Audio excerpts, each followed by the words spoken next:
The naked young man standing here is named Baphomet. A few hours ago, he was a demon king, the final boss of a massive tower. Anyone who climbed this tower wanted to conquer its highest peak and kill him. But for all these years, no one had ever succeeded. With his ruthless nature and extraordinary power, anyone who climbed the tower this far was mercilessly beaten to a pulp by him, regardless of whether they were old or young, male or female. To Baphomet, humans were nothing more than insignificant toys. Even the strongest hunters who knew of his power and made it this far would end up begging for their lives after a short fight. Baphomet was the ruler of this tower, the one who judged humans, who were nothing but toy dolls in his eyes. Whenever someone came to kill him, was when he felt the most excited and happy, but it was also when he felt the most desperate. Why? Because there had never been anyone worthy of being his opponent. The humans who climbed here were toyed with by Baphomet for a while before being completely broken. Most importantly, Baphomet could only stay at the top of this tower. That door would never open for him. In other words, Baphomet couldn't go to the human world. He could only wait in despair until a human came to open the door and continue the fight. But people didn't come here every day. Baphomet always had to figure out how to pass the boring time here. Baphomet was all alone here, and he absolutely couldn't open the door to get out. Baphomet was truly angry, resentful, and hated this place. He didn't understand why he was the only one trapped here, left to wait in loneliness and despair. Just then, a phone dropped by a human started ringing. Baphomet was extremely curious about this strange item. An idea suddenly popped into his head. When the next hunter arrived at the tower, just like any other time, he beat the guy to a pulp but didn't kill him. Baphomet wanted to ask him how to use this phone. Seeing his chance, the hunter enthusiastically showed Baphomet how to use it. First, you can unlock the phone with facial recognition. Hearing this, Baphomet had a quick idea. He lifted the head of the phone's owner to unlock it. How clever. Next, the hunter showed Baphomet how to use the camera to capture precious moments, not forgetting to demonstrate by taking a selfie with the tower's demon king as a memento to show off to his descendants. After that, the hunter continued to show the demon king other features of the phone, like listening to music, the only neural stimulant allowed by this world's government. There was also watching movies, surfing the web, playing games, and countless other features. Seeing that Baphomet had become quite proficient, the hunter thought his job was done and slowly tried to sneak away. But this was the Demon King's territory.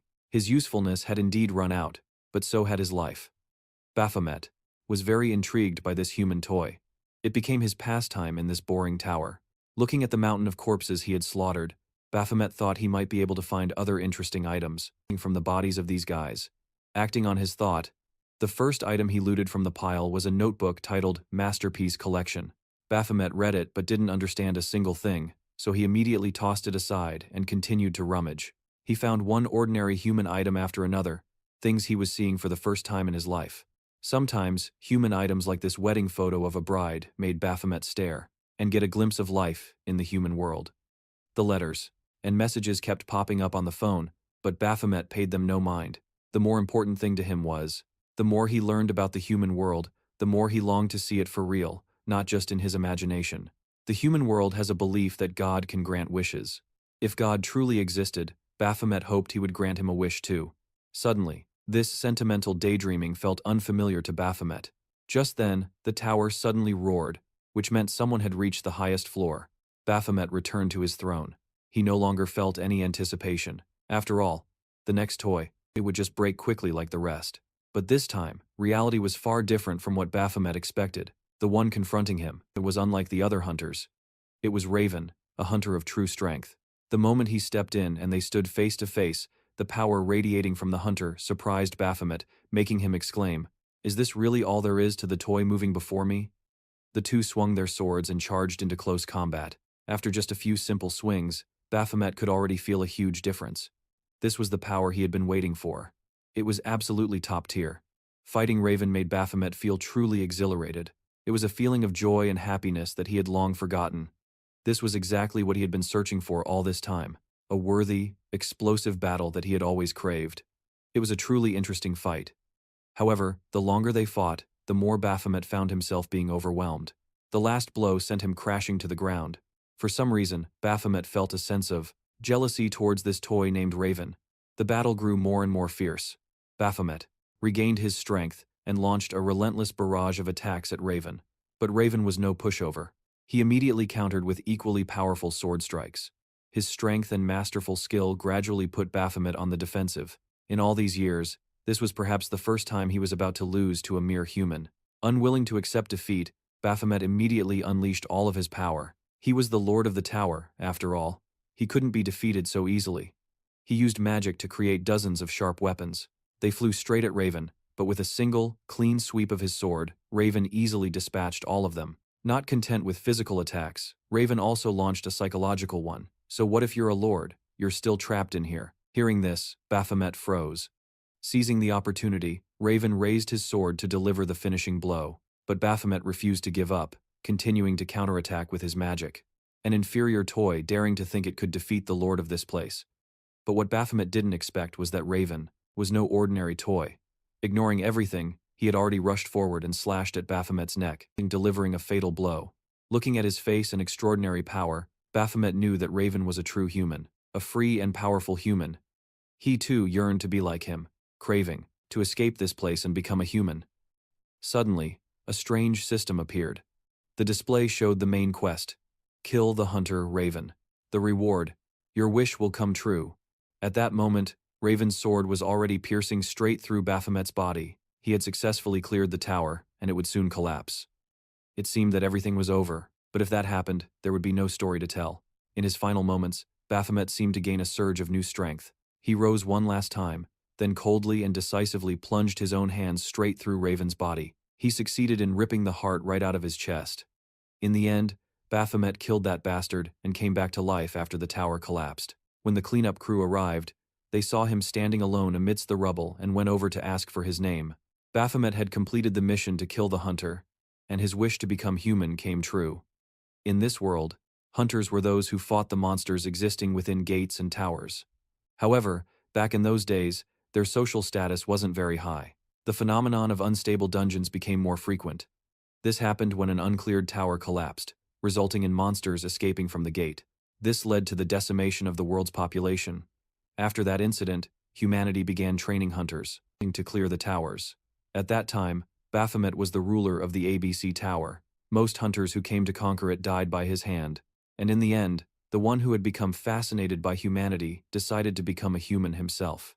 However, when the ABC Tower collapsed, everyone mistook Baphomet in his human form as the sole survivor, who emerged after clearing the ABC gate. From then on, everyone wanted to witness the heroic power that Baphomet possessed. But the problem was, for some reason, when he became human, Baphomet lost all his original power, and from then on, Baphomet went from a badass, formidable ruler of the towers to being known as the fraud of the century. After that, life's twists and turns made him the leader at the quarries behind a dungeon. At a certain dungeon quarry on Earth, a young, white-haired man named Griffin was a new recruit in the quarry mining team. He was being given a tour of the dungeon by the team captain, and was given a brief introduction to the work here.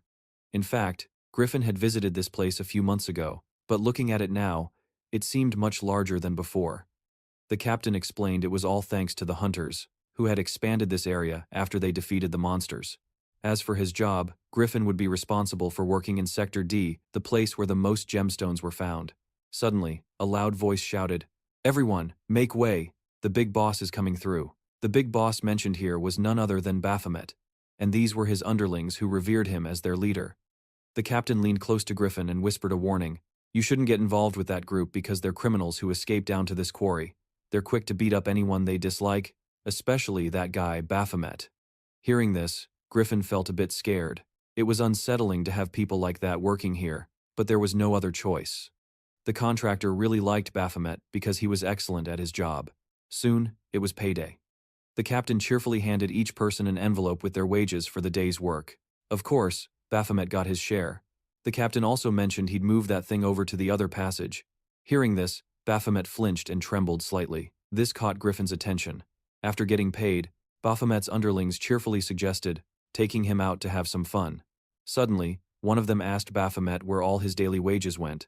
The moment this was mentioned, Baphomet trembled with rage, clutched his head in frustration, and screamed that all his wages were going to a certain damn quack doctor named Tara.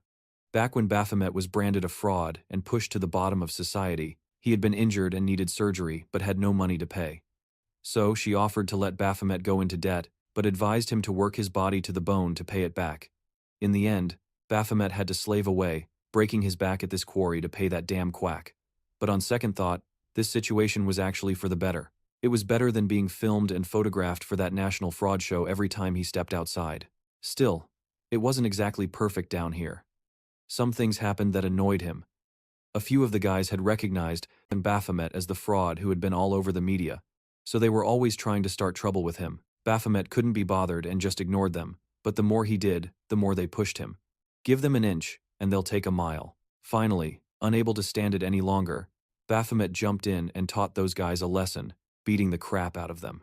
Anyone who came looking for trouble got a proper lesson from him. And thanks to how cool he was, they started sticking to Baphomet one by one, and hailed him as the leader of their criminal group. Besides, this wasn't the human life Baphomet had wanted.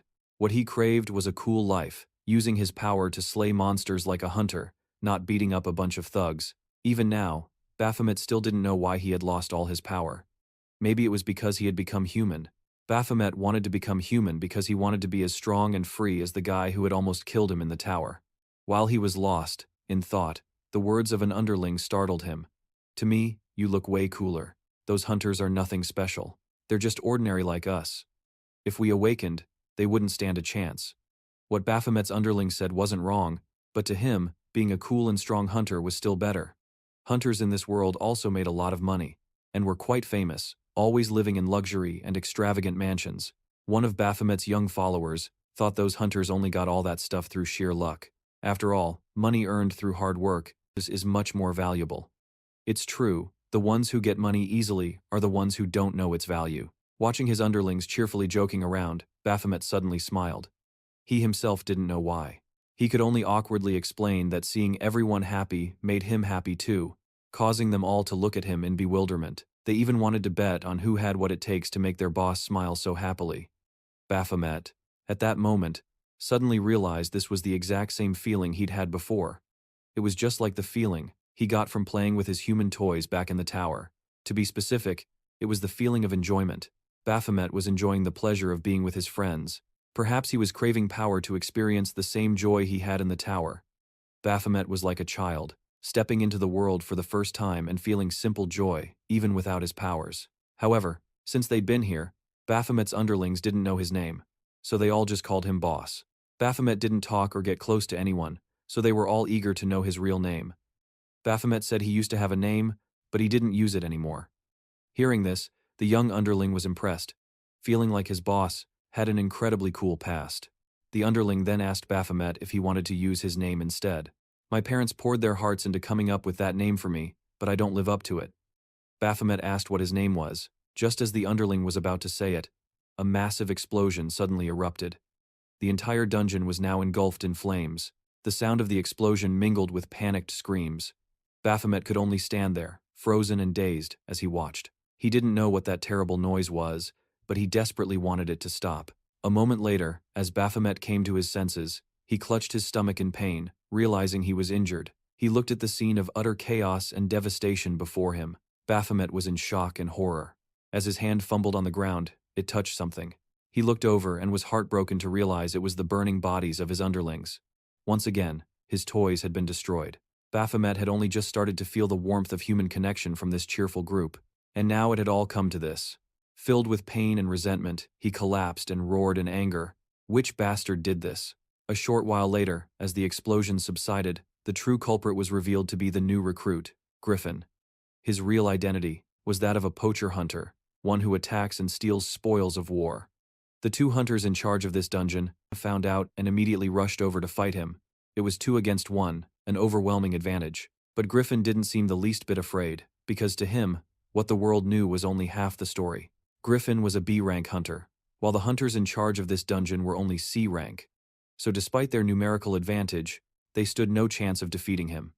Besides, they couldn't just abandon the civilians and run. So, one of the hunters told his partner to run outside and get help from other hunters while he held Griffin off. Just as he finished his sentence, a sharp blade flew out of nowhere and cleanly slit the hunter's throat. Seeing this, his partner screamed in terror. Unable to hold back any longer, she grabbed her weapon and charged at Griffin, determined to take him down. Griffin just stood there calmly and let out a contemptuous smirk. As a hunter, you shouldn't let yourself get provoked. You'll only die faster that way. Then, somehow, with just a slight twist of his hand, he injured the female hunter. Suddenly, a group of people stepped out of a spatial gate. They were Griffin's fellow poachers. He pointed at the collapsed female hunter and told his crew he'd slit her throat for talking too much. You guys can split the spoils. Hearing this, they revealed their perverted natures. One wanted her eyes, while another wanted to have his way with her. But Griffin was the leader, so he ordered them to capture her alive and sell her for cash. The female hunter screamed in despair and fear as the poachers started to divide the spoils they'd collected. The female hunter's incessant, loud crying started to get on their nerves. It was giving them a headache. Just then, someone threw the head of the dead hunter right at Griffin. It was none other than Baphomet.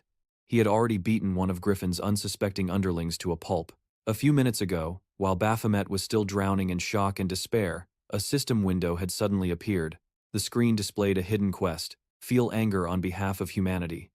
The reward was the very power he had always wanted. What kind of insect dares to break my toy in this quarry? Baphomet walked forward step by step, his lips pursed, his face cold and emotionless. His target was the sword stuck beside the male hunter's corpse. Baphomet reached out and grabbed its hilt. The blue system window displayed a white exclamation mark. It announced that using a weapon belonging to someone else would reduce its performance to 0%. Performance 1%. The system seemed to glitch as the blue display window gradually turned red. The four words, "a system error," appeared on the display. As Baphomet completely pulled the sword from the ground, the display window turned bright red. It indicated that Baphomet's passive skill Weapon Master was activated, and the Weapon Plunder skill was automatically triggered. Due to the activation of the Weapon Master passive immediately after, Baphomet dashed forward with a flash of white light. Just like that, the accomplice's head flew off his neck, soaring high into the air and past the thieving hunter who was smoking. It landed right in front of him. Baphomet asked, "Which bastard was it?" The thieving hunter was startled. His mouth fell open, and the cigarette dropped to the ground. He turned his head to see Baphomet standing behind him with an emotionless face. He swung his sword and a warm red liquid sprayed out. He looked straight at the man and said he had broken his toy.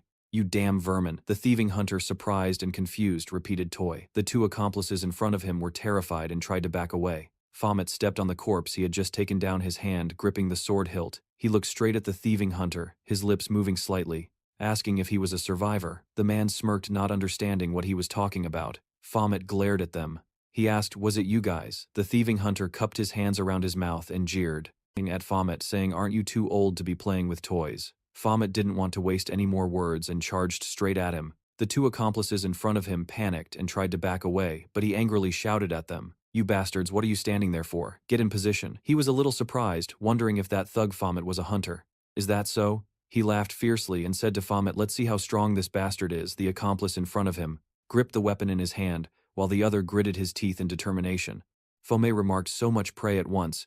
This doesn't happen often." The two reckless accomplices charged forward to attack Baphomet, but immediately after, with just a single swing of his sword, Baphomet sent both of their weapons flying.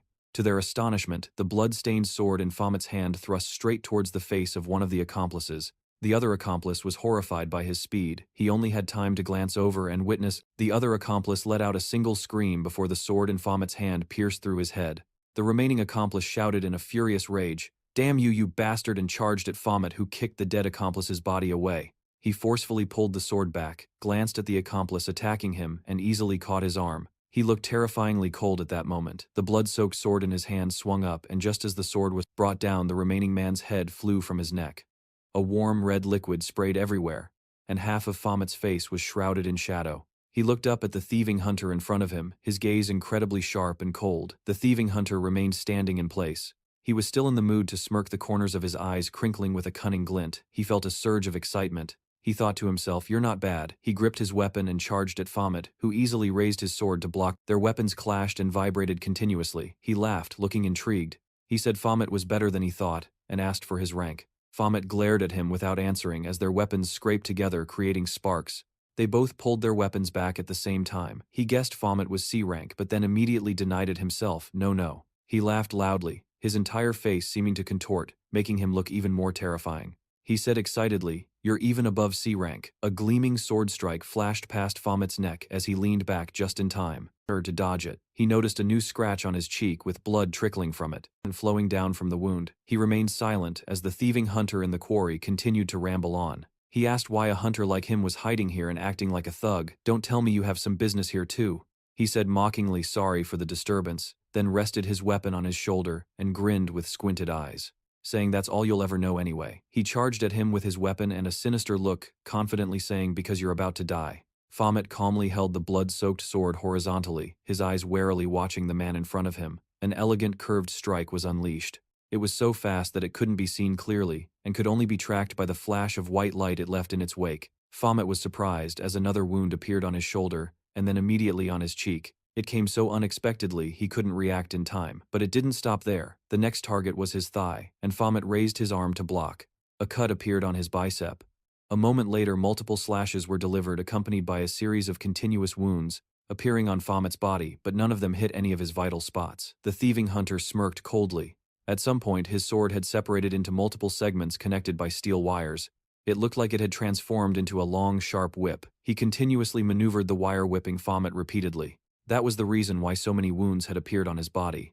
He was confident Baphomet couldn't fight back, and thought to himself that this chainsword was perfect for taking care of bastards who rely solely on their physical strength. It's even more effective against those with no experience. In dealing with hunters, he considered him a valuable resource, so he would do him the favor of taking his head clean off. Suddenly, Baphomet's eyes lit up. He swung his sword and easily deflected the chainsword that was coming at him. The thieving hunter was slightly surprised. He didn't understand how Baphomet, who had just been taking the hits, suddenly managed to block the attack. Immediately after, he launched 2 more attacks, but Baphomet blocked them as well. The red display window appeared. It indicated that Baphomet's passive skill outburst had been activated due to excessive blood loss. Baphomet stood still. His arm moved continuously, and he easily parried all of the thieving hunter's attacks. The system displayed another notification that his skills would be boosted by 15%. His eyes shone brightly. None of the thieving hunter's attacks could touch him anymore. The thieving hunter was astonished, unable to believe his eyes. He wondered what happened. How can he suddenly block all of my moves? He muttered, "Are you kidding me?" A direct punch flew straight at him. Baphomet's fist sent him flying backward and crashing hard onto the ground with a loud thud.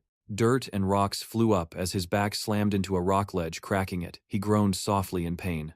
Baphomet gave him no chance to recover and immediately charged in to attack again. The shocked man hastily raised his weapon to block. Now, feeling true fear, he gritted his teeth to defend himself, thinking this bastard is too strong. Baphomet suddenly lifted his sword, easing the pressure on the man. But immediately after, another strike came down. The thieving hunter luckily jumped away just in time to dodge.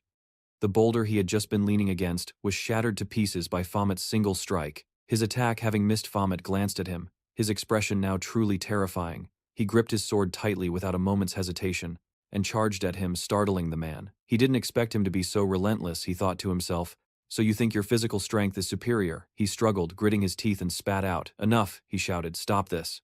At the same time, the sword in his hand transformed back into a long whip. He figured the more strength he used, the more tired he'd get, making him the eventual winner. Just as he thought he's just some B-ranker fighting recklessly, without any real skill, Baphomet ducked down, dodging the attack from his long whip. His eyes shone menacingly in the darkness. The thieving hunter still thought that with a little more patience he would be done for. But Baphomet just stared at him fiercely, suddenly releasing a terrifying aura. The thieving hunter felt a chill run down his spine from that stare. His face turned pale, unable to hold back his terror. He stood frozen on the spot, still holding his weapon. The terrifying feeling of facing a monster completely overwhelmed his mind.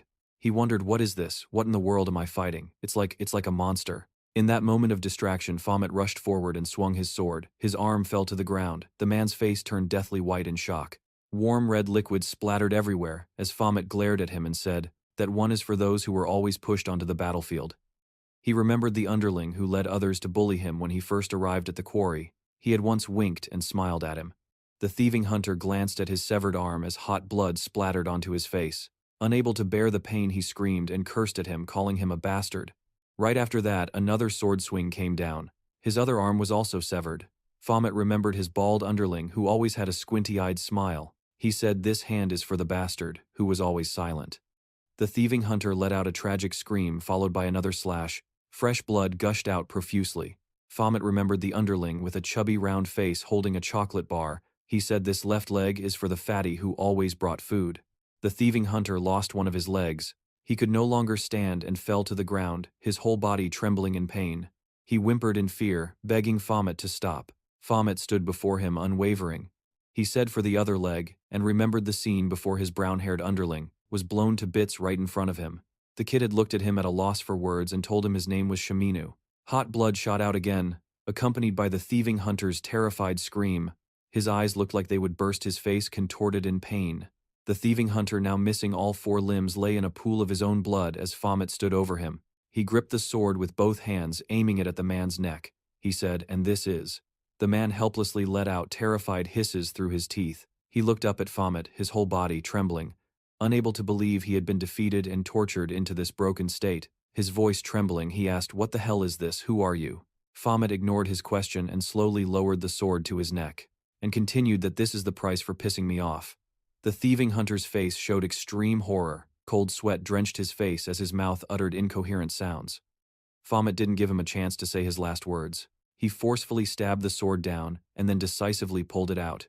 The red liquid splattered everywhere and his entire face was shrouded in shadow. Only his eyes shone menacingly in the darkness.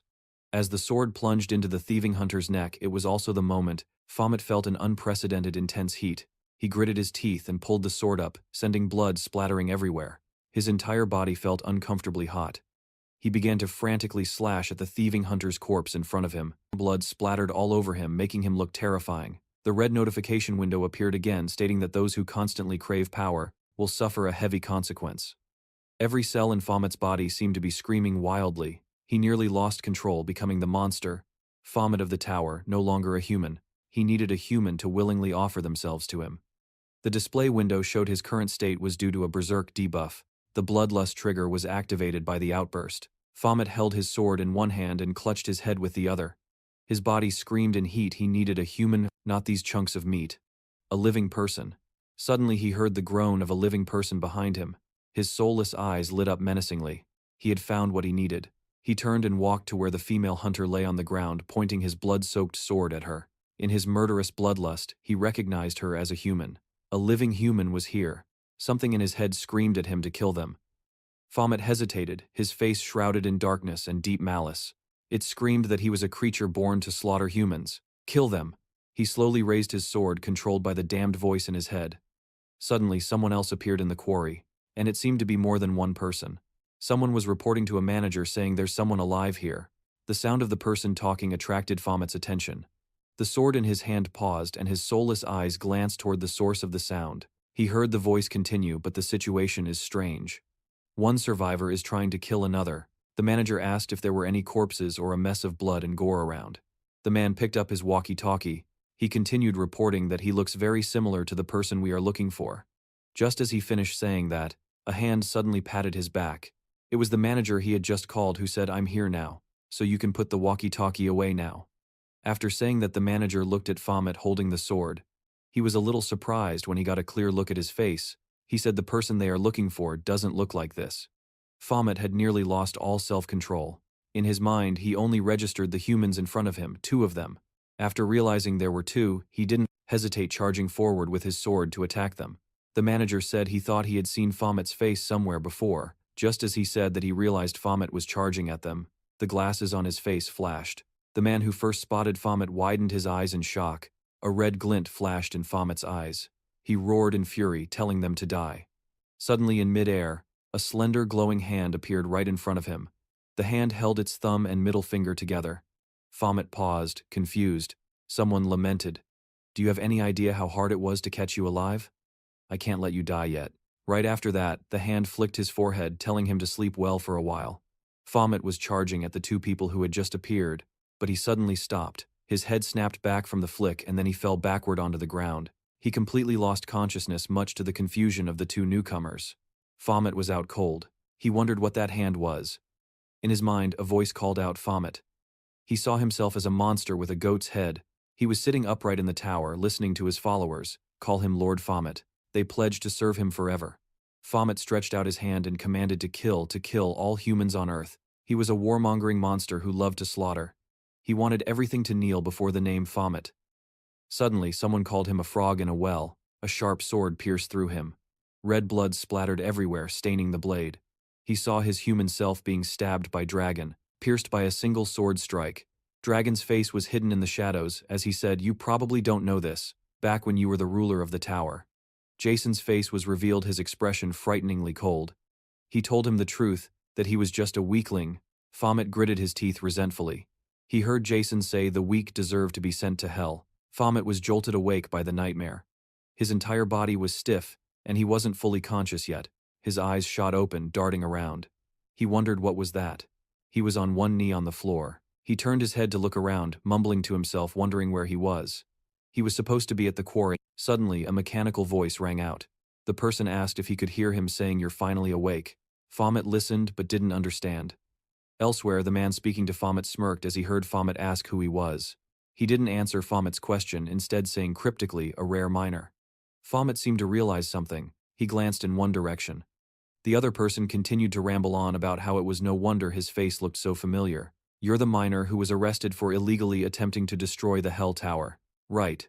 But for a miner like you to coincidentally kill the hunter we were searching for, are you planning to lie again?" The man's face was in shadow, his mouth just opening and closing as he spoke a stream of information. He asked Baphomet if he had killed that hunter. Baphomet became thoughtful. His mind latched onto the keywords kill and hunter. He thought to himself, is he talking about the bastard whose limbs I tore off? He stood motionless in the room. His entire face was dark and unreadable. The other person said that he had looked into his information a bit, and he came up with nothing. It's as if you don't have a name or a real identity. He read out the information they had gathered. It says hunter registration and status information cannot be found. Yet he has power comparable to a hunter. Could it be this person hasn't registered as a hunter, or is he in the process of awakening? He once again asked for Baphomet's identity. Baphomet's face darkened, but he didn't reply.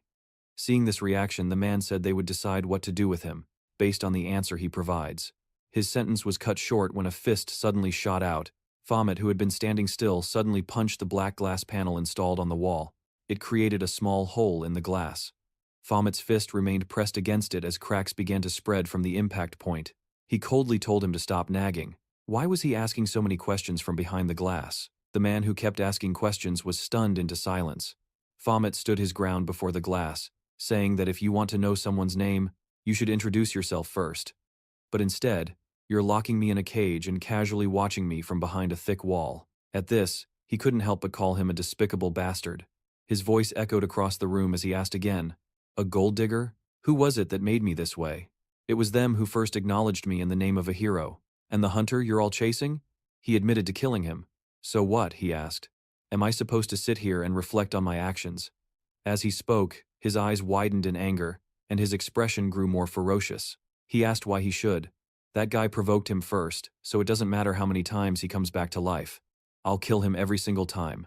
His expression was terrifyingly dark, as if he was staring straight through the glass at the other man. Without hiding his malice, he said he would sever his limbs and grind him into dust, leaving not a single trace, so no one would ever know he existed. At this, he asked the man behind the glass, "What if I did the same to you, you gutless?" He couldn't even finish the word before the man behind the glass couldn't help but crack a smile and burst out laughing. His laughter echoed through the machine, reverberating around the room where Baphomet was being held. Baphomet pulled back his fist. He didn't understand why the man was laughing. Right after, he heard his confident voice in his ear. "You think you can kill me?" Baphomet suddenly realized what was happening as the other man put his hands in his pockets. He appeared before him with a confident air as the door to the room slowly opened. He chuckled, his eyes crinkling. He said, "I've shown my face. What are you going to do now?" The moment Baphomet saw him, he was reminded of Raven, the man who appeared at the end of the tower and destroyed him. Raven's cold eyes and demeanor back then. Both men gave him the exact same feeling. In a flash, Baphomet vanished and charged at him without hesitation. A flash of light appeared before him. The man in front of him didn't even try to dodge, but instead smiled confidently. A powerful impact shook the room. The floor cracked in many places, and dust billowed up, obscuring everything. Baphomet lay on the ground, his eyes wide, panting heavily. The other man laughed, confirming he had truly awakened as he blocked his fist with one hand. He squeezed his neck with the other hand and said, "That was a nice move." Baphomet struggled to breathe, thinking to himself that the man was too strong.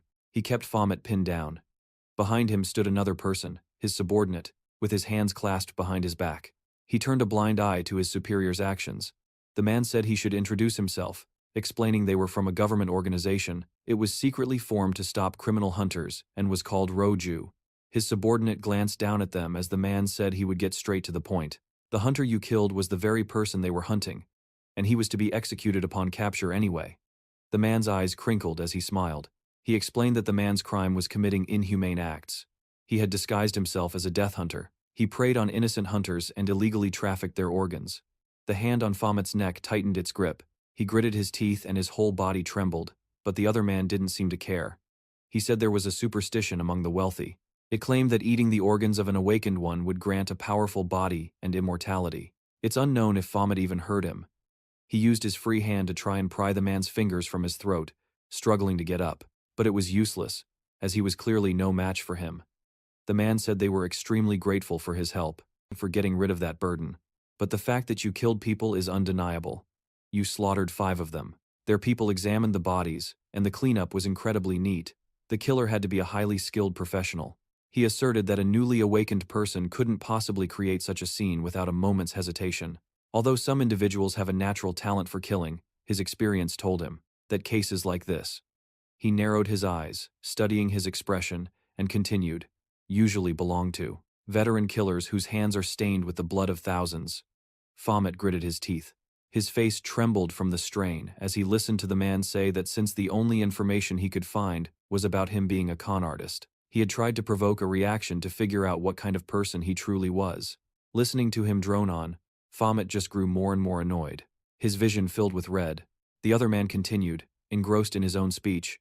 Should I tell you my impression of you? Meanwhile, Baphomet was grappling with the thought that it was so hard to be human. He answered his own question. You are very dangerous.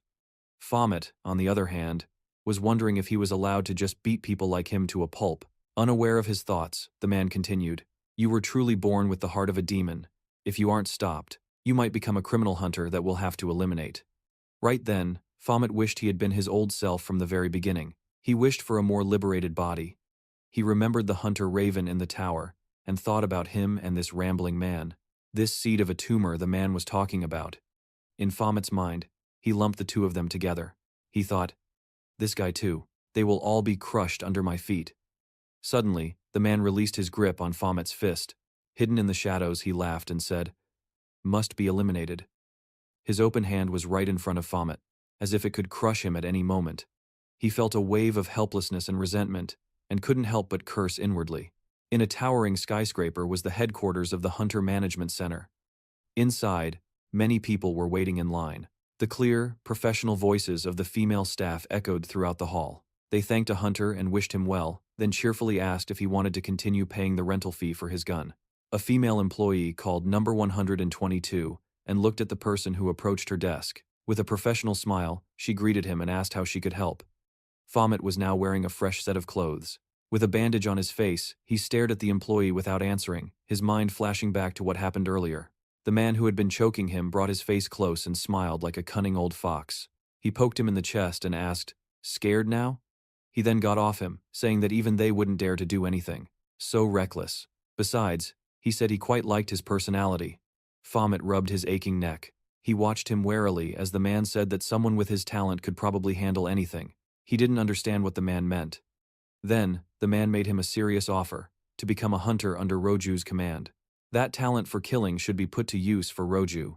Back in the present, he looked at the staff member and said he was there to register as a hunter. The employee smiled and said she understood.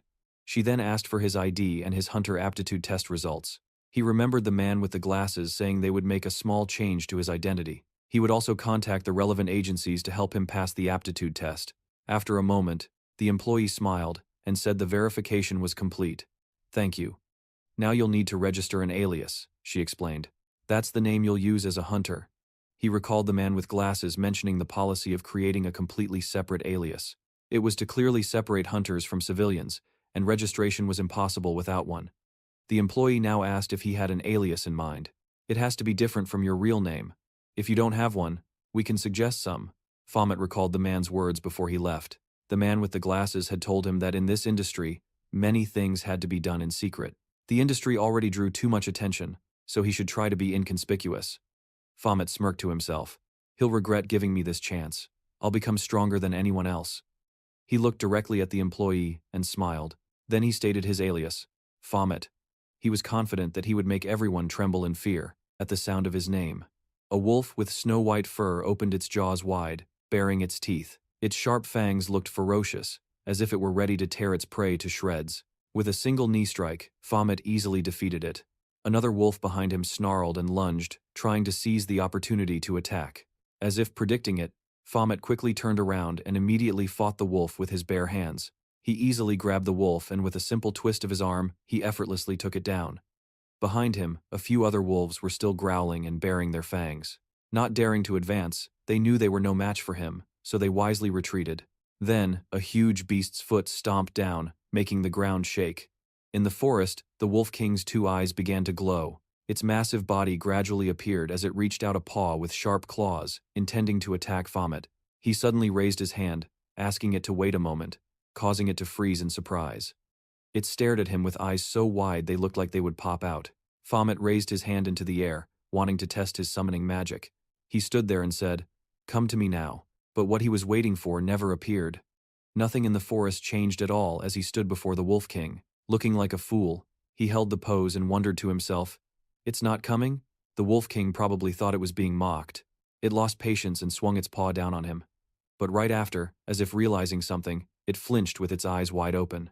It froze, looking down at the human who had just landed a punch on its body.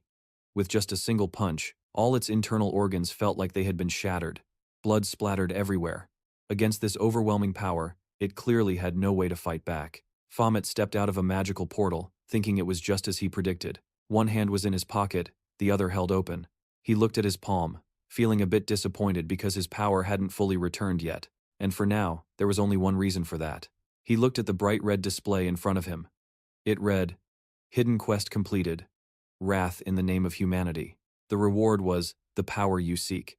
He placed a hand on his chin, deep in thought, pondering that very phrase. He understood. He had just killed that one powerful criminal, so it made sense that he only recovered this much of his strength. But he'd deal with that later. Baphomet looked at the red display before him with a bit of annoyance. What the hell is this? It's been with me since the tower, and it's still not leaving me alone? Why do I have to let this bright red thing order me around? Baphomet scratched his head and walked forward, thinking irritably that even if he had questions, there was no one to answer them. Anyway, he knew what to do next. He raised and clenched his fist, thinking about his power. If it was gone, he just had to get it back. It was simple enough. He was used to climbing his way up from the very bottom. Suddenly, he sensed a terrifying energy. Behind him, the unknown source of that terrifying energy let out a creepy laugh and asked if his name was Baphomet. Baphomet warily gritted his teeth and whipped his head around to see who it was. It turned out to be him, the man with the glasses. He angrily asked, "Are you trying to cause a scene?" Baphomet put both hands in his pockets and walked closer to him on the phone screen that his subordinate was holding. The man on the screen was yelling, saying, "What kind of psycho uses the Tower King's name as a nickname?" Baphomet raised an eyebrow and asked, "What's this about?" The subordinate awkwardly explained that the manager was calling. The man with the glasses, who was the manager, said, "I told you to stop causing such a public stir. I know you have a grudge against those who call you a fake, but why does every rumor about you have to sound like a horror story? Your reputation is so bad now that even stray cats and dogs wouldn't want it." Baphomet just raised a hand to clean his ear, his expression saying he wasn't listening at all. The manager on the other end didn't let up. He continued, "Also, the investigation results for the Hell Tower are in. The hunter named Seven was the one who conquered it." At these words, Baphomet's hand, which was cleaning his ear, froze. His eyes widened as he snapped to attention. In the sudden silence, only the manager's endless nagging could be heard. He said, "Because of that, the situation is even worse. Who would have thought a top hunter from Korea had to sacrifice himself just to defeat Baphomet? So now, they're trying to find a way." Suddenly, Baphomet cut him off, saying, "So what?" His mouth opened and then closed. He asked, "Are you saying I'm supposed to cower in front of everyone I meet? Is that it? I'm already used to hearing all that nonsense gossip. I'm not interested." His expression looked incredibly cocky and punchable. He said, "Let them spread rumors. When I get stronger, just remind them to check under their beds before going to sleep. There'll be a monster visiting them." On the street, he had both hands in his pockets. He stood facing the phone screen that the subordinate was holding to look at the manager. He silently waited for the manager's reaction. From the phone came his slightly disdainful voice. The manager clicked his tongue and said, "You're all talk. Do you really believe you can get through this?" Baphomet was silent, wondering what exactly he wouldn't be able to overcome. Seeing his indifferent reaction, the manager didn't bother trying to persuade him further. He said, "In that case, be ready to face the consequences of your choice." He told Baphomet to meet him on Jeju Island and then hung up. On Jeju Island, Baphomet's eyes widened at the sight before him, sparkling with excitement. It still felt unreal. Looking at the deep blue sea before him, he wondered in amazement, is that the ocean? It looked just like what he had seen on a phone. The manager's subordinate was on his phone. He said that they should grab a taxi now, as the event would start in 2 hours. But in just a moment of distraction, Baphomet, excited as a child, had already run closer to the water. He cheered happily. Wow, it's the ocean. The manager's subordinate watched him, completely speechless. Baphomet was still mesmerized by the sea. He marveled. It stretches on endlessly. This is incredible. The manager's subordinate glanced at Baphomet playing around and thought to himself, he's not a trustworthy person. Knowing that, why does the manager still want to keep him? He couldn't understand the manager's decision. He recalled a time when it was just the two of them, and the manager was sitting in his chair. He had told him, you know full well this line of work isn't for normal people. The manager had said this with a smile, his hands clasped under his chin. They need someone with enough flaws to be easily manipulated. He added that no matter what, he'd always keep an eye on Baphomet. If he does anything stupid, I myself will. He had stopped there, not finishing the sentence. But the unspoken threat was clear. Up ahead, a man and a woman appeared, walking together and chatting happily. Suddenly, a voice said, "Blue eyes?" Making the blonde-haired, blue-eyed man pause his conversation with the woman. He turned to look at the speaker, and there was Baphomet, standing right in front of them. The terrifying aura emanating from him made the two of them stare with their eyes wide in shock. The pair froze, not daring to move forward. Baphomet stared at the man with an inquisitive gaze, as if he were observing a strange creature. He couldn't help but ask, is this the other species that Toy was talking about? Their appearance is indeed a bit. Before he could finish, Tiang grabbed him by the collar and started dragging him away, saying, let's go, now, and stop embarrassing our country. But as Baphomet was being dragged away, he wasn't angry at all and even waved goodbye to the blue-eyed man. It all happened so fast that by the time the two tourists could process anything, it was already over. It was a beautiful day. At a high-rise building on Jeju Island, Tiang told Baphomet about the orientation course for new hunters. It was going to be held here. With his hands in his pockets, Baphomet faced Tiang and asked about the orientation course. Tiang explained that it was a training program to help new hunters adapt quickly. Since Baphomet didn't understand, he asked, why go through all that trouble? Isn't it enough for hunters to just kill monsters? Tiang patiently explained to him that it was because the number of powerful, high-ranking people in this field was higher. He suddenly stopped talking and said, never mind, it's a law enacted by the government, unlike in other countries. Hunters here are hired directly by the government, so it's their right to use them however they see fit. Tiang then handed Baphomet an ID and a phone. Baphomet took them and said in surprise, this smartphone? He asked uncertainly, is this really for me? Tiang nonchalantly said, of course. Baphomet's mood instantly improved. In one hand, he held his ID card, and in the other, the phone, smiling happily. He then heard Tiang ask, so, should I call you Cha Minu from now on? Baphomet looked at his ID card, which had the name Cha Minu on it, and was lost in thought. He remembered the echoing voice of his brown-haired junior, before he exploded right in front of him. He had asked if Baphomet would use his real name, saying his parents had put a lot of heart into it, but he never got the chance to use it himself. Tiang gestured towards the door with his thumb and said to him, all right, that's everything. He reminded him it was almost time, and told him to go in. Baphomet thought Tiang was coming with him and said, aren't you supposed to be monitoring me? Tiang thought to himself, he's pretty sharp.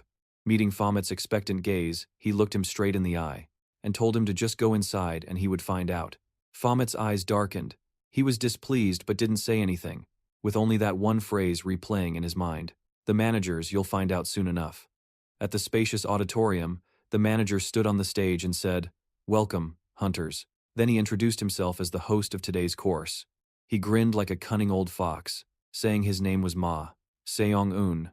Baphomet looked at him on the stage, thinking, so that's what he meant?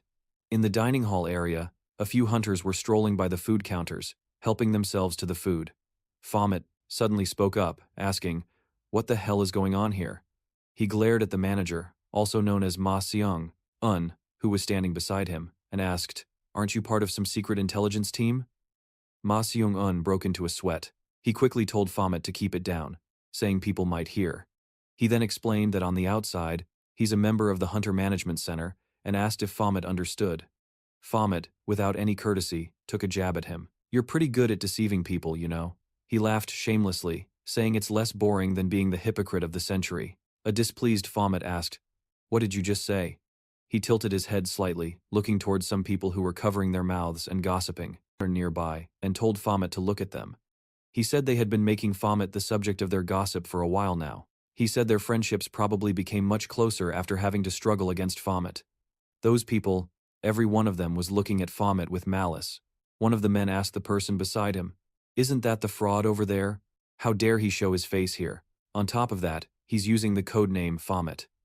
Baphomet glanced at them indifferently, hearing them call him a psycho. Ma Seong-un covered his mouth and whispered. With a troubled look, he said, "See? Don't act like you know me at all. I don't want to get dragged down because of you." A girl with short, shoulder-length brown hair waved and called out to Ma Seong-un. She said cheerfully, "Manager, over here." Ma Seong-un immediately turned away, saying, "Yeah, I'm coming," and left. Baphomet standing alone with his plate of food. Baphomet turned his head away. He didn't care, thinking, "That's fine. I couldn't be bothered to care anyway. Enjoying my food is much more fun." Ma Seong-un watched Baphomet sitting at a nearby table. Seeing his blissful expression and the pink, flowery aura radiating from him, he wondered why Baphomet looked so strangely happy. He wondered if he was just grinning and bearing it. What a patient guy. In any case, it was a relief to know his mental fortitude was so strong. Suddenly, something happened that startled him, making even his eyebrows furrow tightly. A group of hunters was approaching from out of nowhere, surprising him.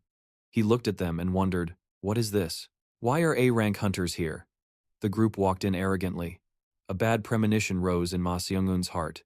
He trembled, his face covered in sweat, and asked, "What's happening? Why are the A-ranks?" The short, brown-haired girl was looking at the group. She turned to look at him in surprise and asked, "What? Didn't you get the notice?" She said that a few A-rank hunters would also start their special training today. Ma Seong-un asked, "Isn't that scheduled for next week?" She replied that they kept pushing the date back, and it ended up being today. "It's no wonder you couldn't keep up." She then asked, "But isn't this a great opportunity? The new hunters can learn from them."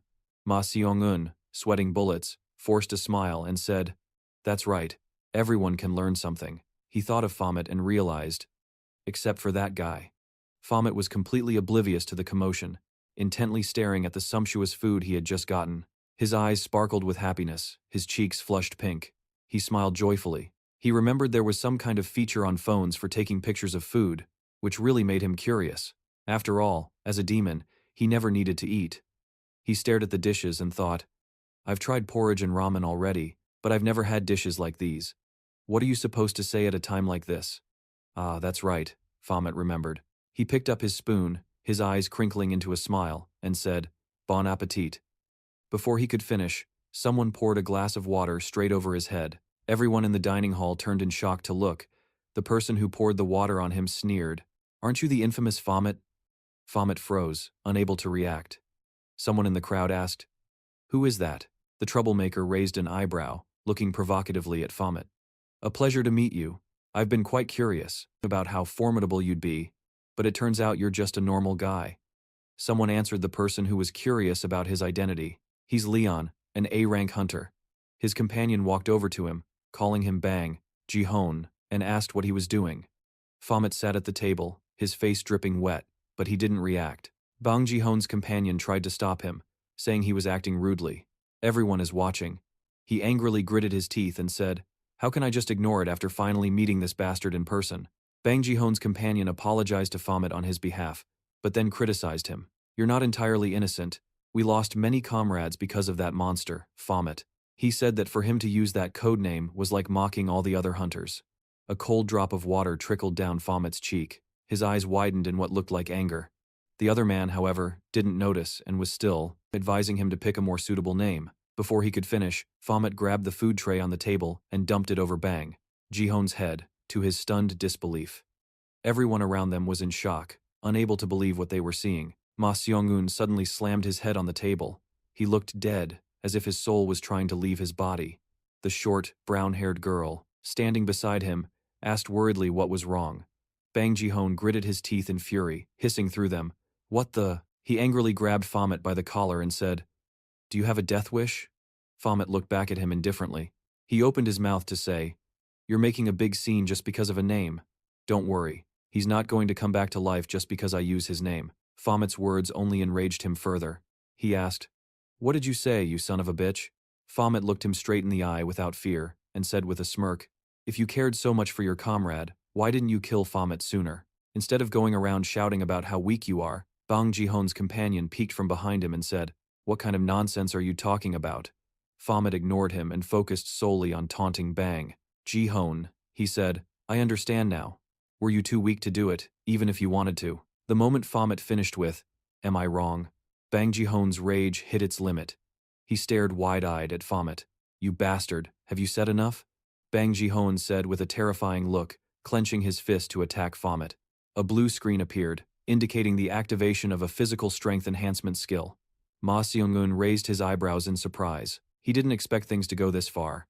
Bang Jihon glared furiously at Baphomet, spitting out the word, Baphomet. That monster killed him. He remembered Raven, who had once laughed and told him his punches were really powerful. Just blocking them is a big deal. Raven had said friendly that with those fists, he would definitely pass the rank-up test with ease. Bang Jihon threw a punch at Baphomet, shouting, it was the one that killed Raven. Baphomet watched the attack hurtling towards him, hesitating between dodging and blocking. He thought to himself, either way, blood is going to be spilled. Suddenly, someone appeared and stopped his fist. The person reminded Bang Jihon, fighting here is against the rules. Bang Jihon's fist stopped dead in front of Baphomet. He glanced at the person who had intervened. Even Baphomet was curious who would step up to help him. He turned to look at the person and was startled. It was a familiar face. The gossiping hunters also recognized him. Someone said in surprise, that hunter. The person next to them asked curiously, who? He replied, that's his younger brother. Baphomet's eyes widened in disbelief. The cold-looking person in front of him looked exactly like the hunter, Giovanni, whom Baphomet had killed in the tower. He heard the onlookers say that he was Hunter Giovanni's younger brother.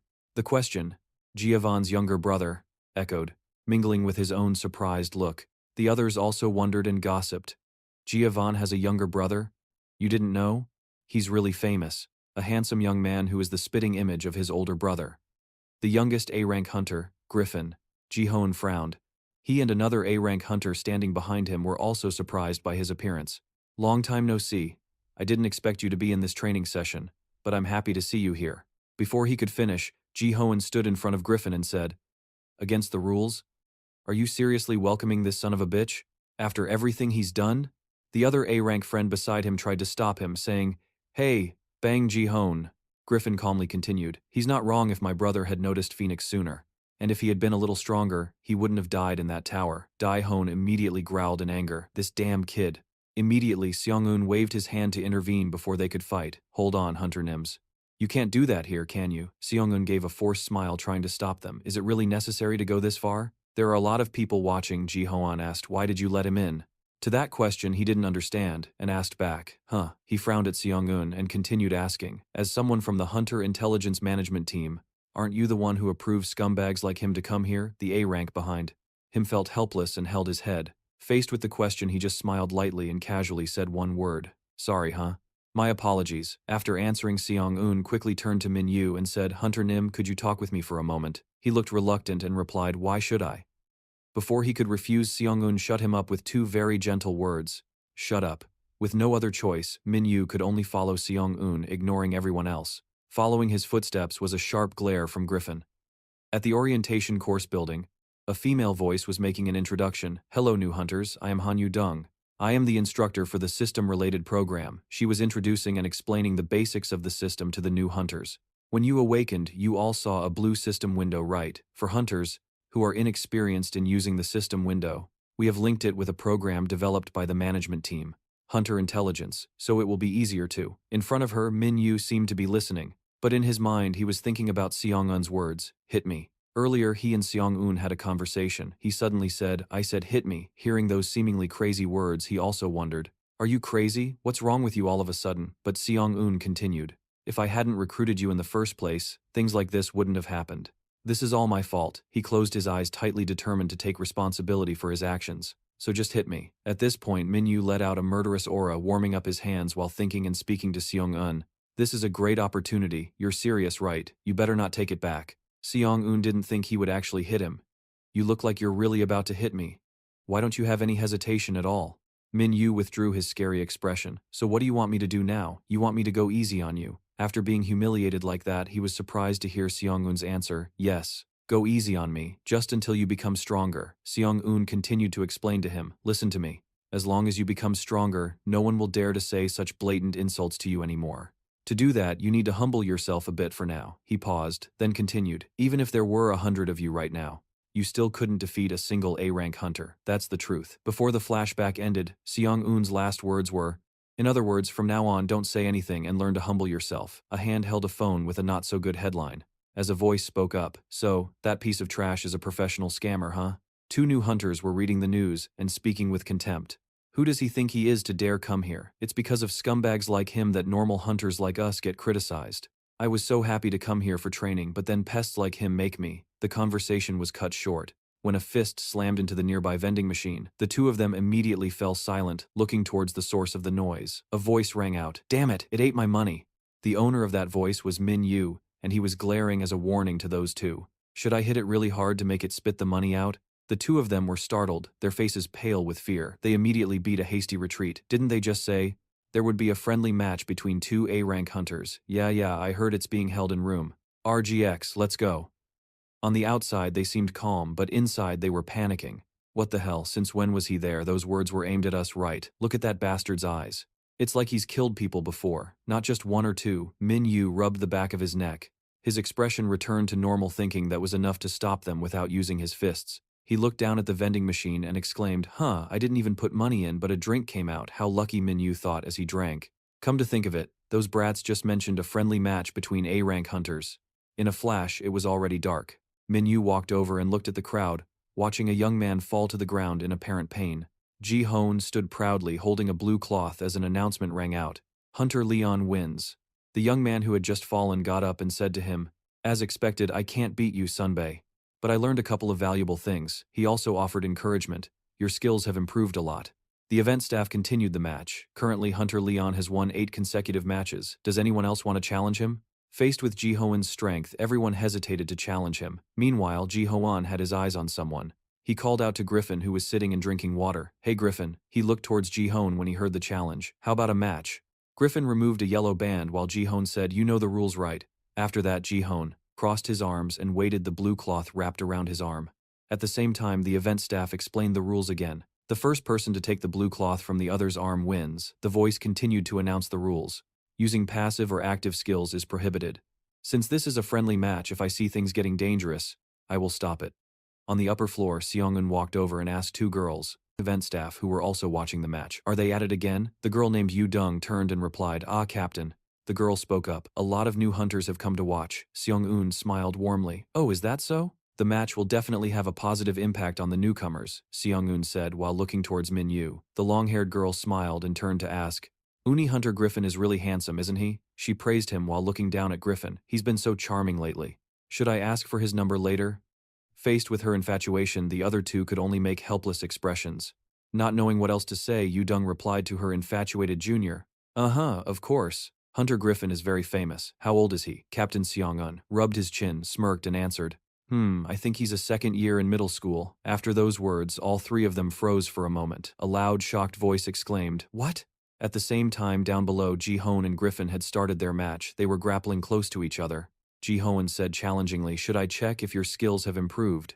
Griffin's gaze also became serious. He threw a kick towards Ji-hoon, but he managed to dodge it. Ji-hoon threw a punch. Griffin immediately ducked to avoid the blow.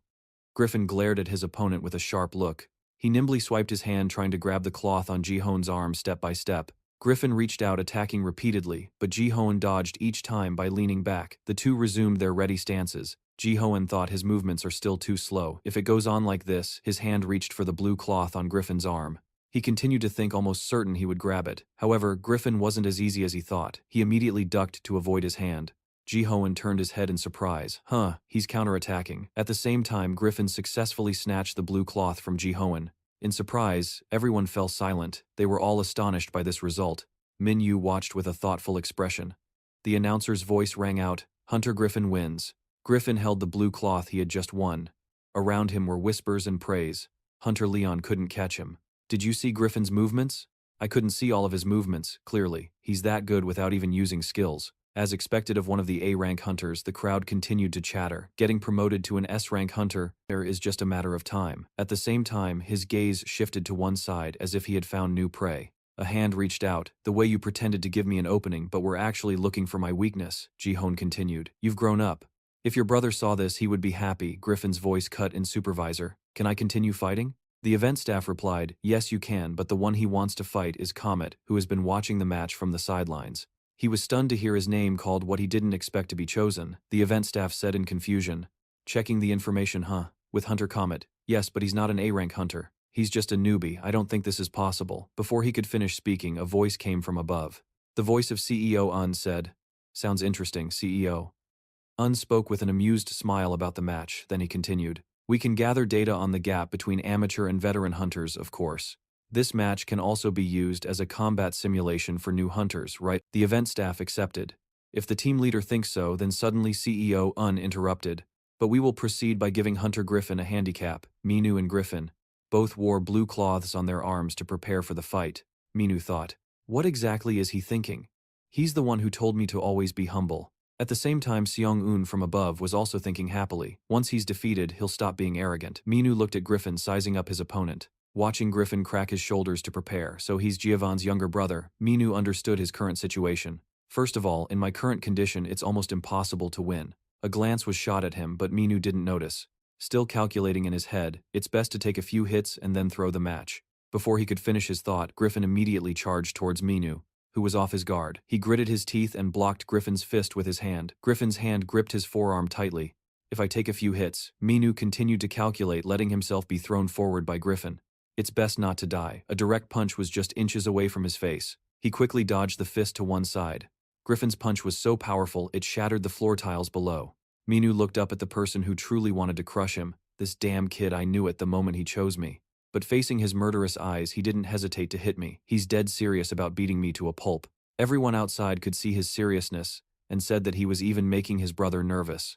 Who told him to use the codename of the demon that killed his brother? Griffin swung his fist as the crowd outside continued to gossip. Wow, now he's really. Seeing Griffin mercilessly punching Minu, everyone thought he had become a punching bag. Facing that punch, he was extremely uncomfortable with Griffin's power. Damn it, this hurts like hell. Minu counterattacked with a kick, take this. But before he could finish speaking, Griffin quickly ducked. Dodging the attack, he flipped over, grabbed Minu's neck and pinned him to the floor. Minu didn't let him, turning his body to quickly escape Griffin's grasp.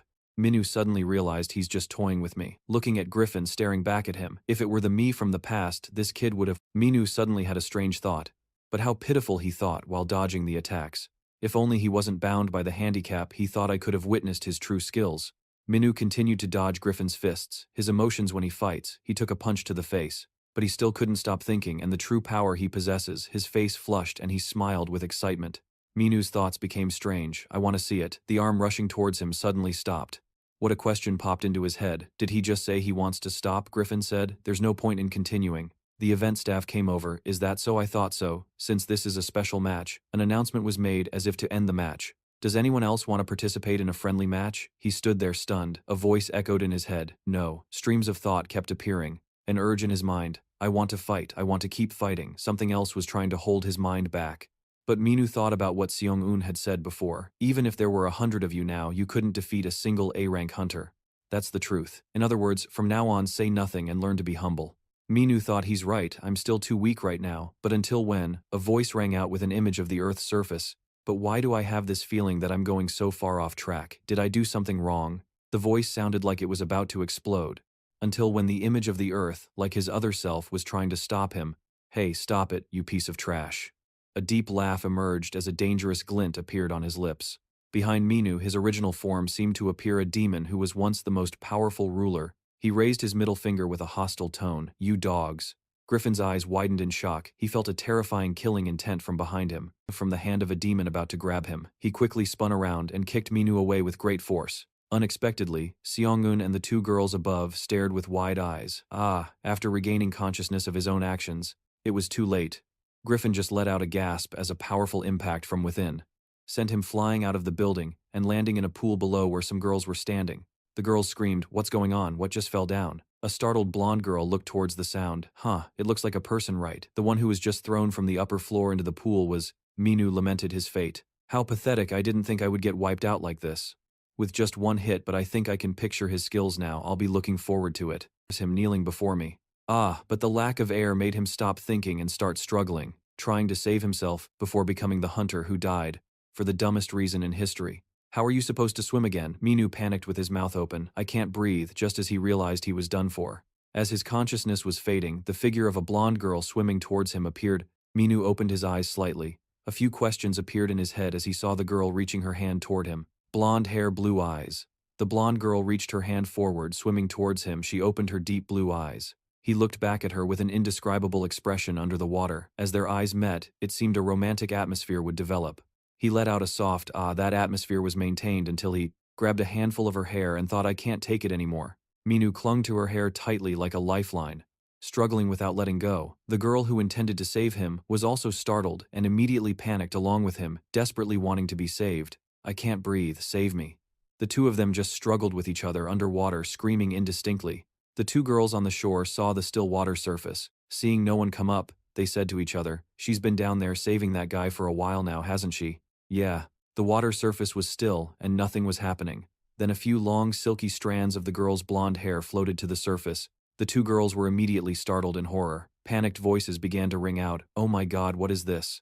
It's hair, something's wrong, call for help. Suddenly the scene faded to black, then started to brighten up. A different scene, a demon with a human-like lower body but a beast's head was standing holding a spear. It looked like a guard. A voice was heard calling out numbers. Number 8, number 18. The demon standing there was startled and said, huh. The voice of another demon urged, what's with the huh, don't just stand there. Get ready to work, the demon asked as if it didn't understand work, and then it heard the reply, yes, work. The demon continued with its questions. What work? These meaningless questions made the other demon ask, are you still half asleep? The next sentence was like an official answer, accompanied by an image of a human smiling sinisterly while beheading a demon.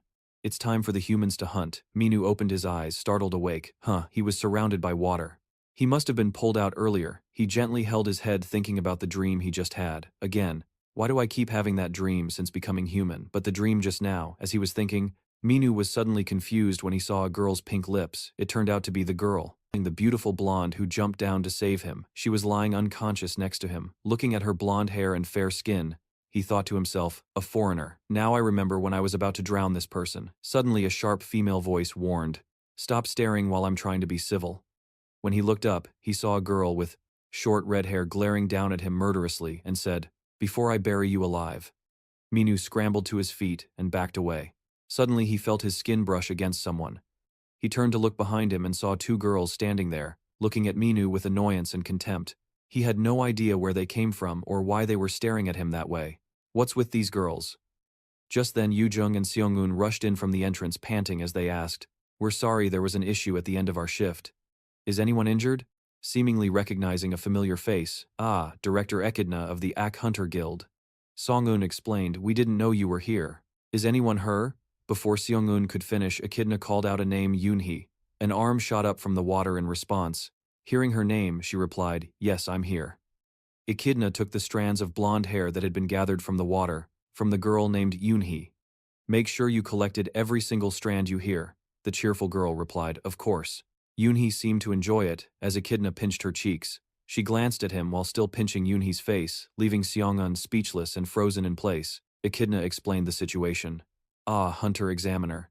You see, our guild is on a break, so our members have been staying at this hotel since yesterday, and we were having a pool party. She immediately pointed at Minu, despite his innocent look.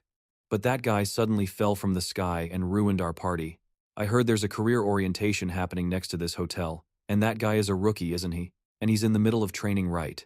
Seongun spoke up, yes, we're sorry. It's because we were split up. She cut him off again, holding up the strands of blonde hair. Do you have any idea what this is? All Seongun could see in her hand was a lock of hair. Isn't that just hair? But she shot back, it's not just hair. Echidna then began to explain the hair's significance. Waking up extremely early, renting out an entire expensive salon, and having natural ingredients transported directly from the mountains every day to make the hair strong and shiny. The time and effort invested are as precious as gold for that girl. Had to invest. Her eyes widened as she finished her point, referring to the blonde girl still lying there unconscious. All of that is for the hair of our guild's navigator hunter. After hearing this, everyone was stunned into silence. Seongun continued to apologize and offered to compensate. We are truly sorry. How can we make it up to you? Echidna ignored Seong-un and looked directly at Minu. This guy is the one who needs to take responsibility. A flicker of surprise appeared in his eyes. She smirked, stood in front of him, and named a price for compensation. 1,000,000 won per strand. Since he lost 116 strands, that's 116 million won you have to compensate us for. Minu heard this and asked what. Meanwhile, Seong-un's mind was collapsing. It's over. I'm so screwed. Hunter Echidna is a complete money grubber. She turns everything into money. Facing an A-rank hunter was bad enough, but we had to run into the Ak Guild. Seong-un held his head and lamented, did I commit treason in a past life or something? At the same time, Minu was arguing with Echidna. You've got to be kidding me. I have to pay 1 million for each strand of hair.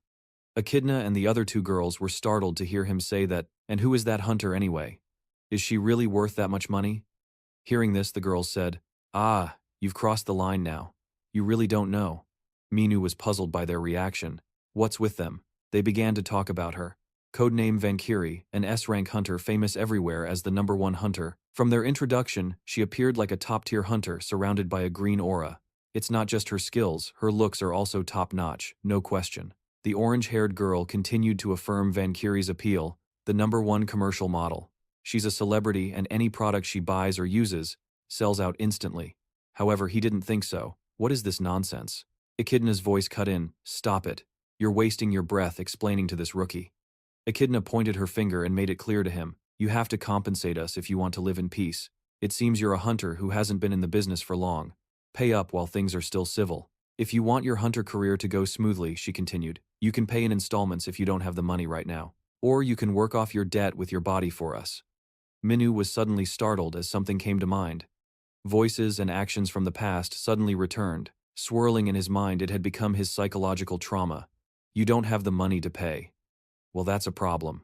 There's no other way. Just sell your body and pay it off. Instantly, he became agitated and swore, like hell.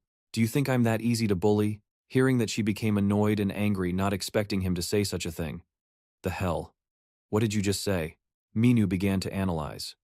If you want to blame someone, you should at least know what happened first. He also showed his temper, pointing and shifting the blame to Seong-un. It's this guy's fault, for not taking the proper measurements.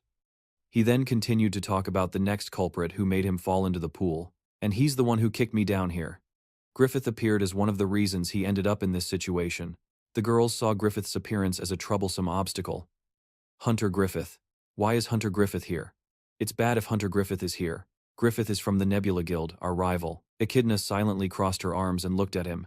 She stood before Griffith and questioned him. Hunter Griffith, that guy said you kicked him down here. Is that true? He answered briefly, yes.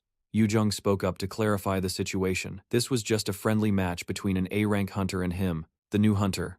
Echidna feigned understanding. Is that so? So it was a misunderstanding. But the very next second, she changed her tune, still sticking to her demand for compensation. So what? That doesn't change anything, rookie. Like I said, pay up. Her stubborn greed made him curse inwardly. This bitch. In the end, it was Seong-un who stepped in to mediate. Yes, we will compensate you. Hearing the offer, Echidna asked the center manager, huh? Seong-un replied, yes, we are also involved in this incident.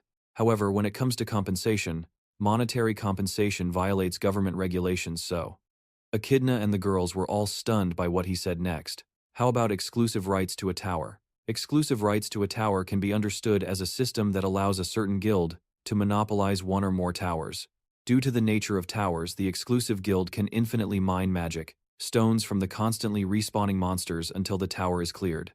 Simply put, it's a goose that lays golden eggs. Furthermore, hunters who don't belong to the exclusive guild are not allowed to clear the tower, and must turn over all their spoils to the exclusive guild. A small number of hunters think this is absurd, but who cares? If you're jealous, just join a strong guild. Seong-un made an incredibly attractive compensation offer. We happen to have a tower that hasn't been cleared yet. It's been uncleared for a year and a half. How about you ladies get exclusive rights to it for 1 year? Echidna, feigning indecision, said, this isn't something I can decide on my own. I'll have to discuss it with my guild.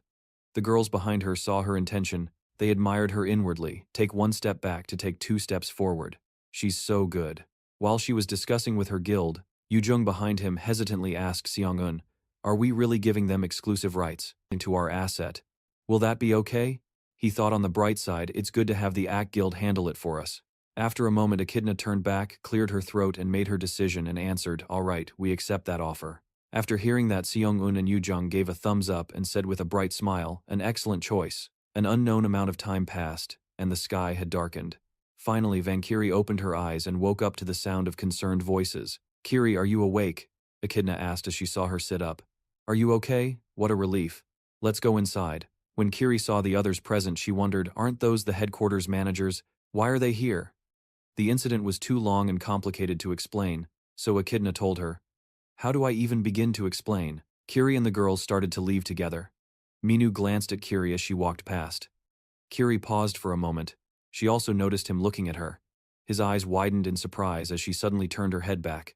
She winked at him with a small chuckle. After that, she immediately turned and walked away, leaving him bewildered. What was that just now? Meanwhile, Seong-un was apologizing.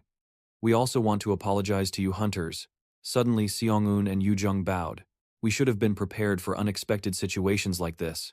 Most of the fault lies with us. Please forgive us." Both Minu and Griffith looked away. He felt a bit awkward and remained silent. It was late at night, and lights from the karaoke rooms were shining outside. Walking alone in the hall, he thought, a money-grubbing hunter, huh? There really are all kinds of people. Anyway, Minu thought back on Kizi's strange behavior. Why did that foreign girl wink at me? Was it a challenge? Suddenly, Griffin jumped out of nowhere. He snatched the blue cloth from his arm. Minu turned around annoyed and said, "What the hell are you doing?" Holding the blue cloth, Griffin replied as he faced Minu. "You didn't even notice my presence?" He wanted to know why Minu had his cloth. "How dare you steal my stuff?" Flashing back to the match, Griffin watched everyone shout when he fell. "Ah, he's down." Griffin stood still, realizing what he'd done, then subconsciously looked down. He discovered the blue cloth on his arm was gone. The scene at the pool from earlier flashed by. It turned out Griffin's missing blue cloth was floating in the pool. Back in the present, he rubbed his neck and sighed. "Ah, you followed me all this way just for that? It's because of the way you were moving. I just grabbed whatever I could get my hands on. I didn't steal it from you." Griffin noticed something strange, something that required careful observation to see. A new hunter? After a short pause, he continued. "That's something only someone with tons of combat experience would notice." He looked straight at him and asked, "Who are you really?" Minu silently looked back at Griffin with a deep gaze and asked him a question in return. "Then let me ask you. You pretended to choose us randomly, right? Because I used the name of the monster that killed your brother. Such an emotional hunter?" Seeing that Minu wasn't answering, Griffin said, "Stop dodging the question and answer me." Griffin gritted his teeth upon hearing Minu's next words. "I'll answer the one who is more rational, not someone who's being overwhelmed by emotions." Minu listened silently as Griffin said, "Are you saying I'm avenging that piece of trash?" Surprise showed on his face. "I just wanted to." Then he seemed to understand something from Griffin's words. "Take my anger out on someone. Now that I've answered your question, is that enough? Now, you answer." But Minu seemed to ignore him and said, "Hey." He then shared his final conclusion with Griffin. "Could it be that you're mad because Baphomet killed your brother, the one you wanted to kill yourself?" After hearing his words, he stood there stunned. Then, Griffin quickly hid his shocked expression and coldly asked, "What?" Disbelieving his own ears, he was shocked but seemed to understand. "So it's true." Minu explained what he felt when Griffin said, "Are you saying I'm avenging that piece of trash?" He sensed killing intent in those words. "I didn't feel any hostility from you when you attacked me, but when you said that just now, your emotions were truly filled with hatred for someone." He asked again to confirm, "Baphomet killed your brother, the one you wanted to kill yourself. So you took your anger out on me? The one who took that name?" Faced with Minu's question, he lowered his head and remained silent. He continued to press, "Seeing that, I must be right, huh?" Now Griffin became somber and didn't admit it. A hunter killing another hunter. "Are you saying I wanted to kill my own brother?" Minu tilted his head, thinking that wasn't quite right. Hunters aren't saints. They can kill people too, although I don't understand why two brothers of the same blood would do that. Now Griffin stood there dumbfounded for a moment, then continued to counter him. "Then let me ask you something else." He recalled feeling a demonic hand with a powerful killing intent behind him. "That killing intent you directed at me at the last second." Now Griffin looked closely at Minu and said, "There's only one place you can feel killing intent like that. One is in a dungeon, two is in a tower, and it only comes from a boss monster. Besides," he held on to his firm suspicion, "how can a human possibly have the killing intent of a monster? The only reason I can think of is a monster in human skin." Hearing this, Minu smirked in amusement, then couldn't help but throw his head back and laugh loudly. His laughter echoed throughout the hall. He laughed heartily as if enjoying a joke. "You're a pretty interesting toy," he thought to himself. "Just like your brother." Minu didn't deny it and admitted it outright. "That's right, I am a monster." "So, what are you going to do about it?" Griffin quickly replied. "If you ask what a hunter does when they see a monster, the answer is to kill it on sight." Minu continued. "Kill on sight, huh? So, if I'm a monster, then like you said, one of us has to die, right?" He grabbed Griffin by the collar. "Then I guess we're in the same boat." He gave a terrifying smile. He looked straight at him. "A boat where we try to kill each other." Minu looked at Griffin with amusement. "I'm really looking forward to the day you find out who I really am." Faced with having his collar grabbed and hearing these words, Griffin maintained a calm expression. Finally, Minu smiled in anticipation and added one last sentence. "I hope you get stronger. Otherwise, you'll die by my hand." In a residential neighborhood in South Korea, a voice asked, "Where are we going now?" Seong-eun showed up to take Minu to a new home. "I can't just let you wander around homeless. Just follow me. I've prepared a decent place for you." He also had a thought in his mind. "A lot has happened, but I still need to keep an eye on him." Seong-eun stood in front of a green gate. Then he announced, "We're here." Through Seong-eun's description, the yard overgrown with weeds became a cool and airy garden, while the dark house full of cracks and cobwebs turned into a quiet home. A desolate wind blew dry leaves around. The two stood frozen in the middle of this so-called house. Seeing Minu's silence, Seong-eun was pretty sure he knew what his next reaction would be. "What is this place? I'm not staying here." Seong-eun was already prepared to deal with it. Look at his reaction. "Don't worry, I have a way to deal with this." Seong-eun spoke first. "You should stay here. It's quiet, and there won't be many prying eyes. This is a suitable place for you to avoid the media." Minu simply replied indifferently. "Oh, really?" It was the opposite of what Seong-eun expected. Minu quickly accepted. "All right, it just needs a little cleaning and it'll be fine." Seong-eun's jaw dropped. He was stunned by his words. These things are old but still usable. But unexpectedly, Seong-eun pulled Minu back and asked frantically, "Really? You're really going to stay here? Let me check your head. You must have hit it on something when you fell into the pool." Hearing Seong-eun's nonsense, Minu got annoyed. "What are you talking about?" Minu said. "I actually like living in humble places. Quiet places like this are nice. I used to live somewhere too high up, so a change is good." Hearing that, Seong-eun assumed he used to live well. "What high-rise building did you live in before?" Seong-eun crossed his arms. He leaned against the wall and said to him, "Well, if you like it here, there's nothing I can do. As long as you're okay with it, it's fine." His flip-flopping attitude made Minu feel helpless. "What's up? You change your tune so fast." Seong-eun then brought up his training. "How did you find yesterday's training session?" Minu replied. It was fine." He thought back to the session. "I sensed a lot of things during yesterday's training." He pictured Griffin standing behind him, watching him, then looking at him again as he walked past. There was always a gaze following me. No matter where I went, those eyes never stopped watching me. Suddenly, a dark figure was watching from behind a door. Seong-eun and Minu. A low voice mumbled, "A kid, huh? He must be new. I'll have to pay attention to him." As if sensing someone's gaze, Minu quickly turned his head. Seeing his strange behavior, Seong-eun asked, "What's wrong?" He looked towards the door. I feel like something's watching us." Seong-eun couldn't see anything. He said, "Really? I don't see anything." Seong-eun didn't waste any more time, sat down, rested his hands on his legs, and got down to business. "Let's get right to it." Seong-eun began to assign him a mission. "You've only just attended the first hunter training session, and I'm already putting you to work, but this mission is quite suitable for you. Usually, after hunters complete their training courses, they gradually get used to combat practice. You'll be assigned to a team with other hunters, and a supervisor will be with you. Usually, a group consists of 4 people. This brings us to Minu's current situation, where a group of 3 men and 1 woman was standing. One of them, a man in a neat suit holding a tablet, said, "There's still one more person who hasn't shown up, right? We've been waiting a while. What's his code name?" A young man in the group pointed. "Oh, there he is." Minu walked over, rubbing his neck. Minu joined them, making a group of 4, not including the advisor, Baphomet. Turns out they were waiting for Minu. Getting to mentor a celebrity like this? Minu looked up at the person who had just spoken, a slightly older-looking member of the group. "I feel truly honored." Back when Seong-eun gave him the mission, Minu asked nonchalantly, "Supervision, I don't get it. Aren't they targets to be eliminated?" Seong-eun pointed and explained, well, to put it simply, we need to find the one pulling the strings. An image of a deer surrounded by spears appeared, symbolizing Seong-eun's words about finding the mastermind behind it all. We need to find and extract information from their underlings, he continued. This might sound simple, but it's not easy. You'll join a 4-person team with other experienced hunters. Minwoo understood his mission.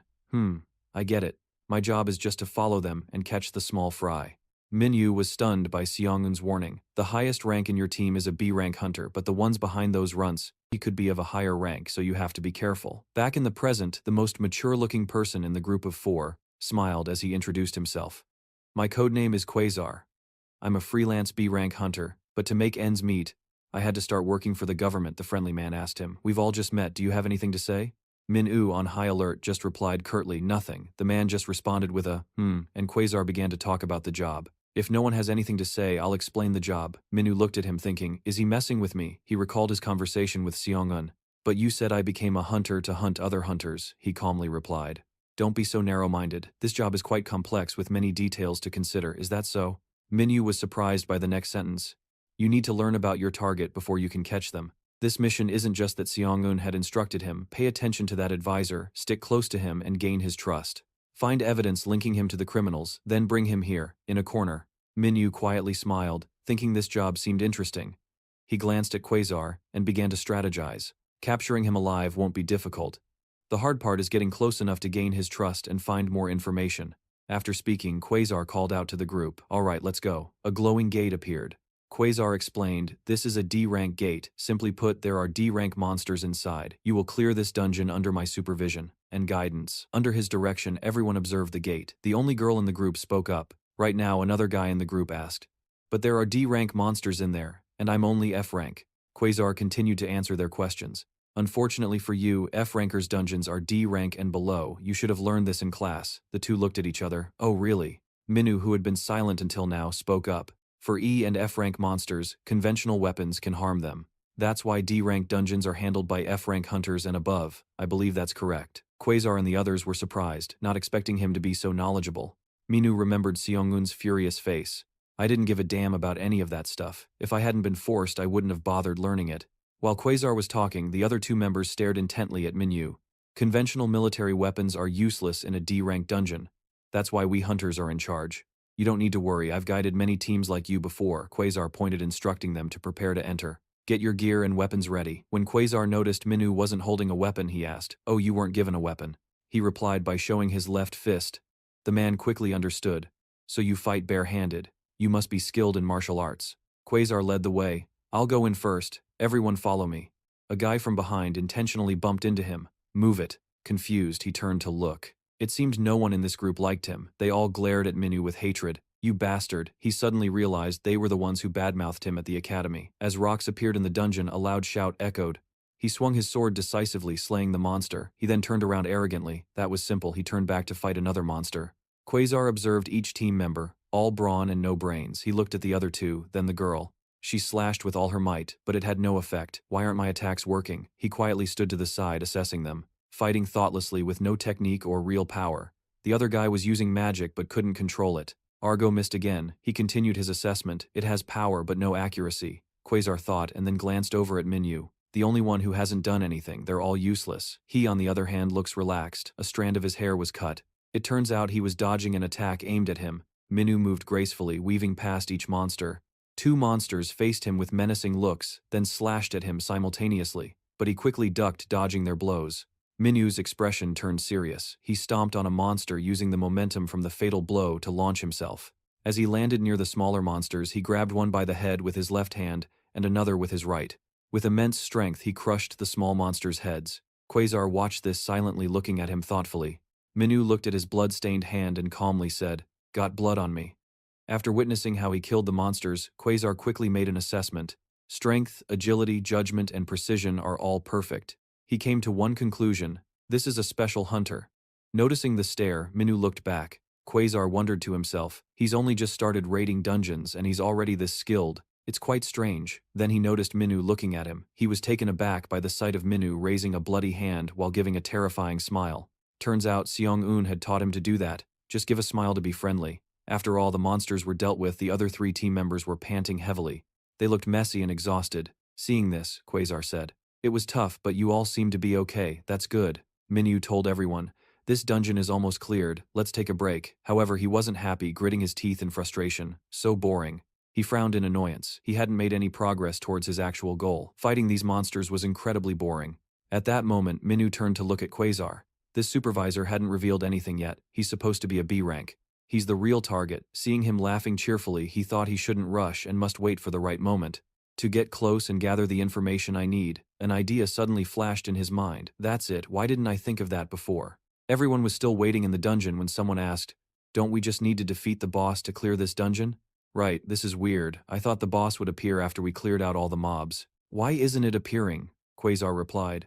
"That's usually how it works. Everyone bring the monster corpses over here."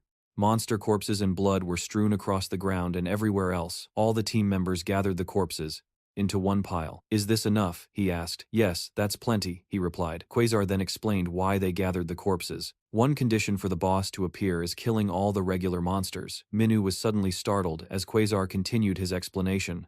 "Another way is for it to smell blood." The team members began to feel a terrifying tremor. "What is this tremor? And this chilling sensation?" Quaazar concluded. "That will agitate it enough to appear." As he said that, a massive boss erupted from the ground with devastating force. Seeing the creature's immense power, the other 3 team members were terrified. Quaazar identified it. A grave worm. Minu shot a sharp glance at the creature. He explained that it's extremely sensitive to the smell of blood. The massive graveworm was meters tall, with a grotesque form consisting of just a large mouth filled with sharp spikes, and 5 long tongues hungry for flesh. He warned them, "Be careful not to get eaten." The arrogant guy from earlier was now terrified. He thought, "This is terrifying, can we even defeat it?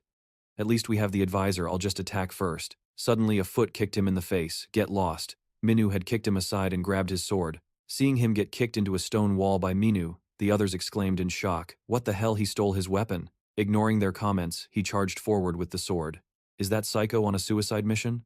You can't activate the skills on someone else's weapon. Is he an idiot? How can he not know something so basic?" Quaazar was curious as well, wondering what he was planning. He reached out a hand to stop him. "He seems to be getting carried away. I can't afford to lose a talented hunter." However, before he could stop him, Minyu had already leaped and charged straight at the graveworm. The 2 group members stared wide-eyed in astonishment at that leap. Quaazar also revealed a hint of surprise, wondering what he was doing. He swung his sword up, facing the monster bug up close. Minu activated his killing intent, staring straight at the monster bug. It stuck out its horrifying tongues, wanting to devour him as a streak of white light like lightning flashed down. The monster bug was still standing tall, but somehow he had already landed on the ground, and in just a second the monster bug was split in 2. Flesh and blood splattered everywhere. The 2 other group members were instantly frozen. Quaazar was also stunned, unable to believe his eyes. His hair was blown back by the wind from the recent battle. Minu glanced back with his red eyes, thinking it was too simple. This is like a rule of life. The strong always attract others. Everyone else praises the one with power, calling him boss. Boss. Minu's back looked so attractive as he landed after killing that boss. That is one of the things I realized, while in the human world. Minu stood up as the 2 group members looked at him and said, "He took down the boss with just one move?" The guy looked at him, not thinking Minu could defeat the boss so easily. Unbelievable. Suddenly, he saw something. He looked to his side. The girl next to him had suddenly fallen for him. The girl radiated admiration, and even her eyes turned into hearts. A round of applause rang out. It was Quaazar. He clapped and praised him. "I didn't expect you to take down the boss in one move, Baphomet. I'm very impressed. After this battle, I've come to a firm conclusion about you." Hearing that, he thought, aha. Minu smiled smugly to himself. He must be pretty shocked to see me display my power like that. He must want to get close to me. Quaazar laughed and then made his decision. "It seems you no longer need my guidance. Congratulations, Hunter Baphomet." He stood arrogantly with his hands on his hips. Then he immediately yelled out loud, "What the hell?" Minu was so shocked by Quaazar's words he started to tremble.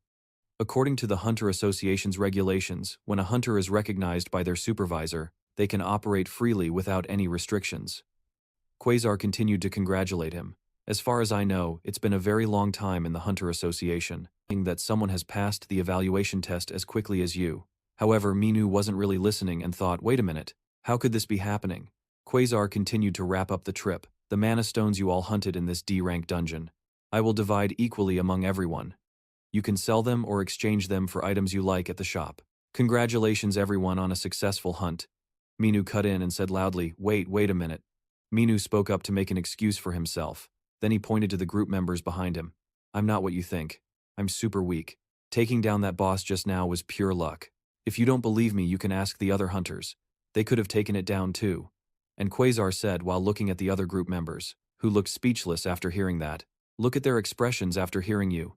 Do you think just anyone could do that? After they got outside, Quaazar officially ended the trip. So today's hunt ends here. If any of you are injured, please go to the hospital for a checkup. See you all at the next hunt. Quaazar still left Minu with some flattering words. Hunter Fomate, even though we just met for the first time, I am very impressed with you. I wish you luck on your path. As a professional hunter. Minu stood stunned watching the group members leave. He panicked and thought, how did it turn out like this? Where did I go wrong? Did I misjudge his personality and emotions? Suddenly he was startled when someone called his name. Excuse me, Hunter Fomate. Minu looked up thinking he had come back, but it was the girly girl from the group who came back. She was blushing while holding her phone and asked for my phone number. Minu was speechless. What is this now? That night CEO Un was driving while talking on the phone. I guessed it would turn out like this. In another place, a guy was gritting his teeth and charging forward. CEO Un said over the phone, this investigation of tailing and gaining trust doesn't seem to suit you. He also encouraged Minu, saying to consider it your first challenge. This is indeed not a simple mission. At the same time, Minu stood with his hand on his hip holding a knife as two flashes of light clashed. Seonggun gave Minu another mission. Let's move on to the next simpler mission. While CEO UN said this one seems more suitable for you. There's a dangerous criminal hunter that needs to be eliminated. His rank is C. Minu knocked that guy's sword away. He was the same criminal CEO Un was talking about. He continued to mention how to deal with these criminals and the method of execution. The mission is to eliminate him dead or alive. CEO Un continued, this should suit you better. At the same time, Minu had quickly finished off the criminal. His head flew off following the slash of the knife. CEO Un instructed on how to clean up afterwards. As for disposing of the body, it's best to take it into a simple dungeon and then defeat the boss in that dungeon. Minu held the phone. CEO Un's voice came out of it. When the boss is defeated, the dungeon will close. That way no one will ever know. A blue light flashed behind him. It seems Minu had just come out of the dungeon after handling things as he was told. Minu listened silently. He put his hood back on and replied to the phone cheerfully. Okay, this kind of work seems to suit me. I'll take this mission then. As he walked down the street, his mood suddenly dropped, thinking back on CEO Un's words. CEO Un laughed tauntingly. But aren't you annoyed that the mission failed? Minu punched the wall hard. Cracks appeared and debris fell down. He gritted his teeth and cursed angrily. Damn it. Thinking about Quaazar made his blood boil. That old fox bastard. The next morning, Quaazar was guiding new hunters again. Everyone, pay attention. Today we will raid a D-rank dungeon. A shadowy figure appeared sitting at a nearby cafe. The plan to get close to him had failed. That person was Minu. He sat in the cafe wearing a black hat to hide himself while watching Quaazar. Now the only way is to tail him, to find his connection with the criminals. He adjusted his hat with a determined thought. If I keep following him, he's bound to slip up. Minu started tailing him when Quaazar was guiding the new hunters. First, he paid attention to his scope of activities. When he was with other advisors, the relationships, the people he often contacted, he was sure that among those people there must be someone related to his illegal activities. At an apartment building down the street, Quaazar walked by. Minu hid and followed him from behind. His mouth twitched. This bastard. He angrily followed from behind. He silently tailed Quaazar, but the man was too cunning. All his actions and relationships were very discreet. He couldn't find any openings at all. He just went to work and then went back home. Minu followed closely, watching his back. He had basic contact with ordinary people at work. It seems tailing him like this is useless. He must have anticipated this basic method. Minu thought back to CEO Un's words. No wonder the chief told me I had to approach him naturally, he thought to himself. His hands haven't touched blood in a long time. I haven't smelled the stench of blood for a few days now. An idea flashed in his mind. If there were no laws here, a sword would pierce deep into an arm. Minu imagined he would sever Quaazar's arm. First, I'll chop off one of his arms to disable him. He turns in shock. He looked at him with murderous eyes. The image of Quaazar disabled and collapsing with a severed arm. He would stand before him, then torture him and make him confess everything. Quaazar was startled, sensing something. He turned his head and looked at him hiding behind. He thought, maybe I should just do it. Then reason pulled Minu back. Not good. This is the human world with its own laws. I can't act on my own. Minu looked towards his door while thinking of a way. What should I do now? Suddenly Quaazar opened the door and ran out of the house. Minu was surprised to see him rushing off somewhere. Huh? Outside the apartment building, Quaazar was down on the street. He looked around as if searching for something. He was sweating and said, "Where is she?" Quasar's eyes trembled with agitation. "Where is she?" He mumbled a name, Yu Hyun. A voice called out, "Honey?" A woman with shoulder-length hair holding a grocery bag was standing behind Quaazar. Seeing his panic, she asked with concern, "Why do you look so pale? Is something wrong?" Quaazar finally let out his worries and said loudly, "Where have you been? Why didn't you answer my calls?" She just now noticed. "Answer the phone?" Yu Hyun explained as Quaazar hugged her tightly. "Oh, I went to the supermarket.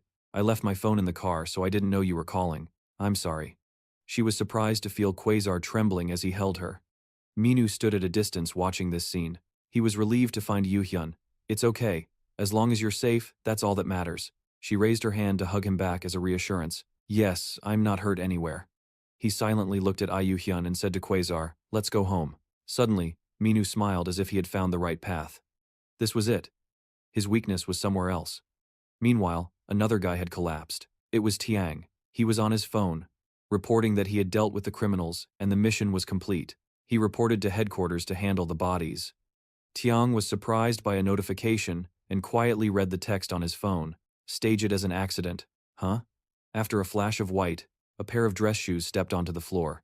Quaazar appeared, looking worried and frantic, calling out his wife's name, Yu Hyun. He ran in and saw Yu Hyun treating Minu's wounds. He was surprised and asked Yu Hyun what was going on. "He saved me from a car accident," she replied. "Yes, he got injured while saving me. I told him to go to the hospital, but he said it was nothing, so I'm just bandaging him up at home. I didn't expect you to know him." Meanwhile, Minu was in the living room looking around and noticed a photo on a cabinet. Quaazar agreed it was quite a coincidence. As Minu reached out to touch the photo, Quaazar called out to him, "Hunter Fromage." Quaazar grabbed Minu's hand, stopping him. He then thanked him and asked a question. "Thank you so much for saving my wife. Do you happen to remember the model or the license plate of the car that caused her accident?" Quaazar suggested they go outside. "It's getting late, let's not bother her. Let's talk outside." Suddenly, Yu Hyun called out, "Wait a minute." With a friendly smile, she invited him to stay for dinner. "Please, eat with us before you go." Quaazar looked at her, "Honey." But Yu Hyun told her husband, "He saved me, and he's also your colleague. So I just want to treat him to a meal." Minu, with his mouth full of rice, was already chewing greedily as the couple sat opposite him. The couple was stunned, watching him eat as if he'd been starved for days. "You seem to be enjoying the food. I'm glad you like it. Have some more." Minu glanced at Yu Hyun, staring at her intently. Noticing his gaze, Yu Hyun was a bit startled. She asked if he wanted a beer. He replied, "No, thank you." Yu Hyun then said, "All right, I'll get you more food." And he watched her as she went. As she was getting the food, he felt a strange sensation. A very strange feeling that he got from this woman. Resting his chin on his hand, Quaazar's question broke Minu's train of thought. "So, after graduating, how are you finding the life of a hunter?" Minu replied with a hint of sarcasm. "Well, thanks to you letting me graduate early, my life is a complete mess now. I haven't gotten used to things yet."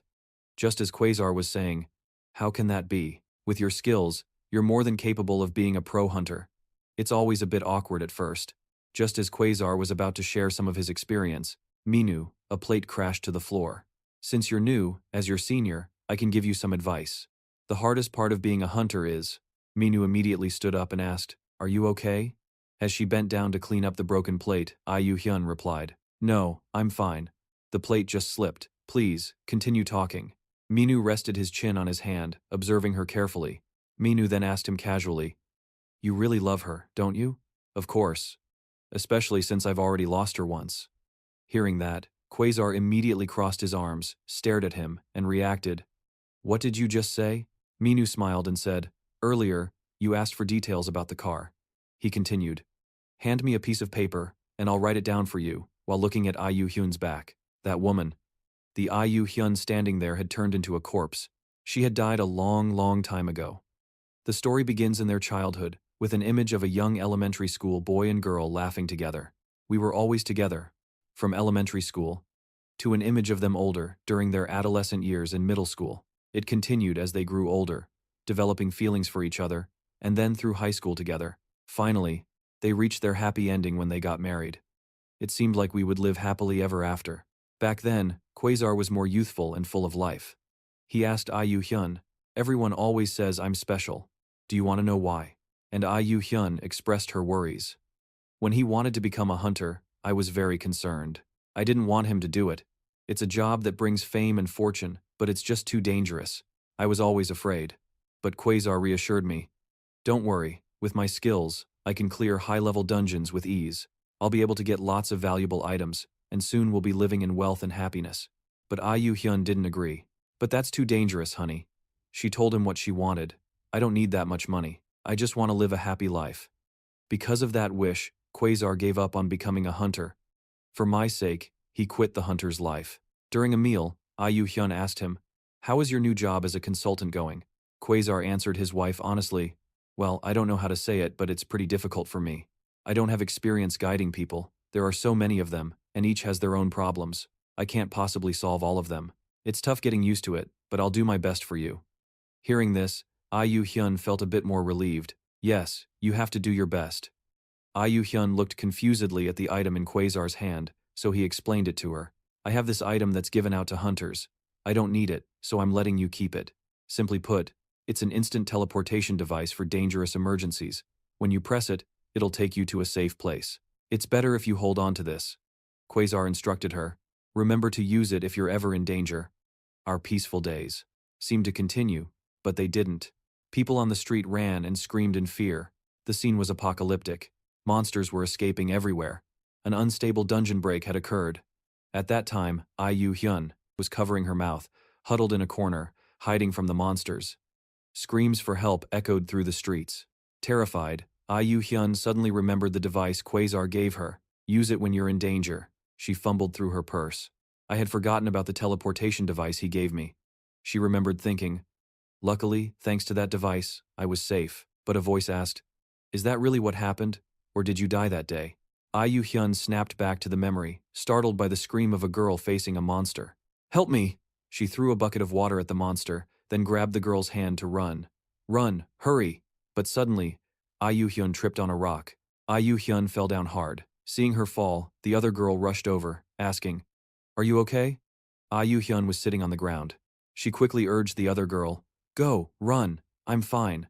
I think there's a safe shelter nearby for everyone." When Iyu Hyun fell, the contents of her purse spilled out, including the teleportation device.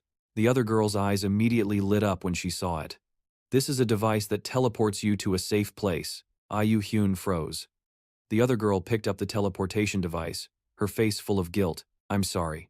The girl pressed the button on the device, saying, "I want to live." At that moment, the device activated. "You will be teleported to a safe location now. Please stand by." Iyu Hyun rushed to stop her. "No, that's..." But by the time she reached out, the girl had already been teleported away. Stunned, Iyu Hyun whispered, "Mine, now." A serpent-like monster stood behind her, hissing with its mouth wide open. In despair, Iyu Hyun cried out, "Honey." The question echoed again. "I died that day. So why am I still here?" Quaazar's gaze darkened. He recalled the rental agent's words. "Yes, that's the registration for one of our cars." Quaazar strode toward a specific location. The agent's words echoed in his head. "You want the address of the customer who rented it? That's confidential information. But since you're a government investigator, we'll provide you with the address." "That place." Quaazar reached for the doorknob. "This is it." He opened the door and stepped inside. "It's here." Suddenly, Quaazar's eyes widened in shock at the figure of his wife. Iyu Hyun stood in the room, her back to him, looking out the window. She just stood there, lifeless, as the wind blew in. Astonished, Quaazar asked, "Iyu Hyun, why are you here?" Just as he called out and started to approach her, another voice spoke. "With a man who loves his wife as much as you, I knew you'd track down the ones who caused her accident." Seeing him standing there, Quaazar said quietly, "Hunter Fromage."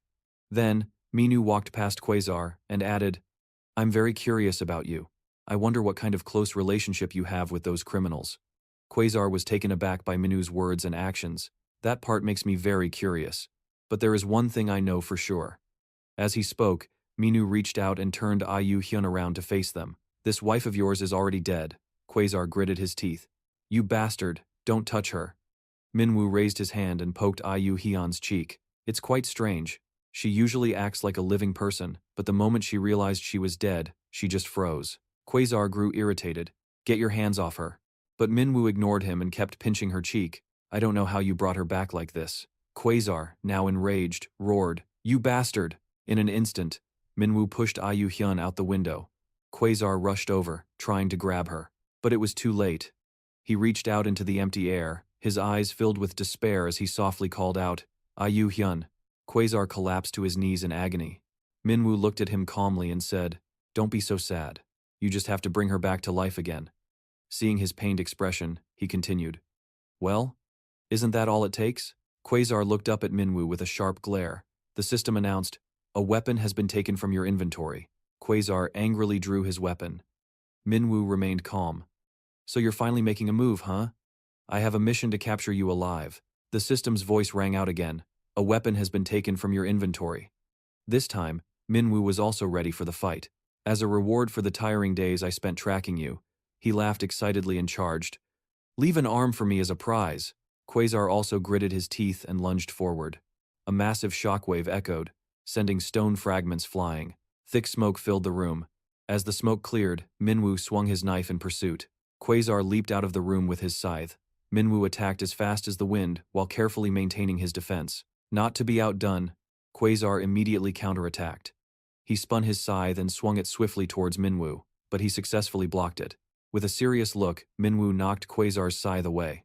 Minwoo's knife and Quaazar's scythe clashed violently again, the ear-piercing sound of metal echoing. Grimly, Quaazar pulled his scythe back. Full of killing intent, he gripped the scythe to build momentum. Then, with all his strength and speed, he hurled the scythe straight at Minwoo as their weapons were about to meet. He blocked it with his weapon. A force shot past Minwoo, who then accelerated, leaping up and pouncing on Quaazar from above. Quaazar immediately turned, glancing at Minwoo. Just as Minwoo was about to strike, Quaazar made a pointing gesture. A powerful force slammed down. He glanced at Minwoo as a red light flashed from the side of his face. The system announced again, A weapon has been taken from your inventory. He suddenly glanced at his other hand. He swiftly grabbed another knife to block Quaazar's scythe. Minwoo jumped back to dodge the attack as a loud clang echoed. Quaazar began to speak. Ever since we were kids. An image of a brightly smiling Ianu Hyun flashed in his memory as Minwoo charged at him with his knife. Quaazar blocked Minwoo's attack and continued, to when we were in middle school together. An image of a pouting, short-haired Ianu Hyun flashed by. Another memory surfaced as he continued. And then high school at the same school. Minwoo fell silent. An older Ianu Hyun appeared, sobbing uncontrollably. Every memory was vivid, as if the memories had never faded. Quaazar rushed at Minwoo, swinging his scythe and shouting, We were always together, inseparable. The memories came flooding back. Back then, a younger Quaazar had a weapon slung over his back. He looked disheveled, his face stiffened. He looked down with shocked eyes and let out a desperate cry. No! Oh God, this can't be happening. The image of Ianu Hyun, lying down with a blanket pulled over her head. Quaazar's voice trembled. Why are you lying here? He dropped to one knee. One hand covered his face, the other touched the blanket. His voice was full of helpless pain. You had the teleporter. Why couldn't you escape? Crying, Quaazar suddenly realized something. He growled, What bastard stole your device? As Quaazar walked through the ruined streets, he thought, I have to find the nearest shelter. It's chaotic right now. No one will notice. Just as Quaazar thought, soon, he will pay. His foot suddenly hit something on the road. It was the safe zone teleporter. It was stained with blood. He realized it was the one he had given to Ianu Hyun. Quaazar looked up grimly. In front of him were the ruins of what was likely the shelter that had fallen. Echoing voices rang out. The shelter is under attack by monsters, requesting immediate backup. Quaazar thought, I can't believe this happened. Maybe she was fated to die and couldn't escape it. But when he saw the image of Ianu Hyun smiling happily in her wedding dress, he couldn't accept it. Darling, I need you. Ianu Hyun was so beautiful. She was crying tears of joy on the happiest day of her life. The memory of Ianu Hyun lying in a pool of blood made Quaazar believe that we always need each other. Back in the present, Quaazar said to Minwoo, You know too much. The system announced, Activating skill. He continued, All you have to do is die. The system displayed the words Calamity Strike. A powerful energy radiated from Quaazar's killing intent. She and I. He declared loudly, We'll live together again. Minwoo's expression turned serious. Nice speech, but you're messing with the wrong person. He lunged forward with a swift slash. Quaazar's scythe-wielding arm was severed and sent flying, blood spraying from Minwoo's blade. Minwoo looked thoughtful. There have been guys like this before, always whining about their feelings. In agony, Quaazar gritted his teeth, clutching his bleeding arm. Minwoo held his coldly gleaming knife, looking at the trembling, kneeling man and spoke grimly. The moment you let your emotions in, the fight is over. Minwoo fell silent, looking thoughtful as if he'd realized something. He roared angrily. I worked my ass off for the past 2 weeks, just for this? Damn it, one arm is too cheap. Give me a leg too, otherwise I'll take all of them. Quaazar suddenly shouted, cutting him off. What about you? I don't care what I have to do to save my wife, but why are you doing this? Minwoo replied, looking a little uncertain. I already told you, didn't I? I'm here to arrest a criminal hunter. Or did I not mention that? Quaazar stubbornly insisted, I've done nothing wrong. Minwoo's lip curled in annoyance as Quaazar kept insisting Iu Hyun deserved to live. Minwoo covered his face in exasperation as he continued, Is it wrong to save someone who deserves to live? Then he snapped furiously, Stop trying to justify your actions, will you?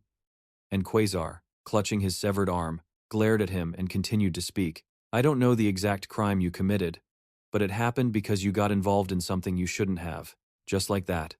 Minwoo continued to press him. And you still say you did nothing wrong? Quaazar retorted. Are you saying you've never done anything bad? Minwoo's eyes grew cold and he growled. You still have the nerve to talk back with that sickening attitude? Criticize me? He raised his bloody knife. Minwoo slowly approached Quaazar, his voice filled with killing intent. I have to kill you. Iu Hyun's mangled body was still on the ground, when suddenly, her arm twitched in the pool of blood. Driven by the scent of blood, she snapped her eyes open, her gaze empty and soulless. The atmosphere on the floor grew tense. A system notification appeared in front of Minwoo. Quaazar received a similar one. Emergency. A demonic beast has appeared due to a system error. All nearby hunters, proceed immediately to eliminate the demonic beast. Minwoo was surprised by the sudden announcement and didn't notice the killing intent rushing him from behind. What the hell? Suddenly, a giant, purplish arm with sharp claws and rough skin smashed through the wall behind him, sending him flying. The surprise attack had just grazed his side. Quaazar was stunned. The creature that appeared before him was half his wife, and half a giant monster. Its skin was veiny and purple. Where its head should have been, a multi-branched, tree-like trunk grew, with no eyes, nose, or mouth. Quaazar softly called out, Iu Hyun? He was stunned. What in the world is going on? Iu Hyun's remaining half-face was icy, her eyes unfocused. The monster's tree trunk head split in two, revealing sharp teeth. It craved blood, mumbling, the smell of blood. It opened its mouth wide and roared. Deep inside, hundreds of eyes stared out, so hungry. Iu Hyun's body reacted too. Her eye sockets sank, and her mouth stretched into a horrifying smile. The monster's maw lunged at Quaazar, but he remained dazed. Unexpectedly, a knife flew in and sliced through the monster's mouth. At the same time, a scornful voice rang out, This low-class beast dares to touch my toy? The monster immediately wailed like a child. Mommy, it hurts. It hurts so much. Mommy, it hurts. Quaazar also called out, Iu Hyun? The system announced, Comet has activated cruelty. Minwoo approached Quaazar and taunted, Iu Hyun? How romantic. The system continued its alert. Hemorrhage status. Minwoo gritted his teeth. In your eyes, is that thing still your wife? The system announced, effect received. His ability stats increase by 15% as he slicks his hair back with his knife, entering a combat stance. In my eyes, he's just a monster. The enraged monster roared and reached out. I'll kill you. Minwoo paid it no mind and continued his taunt. And I already told you. As he spoke, he leaped up to dodge the monster's attack. That your ignorance is what somehow saved your wife. Now, look at the consequences. Minwoo's gaze was so sharp, even he could feel it. Such a disgustingly evil aura. Looking at the monster, he thought grimly, Is this something a human can do? Minwoo spun his knife, thinking, I don't know what happened. He rushed at the monster, disgusted, but what he did is truly revolting. Each stab went deep into the monster. Minwoo then sliced straight down with his knife. His gaze was piercing, and the monster's pupils constricted. Minwoo moved swiftly, pulling out the knife. He then leaped up, raising his knife to strike down. The monster's 100 eyes widened in shock. Staring at the descending blade, it froze for 5 seconds. Suddenly, blood erupted from its eyes. Then, blood spurted from other parts of its body.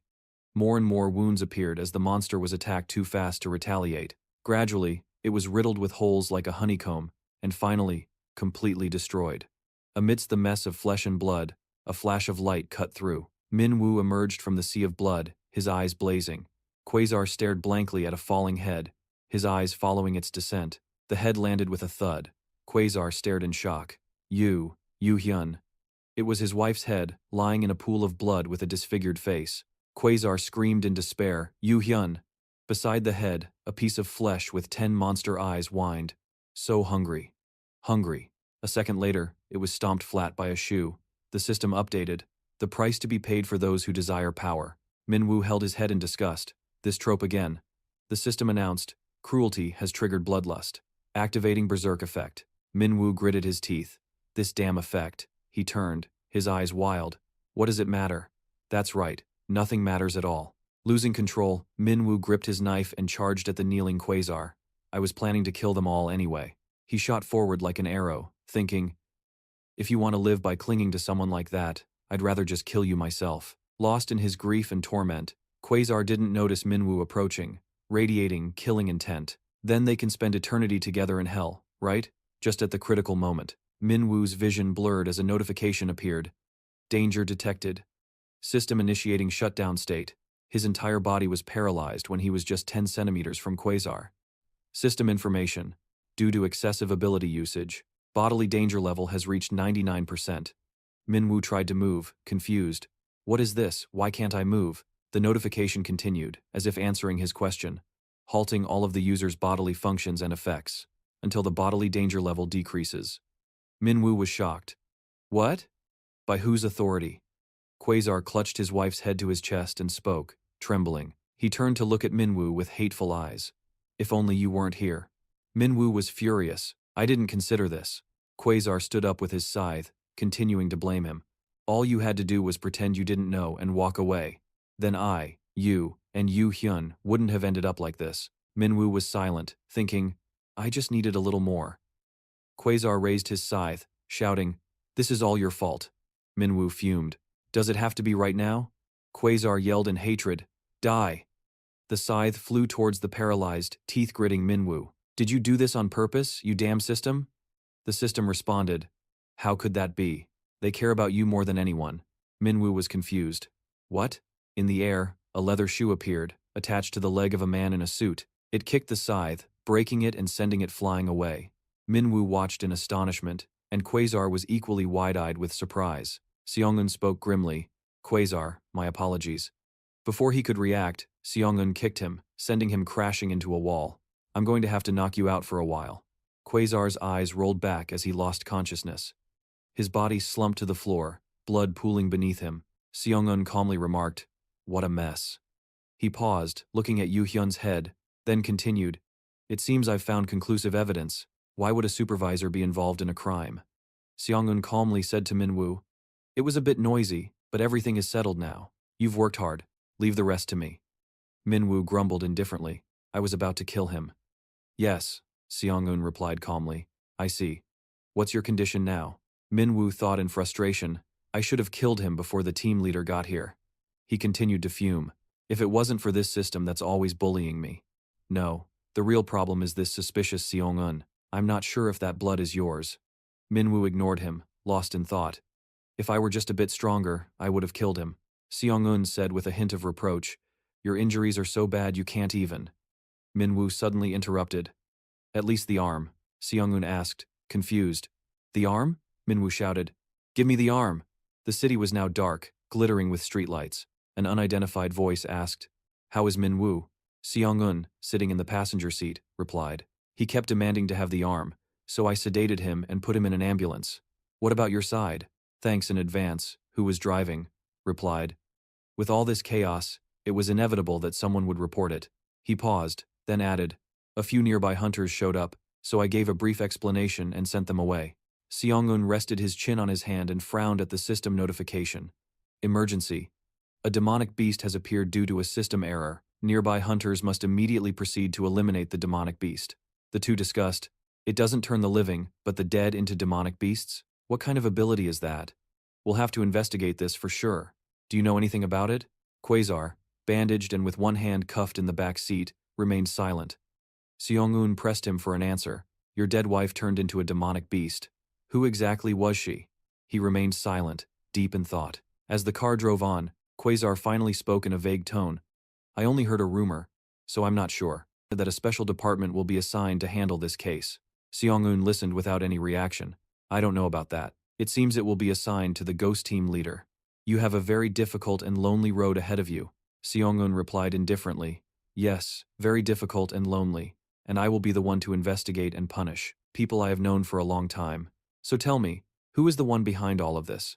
Who is this person you've been leaking information about new hunters to? Quaazar said nothing. Seong-un stated, among the new hunters you were in charge of, regardless of their gender, all of them have either gone missing or been found dead. If you traded information on new hunters to save your wife's life, then that is a very serious crime. He then waited in silence for Quaazar to speak, but he stubbornly refused to. Seong-un said thoughtfully, it seems you have no intention of talking right now. In that case. Suddenly, Tae-hang, who was driving, noticed something. He slammed on the brakes and urgently cut off Seong-un. Team leader, the brakes just failed. Seong-un couldn't react in time. What? From behind Quaazar, a fragment of the monster appeared. Seong-un, startled, looked at Quaazar who had just started to speak. It will be very difficult to catch that hunter. Behind Quaazar, the monster's mouth opened wide, its eyes staring. He sneered, Ghost team leader, I pray for your victory. Seong-un roared in fury. You bastard. Tae-hang also swore.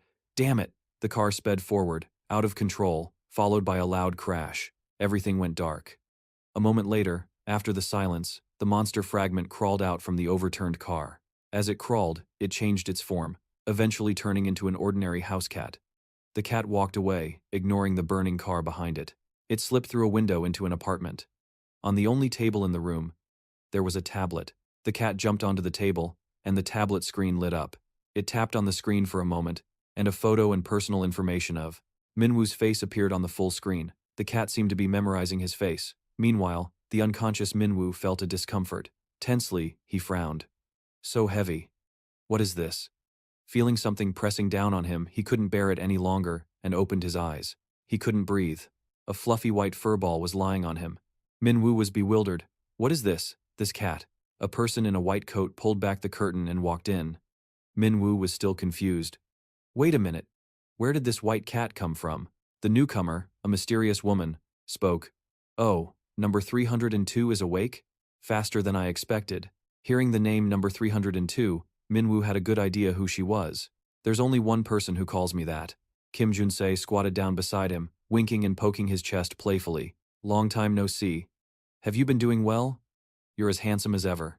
Minwoo was stunned, remembering the unpleasant past. The memory of Junseo's perverted expression flashed in his mind. At the thought, Minwoo suddenly screamed. He was so startled he fell backward, knocking off the blanket and the cat. Junseo managed to catch it. Oh my, Shasia. Holding the cat, she walked over to Minu and asked, You can still move normally, huh? But you're in a lockdown state. It must be very draining. Minu, backed against the wall, awkwardly demanded, Damn it, why is a quack like you here? Junseo teased. Hey, this is my hospital. Number 302, you owe me a lot, don't you remember? Minu snapped. No, Junseo continued her teasing. I was surprised. I heard you're working with team leader Ma Seon-un. I never expected someone like you to work under another person. He was a little surprised. What? You're an acquaintance of the team leader? Junseo said uncertainly. I guess you could say we're acquainted. She licked her lips unpredictably and added, In any case. After a pause, she suggestively lifted his shirt with her foot. Your body seems to be much better, huh? Minu froze and then snapped irritably. Die. Damn it, get your foot off me! Junseo jested. Oh dear, if not my foot, then how about my hand? He flared up.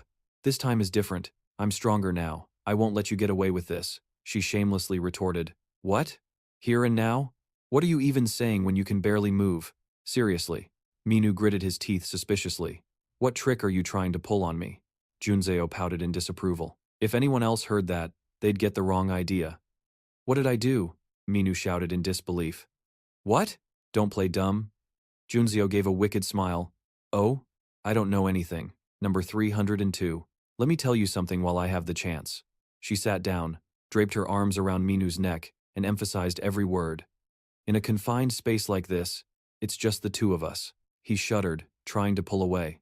Meanwhile, in an office, a girl was scrolling through her phone when a voice rang out. Hello, long time no see. Is Chaminu in there? Noticing the visitor, the girl answered hesitantly, yes. Ah, it's been a while. Yes, he's in there. But about his condition, he must have been in an accident. Suddenly, a piercing scream erupted from inside. The visitor was Ma Sion-eun. Hearing the scream, he asked worriedly, what's going on? Kim Junseo was laughing nonstop. Minu lay motionless on the floor. Junzeo laughed with delight. As expected, teasing number 302 is the most fun. Minu looked like his soul had left his body. Sion-eun froze for a few seconds watching the scene before snapping out of it. What the hell is going on here? A moment later, Minu suddenly asked, for me? Sion-eun looked puzzled. Huh? Minu said angrily, what's your relationship with that quack? Did you want to turn me into your dog from the start? To be your informant, is that why you set this up? Sion-eun retorted, annoyed. Do you think you're the main character of a movie? Do you think the whole world revolves around you? He explained. Back before the thorns appeared, she was a comrade who I went through life and death with. Besides, you've been involved with the government from the start. Minu thought, a comrade? That quack is a hunter? Sion-eun explained. This hospital is a government-affiliated agency. The government tested your power, but the results weren't what they hoped for, so they dumped you in this hospital. Minu's eyes widened in realization. So that's what happened. Those bastards. I never thought they were connected to the government. He then asked casually, come to think of it, how's my tail now? Sion-eun smiled wryly. You sure changed the subject fast. After saying that, he fell silent for a moment and then announced, Quaazar is dead. Minu froze in shock, then snapped out of it. What? Sion-eun said, recalling. The one behind it all killed him. He continued. Because it was in the city center, there was a high chance of getting caught up. I'll try to keep the damage to a minimum. And look for clues on Quaazar's body. But before that, Tiang and he had grim expressions as they stared at the pool of blood. Thinking back to that moment, Sion-eun continued. There was only a mangled pile of flesh left behind. The magic beast that I saw had a similar form to the magic beast you took care of. I predict it's a hunter who uses magic with the ability to control corpses. He was thinking, if we investigate the... When Minu suddenly interrupted, gritting his teeth with a scowl. Hey, are you kidding me? If I'd known it was going to die so pointlessly, I would have just killed it myself, he raged. I worked like a dog for this, and I just missed the opportunity like that? Sion-eun said, feeling guilty. I feel very sorry about this. Minu said resentfully, then let me handle the one behind this. I'll deal with him. Sion-eun hesitated. All right, but with your current abilities. Catching the mastermind is a bit of a stretch, he said seriously. Even I couldn't see through the mastermind's plot. It's most likely a hunter nearing S rank. Minu shot back. Your abilities aren't enough. He glared. If it were me, I'd deal with them the second I saw them, and then I'd sever all ties. Enraged, Sion-eun grabbed Minu by the collar. You arrogant bastard. Do you think this is some kind of children's game? You say you're going to catch the one behind this? He held him by the collar and demanded. When you're only a B rank? Minu silently turned and walked out. Sion-eun followed, calling irritably, Hey, wait. Without turning around, Minu raised his middle finger. Sion-eun clenched his fists in restraint, watching him leave. Damn that rotten personality of his. Junseo, who had been watching from the side, spoke up. Did you two have a fight? Sion-eun ruffled his hair and answered vaguely. No, we didn't fight. We just mess with each other like that. Junseo asked curiously, what was that about? Sion-eun didn't answer, asking a question of his own instead. But is it true? Did you really charge Cha Minu for his treatment? Junseo played dumb. Did I do that? Sion-eun pretended to make a call. Hello? This is the public official's office. Junseo quickly stopped him. Wait, let me talk. There's a reason for all of this. She started to recount the past. One day, the government sent me a young man, covered in blood and looking like he was on the verge of death. Junseo rushed to examine Cha Minu, who was lying on a stretcher covered in blood. She asked, do you know what they said at that time? The government people just gave a careless order and left. Save him or kill him, we don't care. You deal with it, she recounted, recalling Minu's bloody face. Looking closely, he was clearly that celebrity who used to be on TV all the time. At that moment, I realized that the government had failed in their attempt to create the hero hunter they desired. As she said this, Junseo showed her annoyance. It's not like he was only here for a day or two. In any case, he was just a failed hunter experiment by the government. Sion-eun gave a slight warning, watch your mouth. He added, I'm with the government too, you know. She shot him a mocking glance. Oh, really? Really? I had no idea. After a short pause, she continued, I don't know if you're the government's lapdog, or a wolf in sheep's clothing. Xianun's expression was unreadable as he asked, what happened next? The story continued with a nurse reporting to the director. This patient is completely hopeless. It's a miracle he's even survived this long. Junzeo was silent, looking at Minu with hesitation. To undergo treatment, one needs the physical strength to endure it. In his current state, suddenly, a red light shone on Junseo's face as she narrated. But at that moment, for the first time, a red system window appeared in front of me.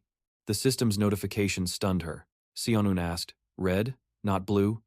Junseo confirmed, yeah, that alone was surprising enough. But the information in the system message was even more shocking.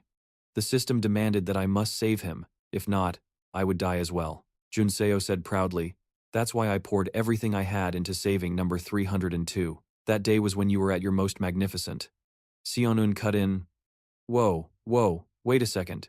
He was skeptical. It wasn't a quest? And not an emergency alert? The system window actually displayed a threat to you? Junseo replied, yes, that's what happened. What else could I do? If I wanted to find out more about number 302, I had to form a connection with him. That's why I demanded he pay back the debts I fabricated, just so I could observe him further. Xianun pondered deeply. A system that thinks for itself, acts on its own and even issues threats? We have no data on anything like this, Junseo mused. But it's quite romantic, isn't it? Number 302. I feel like he's receiving some kind of intense love from the system. She thought back to Minu's retreating figure. Dawn broke over a small neighborhood. T-An, with an emotionless expression, relayed the message. Yes, he's in a lockdown state. Tell him to take a break for the time being. Minu stood opposite, leaning against the wall with his arms crossed, listening apathetically. You don't need to worry about the lockdown.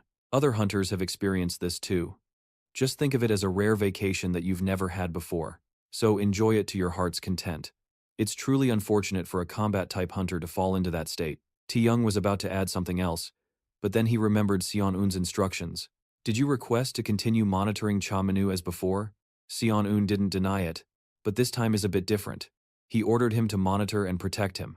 If the advisor gave the data on the hunter Baphomet to the mastermind, then we can't rule out the possibility that he could be in danger. Tian considered this, then dismissed the topic. It's nothing. I'll contact you again when I receive the next directive. Minu interrupted him indifferently. That, he said, pointing at the other's ear. Where did you get that thing you're wearing? Soon, a few more earrings appeared on his ears, and he seemed to have suddenly realized something. That's right. Minu sat in a diner, his cheeks stuffed with food. He seriously told himself, if I want to fight for real in the next battle, I need to rest too. Thinking about it, I've become human again. But I can't enjoy this. I thought you had a plan, but all you care about is the food. It was all gone in an instant. He raised his hand to order more, startling everyone. Give me 28 more bowls of rice and 5 servings of meat. After that, Minu went for cake and tea, even taking pictures for his social media before eating. He then went for a walk to buy snacks. While eating a potato skewer, he noticed a stadium. He immediately got an idea. The bat hit the ball hard. Minu, holding the baseball bat, watched the ball fly away and came to a conclusion. I have to try everything possible in downtown Seoul. He sat bored in the library reading, then went to the movies with popcorn. He blankly watched the characters' monologue. I will curse you all, you wretched humans. A female ghost appeared, threatening, give me your leg. Inside the haunted house, Minu stared coldly at the staff in a ghost costume. A bizarre scene was about to unfold. He snapped and chased after the ghost, shouting, give me your leg. The terrified staff member ran away crying for help. Elsewhere, a street performer was singing. Minu stood silently listening to the girl sing. The enthusiastic crowd was a stark contrast to his boredom.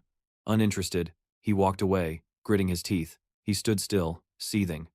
What can I possibly do with this weak body? This isn't fun at all. He began to doubt himself. Was becoming human a mistake? No. I've lost all my original power. I just need to get it back. No, that's not it either. Falling from the peak to the very bottom is excruciating. Just then, a system window appeared before Minu. The system's red light glinted in his eyes as it asked, are you sad?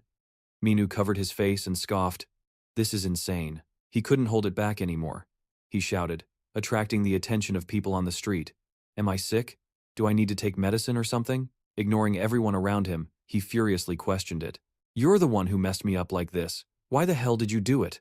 the system replied. It is all for you. Minu sneered. For me? You just want to make me miserable. If you wanted to piss me off, you've succeeded. Meanwhile, in another dimension, a pair of hands was performing a series of operations. A mechanical voice announced, initiating transmission protocol. Minu's voice was still being transmitted. Well, what am I supposed to do now? The announcement continued. Total attempts, 332,487,849,218. Upon further failure, the program will restart from the beginning. Minu received no response from the system and wondered, is it being blocked again? The woman in the other dimension continued her non-stop operations, initiating the hack. Minu muttered, I'd rather die by your hands. On the other side, the woman said with determination, this time, it will be a success. Minu roared in agitation, just die. At the same moment, the woman smiled as a mechanical voice announced, hack successful. Congratulations. Hacking into Earth's system now. A simulated globe lit up. Minu was completely stunned as everything around him froze and turned monochrome. He was the only one glowing, which made him wonder, what's going on? Suddenly, a voice next to him said, my apologies. The freeze on a nearby girl was lifted, as if she was possessed. She turned to look at him. Earth's system wasn't established by me, so it took a bit longer. Another possessed girl continued with a smile. But don't get me wrong. The entity then possessed another girl, who tilted her head and smiled, because I don't hate you one bit. Then, everyone vanished, leaving Minu standing there in a daze. He watched as a figure slowly materialized. Her voice arrived before she did. From now on, I will show you why I stripped you of all your power. As Minu stood there dumbfounded, the woman smiled and fully revealed herself. The woman had white hair, silvery white eyebrows and eyelashes, and a pair of captivating wine-red eyes. Minu cautiously asked, you are? She replied nonchalantly with a snap of her fingers. Finally, after hundreds of millions of experiments, I can finally materialize in front of you. After she snapped her fingers, they both found themselves in another dimension. She continued, I've conducted hundreds of experiments to see what would happen if I placed you among humans, and your powers as well. She spread her hand, projecting an image of Minu as she spoke of the hundreds of millions of tests. An image of him appeared, covered in blood, dead with his eyes wide open. Simultaneously, her voice stated, which led to hundreds of millions of your deaths, torn to shreds and died. He was frozen in shock as she continued to list his deaths. Impaled through the chest and died. Everything else varied, but your death was a constant. So I tried something different. What would happen if you were powerless? She paused, stepped closer, and placed a hand on his chest. With an indifferent look, she said, an unknown variable. I couldn't foresee any outcome. I decided to hope for an outcome that I couldn't predict. Minu mumbled back, hope? For me? The woman said with a stoic expression, I will grant your wish. You called for me back in that tower, Father. Minu's past self, before he became human, clenched his fist with determination. That image slowly merged with his current form. Minu lowered his head and asked quietly, will a god really grant my wish? He then looked up with a contemptuous smirk. I died hundreds of millions of times? He pulled her close, questioning her intensely. At the hands of someone weaker than me? She grinned. I've been waiting for you to ask that.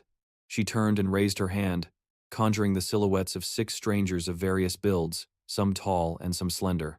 Only their silhouettes were visible, their faces obscured. These are the beings you could never have defeated, even with your original power. From the left, there appeared to be 2 cunning-looking men and a woman. You must become stronger, she affirmed. Looking to the right, there was a muscular, long-haired man, another man, and a woman. She stressed, much, much stronger than before. One of them looked particularly dangerous.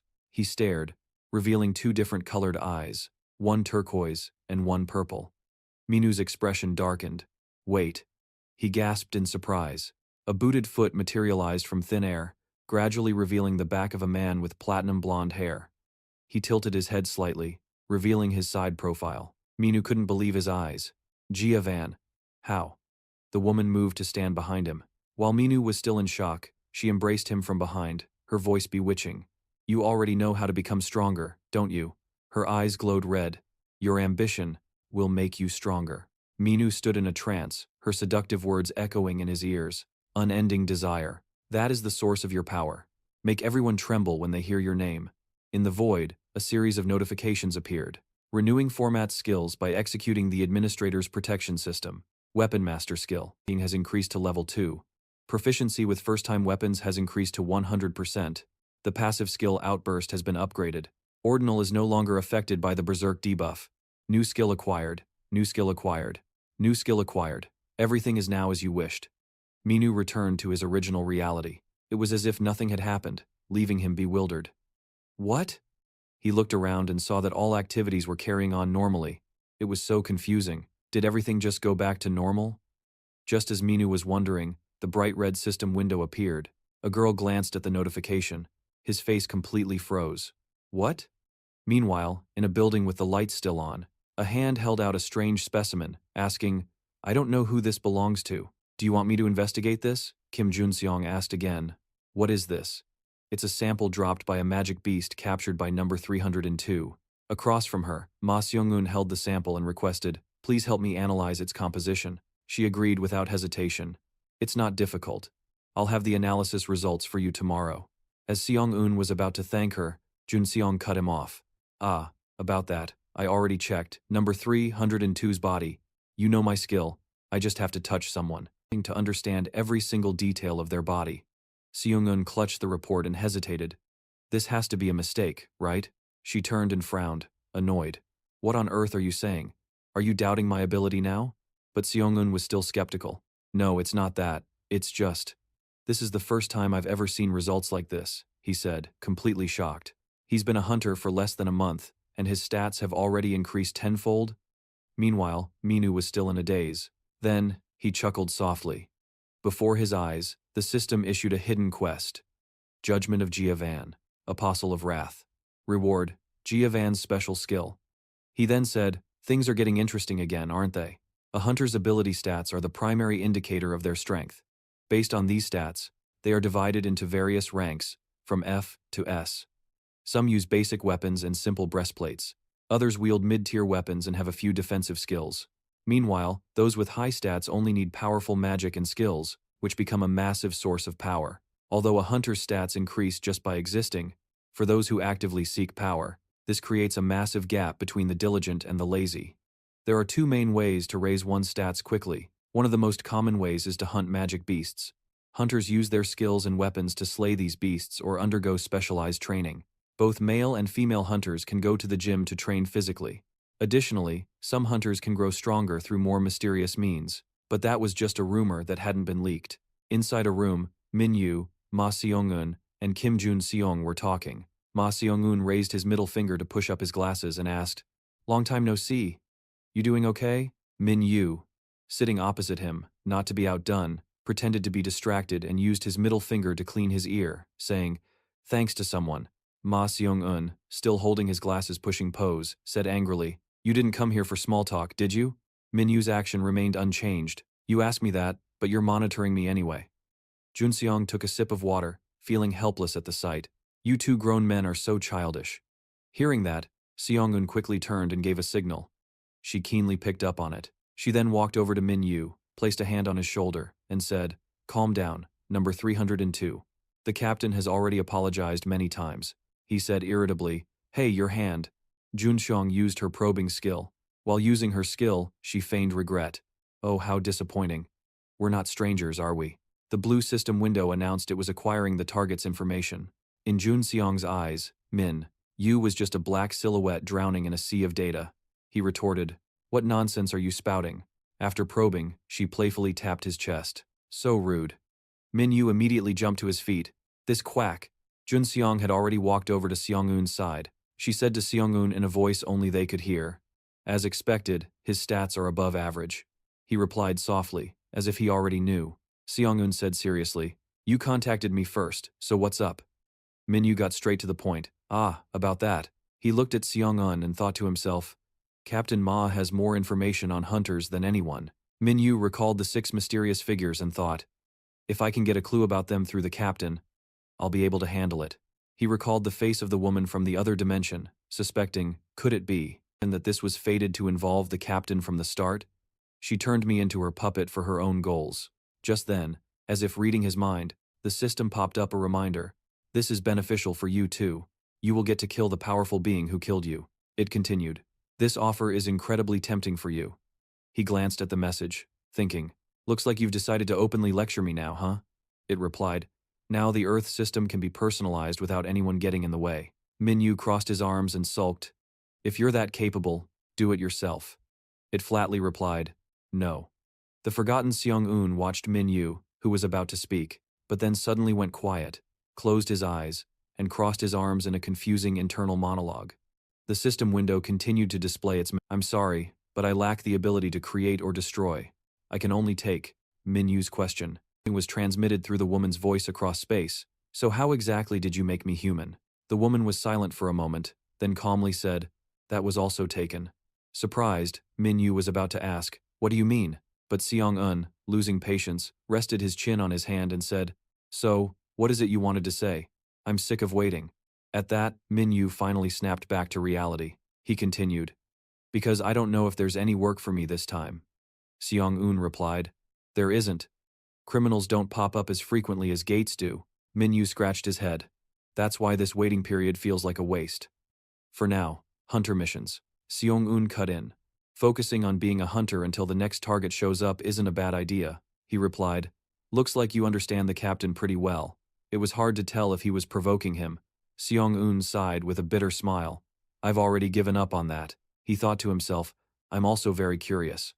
Looking at Minyu's blank face, he wondered, just how much has this guy grown? Will he become a useful piece for me? Seong-un proposed a deal. "How about this? If you find out the identity of the one behind everything, I'll let you be the one to deal with them." His next words stunned Minyu. "But in return, you have to become strong enough for it." At the Hunter Management Bureau headquarters, a shout echoed, "Entrust it to me." Inside, Minyu yelled, "If that's the case, just accept it, and lend me a weapon too." The female employee across from him said awkwardly, "Hunter Nim, normally, hunters of F rank don't receive commissions related to the tower. You wish to borrow a weapon? Have you considered buying one that suits you? Or going without one? The rental fees aren't very reasonable, sir." He didn't push it and started to leave. "I'm not interested in using the same thing over and over." Minyu asked again, "Are you sure there's nothing?" The girl calmly explained, "Because usually, only A-rank hunters are capable of climbing the tower." "Ah," she suddenly recalled and added, "There is one commission related to the Tower of Trials that doesn't have a rank requirement, but only hunters who are members of another guild can participate." He was surprised and a bit happy. Then he became puzzled. "A guild? I'm already in a guild, right?" The employee asked, "Which guild are you a member of, sir?"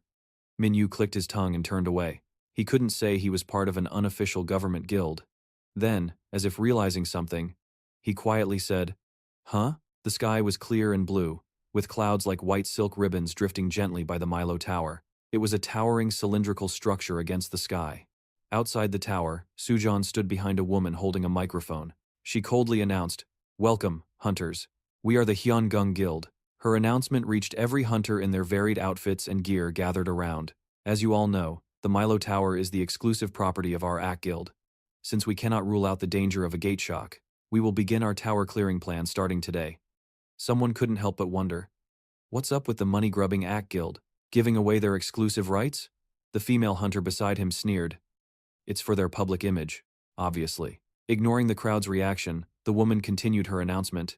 90% of the loot from this clearing operation, starting today, will be given to you hunters. You will also be responsible for dealing with the tower's boss." The hunters started murmuring among themselves. "If we can't take down the boss, she'll step in herself." "Yeah, I guess so, otherwise we'd all be wiped out." Someone else scoffed. "Oh, so this is just a test run for the ACK Guild." Not far away, Minyu looked irritated. He ran a hand through his hair in frustration. "Should I just leave? I'm not in the mood for this." The system window appeared. "Is it because of what happened at the Hunter Management Bureau?" Minyu irritably thought back. "Shut up and stop talking. Don't you have anything to do?" The system nonchalantly replied, "Nope." It didn't stop there and continued. "Stop being so irritable and look on the bright side. Thanks to this, you get to use the tower, right?" Annoyed, he thought. "Isn't there a block function for this thing?" The system continued to advise. "Besides, attracting attention with that temper of yours is a bad idea. You could become a target." Minyu crossed his arms with a scowl. "Nonsense. Are you my mom?" The system deliberately teased him, making him even more annoyed. "How did you know I was your mother?" Unable to restrain himself, he snapped and swung his arm, accidentally shattering the armor of the man standing behind him. A voice snapped. Damn it! Bagan stared in shock at the hole in his armor and yelled, Hey, you! Minyu finally noticed Bagan, who was yelling, What the hell are you doing? The man beside Bagan asked worriedly, Are you all right? Hearing the commotion, Sujan wondered, Why is it so loud? Is there a fight? The woman beside her, who had finished the announcement, replied calmly, It's normal for things like this to happen when hunters gather. Sujian was doubtful. She looked at Minyu, thinking, I feel like I've seen him somewhere before. Bagan pointed a finger in Minyu's face and yelled furiously, Do you have any idea how much this costs? It's a custom piece. Do you know how long it took to make? How are you going to pay for this? Minyu was silent, thinking to himself, Where did this guy come from? Seeing no reaction, Bagan got even more furious. Hey, are you listening to me? Minyu sighed and rubbed his ear tiredly. What a pain, Bagan snapped. Huh? What's with that attitude? The man beside him leaned in and whispered, Sir, no matter how you look at him, there's nothing special about this guy. He glanced at Minyu's emotionless face and analyzed, Just look at him. He has no equipment or any kind of imposing aura. I heard they were bringing an F-rank hunter along for this volunteer mission. That's probably him. Bagan deliberately raised his voice, sneering at Minyu. Huh? An F-rank? How could an F-ranker possibly afford to pay for this? Minyu listened to his taunts, his expression darkening. An F-ranker can only handle the weakest dungeons. His face grew increasingly dark, but the taunting voice continued.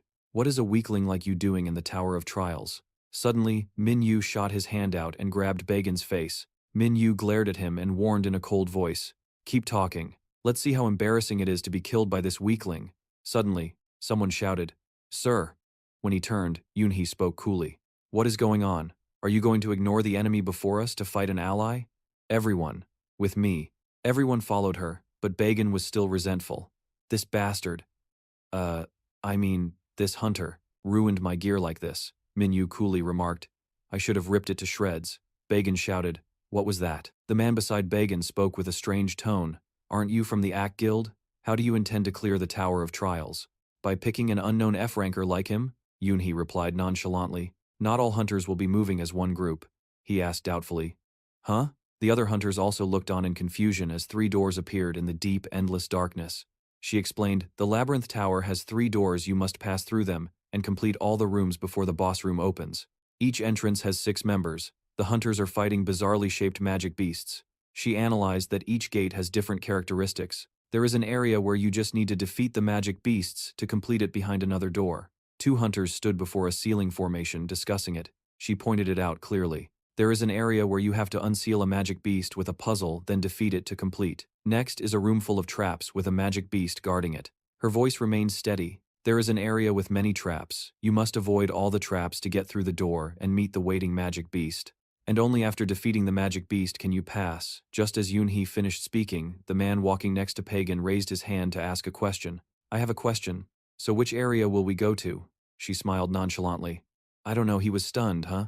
Looking at the wooden door before them, she explained, Once you enter the tower, it will change randomly every 24 hours.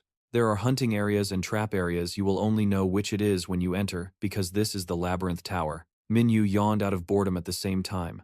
Yunhee's request was heard before entering the tower. A roll call of the hunters must be taken. Hearing this, he froze stiff beside him. She had already started calling out names. Hunter Aleem of the Knot Guild. Here, as she called each name, they would respond here. Hunter, Sun, Hunter Pagan of the Nebula Guild. Here, here. Minyu wanted to stop her. Wait, no. The girl with 2 braids standing next to him was also called Hunter Ripper of the Hidden Faction Guild. She glanced at his trembling, anxious, and motionless figure. While shouting here, she scanned through the list, and finally Hunter Pomet of the Whipping Angel Guild.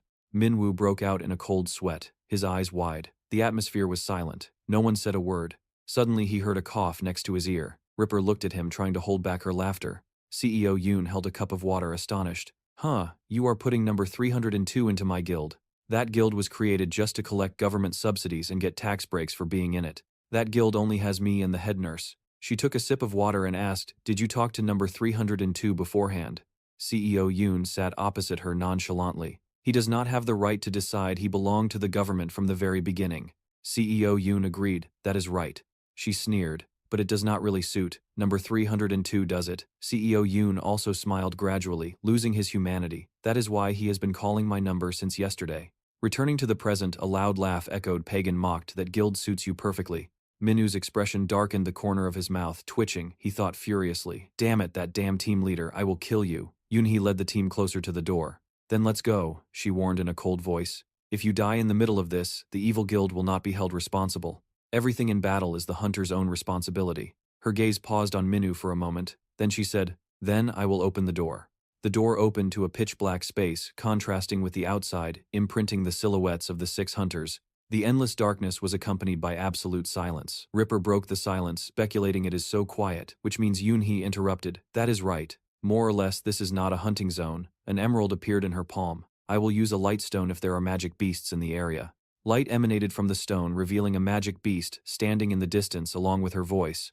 Then it is a trap zone. The magic beast wearing a suit of armor flickered in and out of sight. Yoonhee was calm, no need to say it. You all know how to handle a trap zone, right? I will go first. Please follow me. She looked specifically at Minyu, emphasizing Hunter Pommet. Do not just use brute force. Uselessly follow me. She decisively rushed forward. Then let's go. Her foot touched a tile on the floor. Suddenly the tile sank down. She safely pulled her foot back. First trap confirmed. She swiftly leaped up, dodging 1,000 arrows that shot towards where she had just stood. Second trap confirmed. A bright streak of light flashed from behind her, she thought to herself, as if she had predicted it. She did a somersault in midair, avoiding the lightning bolt. Third trap confirmed. Suddenly she noticed something. She glanced back, thinking the person who could keep up with her must be the A-rank Ripper, but Minu rushing past took her by surprise. He rushed past her in her astonishment. Hunter Pommet, the system continuously sent notifications. Special skill of the omnipotent monarch. Pommet activated combat in the tower below legendary difficulty within one's own limits. His pupils turned crimson. Let's see, his eyes locked onto the target. The magic beast. The locations of the traps also appeared. Bright red warnings and system notifications continued. All gates, including the magic beasts, will be opened. He charged straight at the magic beast with incredible speed. Let's try this. Pagan, wearing iron armor with a muscular build, looked terrified. What is happening? Dust and smoke filled the air as swords and blades advanced from all directions. Floor 1 cleared. He became tense. What is this? Soldiers lay tragically on the ground. Their heads were shattered into pieces and scattered far away. Floor 5 cleared. His face turned pale and he clenched his teeth. What the hell? Minyu lunged forward at an angle. A demonic glint appeared in his eyes. An F-rank. He ran with all his might. Hundreds of arrows were flying towards him. Minyu kept running, his hands clenched into fists. A reminder sound came from behind. Be careful of the volley of arrows. The light reflected off the side of his face, his eyes glowing bright red. He leaped high into the air as the arrows embedded themselves in the ground. By jumping, he could easily avoid them. He continued to lean, following the instructions from the voice in his ear. Volley of arrows 50 meters to the right. He gently fell backward, dodging the attack from the arrows' sidestep to avoid them. Minu's hand caught an arrow, gripping it tightly. Whoosh. He waved his hand, dodging an arrow that flew past his head. Distracting them is also a good method. Minyu dove down from above, chasing the arrow that was about to pierce the iron armor. He stood motionless. The sharp arrowhead was only a few meters from the iron armor's face. Suddenly other arrows also rushed towards the armor. He struggled, trying to break free, trying to escape the iron chain binding him. The chain wrapped around his neck, pulling him down the neck. A weak point, he gripped the chain with both hands, tensing his body.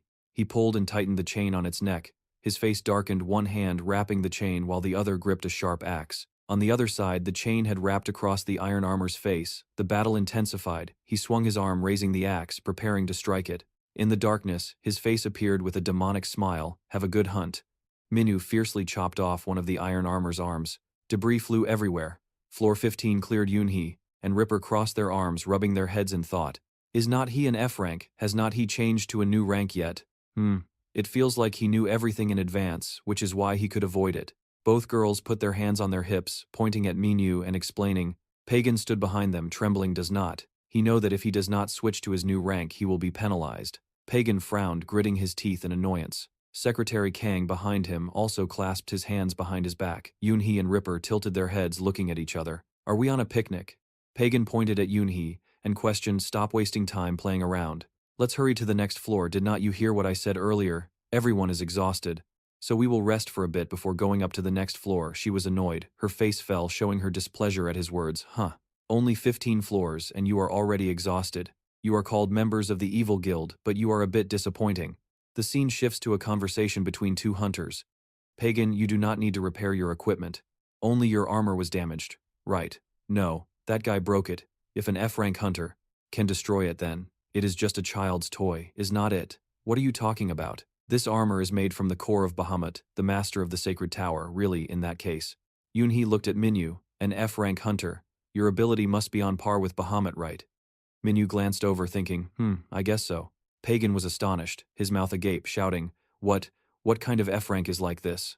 Secretary Kang was equally terrified, calling out, Young Master. Secretary Kang immediately blocked the door, raising a hand to explain to Pagan, even if you continue to oppose the people from the evil guild, it is useless. On the next floor, show them your true strength. He stood there proudly, as expected. I was not mistaken. Pagan's royal gold and Secretary Kang both fell into a contemplative state that armor is a fake.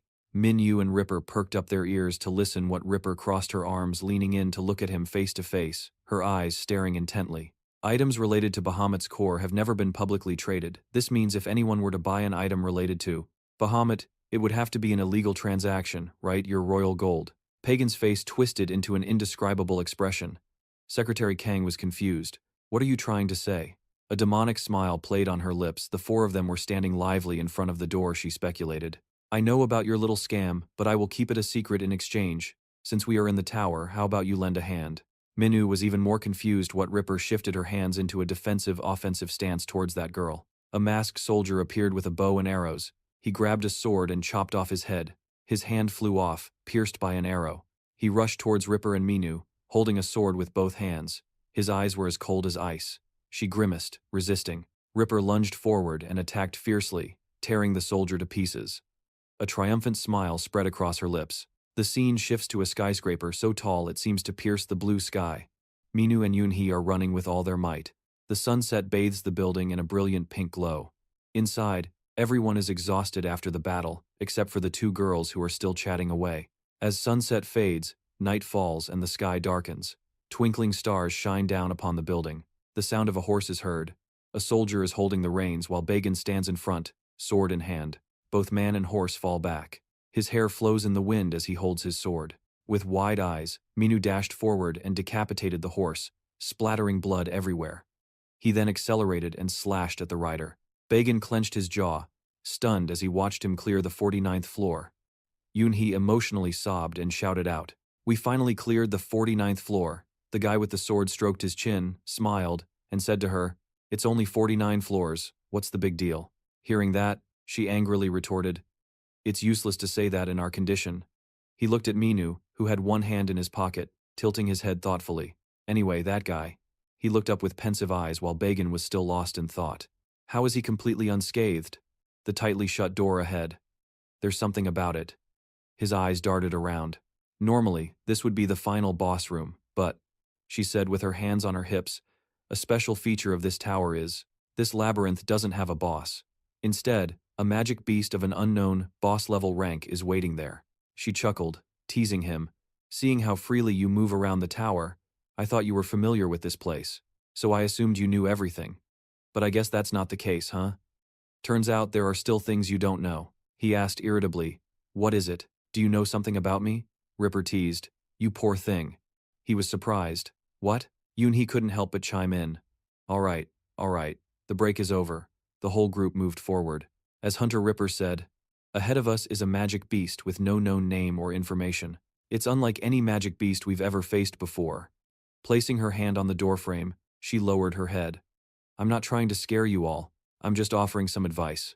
Minyu, Bagan, and Ripper stared blankly. I want to thank in advance the hunters who will proceed with me. Yoonhee leaned against the door, tilting her head.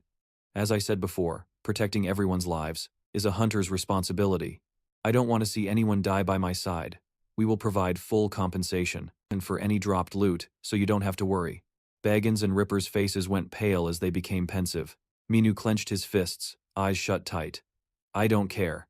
I'm moving forward. I came here to fight the strong, right from the start. Everyone else firmly agreed. I'll go too. It'd be a shame to come all this way and turn back. Me too. Yoonhee leaned over and asked, What about Hunter Bagan and Hunter's son? His subordinate cautiously looked at Bagan. Young master, we don't have to go. Didn't we just come to the tower to grind for experience? He reminded him. That hunter said we don't know what dangers await. Let's stop here. One side of Minu's face came into view, his long hair obscuring his eyes. Bagan's eyes widened. He growled. We can't lose to that fake F-rank bastard. Young master. He stepped forward. I'm going too. Beyond the door was a pitch-black void, enveloping everything. It's really dark and quiet this time, huh? I'll use a light stone.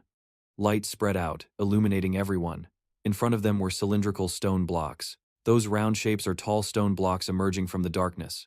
Stone statues, right? They could also be golem-type magic beasts.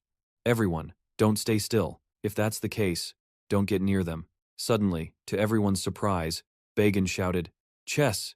It's chess!" He lifted a piece with one hand. Ah, you're right. Judging by their shapes, they are indeed chess pieces. Suddenly, a piece slammed down, sending up a cloud of dust and putting everyone on guard. Yoon-hee squinted. Ripper also looked up. A giant hand was pointing at the chessboard. It is your turn. Secretary Kang. On defense. What was that? Is it talking to us? Secretary Kang glanced at him. Young master, if it's chess, that's what you excel at. This is your chance to show everyone what you can do. He grimaced at his back. Ah, I've got it. The attack pattern. We just have to predict where the opponent will strike, and then dodge it. Bagan stood between Minu and his subordinate, pointing. All right. Based on the knight's position on the board, it's that spot. He happily moved to the safe spot, raising his hand high. Everyone, over here. This is the safe zone. Secretary Kang turned his head. As expected of the young master, suddenly Minu said, You're wrong. Secretary Kang's eyes widened as he broke into a cold sweat. A shadow fell over Bagan, who was still waving. Young master. A hand frantically tried to pull him to safety as a giant pawn fell from above, about to crush Secretary Kang, but he managed to escape in time. The two girls watched the bloody scene in horror. He sat trembling on the ground, crying out his subordinate's name. Yoon-hee's and Ripper's faces darkened with horror. Secretary Kang. What is happening? She stammered. The White Knight. Why did it suddenly move like that? You didn't mean us. Tears streamed down Ripper's face. From the very start, chess has been a two-player strategy game. The chessboard has a white side and a black side. We're just flies caught in the middle of their game. Minu put his hands on his hips, lowering his head thoughtfully. That's right. It's been way too peaceful until now. His eyes began to glow red as a wide grin spread across his face. Now this is what the Tower of Trials is all about. Blood was splattered everywhere. His hand rested in a pool of it as he knelt on the ground, wailing. Secretary Kang, let me get you out. Don't be scared. If we use our company's best healing system. Bagan picked up the severed arm, his face twisted in agony. Yoon-hee screamed in terror. Secretary Kang. The giant hand lifted the chess piece. She forcefully pulled him away, glaring and shouting. Snap out of it. Are you planning to die with him? Ripper gritted her teeth in anguish, watching it all unfold. She turned and charged at the chess piece, moving like a blur. She maneuvered under the chess piece, her speed steadily increasing. Exhausted, Ripper braced herself on the ground. Suddenly, she looks up into the darkness. She turns and runs from the piece. Teleport. A sparkling light enveloped her as she moved towards him. Thanks. Ripper was still standing beside him as he backed away. Minu looked at Hunter Pommet. Ripper spoke up. You know this room's attack pattern, don't you? In every room we've passed through until now, you've moved and attacked as if you knew everything in advance. His eyes grew pensive. The longer this drags on, we'll all die from exhaustion. He turned his back in the darkness. Listen to me. Because the attack pattern is so simple, it's not fun. Just avoid the pieces on the chessboard and survive until the game between the two players ends. When there's a winner, a named magic beast will appear. Capturing it will clear the stage. Hunter Pommet stood with his hands raised. Above him were two hands, one holding a white piece and the other a black one.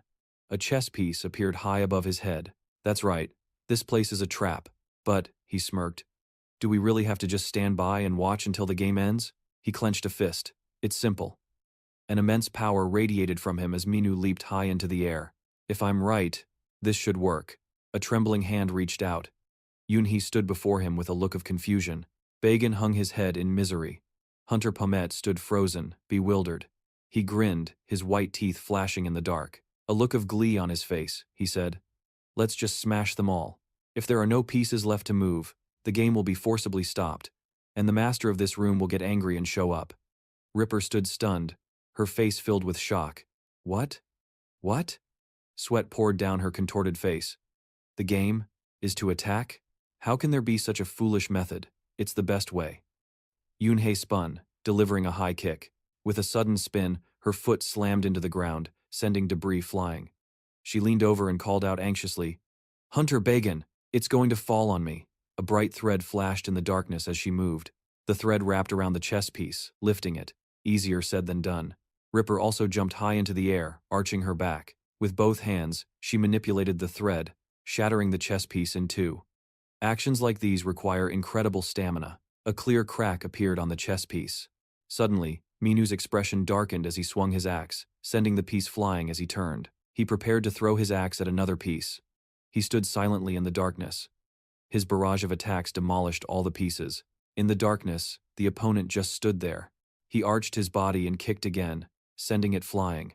It seemed to be holding back. Raising his axe with both hands like an eagle spreading its wings, he laid waste to the area. With a triumphant look, he shouted, "Come on out, you bastard!" His terrifying angry face appeared, and large vines emerged, tangling over the two girls' heads to block him.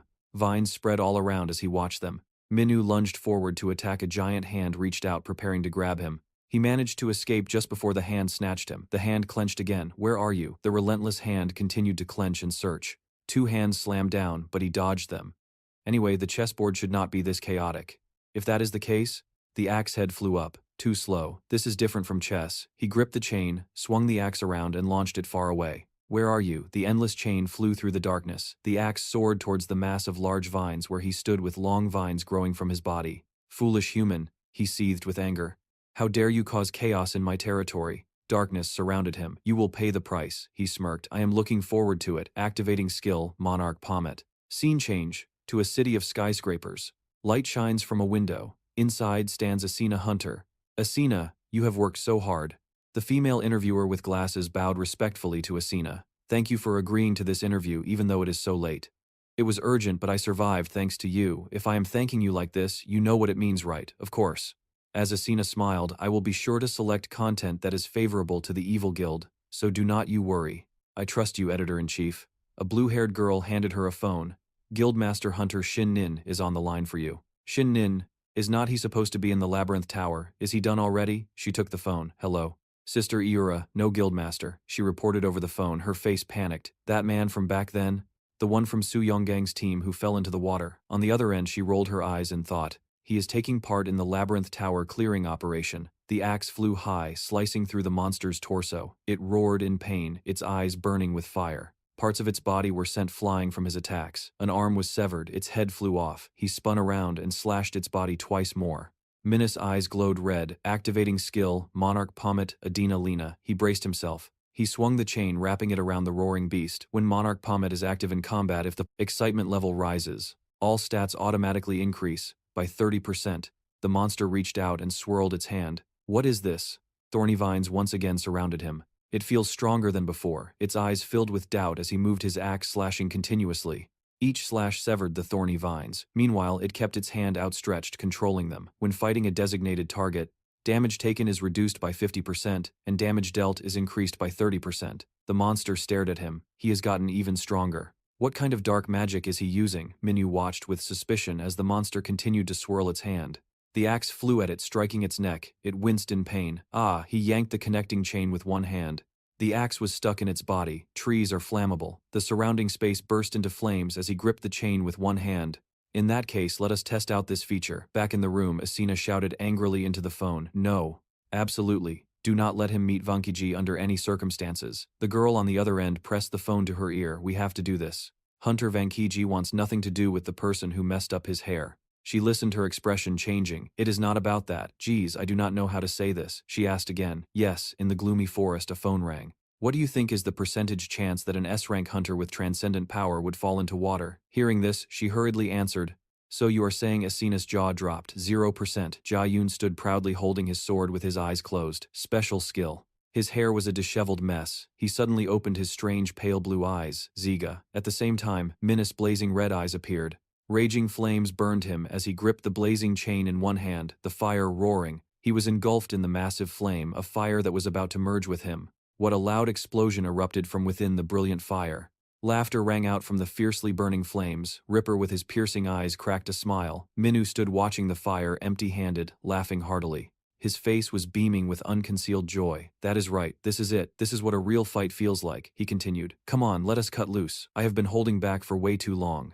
Ripper stood behind, watching in bewilderment as he danced before the flames. "You look like a real mess right now, shut up." "Look, fire is blazing everywhere." Suddenly he swung his arm in anger, while behind him her face was a mask of helplessness. "Unbelievable, Ack, I forgot to bring sweet potatoes. I wanted to eat some roasted over the coals." Seeing this, Ripper thought to herself, "I have heard that some hunters go crazy when they fight. But to be honest, he is the type of person I never want to get involved with." Her face darkened, her eyes sharp.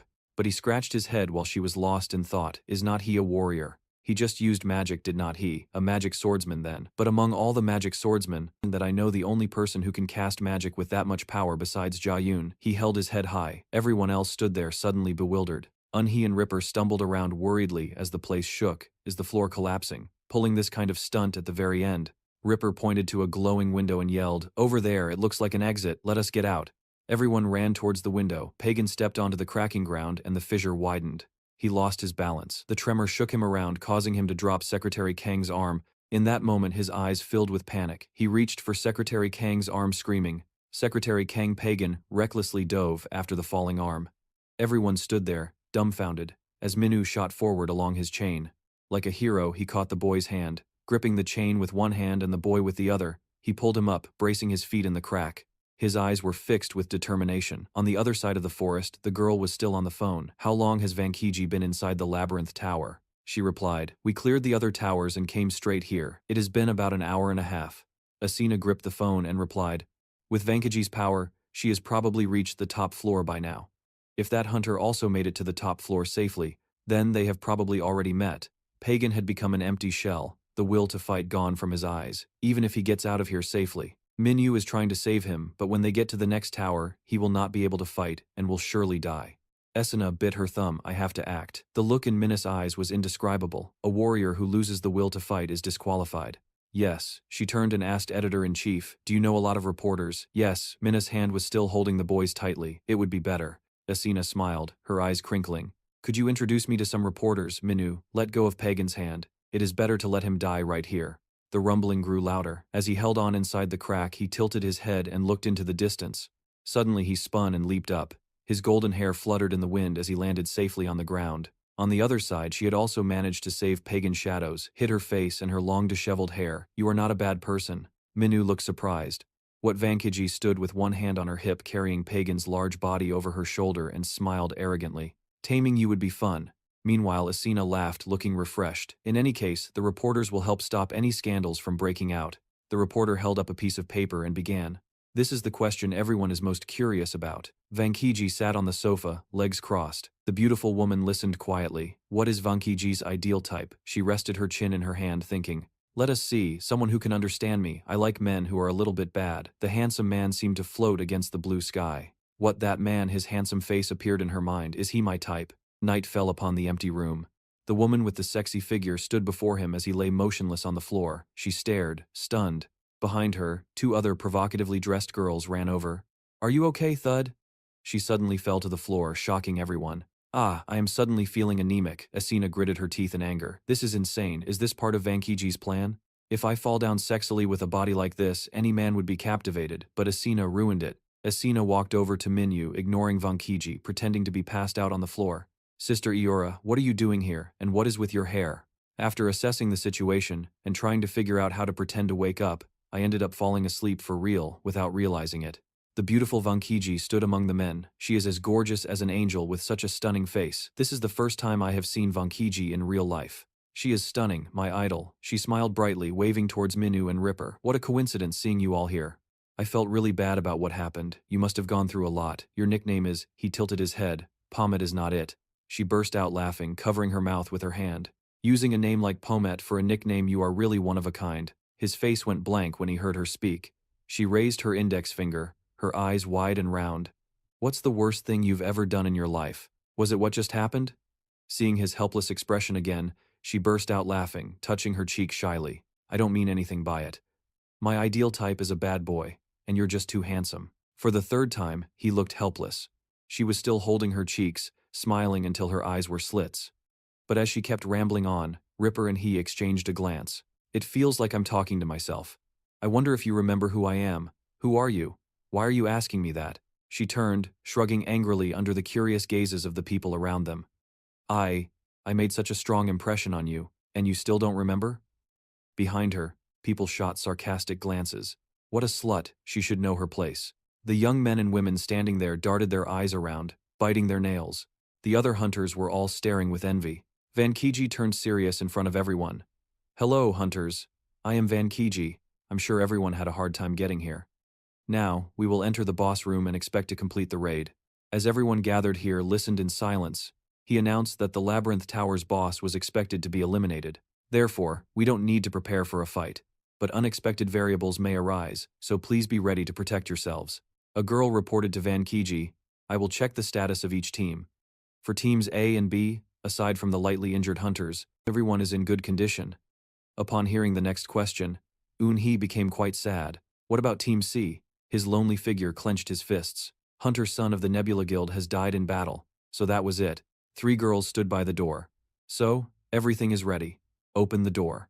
The door creaked open, and a white light from it grew larger and larger. Where everyone was gathered, the light shone into her eyes, making her wince and shield them with her hand. She stared ahead with a suspicious gaze. A long black object with a red glint flashed by. Everyone, get down. That beam of light flashed past them again. Boom. A loud explosion erupted behind him, shocking the girls.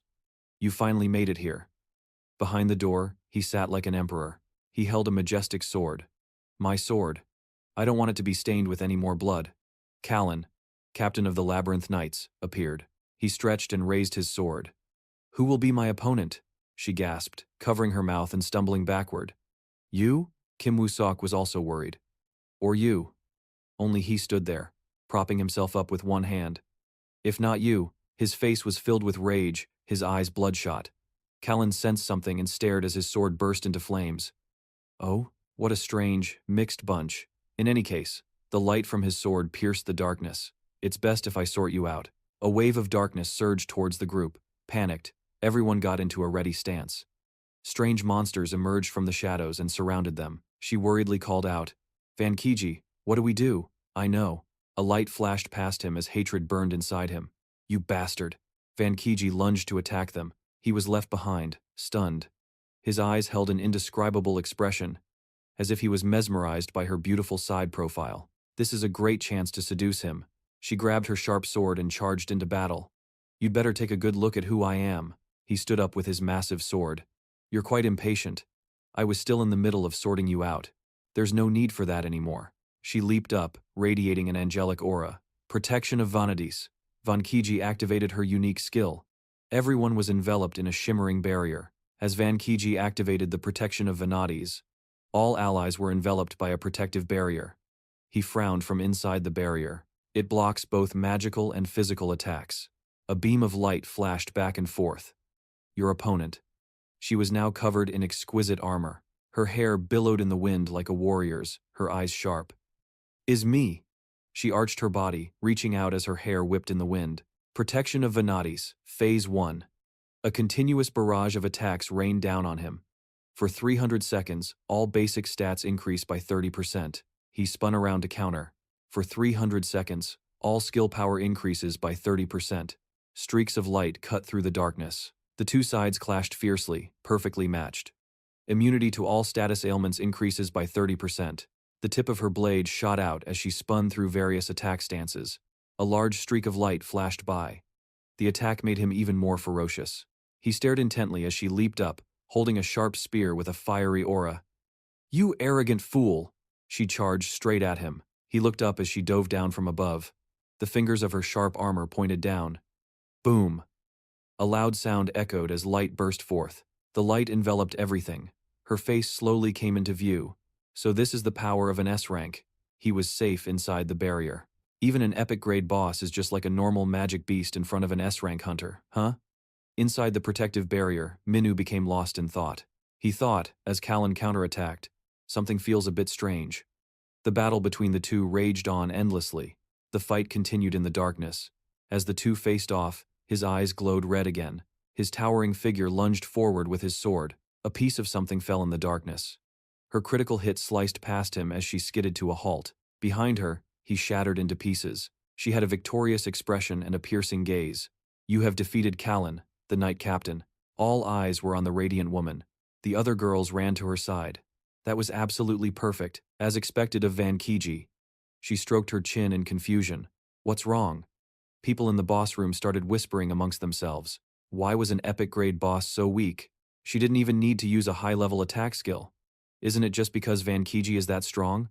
No, that's not it. We cleared an epic-grade tower not long ago. He's lying still on the ground. Don't you all see what's wrong? We defeated the tower's boss, but there hasn't been a system announcement that we cleared it. Huh? Ah, now that you mention it, that's right. Suddenly, something emerged from his clothes. His eyes saw it, as did hers. A bright aura began to envelop him. It emanated from within him. Everyone was confused once again, shielding their eyes from the bright light with their hands. He also raised a hand to shield his face. What's happening? The girl in Van Kiji gasped in horror. But we definitely defeated the boss. Could it be? A dark figure appeared beside him. His body was lifted by the light. A fake boss? With his eyes closed and mouth full of blood, he called out, Callan, why did you have to face death for me? Her face was dark with sorrow. Why did you all? Tears welled up in her eyes. Refuse to leave us in peace? His hand still shielded his face, but his eyes lit up. The real boss has appeared. A large, glowing circle appeared above everyone. That circle then scattered into many smaller circles above their heads. Van Kiji frowned, her face covered in sweat as she leaned back. Suddenly, Ripper, standing next to Minu, hunched over. All mages, fall back. She started running at full speed while he was still dazed and confused. I've been waiting for this moment for so long. Yoon-hee held up a hand to stop her, shouting, Hunter Ripper, what are you doing? But she had already charged forward, her hand outstretched, leaping towards the circles. It swirled as if to pull her in. Van Kiji's beautiful eyes widened in awe. Her hand reached it. Move, she ran to his side. Time seemed to freeze. One of her hands was still reaching out. Darkness enveloped everything, leaving only a tiny glimmer of light. Ripper lay silently with her eyes closed. She suddenly woke up on the floor of a strange room. It was a magnificent, splendid sanctuary. Only Ripper was standing there. Her eyes sparkled as she smiled brightly. Ah, I succeeded. She jumped for joy, stepping right on his back. It was worth paying such a high price for this information. She was so overjoyed that she didn't notice anything. He gritted his teeth from the floor. Get off. Only then did Ripper notice him. Why? Why are you here? He was sitting on the ground, holding his head. Where is this? Her hair practically stood on end from confusion. A scream echoed through the magnificent white castle. A statue of the Virgin Mary was set in a pillar. I'm sorry, she yelled. Ripper clasped her hands and apologized sincerely. My warp magic doesn't just teleport me, it also teleports people nearby. It's a feature of the spell that I can't control. As an apology, I'll give all the items we find to you two, Minyu replied. All right. It's a deal. So where are we, anyway? She turned to the two and explained. The Labyrinth's monastery. You can only enter here when the tower's true boss appears. He glanced over, thinking. So her reason for joining this raid was for this place. Is there some kind of hidden treasure here? She swiftly raised one finger. There's only one thing, but it's far more valuable. She leaned over, posing excitedly as she introduced the scenery behind her. This place is a monastery. It contains all the records related to magic beasts. It was a neatly and beautifully arranged monastery. Looking at the structure and design of this place, you can tell what period they lived in and what their culture was like. A solemn statue of God was built inside. You can see that they, just like us, held a reverence for God and aspirations about existence. Before them stood a reverent and magnificent monastery. So that means we can find historical records about magic beasts here? He asked, looking at Ripper with doubt. You risked your life to join this raid just for that? She immediately replied. Are you kidding me? These materials are incredibly valuable. Finding a data tower like this is as hard as plucking stars from the sky. She clasped her hands in front of her, her eyes shining with hope. After gathering all this data, it will be extremely valuable. For the book I'm writing, it will become the best-selling book of all time and help me become an archaeologist, a capable and more famous one than anyone else. This is absolutely wonderful. Minu beside her could only exclaim, how romantic. She glanced back as he spoke. You must be mistaken about something. This monastery is just decorated this way. It's like a monster intentionally set this place up. This is all in the monster's head. His face tensed as he tried to explain to Reaper. To put it simply, it's set up to carry out the single command of annihilating humans. He stared intently, From our perspective, or the monster's, this place is set up to protect the monster. He put his hands on his hips, watching her touch the wall. Did you find something? She replied. Here, look at these murals. The history of this place is depicted here, a mural of a goddess in a circle surrounded by servants standing guard. It's the tower's lore, so this place depicts content related to the boss of the Labyrinth Tower. These characters look like an ancient script. If combined and analyzed, the wall illustrates the image of a king and a kingdom. In the beautiful and sparkling kingdom of Belichit, there was an outstanding king named Yachin. The king on the wall was said to be more beautiful than any woman, and could wield magic more powerful than any sorcerer. He immediately thought of her tearful face. Could this be about the boss? She continued. Rumors of the king's perfection spread far and wide. His influence was so great that even the people of neighboring countries wished to pledge their allegiance. But someone too perfect will have many enemies. The kings of neighboring nations were jealous of the king of Belichit, and together they declared war against Belichit. Swords were pointed at the kingdom, wanting to declare war. He sat holding a sword inside the palace to protect the king. Callan, the great archmage and the king's older brother, used dark magic to corrupt himself. He wore a large cloak with massive vines writhing beneath him. The archmage of Belichit exchanged his own body with the soul of a tree to obtain powerful magic. He bowed his head and fell into darkness. Jachin fell into despair. The king only wanted his kingdom to prosper and his people to live in peace. He reached out a hand, the flames of hatred burning in his eyes. The loyal retainers who followed the king, the people who revered him, Jachin could not protect them. They all died in the war. He crossed his arms and replied to Pagan's astonished gaze. That's why Jachin built a great fortress that no one could approach. That is the Labyrinth Tower. Reaper, engrossed in the story, pointed, and inside the Labyrinth Tower. Beside her, an enraged pagan punched and shattered the wall in front of her. What's so exciting to read about? Because of that boss who created this tower, he screamed. Secretary Kang had to die. She worriedly scolded him. What are you doing? If you recklessly destroy this monastery. He crossed his arms thoughtfully, watching the two argue. We don't know what will happen. He silently crossed his arms, looked up squinting and gritting his teeth in annoyance. A flash of light shot past. It seemed something happened. The light then enveloped everyone. The three of them stood watchfully looking at the source. He appeared in mid-air, majestic and radiating light around him. A mission notification with Jachin's face appeared. Defeat the Labyrinth Tower's boss, Jachin. He clenched his fists in his student-like uniform, standing in the shadows. Why is it always me? His large round eyes shimmered as if in thought. Now his face was downcast as he gritted his teeth. Everyone gathered, looking at him flying above. This always happens to us. Now Reaper leaned forward to discuss with Minu. We have to fight the boss. This is absurd, she tried to explain to him. Didn't you see this coming? From the beginning, I thought we would leave immediately after investigating the monastery. She held up the teleportation device, her face tense. Through this teleportation device, Jachin stood there majestically. Behind him, a circle radiated a sparkling light. But now that's right, we can't use it because if there's still a boss in the room, the teleportation device can't be used. Jachin's face appeared. This place has now become a boss room. Jachin waved his hand inside a glowing orb. I gave you a chance, but you trespassed on my territory. A bright aura radiated from him, surrounding everyone. I can no longer stand idle. I shall punish you.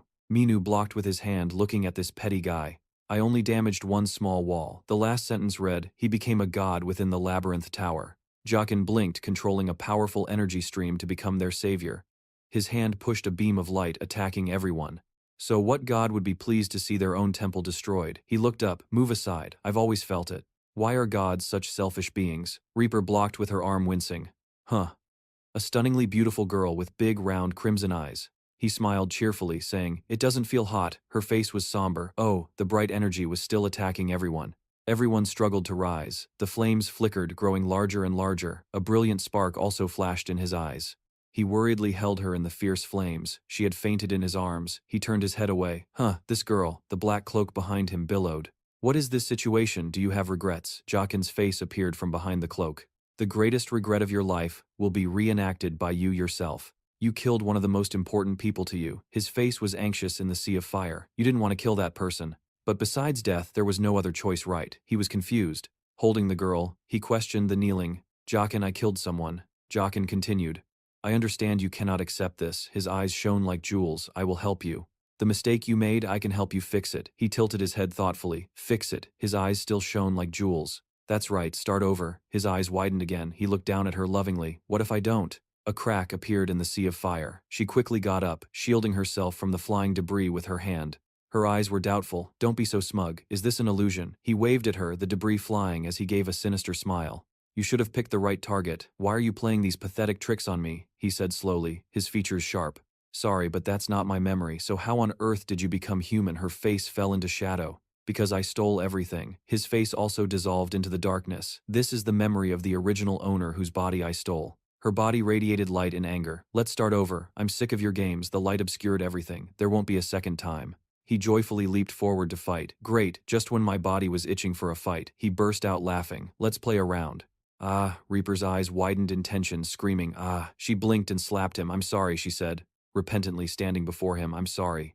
Are you all right? I didn't know you had snapped out of it. A sharp pain, he wondered. Why does it hurt so much? A sharp pain. What should I do?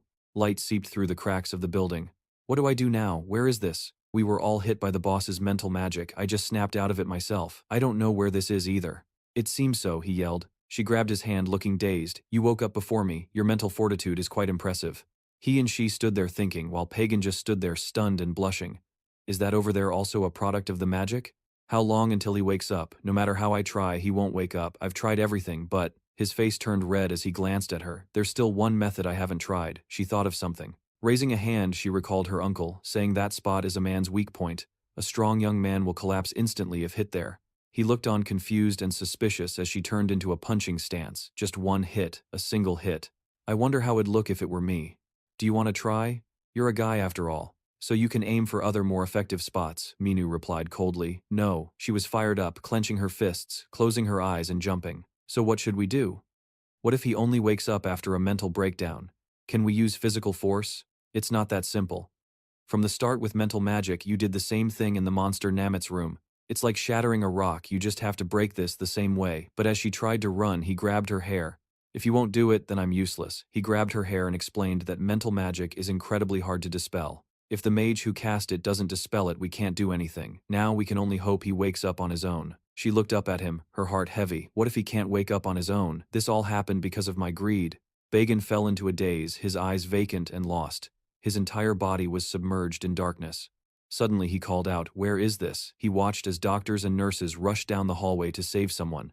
A lonely child stood there. We did our best, but madam, madam passed away after giving birth to him. That child. But what, did they have to choose between the two? He sat alone on the floor, hugging his knees. He is not an outstanding talent. He buried his head in his knees. He's inside. A man gently approached him. The guildmaster is here to see you. Let's go, Secretary Kang. He clutched the zero-score test in his hand. Am I a bad kid just like this test? He looked up, tears welling in his eyes. Why am I not talented like my sisters? I always just cause trouble. Why did Mom die? For someone like me, Secretary Kang wiped the tears from his cheeks with both hands. Don't say that. You can definitely do as well as your sisters. He turned the situation around, creating a green aura in the night, as bright explosions lit up everywhere. He held his phone, his face fixed on the screen. So cool, Hunter Giavan isn't even 18 years old. He defeated the boss Atate and destroyed the Tower of Fate. A hero is born. He frowned in frustration. He's my age. Bagan admired him too. So cool. If only I could become a hunter like that. Time seemed to freeze at the moment. Secretary Kang reached out to save Bagan. Young master. A giant chess piece fell from above, crushing Secretary Kang. He squatted down, crying in agony, calling out Secretary Kang's name.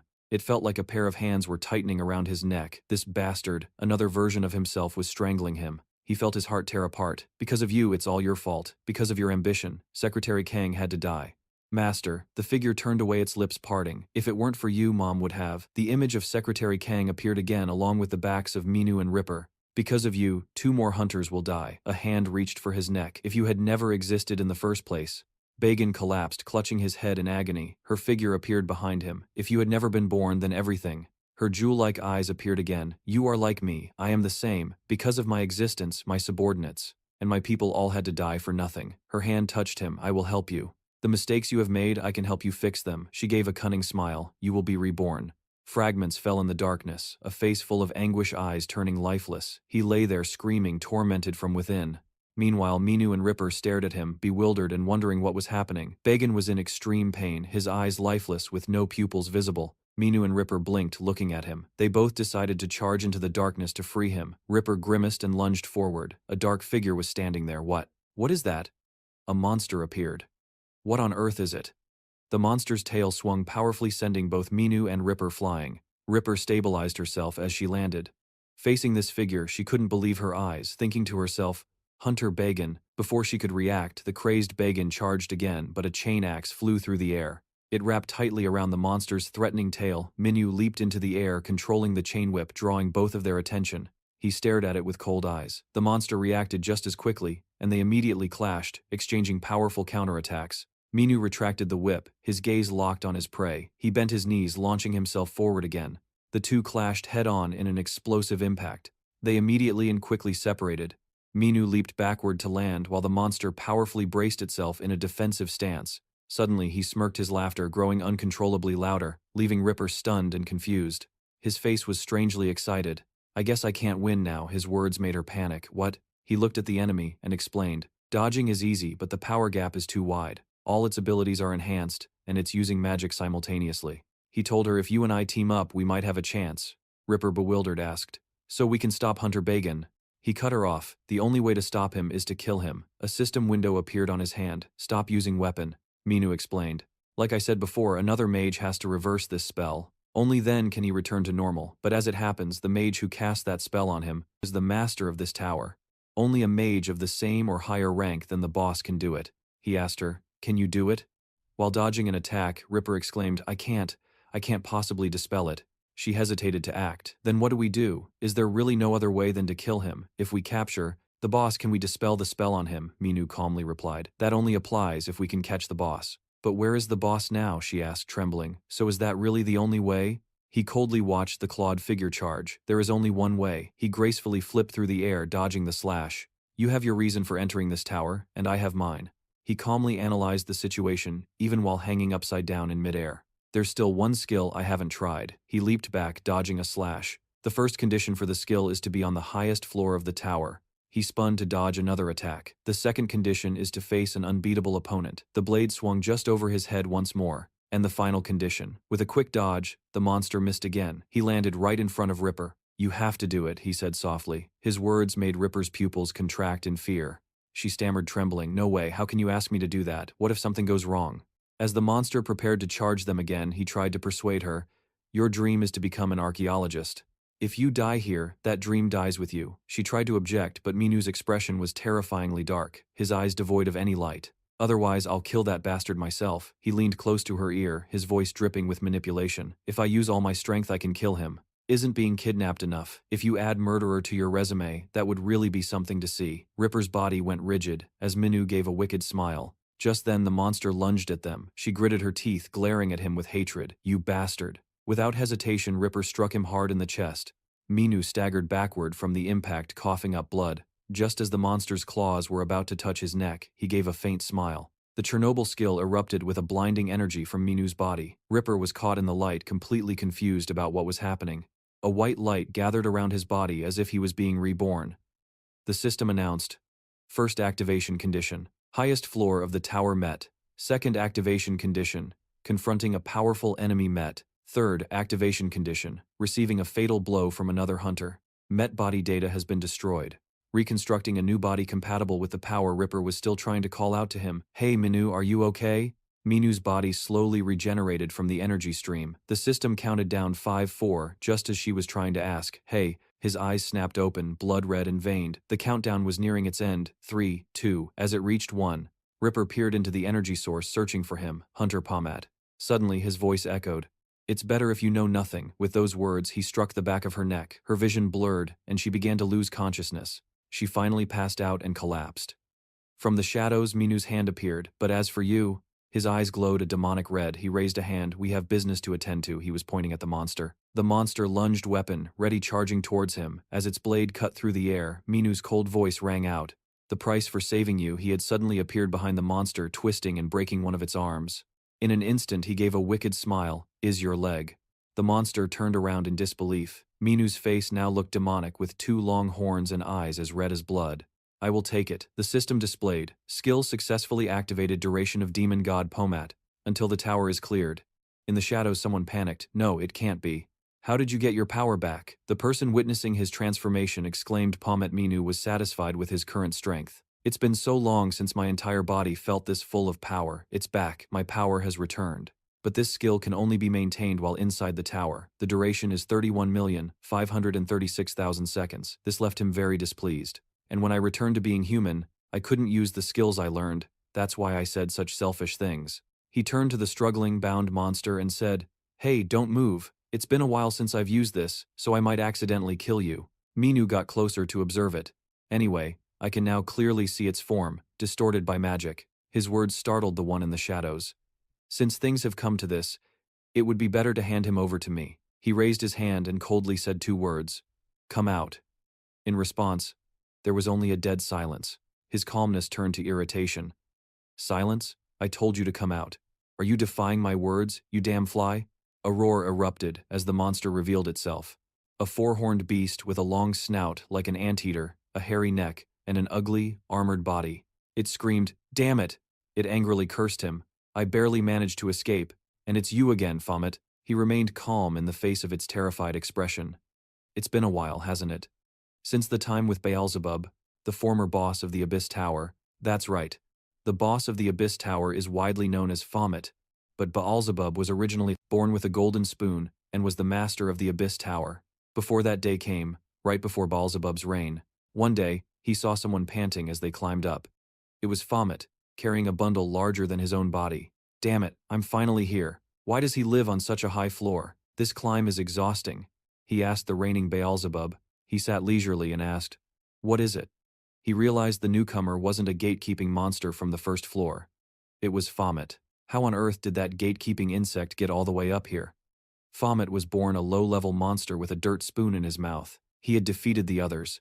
A sword pierced through the bundle and fell out, startling him. "Ah!" Baphomet quickly grabbed it. Phew! Almost dropped it. He then placed the bundle on the ground. Beelzebub, still sitting with his legs crossed, watched to see what the other would do. He insulted him to his face. "You idiot! Stop wasting my time and get lost." Suddenly, he hurriedly explained, trying to find a way out. "If you kill me, this tower will collapse. If that happens, you'll die too. In any case, you're stronger than me. I think you should become the boss of this tower." Beelzebub tried to make a deal with Baphomet. "My thoughts are only for your benefit. You will take my place and become the boss. If I recognize you as the boss of this tower, then you can kill me." He tried to persuade him. "I'll be in the palm of your hand like a dead rat whenever you're tired. I'll help you." "Oh, right, magic. Do you want to learn things like magic? I'm extremely knowledgeable about it." Later, Baphomet was killed by Jia Chen. He was thought to be dead, but he reappeared in human form. He told him, "Dispel the magic on this guy." Beelzebub tried to resist.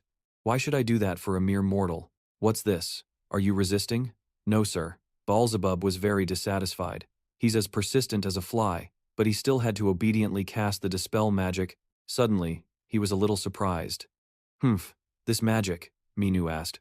"What, you can't dispel it?" He immediately became indignant and boasted. "What are you talking about? There's no magic in this world that I can't dispel, except for the magic of the great mage Beelzebub." He observed with his blood-red eyes. "I don't know who cast it, but I've thought about it a lot, but I just need to use my magic to destroy it." A brilliant light shone into the tower, covering the statues and making them seem more divine. Jia Chen raised her hand towards the light source, her face looking very happy. The light shone through the gaps between her fingers. "I can't touch anything here, and start my kingdom anew. I summon the prosperity of the kingdom." As she was speaking, a piece of debris fell. The glory of Bellatrix. She was stunned and froze. The space before her seemed to shatter. A crack? Impossible. This is a space created by a spell. There's no way it could crack. Could it be that someone has dispelled the magic? Impossible. There's no one in this tower who can dispel my magic. But the crack grew larger and larger, finally shattering right in front of her. Jia Chen couldn't believe it. "What?" She stood frozen before the fragments. A voice rang out. "Good work, Beelzebub." The sole of a shoe was already touching Jia Chen's face. Minu flew forward and kicked her, causing a massive shockwave. Jia Chen was sent flying through a wall. He said coldly, "I'll take it from here." Minu gave a slight smile. "Let's have a round, Jia Chen." Jia Chen had almost collapsed. "How?" She looked at the person in front of her. "How is this possible?" She stood up and questioned him. "Where on earth did that power come from?" Minu casually replied, "Let's see. I don't think we're close enough to talk about such things, are we?" "What was that?" He lunged forward. "Not ready?" Jia Chen immediately cast her magic. Countless magic circles appeared, surrounding Minu. They fired beams of energy to attack him, but he easily dodged them with unpredictable speed. In a flash, he was in front of Jia. Here already? She was startled by this sight and immediately created a magic circle to fire directly at him, her face showing clear panic. Disbelief made Jia freeze. Her magic had no effect on Minu. Is that all? Her eyes widened in fear. She quickly cast more magic circles, surrounding him from all four sides. They shot out dazzling magical attacks. As she finished her incantation, the smoke and dust cleared, revealing a blood-red magic circle. Chains shot out from it like serpents. Jia hurriedly blocked them, and only then did she see Minu was protected inside a magical cage. Show me more. Otherwise, using this skill would be meaningless. He chuckled lightly. Don't you understand what I'm saying? Jia froze at his words. The chains then rushed forward, breaking through her magic. They stabbed straight at her. It means you should entertain me. Jia managed to dodge. She created another magic circle to block the attack. Suddenly, she flinched. Minu had appeared behind her at some point. Jia leaped up to escape the attack, and at the same time, the ceiling was destroyed by Minu. He turned, glanced at her, and softly said, Again. Once more, Minu appeared right above Jia, preparing to land a kick. This time, he kicked the protective magic circle she had created. Again, he came down with a powerful punch, but Jia jumped up to dodge it. Jia continuously evaded, but he didn't let up, pursuing her relentlessly while constantly saying, Again. Another punch came down. Again. His fists clenched as he continued to attack. He finally landed a powerful punch on Jia face, sending her flying straight into a wall. As she slid down, the wall had a large dent in it. His eyes were bloodshot as he repeated, Again. Jia face darkened. Are you toying with me now? A blinding light suddenly emanated from her body. Minu became excited. Oh? So you're finally going to show me your true power? That's more like it. I smell something interesting about to happen. He called out loudly. Beelzebub. He held out his hand and said with a grin, Give me your weapon. The big, strong one. Beelzebub replied, I don't have one. Minu was stunned. What? An attack struck him, sending him flying into a wall. When the tower collapsed, my weapons were destroyed too. He was still in shock. What? There's nothing left? Just then, a spiky foot with 5 long, rough blue claws appeared on the ground. Minu exclaimed angrily. And now, Jia had summoned a giant dragon. No way. Jia's face was filled with rage. Minu jumped up to dodge the magic from the dragon's mouth. How did you even collect these, Beelzebub? You punk. How did you manage it? He replied in confusion. The tower's rules are the rules. What was I supposed to do? And my part-time job? Minu asked while jumping. What? Jia had appeared behind him. She prepared to cast a magic circle, and the dragon also opened its mouth to attack. Beelzebub continued to explain, If you take too long to complete the tower, you won't get a chance to meet me again. Minu was fending off magic from 2 directions, while listening to Beelzebub. Why's that?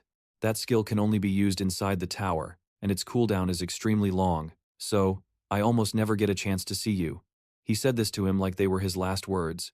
So, eat well and live well. Minu was enraged. You arrogant fly. Energy erupted from his body. The massive energy shattered the power of Jia and her dragon. Jia was blown back, startled and in disbelief. He took out an axe, but it broke instantly. This weapon. If I take out a weapon to lend. A system notification interrupted.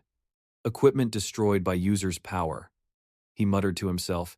Even with the enemy right in front of him, the weapon shattered because it couldn't handle my power. That's why I can't use normal weapons. I was just planning to have a little fun. Suddenly, he realized he had fallen into a strange space. What's this? This space. A voice echoed in response to him. Fun? To you, power is just a tool to find joy. Jia held out her hand. To me, power is not such a childish thing. She stood on the back of a mighty blue dragon, with many other dragons behind her. It's not meant to be used for trivial things like you do. Minu was silent for a moment, then spoke while the dragons surrounded him. I have things I must protect. My subordinates. They are preparing to attack with magic. Jia continued to speak. My people. She floated opposite him, saying, My kingdom. Compared to these things, the power you were granted is worthless. As she finished speaking, all the dragons fired magic at him. Jia glared and shouted, For the glory of Bellatrix! Then, Minu's voice rang out. It was followed by a dragon's head being severed. What do you even know? Jia was stunned, turning to watch as her dragons were killed one by one. They were all decapitated. The bodies of her subordinates fell right in front of Jia. Her face went dark as she stood frozen in place. Then, she glared at her target as Minu charged, creating a massive impact. His voice echoed coldly. 1,000 times. His face was unreadable. No, I had to die 10,000 times to gain this power. He remembered being stabbed through the neck, being killed by the same person countless times, and the scene of his corpse lying in a pool of blood. Being dismembered and then killed. Even his arms weren't left whole. He was killed, and all traces were erased, but his jet-black wings unfurled in the darkness. I was killed and revived repeatedly. Do you know what comes next? His red chains reappeared, piercing the lead dragon. He continued. Again. Dismembered and killed, just like before. More chains appeared. The dragon roared and struggled, but his voice was devoid of emotion. Killed again and all traces erased. The red chains became dense, wrapping around the dragon and immobilizing it. From the shadows, the Tower King with blood-red hair extended his hand. He clenched his fist, his eyes shining calmly, and the chains tightened, crushing the dragon. Hot blood splattered, a stark contrast to his cold voice. And then, I stood at the pinnacle of the tower. Jaqen was utterly speechless at the sight. This is a power I forged through my own efforts, not one granted to me by anyone. Jaqen suffered a backlash, spitting up blood. She was powerless to resist as he spoke. And you dare to pass judgment on my power? She trembled. What in the world are you? Minyu stood in his half-demon form, with horns, black wings, and fiery red hair. His hand pierced through her chest and grabbed her heart. He looked up, staring straight at the enemy. Fomita used to be the Tower King. Someone asked. What's at the end of the tower? The other, number 18, replied. Didn't you ask that last time? Of course there's a final boss. The first person asked again, so if I'm determined, can I reach the end of the tower? The other person replied. It takes more than just determination. We have to climb a huge mountain to do that. Number 18 is just a small fry Fomat. You have to kill Fomat. You have to defeat the great gatekeeper to get to the next room. He understood. Like a hunter? Fomat asked again. But hey, number 18, when did you start stuttering? Suddenly, number 18 spoke to him. Do you know what advantage regular mobs have that bosses don't? He asked, raising a finger to explain. Bosses only have one life. But as long as the boss is alive, we can live forever. The other guy didn't get it. But you'll still be killed by the great gatekeeper, and you can't kill him back. But number 18 paid no attention to his words. What's more, this seems to be a special case that other mobs don't have. I can feel myself getting stronger, after I die and come back to life. If I fight once, my power surpasses the great gatekeeper's. Then won't I be the winner? He clenched his fist, his eyes filled with determination. And that name, Fomat, of the great gatekeeper. He doesn't deserve that number. I'm taking it. Back in the present, Minyu was in his winged, four-horned form. As he held the heartstone over the enemy's corpse, a system notification appeared. You have defeated Joshin, end boss of the Labyrinth Tower. The tower has been cleared. He stared thoughtfully at the stone. No matter how he thought about it, not many could handle this power. Minyu wondered to himself. Enough to kill other people? He suddenly smirked, his expression terrifyingly dark. This should be fun. Then, he heard a voice. No. Jachin was still alive, crawling and clinging to his leg. I can't die. Not yet. For my kingdom. He stepped on her hand again. Her mana core was taken, but she's still alive? What incredible willpower. He scolded Jachin. You fool. This is just a game set up like a tower climb. Do you really think you're the queen of some kingdom? Jachin trembled, confused. A tower setup? That's right. It was all just a setup from the start. There's no such thing as a kingdom, and you're not a queen. His words threw Jachin into a panic. You're just a monster designed to help hunters level up. She was in complete disbelief. No, that's impossible. How could that be? I'm a monster. He suddenly noticed something happening. Boss monster. System setting. Her body and the space around her began to disappear like data. Error. Jachin's authority.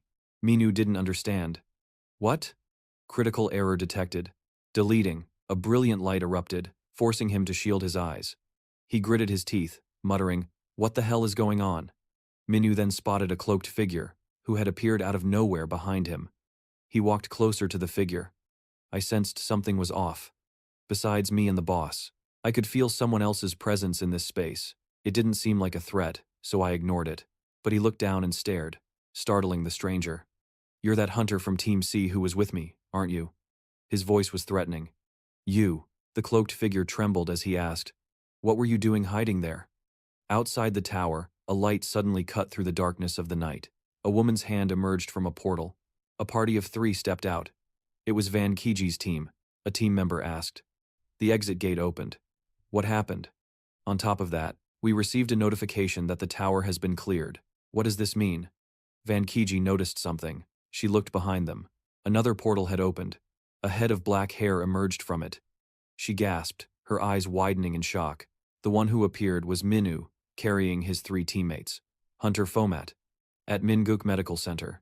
2 people were talking as they walked. He's being taken to the VIP treatment room now. Someone asked, what's his condition? He's in the VIP room and is refusing surgery. The woman with them grew irritated. What? You just left him in the VIP room and didn't perform surgery? The other person replied, because he's the one who refused it. It turns out she was Lee Sang-ah, Pagan's older sister, with her subordinate. Sang-ah scolded unhappily. How can you say that so casually? She had reached the room's door and turned back to look. Now Pagan and 2 other family members are all here. His sisters were all crying, heartbroken for Pagan. Sister Sang-ah. But he stopped them. Don't make a fuss. Why are you here? It's nothing. Sang-ah frowned. Dad wanted to come too, but I stopped him. Her expression was a bit helpless. In any case, Sang-ah asked angrily, what's this about you refusing surgery? He spoke quietly, shocking everyone. Secretary Kang died. Only one of his arms was left. Pagan seemed to be suffering from immense shock. Secretary Kang said it was too dangerous to proceed, but I insisted on going. I should have been the one to die. Secretary Kang died, and only his arm was left. I only lost an arm, so what's the big deal? The atmosphere in the room became somber. Pagan struggled to speak. The lost arm can be restored. I almost died back there. Where is the hunter who saved me? Ma Seong-eun processed the sight in front of him. Minu was chewing noisily. Seong-eun couldn't help but ask, what are you doing here? He was startled. Huh? Team leader? The man seemed speechless. In a luxurious VIP room like this, you're just going to chow down like that? Minu spoke casually with his mouth full. I wasn't even injured, but they brought me here to be admitted anyway. Please swallow your food before you talk. He had no choice but to explain everything. The Royal Guild suddenly showed up, saying I was the hunter, who saved their young master, and then they brought me here. They asked me what I wanted, so I said I was hungry. Seong-eun exclaimed in shock. What? The Royal Guild, as in the Royal Corporation? But the other guy didn't seem to care. My first impression was he's just some annoying blonde dude, but I guess he's a big spender, huh? In my experience, anyone who gives me free food can't be a bad person. But team leader, how did you know I was here? Seong-eun paused and then explained. When a tower is cleared, the system automatically sends out an announcement. People like me can check it right away. He glanced at the person enjoying his meal in front of him. I checked the news and saw the announcement. The Labyrinth Tower has been cleared. And the hunter who did it was you, wasn't it? I heard you were moved to this hospital, so I came here. I see. Seong-eun crossed his arms, sizing up the situation. He asked again, finding it hard to believe. You're really the one who cleared the tower? This irritated Minyu. What? Why are you frowning? Do you still think I'm some kind of fraud? As they were talking, another group arrived. I'm still very skeptical about this. I'll admit your growth rate is impressive, but it's still not enough for you to clear the tower. That group had found his location while Minyu was arguing. Do you need proof? Do you want to see the magic stone I got as loot from killing the boss? Seong-eun was cut off, saying, there's even clearer evidence than that. Just as he was explaining, someone arrived to certify the tower's completion. The person interrupted their conversation. It's quite late. I didn't expect someone from the government to arrive before me. Minu immediately recognized him when the man spoke. Demon Captain. He recognized this guy. The man spoke mockingly. Why is an unauthorized person here? Minu remembered how this man had greeted him before. It's a pleasure to meet the hunter who cleared the abyss. I'm truly honored. I am the head of the hunter fostering department. It was also him who had humiliated him, looking at him with utter disgust and saying, what a failed product, what a waste of time. He is Ha Jae-guk. This scammer, back in the present, he was wearing an arrogant smile and saw the boy's delighted face. The person he was talking to was Minu. Long time no see, you scammer. He gritted his teeth, glaring at Jae-guk. The man maintained his sanctimonious smile. Not a very friendly reaction, huh? I'm so glad to see you again, he said with a sarcastic tone, dismissing him. We have confirmed that the tower has been cleared, and the person who did it is our scammer here. What kind of trick are you pulling this time? What's more, the demon captain is here too. His eyes lit up with realization. Ah, so the conspiracy is revealed, Jae-guk said, as if he were exposing something. The government's secret program, the cleaners. He put his hands on his hips dismissively. Well, whatever you scammer, If you want to eat and live, you have to do dirty jobs like this. But you scammer, can the demon captain even handle this? Seong-eun's expression darkened as he spoke. Your superior is even more vicious than you, isn't he? Minu was getting confused, killing 7 innocent S-rank hunters at once. In a flash, Seong-eun lunged at him but was blocked. His subordinate Ji-hyun cried out. Captain Jaguk calmly blocked his attack. The demon captain has lost his mind.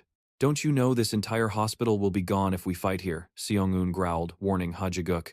Captain, don't cross the line, he started with his passive-aggressive tone again. What line? I'm just speaking the truth. Stop blabbering about other people's affairs, let's stick to the point.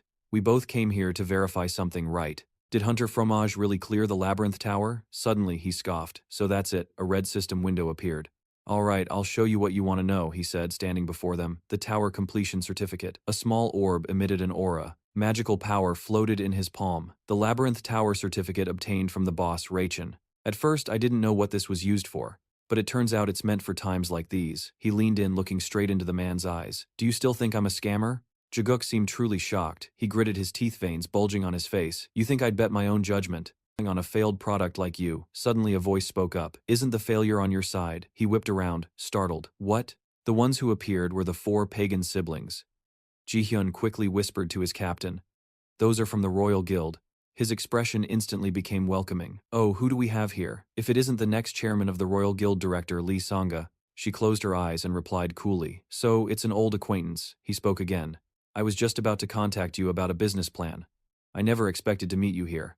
Pagan asked his sister, is this person from the government? Jaguk then looked down at the boy, this young man. He bowed with a fake smile. Aren't you the youngest son of the Golden Group's chairman? Are you a hunter as well? Where did you get injured? In the Labyrinth Tower. Jaguk was stunned. The Labyrinth Tower. The boy pointed to Minu. That hunter saved me. His gaze became menacing. And yet you're being rude to the person who saved my life. Jaguk fell silent. Then Pagan spoke again. Sister, what kind of business were you planning with the government? Can I offer some advice? This man can't even recognize the hunter who cleared the tower, and calls him a scammer. Should we really partner with someone who has such poor judgment? You were planning to do business with them on hunter training. It's a project to find undiscovered awakened people, Sangha replied enthusiastically. Does this concern you? Another person, one of the other Lee daughters, poked Jaguk's arm. Could you please step outside? I need to speak with this hunter, another sister added. Oh, and don't be upset, it's just our family's principle. An aura, as if they were devouring prey, emanated from them. Our benefactor's enemy is our family's enemy. They were decisively kicking him out, so we'd appreciate it if you left. He grimaced, unable to contain his rage, a stark contrast to the victorious smile on Minu's face. A smile played on Minu's lips.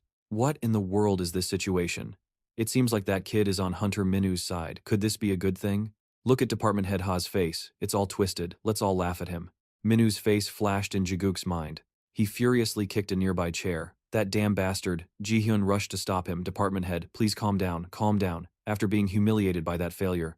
How can I calm down? Don't you understand what just happened? When he left, he was clearly a nobody, completely unaware. He had no power at all. Could it be a late awakening? He rested his chin on his hand, deep in thought. Did I miss something? This confused his subordinate, sir. He seemed lost in his own thoughts. I got to this position based on my gut feeling alone. And my gut tells me that kid is just a worthless failure, not worth the investment. Jaguk ordered Ji-hyun investigate him for me. His face showed that he was clearly suspicious of something. Back at the hospital, Pagan spoke. Thank you. This left both Minu and Seong-eun stunned. He lowered his head and continued.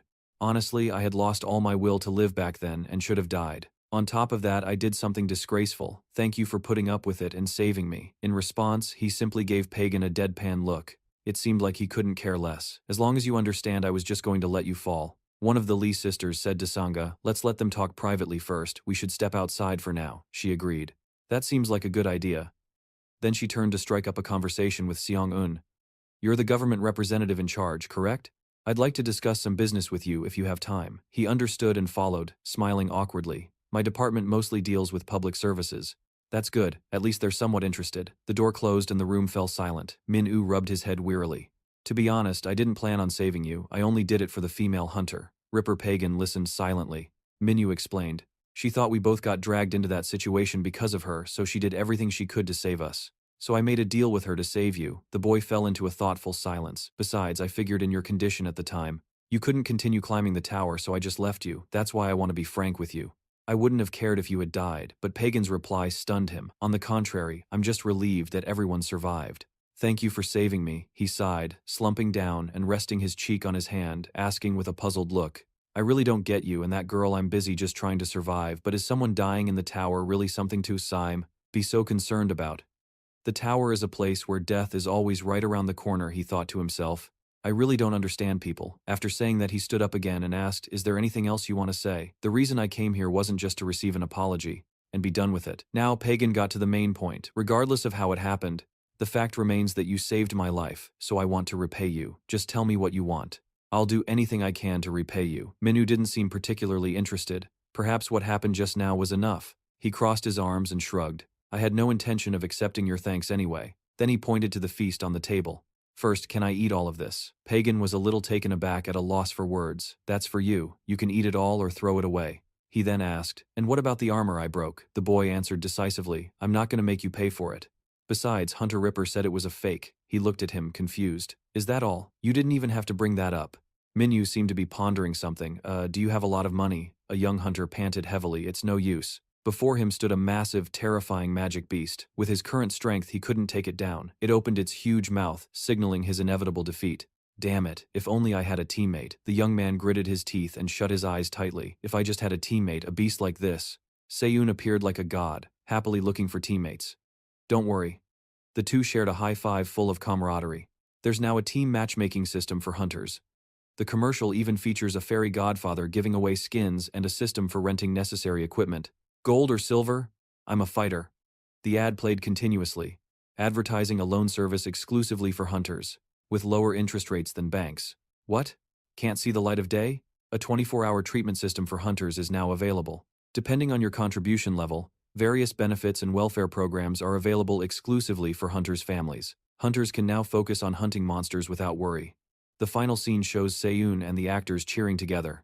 The Central Hunter Management will help you with all of the above. The video freezes on his face.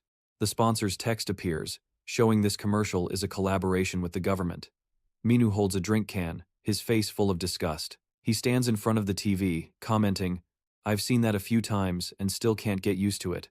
Filming that disgusting thing and broadcasting it everywhere. Seiyun is very unhappy about this. I've worked very hard, so don't you dare criticize me. Minu turns back and asks, what's wrong? Are you the director today? He pushes up his glasses. I just came to see you for a moment. Seiyun points to the young hunter in the ad. Originally that was supposed to be a video of a guy who's both handsome and an idol in the hunter world. But his acting was so terrible that they scrapped it. Another person speaks up, startling him. Hey, are you badmouthing Arjun? I'll sue you for this. He quickly corrects himself. I'm sorry, I'll be more careful with my words. When he turns around, Seiyun is even more surprised. What? Representative Han Yujung is smiling. It's been a while, Hunter Baphomet. Minu recognizes her too. Oh, back at the orientation, she introduced herself. I'm Han Yujung. Have you been well? Seiyun explains. Representative Han will be in charge here today. Anyway, have you seen the news? What news? Seiyun takes out his phone and hands it to him. Don't just listen to music and take photos. You should pay more attention to what's happening in the world. Here, take a look. There are countless articles about you. He reads one out loud. Mr. A was framed by public opinion and branded a scammer. Mr. A now reveals the truth. These articles are all thanks to Hunter Pagan from the Royal Guild, right? Flashing back to the day at the hospital, Pagan had listened to his request. Write articles? Minu explains. I heard that you can use money to control public opinion. I want to clear up the rumors calling me a scammer. Pagan, however, thought it was a simple matter. If that's all, you won't need money. Our corporation already has a team of journalists. Then he added, and one more thing. I don't want any articles published about me being the one who cleared the Labyrinth Tower. Pagan was confused. Why? If we publish that news, it would make refuting the scammer accusations much more convincing. This is your chance to become a famous hunter, Minu calmly said. There are many people after me. Until I've hunted them down, I don't want to reveal myself. Seiyun held up the phone, satisfied. The bait has been cast. In a few hours, the online community will probably go wild, right? Minu suddenly asked back. You're pretty calm. This could get you a lot of hate. He didn't seem to mind. I get hated on no matter what I do anyway.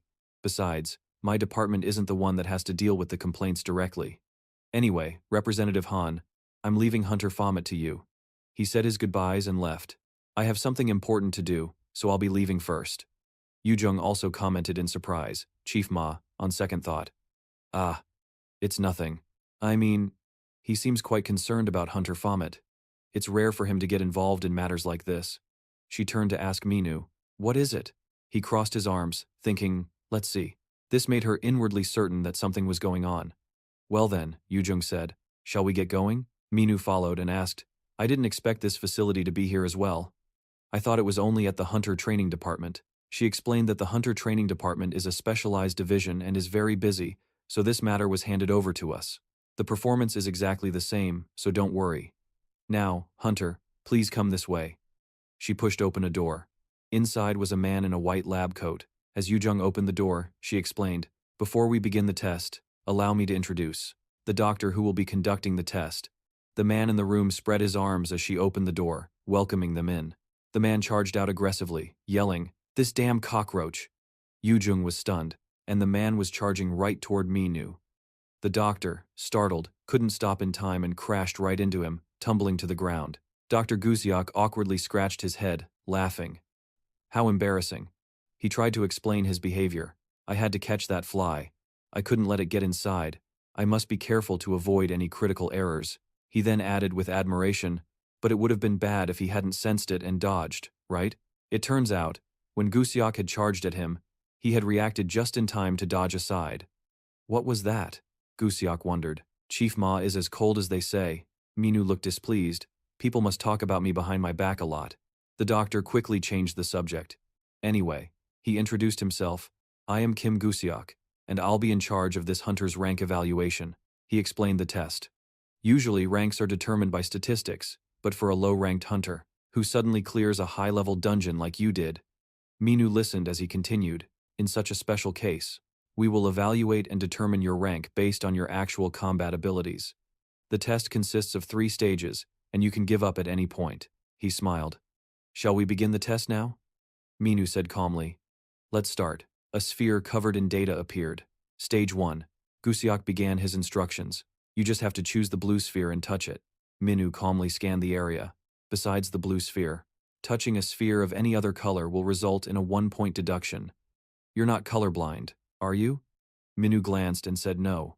The doctor immediately brightened up. Good, that saves me the trouble of having to adjust the program. Stage 1. As he spoke, Minu moved like the wind. He spun around nimbly, catching a sphere in an instant. His flexible body bent low, testing his reflexes and vision. Minu instantly spotted the final sphere high up on the ceiling. This was a test of his general abilities. He leaped up to grab the sphere. Gusiak spoke again as monsters began to pour out. Stage 2 and 3, the night parade of 100 demons. What do you think? I came up with the name myself. I use data from the tower to create an environment where these monsters can exist. They swarm like ants, surrounding you from all sides. We'll see how many monsters you can hunt in 300 seconds. A claw lunged at him, but he blocked it with a single sword strike, just as it tried to retreat. Minu leaped into the air and severed its artery. Then, he moved on to the other monsters. Some were sliced in half, others had their shoulders chopped off. Another had its head crushed. He was like a god of death, killing non-stop. Even as blood soaked his clothes. The final round has arrived. Stage 3.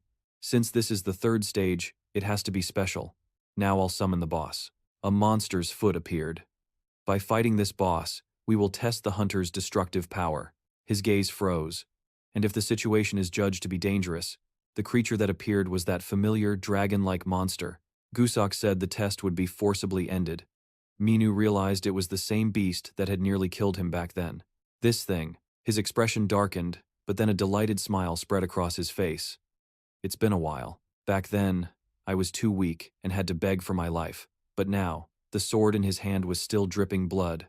The monster's eyes glowed fiercely, facing him. A powerful aura erupted from Minu, his sharp gaze fixed on his prey. Are you ready to die? Yujung was stunned, her eyes wide as she watched the scene unfold. Impossible. Minu gripped his sword and charged toward the monster, which was roaring relentlessly. Minu charged forward fiercely. The two energies clashed again and again, blow after blow. He managed to block the monster's attack. It suddenly leaned in, raising its giant claw to strike. He smirked coldly. Using that again? Minu plunged his sword straight through its hand. Jung watched in horror as he and the monster were engulfed in flames. I don't understand what's happening. Minu's scorching fire. The dragon was burned until it almost vanished. Jung watched, stunned. Gusiok, on the other hand, looked thrilled, laughing and complaining at the same time. This is a big problem, a really big problem. If he burns up the boss data like this, it's going to cost a fortune to restore. It's going to take a lot of time. But isn't this a sight we've seen many times? She asked, startled. What? Minu's silhouette shone brightly in the sea of fire. Gusiok seemed to see someone else in him. Raven, he turned back to her and said, he lived in the Abyssal Tower, and he also died right there in the Abyssal Tower. I'm very curious about what kind of hunter he was. Back in Minu's neighborhood, he returned home, still deep in thought. No matter how he looked at it, he recalled the two people from earlier. After he finished the test, it all felt too abrupt. I could feel something very suspicious in the way they looked at me. He opened the door dejectedly. As expected, I can't be as reckless here as I was in the tower. I have to be careful. Until I find out who wants to kill me, he answered the phone. Team Leader Ma, what is it? He replied. I'm calling to check up on you, to see if you're doing well and if you're back yet. It's so cold, it will take some time to get the test results. The ranking isn't a simple matter. He wasn't bothered. Representative Han already told me about it. Then CEO Yoon asked, anyway, have you tried using the Labyrinth Tower certificate yet? He was confused. What? Use it how?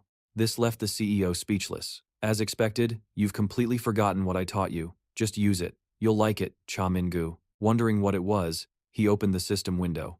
A blinding light flashed, startling him. The system announced that the Labyrinth Tower certificate has been used. He was stunned, feeling something change. The level of all his skills had increased by 1, thanks to the Labyrinth Tower completion reward. Min-gu was shocked for a moment. What? CEO Yoon explained. It's a special reward exclusively for the one who completes the tower. Min-gu quickly checked his status window. The skill levels really went up. This is why the Act Guild specifically designates someone to handle the boss. CEO Yoon confirmed. That's why top-rank hunters, even after completing most of the towers, could continue to raid them. This was hard for him to believe. So this is the exploit players were using? If I had known about this sooner, I would have become human much faster. Wait a minute. If that's the case, then that skill, Throne over Jack, cooldown, 27,734,400 seconds. In the case of a 0-second cooldown, a special event may occur. He frowned at the text. What the hell is a special event? But it looks like the cooldown really has been reduced. He paused as he realized something. Instead of increasing the skill's power, it reduces the cooldown? On the other end of the line, CEO Yoon sounded strangely proud. You're dying for more, aren't you? So, if I can, I'll assign you tower-related missions. There aren't many bosses in the world as considerate as me. Suddenly, a piercing scream came from the phone. The phone dropped along with Min-gu's groan. What's happening? I suddenly feel sick. His face turned pale as he collapsed to his knees. The space around him seemed to twist violently. This nauseating feeling. My head feels like it's splitting open. Why is this happening all of a sudden? A vibrant purple flower in the dark, the system's incarnation, gave a slight smile. Min-gu was stunned by the pain. Who? A brilliant golden light shone from the house. He collapsed on the floor, dry heaving. Damn it. What is this? That is. Suddenly, another cough made him look up. A young boy was painfully wiping his mouth. This strange feeling. I can't stand it anymore. The boy's vision was blurry, as Min-gu's figure slowly came into focus before him. Huh? On the ground was a naked teenager. He sat dumbfounded, facing him. Why can I see that fly's face so clearly? Min-gu was also staring at the boy, stunned. This feeling. Could it be? You, Beelzebub. A scream from the house echoed through the sky. Beelzebub cried in agony, clutching his face. I've become a lowly, disgusting human. This can't be. He clutched his face and slid down the wall. Impossible. Impossible. Min-gu handed him some new clothes. Here, I just bought these. Put them on. Beelzebub was still lost in a painful memory, his cold, pensive eyes. My beautiful wavy hair. My perfectly sculpted V-shaped body. Where has it all gone? Why have I turned into this hideous body? Min-gu was speechless. For real? After putting on the clothes, he angrily pointed at Min-gu. Fly, this is all your fault. Because you absorbed the aura of another boss, I turned into this. Min-gu was a little surprised. A boss's aura? Are you talking about the certificate I received in the Labyrinth Tower? He confirmed. Yes, that's the one. Because of it, I was kicked out of your body. But Min-gu still didn't get it. I can understand being kicked out of my body because of that. But why did you turn into a human? The boy shot him an irritated look. How would I know? Maybe it's because this form is suitable for the human world, so I ended up like this. Saying this, Beelzebub fell further into despair. But there are so many forms. So why did I turn into a powerless child like this? On top of that, because you got weaker, I became weaker too. Hearing this, Mingu suddenly understood. So, you're saying I still have authority over you? Embarrassed and angry, the boy shouted. Of course. Why else would I have come out of your body? Mingu flashed a dangerous smile. So I can order you around as I please, right? The boy immediately put on a proud, tough act. Order me? From now on, you will feed me plenty of delicious food. Then, Beelzebub broke into a cold sweat when he saw Mingu starting to crack his knuckles. What was that you said to me recently? You wanted to escape, didn't you? That if I completed the tower, we wouldn't see each other? For a long time? Didn't you tell me to eat well and live well? He lunged forward to teach the boy a lesson. Get back here. I'll show you just how well I've been eating and living. The boy wasted no time in running for his life. Why are you bringing up the eat well and live well part? That was just my warm-hearted blessing. He ran out of the house. Damn it. After running a short distance, he looked back. He's so petty, remembering something like that. Mingu was still chasing him aggressively. Hey, you fly, stop right there. But just as he stepped outside, he was blocked by a group of Ajumas. Oh, you're home today? They chatted amongst themselves.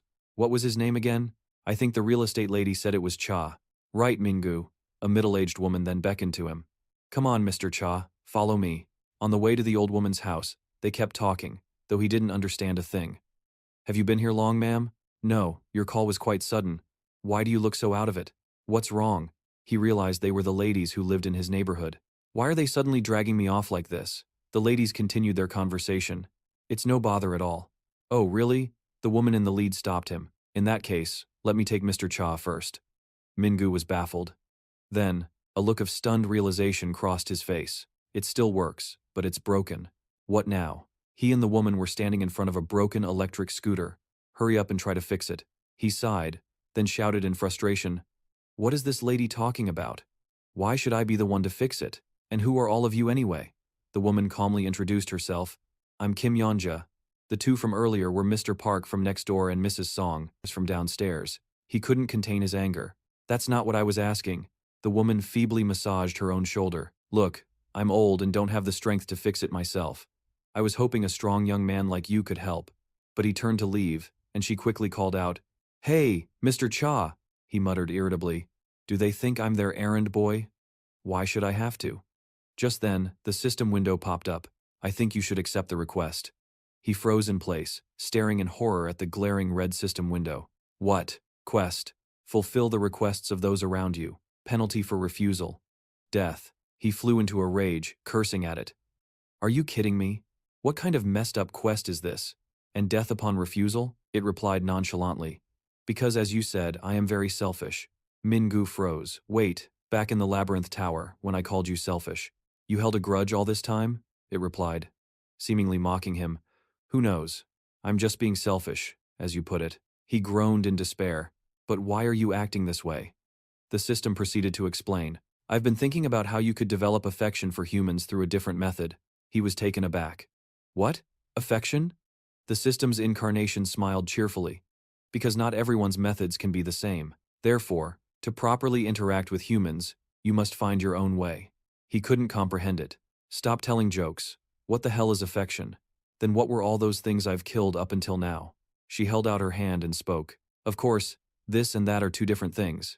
Can't you tell the difference between friend and foe? He yelled in anger. Of course not. To me, there are only enemies and toys, understand? She looked at him, speechless and unimpressed. In that case, I can only tell you this. You will die right now. The door opened again, and Mrs. Yonja turned to look. She didn't seem surprised to see him. Oh, the young man is back. He lifted his hopeless eyes and asked, How do I fix it? Night fell, and the warm lights from the houses cast a quiet, hazy glow. A calico cat was sitting at the foot of the stairs. It jumped and ran away as a car drove by. A pair of leather shoes stepped onto the pavement. Two men were talking on a balcony. That poor neighborhood, you mean? The only part of Seoul that hasn't been developed. The people there seem to be living well. Can you handle it? I've checked it out. It's mostly just old and frail people. Is that so? One of them asked. So how long will it take to drive out all those old people and clear the area? The other man, with pink hair and a scar near his mouth, smiled and replied, It won't take much time, as long as nothing unexpected happens. but a resident of that neighborhood was once the tower's final boss. Mingu held his hand up to his face and screamed in pain. Damn it! Seeing this, Mrs. Song approached him. Did you hurt yourself with the hammer? At that moment, Mrs. Yanja also came over, looked around, and said, Oh, Mr. Cha, you're here. You always come running when we need you. After being called by the old ladies in the neighborhood, the three of them were soon standing under a large tree, as one of them continued speaking. Last night, after the cat was fed, it scurried up the tree and couldn't get down, so it just stayed up there crying all night. Mrs. Ionia continued to ask for his help. You're so tall, if we just get a ladder. But before she could finish, he had already taken a running start and jumped into the tree. A moment later, Minu jumped down, to the amazement of the two old ladies. He held up the black cat and casually said, Done. Screams started ringing out in the neighborhood. The cat is injured over there. Ah! At this point, he was at another old lady's house. She was petting her white dog and told him, You did a great job today. Then there was another time, Minu went to another old lady's house to help her prune trees. She also told him to just take his time. And so, time passed. Season after season passed, for 15, then 25 years, until Baphomet had also become an old man. The little boy cheerfully held up his hands and said, And you'll end your life as the highest level free handyman in this neighborhood. Hearing this while painting a wall, he froze, then quickly started chasing the boy, forcing him to flee.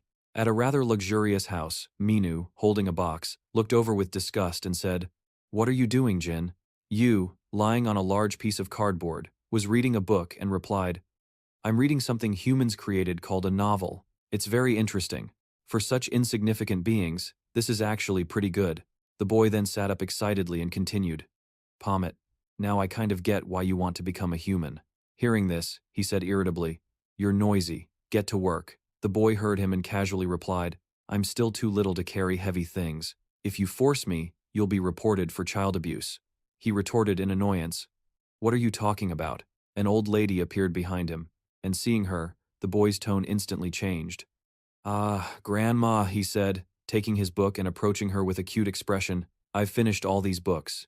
Do you happen to have any more I can read? Seeing this, he was stunned. The system then appeared and asked, BA Angel book adapts very quickly, right? Seeing this, he replied with disgust. He's always saying he doesn't like being a kid, but he's very good at dealing with people anyway. The voices of the two continued to chat in the space, but how did Baphomet become human?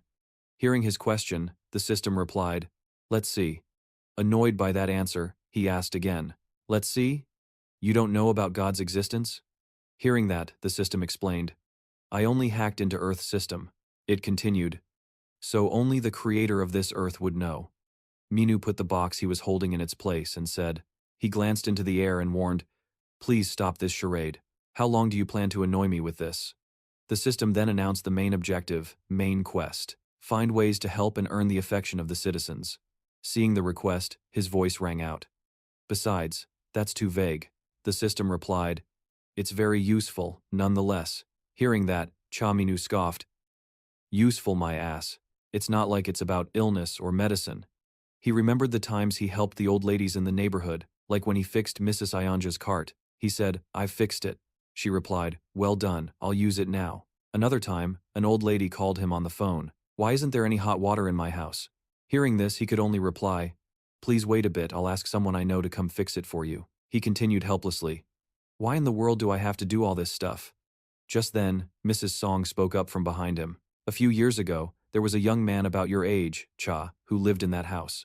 Hearing her voice, he turned his head in surprise. She continued to smile cheerfully as she told him, Everyone was very curious why a young man would move into a place like this. She reminisced and continued, Anytime you passed his house, you could see piles of alcohol bottles in front of his house. He just holed himself up inside, only going out to buy more alcohol. Mrs. Song recalled when Mrs. Yeonja had a word with him and continued her story. Mrs. Kim said that only the dead would live like that, so everyone in the neighborhood started asking him to do all sorts of things. She recalled what he was like and continued. At first, he was suspicious, just like you, Cha. But afterwards, he would help us without a word. Mrs. Song continued her story. As time slowly went by, he gradually began to smile and would even start conversations with everyone. The number of alcohol bottles in front of his house started to decrease. Then one day, he said he had to leave the neighborhood for some reason. Before he left, he asked me for a favor. He bowed down low and said, "If someone else comes to live in the house I lived in, and if that person is just like I was, please help them out." Hearing this, he fell silent during the meal, his face filled with killing intent as he asked, "Where does that guy live? I need to have a word with him." He thought to himself, "It's his fault I'm going through all this trouble." The table was filled with delicious dishes. As they ate and talked, she asked, "How is the food? Is it to your liking?" "It's delicious. I heard young people these days don't really like this kind of food. Please, eat up." As they were eating, Mrs. Song noticed something. Suzyeon walked in from outside. Seeing her granddaughter, she asked, "Are you just getting home? Have you eaten yet?" she asked. The girl replied, "I already ate with friends. I have to study, so I'm going to my room. Please don't disturb me." After saying that, she coldly walked away. Mrs. Song watched her go and then cheerfully introduced her. "That's my granddaughter. She's very bright, so she does very well in school. As for me, I never even got first place back in my school days." Meanwhile, in another building, a man was resting his chin on his hand in thought. Manager Jang looked at his phone screen and let out a soft, His two subordinates were sitting on the couch across from him. One of them asked, "What are we going to do about this?" Hearing him, he asked back, "What's the big deal? Get everyone." The other guy replied, "Yes, sir." Then, remembering something, he said, "Ah, right. There's one house we can take care of easily." Hearing this, his subordinate looked confused. "You mean the house that owes us money, right?" One morning in the neighborhood, sounds echoed from the blue iron gate. A hammer struck repeatedly against a piece of wood. When the work was done, he stood with his hands on his hips and exclaimed, "All right, perfect." Cha Minu looked at the bag of weeds and the nearby faucet, saying, "I've pulled all the weeds, and the hot water is working again. Now I just need to get the necessary stuff. Should I get a dog to guard the house?" He looked up at the sky pensively, then stepped onto a nearby plank. He lay down and gazed at the sky. Minu reached his hand toward it and said, "The sky can't hide everything." Thinking about this, he laughed to himself and said, "This neighborhood isn't so bad." Then, as if remembering something, he sat up and wondered to himself, where did that BA Angel book brat go? He's completely useless. Suddenly, a red screen appeared in front of him. "Hello, Hunter Pommet. We have completed the verification of your status." He was quite surprised to see these words, but then he told himself, "It's not surprising. Just as I thought. Ah, that's right. This isn't over yet." Meanwhile, Sujong was smoking in a nearby corner. Next to her was a sign that read, "Wet paint, do not touch." As she was smoking, a voice sounded out from beside her. "Suzyeon, my dear," Mrs. Song angrily asked her granddaughter, "are you smoking again?" The girl turned away and clicked her tongue in annoyance. But her grandmother kept pressing her. "I told you to stop smoking." Standing up, the girl said, "I'm just finishing this one. I won't smoke anymore." But her grandmother continued to nag. "What if your teachers see you? You still have to get into college, you know." Hearing this, Sujyeon became silent. Her next words shocked her grandmother. "College? Do we even have the money for tuition?" "I'm not going." In the afternoon light, her grandmother tried to persuade her. "I'll handle the tuition, so don't you worry." Hearing this, she shot back. "Right, by taking out another loan. I'm sick of it, more debt." Sujyeon, losing her cool, spoke harshly. "Dad left us nothing but debt when he died. How are you going to pay all that back alone? I have to get a job to help pay it off." Suddenly, a nearby voice made them both jump. "Getting a job, you say?" Manager Jang's two subordinates approached them. The long-haired one stepped forward to greet them. "Long time no see, Mrs. Song." Seeing them, she asked fearfully, "Why are you here?" "The payment isn't due yet." Hearing her, he said calmly, "Something urgent came up, so we're going to need you to pay ahead of schedule this time." Hearing this, the grandmother panicked. "Where would I get that kind of money to pay you right now?" He casually pointed to their house and said, "This house. You'd get a decent amount of money for it, wouldn't you? How about you sell it to us?" Hearing that, Mrs. Song quickly replied, "No, this is our home." But before she could finish, Sujyeon cut in, shouting, "Then where are we supposed to live?" Hearing her question, he answered with contempt, "That's not our problem. You two can figure that out on your own." He revealed a dangerous expression. "Oh, right. You said you were looking for a job, didn't you?" He looked her over and said, "Your face is not bad. Nice body and a pretty cute face. With looks like yours, you could just have a few drinks and quickly earn enough for a house for you and your grandma, huh?" He then turned to his cronies and asked, "Isn't that right?" The tall underling replied with disdain, "She's a high school student, just a minor." But hearing his subordinate's stupid answer, he angrily shouted, "Hey, we're the bad guys. That's our image, you get it?" Hearing that, the other guy replied, "That's right, let me help you find a job." Angrily, she grabbed the long-haired guy's head, slammed it down, and yelled, "I'll make a lot of money and become rich myself." They started to scuffle, and the guy cried out in pain, "Hey, hey, let go of me." The grandma standing outside cried out in fear, "Sujan." He shoved her against a nearby sign and cursed, "You crazy bitch." Meanwhile, in another house, Jinwoo was lying on his bed, reading a book. Kim Yanya, sitting beside him, asked, "You really like reading books, don't you?" He answered without hesitation, "Yes, ma'am." They heard a noise outside, and she quietly asked, "What's going on out there?" He remained focused on his book. But once she left, his expression changed. "What's going on?" Kim Yonya went outside and asked, "Who's there?" Elsewhere, a dog was barking non-stop. Its nearby owner heard it and said, "It sounds like there's some noise outside. Did something happen?" Another person called out, "Who's out there?"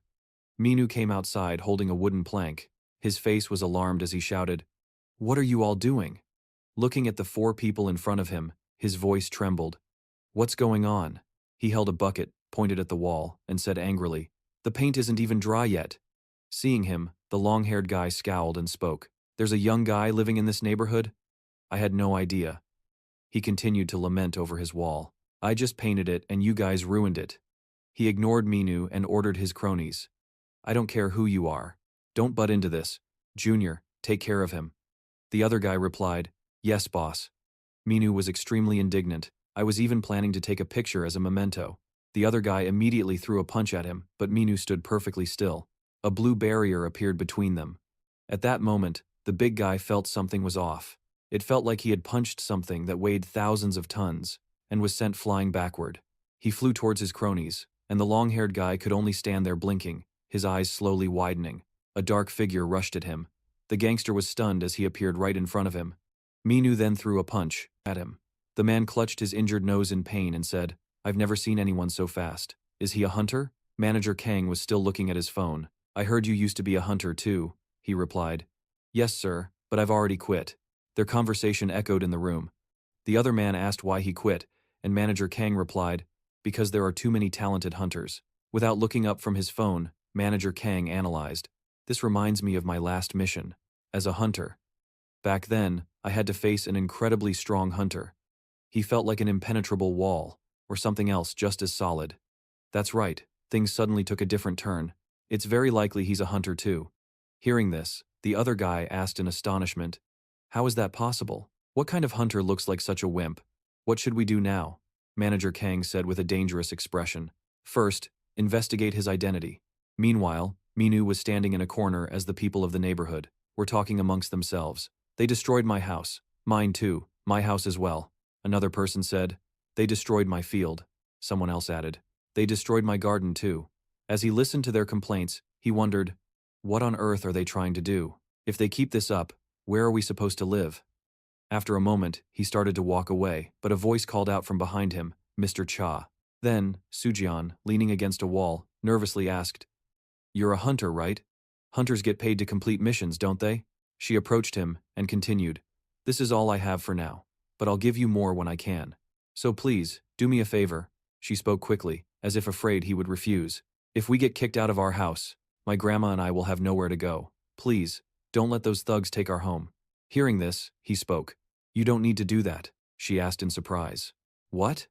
He turned away and replied, "I was going to do it even if you didn't ask. They've caused a disturbance in my neighborhood, and they will pay for it."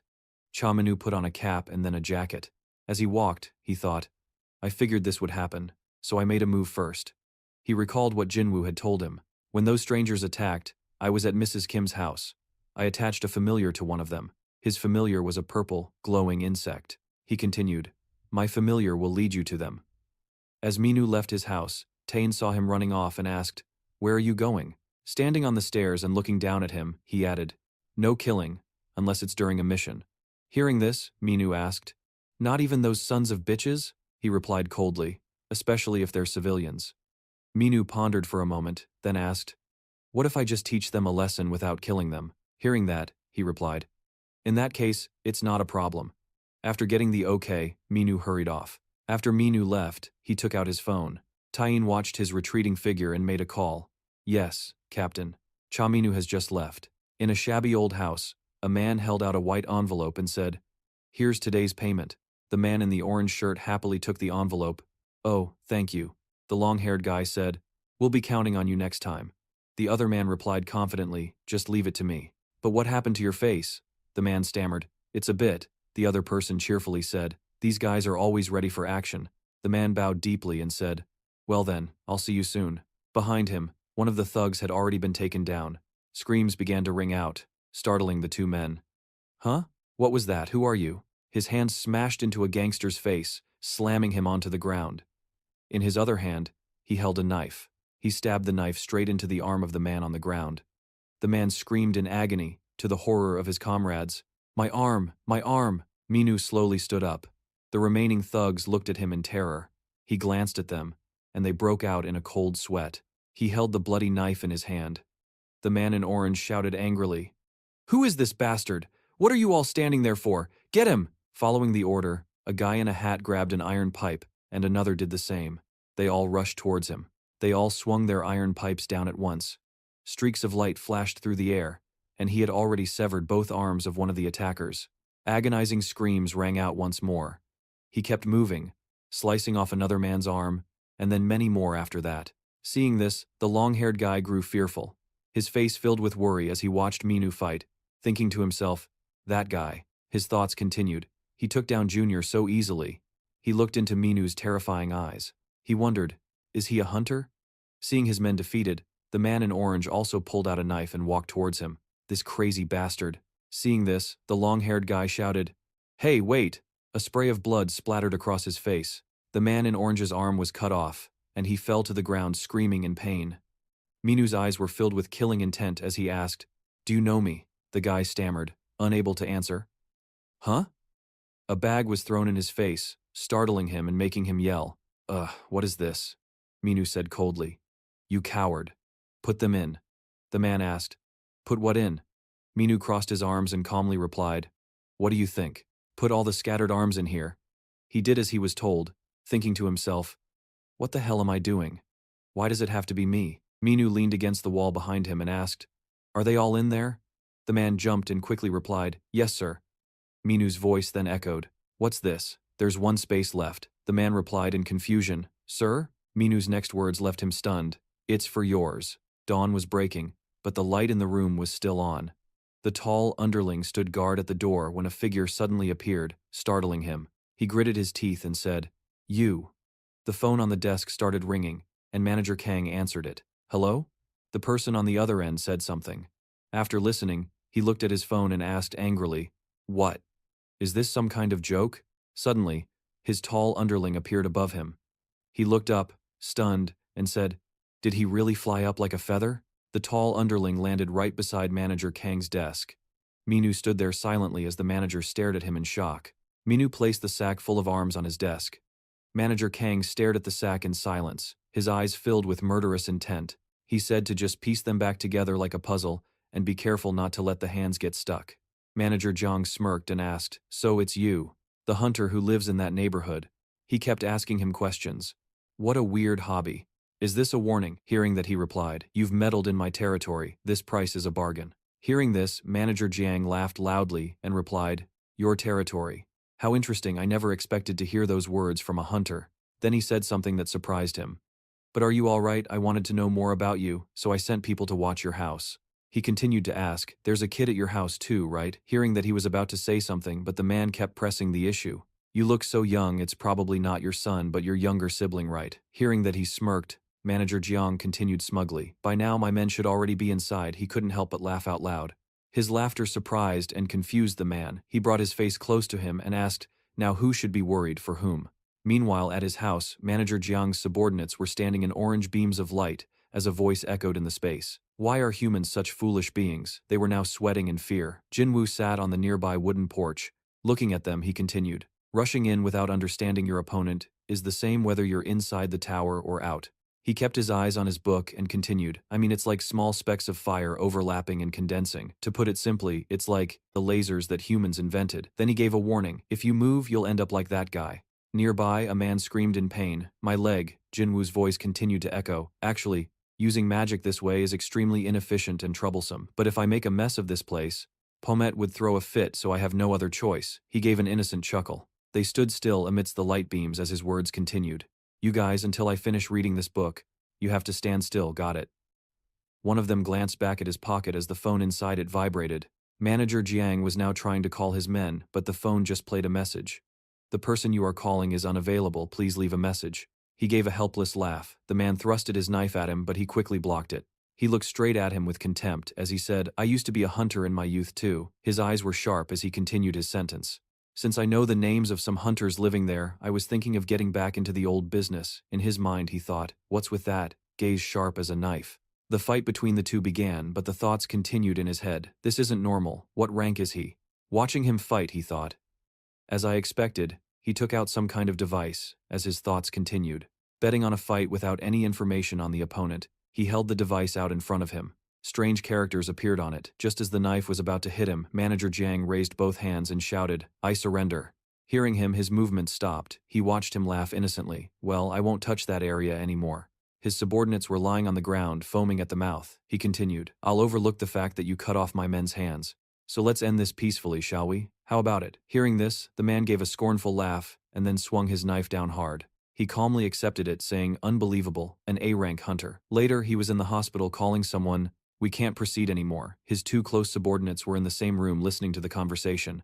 The person on the phone spoke up. What are you talking about? A measly A-rank is nothing. Hearing that, Manager Zhang replied, a measly A-rank. Our director doesn't understand A-ranks are under special management by the government because they are hunters who can level up to S-rank. The sky outside was clear. Manager Jiang continued. Furthermore, from A-rank and above they are not inhuman. They are all monsters wearing human masks. If you mess with the wrong one, your family will suffer for 3 generations.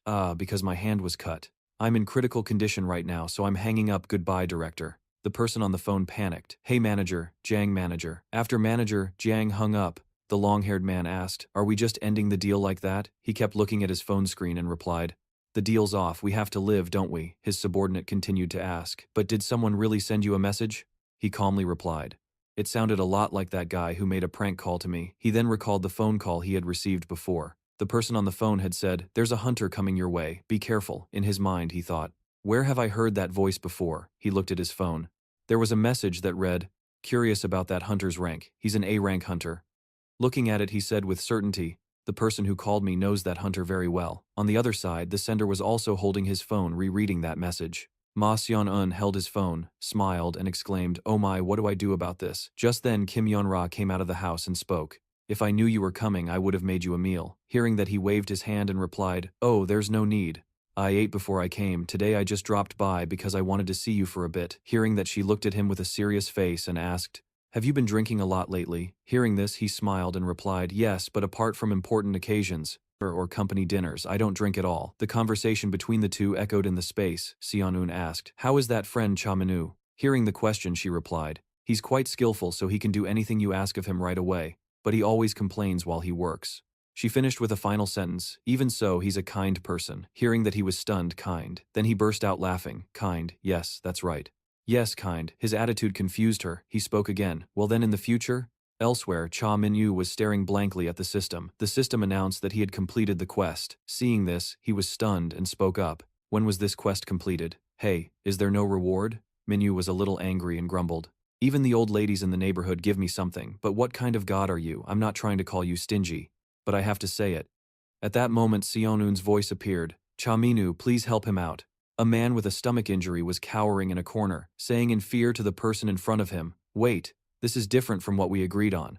He trembled as he explained, among the rewards from the tower, you said we would split it 50-50, 50-50 each, so why did you stab me in the back? A girl standing opposite him replied indifferently, that's why I already told you. This is an accident, you died in an unexpected accident, therefore I will take the rest. Hearing that, the man became furious, roaring as he lunged towards her, cursing, you bastard. Immediately, the girl raised a finger and called out K9.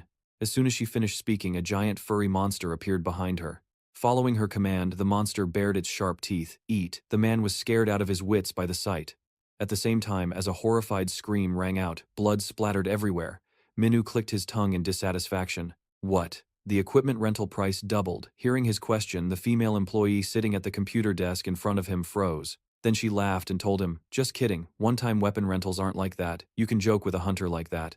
Minyu listened indifferently as the employee explained, "I said that hoping you would reset the equipment next time if rental equipment is destroyed. You don't just have to pay the rental fee, you also have to compensate for it, you know?" He replied with an "I don't care" expression. "Alright, I'll consider it." Then Minyu took out a blue magic stone and said to her, "By the way, while organizing my bag I decided to sell this magic stone." The employee saw it and immediately recognized it.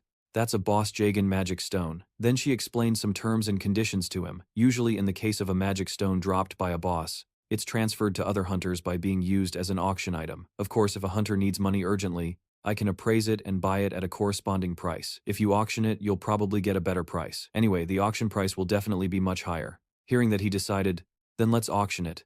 After getting Minu's decision, the employee spoke again. "Yes, then I will transfer the Jagan magic stone to the department in charge of auctions. I will notify you of the auction results via text message." He placed the magic stone on the table and asked, "I'm curious about something." The employee listened quietly. "How much is a Baphomet stone worth? It must be very expensive, right?" As he said this, he crossed his arms smugly. "That's right, a boss from the Mythic Tower should naturally have a high price." Just then, the employee's voice cut in. "Isn't its price lower than Jagan's?"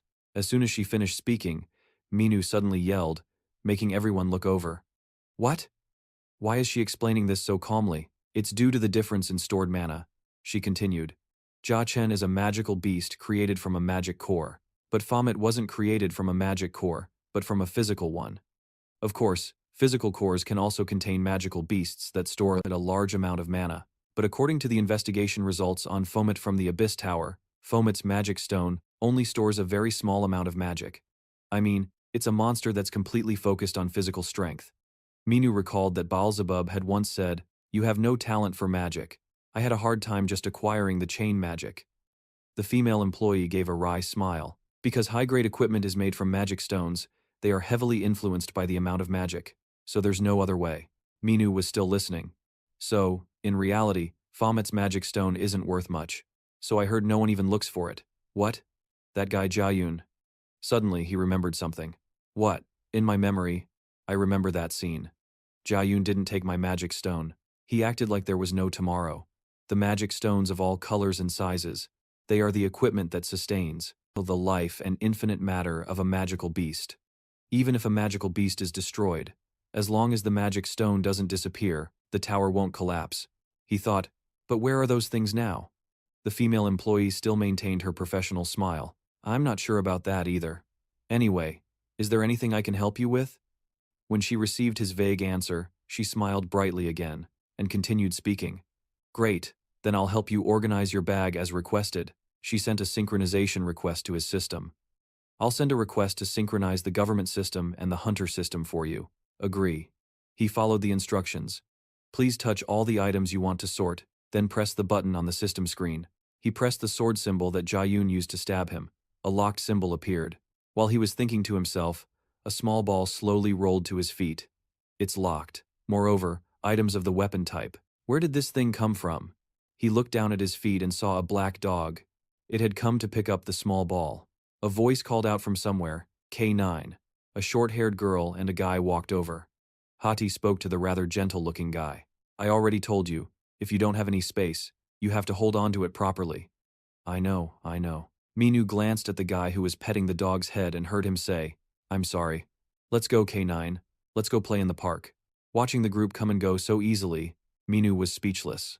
He asked, a little bewildered, "So, that dog is?" He immediately got a reply from the female employee. "You don't know?" The answer was given to him by Junseo, hunting dog. She slowly explained, "This is a phenomenon that appeared worldwide due to the gate shock. The awakening phenomenon occurs in a small number of animals among the pets raised by hunters." Then she mentioned a girl's cat that had awakened.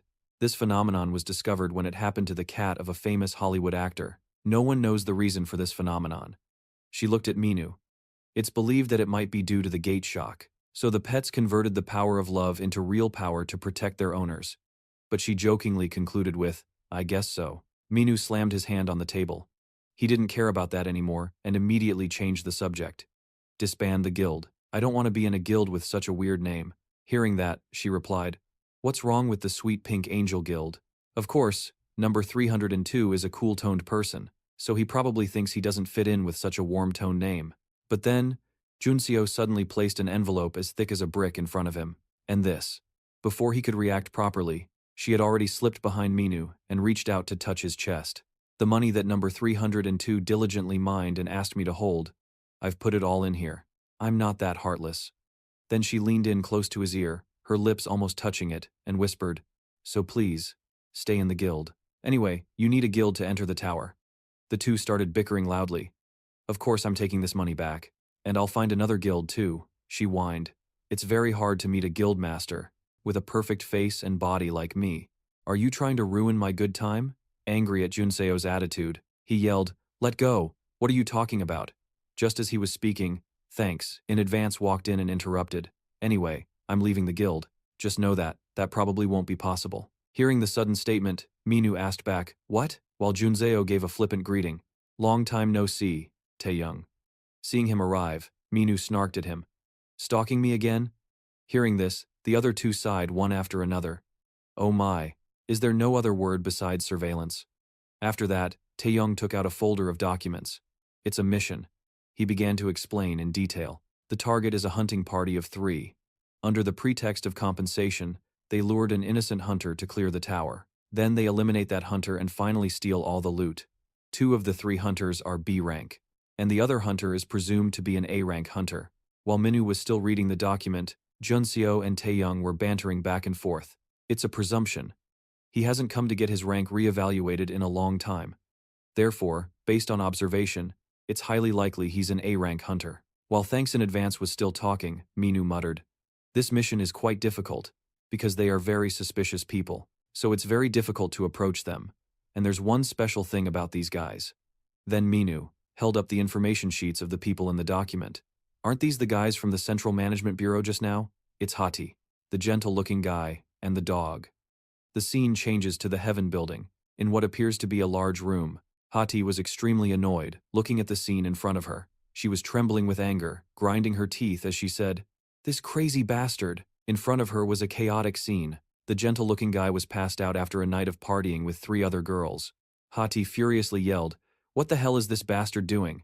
The gentle-looking guy from before was nowhere to be seen. Now, there was only a dazed party animal laughing nonchalantly. "You should try some of this too." Before he could finish, he took a swift kick from her to the face. The party animal whined in pain. Hati went ballistic. "Are you doing drugs too?" She continued to curse him out. "Don't tell me you've blown all your money on this stuff." Because she sprayed something on him, the guy sobered up a bit. "What? Money?" Hearing that, Hati reminded him, "We have to send the money to them next week." The guy didn't seem to care and said, "We just need to do 1 run in the tower and we'll have enough." But he was met with her silence, so the guy asked, a little confused, "What's wrong, can't we go?" Hati then broke the bad news, which completely sobered up the high guy. "There's a rumor. They've formed a police squad to catch criminals like us." This surprised the guy. "What?" The guy started cursing with his twisted logic. "So what if we dealt with 1 hunter?" "Damn it, they send hunters to their deaths just like us." "Seriously?" Hati had been silent until now. "Are you scared of them, so you don't dare to do it?" Then the guy asked, "Where's Black Snow?" "No, K9. Cut to another house." Hati silently looked down at the dog, who was also looking at her obediently, wagging its tail. Hati crouched down, petting its head with a gentle voice. "I'm going into the tower again. You'll come with me, right?" K9 barked once in response. She said coldly, "We might have to kill someone again." It's unknown if the dog understood or not, but it barked twice as if answering her. She placed her hand on its head and praised it. "Okay, good boy. Just a little more. Just endure it for a little while longer." K9's eyes glowed fiercely like a wild beast as he heard her whisper, "The 5 of us can live like we used to again." One night at the Moonlight Tower, the scummy couple appeared at the base of the tower. The 2 were talking cautiously. "You've investigated carefully, right? I've told you several times. We don't know him at all, and I picked a hunter with a clean background." Hati smirked and asked, "His strength?" The dog next to them was mindlessly playing, while the guy answered, "B+ rank." Hearing that, she got annoyed. "What's that?" "It's not a university grade. Why is there a rank like that?" he replied. "No, unfortunately. He failed the A-rank promotion test." Standing under the magnificent tower, the 2 continued to exchange information. "So where does that B+ rank hunter live?" He said he'd go in first to clear the first floor ahead of us. The two started walking inside, talking as they went. What's the plan? How's the split? The 5th of May 2010, like always. Even so, can he clear the first floor by himself? The guy gave a sleazy smile and said, well, who knows, we might have caught a moron. Just let him be for now. Then we can step in and take care of him. Hearing that, Hati got irritated and said, you say that as if you're the one who's going to do it. The guy clutched his stomach, laughing hysterically. If you say so, then it's so, right K9? She didn't bother with him anymore and turned to leave. Depending on the amount of loot this time, I'll decide whether to make a move or not. Hati stepped forward, pushing the door while scoffing to herself. Doing nothing and wanting a 50-50 split, she gritted her teeth. Then there will be nothing left for us to pick up. The door in front of them slowly opened. A giant centipede-like monster appeared right after, but she was completely unaware as she turned her head back and said to the guy, I guess nothing will fall on your head. As soon as the words left her mouth, blood splattered everywhere. Flashing back to before Taehyung crossed his arms awkwardly. This is a big problem. They've met you once before. Junzeo also said, furthermore, hounds have a very sensitive sense of smell. Then the two of them took turns dissuading Minwoo, which made him wonder why this mission is impossible. No way. Minwoo on the other side still didn't understand why. After that, they explained to him that when choosing a hunter, they investigate that hunter down to their very roots. The hound has the ability to remember scents, and since number 302 has appeared on TV, we don't know if they'll recognize your face. I'll assign this mission to another hunter. Suddenly the voice of a girl making coffee behind them rang out, attracting their attention. It's not hard, she said nonchalantly. You just need a disguise. Create a fictional character returning to the scene in front of the Moonlight Tower. Hati suddenly heard a voice from behind them. Are you two the hunters? Who will be raiding the tower with me today? A sharp, ironclad hand reached out. It's a pleasure to meet you. A person in full silver armor majestically stepped out from a spray of blood. I am Bill, the one who will clear the tower with you. As soon as he finished speaking, a dangerous golden glint flashed in his eyes. A monster with a very long tongue lunged to attack. Bill quickly leaped high to dodge the blades on its two hands. No expression could be seen through his iron armor. Right after he swung his greatsword down hard, the monster managed to block it with its hands, but the force was so great, the blades on its hands shattered. Its entire body was also split in two. Next up was a bright green monster, which he stabbed straight in the eye with his sword. Then he easily dealt with a humanoid monster with a black body and white head. Bill leaped high and slashed down at another monster. Its blood splattered everywhere without a break. He continued to slaughter the horde of monsters. His blade was so fast that only streaks of light and splattering blood could be seen. Then a root system flickering with a firefly-like light appeared, a monster that looked like a tree root. It twisted and blocked his path, using its branches to stab quickly towards Bill. He remained calm. He had to slash repeatedly just to block its attack. It continued its mindless assault, and Bill kept parrying its blows. One blow after another. The attack speed was so fast it was difficult to see with the naked eye. The monster stared relentlessly at Bill behind his armor. It seemed Bill was also narrowing his eyes at it. He fought while observing it. Finally, he threw the sword in his hand. The sword plunged deep into the middle of its belly. He lunged forward, grabbed the hilt, and slashed down with force. Bill whispered softly while Minwoo inside the armor also smirked and said, Heavenly fire. Immediately flames erupted violently along the sword behind the monster. He stood watching the brilliant red light. The scummy couple was utterly stunned. They slowly approached Bill. He turned his head to look at them, everyone, and asked them a confusing question. Do you know why ice melts so quickly? Then he mysteriously concluded, because it's heated by a high temperature. The statement immediately made the other two's faces darken, leaving them speechless. Then he burst into a traumatizing laugh, echoing throughout the entire tower, flashing back to before the girl who suggested the disguise had asked, So what's the script for the old man? She seriously discussed this matter with Junzeo. If his identity is an unpredictable character, then we won't have to worry about him being exposed.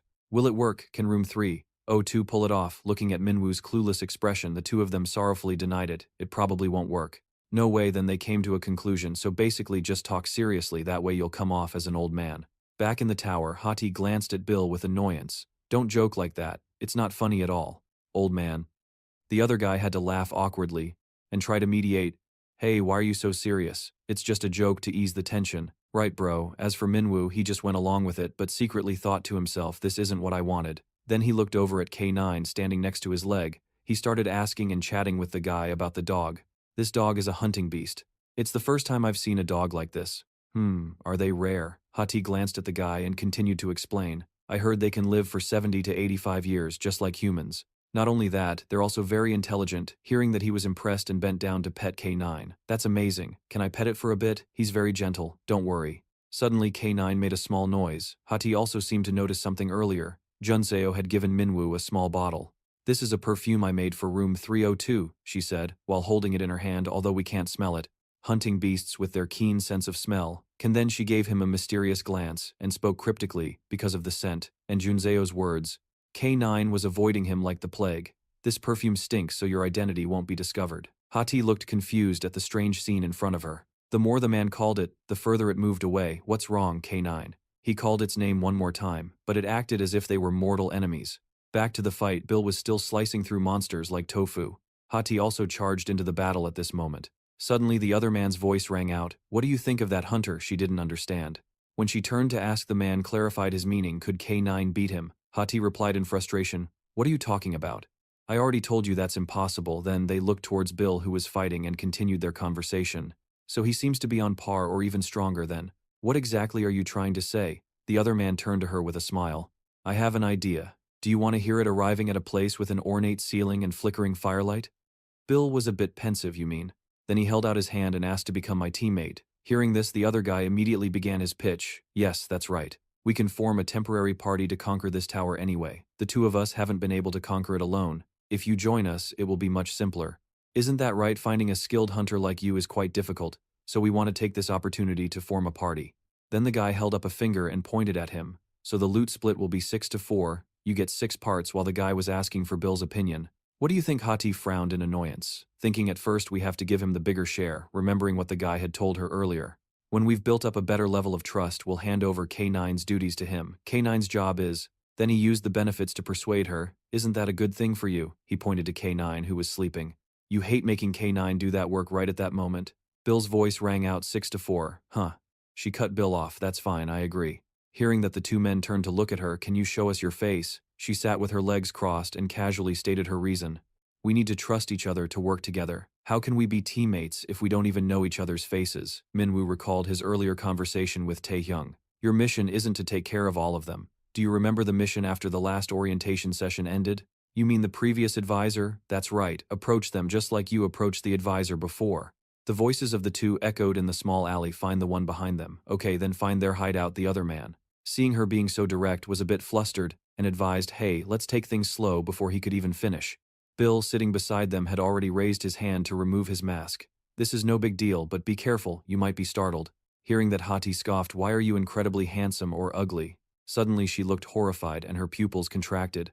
Bill had taken off his mask, revealing the burn scars on his face. Don't be surprised, these are remnants from fighting the tower's boss under the flickering firelight. He continued. Hunters don't just care about appearances, so I don't really mind. However, this burn isn't a simple one. It's a curse. The other two listened tensely to his fabricated story. The curse has been passed on to my son. Destroying his face, he continued his intimidating story. Whether it's modern medicine or magic, neither can heal it.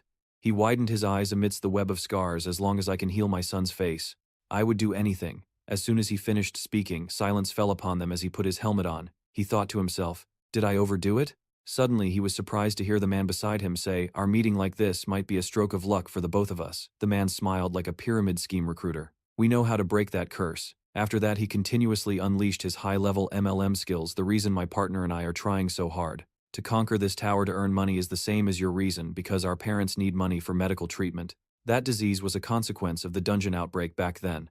As a result, they contracted an incurable, dungeon-related illness. To cure it, we tried everything, but all our attempts failed. As he spoke, he placed his hand on the door. The guy in a white shirt looked mature as he walked to a red door, turned around and spoke with a convincing tone. Later, we were fortunate to meet the person who helped cure our parents of that disease. A man with his face covered listened as the guy said, Hunter, that person can also cure your son's face. He disguised as the man with the covered face squinted at the light shining through the door's crevice. So this was his hope. The door gradually opened, revealing two people dressed like dancers inside. The two of them wore identical masks. They swung their left arms, then their right, and started dancing. Their dance grew faster and faster. Their expressions were hidden by the masks, but they continued their dance, which became unbelievably fast. Suddenly a hooded man jumped down from above between the two of them. From all around, loud screams, cries, and pleas erupted. Cult leader! Desperate screams called out to him. Cult leader! A woman collapsed in the crowd. Cult leader! The hooded man stood silently. He stood there taking in the cries of cult leader. Minu watched him in silence, the calls still ringing in his ears. Cult leader, cult leader. Amidst the chaos he sighed, cult leader. Just then the system activated. Conditions to start the quest have been met. Quest. The man called the cult leader is wearing a demon mask. The system announced, punish him. Minu took off his sunglasses and muttered, this lucky again. The system's final notification appeared, evil sect. Jinwoo had once shown him a book saying, hey, check out this book. It explains the 7 deadly sins. They are the source of all evil. He squatted next to him, opened the book, and started explaining to Minu. A hunter named Jia Van holds the title Apostle of Wrath. It says here some goddess said, I have seen the shadows of the 6 who killed you. Hearing this, Minu grew curious. Jia Van and the 6 others, are they the 7 deadly sins? Probably. If my guess is right, the rest will appear later. Red is Superbia Pride. Green is Acedia Sloth. Blue is Invidia Envy. Purple is Avaricia Greed. Pink is Gula Gluttony. Jung Ianu is known as the cult leader and represents lust. He stood silently in front of his followers. A woman with a sorrowful expression pushed a little girl with no hair in a wheelchair forward. A few years ago, we found out our daughter has leukemia. Even now we are still struggling against this illness with her, and despite trying various treatments, none of them have worked. The light in the sick little girl's eyes had faded. The mother's plea echoed, cult leader, please, I beg you to save our daughter. Jung Ianu approached and crouched in front of the girl. What a pitiful child, to have leukemia at such a young age. The mother sobbed uncontrollably as she listened to the little girl speak calmly. I'm ready to accept my own death. But if I die, my mother will spend the rest of her life grieving for me. That's scarier than the disease itself. He raised a hand to pat her head in front of hundreds of followers. Do not worry, for I shall cure you. Right after, a golden light shone from his hand and sparkling golden butterflies began to flutter around. The light enveloped both him and the girl, dazzling the followers. The mother trembled, unable to believe the sight before her. Hana. Following the light, the once hairless girl's hair grew beautifully long, reaching the ground. The followers smiled as if they were witnessing a miracle. Amidst the followers' deafening cheers, the overjoyed mother rushed forward and hugged the girl tightly. Hana. Cult leader. Cult leader. The cheers for the cult leader's miracle blended with the mother's endless thanks. The cult leader performed a miracle. Thank you, sir. Jung Ianu spoke calmly. I only altered the flow inside her body. In truth, the chaos within her body hasn't been fully resolved. He, from up high, looked down at the groveling woman and instructed, send the child to the chapel for more intensive treatment. The mother quickly complied. Yes, I'll do that. The disguised Minu and the other man stood in the back. Looking at the frenzied crowd chanting cult leader, the man turned to him and asked, so what do you think? The hunter looked up at the cult leader, who stood like a savior amidst the cheers. Endless cheering. Cult leader. The man continued, if it's him, your son's illness will be cured instantly. Looking at the demon mask, the man spoke in a tempting voice. Do you want to meet the cult leader? Minu stared intently at Jun Ianu, the chant of cult leader still in his ears. He replied calmly, yes, I definitely have to meet him. Amidst a lush green forest, stood a magnificent building with a green roof. Hati leaned against a wall, arms crossed, listening to someone speak. I heard about it. The other man stood to the side as well. You wish to break the curse that has afflicted your son. The speaker was none other than Jung Ianu. He was sitting behind his desk, speaking with Minu. You've come to the right place. Then he introduced himself. I am Jung Ianu, the person in charge of the Nabi order. Minu replied politely, it's a pleasure to meet you, cult leader. My name is Bill. Jung Ianu then pointed to the boy standing behind Minu. Is the child behind you the one who needs to be cured? Yes, that's my son, he answered. The boy, his face covered in bandages, was Jinwoo in disguise. He looked very anxious and spoke up nervously. Hello. Recalling the other day, Jinwoo had been surprised by Minu's suggestion. What? You're saying I have to go with you? He sat on the doorstep talking to him. Is that really necessary? You can't figure out how strong he is just by watching from a distance. That's why you have to come with me, Minu said casually, arms crossed. He seems a lot weaker than me. You don't think so? Minu continued smugly. How could he possibly take me down? It's impossible. But Jinwoo replied with a smirk. So you're going to use me as bait? Then he got so angry he yelled in his face, what if something happens to me? Hearing his nonchalant reply, then you'll die, made him even angrier. What? I'm not as powerful as I was before. Even if he was my subordinate, I wouldn't be able to do anything to him. Finally, he pointed right in his face and yelled, your carelessness will get you killed someday. Hearing that, Minu paused to think. Jinwoo calmed down and continued. You've already died once fighting Hunter Jiavan. Do you even know why you were revived? It's because the tower didn't recognize you as a tower boss back then. It saw you as just a regular monster. That's the only reason you revived. Minu listened in silence, then asked a question. I'm not sure if you're considered a boss now, but you need to be careful. So what's your point? Minu replied. Then he closed in threateningly. If you're scared, I might as well kill you right here and now. Jinwoo's face paled as he tried to stop him. Hey, don't. Back with Jung Ianu, he leaned in to examine Jinwoo and made his assessment. Oh, the boy seems to be under a pretty powerful curse. Hearing this, both Minu and Jinwoo had the same thought. He must be mistaking my demonic energy for a curse. Jung Ianu then turned to Minu Hunter. Bill, you're also cursed, aren't you? He quickly replied, I'm fine. Jung Ianu then turned away. All right then. Leave the boy with me so I can treat him. However, it will be rather difficult. He looked at them through his demon mask. Money is one thing, but this will also take a considerable amount of time. Jung Ianu looked at Minu's retreating back and added, You'll also need to join the congregation for prayers once a week. But if you're busy, he suddenly appeared right behind him. You can miss a few times, but don't make it a habit. After speaking, he stepped back and looked between the two of them, finally saying, Leave the child here for his treatment. In a comfortable bedroom. He'll be well looked after here. There's a large dining hall, sleeping quarters, a garden, an outdoor pool, and a play area. Then he said to two identical blonde girls, He will live and play with the other followers. I'm counting on you to show this boy around. They smiled and replied, Yes, sir. Come along with us now. The two girls looked like a pair of kidnappers trying to lure away a child. It scared Jinwoo half to death. There are lots of kids your age here. Don't worry, and just focus on your treatment. He then turned to Minu, suddenly lunged forward and hugged his waist tightly, calling out a cringy papa. With tears in his eyes, Jinwoo said, I'll be good, so please come visit me, Dad. But his real message was, don't you dare leave me here. Minu glanced at him indifferently. All right. His hidden message was, you'll be fine. Jinwoo continued on the verge of tears. I'm going to miss you so much, Dad. Meaning, if you abandon me, I will kill you. Looking at that fake, pitiful face was irritating, but he still said aloud, You have a good time here. But he really wanted to say, I know, stop nagging. In the end, a defeated Jinwoo had to go with the two girls. Minu turned away, not even watching as they let him off. Let's go, sweetie. Just then, Jung Ianu. He approached him and said there were still many followers who needed healing. I'm very happy to meet you. Let's talk again some other time. He bowed his head, glanced at the man, and politely shook his hand. Yes. As Jung Yu held his hand, he suddenly realized something. He leaned in and whispered to him, Your hand, for a hunter, is quite beautiful, like an office worker's. Hearing this, Min Yu was startled. He quickly pulled his hand back. Ah, yes. Jong Yu remained calm, tilting his head slightly to look at him. Suddenly, Hati interjected, Well, I'll be going now. The man with Hati also scratched his head and smiled awkwardly. Me too. Are you coming with us? Seeing they were about to leave, Jong-e called out to them. You two, wait a moment. The other man and Hati turned their heads to look back. Don't we have something to discuss? He quickly replied. Ah, yes, that's right. So, the other man had to stay behind to talk with Jong-yu. The door slowly closed. While Minu was still peeking through the crack, Hati quietly called out, Hey you. She glanced at him coldly and said, I have some advice for you. You should only know what you need to know. Just focus on getting your son treated. Don't overthink it. She walked ahead of him, reminding him, This church is quite complicated. Back to Jinu, he was currently surprised by something. Yes, it was because one of the two blonde girls was explaining the rules. You are not allowed to read books here because it will affect your healing process.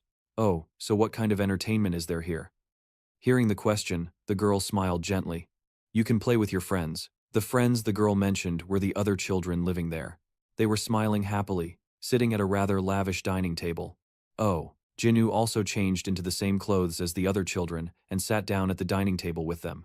The two girls then spoke one after the other. Everyone, say hello to our new friend. Let's all thank the Prophet for this meal. They all responded in unison, Yes. After that, the two girls went out and closed the door.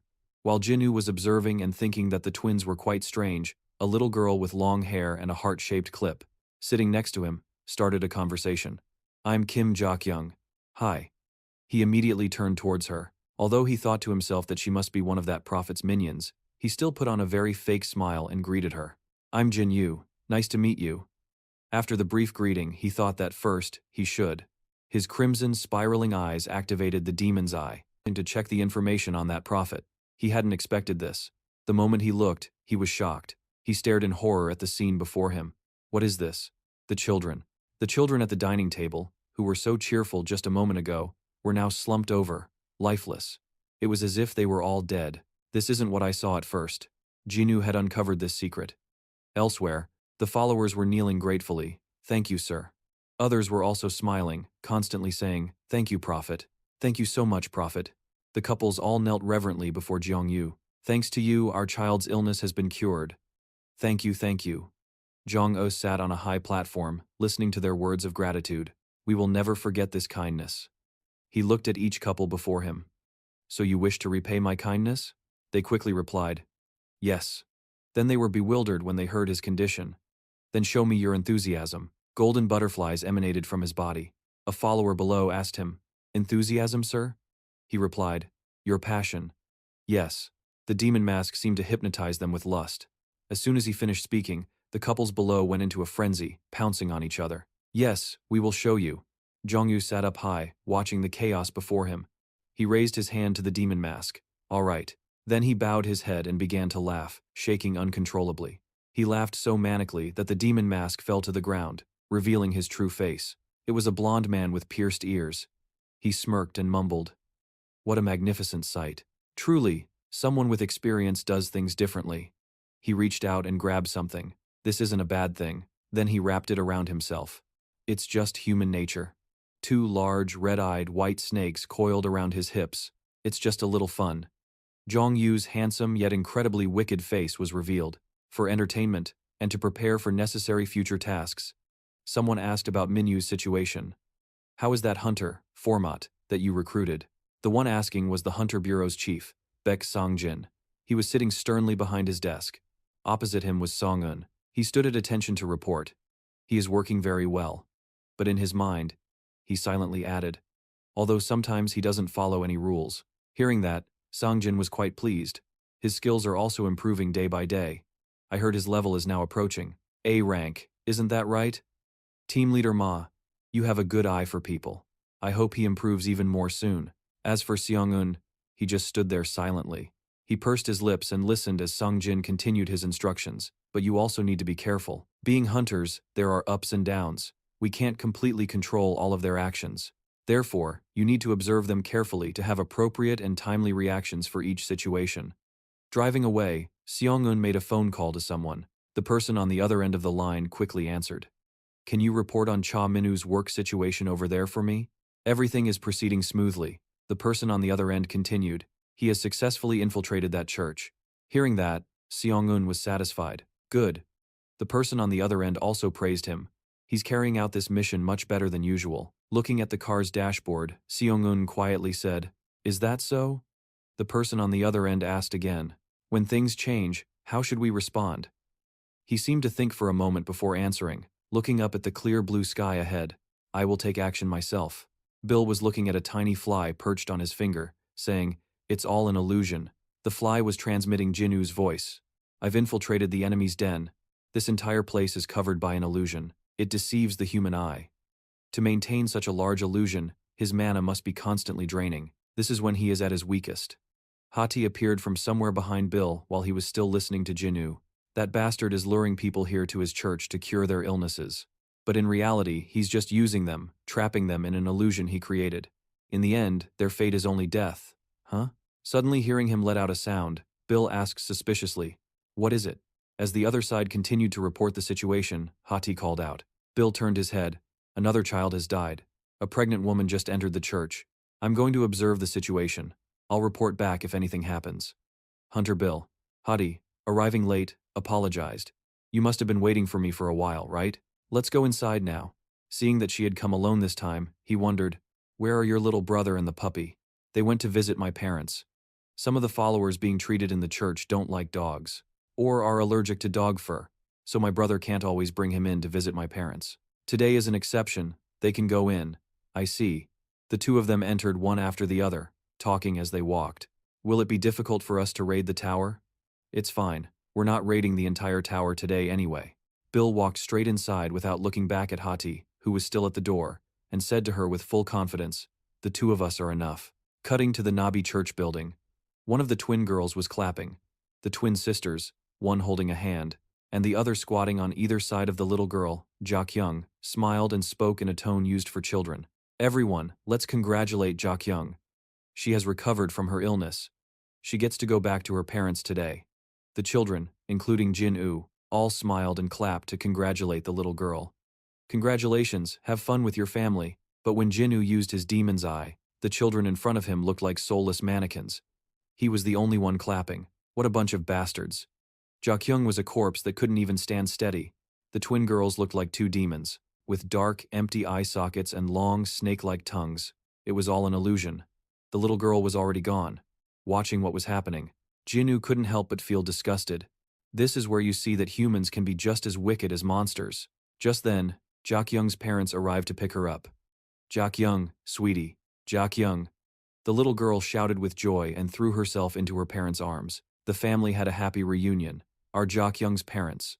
The twin sisters clasped their hands and gave the girl's mother a fake smile. We plan to hold a farewell party for her to celebrate her complete recovery and her return to her family. Hearing this, the girl's mother's eyes crinkled with a smile. Thank you to the church for caring for our child and our family. Jin-woo watched from a distance as the four of them continued their pretense. Please pass on our family's thanks to the prophet. The farewell party will be a bit of work, so could you two lend the church a hand? Yes, of course. Around Jin-woo, everything was a bloody red. The polite question still echoed in his ears. What do we need to do? Jin-woo was astonished. He couldn't believe it. He used his demon's eye to look at the warm scene before him. Just tell us what to do, and we'll do our best. The father holding the little girl and the mother who was still talking were completely unaware as the twin sisters sliced their heads off. The heads flew off, splattering blood everywhere as the mother's head landed in front of Jin-woo, who thought to himself, indeed the scene that was happy and warm just seconds ago had turned cold and drenched in blood. The children just stood there frozen. It was unclear if they were alive or dead. What a bunch of damn beasts. One of the girls dragged the father's headless body, smiling faintly as she asked, what should we do with these two corpses? Eat them all at once. The other girl seemed to realize something, then she turned her head back. Suddenly, she leaned back, stretching her long neck towards Jin-woo, who was 8 meters away like the rubber-brained shorty's ability. She tilted her head upside down to face Jin-woo and stuck out, her long tongue licking his face. How about it? Aren't you having fun? Even for a former Tower King, he was breaking out in a cold sweat upon hearing her question. Or perhaps you're seeing something you shouldn't be. Back in the tower, a sword flashed past. Hati dodged and slashed a monster, then she stabbed and leaped high, circling behind another monster that looked like a cooked crawfish, before taking on a green-skinned bull-headed monster. After a final slash, Hati landed on her hands completely out of breath from the intense fight. Hati glanced back. Bill had also just finished off another giant green-skinned monster. He slung his sword over his shoulder and walked over. The two of them walked up the stairs. We just have to climb 2 more floors of the tower and we're done. Thinking of something, Bill suddenly stopped for a moment. He called out to Hati, who was walking ahead, and asked, Hey Hati, you once said that I shouldn't look too deep into the church. What did you mean by that? Hati replied indifferently, as if not wanting to say much. Well, you've been there already. This isn't a normal society. Everything you get is tied to the amount of money you give. She looked at Bill and said, everything has its price. Money. Hati remembered the hands that held hers in a memory. But I have to admit, the church leader's abilities are incredible. Thanks to his power, and seeing her parents' radiant smiles, many people have been cured of their illnesses. Hati clenched her fists, thinking to herself, if I just try a little harder, my family can be reunited. After that, she glanced back. Meeting you and forming a party to clear the tower was truly my good fortune. Bill looked back at her but returned to his previous question. Did you say the benefits you receive are equivalent to the amount you donate?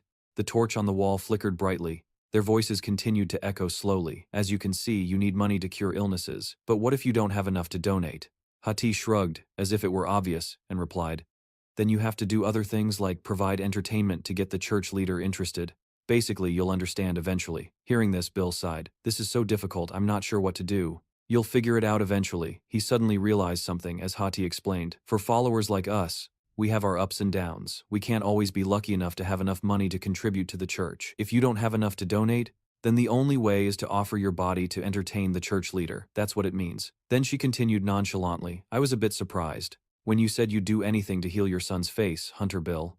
A faint image of K9 sitting obediently appeared, but that's only natural. When there's hope, you have to do everything to achieve it. With that, Hati reached out and pushed the door open, gradually revealing their figures. Suddenly, Bill said something that stunned Hati. You're in for an even bigger surprise. Bill lunged forward to attack while Hati was still trying to process what was happening. What a powerful punch shattered the ground. Hati managed to jump to the side, creating distance between her and Bill. Seeing him get up with red eyes, Hati panicked and screamed, What the hell are you doing? Seeing her angry and confused expression, Bill spoke calmly. You're different from your sibling. It seems you're aware of your wrongdoings. Bill glared at Hati through his helmet. Your attitude and the things you've done are pissing me off. As he finished speaking, he shot forward like an arrow. Hati was still dazed, unable to react. What do you mean, in that moment? Bill was right in front of her. He warned her, fight back if you don't want to die a pointless death here. Immediately after he grabbed her by the neck and slammed her to the ground, Hati gasped for air, clutching his hand. Suddenly her eyes widened, and her pupils constricted as if she was seeing something impossible. She saw Bill raise his hand to remove his helmet, revealing an unscarred face. Your face? How is that surprising? Minwoo looked up with his real face and smirked. You're going to help me take down that church leader. Back to Trongyu's Oni mask. He stood with his hands behind his back, watching the family of 3 and their dog reunite. The old couple spoke gently to K9. Puppy, we haven't seen you in so long. The woman smiled joyfully, looking at him. I missed you so much, puppy. Then she reached out to pet him. Come here. K9 looked up but didn't react. As they continued to call him puppy, his eyes widened and slowly filled with tears. Hearing the other person say, mine, Hati's younger brother grinned, teasing him. What's wrong, kid? What's the matter? Moved to tears, are we? Suddenly he was stunned to hear K9 speak. They're dead, K9 cried silently, unable to speak, the 2 people in his eyes. The old couple, who had been smiling kindly and calling to him, were completely lifeless, dead in their wheelchairs. Seeing him quickly get into a defensive stance, the other guy asked in disbelief, what did you say? K9 Kelvins. 9 looked towards Tronggyu. That guy tricked us. Tronggyu didn't bother to hide it anymore. A true hunting beast, I see. To be able to see through an illusion like that, even as K9 charged forward, the other guy was still making excuses. Church leader, you've misunderstood. But Ianu was completely ready to show his hand. No. The reason. He looked at the growling, wary K9 before him. I can't let your pet destroy all the results of my hard work. He stroked his chin seemingly in thought, and continued. Your contributions to me have been sufficient. Seeing K9 begin to transform his whole body, turning black with red eyes now, without letting him finish. K9 had transformed into a giant, baring his sharp teeth ready to attack him. Tronggyu faced this scene completely unfazed. He took off his Oni mask, glared, and said, I will take care of everything right after this. His body emitted a blinding golden light that enveloped the man and the dog before him. Golden butterflies slowly scattered in the darkness. A giant white dog slowly walked towards him. He raised his index finger. Seeing the familiar gesture, K9's eyes widened.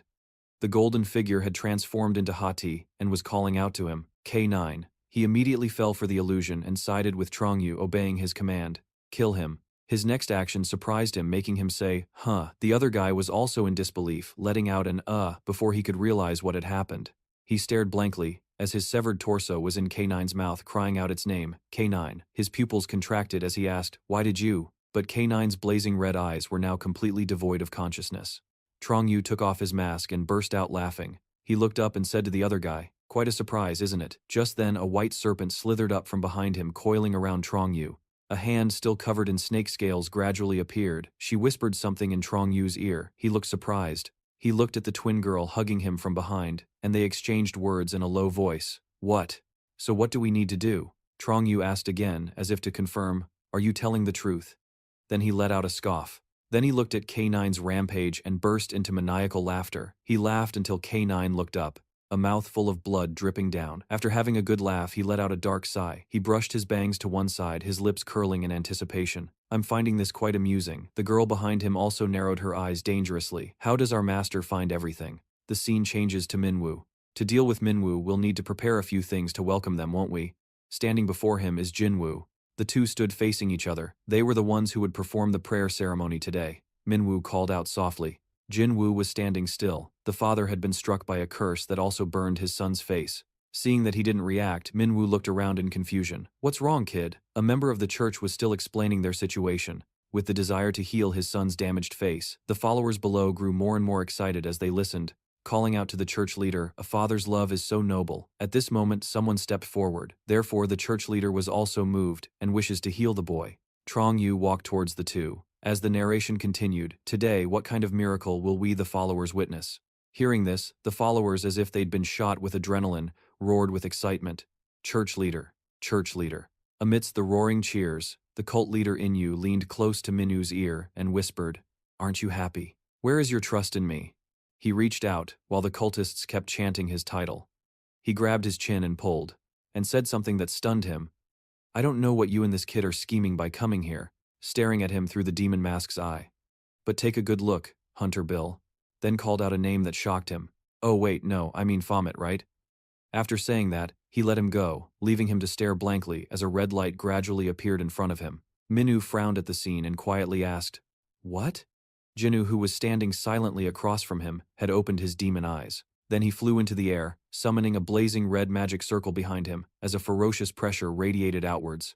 Seeing Juno fly up with such a ferocious look and unbelievable power, someone excitedly shouted, "Amazing! His power rushing towards Minu is incredible." Hati, her expression hidden by her hat, stood frozen like a statue among the cultists. It was. She looked up at the stage, terrified and covered in sweat, thinking, "What is happening?" In her ear, she could still hear someone's voice, the power of the cult leader.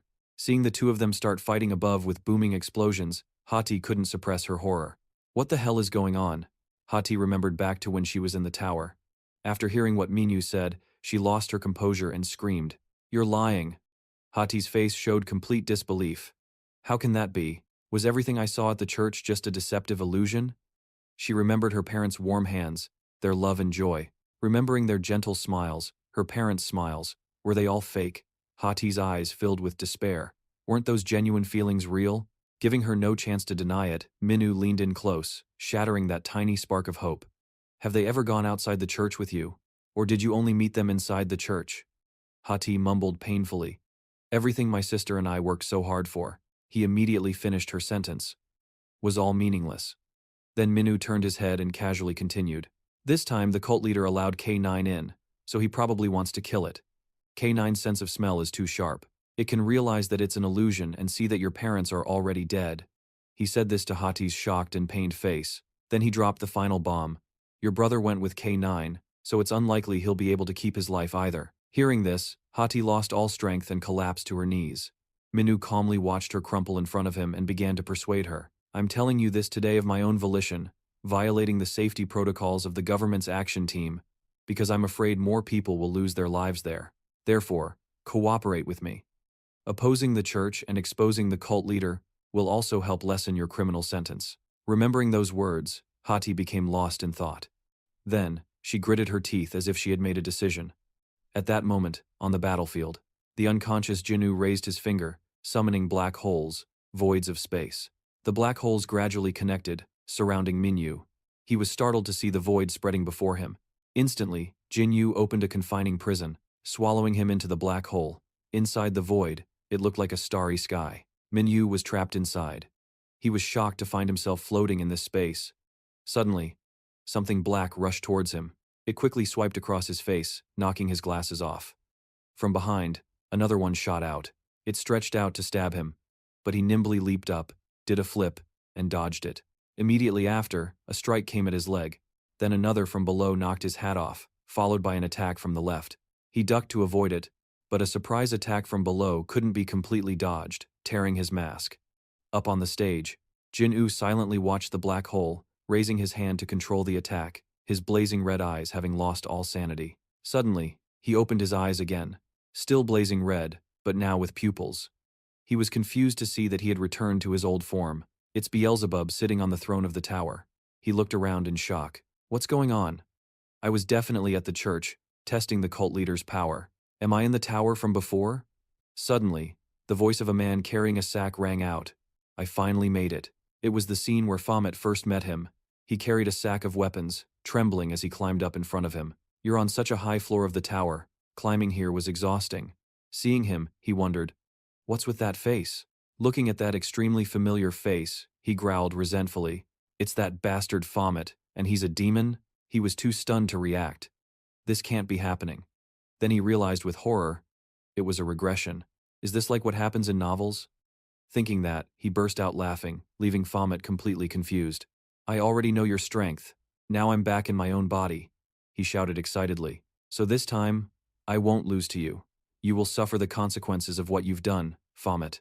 Outside, the enraged Jinnu waved his hand, and dozens of sharp spikes inside the black hole shot towards Minnu. He whispered softly, "Item pouch." Immediately after, the space behind Jinnu shattered, causing him to widen his eyes in surprise. The black hole instantly exploded. The cultists below looked up at the stage in fear. Ianu calmly observed from the side. Minyu appeared amidst the debris with a long spear in his hand. His face was fully revealed, and his eyes were cold and sharp. Inu looked at him and asked, "So, that's your real face here?" At that moment, Minu charged fiercely to attack Jinu. He immediately conjured an ice wall to block it. A sharp shard of ice flew by, leaving a small cut on his face. Immediately after that, the ice wall turned into rapidly flying shards. It was the ice seal technique. Minyu tightened his grip on the spear, then he spun it like a pinwheel to block the ice shards. Suddenly, his eyes widened in surprise, and he raised his hand, using the spear's tip, to stab the tip of a giant iceberg. The entire iceberg couldn't withstand the impact and shattered. Minyu retracted his spear and crouched to dodge the fragments. Jinyu, on the other hand, gritted his teeth and summoned another technique. Lightning bolts quickly struck at Minyu's location, but he jumped to avoid them. This made him gasp in surprise internally. His movements were so fluid. He deflected all the surrounding attacks, then leaped up and thrust his spear towards Jinu. Beelzebub, in Jinu's subconscious, was also horrified. How can he break through all of my techniques? In his subconscious, he was also hit on the head by Baphomet with a dull, chipped blade, even though the attack hit his protective barrier. But he still had to admit that Baphomet was a powerful opponent, no matter where he was, just as he thought. I was too complacent, thinking I could face him easily this time. Baphomet jumped backward, bracing his fall with his hands. His thoughts continued. This time, I will use all my strength to fight you. Beelzebub gritted his teeth. At the same time, outside, Jinu's face darkened as he raised his hand to summon the infinite illusion space magic. I will destroy you, Baphomet. Immediately after, green spatial ripples appeared in the air. They multiplied and radiated a powerful aura. A swarm of fly-headed demon slaves with scythes appeared behind him. Nightmare Annihilation Domain. The red-eyed demon slaves roared, all for Master Beelzebub. They were all united in their loyalty. All for you, my lord. Then they all rushed towards Minyu. We fight for you, the face of Beelzebub in the subconscious, and Jinu's face overlapped as they furiously screamed, Die! Suddenly, Baphomet raised a finger and asked Beelzebub, why does ice cream melt? Immediately, he and the swarm of demon slaves froze on the spot. Jinu was also bewildered. Huh? Minyu calmly raised one finger. I'll ask again. Why does ice cream melt? As soon as he finished, Jinu's consciousness fell into chaos, with a question repeating endlessly in his head. Ice cream? Ice cream? Ice cream? Then he hesitantly opened his mouth. It's because. His eyes had regained their sanity. With a look of utter shock, as if he'd been hit by a truck, he finally remembered. After being interrogated by the snake demon, he had contacted Minyu. You through the fly. I get it, I've been discovered. That was fast. Minyu asked how he was, and he reported the situation. How are you now? They know I snuck into the church. They're holding me captive now. Bill listened on the other end. Maybe I should leave.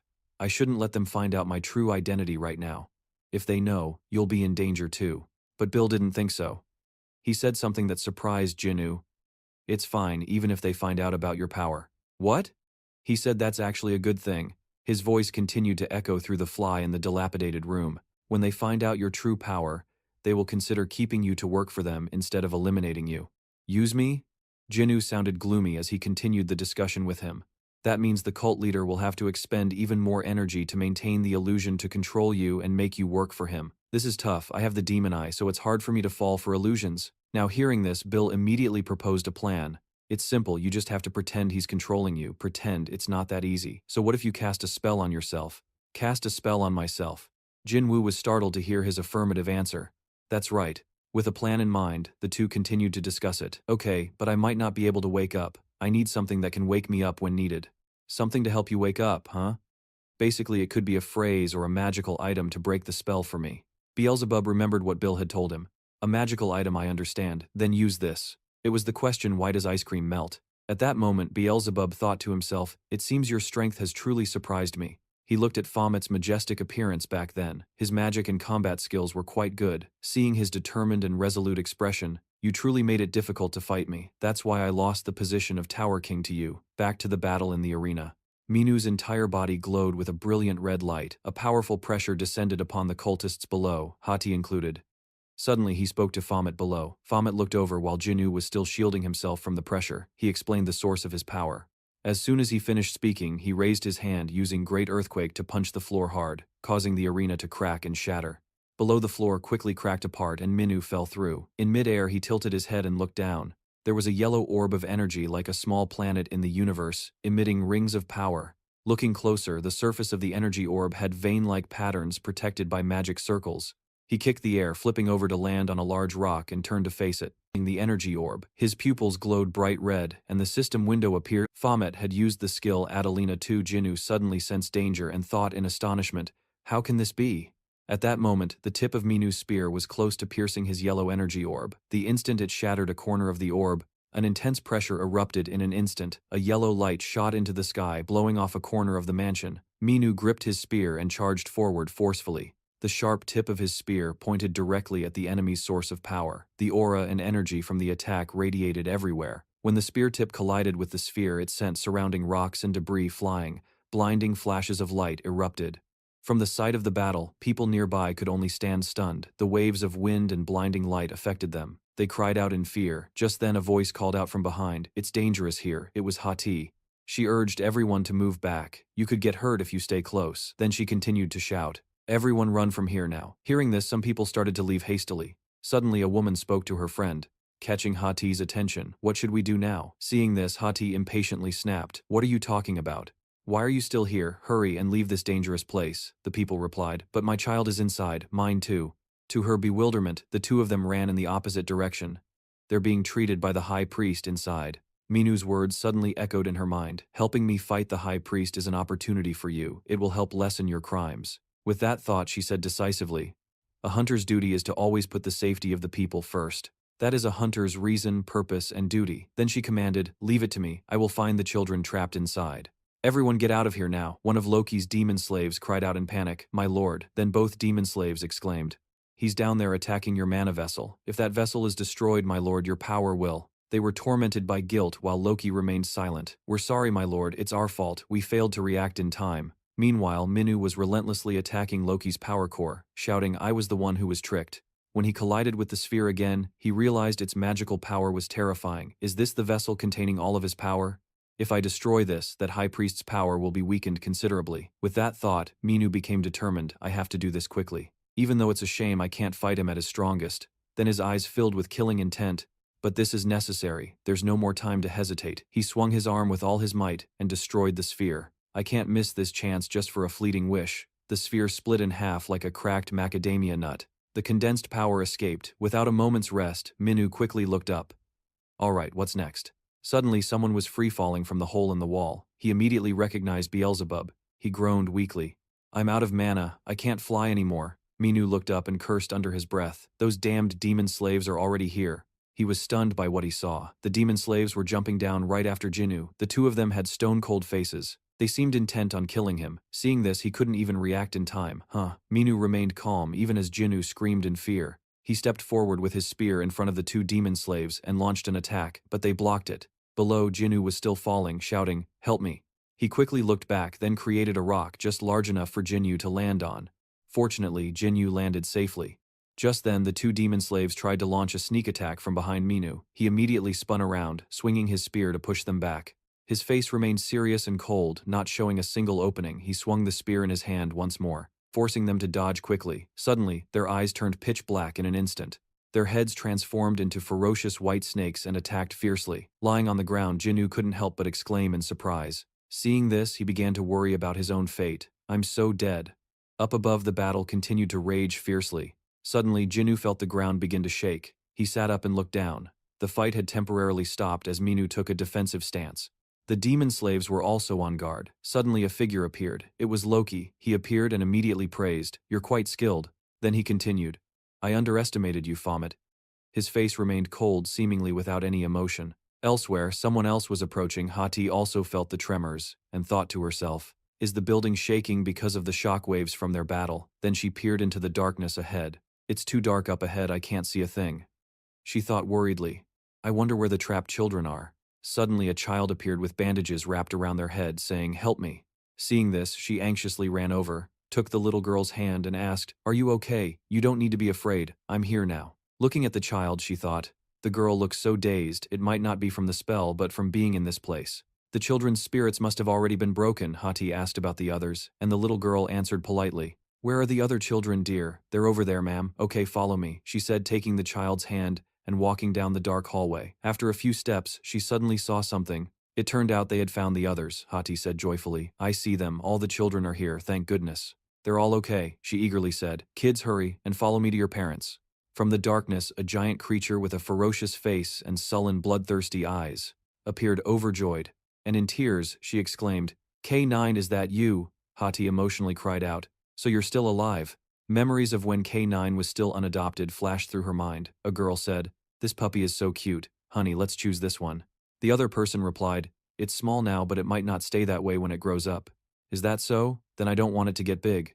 Then another family came. Mom, I want that dog. We don't have room for a dog, son. It continued with other people. We already have this one. Let's just go to the store and buy some things for it and it'll be fine. That's right. Another person appeared. Hello, I'd like to buy a dog to raise. What kind are you looking for, sir? A small breed, please. And so countless people came and went. In a flash, snow began to fall. The falling snow heralded the coming of winter. It also heralded something good about to happen for K9. A girl appeared. The employee greeted her. Hello, ma'am. Their conversation was just like all the others K9 had witnessed. I'm looking to adopt a dog.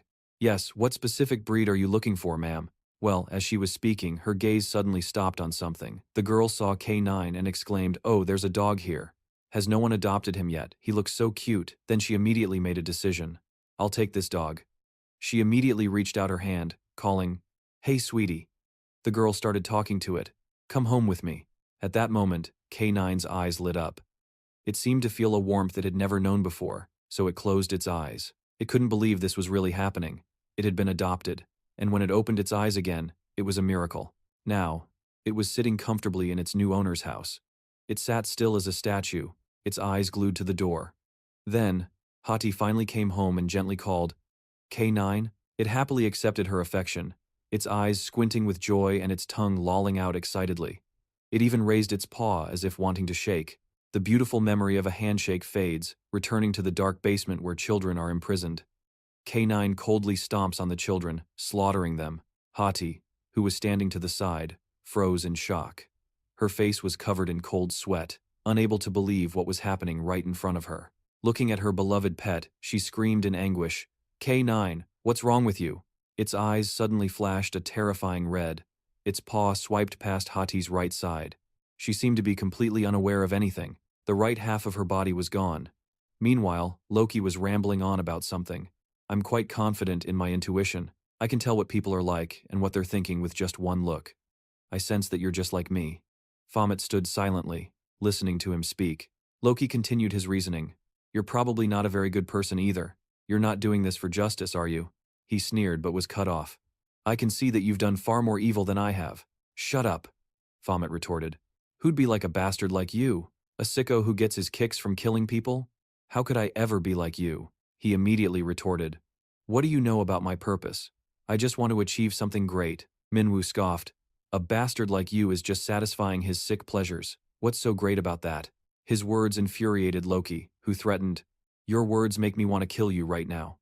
Minwoo didn't back down, challenging. Then come and kill me. He continued, I may do evil things, but I'm not twisted like you. My evil is decisive and has a clear purpose. To prove it to you, he said as he decisively charged at Loki. I'll show you right now. He stood still, apparently not intending to dodge. Then, a cunning smile appeared on his face.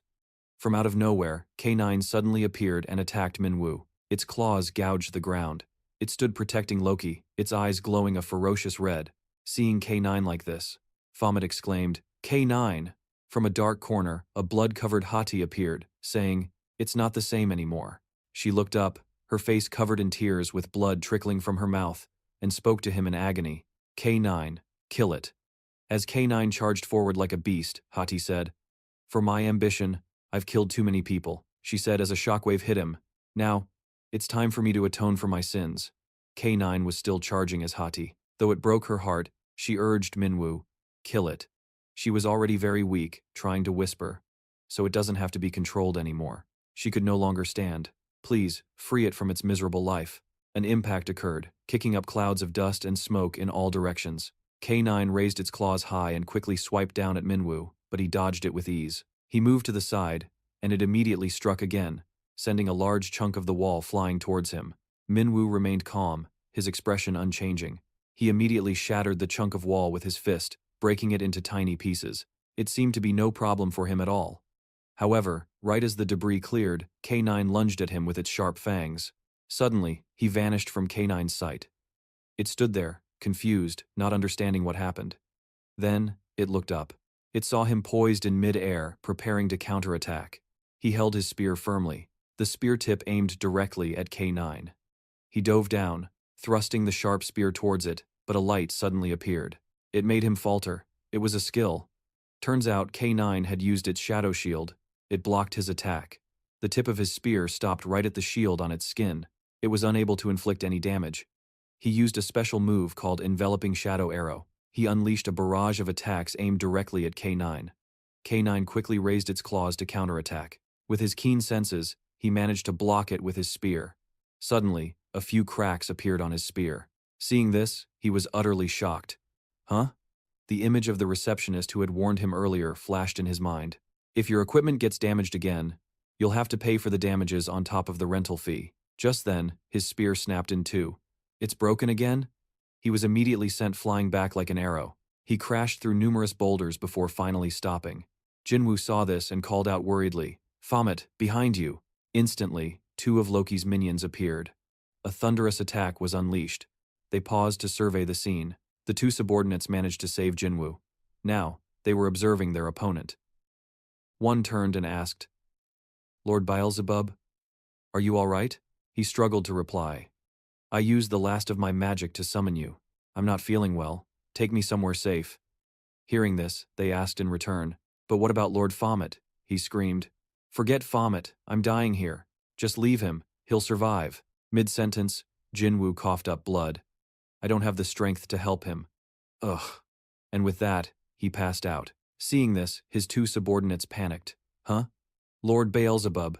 Quick, we need to get Lord Beelzebub to safety. This place isn't safe. The aftershocks from the battle are too intense." Loki witnessed all of this but remained motionless. Suddenly, he glanced to the side. He glanced towards Baphomet's location. In the pile of rubble, there was still no sign of Minwoo. Thick white smoke still shrouded the area. K9's sharp claws were planted firmly on the ground. It slowly approached the motionless Minwoo. It imagined a hand, resting on its giant body, gently calling its name, K9. It was hypnotized, seeing an image of Hati. She sweetly coaxed it. "This is what you must do so our family of 5 can all live together again." She smiled. "You understand, don't you? Now, kill him." Having received its orders, K9 raised its claws to attack Baphomet again. Suddenly, he woke up, his blood-red eyes snapping open. He raised a fist to block. The two strikes collided, creating a powerful shockwave. Surprisingly, K9 was sent flying backward, struggling to stay on its 4 feet. Baphomet then spoke, his face cold as he took a fighter's stance. "So what if my weapon broke?" He tauntingly held up 2 fingers. "I'll deal with you with my bare fists, K9. Seeing this, K9 immediately flew into a rage and charged at him relentlessly. He swung his fist to counter. K9 took the hit and roared in pain. It seemed momentarily stunned by his attack, but it quickly refocused and charged in again to engage. Again, it took a powerful kick from Minwoo straight to the jaw. He followed up with another heavy blow to its head. Next came a devastating punch to its neck. As if sensing something, Baphomet's expression went blank. K9 began to tremble in fear. He took a deep breath. A barrage of his punches rained down on it like a storm. His face was now filled with ferocity. He showed absolutely no mercy. K9 seemed powerless, only able to stand still like a statue and endure the blows. Minwoo's gaze sharpened. K9's eyes widened as it heard a whisper, "Kill him, K9." Suddenly, it unleashed a burst of power, throwing him back. Surprised, Minwoo had to retreat. It was using another special skill. It was called Dark Forest. From the shadows, K9 appeared behind him. It launched an attack, but he blocked it. However, it still left scratches on his arm. What followed was a barrage of claw attacks from K9. One slash even cut across Minwoo's chest. K9's form had changed. Its whole body was now enveloped in a mysterious white light. The onslaught of attacks continued, and Minwoo silently struggled to defend himself. The attacks were inflicting more and more damage on him, and he was losing more blood, but he hadn't given up yet. He tried to parry while looking for an opening to approach it. He threw a punch at it, but K9 reacted instantly. Minwoo was easily sent flying. After he landed, he began to strategize silently. "Its attacks are too fast and powerful. This is not good. My arm will be ripped off at this rate." He made a bold decision. "I have to use a skill to finish this." Activate skill. He looked at the glowing beast, Andriolphus's predation. Right after that, he rushed forward to fight K9. Both sides relentlessly exchanged blows, and the battle was extremely fierce. Suddenly, Minu, with a determined look, rushed towards K9. As it took a defensive stance, he said confidently with a sharp gaze, "Time for the final move." Flames appeared around his hand.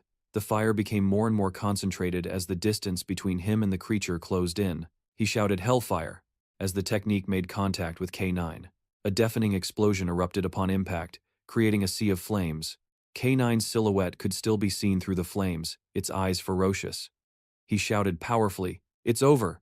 At that moment, K9 was still standing there, being scorched by the fire. In its mind, the image of its masters appeared, along with the command to kill.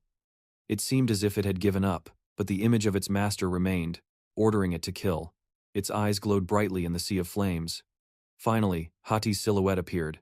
She ordered it, "Kill him, K9." Min-U suddenly felt something was off. He was stunned by the sight before him. Swoosh! An arm flew up. K9 burst out from the flames and bit into Min-U's body. At that moment, Baphomet suddenly recalled his time in the training tower. "My usual weapons are claws or fangs." Back then, he was wearing a goat mask with 2 horns. He stood tall before a trembling figure who begged, "Please spare me, I don't want to die." He realized that the problem with using claws or fangs is that they wear down quickly in a fight. When that happens, the battle becomes more complicated. He found it a bit odd. Unable to hold back, he exclaimed at the enemy's helplessness, "Strange, I can't cut through. They must be too dull now. Please spare me." Seeing that it was fine, he said coldly, "Scream less. You'll revive soon enough anyway." Ah. With that said, he decisively struck down, ending the life of the creature before him. After it was over, he stood tall. He didn't forget to add a sarcastic remark, "What an idiot." Back in the present, his mind started to wander. Back then, I also realized that to fight effectively, you need a truly high-quality weapon. He felt completely helpless in the current situation and blurted out, "I don't get it." Baphomet, still caught in K9's mouth, wondered to himself, "Why am I remembering that now? I'm in the middle of a fight." Looking at the unscathed and powerful K9 before him, he found it hard to understand. "I already hit it with Predator Skill 2. Why is it completely unharmed?" He started to feel afraid. This situation is too dangerous. His face turned pale, his eyes widened as cold sweat beaded on his forehead. Then he suddenly realized, "Wait a minute, I might have been too complacent, just thinking I could take it down with a single high-damage skill." Suddenly, K9 clamped its jaws down harder. Veins bulged on Baphomet's body as he struggled to endure, letting out a pained groan. He remembered Jinwoo's words, "If you're always this complacent, you'll eventually fail a trial and die." He started to question himself. Die? The image of another guide reminding him surfaced in his mind. "You should upgrade your equipment." Then he suddenly realized, "That's right, equipment. If I had better gear or items, I wouldn't be facing such a dangerous situation." Suddenly, the image of Raven, looking incredibly powerful, appeared in his mind. He felt dazed and terrified. K9 was now preparing to attack him again. It opened its sharp-toothed maw again, ready to make him suffer once more. But this time, things were different. Those sharp teeth were stopped by his powerful legs. He spread his legs wide, like a prop holding its jaws apart. Baphomet glared at K9 and then, quick as a flash, he escaped the dangerous predicament. Now, with only his right arm left, his combat power was likely severely diminished. Suddenly, he shouted, "Spatial pouch." He had finally realized that he had been too careless when using his predator skill. It was because defeating his previous opponents had been too easy. That's why He opened his spatial pouch and began to search. He was hoping to turn the tide. But this battle was different. Finally, his finger landed on a locked slot. It was labeled Sword of Giavan. He seemed overjoyed and exclaimed, "Here it is. This is the one." He began to explain the sword's origin. "The sword that guy, Giavan, stabbed me with back in the tower. It's the strongest weapon I've ever known. It took me down in that fight." He continued with great confidence. "It's safe to assume that if this sword was used by a top hunter like Giavan, it must be of the highest quality. Compared to my crappy rental weapon, this is on a whole other level. There's no comparison." But he quickly calmed himself and thought, "But the problem right now is..." He anxiously glanced at his spatial pouch again. The system notification read, "This is a locked item. You cannot use this item." Damn it, he cursed inwardly. While continuing to fight K9, he persistently tried to unlock the sword, but he was only met with disappointment. This is a locked item. You cannot use this item. Damn it! Unlock! Faster! He screamed in his mind. I have to unlock it now. Suddenly, he stopped moving. Minyu stood perfectly still, facing K9's massive form head-on. Its gaze on him was unchanged, still cold and bloodthirsty. He was no different. His eyes shone with rare determination. He suddenly said, "If I die here." Suddenly, a beam of white light shot out, striking K9. Enraged, it charged toward him. He finished his threat. Then you won't be left in peace either. At that moment, the locked sword suddenly began to glow. It seemed some kind of change was happening. A contemptuous laugh rang out. Ha ha! The sword suddenly released a fierce gust of wind, knocking Minyu over. They seemed to be communicating telepathically. The spirit in the sword spoke. Are you threatening me? You're certainly very different from that other hunter. She introduced herself. I am the spirit within the sword. Then she made a bold decision that was exactly what Baphomet desired. I find you interesting, so I'll let you wield me for this battle. Don't disappoint me, Baphomet. He was so surprised by what the sword had just said that he asked himself, how is this possible? He vaguely realized. A sword spirit? Then he felt bewildered, realizing there was a misunderstanding. But I was getting mad at that goddess. In Baphomet's imagination, a girl appeared, lounging on a chair and lazily eating popcorn. All right, I'll do it. Just stop nagging. But the result completely surprised him. He never expected a sword spirit to actually respond. The sword spirit continued. This demon sword can transform into multiple forms to suit its user. I have been observing you for some time. That's why I revealed myself to speak with you. He felt stunned by what he heard and hesitantly asked, multiple forms? As it made a sound, the sword continued to ask, so, you want? The sword glowed. Me, to transform into a shape that suits you? A moment of silence followed the question. But soon, Baphomet broke into a confident smile. He answered simply, it doesn't really matter. Just transform into whatever is practical and powerful. K9's brutal attack slammed into the ground, creating a large crater. It also left numerous cracks around its feet, but it seemed to have missed him. The beast found it strange that its attack had failed to connect. Somehow, Baphomet was now in the air, holding a sword that radiated dark energy. He looked incredibly powerful. A system notification appeared. Activating skill. Weapon Master 3. He raised the sword, preparing to strike. More system notifications followed. Activating passive. Weapon Plunder. The higher the combat stats and weapon experience, the greater the weapon's maximum potential. He shot towards K9 like an arrow. His face now resembled a fierce demon's, promising an incredibly dangerous attack. However, K9 showed no fear. It also charged forward to meet his attack. The clash began with fierce intensity. K9 was struck in the neck. The wound began to gush blood, looking incredibly painful as the beast straightened up. Blood continued to flow from the wound. Minyu started to smile victoriously. The two of them charged at each other once again. K9's claws met Minyu's sword. As they clashed, it was unclear which would win. Both were pushed backward from the impact. Minyu landed with enough force to shatter the ground beneath him. He gathered his momentum and lunged powerfully towards K9. Suddenly, countless defensive spikes sprouted all over K9's body. Baphomet continued to charge forward at a terrifying speed. His cold, sharp eyes and the sword in his hand were poised for the finishing blow. He unleashed a powerful slash. The red slash flew straight towards K9. It roared and charged to meet the attack, and Baphomet did the same. Also roared loudly to show its determination. A wound appeared on K9's leg, followed by another on its body. Another wound was spotted. It seemed K9 was about to collapse. Minyu continued to gather his strength. He leaped high into the air, preparing for a fatal blow. His face now looked like a god of death as he aimed his sword straight down at where K9 was lying. K9 took the full force of Baphomet's sword, causing fresh blood to splatter everywhere.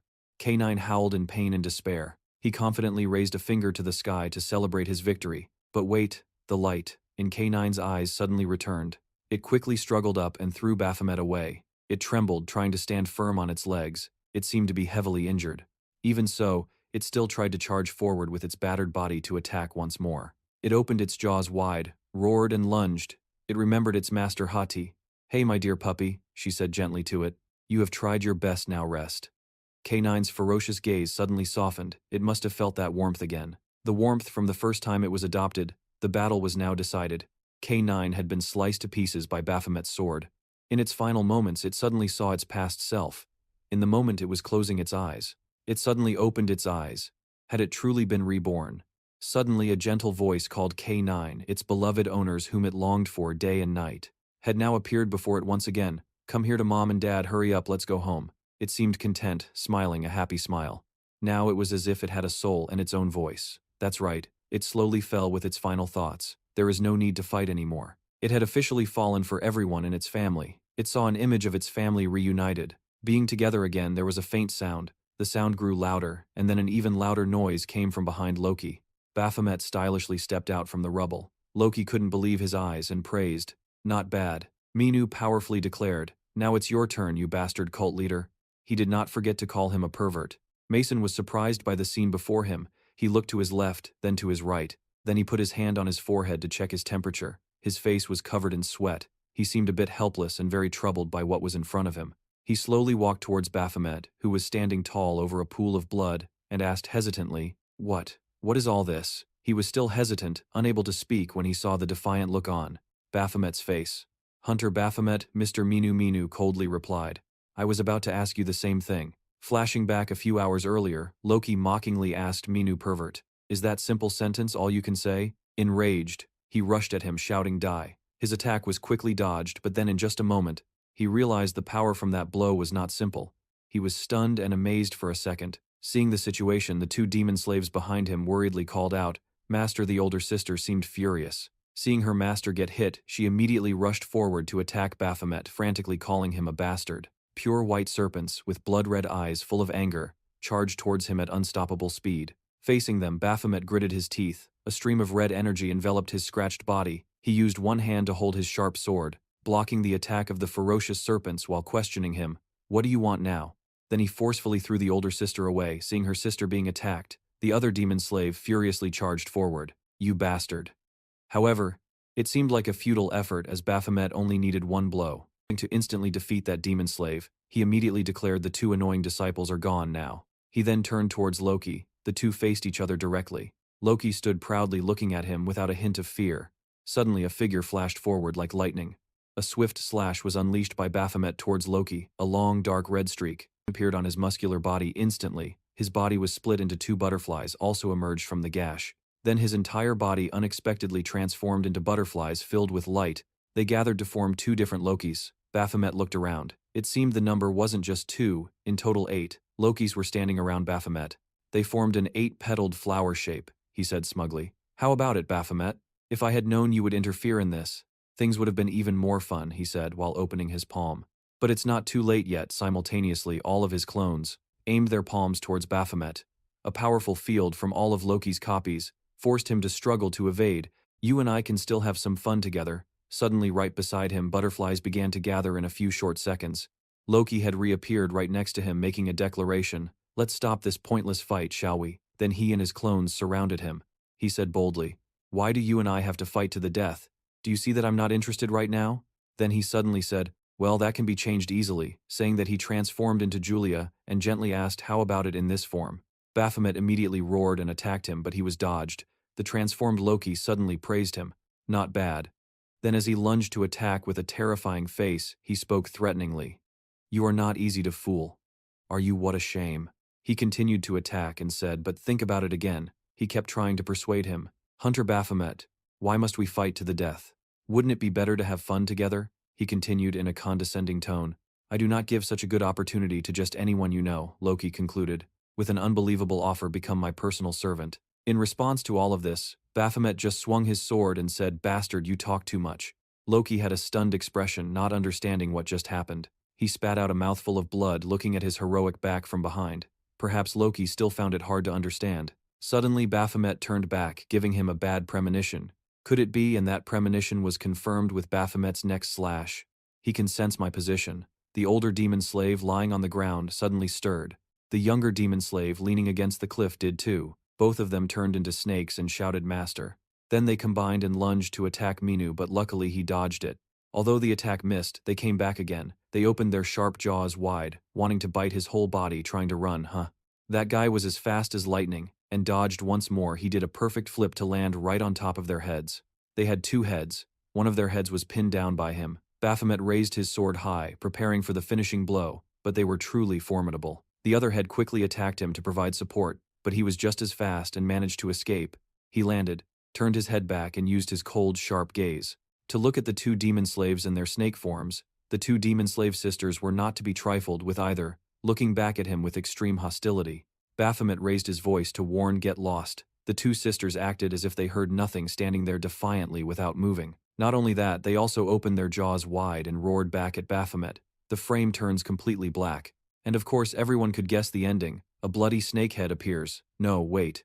Actually, both snakeheads had been taken down, lying bloodied on the ground. Baphomet, even with only one hand, was still incredibly strong. Now he stood tall, looking towards Loki, who was slumped over on the cliff in front of him. Although the two sisters had been completely defeated, their bodies had shrunk considerably compared to before, but both were still trying to find a way to save Loki's sister. What do we do at this rate? Master will die. The look in the older sister's eyes suddenly became unusually determined. Not answering her younger sister's call, the older sister suddenly spoke up.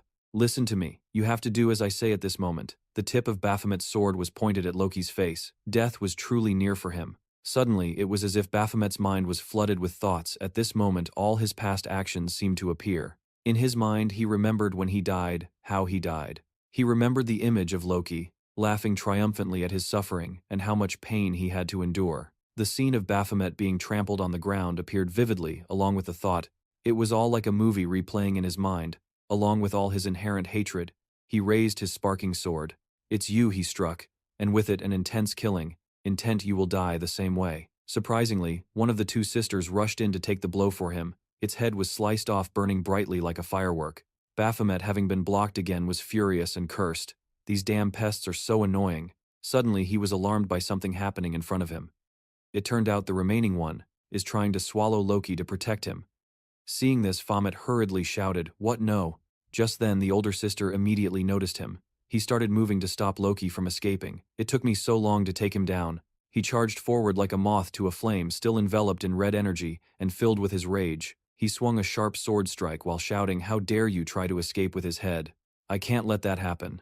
The older sister quickly shielded Baphomet and her younger sibling, who was worried for her. It looked at its sister, shielding it from the front, and unconsciously cried out, "Sister." But it seemed her sister had already made up her mind, firmly telling her younger sibling to run now. Then the older sister charged at Baphomet while urgently shouting, "Go now." The older sister remained resilient even in this situation, and Baphomet was also fighting with all his might, not letting his efforts go to waste. A terrifying clash erupted from the fight. The first rays of light appeared shining down on the ruins. From the rubble, Minwoo emerged. The older sister, now in human form, laughed sarcastically in his face and began to taunt him. "What a pity for you. But you did well.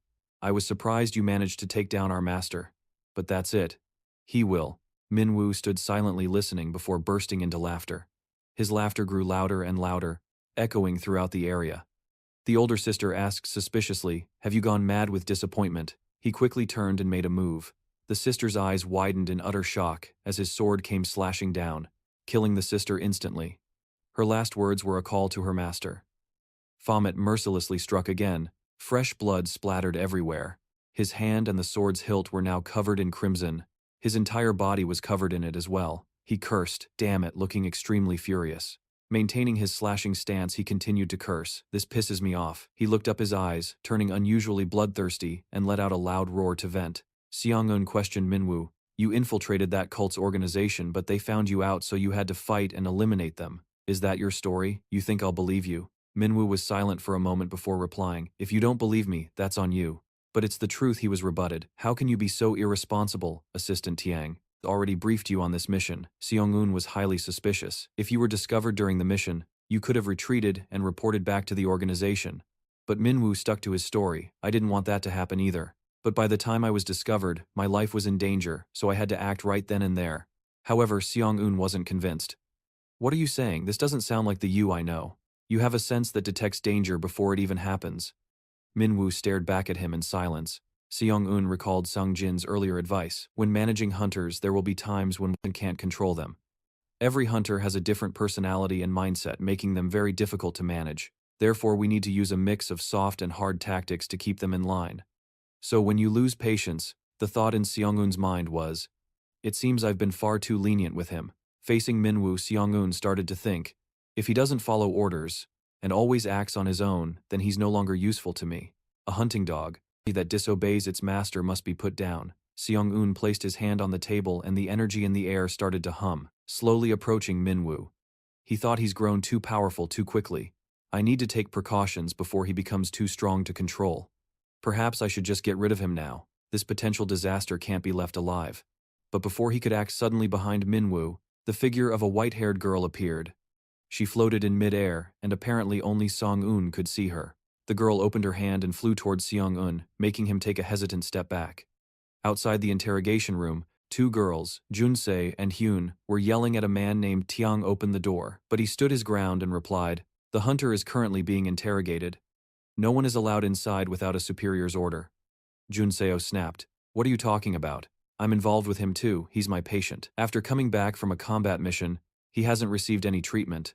I know hunters heal differently, but you can't just leave him in this state," she argued furiously, "and he's a member of my department 302. As the head of the department, how can I just stand by while you do whatever you want with him?" However, Tiang remained calm. "You should remember that the person who assigned him to your department 302 was the captain himself." Junseo frowned, realizing that logic wasn't working. Junseo said to Tiang, despite his exasperated look, "So you're really not going to let us in? Fine, then I'll make a scene so the entire headquarters knows that you're abusing your authority." Then Junseo opened her coat and yelled, "If you still refuse, I won't let this go quietly. I'll do whatever I have to." Tiang could only shake his head helplessly. Seeing this, the girl Junsei rushed forward and kicked the door open, not forgetting to threaten him, "You just wait, this isn't over." But the scene inside left Junseo completely stunned. Minwoo was sitting calmly in his chair, while Seong-eun had fallen to the floor in a panic.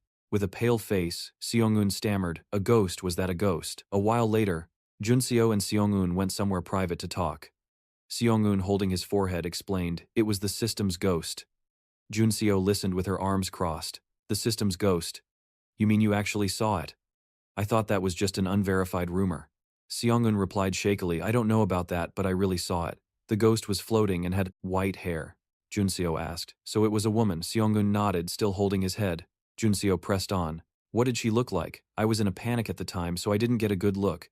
Was she pretty?" "Hey Junseo, is this really the time to be asking something so ridiculous?" Along with it, there was a red system window. "You've probably seen one before, right?" Junseo explained. "A red system window, that's a notification window. Displays danger warning messages."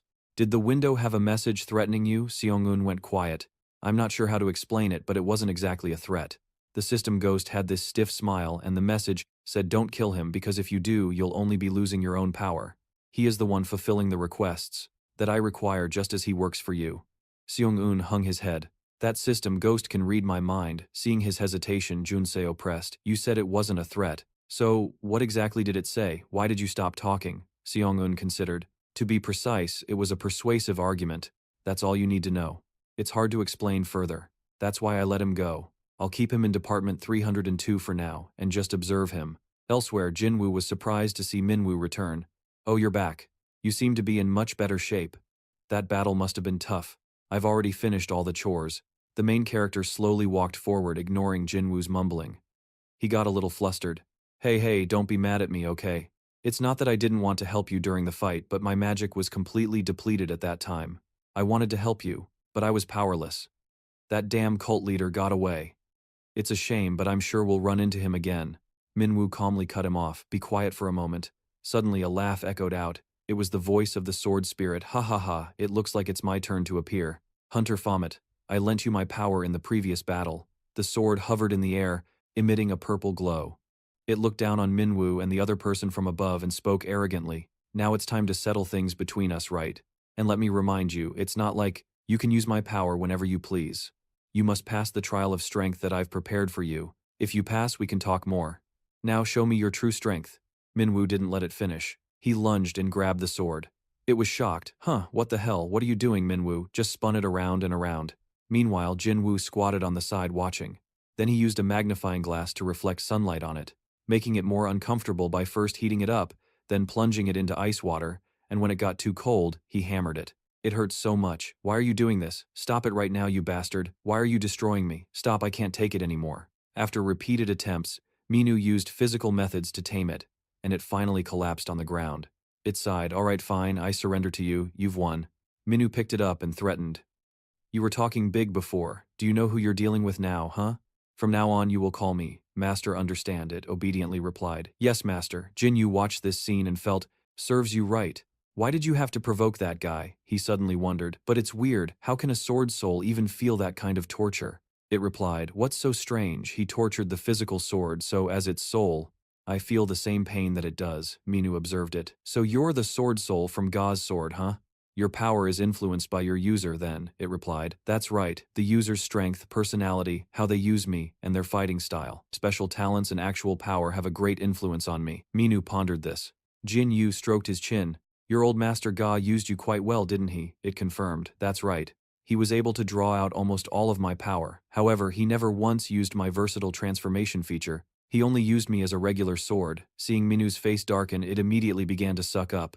Not like you, Master, who always knows how to change and the weapon's form to suit the style and situation of the battle. From now on, I'll be counting on you to bring out my full potential, Master. Minu then asked the classic difficult question.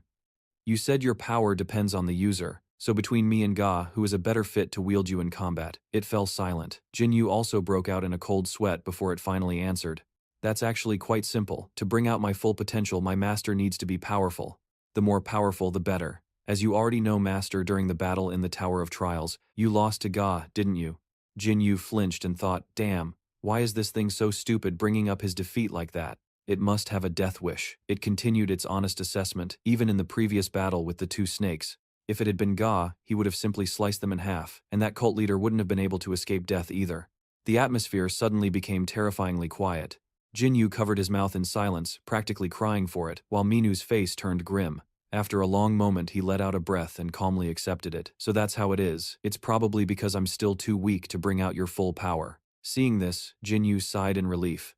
If I had been in my best condition that day, the battle would have gone my way. That cult leader wouldn't have escaped, so he's actually acknowledging his own defeat. How unusual, Minu resolved. This is a defeat I must remember. He gripped the sword tightly, thinking to himself, I will definitely erase this disgrace. The next time we meet, his only fate is death. Minu stared forward, reaffirming his resolve. That's why I need to get stronger. Even stronger. With his burning desire to grow stronger, Pomat's power broke through its limits. I must get stronger. As night fell, the streets bustled with people. Inside a skyscraper, experimental human models were lying on tables. They were being injected with a blood-like fluid. A few researchers walked around observing the specimens while others hurried back and forth. Meanwhile, Beatmaker was soaking in that same red liquid. Her figure was beautiful and alluring, and on her lips was a faint smile. As Beatmaker was relaxing, she suddenly sensed danger. Her eyes widened and she shot to her feet. She pointed her gun at someone who had suddenly appeared, causing them to dissolve into a series of numbers, but only for a moment. The numbers reassembled into the form of Jonghyuk. Only then did Beatmaker calm down and lie back in the pool. He took a strand of her hair and spoke. Long time no see, Beatmaker. Your senses are as sharp as ever. Now Beatmaker turned her head to look up at him. Loki, what do you want from me? He rested his chin on his hand and said, I came here because I have a favor to ask you. Beatmaker was surprised. Oh, you want a favor from me? A hand shot out from the blood pool, and in an instant Beatmaker had slammed Jonghyuk to the ground. She sat on top of him and squeezed his neck, laughing brightly. Ha ha ha, it seems your arrogance and contempt for everything has caused your power to weaken considerably, huh, Loki? Who did you fight to get beaten this badly? Was he that strong? I'm very curious to know who made you this miserable Jonghyuk. Jonghyuk simply replied, he's very strong. Beatmaker's eyes widened in shock before she stood up and got off of him. She repeated, very strong, Jonghyuk explained. He's the hunter, Pomat, an A-rank hunter from the association. You just saw it for yourself. My power is almost completely gone right now, so my life could be in danger. Now Beatmaker opened her system to check. An A-rank is that strong, Pomat, huh? Pomat. Jonghyuk smiled, knowing she was now interested, which was exactly what he wanted. Jonghyuk introduced, that's him. A pretty strong hunter and quite handsome too, isn't he? This is the favor I was talking about. Beatmaker's eyes lit up and her face flushed. You're saying this is him, the hunter Pomat. I like him already. He's exactly my type. Tanned skin and a handsome face. I'm really looking forward to meeting him. Someone entered a chat room. A picture of the goddess Vankiti was posted in the group. A member commented, look at today's picture of goddess Vankiti. She's so beautiful today too. But did you guys realize? The hunter who cleared the Labyrinth Tower wasn't Vankiti. Someone expressed their surprise. Come to think of it, there was no official announcement. So who cleared the Labyrinth Tower? It wasn't Ekaina either, the chat host replied. It was the hunter Pomat. The others were stunned. What did I just hear? It was him. Isn't Pomat the same name as the boss of the Tower of Trials? The host replied, "The boss of the Tower of Trials is Hunter Pommet." Everyone simultaneously sent question marks, then they burst out laughing. What nonsense is this? A monster turning into a human. Someone laughed and said, "You should watch less anime." The host replied helplessly, "Ugh, but it's true." Elsewhere in a dark room someone was dressed from head to toe. They angrily slammed their still-lit phone onto the table. "Damn it, why doesn't anyone believe me? I saw it with my own 2 eyes in the Labyrinth Tower. I saw his true form in the tower. I saw him, so I know it's true." But no matter how angry that person got, there was no proof of the existence of the person he was looking for. After buying a new phone, Jin-Yu cheered happily. He, this is a smartphone. He was so happy he couldn't put it down. He even imagined reading lots of novels on it. Minu looked over and reminded him, "Now you better take good care of that phone's battery, and remember to spend in moderation. Do you have any idea how much you've spent already?" Jin-Yu shot him a look. "You can always earn more money." "What a cheapskate," Minu grumbled. "All you do is sit around and do nothing. While I'm the one struggling on the brink of life and death," Jin-Yu retorted. "What's the point of you saving money anyway? When it was hot, I asked you to buy an air conditioner and you refused." Minu started to explain. "Because I was thinking about our situation." But before he could finish, Jin-Yu snapped. "Since when do you care about our stupid situation?" Minu replied. "Anyway, since you helped out, I'll buy you one after we catch that pervert." Suddenly, a red system notification window popped up. "You have a message from Hunter Central Headquarters. Would you like to check it?" Minu was surprised and read the contents of the notification. "What is this, Hunter Central Headquarters? Dear Hunters, this is an announcement regarding the auction for the Mana Stone of Zazakel, the boss of the Labyrinth Tower. It seems the auction has concluded. The final bid amount is—" The two leaned in eagerly, then their eyes suddenly widened. They stammered in unison, 10,800 million. The system displayed 800 million won. "The amount you will receive from the Hunter Central Headquarters after deducting taxes and fees." The two yelled 800 million. Jin-Yu and Minu were both in disbelief. You hit the jackpot, holy cow. Is beef noodle soup really the issue right now? It's hard to believe this conversation is coming from 2 former tower bosses. Jin-Yu pointed to a distant apartment building. "Can't we buy a small apartment in that building over there?" The main character shot down the idea. "What are you talking about? With this money you can't even afford a place in Seoul." Suddenly Minu's eyes darkened as he looked at Jin-Yu. "Ah, I have an idea. If we use your Mana Stone, we'd get a lot more." Jin-Yu yelled furiously. "You crazy bastard in a human's body. This body doesn't have a Mana Stone." Minu was a little disappointed. "What a shame. Let's go collect the money first. Then we can figure out how to spend it, okay?" Meanwhile, at a family restaurant, people were also talking about the same thing. "Isn't that Van Kizi look?" Everyone was looking at a picture Van Kizi just posted on Instagram. Someone commented, "So pretty." In a corner, Echina and 3 others. Van Kizi was with her 2 friends, one with orange hair and one with purple hair. The orange-haired girl said, "Anyway, it's so hot today, right?" Asina replied, "Summer's here." The other friend suggested, "After we finish eating, let's go to a cafe. Let's find a nice one nearby." "Oh, I know a place. Let's go there for ice cream dessert." "Sounds good, let's go." But Van Kizi wasn't paying much attention to their conversation. She was staring at her phone, and when she put it down, she just said one boring thing. Everyone was taken aback. "What is it?" She replied, "I'm talking about Min Tae-hyun." "You mean that A-rank hunter?" She started complaining. "He's interested in me. I've met him a few times already, but he always talks about things I don't want to hear or discuss.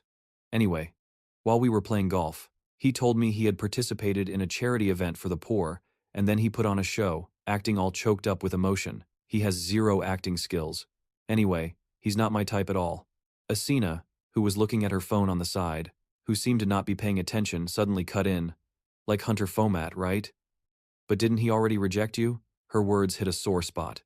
Flustered, Van Kizi yelled, "I haven't even confessed, so what's there to reject?" Thinking about him, Van Kizi became a little shy. I just wanted to have a meal with him, and to celebrate clearing the Labyrinth Tower, that's all." Van Kizi had appeared in Minu's room to invite him while he was still getting dressed. His upper body was bare, revealing his muscular physique. He repeated, "A meal?" She nodded. Minu rejected her flat out. "I have to take my rank evaluation test, then clean and fix my place, so I'm busy. Therefore, I can't go." Recalling this, Van Kizi felt distressed.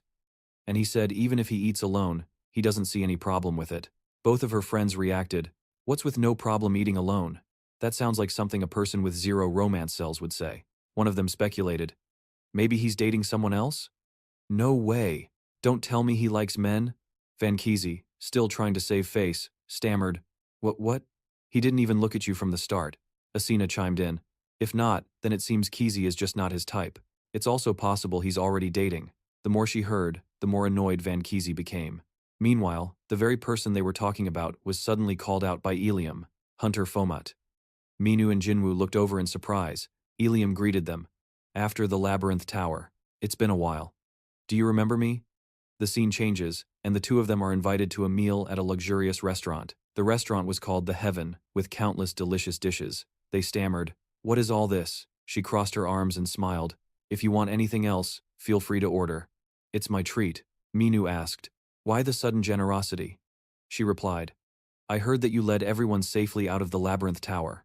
I went to the hospital to thank you, but you were already discharged, and I didn't have your phone number. Since I ran into you by chance today, I decided to thank you now." Minu keenly noticed. "You're not using formal speech, are you? You clearly used it back in the tower." She replied, "We're the same age. If I use formal speech, I'd be the one losing out." Minu's expression turned a little cold. "What? Did you run a background check on me?" Ilium met his gaze with confidence. She laid her cards on the table. "Actually, I have something I want to ask you, Hunter Fomat. Are you really the hunter who cleared the Labyrinth Tower? I've already asked the central headquarters, but they said the hunter who cleared the tower wished to remain anonymous, so they couldn't tell me. So now, you're the only one left." Minu's face darkened and he remained silent. She explained, "What is it?" "I just don't have any evidence, so I have no other choice but to ask you directly." She got straight to the point. "I want to ask you for a favor. Will you work for me as a temporary mercenary?" He repeated the word mercenary with a calm expression. She explained, "Actually, I was just at the Central Hunter Bureau to find a mercenary, but then I coincidentally ran into you here." Seeing that they were still deep in conversation, Jinwoo took the opportunity to eat, thinking, "They're probably going to talk for a while, so I guess I can eat." Ilium added, "You are a hunter with the ability to immediately figure out how to clear a tower," she thought to herself, "and I still don't know if he's the one who cleared the Labyrinth Tower." Finally, she offered an ideal condition. "Of course, there will be a reward." Minu asked, "Are you planning to raid a tower? One that's so dangerous you need to hire a mercenary?" She admitted honestly, "Yes. According to the intel, its difficulty is similar to the Labyrinth Tower. So, what are the exact details of the request and the payment?" Minu thought for a long moment before speaking. "The payment is 800 million. Hearing this, Jinwoo, who was in the middle of eating, choked. Ilium, however, remained completely unfazed. Minu crossed his arms and explained, "It's a dangerous job, isn't it? I'm putting my life on the line, so I should be paid that much." Ilium nodded decisively. "All right, deal." Seeing her agree so easily, both Minu and Jinwoo were extremely surprised. "What? Are you that rich?" She answered, "Because as you said, this is a life or death matter." "Is it a lot of money?" Well, while they were talking, someone opened the door. It was the restaurant's manager. He was startled. "Young miss, you're here? If you had let us know in advance." But upon seeing the other people in the room, he quickly bowed and apologized. "Ah, you have guests. Forgive my rudeness, I'm very sorry." Then, Minu watched, stunned, as Ilium and the manager spoke. "The chairman is currently in a meeting. It's fine. I see him at home so often I'm sick of it." He was surprised. "Young miss?" She finally turned to him and answered nonchalantly, "This hotel belongs to my family." Minu and Jinwoo were dumbfounded. They never expected this friendly and beautiful girl to have such a powerful aura of wealth. It was so dazzling that Jinwoo and Minu had to shield their eyes. Within that halo from Minu's imagination, Ilium made her final statement. "We're planning to raid the Sacred Domain Tower." Meanwhile, at the Hunter Bureau, two other people were also talking about this place. Jaeguk frowned. "The Sacred Domain Tower is still active? Could it be?" Jihyun replied. "No, that's not it. The system is currently scanning for biosignals there." "What's the status, Hunter?" "That's one of the hunters our captain went to great lengths to recommend." Jaeguk frowned. Jihyun explained. "The Nebula Guild has 3 high-ranking members trapped in that tower. The guildmaster, Pangju, will personally enter the tower to rescue them." "I knew it." Seo Jihyun looked displeased. "No. That hunter must clear the tower. Only then will it be worth our investment." Afterward, he and Jihyun went to contact the Nebula Guild. "Since we are the clients, we will do our best to accommodate all their requests. And other than the hunters we are sending, no other hunters are to be allowed near the Sacred Domain Tower." Jihyun replied, "Yes, sir. I anticipated that and have already made the arrangements." He then received a compliment. "As expected, you handle your work very efficiently." He then asked, "What about the list of hunters for the support team?" Jaeguk answered, "Select only skilled hunters. Even if they're A rank, if they aren't up to par, Leave them out. Just then, the two of them looked through a glass window from the outside into the information processing center. Minu and Ilium were questioning a staff member. What do you mean we can't go to the sacred domain? Why has it suddenly been restricted? My 800 million is in there. I have to enter that tower. The poor staff member looked troubled. Well, about that. According to the regulations, I can't disclose the reason. Jeguk cut in. I'll be the one to tell you about those regulations. Minu glared back at him. Jeguk maintained his scornful attitude. Long time no see, you worthless trash. Hunter Fomat. Afterward, the two of them were invited into a meeting room by Jeguk. Support? Jeguk explained. Since both Hunter Ilium and Hunter Fomat are A rank, I'd like to invite you to join the support team. This way, you'll be able to enter the Sacred Domain Tower. It's a win-win situation, right? Minu crossed his arms. What's the catch? Jeguk remained extremely friendly. Catch? This is the Hunter Development Department. We must always show respect to any and all hunters, right? Minu got annoyed and muttered. This damn bastard. Ilium thought to herself. So the government's Hunter Development Department has hired another hunter. I think the hunter I admire is in that tower. So she spoke up. I have a question. Which hunters will we be supporting? He answered. An S-rank hunter named Chiu, who is basically the guildmaster's right-hand man, from the Nebula Guild. Also, Nodia, an A-rank hunter, and the only one capable of summoning. And there's one more. The younger brother of the legendary hunter Jawoon, who is currently the most valuable hunter out there, Hunter Griffin. Minu repeated the name, Griffin? Hearing that name, Minu's eyes widened in utter shock. In his memory, it was a day filled with tragedy. The entire city was engulfed in a sea of flames. Buildings were severely damaged, and the survivors screamed for help in a panic. Then, they were trampled by a monster. It was dragon-like, with a long tail, tough hide, and a body almost the size of a car. At that moment, he and his older brother were sitting in a car, waiting for their parents to return, completely unaware that they had already been murdered. He fainted, and later, slowly opened his eyes to the sound of his brother calling his name repeatedly. Soo-hyuk! Soo-hyuk! Hey, Soo-hyuk! A moment later, he finally came to and moaned. Bro, my head hurts so much. Your brother asked if you were hurt after our car was in a collision. Yes. After that, the older brother stood up and opened the car door. He left instructions. I can't see Mom and Dad anywhere. You stay put while I go find them. Yes. The last memory was of his older brother's figure, running further and further away, while he could only call out anxiously from inside the car. Brother, don't go. At that moment, Soo-hyuk suddenly snapped his eyes open, waking up, momentarily unsure if it was the present or the past. Someone walked towards him and asked caringly, You're awake? He came to his senses and replied, Sorry, did I wake up a bit late? It's fine. Are you okay? Yes. The person placed a hand on his shoulder. All right then, this stage is yours. Soo-hyuk held two swords in his hands. He stood before a uniquely patterned door in a ready stance. Elsewhere, Minu had just gone to the hospital for a checkup. Junzio said, Move your hand. How does it feel? You're lucky to have me taking care of you, and for free at that. Minu adjusted his hand and asked, But I thought the government sponsored the treatment fees. Junzio laughed happily. What are you talking about? Would you have recovered this well if I hadn't diligently cared for you? I bet you don't want to leave the guild now, do you? Minu said nonchalantly. I have to do this to enter the tower. What other choice is there? Junzio seemed a little worried. That monthly tower just appeared, and we don't have much data on it. Isn't it too dangerous? Even if you're only on a support and surveillance mission, fighting will be unavoidable. Minu replied. Well, going in there means I've already decided to fight monsters. Junzio was still concerned. But that's a tower. We have no information about it. What did Captain Ma tell you? Minu thought to himself. I haven't even seen him since the interrogation. He's probably very busy after that church incident. He has a lot of things to take care of. I've already done plenty. It's only right for him to do the cleanup now. Junzio pouted. Something seems fishy here. Anyway, I just hope you'll be safe on this mission. Suddenly she said, Oh, give me your hand. Minu was surprised. What are you doing? She replied. It's nothing, just give it to me. Then, Junseo used a skill on Minu's hand, which emitted a blue light. After a moment, she let go and smiled. All set. Minu looked at his hand, surprised. It feels much better. Then he noticed 3 small, pea-sized fluffy things on his hand. They were giggling. He asked curiously, What are these things? Junseo explained. Although your hand has been treated, there are still some parts that need more time to recover. These spirits will help you with that. They'll help with the parts that haven't fully healed. Don't worry, they're very friendly. They all look quite lively, he asked. But why do they keep laughing like this? Are you a spirit master? Junzeo replied. That's right, I'm a spirit magician. I'm mainly in charge of healing and recovery. My combat skills aren't great, so I'm just here to provide support. There aren't many support-type hunters like me these days.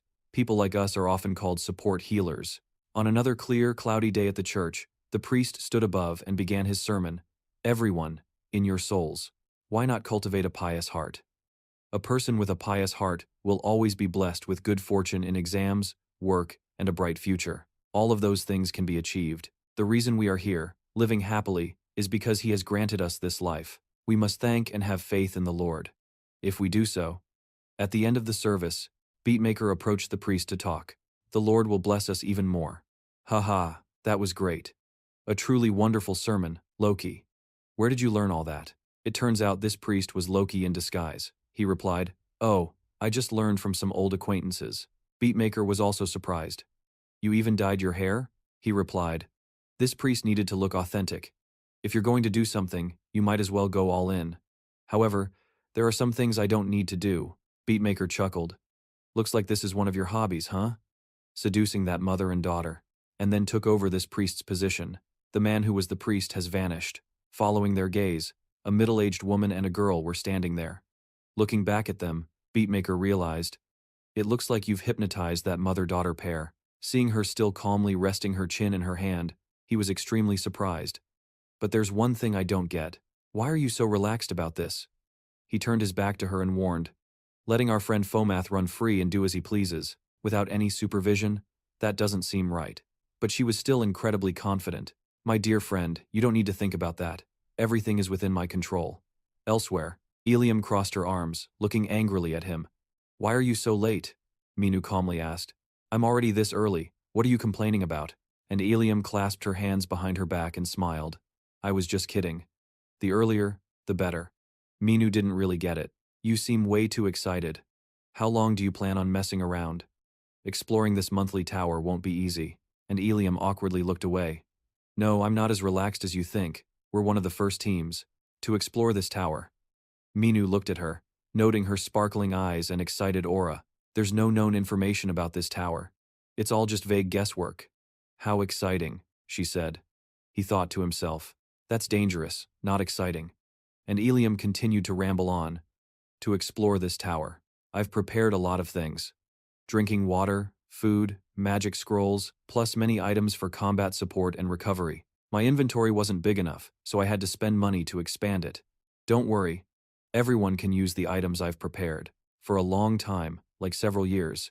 Minu went from being silent to clutching the back of his neck, utterly speechless. He was at a loss for words, but she was completely unfazed. He was so shocked he raised his voice. Huh? Why did you prepare so much? Are you planning to live in there? Ilium retorted. I'm just being prepared for the worst, so we have things to use if needed. I mean, A-rank and S-rank teams have tried before and failed to conquer it. Staying inside for a while would be a nice change of scenery too, but our main goal is to conquer the tower. Hearing that, he thought it was reasonable and nodded. Yes, that is the goal. However, I have a condition for you, she asked in surprise. Huh? A condition?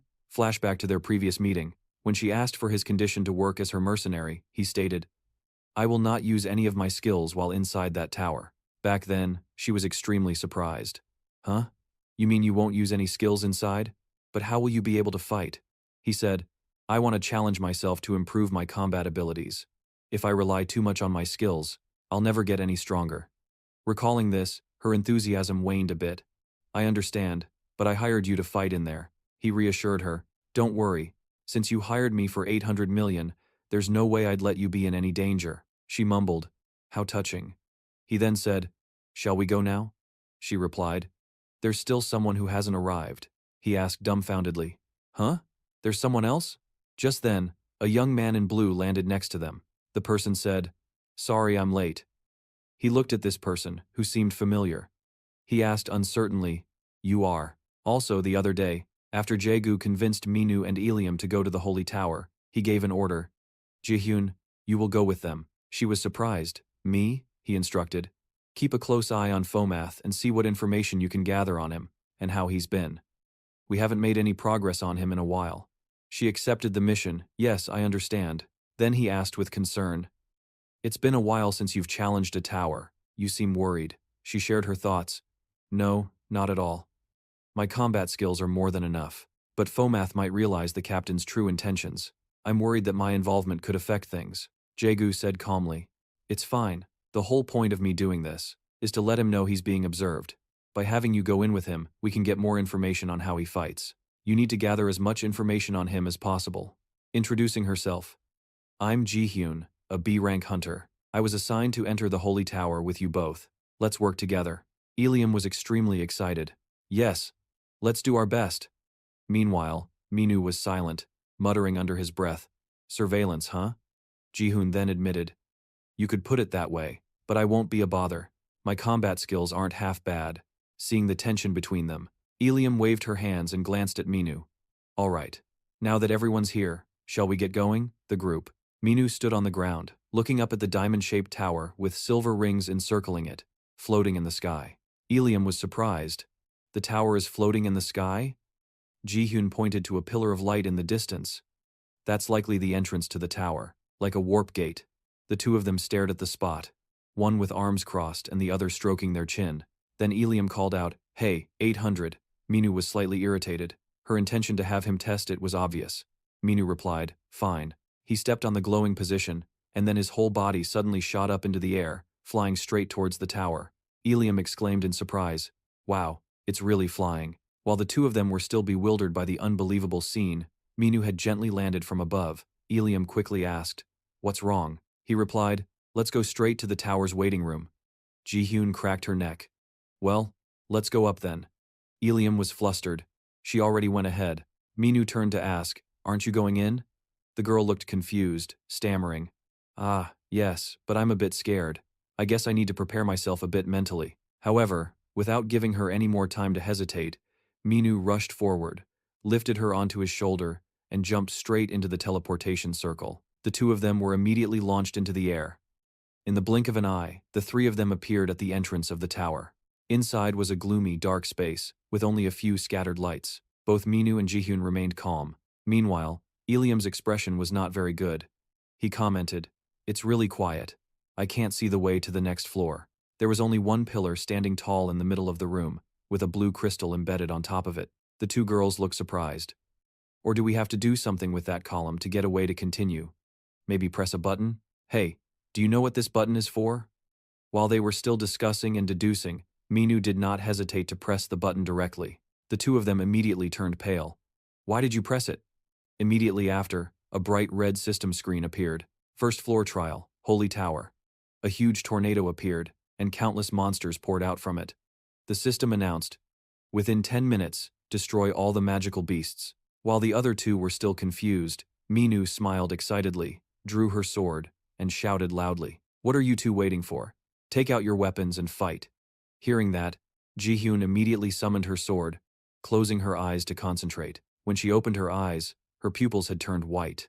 In her vision, the monsters looked extremely ferocious, just like fish on a chopping board. Each slash of her sword passed by, causing no small amount of damage to them. Plus her incredibly agile movements, she handled the monsters extremely neatly. Meanwhile, Minu was behind blocking another group of monsters. He launched a dual sword attack, and with just a few flashing sword strokes, fresh blood spurted out, and the monsters fell down with a loud crash. His eyes flashed red with bloodthirsty reflexes. Regardless of whether they were flying creatures in the sky or giant creatures on the ground, they could not escape their fate. In less than 10 minutes, they had completed the mission. The system displayed, All magical beasts have been exterminated. Complete the first floor condition. You can move to the next floor. The cylindrical pillar appeared again.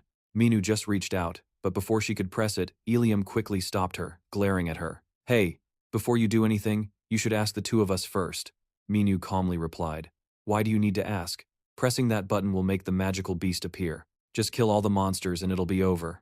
But Ilium disagreed. I know that, but you should have informed us.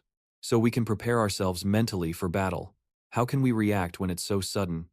She turned to Ji-hyun for agreement, but Ji-hyun just waved her hand. Ah, I'm fine. We need to quickly climb the tower to catch up with the hunter groups that entered first. Ilium looked serious. No way. If we keep going like this, he'll just act on his own. Minu crossed his arms and protested. But if we don't do that, are we going to stay here for a whole year? Didn't you read the system announcement? He pointed at the screen that appeared. If we don't defeat all the monsters within the time limit, the challenge will be reset from the beginning. He reminded, if the trial is repeated as before, then wouldn't it be a waste of time? This condition applies to all floors. The Vanguard Hunter team that entered here has 1 S-rank person and 2 A-rank people, but they still can't conquer the Holy Tower. It must be because of this time limit. Jihyun rubbed her chin. You seem to be right. Minu speculated. All right, it seems like they're stuck on a certain floor. We need to move forward quickly. Ilium explained seriously. I understand that you want to climb the tower quickly, but our safety and lives must come first. If we lose our lives, who else can we join forces with? Minu also seemed annoyed. You complain and talk too much, so why did you drag other people into the Labyrinth Tower that time? You brought others along with you? Ilium recalled that incident, a little confused. Ah, that. I'm sorry, because that time was too dangerous, so this time I have experience. I just want everyone to be a little more careful. Meanwhile, Jihyun was still silently observing the argument, her eyes not leaving Minu. She silently evaluated. His ability to judge and analyze the Holy Tower is too good. There's no need to argue about his fighting skills, he's too excellent. How could he have improved to this extent in such a short time? But it seems that this is still not his full strength. He still has a lot of things to hide. He glanced at her but didn't say anything. After that, they continued to conquer the floors of the tower, and Minu was still the main force of the group. The monsters were defeated one by one and then disappeared into thin air. The system displayed again. All monsters have been destroyed. Conditions completed. Ilium checked the speed of clearing the floors again. The time to clear this floor seems to be longer than the previous floor. Jihyun replied. That's right. It seems like the summoned beasts have gotten stronger. That's why we need to hurry. Otherwise it'll be tiring to reset without challenging it. Minu was also deep in thought. He thought, it's good to climb the tower with bare hands, but I still haven't regained the feeling of the past. This body hasn't completely adapted yet. His gaze glanced at Jihyun, who was still secretly looking at him from afar. That hunter friend followed me to probe my strength in this tower. But since I only used my bare hands and didn't use any skills, so she still couldn't find out anything. This is a great opportunity to make that bastard regret not using me. He imagined the day he would turn his back and leave, while Jaeguk was crying behind him. Oh, I missed out on a talent. At the same time, he also realized that an unpleasant feeling had followed them since entering the tower. It's like someone is watching me. What is this feeling?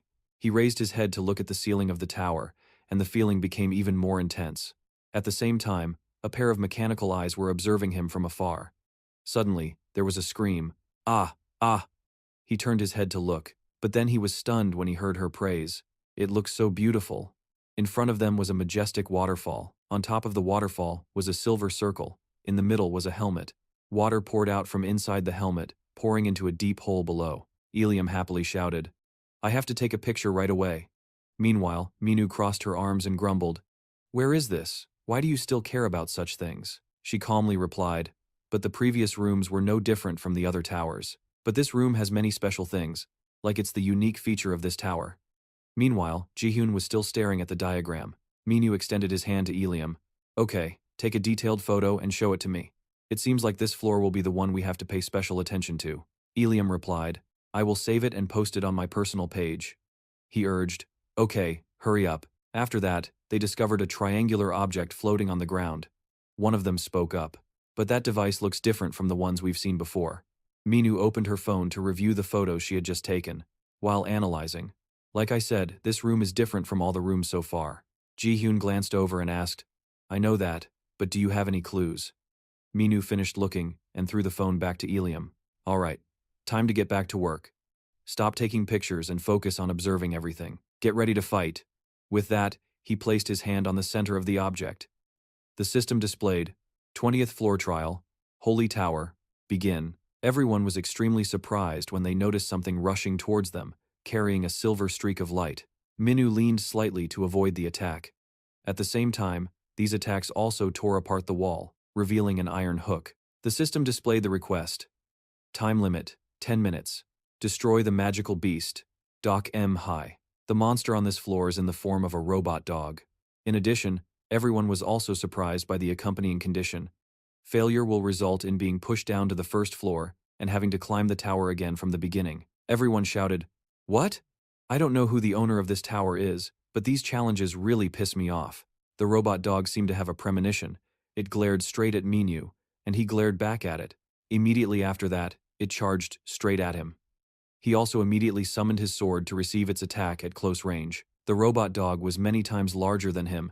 Just its tail with its joints opened was as big as Minu's entire body. It continuously used its tail to whip Minu, but he still nimbly jumped up to dodge, at the same time swinging his sword to slash at that tail. The collision made ear-piercing kung-kung sounds. Seeing that it was ineffective, it immediately summoned the gun barrels on its two shoulders. It continuously fired bullets at Minu.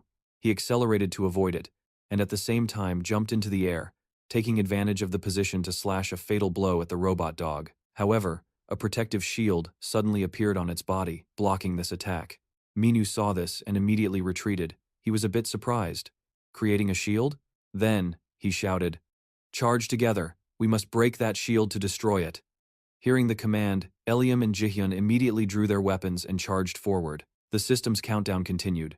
9 minutes, 6 seconds, 4 minutes, 2 seconds, as they relentlessly attacked the monster. But the shield remained intact until only 10 seconds were left. Then it started to show cracks. The monster Eliam roared. Baphomet Minu gave a serious command. "Everyone, get back. I'll finish it with this one attack." With that, he transformed his weapon into a bow, drew the string taut, and fired an energy-packed arrow at the monster. He roared, "Die!" But at that moment, a stone arm suddenly appeared, slamming the monster's head to the ground. The system's countdown hit 0 right after, displaying mission complete.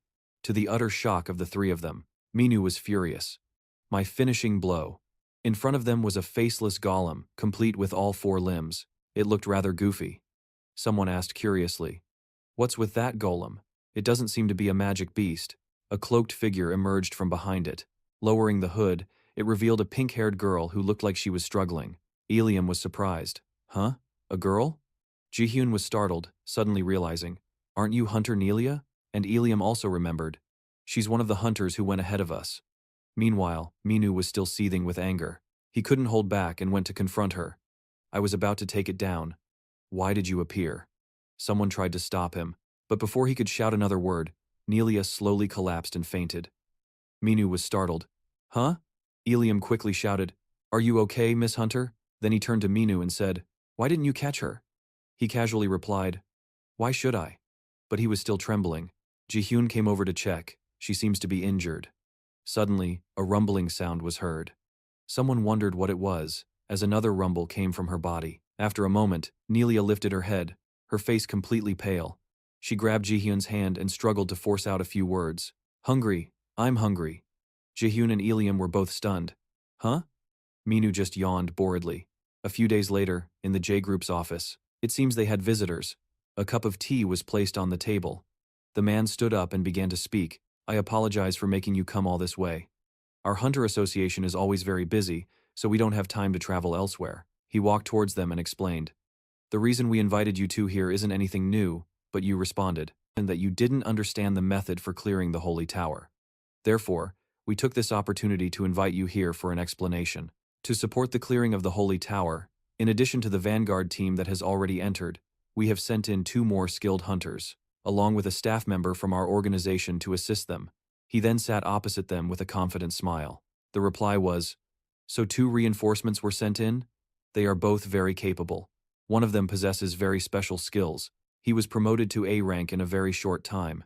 But in my opinion, isn't it better if their actual abilities are a bit lacking?" He clasped his hands with a calm demeanor. "Since the guild conquering the Holy Tower is the Nebula Guild, this is an opportunity for them to show their strength. Guildmaster of the Nebula Guild, Hunter Pangu, don't worry about those we sent in.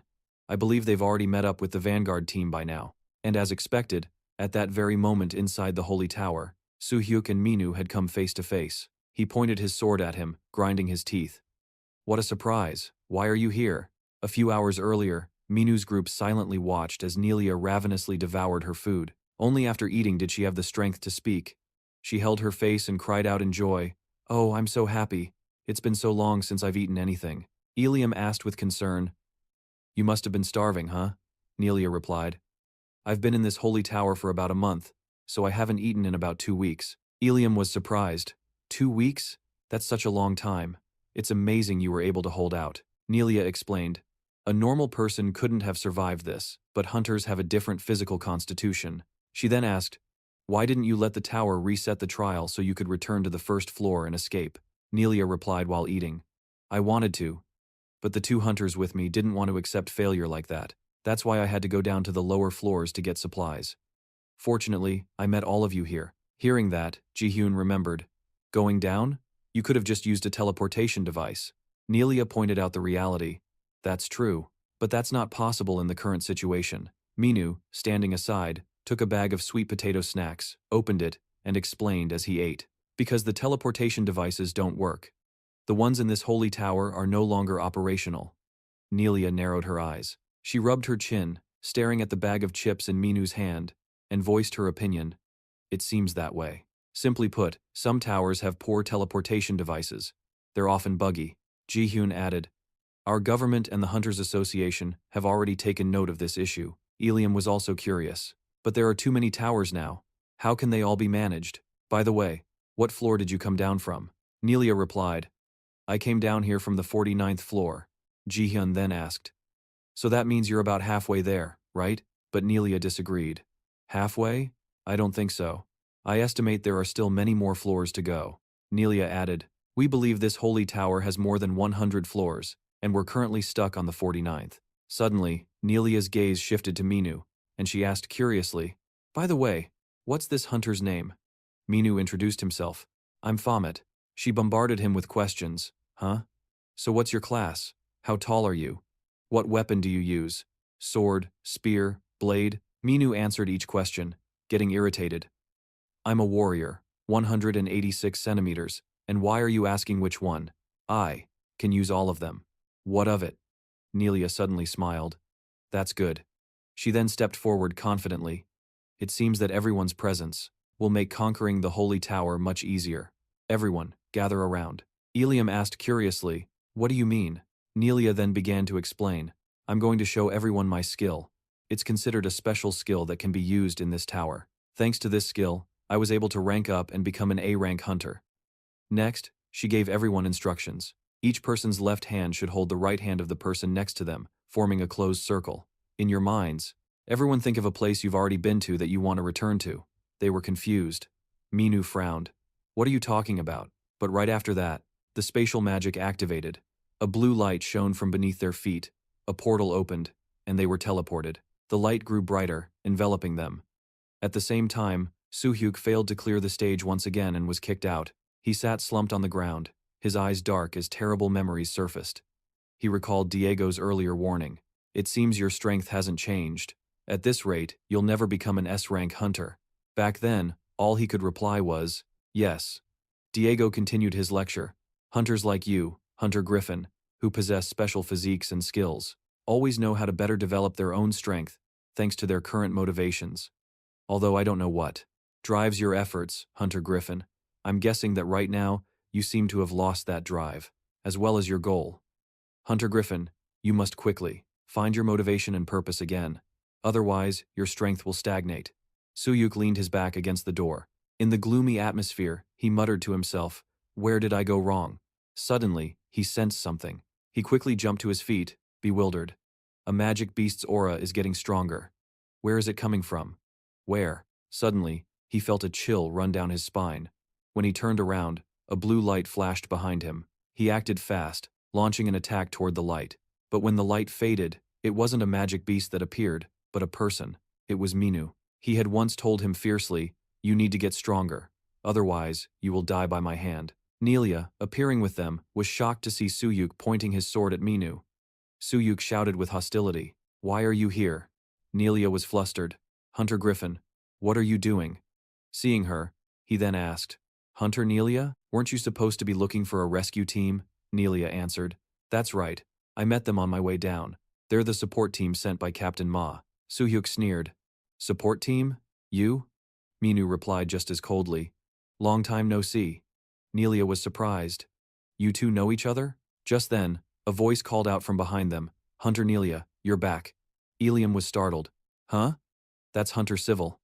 He was a middle-aged, white-haired man with a muscular physique. Upon seeing them, he laughed cheerfully, which made his usually serious face look much more friendly. You've arrived just in time, he said, laughing heartily while eating. We're lucky to have your help. Otherwise, we wouldn't have lasted. Nelia, sitting beside him, reminded him. Please eat slowly. He nodded. Okay, Ilium whispered to Jihyun. So like you said, Hunter Civil is the older brother of Hunter Pangu, the master of the Nebula Guild? He looks pretty old, doesn't he? They're quite different. Civil nodded. Pangu Hunter. He was born late, so there's a bit of an age gap. They're a long-standing family of hunters. Their skills are passed down through generations, and all his brothers are famous hunters. Aram finally understood. Oh, I see. After eating his fill, Civil crossed his arms with a serious expression and said Captain Ma sent these hunters to help us climb the tower. So we need to try harder.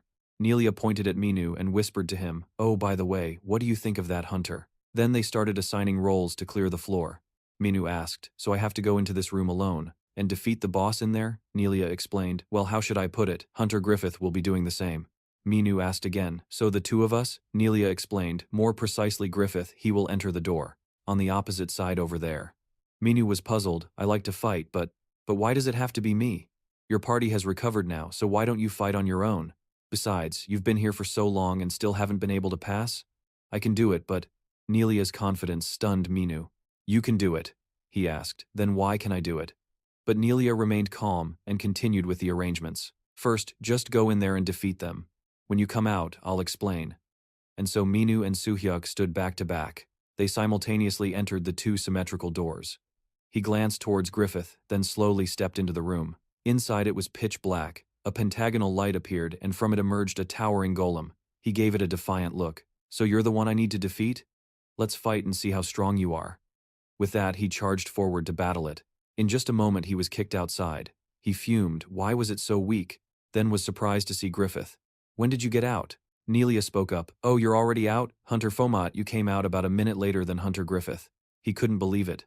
Nonsense. How could I be slower? Let's go again. Nelia didn't argue. Yes, I was just about to say the same thing. Minu waved his hand.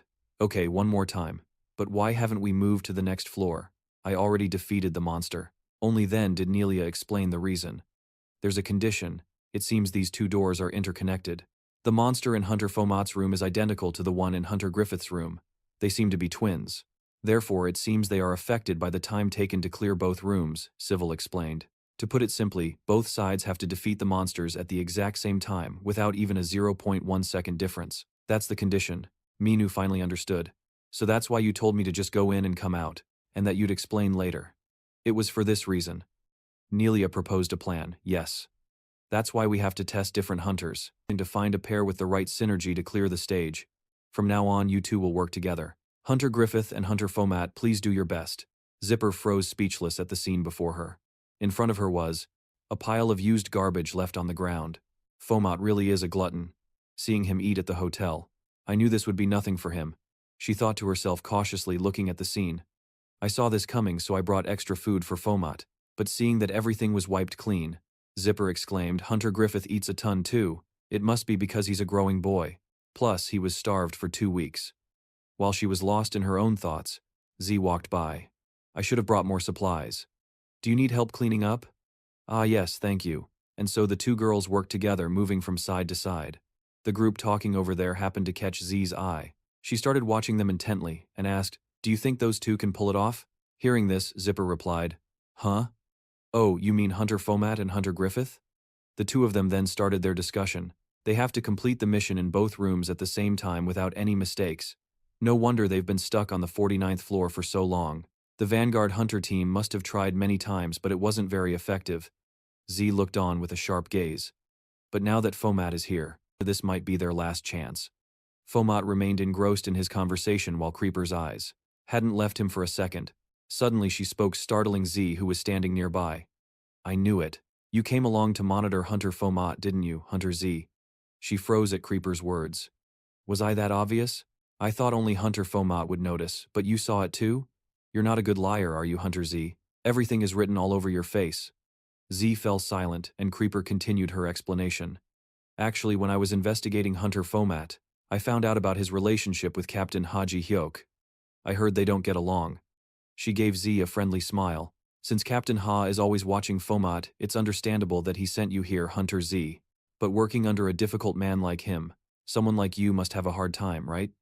Suddenly Z spoke up, Hunter Creeper, do you also think Captain Ha is a bad person? This left her gaping. What?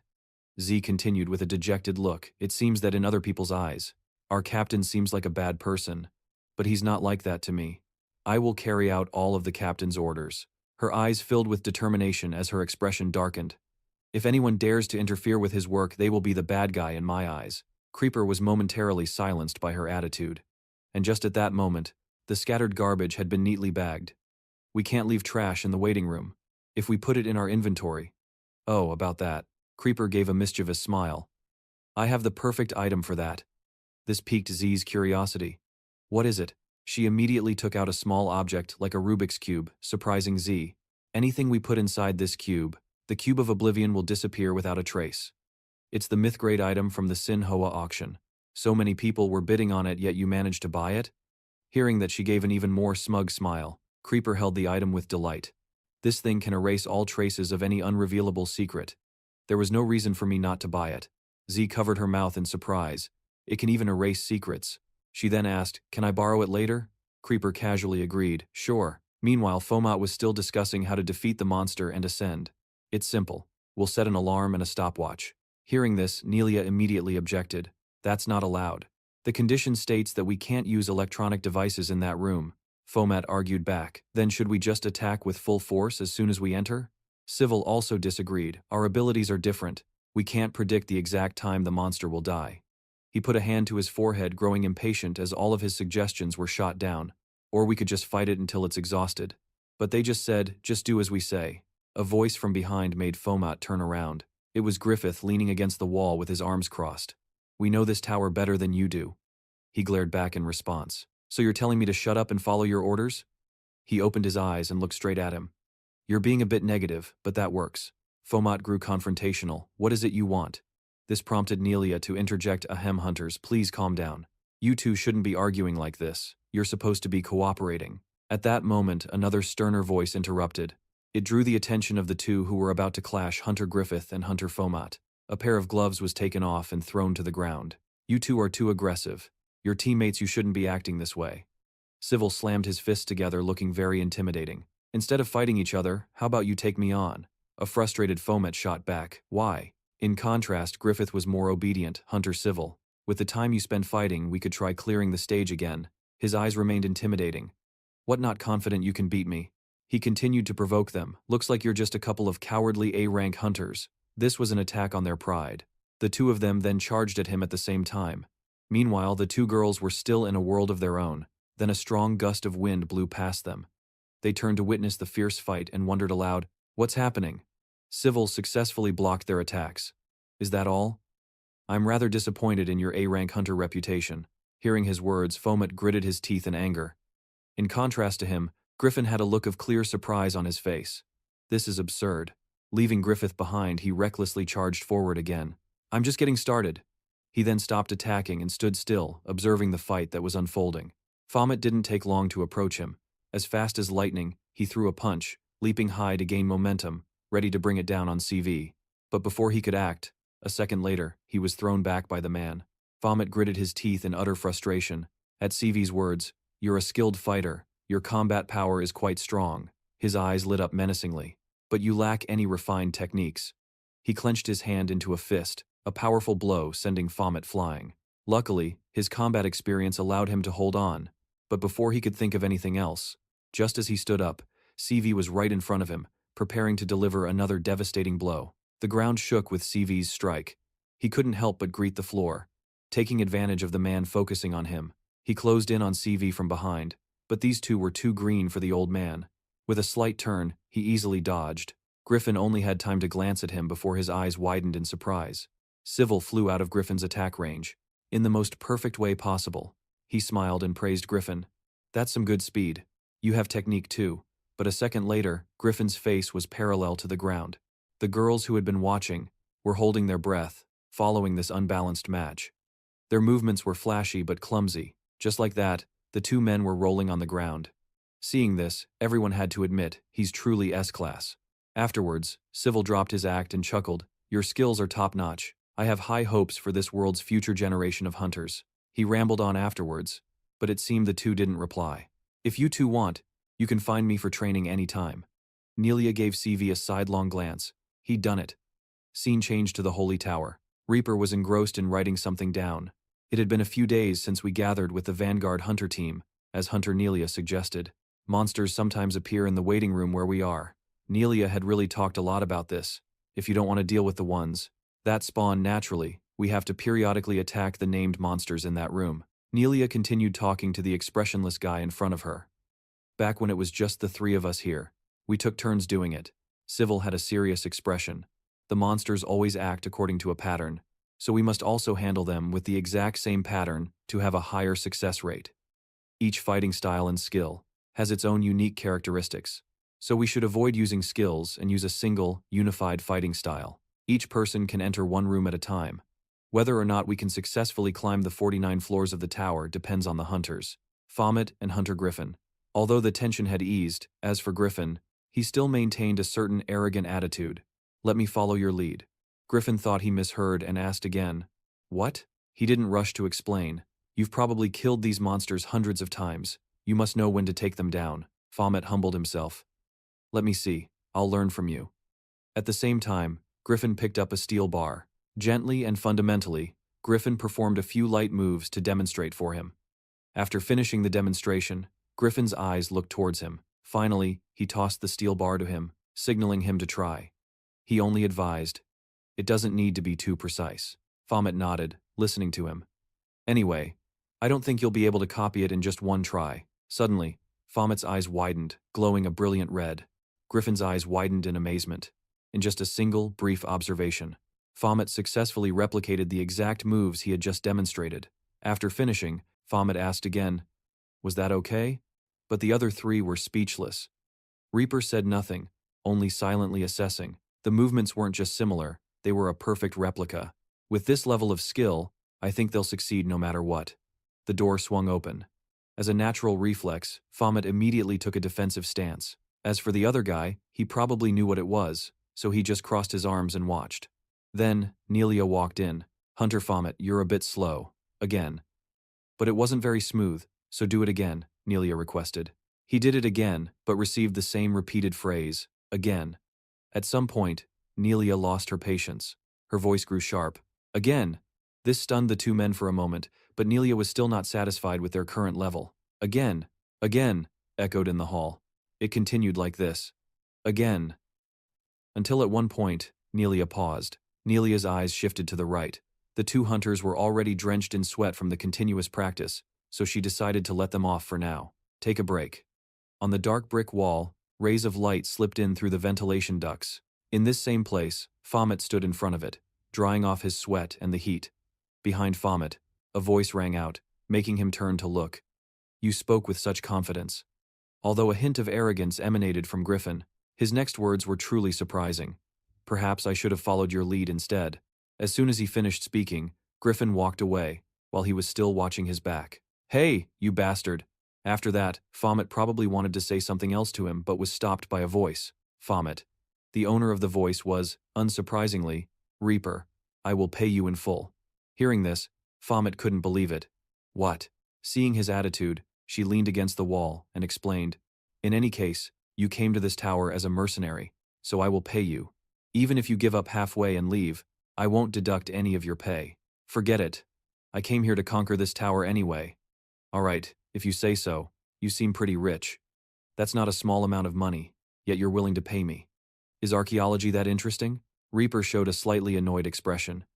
"You know I didn't come here just for that." Baphomet's next question made her fall silent for a moment. Then, for what other reason? She wasn't silent for long. Reaper answered quite boldly, "Because I want to end this war as soon as possible." She then went on in one long breath. "I realized a few things after hearing what Hunter Z said. Everyone knows that monsters are just vicious creatures in the eyes of humans. But from another perspective, to monsters, humans might also be vicious creatures." Her face visibly turned cold. "So how long will this war last? A year, 5 years, or 20? Will it even continue after we die of old age? Baphomet, you said that monsters slaughter innocent people without purpose, but I don't think so." What she was saying now might have struck a chord with Baphomet. He stared intently at Reaper and her story. They also have their own pride and history. If we explore the tower and find the reason behind their hell, Then we will find an answer. An answer that ends everything peacefully. Baphomet stammered her name. One would think Baphomet would be moved by her speech, but instead, Baphomet said, "You're so weird." This left her gaping. What? She was completely frozen by this hunter's attitude. He sat there, pondering something. We are in a situation where we are forced to kill the monsters. That being said, but wait. If we don't do that, we won't be able to find any clues. His expression at this moment was indescribable. Besides tense. Why is the 49th floor so hard to pass? Suddenly, Baphomet's eyes shot open. Did he just realize something? It's not like everyone can share thoughts with each other telepathically, to be able to pass this 49th floor. Then Baphomet jumped up, making her heart skip a beat too. That's it. What? Us. The fact that we're even here is already absurd. At that moment, a figure happened to walk up beside them. In that case, Nelia stood between the two of them and suggested, "Shall we continue?" As usual, Nelia raised her index finger while speaking. "Are you two ready?" Seeing Baphomet didn't answer, she turned to ask him directly, "Hunter Baphomet, are you listening?" Baphomet obediently replied, "Yes." She didn't forget to check on Griffin either. "Even if you're tired, please try your best. You both know. The time gap between you two is getting shorter and shorter." As for the old man, who was probably the most highly regarded among them, CV just crossed his arms without a word. She seemed to talk non-stop. Then, looking towards the wide-open door, she said, "Let's begin." But for some reason, no one moved. She sighed as if she had lost all her strength. "If we really can't do it, we should consider going down." But right after that, CV finally spoke up. "This time, it will be a success. I know we need to be positive, but no, I'm serious. Why are you so sure?" At that moment, a dazzling light flashed behind her, so bright it almost touched Nelia. The system window appeared along with the shining gate. Joint extermination mission completed. The path to the 50th floor is now open.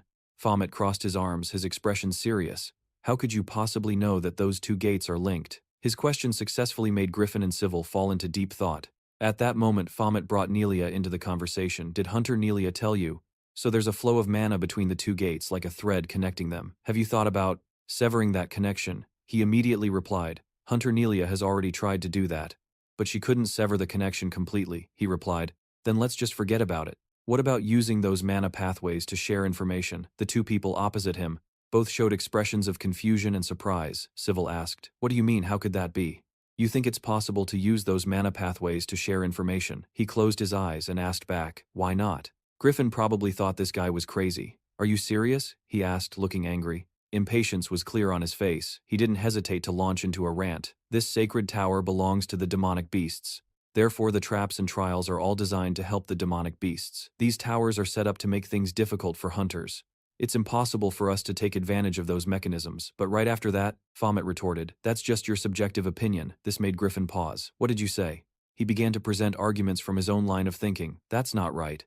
Basically, it's set up fairly for both hunters and demonic beasts. The tower was simply formed just for demonic beasts and hunters to confront each other. When it comes to using the conditions inside the tower, both sides are equal. There's no distinction. What he just presented was actually very reasonable," quickly drawing the other two into contemplation. The more he spoke, the more confident he became, letting out a smirk. "If the tower favors demonic beasts, then why don't they destroy it and escape to the outside? Why would they endure being trapped in here like animals in a cage?" His voice was a bit hesitant. He didn't even look at Baphomet. "You have a rather strange perspective. It's like the perspective of a demonic beast, not a hunter." Griffin glanced at him. He met Griffin's gaze. After a moment of thought, Civil spoke up. "Alright, so how does this mechanism of sharing information through mana pathways work? Can you two explain it to me?" The two men fell silent for a moment. "My old brain has trouble absorbing new things." In the end, Griffin spoke first. "It's just like he said. We'll use the information-sharing mechanism just like the demonic beasts." The conversation continued. "So will you two be able to sense each other?" "Is that possible?" Griffin replied. "That's the theory. We'll have to see how it works in a real fight." At this point, Griffin glanced at him. "But it also depends a lot on that guy." Baphomet tilted his head up confidently. He smiled. "Alright, just trust me." The other gate was still open, its light shining brightly, but Nelia maintained her smile. "How did you do it?" Hearing her question, 3 pairs of judgmental eyes immediately turned to Nelia. Baphomet patiently repeated, "As we speculated, we have to kill the demonic beasts at the same time." She replied, "Yes, we already knew that." Baphomet clarified, "To be more precise, the time it takes to kill the demonic beasts must be the same." Small beads of sweat started to appear on Nelia's face. "What do you mean specifically?" Baphomet explained, If the room Hunter Griffin entered is A and mine is B, this place is designed so that when there are movements in room A, the mana link will transfer to B, causing it to move accordingly. Simply put, it's like controlling a puppet. Baphomet lightly raised his hand. However, the mana transferred between the two sides isn't always the same. The three girls in the group watched him listening. It can be fast or slow at times. Generally, it's a rather complex mechanism. So no matter what Hunter Griffin and I did, the timing was never synchronized. He already had his sword at the ready. That's why this time I entered the room in an unconscious state without any planning. Perhaps because of that, Baphomet's eyes became fierce. The mana would then automatically envelop my body. The more she listened to Baphomet, the more her face for some reason started to sweat. In the same way, an equivalent amount of mana would transfer to the other room and envelop the Hunter Griffin. The sweat on Nelia's cheeks dripped even more. Now both sides were synchronized, and the result is, as you see, before Baphomet could even finish, she lost consciousness and fainted to the surprise of everyone present. Hunter Nelia. She came here as the strategist for the Vanguard Hunter team. She must have felt shocked that she couldn't fulfill her role. But the others got her a pillow and placed a wet cloth on her forehead to make her more comfortable. But Nelia's face was still very pale. "I'm sorry, everyone. You all went through so much trouble because of me." Baphomet stood behind her, placing his hand on her forehead. "It's enough that you realize it now. Recognizing your own shortcomings is the only way to improve." In front of her, Civil gently helped Nelia up, showing his concern. "Are you all right now?" "Yes, thank you. I'm fine now. You must take better care of yourself." Hearing this, Nelia's heart warmed. She nodded with a smile. Nelia then offered a compliment which drew his gaze away from Griffin. To her, "You're really smart, Hunter Baphomet. I heard you reached A rank very quickly. Your skills are truly impressive." "It's nothing special." After that, they all entered the gate one by one. The girls went first, followed by Baphomet. He paused for a moment. Behind Baphomet, Griffin also hadn't entered yet, his eyes fixed on him. Civil spoke up.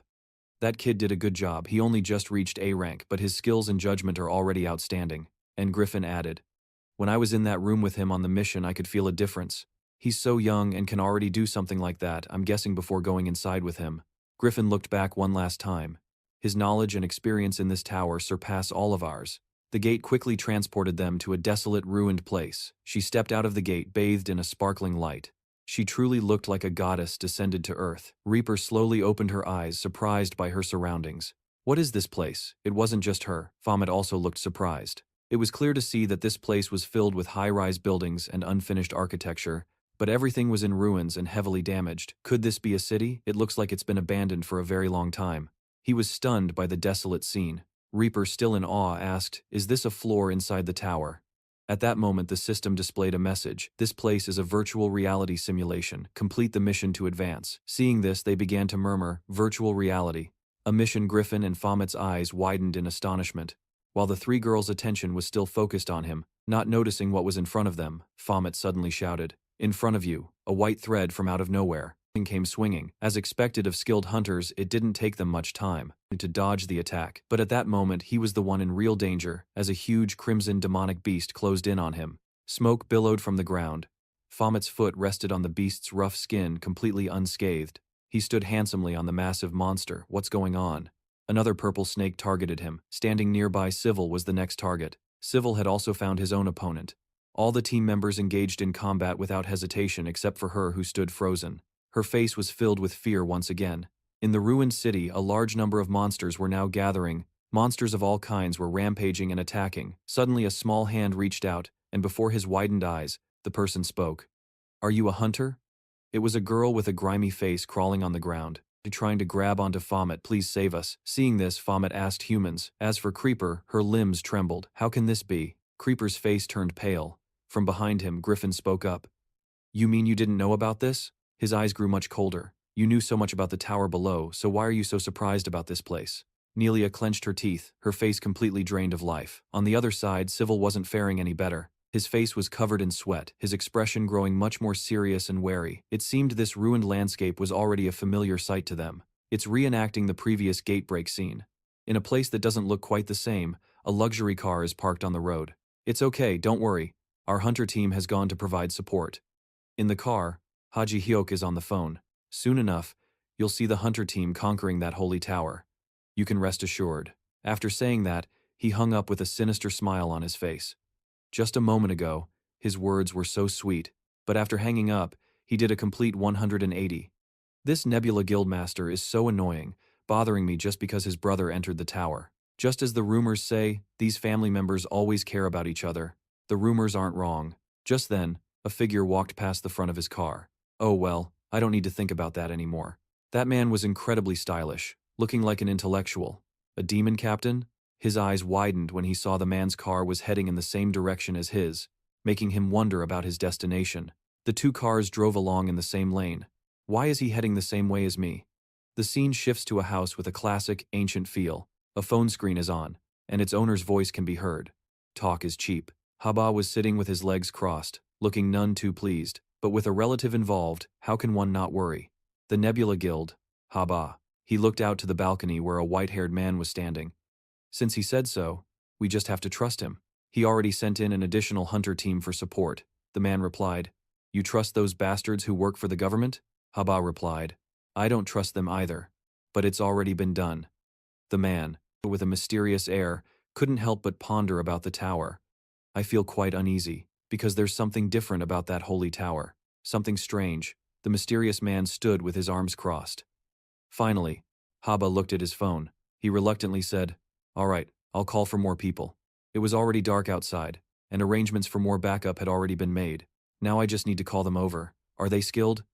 Don't worry, they're professionals. As long as the price is high, they'll work themselves to death without hesitation. On the other end was a mysterious person cloaked in black. Having just received a message from Haba, the person said to their comrades, We've made contact, let's go. All right. The two of them were talking face to face. What about the other one? Still not here. Speak of the devil, they arrived right after being mentioned. Sorry I'm late. In the dim light, it wasn't hard to see their smile. An elf hunter? Yes, that's enough. Our objective is to ensure the safety of the Vanguard Hunter team inside the Holy Tower and to conquer it. I thought a reinforcement team already went in. If they've met up with the Vanguard, we can rest easy. The latecomer's expression visibly darkened. Then they smiled again. Let's just ignore the other team. But having Hunter Fomat there will be a pain. Hearing this, the other person asked, Which Fomat? This made her flustered as she waved her hands around. Ah, it's nothing. Then, she fell silent and listened to her ally. This is our first time working together, so let's do our best. Her face was finally revealed. It was Pitmaker. They left, leaving a corpse behind in the bushes. Ba-Yoon reflexively turned towards the sound. I'm glad I found you here. Sujan ran up to him, prompting him to ask, What's wrong, Nuna? She replied, I need to borrow your ladder to get into my house. The battery on my door lock died, so I can't get in. Ba-Yoon asked again, You mean you want to use a ladder to climb in and open the door from the inside? She confirmed, That's right. Ba-Yoon put a hand to his chin and thought for a moment. He then took out a small battery. This is a 9-volt battery. Just hold it against the lock for a few seconds. And then, a girl had to step aside and watch a little kid get it working again. Look, Ba-Yoon added, once the lock power's back on, you just need to enter the password. A passerby even stopped to praise him. That's amazing. Jinwoo is so smart. The old woman said her piece and then left. Sujian then curiously asked him, How did you know a trick like that? He answered with a smug smile, I learned it from YouTube. Don't you ever watch things like this? Later, after they got inside, Sujian answered him, I don't really pay much attention to things like this, since I'm busy with my studies at school. Ba-Yoon was holding a small book and eagerly asked, Can I read this book, Nuna? She had no problem with it and agreed, Go ahead. Sujian leaned back in her chair and asked, By the way, I see you're always home. Don't you ever go to school? Or is it summer break for elementary school already? He replied, I don't go to school. Hearing this, Sujian was shocked. Huh? You don't go to school? Is it because you don't want to? Or does your brother not let you? Ba-Yoon kept his eyes on the book. No, it's on me. My brother doesn't really care. Hearing that, she immediately objected. That's not okay. You're still young, you should be in school. You go there not just to study, but also to socialize and make friends. But he retorted, I don't need that either. The whole time, Ba-Yoon never took his eyes off the book in his hands. That's not right. I'm going to talk to your brother about this. You'll be waiting a long time then. He went into the tower a few days ago and still isn't back. Suddenly, his eyes lit up. He abruptly shot up, startling Sujian. What's wrong? The scene changes to a deserted-looking yard. I just helped someone open their door, and now someone is opening my door? The gate was closed, but a moment later, it was gently pushed open. A cloaked stranger stepped inside. So this is Hunter Fomat's house. Just then, Ba-Yoon arrived home in the nick of time. He hovered in the air above the intruder. That bastard. He's a demonic beast disguised as a human. I'll do whatever it takes to expose him. In the ruined city, closer to a pile of scrap, huge demonic beasts were relentlessly hunting them. CV had to run while carrying someone in his arms. In the heat of the moment, he urgently asked where they needed to go. Nelia replied, "About 1,200 meters ahead." "No, it's only about 900 meters. Perhaps their ancestors were smiling down on them, as the safe zone was just a few steps away. He bent his knees to gather momentum, and the next second, right before Nelia's eyes, he leaped high into the air. He successfully landed with the young girl in his arms. At the same time, the system display went from 0 to 1. At the same time, the girl in his arms vanished. Distracted by CV, Nelia carelessly allowed a monster to get close. "We've completed this mission." But before the demonic beast could act, a blade pierced through its neck, followed by several more slashes. Baphomet was covered in blood, the whites of his eyes showing. On the other side of the fight, his companion Griffin was in no better condition. Like that, the two coordinated perfectly to sever the massive dragon's head. The place was already in ruins from the battle, and now it looked even more like a scrapyard. Baphomet, now shirtless and covered in blood, bent over. "Damn it." He and Griffin tried to wipe the blood from their faces. "All the new gear we bought is now covered in monster blood." Suddenly, it started to rain, making the two of them look up in confusion. Above them was no, that's a sparkling, colorful rainbow. Nelia laughed and explained, "I was planning to save you from the beast's belly, but you two managed to do it on your own. Such promising hunters indeed." Sivu and Z stood in the rain Nelia had created while she continued talking to Baphomet. "You got me all wet. Don't worry, it'll dry soon." Sivu crossed his arms, looking where Z was also looking. "Is this a device for fighting monsters?" She calmly replied. "That's right. It's a device used to conceal our presence from demonic beasts through the wavelengths it emits. While we're in this safe zone, we should figure out how to handle the current situation and find a method to clear this trial floor. You've prepared everything so thoroughly." She then turned her attention to CV. "It wasn't me. Hunter Gripper was the one who prepared it." At that moment, the girl Z had mentioned sat with her head lowered. For some reason, Griffin looked at the display. "It says there are 9 people left?"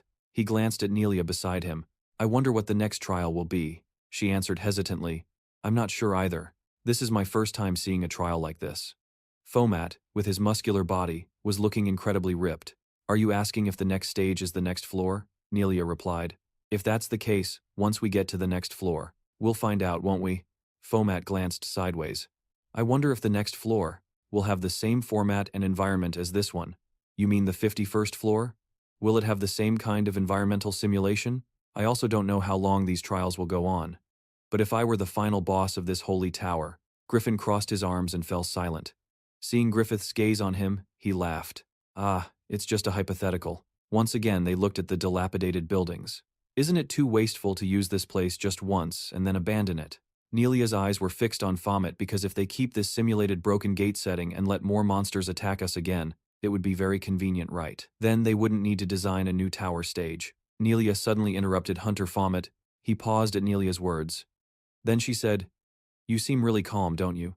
Have you ever experienced a situation like a gate break like this? For me, just being in this virtual simulation is already making me feel extremely suffocated."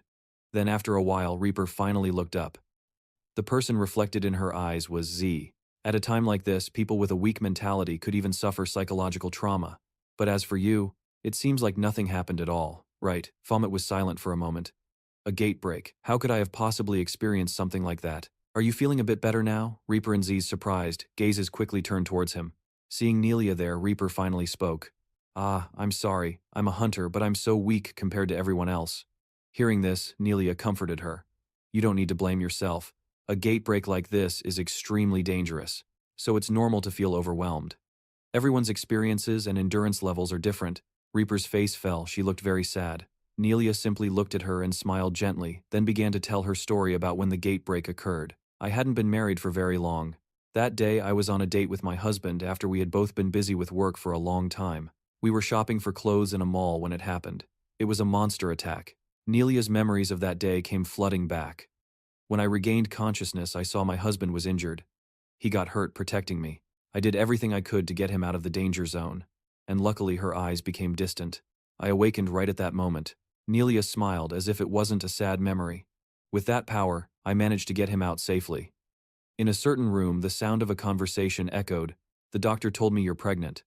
Her husband said from his hospital bed. I'm finally going to be a father. I'm so happy. But Nelia didn't seem pleased. With such happy news, why do you look so sad? You know, our current situation is very difficult because of the gate disaster. Honey, I can't forget the look on people's faces filled with fear and horror as we ran from that building. After I awakened, I heard so many wretched cries from everyone along with countless screams. They were everywhere. I was so scared. I couldn't save anyone but you. So what's the use of having this power? The man spoke up. Why would you say that? You didn't just save me. He gently placed his hand on Nelia's stomach. You also saved our baby in here. Her eyes widened. Besides you, this is the life I saved after gaining this power. She continued her story with a proud tone. After that day, I was determined to become a hunter, so I could save as many people as possible. The other two girls listened silently. Of course, thinking back, it's a sad memory, but because of it, I became more determined. She sat down with them. The reason I'm telling you this story is mainly for you, Hunter Reaper. I know you've gone through a hard time, but isn't our goal in coming to this sacred tower to destroy it? Only by doing this can everyone live a peaceful life. Nelia maintained her smile. We are hunters, so this is the goal we must achieve. Isn't that right? So please pull yourself together quickly. Reaper remained silent. In that silence, Z spoke up. Sorry to interrupt, but I have a question for you, Hunter Nelia. You mentioned that you had a child after you married, right? It's been about 15 years since that gate incident, so your age is. She placed her hand on her chest and said casually, I'm 40 years old now. Baphomet leaned against the wall silently. You look so young. I get that a lot. It's just my skincare routine, and thanks to my doctor in Gangnam.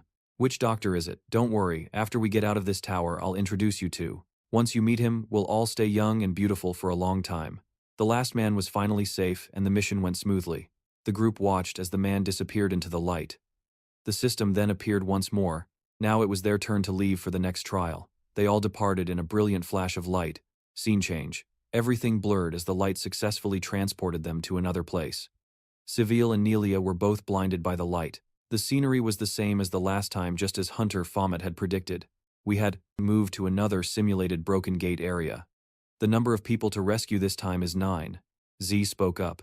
The number of people to rescue has gone down. As we advance to the next floors, the number of people to rescue has decreased, but in turn, the monsters have become much stronger and more numerous. We decided to split into 3 teams to operate faster and more efficiently. It was the same ruined landscape as the previous floor. The mission was to rescue survivors to advance to the next trial, 0 out of 3. They walked across the land. Now we just need to find 3 more people. Baphomet said commandingly, let's find and save them quickly. Griffin glanced at him as they arrived in another area. He silently observed the ruined surroundings. Suddenly Baphomet said, I feel like we're being watched. Griffin suddenly asked, is that your perspective as a monster? Faced with his suspicion, he smiled. Interesting. I've told you this before. Why do you keep doubting me? Do you want to start a fight like back in training? His eyes instantly turned cold. Do you remember what I told you? His eyes were equally cold. If you can prove that I'm a monster, I will kill you on the spot. So you should think carefully if it's really necessary to do that. Their faces were mere inches apart. No matter what you say or do, I'll always believe you're a monster. Griffin glared. We're inside a tower. Even if it collapses and they find your corpse later, no one will be able to tell if it was a human or a monster who did it. He didn't back down. It looks like you want to have a go at me again. Suddenly a cry for help broke the tension between them. Help me, Baphomet relented. Let's save them first, we can fight later. With that he ran ahead, leaving the other with a look of shock. That voice, a young boy was trying to run from a giant worm-like monster chasing him. The monster was quickly struck by a slash. The sword was lowered. Baphomet had just landed the finishing blow, so the mission is complete. He turned around and saw Griffin facing the boy. He stammered, unable to speak. The boy's figure was so familiar. The boy turned his head and said, You. A thread shot out, wrapping around the monster's head. Another wrapped around its arm, then its leg. Reaper instantly bound all of the monster's limbs. She then signaled to Hunter Z. At her signal, a figure wielding a greatsword charged down. Z plunged the greatsword directly into the monster's head, followed by a massive, deafening explosion. Luckily, Z jumped off the monster just before it exploded. Reaper let out a sigh of relief. That ended well. Z added, I can't predict anything because these monsters just keep appearing endlessly. They're definitely trying to recreate a gate overflow. Realizing her slip of the tongue, she quickly exclaimed, Sorry. Reaper asked blankly, What? Realizing the issue, she immediately reassured, Z, it's fine, I'm really okay. You don't have to worry about me. I'm not the only one who's been through a gate overflow anyway. All the hunters here are just like me. After she said that, the two fell silent, looking at each other. To break the awkward silence, one of them spoke first. We should get moving. Alright, now's not the time to slack off. Then the two of them turned to leave. Neither of them noticed the monster behind them, starting to sprout small tendrils. Reaper, walking ahead, seemed a little downcast. She was blaming herself. I can't believe I made everyone worry about me. It's just like Baphomet said, I'm really not a good hunter. Thinking this, she felt embarrassed about what had just happened.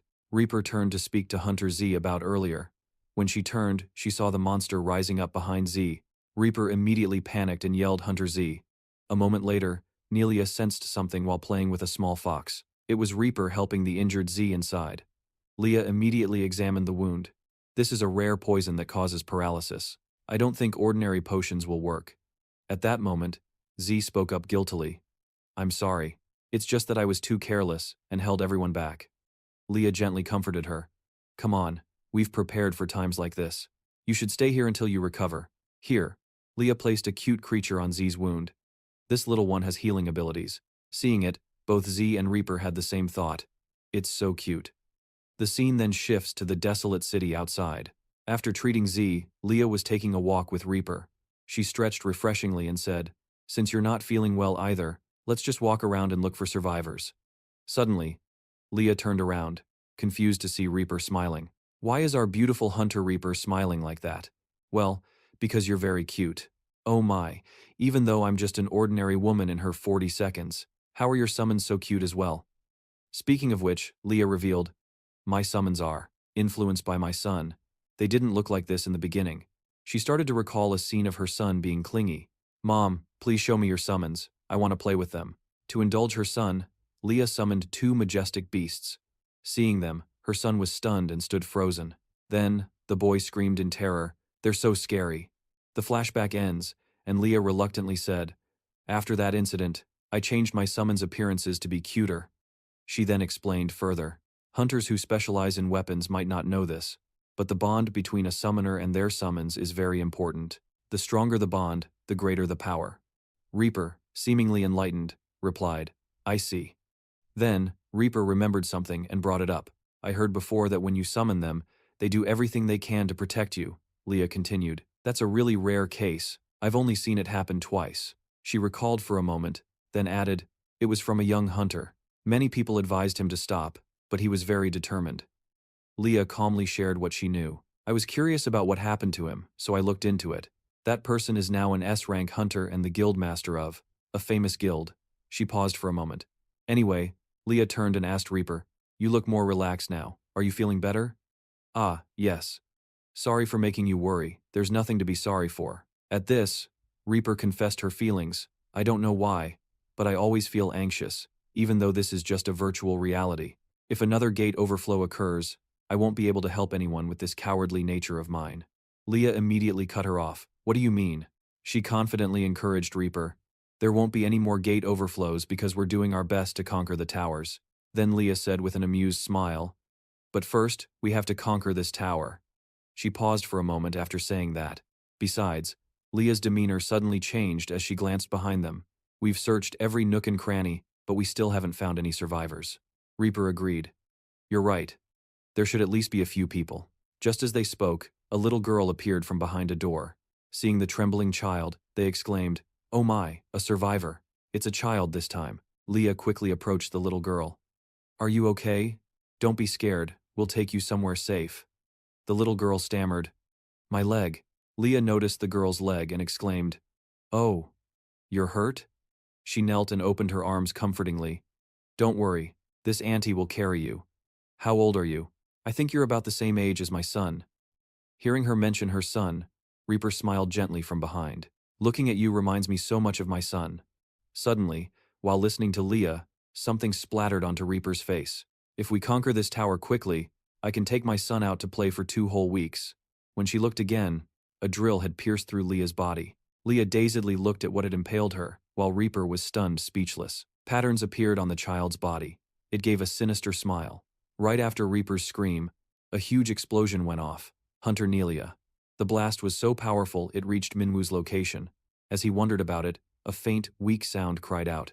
What was that noise? Minwoo turned to glance at the trembling boy next to him. The boy was terrified, clutching his head and shaking uncontrollably. The story flashes back to a few hours earlier. A shocked voice exclaimed, "What? You?" Minwoo pointed at the boy on the ground, looking at Soo-yuk in disbelief as if asking, "Is that Jia-woon-ha?" He looked closely at the boy again. This kid.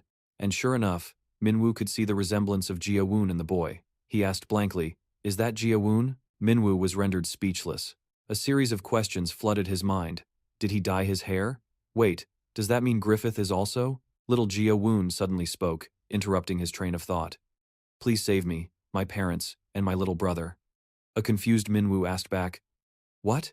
Just then, a system window appeared before both Soo-yuk and Minwoo. Both of their system panels showed the same quest. Emergency quest. Protect the survivor from the demonic beast horde. Both of them were surprised reading the quest title. An emergency quest? Back in the present, Minwoo clicked his tongue in annoyance. "I can't believe we have to hide like this." Minwoo glanced at the demonic beast passing by and sighed inwardly. Again. The demonic beasts here are all high level. He looked at them and wondered to himself, I wonder how severe the casualties were in this gate overflow zone. Suddenly, Soo-yuk spoke up, nursing a headache. "I don't understand this location thing." Minwoo noticed and replied, "The safe zone? Well, we need to reach the base first." He then mentioned little Jia-woon, making the boy jump. "The problem is, we have to get through the demonic beasts while carrying this kid." Suddenly, little Jia-woon cried out, "No, I'm sorry. I know asking for so much is unreasonable." Soo-hyuk was surprised to see the little Jia-woon pleading for his brother. "But can you please save my little brother? I went out to look for our parents, leaving him all alone. If I had known this was going to happen, I would have stayed with him." Hearing this, Soo-hyuk gritted his teeth angrily and scolded, "You shouldn't have gone out." Suddenly, Minwoo interjected, "This is strange." Seeing him staring, little Jia-woon asked worriedly, "What is it?" Minwoo said something that the boy couldn't understand. "Why do you have a sense of self? All the other survivors we've met only knew how to say, 'Please save me.'" Then he reassured little Jia-woon, "Besides, your little brother is fine." As he spoke, Minwoo gestured towards Soo-yuk, introducing him, "That hunter over there is your little brother." Hearing this, little Jia-woon was confused. "Huh? What do you mean? What are you talking about?" Minwoo tried to find a simple way to explain it to the boy. To put it simply, it's like in those novels that Zebub used to read. "Ah, yes, it's like this." Minwoo then gave an unbelievably shocking answer. "We came from the future to save you." He gestured to Soo-yuk, who was looking away. "Your little brother became a hunter in the future." A surprised little Jia-woon repeated what he said. "Soo-hyuk became a hunter?"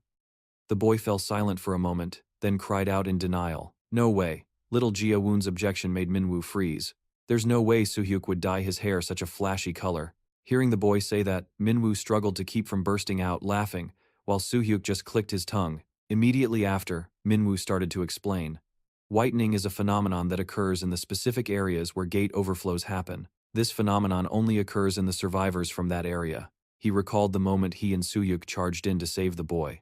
A part of their body will turn white, like their hair. The two of them were shielding little Jia-woon, but that didn't stop Minwoo's explanation. It only occurs in certain areas, and only survivors experience this phenomenon. A demonic beast lunged toward little Jia-woon. As he heard the crucial part, "including you and your brother." An image of Soo-hyuk, cutting the beast in half, appeared along with little Jia-woon's question. "Including us?" The boy stared in shock at the man who just sliced the monster, and heard Minwoo's reply. "Only Soo-hyuk and you are the sole survivors." Little Jia-woon couldn't believe his ears, stunned. "What?" The boy seemed to be looking for a sliver of hope. "Only brother Soo-hyuk and me? What about my parents?" Soo-hyuk stared intently at the boy, not answering. Suddenly, he sensed something and turned around. Numerous demonic beasts had appeared, surrounding them. One of them immediately threw Jia-woon a cube. "Take this and get inside the building," the person urged with a shout. It was followed by a massive explosion. "Go now." Inside the building, little Jia-woon gently set down the cube. The boy looked around warily, remembering what he was told. The hunter said that, with this, the magical beasts would not be able to get close to him. Little Jia-woon seemed to be calculating something, waiting for them to appear. However, an unexpected event made the boy panic. A strange space and an abnormal phenomenon suddenly occurred right before his eyes. Little Jia-woon hesitantly called out, "Dad, Mom." Outside the ruined house where he was hiding, a strange light burst out accompanied by a loud explosion. When the shockwave passed, only a puff of green smoke remained. Min-yu opened his eyes to look at the scene before him and exclaimed in surprise, "What is this?" Su-hyuk was also stunned and couldn't believe his eyes. From within the green smoke, little Jia-yoon spoke in a resentful voice. "I will not forgive you." A tear rolled down the boy's cheek. Little Jia-yoon's body began to change, growing larger, and his voice was now filled with anger. "All of you." Little Jia-yoon had now transformed into Big Jia-yoon. He stepped closer, his voice full of threats. "I will kill you all." The story had to go back to a few minutes ago, when a horrifying scene made little Jia-yoon stunned. In front of him were two bodies pierced through. Little Jia-yoon stuttered, "Dad, Dad." The boy was scared, tears welling up in his eyes, letting out a weak call. The more he looked at his parents' bodies, the more agitated little Jia-yoon became. That tragic image was like a knife carved into his mind. Little Jia-yoon's tears kept falling, and then he repeated what Min-yu had said. "The only survivors are me and my younger brother." That thought was like the last straw, breaking the boy's last layer of defense. Jia-yoon began to sob. He covered his face in extreme pain, his eyes filled with resentment. Immediately after that, a huge explosion occurred, accompanied by the boy's heart-rending scream. The two Min-yu and Su-hyuk heard the explosion and was stunned. They turned their heads in surprise to look at the source of the noise, just as a strong gust of wind blew past. As the wind passed, while Min-yu and Su-hyuk and the monsters behind were still stunned, a blue flame suddenly burst out, engulfing the magical beasts. One was burned to ashes, then two, then three, four. A series of magical beasts were completely burned by the blue flames. Min-yu exclaimed in surprise, "What the hell is this?" Suddenly, Su-hyuk was stunned for a moment. He remembered his own feelings when he was young, just like now. "I remember." Su-hyuk remembered himself when he was young, looking at the blurry figure in the blue flames and thought to himself, "The reason why I survived." That person reached out to the young Su-hyuk and called out his name. "Su-hyuk!" Little Jia-yoon stood in the middle of the terrifying fire and said loudly, "It's dangerous over there, come here quickly." While Su-hyuk was in a daze, another voice rang out, pulling him back to reality. "Ah, I will." Jia-yoon stepped out from the flames, his voice resounding, "Kill them all." His eyes were filled with deadly, murderous intent. Seeing him, Su-hyuk shouted in panic, "Jia-yoon!" Meanwhile, Min-yu standing beside him remained silent, then suddenly smiled with delight. In front of him was the system notification board. Urgent Mission 2, Punish Jia-yoon 21. At the same time, on the other side of the city, Ilium frantically reached forward. In front of her, Leah, with a large puncture wound on her body, was falling down.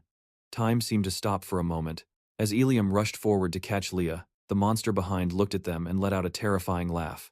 Ilium gritted her teeth and shouted loudly, "Hunter Leah!" A blurry figure emerged from the smoke after the explosion. Ilium carried Leah and rushed out of the smoke. The monster had also returned to its true form. It quickly chased after them. Ilium's system immediately displayed, "Urgent Mission, Punish Goliath 17. The system showed another reminder. Outside access will be blocked until the target is punished. At this moment, the monster chasing the two people asked, "Where are you running, you humans?" Ilium ignored its contemptuous laughter, only focused on carrying Leah and running away. "Are you running away, you coward?" She quickly turned to another direction, causing the person who was talking nonstop to miss her. "You weak humans? You will never reach our king." Immediately, the Goliath monster's feet left the ground. It asked sarcastically, "Do you know why?" The monster behind Ilium jumped up a meter high, its eyes flashing with confidence as it spoke, "Because this place will become your grave." Immediately, it shot a laser beam towards Ilium, and the laser beam was getting closer and closer to her. Ilium turned around, glaring. The system continued to display the message, "Use the legendary item, 6 Treasures Shield." An energy ball immediately enveloped Ilium, blocking the monster's laser beam. The blocked attack made the monster extremely surprised. It looked at the shield with a disapproving expression. "Cheap trick. Do you think that fragile thing can block me?" The system displayed the message again. "Used." A series of notifications quickly appeared right after that. "Used 2 high-level blood potions." Leah had regained some consciousness at this time. She moved slightly between the system notifications. "Used hemostatic medicine." "Used painkiller." She looked at Ilium, who was continuously using resources to treat her. "Used high-level blood potions, hemostatic medicine and regeneration medicine." Ilium seemed to not hear Leah's call. "Hunter Zipper." In her mind, there was only one image. It was the image of a child crying out in panic. "Mom, Mom!" Leah, weak and pale, tried to reassure Ilium. "Hunter Zipper, I'm fine. Thank goodness you're fine, Zipper." Leah's words reminded Ilium of her mother, who had once said, "I'll be fine, as long as you're alive." Every word Leah said, "So, hurry," was exactly the same as every word Ilium's mother had said, "Hurry." As soon as Leah had said the last word, "Run," Ilium leaned in close and interrupted, "Shut up." Leah seemed frightened, panicked. Once again, Ilium interrupted her. "You are a hunter." Ilium lectured Leah while outside. A gun was aimed straight at the shield. "As a hunter, you can go without food for a week, and now you're going to give up because of a wound like this?" Leah quickly retorted, "My heart has been pierced." The rest of her sentence was lost in the torrential rain of bullets. Ilium stubbornly argued, "Your heart hasn't been pierced, nor has it exploded or anything. Of course, any hunter would die if they encountered such a situation." Ilium's words made Leah extremely confused. "What are you talking about, Hunter Zipper?" Leah's words just ended. Both of them fell silent. Ilium's eyes became scary, full of questioning. "Do you want your child to become an orphan?" Ilium's words made Leah scared. "Hunter Zipper," she said. Ilium used a watch-shaped item and placed it on Leah. The system immediately displayed a notification. "Legendary item. Kaelus's pocket watch is being used." The system continued to change the notification. "Time has temporarily stopped within the range." Ilium stood up and instructed, "Wait here." She firmly affirmed, "I will not let you die." At this moment, the monster outside kept provoking arrogantly. "Really? You think you can just hide? In that small ball you can escape?"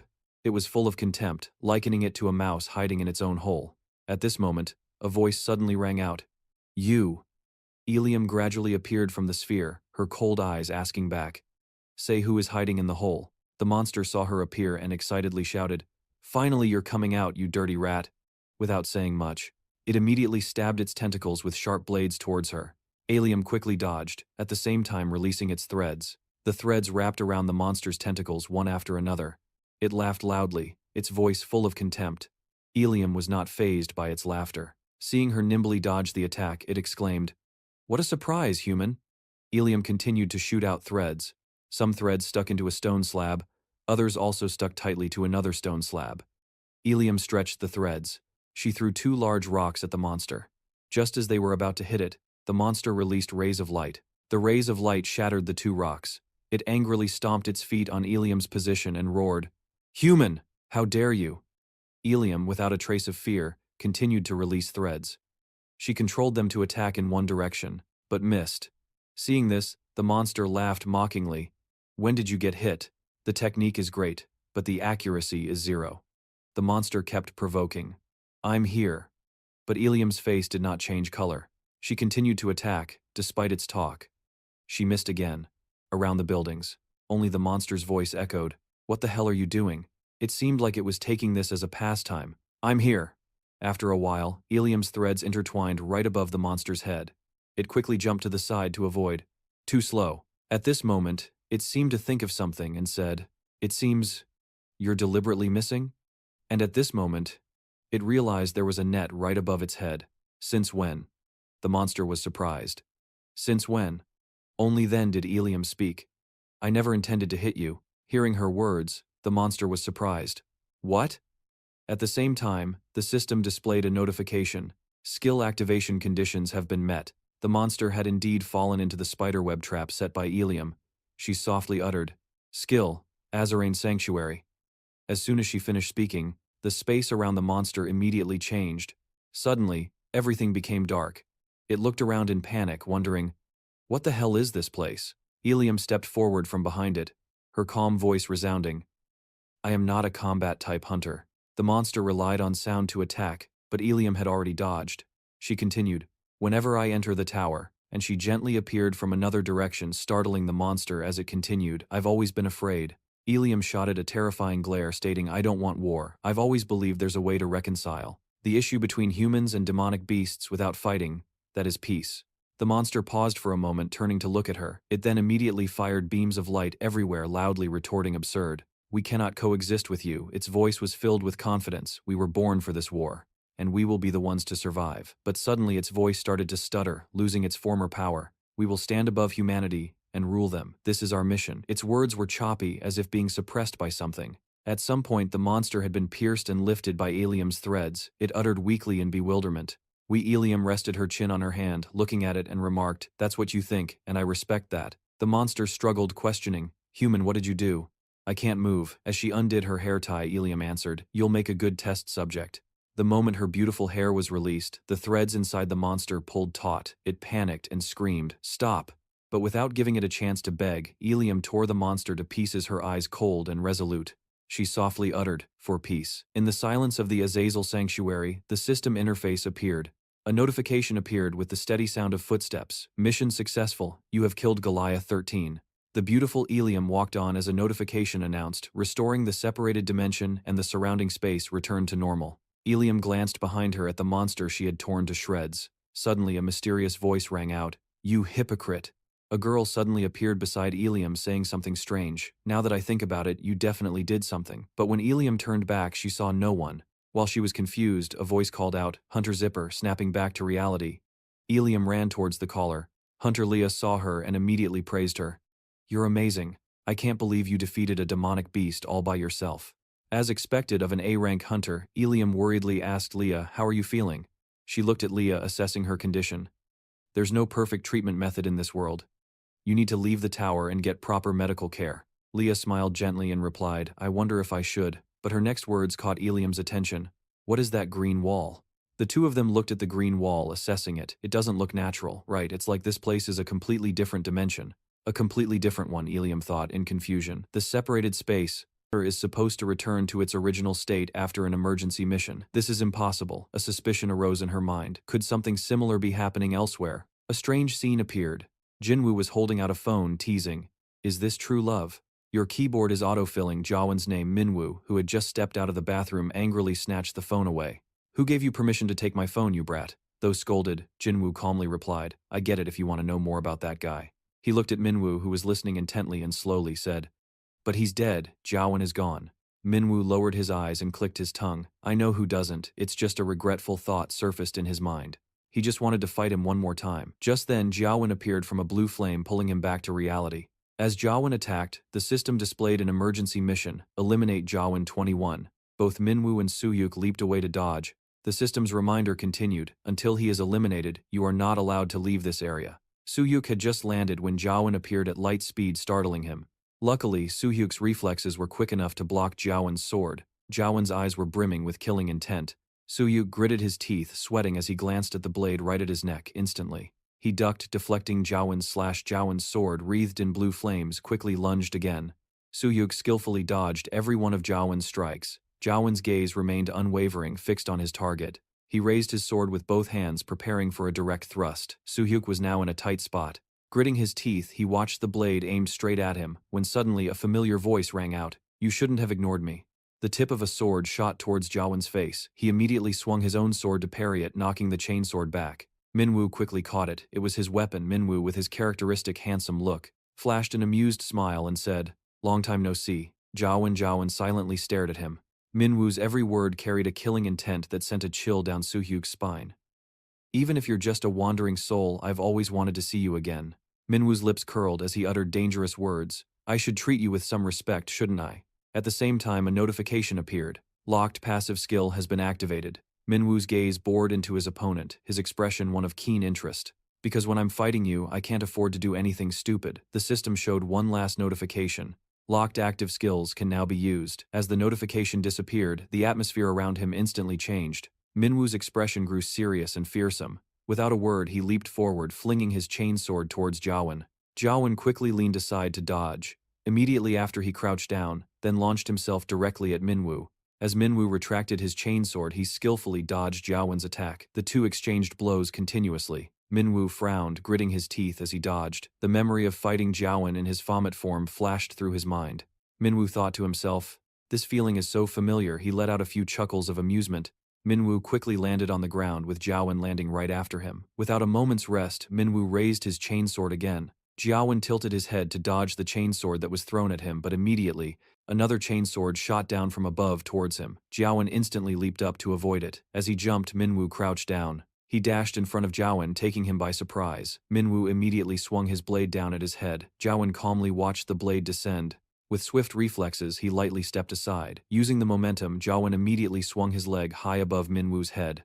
A powerful kick slammed down on Minwu's head, sending him crashing to the ground. As the dust settled, a greatsword was revealed blocking in front of Minwu. He had managed to shield his face with it in time. Minwu's eyes peeked out from behind the blade. He saw a flame flare up behind Jiawen heading his way. At that moment, time seemed to freeze.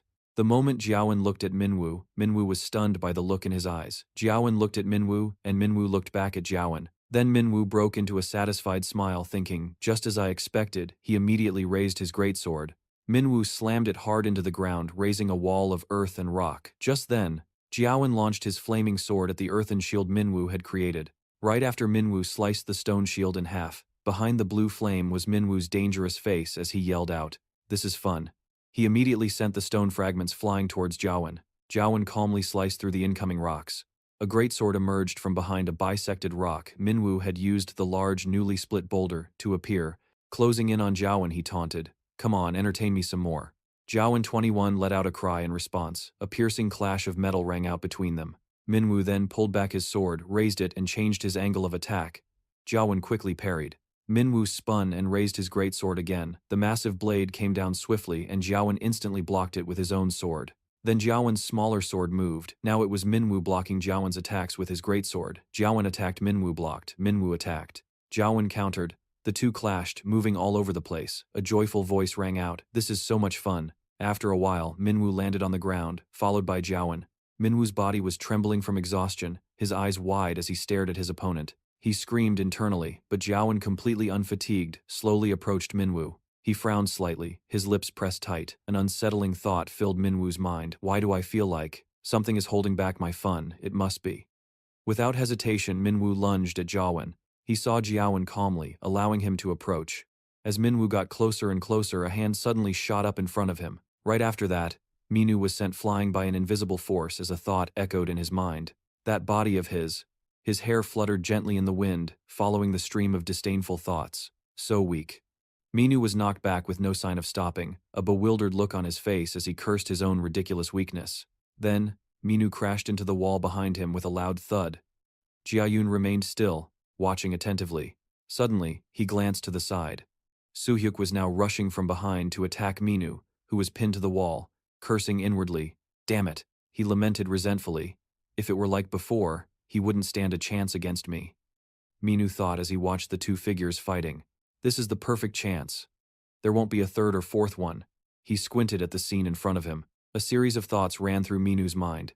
Even if I get a chance, can the result really change? In the past, I used the tower's advantage to fight Jiayun. So if we were on equal footing, I probably couldn't win against him. He continued to think. But why am I enjoying this? It seems I've grown weak. Suhyuk was now fighting Jiayun with two swords, while Minwu remained motionless.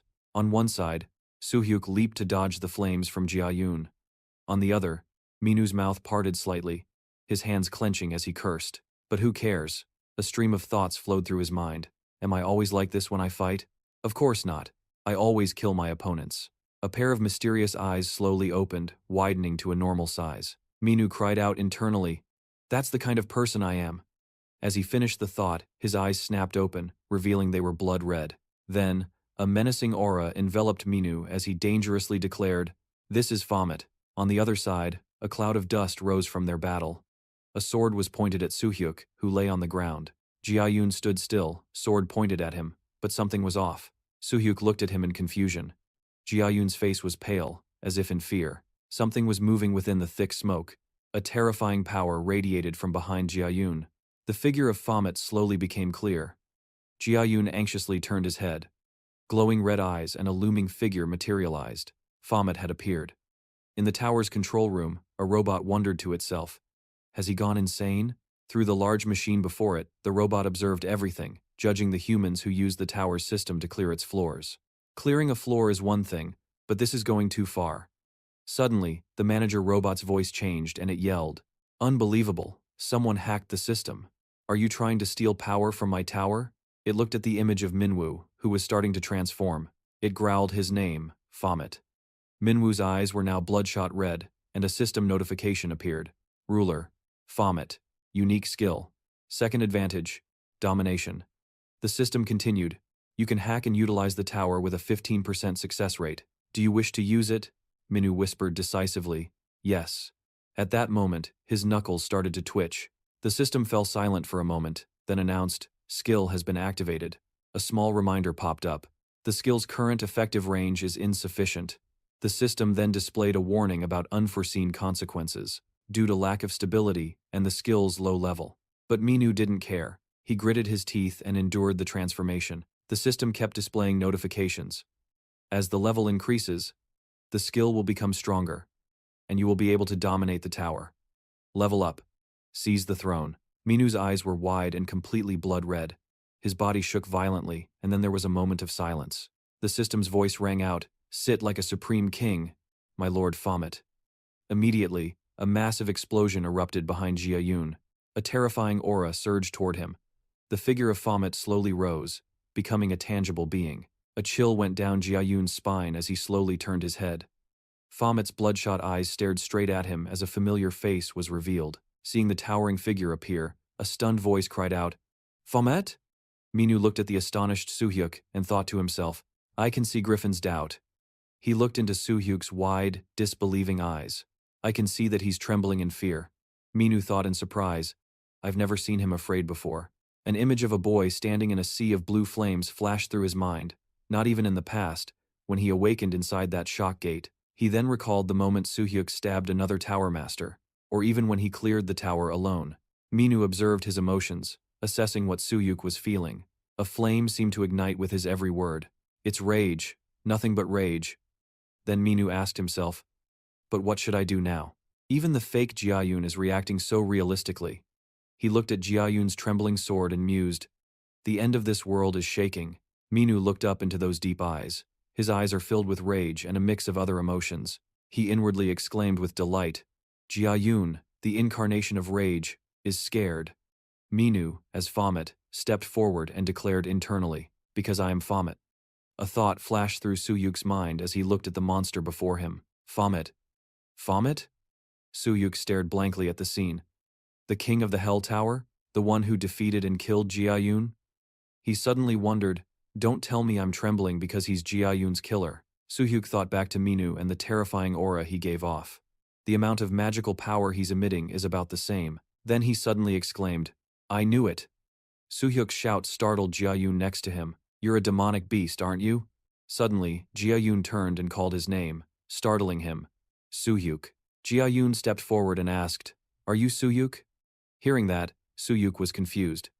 Jiayun continued with a barrage of questions. "Suhyuk, when did you get here? No, I mean, what's happening?" Suhyuk watched as Jiayun stared blankly at his own body. "This is weird, it makes no sense." Suhyuk felt a strange feeling. What is this reaction? It's as if he's actually alive. And Jiayun exclaimed in astonishment, "But, I'm supposed to be dead." Witnessing this, Minu in Baphomet's form let out an amused laugh. "This is it," he laughed even more manically. "This is it." Jiayun stared seriously at the crazed being in front of him. "The system is truly useful, it even has my data." Suhyuk was at a loss for words in front of the gloating entity. With this power, Jiayun and I. Suddenly, just as Baphomet was reveling in his power, a series of magic circles appeared. "We're going to have a fun fight." What happened next left Minu stunned. Huh? Chains flew out from behind him, heading straight for the two cousins. He panicked and tried to stop them, shouting, "Wait!" The two Du cousins immediately leaped to dodge the attack. Suhyuk's two swords, which were on the ground, suddenly began to glow. They flew up, and Suhyuk swiftly caught them with ease. Jiayun landed beside him and said, "I'd love to figure out what's happening, but it's going to be hard if he keeps attacking us." He glanced at Suhyuk and warned sternly, "Be careful. He's the one and only mythic-grade boss of the tower. If I hadn't cleared it, it would have been the most powerful tower. You still can't." Before he could finish, Suhyuk cut him off, "Stop worrying and shut up. I'll deal with the enemy that needs to be killed in this tower." As he charged forward, he added, "And that's you. Know your place."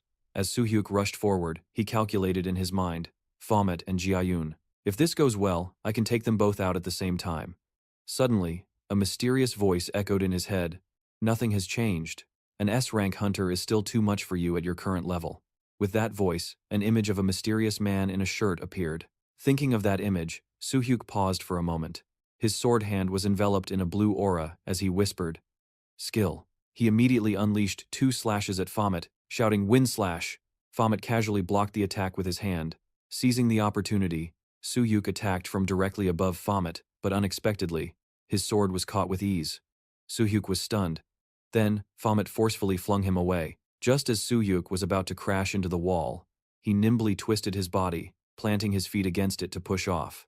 Suyuk instantly shot back toward Baphomet, sword raised. A clean slash passed through, and he seemingly sliced him to pieces. But Suyuk remained frozen in his finishing pose, because he was trying to hide. The fear on his face. I can't feel the impact. Looking at Baphomet's unharmed body, he panicked. I didn't cut through anything. Baphomet glanced down at the tiny human below him. The gaze made Suyuk freeze in place. Then, Baphomet let out a deafening roar. As Suyuk struggled to endure it, a system message appeared. You are experiencing immense fear from a superior opponent. Suyuk's system continued to announce. Amidst Baphomet's roar, your experience has been reduced by 50%. The system displayed his status. Your body is frozen in fear. Suyuk gritted his teeth, drenched in sweat. Is this a mythic grade, he thought. Just as Baphomet's roar faded, a final notification appeared. You are currently unable to move. Right after that, a terrifying giant hand reached for Suyuk, just as Baphomet was about to touch him. Van flew in and forcefully blocked the hand. The two clashed, creating a small explosion that knocked them both back. Van spoke up, reprimanding you really haven't changed at all, you haven't improved one bit. He glanced at Suyuk, reminding him your goal is to kill me, right? Suyuk looked at the person in front of him in shock and stammered, Without another word, Van charged straight ahead. Baphomet stood frozen, making no move. But in reality, he was cursing inwardly. Why is it like this? Minwoo watched in confusion as Van flew and charged straight at him. I can't control my body as I wish, it's impossible. Suddenly he remembered the system's warning. There will be unforeseen consequences due to lack of stability, and the skill's low-level Van charged straight at Baphomet. While he was still wondering because the skill level is low, Minwoo in Baphomet's form cursed under his breath, damn it, in the thick cloud of dust. He looked at Van and cursed, damn it, Baphomet thought as he summoned his weapon. I can't believe he's like this. Van leaped up to dodge the two greatswords swinging at him. The annoying thing was that Baphomet remained in the same posture, complaining in frustration. Van has suddenly gotten stronger. Van raised his sword, preparing to strike. Another small shockwave erupted between them. Baphomet judged that they had been fighting from the air all the way down to the ground. Baphomet was certain he's still alive. Then Baphomet let out a roar, unleashing his power. Van was not to be outdone. His entire body also radiated power. In the clashing space of red and blue, two contrasting powers dramatically began to collide. The image of Baphomet and Van facing off symbolized the battle between these two colors. At this moment, Baphomet's greatsword came out, as did Van's slender sword. Both of them thrust their blades toward their opponent. Suddenly, amidst the tense atmosphere, Van realized something. He let out a cry, then leaned to the side. I see. Van spun his sword. Then his dangerous gaze locked onto the target. Immediately, he threw his sword with all his might. Van's sword pierced straight through a robot orb. Minwoo exclaimed in surprise. Was that the gaze that I felt before the tower management robot saw this, and was stunned? It growled in anger. How dare you? Van then solved his own confusion. Although I'm dead, I feel as if I'm still alive. So the tower's system must have used my data and turned me into a monster. A light scoff was heard. Van cursed angrily. You arrogant monster, how dare you? Minwoo in Baphomet's body was so shocked he listened in silence to his questioning. So there's no other way to handle this, Minwoo cried out in disbelief. Impossible. Van then turned around and said, you need to. Just then, a sword thrust forward with a panicked shout of no stopping Van from saying his final words. Just as the greatsword pierced through him, kill me. A moment later, a system notification appeared. Mission successful. Van 21 has been eliminated. Minwoo had now returned to his human form and was cursing angrily. The system continued to announce, floor cleared. Minwoo paid no mind and kept cursing that bastard Van. The Van opposite him gritted his teeth in annoyance. Am I also programmed to feel pain regardless? The system continued its job. The two skills, Advantage 2 and Domination, cannot be used.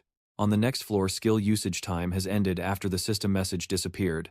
Minwoo remained in the position of stabbing Van, muttering what's going on. Suddenly Van reached his hand forward.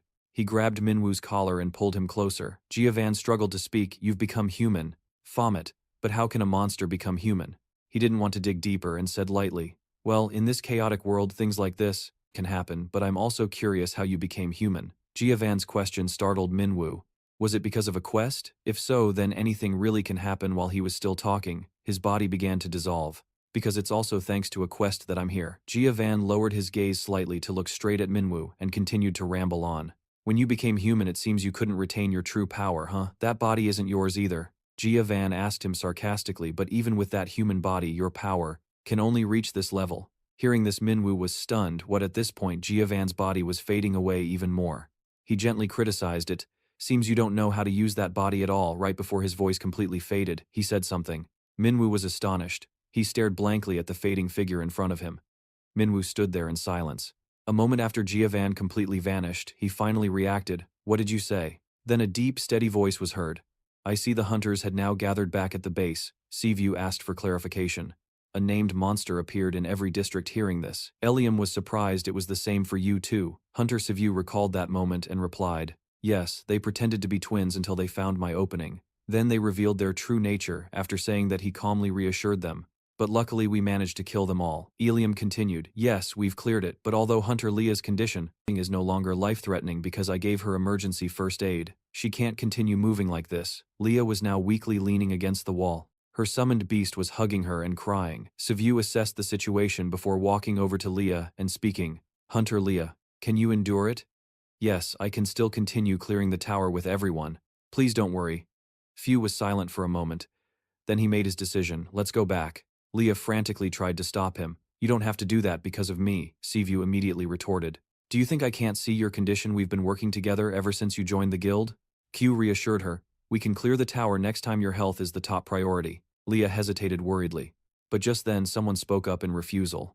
I'm not going anywhere, Minwoo from the back said resentfully. If you guys are going down, go by yourselves. Eliam turned around in alarm, confused. Huh, what did you say? Are you planning to clear the tower alone?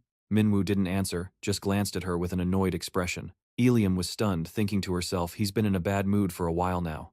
What happened? Suddenly a voice cut through her thoughts. I'll stay too. Looking at the person who just spoke, she called out Hunter Griffin. Suhyuk calmly replied to her. We've come this far.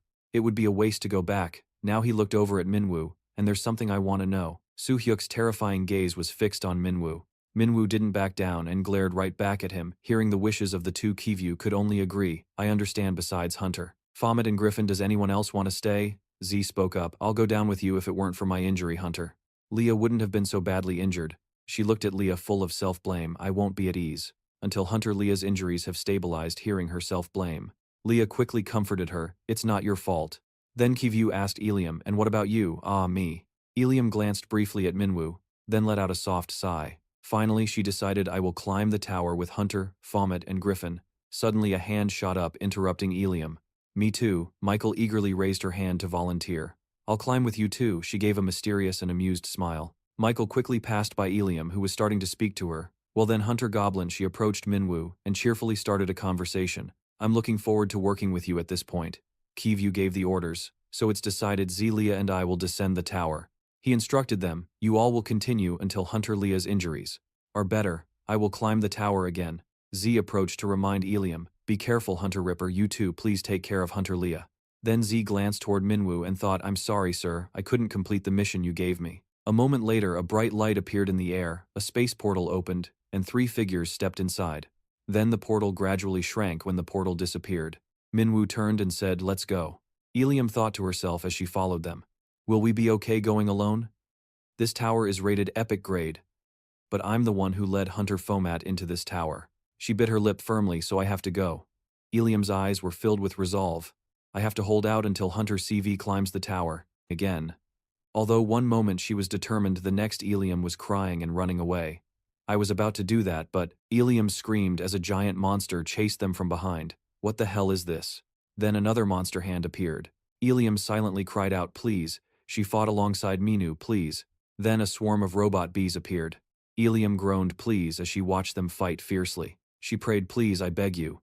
Then a giant robot appeared. Minu and Suhyuk showed up and took care of it effortlessly.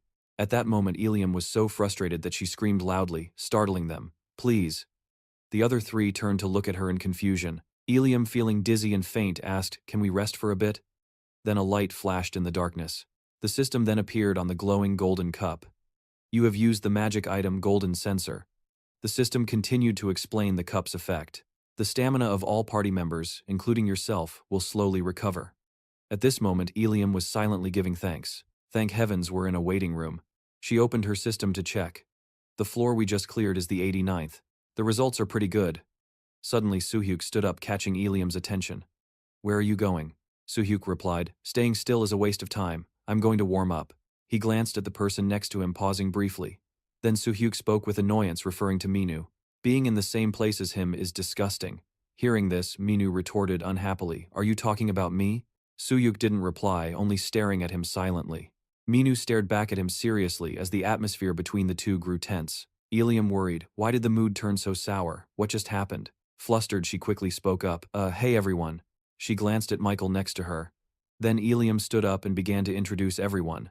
Come to think of it, before we haven't had a chance to introduce ourselves to the Goblin Hunter. I'm Ripper, and they're Fomat and Griffin. And this is the Goblin Hunter. Michael continued her sentence. I received a request from the Sungun Guild. They asked me to join the Sungun Guild members and protect them so they could clear the tower safely. She recalled and continued her story. On the way up, I met Hunter CV. Minu suddenly cut her off. I'm sure you didn't climb the tower alone. What about the others? Michael gestured as she explained. They were killed by a trap set by a monster. They didn't know her words held a hidden meaning, that she had killed them herself. The attack was so sudden, Michael's eyes were emotionless, but the corners of her mouth curled into a sinister smile. Only I survived. Hearing her answer, Minu sneered. They're dead? I can't believe the people sent as guards were even weaker than the Vanguard Hunter team. Ilium approached and complained to Minu, not noticing the stare from behind her. She lost all her teammates and had a hard time climbing the tower. How could you say that? She then turned to comfort Michael. Please don't mind what he said. He just has a sharp tongue. Hearing her, Minu replied resentfully, What? Michael had been watching them in silence. She seemed uncomfortable and hesitantly replied, yeah. The strange answer made Ilium freeze as she suddenly recalled something. This hunter. A few minutes ago, when the gun-wielding robots attacked, Ilium had leaped up gracefully to dodge the barrage of bullets. But in her carelessness, she didn't notice the enemy above her. Ilium panicked and tried to dodge, but the blade was already upon her. Luckily, she managed to drop to the ground just in time so the blade missed. Then Ilium stared in astonishment at the sight before her. A sword was stabbed through the robot's head. Minu had appeared out of nowhere and attacked it from behind. Ilium dazedly called out, Thank you. Immediately after, she noticed Michael nearby. She gracefully appeared and destroyed the robot in front of her with a single shot. Ilium, stunned and disheveled, fearfully uttered, Thank you. At that moment, Michael's gaze was strange. Seeing it, Ilium panicked and thought, She's seen me as a thorn in her side ever since then. Michael ignored Ilium and turned to praise Minu profusely. That was amazing, Hunter Fomat. Are you really an A-rank hunter? That's strange. Ilium slowly got up and observed them. She's not following Hunter Griffin from the Sungun Guild, but is clinging to Fomat instead, who has no connection to that guild at all. She then wondered, is she in love with Fomat, and does she see me as her rival? At that thought, she got angry. That's ridiculous. I have no feelings for Fomat whatsoever. A moment later, they arrived at a cracked wall. They stood before two giant doors on the 99th floor. Minu looked at them, assessing. There are two large doors. Which one is the real one? Griffin added. I think we need to check both. He then turned to look at the two behind him. Griffin and I are about equal in strength, so if we go through the same door, it won't be efficient. We should keep that in mind, along with the distance. Meanwhile, Ilium was seething with anger next to Michael. Minu noticed and froze for a moment. Ilium was now determined, thinking, Pick me already! I know he's not interested in me in the slightest, but this is so infuriating. Just pick me already. Minu closed his eyes to think for a moment. Finally, he made his decision. Goblin will come with me. Hearing his answer, Ilium yelled in anger. Huh? Why? The two then got into a small argument. Earlier, during the fight, your vines almost hit us. Frankly, I can't be bothered to dodge those vines. Griffin, on the other hand, is agile, so it's best for you two to team up. After a moment, everyone was in their assigned groups. Minu said, All right, the teams are decided. Now let's go.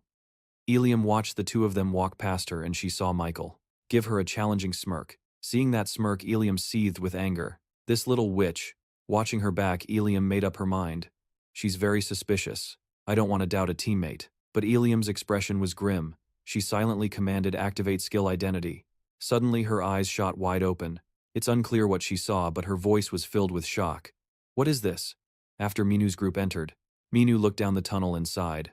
This tunnel is pretty long. Did we pick the wrong door? Probably, Michael replied, turning to look back at him. She suddenly asked him a surprising question. Is Hunter Ripper your girlfriend?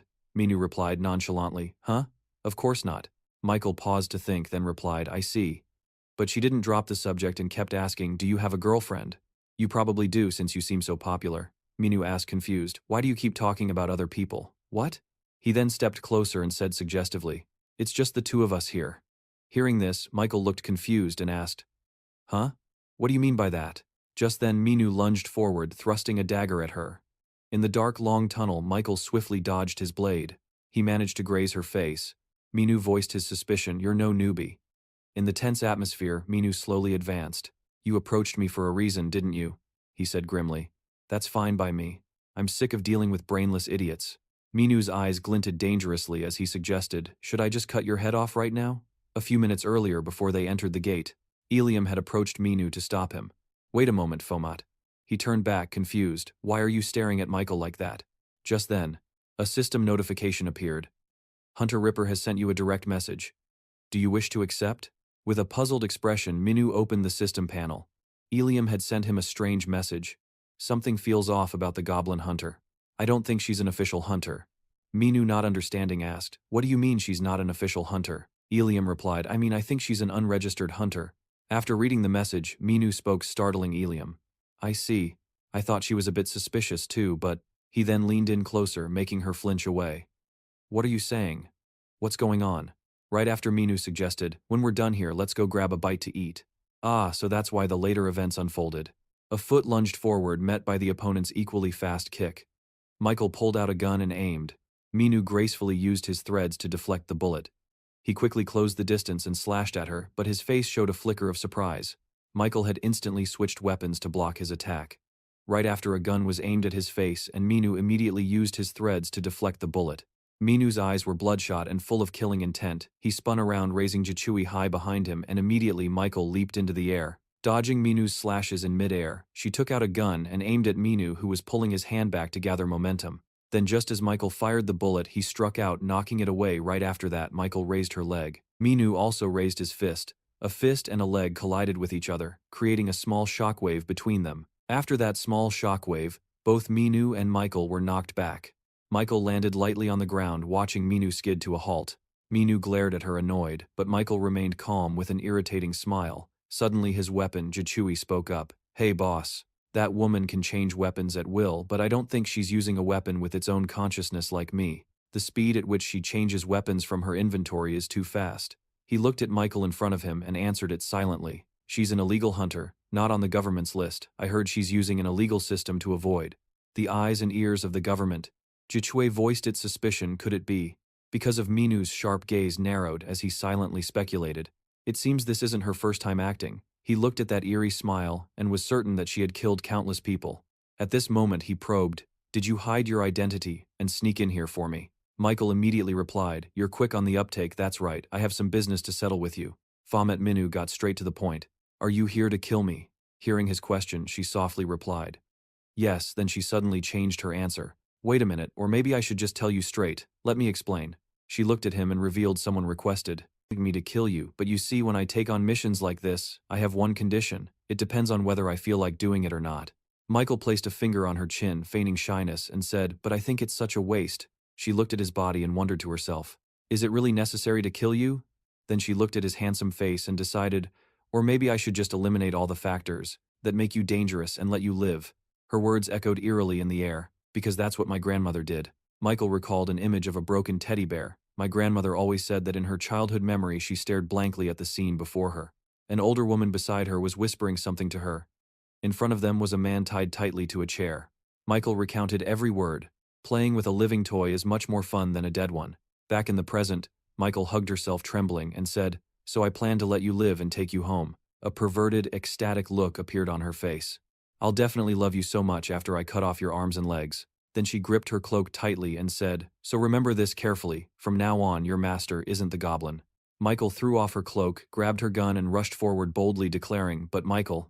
Minu jumped up to dodge the barrage of bullets fired at him. Juju spoke up, hey boss, what do you want me to do? Minu calculated and replied to it, a large weapon won't work because the space here is limited. Give me a weapon that is medium-sized but still enough to block her bullets, while Michael aimed her gun up at him again. Juju quickly advised, understood. But boss, this woman is strong, you need to be careful. Minu softly repeated a word from its speech. Strong. He remembered the image of Jiawen disappearing before his eyes. Then Minu gently deflected the bullets, shot at him, landed, and asserted, "Compared to that guy, this is nothing." Then Minu remembered the image of Jiawen again, and softly uttered, "Besides," he said with firm confidence surprising Juju, "I don't think I'll lose to her immediately." Something rushed towards Michael's face. Just as it was about to hit her in the eye, she quickly jumped back to dodge. The one who had just attacked was Minu. With a small axe in his hand, his weapon softly replied, "I understand." Michael looked at him with amusement and exclaimed, "Your eyes have changed." Minu suddenly cut her off. "Did you just call me a toy?" Minu slowly stood up and retorted to her, "The one who is going to become a toy here isn't me."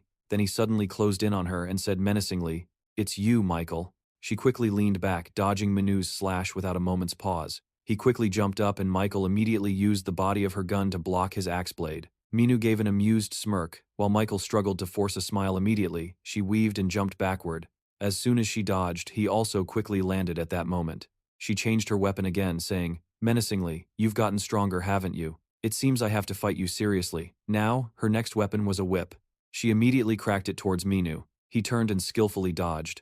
But unexpectedly, she swung the whip in a loop about to ensnare Minu's neck. He immediately ducked to avoid the noose next. Michael raised a gun and aimed it straight at him.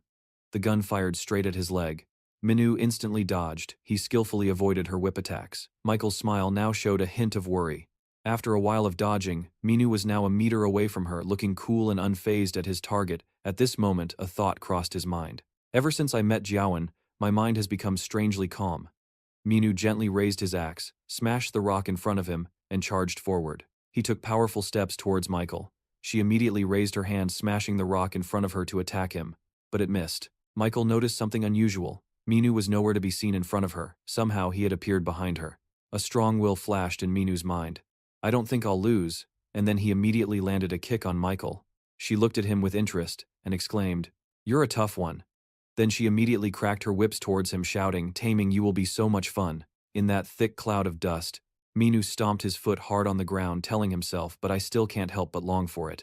He used all his strength to gather momentum. An axe flew towards Michael's face in Minu's thoughts. What if my current opponent was Jiawen? She leaned slightly to dodge, giving a forced smile and changing the weapon in her hand.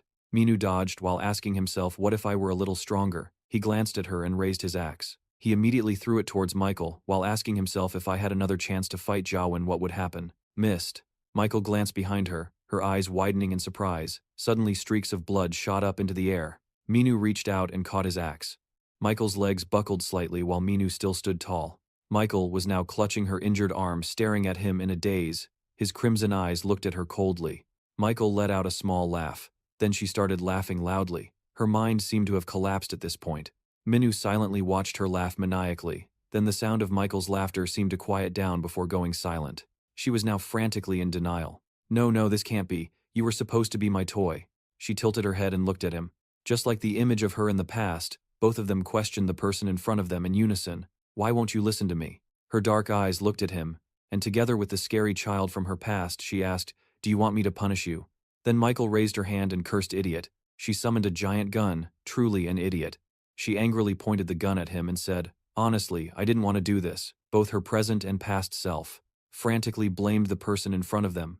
"But you forced me to do this." Immediately after, a giant beam of light was fired straight at Minu. Minu's bloodshot eyes looked at that light. His gaze filled with danger. A soft curse echoed in the air. "Damn it." Streaks of blood shot out from Michael's body, and blood trickled from the corner of her mouth in shock. She looked down at her body and discovered a battered Minu had attacked her at some point. Michael seemed to go crazy, screaming as she prepared to strike. "You forced me to do this." A stream of blue electricity was unleashed, rushing quickly towards Baphomet. Along the way, it created earth-shattering tremors. Michael was suddenly stunned, seemingly unable to believe what was happening before her eyes. Her eyes were wide, her mouth shut, tight, speechless. Baphomet not only didn't retreat, but even rushed towards her attack. He charged forward majestically, his crimson eyes like those of a true beast. His eyes were filled with determination, seemingly very confident in this attack. Seeing this crazy action from Minu, she shouted and questioned him. "Are you crazy?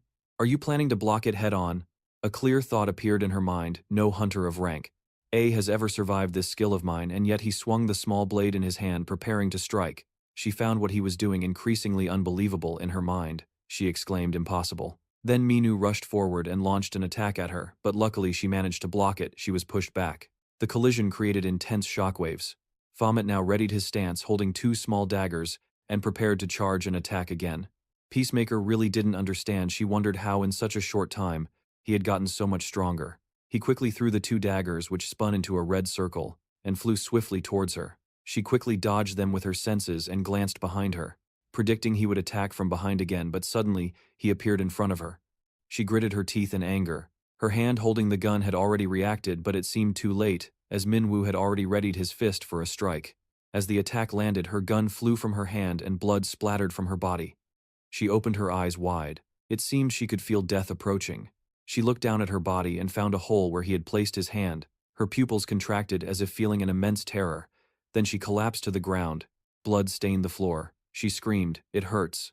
She cried out for her grandmother, "Grandma, it hurts so much." Seeing this, Baphomet said nothing, just coldly stomped on her wound again.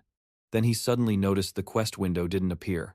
That means, he concluded in her bewilderment, "You're not an apostle."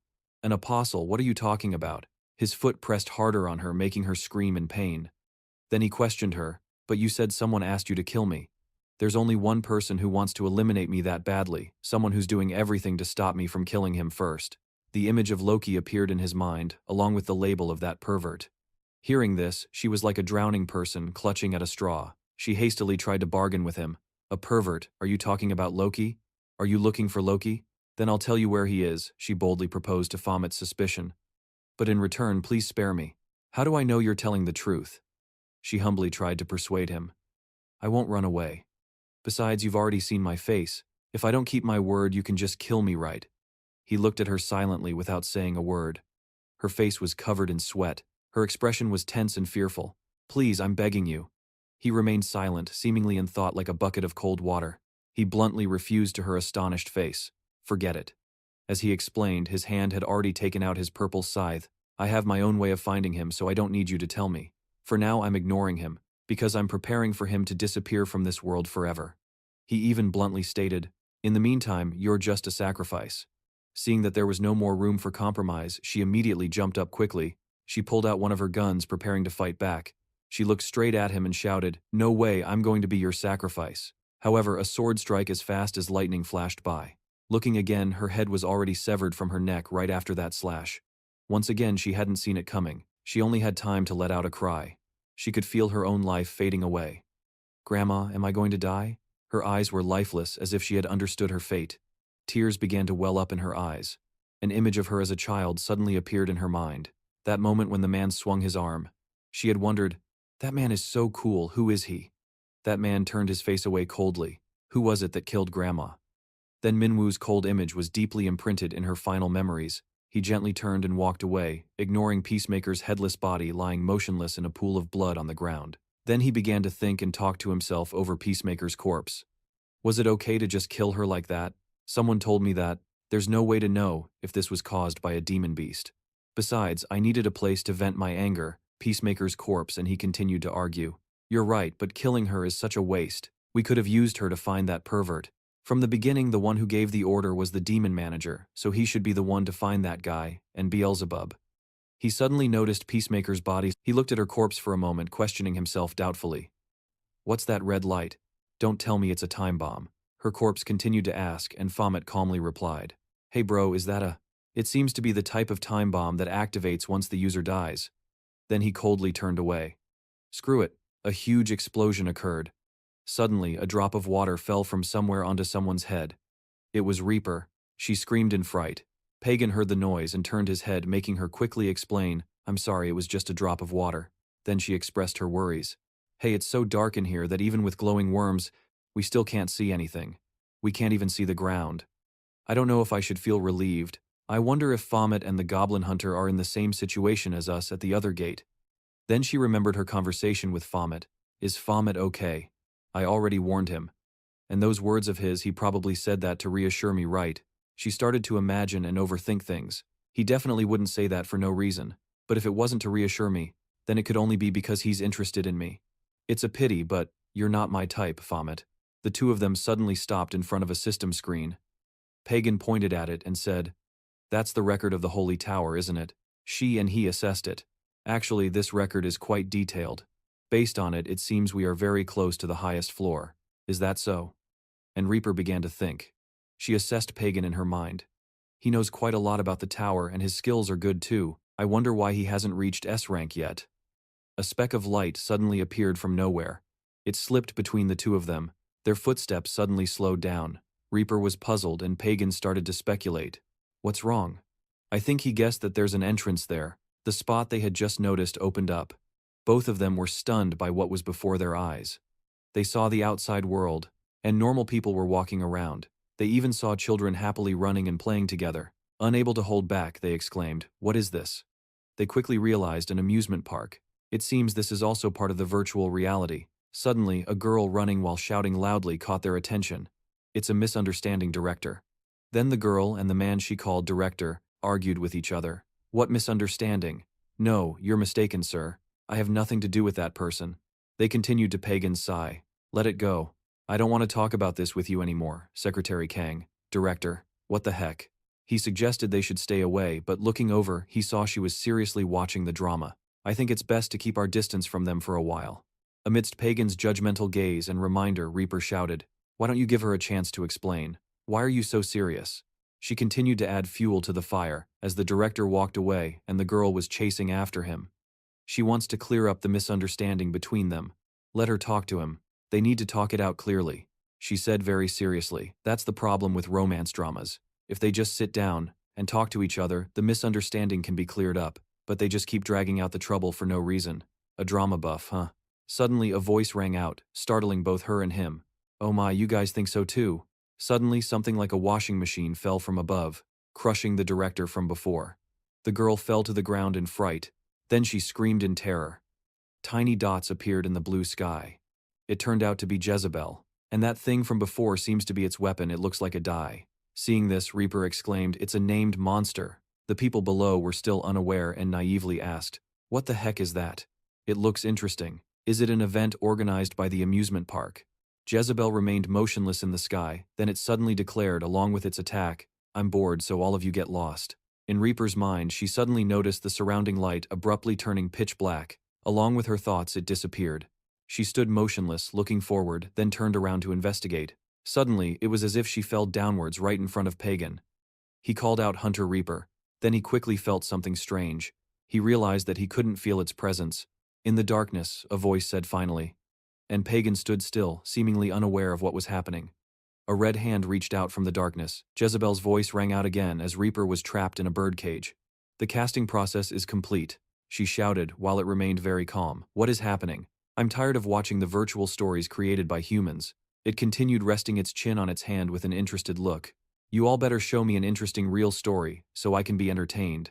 A new quest suddenly appeared, named Defeat Zeppelin. The monster rested its chin calmly.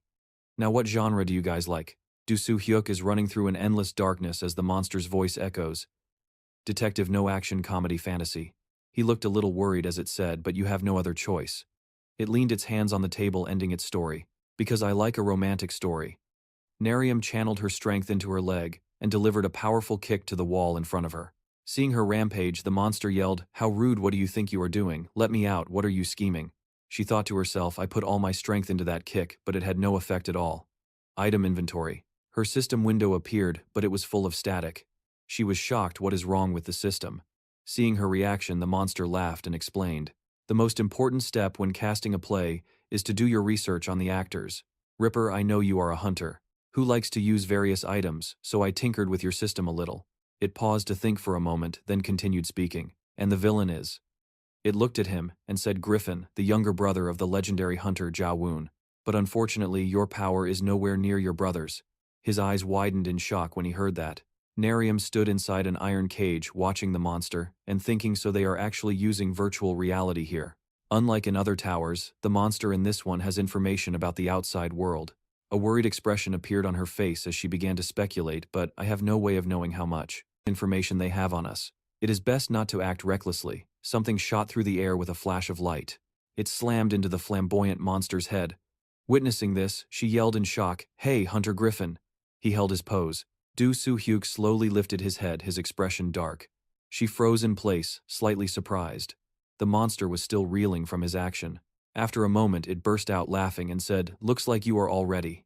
It snapped its fingers and spoke again. "Now then, shall we start our amusing little play?" Purple lights appeared, which she found confusing.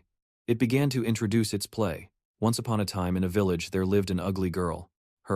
It ignored her and continued. The girl had reached the age of marriage. "Hey, I am still young." However, none of the men in the village wanted to marry the ugly girl. "What did you say?" "Men line up for my wealth and beauty." The monster then turned its gaze towards him and continued speaking. "Except for one. This young man was famous for being the youngest and most handsome. You are giving me the creeps." Do Soo-hyuk said coldly upon hearing his role. It ignored his attitude and carried on. "Why would such a good man like a girl who is ugly inside and out? He is not what he seems. This pretty boy is very clever." The monster was getting absorbed in its story. One day the ugly girl was locked in a birdcage. Out of jealousy towards Gizelbel 215, the most beautiful girl in the world.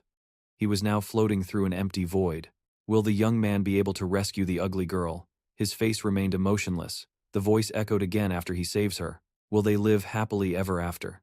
Do Soo-hyuk jumped high and aimed a kick right at the monster's head, which it dodged with a slight tilt of its head. Numerous cubes with red dots surrounded him. The monster said mockingly, "Let me give you a spoiler. This play does not have a happy ending." A huge explosion erupted, emitting a pink light that displaced the cubes. He emerged from the smoke suspended in mid-air. Do Soo-hyuk leaped onto a nearby cube, forcefully stabbing his sword into it. The surrounding cubes were moving quickly. He watched them with a determined look. Do Soo-hyuk threw an item at the cubes. It fixed them in place. He quickly jumped onto the cubes to move. He raised his long sword high. Do Soo-hyuk pointed his sword at the monster. It conjured countless small cubes that flew towards him. Narium watched in shock. He was taken by surprise for a second. Another massive explosion went off. As the smoke from the blast began to clear, Do Soo-hyuk could be seen in freefall. Fortunately, he found a cube to land on. He used it as a foothold to leap high into the air. He sliced the cube in half with his sword. Just then, two more cubes closed in on him and another huge explosion erupted beneath his feet. Another cube closed in on Do Soo-hyuk from behind. It shot a laser beam, but fortunately he managed to dodge it. The cubes continued to close in on their target. He thought there are more and more of them. They began to fire laser beams and he struggled to dodge the beams. A thought crossed his mind. These things are getting faster, and they are catching up to me. Just as he thought that, he saw a giant hand coming at him. It slammed him down to the ground. Narium, standing in the iron cage, watched in horror. Hunter Griffin. She looked at the cubes before her with worry. They have gotten faster. They analyzed how to defeat Hunter Griffin before they made their move. He lay on the ground in pain, his face bruised and scraped, but then he remembered something. Do Soo-hyuk got up, grabbing his sword. He once again leaped onto the cubes, thinking they have completely. He covered his face with his hand, bracing himself. The cubes now had an arm and were chasing him relentlessly. His thoughts rang out, "This is overwhelming." Do Soo-hyuk fought on, but he was worried, "I will probably be the one to tire out first." Cubes with hands and drills rushed towards him. Do Soo-hyuk felt like he was falling into a dark void. Seeing this, both he and she panicked, having the same thought. "Are my senses being blocked?" He began to panic. "I can't hear anything, I can't detect anything, I can't feel a thing." Suddenly several purple lights appeared beside him. The beams of light began to attack Do Soo-hyuk without warning. There were a few purple glowing crystals on his outfit. He took something out and threw it, causing a massive explosion. Do Soo-hyuk held his sword's hilt in his teeth, staying alert. Sensing something, he raised his sword to block a strike coming from above. He parried the blow. Just then, two more weapons came straight for him. Do Soo-hyuk leaped into the air to dodge them, causing both weapons to slam into the ground. But then a strange object appeared behind him. Two cubes had split the ground where he stood. Do Soo-hyuk was shocked as he fell. Narium yelled, "Hunter Griffin," standing worriedly inside the iron cage. If even Hunter Griffin, who is renowned for his speed, can't keep up. But then she realized something and began to analyze it. 4 issues arise when the light vanishes. Without light, we can't use our senses. Light. If you use a light cluster, you can locate the monster. But before she could finish her sentence, 2 pieces of tape were slapped over her mouth. The monster looked at the iron cage and warned, "Shut up and stay put." Do Soo-hyuk had heard her words and thought to himself, "Light." He opened his system, selected an item and said, "Item inventory, luminous cluster." A beam of light then flashed in front of him. The monster controlling the cube said gloatingly, "I told you, did not I, that it would be an unhappy ending." It pointed at Do Soo-hyuk and continued, "This pretty boy only has himself to blame. You are just too weak." It sent a barrage of cubes at Do Soo-hyuk and then laughed sadistically. With her mouth taped, she could only let out muffled cries. Du Soo-hyuk's body was covered in wounds. He had passed out, but the thought lingered, I am too weak. At this rate, I will never become an S rank. Am I really not good enough to surpass my brother? The whispers of others echoed in his mind. Hunter Jawoon's little brother. Being the youngest A-rank hunter is impressive, I guess. His body slumped to the ground. But he is a long way from being as good as his brother, right? He lay unconscious, but his thoughts continued. I can't deny that I was very surprised. An image of Du Soo-hyuk from the past surfaced. He remembered meeting Jawoon back then and thought, I never expected you to get so strong in such a short amount of time. He just stood there, completely stunned. He wondered, is it because of the monsters? No, it can't be just that. That makes no sense. But why can't I? An image of Jawoon appeared behind him and said, you have not made any progress at all. Is it because you are dead? Du Soo-hyuk turned to look at his brother, stunned. Jawoon calmly looked back at him. His brother's voice echoed again. They say that unlike regular hunters, an irregular hunter needs to fulfill certain conditions in order to grow. Your condition was me, but because I am dead, it is a shame. Does that mean you can't get any stronger? Suddenly another voice spoke up. Why would you think you can't get any stronger? The image Du Soo-hyuk saw then was of someone stabbing his brother, his blood splashing onto his face. His brother's murderer flashed a sinister smile and said, maybe this will give you the motivation to become stronger. Then just make that your goal. The killer's face was partially revealed. He continued, just make me the one who killed Jia Van your target. Jo Soo-hyuk stood there stunned as a bolt of lightning flashed before his eyes. Along with his last words, how about it, an explosion of energy blew away the cubes. Seeing this, the monster turned around in surprise. What Jo Soo-hyuk appeared surrounded by lightning. He looked at his hands and said, all right, as you wish, I will make use of you. His eyes filled with killing intent. From now on you are my target, Baphomet. Soo-hyuk kept telling himself to be faster. Robin exclaimed in shock. What the voice in his head continued to echo.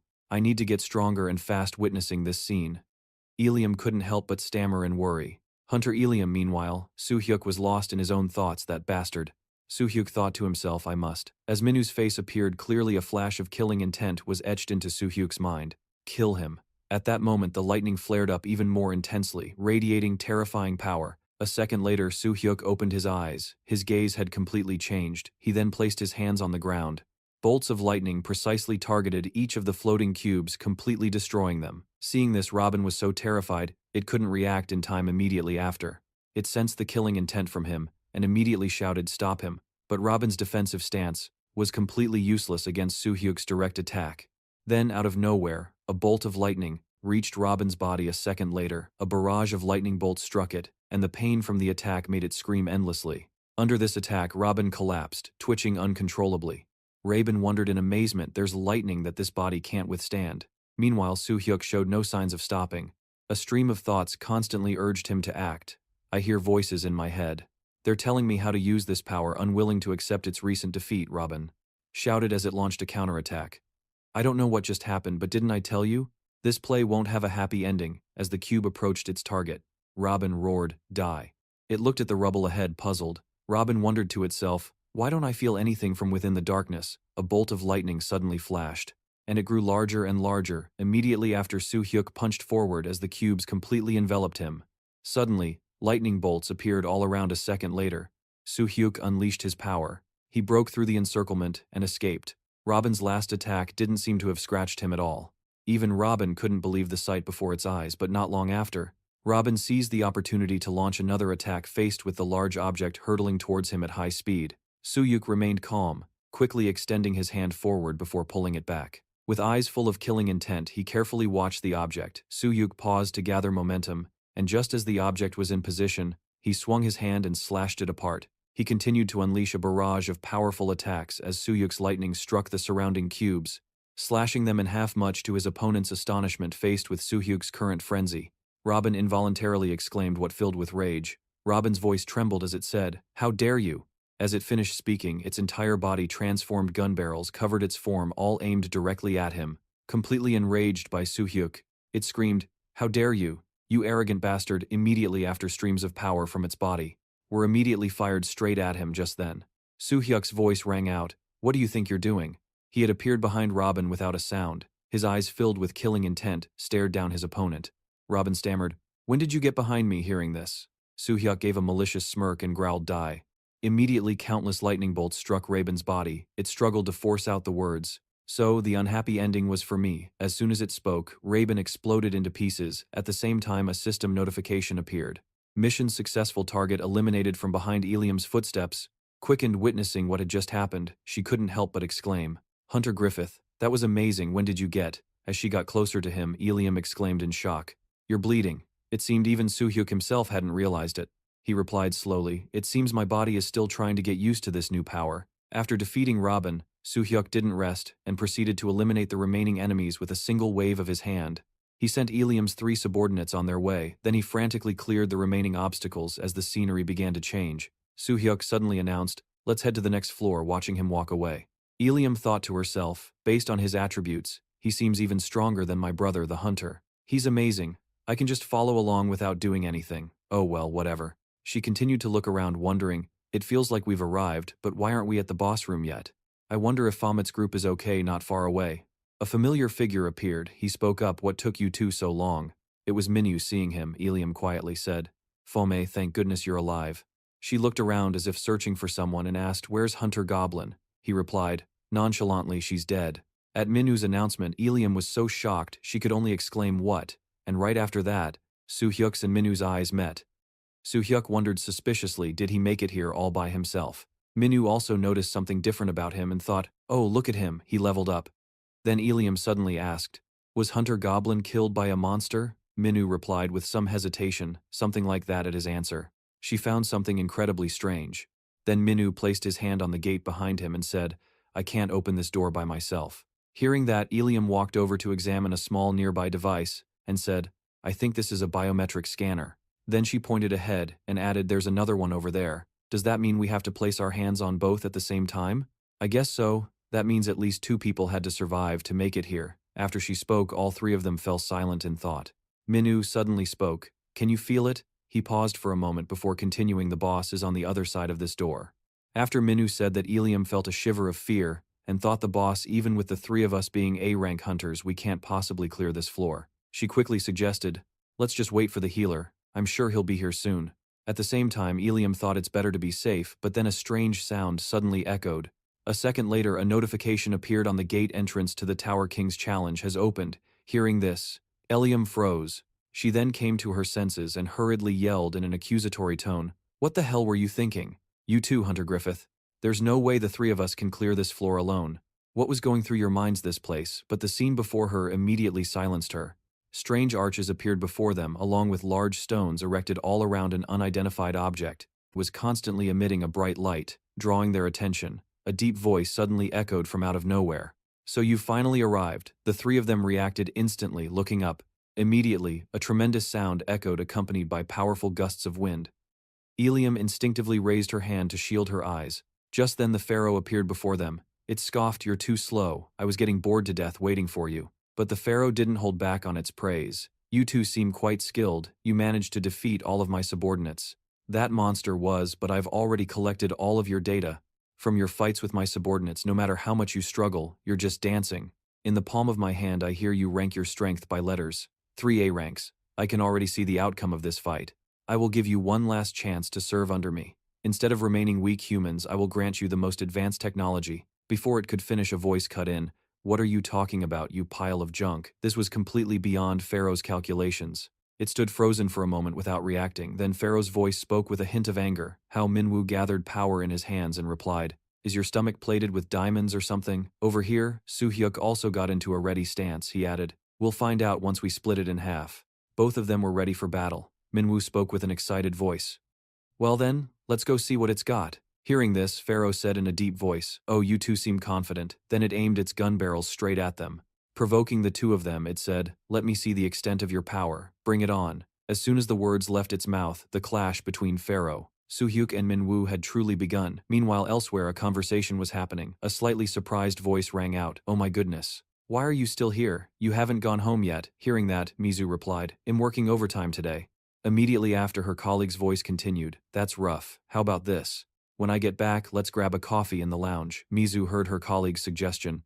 She thought to herself as she spoke, "Should I? No, I can't. What if someone clears the Twin Towers during that time? I have to report it to the manager right away, or he'll be yelled at for slacking off."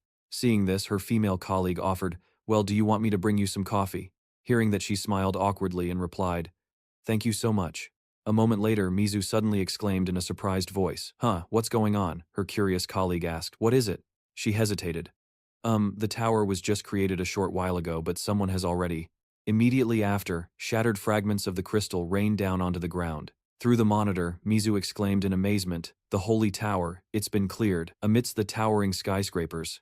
Amidst the bustling crowds, someone suddenly put a hand to their mouth to fake a yawn, but their eyes were actually glancing in one direction. In the distance, a person wore a white hoodie, their head covered. Suddenly, a loud shout rang out, "There she is." People rushed towards Fane as the voice continued, "I heard she's the one who cleared the Hell Tower." The government announced that the Hell Tower was a legendary rank tower. "Please tell us the details." How did an A-rank hunter clear a legendary rank tower? Fane, keeping their face hidden, seemed about to say something but kept hesitating. They finally spoke hesitantly, "I was just the other two." As people silently raised their phones, Fane suddenly took off running. Shouting back the rest of the unfinished sentence were the ones who delivered the final blow. Fane continued to run. Not daring to look back, they ignored the shouts of Miss Hunter from behind. They only glanced back quickly, a hint of surprise in their eyes. Sweat trickled down their cheek as someone called out, "Hunter Ripper." Elsewhere, Jinwoo was casually eating ice cream. Leaning against the wall, he said, "So you mean, according to the system, the only one credited with clearing the Hell Tower is Hunter Ripper Minwoo, wearing a white fedora, and had a pensive expression. But wasn't it mostly you and Hunter Griffin who did the fighting?" A cloud of white dust billowed. Griffin and Minwoo, covered in scratches, glared sharply toward the source of the voice. "I have to praise you." As broken pieces and flickering electrical currents flashed, the voice continued. "But my body." Pharaoh knelt on the ground as the earlier fragments began to reassemble, electricity still crackling from them. Pharaoh's voice trembling but smug finished the sentence, "Will regenerate itself." Griffin and Minwoo stared as Pharaoh regenerated, continuing, "As countless as a Nayuta." Minwoo explained, "So we were left with no other choice." He yelled for Ripper, who stood dazed behind them, clutching her injured arm. "Ripper." Ripper heard him call her. She stared blankly, listening. "You still have that mythic grade item, the one that can obliterate anything sealed inside it, right? Throw it at that bastard." Minwoo glared at her, shouting impatiently, "Hurry up." At his words, Ripper squeezed her eyes shut. Immediately, she hurled the item straight at Pharaoh. Griffin and Minwoo split to the sides. Pharaoh just stood there, staring wide-eyed as the mysterious cube hurtled toward it. Electricity still crackling, the cube opened up and then snapped shut. It sucked Pharaoh completely inside before closing and falling to the ground. Its tail and some fragments fell out. A few stray sparks flashed and died out. Shortly after the cube began to glow brightly, Jinwoo took a bite of ice cream and asked curiously, "So there was an explosion, huh?" "It must have been the magic stone inside the item, clashing with the boss monster's magic stone." Holding the ice cream stick, he looked regretful. "What a shame. A magic stone that contained magitech power and would have sold for a high price," Minwoo chimed in. Not to mention the mythic grade item that Hunter Ripper was carrying was also destroyed, along with the magic stone. A blue sphere materialized in Minwoo's hand. Inside it, 3 sigils rotated. "At least we managed to get its stigma," Jinwoo said, changing the subject. "So shall we go finish our other business now?" Minwoo crossed his arms, leaned in close to his face, and asked suddenly, "You're saying the guy I caught is locked up in the warehouse?" The door to the room remained shut. Minwoo spoke loudly enough for the person inside to hear. "You didn't just tail me, you also found where I live and broke in." Opening the door, he crossed his arms and peered inside, asking, "You're that guy, aren't you? The mage from our party in the Labyrinth Tower." He looked at the person kneeling on the floor with their head bowed, and spoke with emphasis, "Who the hell are you?" Fane remained silent with their head down, then glanced to the side, and suddenly made a run for the exit. Unhurried Minwoo watched with his arms crossed. The doorway suddenly flashed with light. Fane felt as if they had smashed their face into a transparent barrier. Their eyes widened in panic as they were thrown backward, landing right in front of Minwoo. Seeing Jinwoo eating ice cream outside, they scrambled up. Shocked. "Barrier magic. Did that kid cast it? How can a kid this young cast such a high-level spell all by himself?" Fane then got up and said angrily, "As expected from a Baphomet worshipper, even their children are not normal." His voice rang out. He knelt on one knee behind them, stared intently, and asked, "How did you know I was Baphomet? I didn't get a good look at you at the time." He looked at their round face, their big cute eyes, and their soft shoulder-length hair. He was surprised. "Huh. A girl. Wait, you look pretty scrawny." At his mistaken assumption, they flew into a rage, startling him with their furious shouting, "I am a man." Minwoo got angry too, grabbing their collar and raising his hand as if to strike them. "You dare lie to me." Suddenly they adopted a pitiful, weak expression, tears welling up in the corners of their eyes. In a trembling voice they pleaded, "Please, please don't hit me." Their expression made both Minwoo and Jinwoo freeze. After a few seconds, his pupils suddenly contracted. It was as if Head just realized something. Soft long pink hair flowed in the air. A cute face, he muttered. I remember this face now. The eyes were also a brilliant pink, large, round and cute. He remembered a beautiful, cute girl he had met before. He shouted in astonishment. You're that girl with the pigtails. The memory came flooding back. At that time, under the codename Fane, they had taken the form of a girl, bravely facing a horrifying monster who was actually Minwoo. As an S-rank mage hunter, Fane was confident in their current form. But they thought to themselves, however, I am currently cross-dressing for a very good reason. But then Minwoo in his monster form grabbed them by the pigtails and hoisted them upside down. Although I was so eager to climb the Hell Tower ruled by Baphomet, the result was a complete disaster. They cried in pain, begging softly, I am sorry, please forgive me. Fane's eyes widened in shock at his words. You can't even satisfy my hunger. The monster glared with blood-red eyes and growled, Die, still holding them upside down by their hair. At that moment, their face went pale with fright, their eyes wide in terror, then their entire body lit up and slowly vanished. Fane had used their forbidden skill, instant teleportation, to escape the boss room. For emergencies, they vanished without a trace. Minwoo looked left and right. As if unable to believe his eyes, where did they go? However, the price for using it was a penalty. Their abilities were reduced by half. Huddled on the floor, Fane lowered their head in sorrow. That's why I lost my S-rank hunter title. I went to the Labyrinth Tower to regain my lost abilities. You have your hands in your pockets. He was scratching the back of his neck, then was startled when Fane pointed straight at him. But you've already recognized me. Then you must be Baphomet. But how did you become human? Fane's face went blank when he simply replied, So what? Jinwoo leaned against the wall, scrolling on his phone, paying no attention as Minwoo and Fane argued in the room. So what difference will that make? Well, I'll tell the other hunters. Do you really think other hunters will believe a word you say? Then I'll go to the Hunter Association headquarters. Minwoo let out a loud laugh, then suddenly leaned close to Fane's paling face. He threatened, Do you have any proof? You must be insane to come to my territory. Fane was scared, stiff, staggering against the wall. Fane was speechless. The man pressed his advantage. Now, how do you want me to kill you? Minwoo, with blazing red eyes and a large hand in front of him, stooped down with a wicked grin. Should I tie you up and beat you, until your own parents can't recognize you? Or should I stab you and drain all the blood from your body? Or how about I just tear off your arms and legs? Stop it! Fane's frightened voice rang out. He was so terrified he started crying.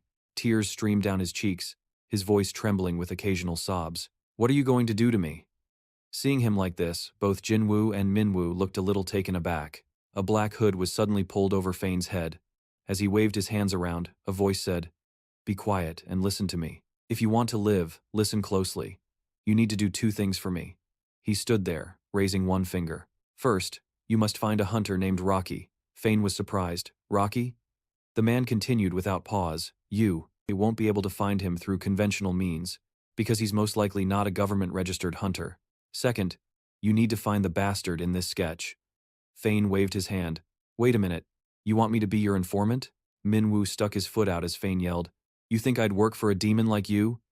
He clenched his fist and raised his foot higher. He stressed, I don't think you have many choices right now. Just then, Jinwoo spoke up softly. I planted a demon slave in your body when I locked you in the room. The moment you disobey our command, the demon slave will spread a lethal poison throughout your body. What? Fane was even more terrified. Minwoo's threats made him freeze in place. You can go around telling everyone that I'm Baphomet, the boss of the Hell Tower. I couldn't care less. But now that you've stepped into our territory, it's a different matter. He gave a sly grin. I will work you to the bone. Jinwoo also smiled, his face mostly hidden in the shadows. Until you fully understand just how terrifying demons can be. With a cunning smile and blazing red eyes, Minwoo laughed heartily. I can't wait for the day he falls into despair. The other one laughed loudly as well. Is there anything in this world tastier than a despairing soul? Baphomet's harsh laughter echoed throughout the room. This made Fane tremble even more. Afterwards, somehow, Fane managed to escape the room. He threw off the black hood as he ran. Minwoo and Jinwoo just stood there, watching as Fane's figure disappeared into the street. Minwoo then asked, You were just kidding about planting a demon slave in him, right? Jinwoo quickly replied, I didn't even think it was necessary to make him work his butt off. On top of that house, the sound of their discussion still echoed. But why didn't you just call the demon captain? He could have finished the job much faster. I lost contact with him a while ago. Besides, I need another source of information so I can act independently. As he turned to leave, Minwoo suddenly stopped. Oh, right. He turned back and glanced at Jinwoo. Teach me some magic. on the building's rooftop. Now Jinwoo had one hand raised to his waist. A screen of light appeared behind him, with occasional sparks running through it. Jinwoo stood there and softly chanted, "Create barrier," the same skill he'd used before. He asked, confused, "What's wrong with you? You've never asked me to teach you anything before. Looks like you had some kind of epiphany in the tower, huh?" He seemed to understand. "Should I start by teaching you the basics? I don't think you need high-level magic. You prefer using brute force, after all." "No," Minwoo objected, staring seriously at Jinwoo. "I want you to teach me high-level magic." The sky was a vast, endless blue, dotted with fluffy white clouds. Jinwoo stared blankly at Minwoo, speechless. Suddenly he turned his head left, then right. A smile formed on his lips as he stood there motionlessly. Streaks of light appeared, circling around him. Jinwoo asked in surprise, "How did you do that?" Jinwoo couldn't believe his eyes. He wondered, "I only showed him one time. How could you copy it when you've never even tried it before?" He raised his hand. Minwoo stared intently at his hand, ignoring Jinwoo's rambling. "I don't know what you just did, but you've got potential. You should change your class. You have great potential to become," Minwoo said softly. "I know," Minwoo said softly. "Just like that guy said. I've been using this body all wrong." Jinwoo's eyes widened in shock. His body remained still, arm across his stomach, as he said quietly, "That's right. This body belongs to someone else." Jinwoo's voice was filled with alarm. "What body are you talking about?" Meanwhile, Hunter Fane, after escaping the house, went to meet Seung-eun. The moment Seung-eun saw him, he angrily demanded, "What happened? Didn't we agree to meet?" Fane quickly said, "I can explain." But Seung-eun was still angry. "You told me you'd reveal Hunter Minwoo's secret, but then you went silent." Fane mumbled, "I was going to call you after I found some concrete proof." The two of them then went back and forth. "So, did you find any proof?" Well, what is it then?" Fane remained silent, unable to provide any evidence. They stood there for a moment, then Seung-eun turned to leave. "You're wasting my time. I'm leaving." Feeling helpless, Fane blurted out, "He's the Tower Lord." Seung-eun was stunned by what Fane said. Fane told Seung-eun that Hunter Minwoo is actually the monster Tower Lord Baphomet in human form. Cut to Jinwoo, who was stunned by what Minwoo had said. He was speechless, just staring at him. Seeing Minwoo still staring at his own hand, Jinwoo asked again, "What did you just say?" With eyes as cold as ice, he stressed, "This body belongs to Ja-yoon." Elsewhere, Seung-eun was stunned by what Fane said and muttered to himself, "The monster, the Tower Lord." Minwoo stood there blankly as Ra wrapped her arms around him from behind. Her enchanting voice spoke, "I am granting your wish." He didn't quite understand. "You're granting my wish?" Ra reached out and placed her hand on Minwoo's open palm. "Yes, ever since you met Ja-yoon in the tower." He recalled his monster form. Her melodic voice continued, "And when you were struck down, you wished to be like Ja-yoon." Her enchanting voice continued evenly. "And you needed a body without a soul to become human." Minwoo asked, "What the hell are you?" Ra gave a satisfied smile and leaned her head against his back. "So you're finally curious about me," she whispered. "Unfortunately, right now I can only tell you my name." She held him from behind. Her hand tightened on his. "My name is Ra." Minwoo turned back to look at Jinwoo, looking a bit uncertain. "Ja-yoon told me that. I don't know how to use this body at all." He pictured the old Ja-yoon. Jinwoo asked, "The Ja-yoon from the Holy Tower?" In his mind, Ja-yoon's face appeared as he thought, "That body is mine." He wanted Jinwoo's help. "How much magic do you think this body contains?" Jinwoo put a fist to his chin, looking him over. "I didn't care enough to check before, but now." Jinwoo's eyes grew serious as he stared at him. He could see a strange red and black aura swirling around Minwoo. "You're overflowing with magic," Jinwoo analyzed. "Well, considering Ja-yoon's unique fire magic, it's not surprising you have this much mana." But Minwoo disagreed. "No. The unique skill doesn't need magic. I can use it anytime." They went back and forth. "Huh? I found out when I acquired Ja-yoon's skill. Then that's just cheating." Jinwoo was surprised. "Then what did Ja-yoon use all that magic for?" Minwoo explained. "The Ja-yoon I met in the Holy Tower was just a virtual data construct. He was weaker than the real one." Recalling how Ja-yoon flew at him to attack, Minwoo said, a bit confused, "But when he attacked me, it was like he was actually alive. He became the powerful Ja-yoon I used to know." He added, "He moved purely on instinct." Clenching his fist, he confirmed, "It's a buff." He thought about its effect. It's when a person's magic becomes stronger for a short period, allowing them to use various spells to deal with an enemy. However, the drawback is the limited magic supply, and the lack of items from which he learned a lesson that in prolonged battles using pure strength is better than using magic. Juno closed his eyes and made his judgment. If you can use powerful, unique skills and buffs, you can easily gain the upper hand. In any battle, then he suddenly realized something opened his eyes and stared at Minu. So is it? Minu smiled his face, looking cunning upon hearing Jinu's question. Are you going to borrow Jiayun's style too? He smiled happily and told him Jiayun was the one who taught me how to coordinate with this body when I was a low-level monster climbing the tower.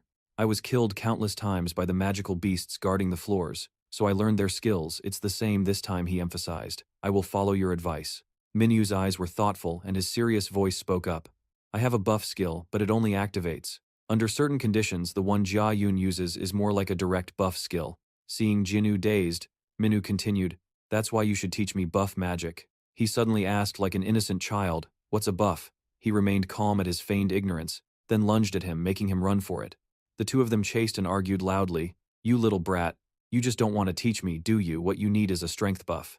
I only know magic buffs. You said you were a great mage, proficient in all magic, but you only have support magic. Feeling very tired, he suddenly heard him say, Oh, that's right, there's someone perfect for this. He was curious. Huh, a sweet voice. Mixed with a bit of flirtatiousness came from plump red lips. Your hand is completely healed. And you just cleared the tower, yet you look so healthy, but repeat what you just said. Kim Junseong leaned on the table with a bright smile. What is it you want to learn from me? Minu looked down at the girl in front of him, his fedora partially hiding his annoyed expression. Minu turned and walked away angrily, thinking to himself, I knew I had to be crazy to ask this quack. Seeing him leave, she quickly placed a hand on his shoulder to stop him. I heard you said buff, right? So you haven't forgotten what I said.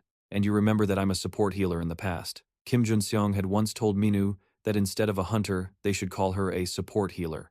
But the voices of the two in the office rang out again. But why do you suddenly want to learn about buffs? Because it's useful in battle. Then you've come to the right person. She got up from her chair, smiled at him, and said, I'll teach you. Junseong's face showed a sly smile as she stated her condition. But it's not for free. Minyu didn't hesitate, of course. What do you want? She raised her slender fair hand and said as if she were being forced, What else could I possibly want from you? Number BA2. A white hat fell to the ground. Her voice remained soft as she pressed close to him, her eyes flirtatious as she spoke coyly. Your body high up in the sky amidst the small drifting white clouds at an elementary school. The little children stared with their mouths agape, looking very surprised. Minu also looked down at them. Suddenly his large hand grabbed the hand of the boy in the blue shirt, causing him to stare in fear. Then he swung his arm forcefully and threw him into the sky. Ignoring his terrified screams, the boy shot up into the air, screaming non-stop as he fell. He ran and caught him safely. Minu had a completely different appearance, wearing a cat ear headband and with two angel wings on his back. He sat holding the silent child. The other children looked worried and curious. He turned his head to look at them. Now they were smiling happily and excitedly. He lifted the little boy up. The kids below clamored around him. Me too. Me too, me too. The scene made Kim Junseong burst out laughing. All right, little ones. A bright pink banner with a picture of a cute cat identical to Minu's appearance was stretched neatly on the wall. Below, her melodious voice continued. If you all get a health checkup, you can play with that big brother. Immediately, the children stood still obediently for her to examine them one by one. Outside, he was still busy playing with the kids. Junseong continued to examine the children one by one. This time it was a little girl with a broken leg. Suddenly a ball flew straight into his face. Startling, the little boy beside him. The sun was still bright in the sky, but it was cloudier than before. Then, finally, sunset arrived. The weak sunbeams only lit up a corner of the sky in a golden glow. The person in charge here was overjoyed, profusely thanking the director. Thanks to you, the children weren't bored and had a lot of fun. She replied politely, It was nothing, I just wanted to check if the children were healthy. The one who worked really hard is that handsome guy over there. She pointed towards Minu, who was sitting exhausted on a bench. A female staff member put her hand to her mouth and gasped, Oh my, thank you so much. Completely exhausted, he slumped onto the bench, one hand still holding the cat ear headband. Whispers could still be heard. Even an A-rank hunter can't handle a few dozen hyperactive kids, so that's how it is. He whispered, the stamina of kids. Seeing Junseong approach, he raised his head wearily. Are we done yet? I've done as you asked. So now she cut him off. Not yet, holding up two fingers, she said cheerfully. While he looked miserable, we have 2 more places to go. The sky had turned red, signaling that it was almost dark. He was so frustrated that he cursed, but she still didn't care. But it's late now, so let's continue tomorrow. He muttered another curse. Oh my, you're really looking forward to it, aren't you? In the car, his curses mixed with her taunts. But don't you know teaching magic to others is a taboo from the very beginning? Besides, are you planning to give up? After just one day, she dropped him off on a deserted road looking at his face. His haggard face was enough to show how tired he was today, yet she was still so insistent it didn't make any sense. In the car, Junseong smiled and waved, "See you there tomorrow, then bye-bye." He stood and watched until the car was completely out of sight. On his tired face, a small smile now appeared, but it was the beginning of an explosive rage building up inside Minyu. He roared like a wild beast, "I had to wear that disgusting headband and work my butt off. And this is how you treat me." I knew that Quack wasn't trustworthy. Suddenly 2 heads popped out and looked at his face, asking, "What kind of weird headband?" he blurted out, then jumped in surprise when he saw the 2 people appear. Minu's eyes widened in shock. He said, "Ripper." She crossed her arms and said, "Your phone was off, so I went to your house, but only your little brother was there." Then her voice suddenly became serious, sounding angry. "And don't call me by my code name out here, call me Narium." The man with her started to walk off. "You have time, right? Let's go." He looked after them. "Where are we going?" she answered bluntly. To eat. The other 2 silently followed. Standing in front of a red car, Ripper put her hands on her hips. "Get in the car on the road." The red car sped off. Inside, she praised "Your little brother is so polite." She recalled the moment he bowed politely and said, "See you later, miss." It delighted her. He greeted me so politely. Minu rested his chin on his hand and thought, "That's because you're rich." He looked at her and said, "Hey," but she remembered a time when he had also invited her to eat. "When we're done here, let's go get a meal." But it didn't turn out that way. I said let's eat together, but I didn't mean it like this. What I meant was, she cut him off. "I know." Ripper focused on driving, but didn't forget to talk to him. "You wanted all of us to eat together." He was surprised. "All of us." Minu maintained his cold, tired demeanor, resting his chin on his hand and glancing at her when he heard that. Everyone worked really hard to clear the tower. Just think of it as a celebration party. Suddenly the car passed a billboard with a picture on it. "Ripper," he pointed his finger. His voice hurried. "Hey, that's you." Right on the billboard was a picture of her in a cute pose, with the words, "Congratulations on clearing the tower, genius female hunter Reaper." He thought she would be proud, but no, she shouted angrily, "What the hell is that at a restaurant?" Ripper's voice was still sharp. "No matter how many times I think about it, this is definitely my uncle's doing." She put her hands on her face and looked down. "Plastering my face in the hotel lobby wasn't enough. He had to put up a billboard too." He walked beside her, comforting her. "Isn't it good to be famous?" She looked like she was about to cry. "I've had enough calls from reporters already." "Do you have any idea? Besides, I didn't become a hunter to be famous. I want to be an archaeologist." Seeing Ripper Iudung, who was sitting at a nearby table, stood up, waved, and called out loudly, "Over here." All 3 of them were there waiting for them. There was a brick wall separating the rooms. Ripper asked with concern, "Are you feeling better?" Iudung replied happily, "I've recovered." "By the way, you guys are amazing." Ripper, Minyu, and Griffin's eyes widened as they looked at where the voice came from. "All 3 of you cleared the holy tower." Minyu picked up his glass of water, about to drink, his eyes still staring at Griffith. The praises continued to ring out. As expected of promising A-rank hunters, Griffith paid no mind. Looking down at the menu, Minerva sat next to Ripper friendly. "I saw the article about you." Ripper waves her hand, saying, "I didn't do anything. It was all Minu and Griffin," but she felt embarrassed inside. "Please don't bring it up." Looking at the empty tables around them, they all wondered, "But this is so strange. We're the only ones in this restaurant. From what I know, it's really hard to get a reservation here," Ripper said nonchalantly, making Minerva, who was sitting beside her, stare. "I rented the whole place." The others were equally surprised. "Huh? How did you manage that?" Holding up a bottle of wine, Ripper beamed at the question. "Is it okay for us to be here?" She quickly changed the subject. "It would be a waste to just have one meal, wouldn't it?" Then she laughed loudly. A hand gently rested on her shoulder. It was Yu Jung, who put an arm around her, and they both cheered. "Let's go for round 2. At the gate, Griffin bowed to everyone. "I'm leaving now." Siwoo crossed his arms and said, "Yeah, you can go." But someone else asked after him, "Shouldn't we go for a second round? Where are you going?" But Griffin quickly walked away, ignoring their calls for him to stay. "No, don't go." Suddenly, he stopped in his tracks, his suspicious eyes staring straight ahead. It was Minu, standing there with his hands in his pockets. Griffin turned and asked curtly, "What is it?" He maintained his cold demeanor. "I should be the one asking that." Minu looked Griffin straight in the eye, questioning, "Why didn't you reveal my identity at the party? What are you planning?" Griffin thought in silence for a few moments before finally speaking. "I don't have any proof, so telling them would be useless. And Suddenly, Griffin emphasized, "I can't stop now. I need to become stronger. And to do that," he stared intently at him, stating his purpose clearly. "I need to use you." He thought to himself, "You can't die yet." His eyes were as cold and sharp as a blade. His golden hair fell loosely. Wouldn't it be more meaningful if I killed you? Griffin continued speaking slowly. During my final mission, he gritted his teeth. So then, he spun around and walked away, calling back, make sure you get stronger. Griffin's broad back slowly disappeared into the night. Minu just stood there staring after him, thinking to himself, what an arrogant brat. He sat down on a street bench. He recalled, I said the same thing to you before. Then he looked up at the sky. The moon was full and shining brightly. He muttered to himself, the moon is full tonight. Suddenly, Ripper's voice came from behind him. Bappo. Ah, I mean, Cha Minu. Minu glanced behind him, a bit concerned. Ice cream? You already ate so much, she replied casually. I have a separate stomach for ice cream. Besides, I don't want to hear that from a glutton like you. Minu asked, where's everyone else? She sounded a little disappointed. They left. I really wanted to go for a second round. She looked up at the sky, and they both stared blankly at the full moon.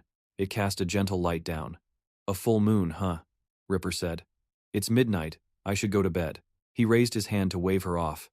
Yeah, go ahead. But he glanced over when he heard her say, but first, I have to do this. Her hair fluttered in the wind, and then suddenly, Ripper leaned down, tilted Minu's head back, and kissed him. His eyes looked like they were about to pop out of his head. Meanwhile, she closed her eyes, savoring the moment. His pupils looked like they were about to explode. Finally, she pulled away, releasing his lips. Her cheeks were bright red as she walked away with her ice cream. Sleep well. Minu was still leaning back on the bench, frozen in place. His eyes were wide open, staring at the sky, his face turning bright red. Wiping his mouth, Minu muttered in annoyance. What the hell was that? Why was she eating ice cream all of a sudden? He ran off, still muttering to himself. Seriously, if I see her again. Suddenly, a muscular arm reached out from behind him as a voice called out, Hey Fumet, why are you still here? Siwoo called after him. I have something to talk to you about. Behind a building, their voices echoed. But you look pretty drunk. Your whole face is red. No, it's not. The corner of Siwoo's mouth curled into a slight smirk as he watched him intently. Minu stopped and turned to face him. What's your goal in becoming a hunter? Minu was taken aback. A goal? He didn't answer, instead looking down to listen to the man's words. Some hunters fight to make a living, others sacrifice themselves for justice. So why did you become a hunter? The man looked a bit confused by his answer. To fight. He stood proudly with one hand on his hip. I want to stand shoulder to shoulder with the top rankers and one day surpass them. That is my goal. Siwoo stroked his chin and chuckled, a cunning glint in his eye. Ah, I see. Indeed, it would be a waste to let someone as talented as you go. Minu didn't understand and asked, What do you mean? The man beckoned him closer. Come join the Sun Gun Guild. We go to a large house, where children were smiling and cheering happily. Thank you, Director. Thank you. It was a smiling Junzeo, and Minu, who was wearing a bright pink outfit with a headband, cat ears and angel wings on his back. On the rooftop, Junseo's voice rang out, Helping these kids is more fulfilling than anything else. I'm so happy to be a doctor. She leaned back to look at him with a bright smile. What about you, Bappo? How do you feel? Minu, back in his regular clothes, stood with his arms crossed. I just feel normal. Are you going to keep rambling like this? She retorted. I'm not rambling. Junseo stood up straight, one hand on her hip, and explained. That's exactly why we're here. Her beautiful face grew serious. Let's begin now. He focused, spreading his arms slightly. A red aura flared up around him. He clenched his fists and asked her, Like this? Junseo's jaw dropped, and she quickly covered her mouth in shock. This is incredible. It's only been an hour and you've already mastered it. She smiled, satisfied, sweat dripping down her cheeks. She wondered, so this is what it feels like to teach someone. Seeing Minu succeed after only an hour, she realized, now I understand why some S-rank hunters also take on support roles. I'm excited to see how far he can go. She clasped her hands and added, if your stats increase, it's not just this one. You'll be able to learn many other skills. Just keep stacking them and unleash hell. He got excited. Really? So what should I learn next? Minu gave a devilish, dangerous-looking smile. He leaned in close to her, making a surprising announcement. Her eyes widened, unable to look at him directly. I'm leaving this guild. Huh? Junseo snapped out of it and yelled. What? They walked down the stairs, him in the lead and her following. Their voices echoed as they talked. Another guild made me an offer. An offer? Which guild? It was called Sun Gun, I believe. The Sun Gun Guild? Seeing her reaction like this, I guess I don't need to explain anymore. Junzeo looked worried as she listened to his frank confession. They've even already paid me in advance. On top of that, they're also offering me a lot of hunter-exclusive benefits. Her beautiful face showed one expression of surprise after another. The higher you climb the tower, the stronger your guild needs to be. But what about you? Minu seemed to be channeling some kind of magic. A mysterious dark aura swirled behind him as he spoke accusingly. You tricked me and forced me to work. You dragged me into a guild with a ridiculous name. He glared at Junzeo, unaware that it was actually team leader Ma's fault. And now you're trying to use me, teaching me these skills as some kind of compensation? He unintentionally directed that magical pressure towards her. It made her stumble backward. He said coldly, "Let's just end this here." Then Minu walked away with a wave. Meanwhile, Junzeo was still on her knees on the ground. "Just consider what you taught me today. As your payment." Suddenly, her voice made him pause. "What should I do?" He stood still, waiting to see her reaction. Her voice was weak and pitiful. "What do I have to do to make you stay?" She hugged herself tightly. Junzeo lost her composure. "Money, power, or my body? I don't need any of that." Minu looked at her with cold eyes, giving her one chance. "If you agree to my condition, I'll stay in your guild." Junzeo asked in surprise. "A condition?" His voice was firm. "I want to fight in bigger arenas, but I can't do that if I'm in a small-time guild." She frowned, trying to guess his intention. "Are you telling me to make the guild bigger?" Minu stepped closer, his voice low. "The most important thing is to change the name of this goddamn guild." The sky had already darkened. At the Henvin Hotel, a receptionist was politely speaking to a guest. "Yes, we've confirmed your room reservation. We'll have your luggage brought up to your room." A young man with a satisfied smile said to the woman in front of him, "This hotel is really nice, Nuna. How much is a room here? It looks expensive." She didn't seem to care. "Why are you so concerned about the price?" Then she turned and wrapped her arms around his neck, saying flirtatiously, "You only need to worry about me." The two of them had their arms around each other. They were hugging each other by the waist next to a large billboard. Suddenly, they were startled by Ripper's face on it. "Ah, that scared me. What is this?" Speaking of hunters, the heir to this hotel is a hunter. The son blurted out that she's quite beautiful. This made the girl cross her arms in jealousy. "What did you just say?" He held up his phone for the guard to see. The door remained shut. Then the guard's voice was heard. "Yes, madam. Please come in, sir." The luxurious door slowly opened. Inside, many lavishly dressed men and women were happily talking and laughing, cheerfully mingling with each other. A girl in a white dress crossed her arms and looked around. Suddenly, another girl's voice called out, her voluminous wavy hair flowing down. "Whoa!" Minova, wearing an elegant suit, stood leaning against the wall with her arms crossed. She kept her eyes closed as she listened to Ella speak. "You're so successful now, aren't you?" Minova, the guildmaster of the Fan, opened her eyes to listen as Ella continued speaking. "How did you manage to invite so many hunters?" Minerva answered honestly. "It was all thanks to Reaper. I didn't have a venue for the party, but..." Ayla interrupted. "Wow. Having a member like her is amazing." As expected, money is still number one. She then cheerfully extended her hand to Minerva. "By the way, congratulations on your guild making it into the top 10. Turns out, she's the guild master of Laboam." Modern chandeliers on the ceiling shone brightly. Their conversation continued. "It was just luck." "Luck? Oh my gosh. You think your guild achieved that rank just by luck?" Ella continued to flatter her, hoping for a favor. "Anyway, please give me some special consideration. Now that your guild has grown so much, my guild also played an important role." While she was rambling on, a girl walked past, causing Ella to snap. "Mew!" The girl flinched in surprise. Food crumbs fell as Ella's sharp voice rang out. "You have a shoot tomorrow. Why are you eating now?" Mew just stammered. "I'm sorry." Ella gritted her teeth and turned back, her face furious. Not long after she turned, the girl sneezed. It made her look like she was going crazy as she whipped around. Both Minova and Ella watched the girl leave. Minova asked, "Why don't you let her eat? Eating a little won't make her gain that much weight." Ela replied sternly, "No way. She needs to control her weight more strictly. That's how she'll rise to the top of the industry and defeat Vakiji." Seeing how she was, Minova said nothing more. She silently looked at the door, as if waiting for someone. Resting her chin on her hand, she looked aside impatiently. "He should be here by now," Ella asked curiously. "Huh? Who?" Mew glanced to one side. Minerva's voice could still be heard from outside the door. "You know him too." A loud noise erupted. "Ah!" Mew frantically bowed before the figure of a man in red. I'm sorry. Her eyes suddenly widened. Reflected in her jade-green eyes was a masculine face. His hair fell, nearly covering his eyes. Minu walked past, ignoring her surprised state as a girl's nagging voice followed him. Seriously, you should at least wear a suit. Why would a hunter do that? You said you wanted to hang out with the high rankers, but appearances in public are also very important. People nearby heard and turned to look. His nonchalant voice said, "Is it really that important?" The others also watched with curiosity.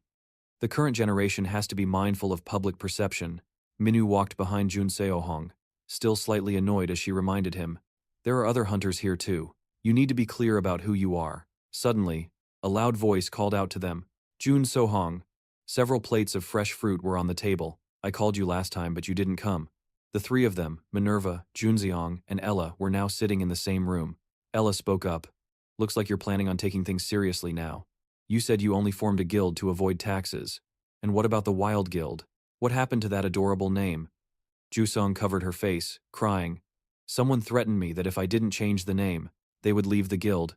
Ela, sitting beside her, asked curiously, "Who?" "Oh, you mean that guy who looks like a thug, but is very charming over there?" Meanwhile, Minu was still eating his cake, his eyes looking displeased. He walked past where they were sitting, and the reflection of his retreating back was captured in Minerva's eyes. She turned to watch him. "Where did you find such a gem?" But it seemed. Junzio avoided the question with a laugh, changing the subject. "I'm just glad I could contact you." Minu continued to walk around nonchalantly. He held a plate of cake, not noticing that Minerva and Junseo were talking about him. "How much money did you spend to find him?" "Money? I didn't lure him with money. He admired my skills, so how much would it cost me to poach him? No way. I already stopped the Seongun Guild from poaching him." Hearing this, Ella cheerfully joined the conversation. "The Seongun Guild? Wow, if it's them, I'd want to join too." Junseong's face darkened. "All right, he's the only one. The only hope our guild has." Looking very surprised, Minerva asked her, "But you were the one who contacted me to get him to come here." Panicked, she quickly asked, "Huh? Who did?" As Minerva spoke, a man's hand appeared. "Your ex-husband." The hand rested on her shoulder, causing her to freeze. She heard him wonder whose familiar voice it was. Helios leaned forward to look at Junseong. "It's been a while, Junseong. How have you been?" he asked in a friendly tone. Minu stood in the room with a few others, his hands in his pockets. Holding a glass of wine, he thought with annoyance. A deep impression. "Why do I have to be standing right here?" He raised the wine glass to his lips, his eyes looking somewhat dangerous. "I guess while I was hesitating, I made a different kind of impression." A girl rushed past the ajar door, and he glanced after her. "Is that Reaper?" Come to think of it, this hotel is her family's. The image of the kiss she had given him flashed through his mind. He said nothing, still holding his wine glass. He looked very uncomfortable. Suddenly, a young man's shout of "Nina Elium" caught his attention. Minu peeked through the door and saw the young man standing next to Reaper inside the hotel. It was Vager's and Reaper's voices. "This is different from what we discussed." "How is it different?" He stood before her with a sly grin. "You said you'd go out with me after you cleared that tower. Have you forgotten?" Reaper was clearly annoyed. "Even though I never made a promise like that, you still try to twist my words to suit yourself. Besides, I've already paid you in full." His gaze faltered upon hearing her words. He slapped his forehead and yelled, "Hyalium!" He was starting to lose his composure. "Stop playing hard to get. This is getting boring." He forcefully reached for Reaper, who stood watching, but his hand was quickly grabbed by Minu. Reaper stared wide-eyed as a shocked voice yelled, "Baphomet!" Vager, no longer able to control his emotions, pushed his hand forcefully towards Reaper. "Stop playing hard to get, you're so boring." A brilliant red light flashed. It appeared quickly, and then a firm hand grabbed his wrist just before it could touch her. That crimson magic eye seemed to control Vager's every move, while his own eyes were wide with surprise. Baphomet's eye, however, was cold and dangerous. He gripped Vager's wrist tightly as Reaper stared, her eyes wide with astonishment. She felt something was off. "What is this?" "He's emitting a bloodlust I've only ever felt from magic beasts." Vager yanked his hand away from Baphomet. "Is he a hunter?" The three of them faced off.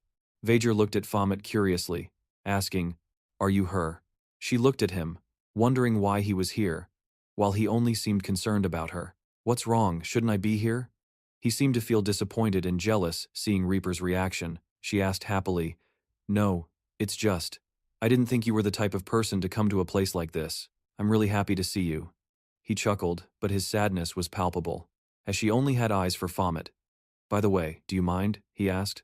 Why are you hesitating? He asked her again. Vager puffed out his chest and smiled at him, interrupting their conversation. Don't tell me you're Nerium's boyfriend? Probably not. You look like a hunter. What guild are you from? Baphomet heard him but didn't answer immediately. He just stared silently with a menacing glare. He turned, maintaining that attitude, and said, I'm from the Wild Guild. Reaper chimed in. Huh? I thought it was the Sweet Pink Angel Guild, Baphomet said sternly. Quiet. His eyes grew even more dangerous. Wild? What kind of no-name guild is that? He said dismissively. Then turned to Reaper with a mocking tone. Nerium, I can't believe you're hanging out with a loser like this. I'm so disappointed. He didn't bother to correct him. He just asked, And what guild are you from? Me? He sneered. The Guardian Guild. Reaper's face soured, clearly unhappy. The Guardians are one of the top 3 guilds, with a logo of 2 horned horses and crossed swords. They're famous for their tower-clearing abilities, in a short amount of time. Guardians, Baphomet said, crossing his arms over his chest. He also smirked contemptuously. I thought you were from Nebula. So, aren't you from a no-name guild as well? He snapped his head towards him, not believing what he just said. What? But both guys were startled when Reaper suddenly burst out laughing. That crisp laughter made Vager stare at her in confusion, and the other guy couldn't hide his curious gaze either. Unable to stop, Reaper covered her mouth, her body trembling. What are you laughing at? She struggled to contain her laughter before she could speak. It's hilarious. He just called a top 3 guild nameless. Both of them were left speechless. At Reaper's endless laughter, Vager scowled at him with annoyance, seeing him stand there with his arms crossed, looking arrogant. He really wondered who the hell this guy was, just some failure from a no-name guild. The 3 of them stood there, staring at each other, not moving from the doorway. Inside, the appearance of the ex-husband Kim Yoon-seon made the atmosphere equally tense. Minerva sat silently lost in thought. Outside, Vager grinned, showing off his pearly whites. He looked at him and said, You're Baphomet, right? This party is a bit dull, don't you think? As Minerva turned to look outside, someone called her name Hunter Minerva. He entered the room and approached her. Minerva recognized Hunter Vager. He held out his hand. I have an idea I'd like to propose. She was surprised. An idea? He gave a confident smile. I'm very grateful to be part of such a grand party. But as you know, most of the people in this room are hunters who have forgotten how to get their hands dirty. So this seems a bit boring. A girl in the room agreed. He's right. We're not used to just sipping champagne and socializing like this. Vager proposed an idea. Why don't we organize a fighting event? Minerva tilted her head and asked, A fighting event? You mean a one-on-one friendly match? Labyrinth disagreed and stated her opinion. Wait a minute, that's not very reasonable. Everyone at this party is a guild representative. Even a friendly match could damage a guild's reputation, and that wouldn't be good. Why should we? He quickly cut her off. If both parties agree, there's no problem, right? I've already agreed to a friendly match. He smirked arrogantly. He pointed to Baphomet leaning against the wall nearby. With this friend here. Labyrinth still disapproved, but something felt strange. After all, this is a formal party. But it seems Minerva thought differently. Interesting, I was getting bored too. Labyrinth was stunned. Huh, Minerva? Why would you say that? She glanced towards Kim Yoon-seong's group. What do you two think? The door opened. A luxurious chandelier sparkled on the ceiling. Vager and Baphomet stood facing each other. Minerva watched intently while Labyrinth still looked uncomfortable. So many unexpected things. Kim Yoon-seong seemed a bit tense. Hearing her guild mentioned, she noted one side was a member of the Yoon-sun Guild. She glanced over at Baphomet's opponent. The ex-husband simply smiled and observed. The other participant was from the Guardian Guild. Seeing Reaper nearby, Minerva felt a bit guilty. I'm sorry to trouble you two, especially after you prepared the party hall. She replied without a second thought, It's nothing. This place was going to be renovated soon anyway. Standing behind him, Reaper looked at his sturdy back with worry in her heart. But will he be okay? I know Baphomet is very skilled. Even so, she couldn't underestimate his opponent. But Vager's skills are superior. She glared at Vager. She hated him even more. He's deliberately trying to humiliate him in front of all these hunters. That bastard. Vager put on a confident smile, pretending to be in a difficult situation. Oh no, it seems I've gotten myself into a difficult situation. He put his hands in his pockets, feigning concern. I only wanted to ask Hunter Minerva to prepare a venue. I never expected it to draw such a large crowd. He stared at him, his eyes filled with hostility. His voice dropped as he emphasized, especially since this match will be over soon. He stared back, his eyes as cold and sharp as a knife. He was being arrogant again. Coming from a nameless guild only proves that you yourself are a nobody. Just a small fry. I have no idea how your guild even managed to get an invitation here, but you should have behaved more humbly. With a deceitful and arrogant face, he acted as if he had the upper hand but was being forced into this. Then I wouldn't have to put you in this awkward situation in front of everyone. Also, not letting Vager finish, Baphomet spoke up. Whatever, I don't care. Finding the speech too long, he scratched his ear. Can we start already? He clicked his tongue. You talk too much. Vager was stunned into silence. He just let out a sharp laugh, his eyes filled with anger. He held out a hand, curling his fingers. It seems you still don't grasp the situation. Then he widened his stance, lowered his center of gravity, and streams of bright energy began to swirl around him. His voice was a low growl. Let's see how long you can keep up that attitude. Vager lunged forward, but Baphomet remained perfectly still. He also began to lower his stance, clenching his hands into fists. He focused on the ground. There was only him and a flash of light. From the crowd, someone shouted, "He disappeared." The streak of light then shot down from above. He leaned to dodge, his eyes sharply focused as the streaks of light continuously darted around him.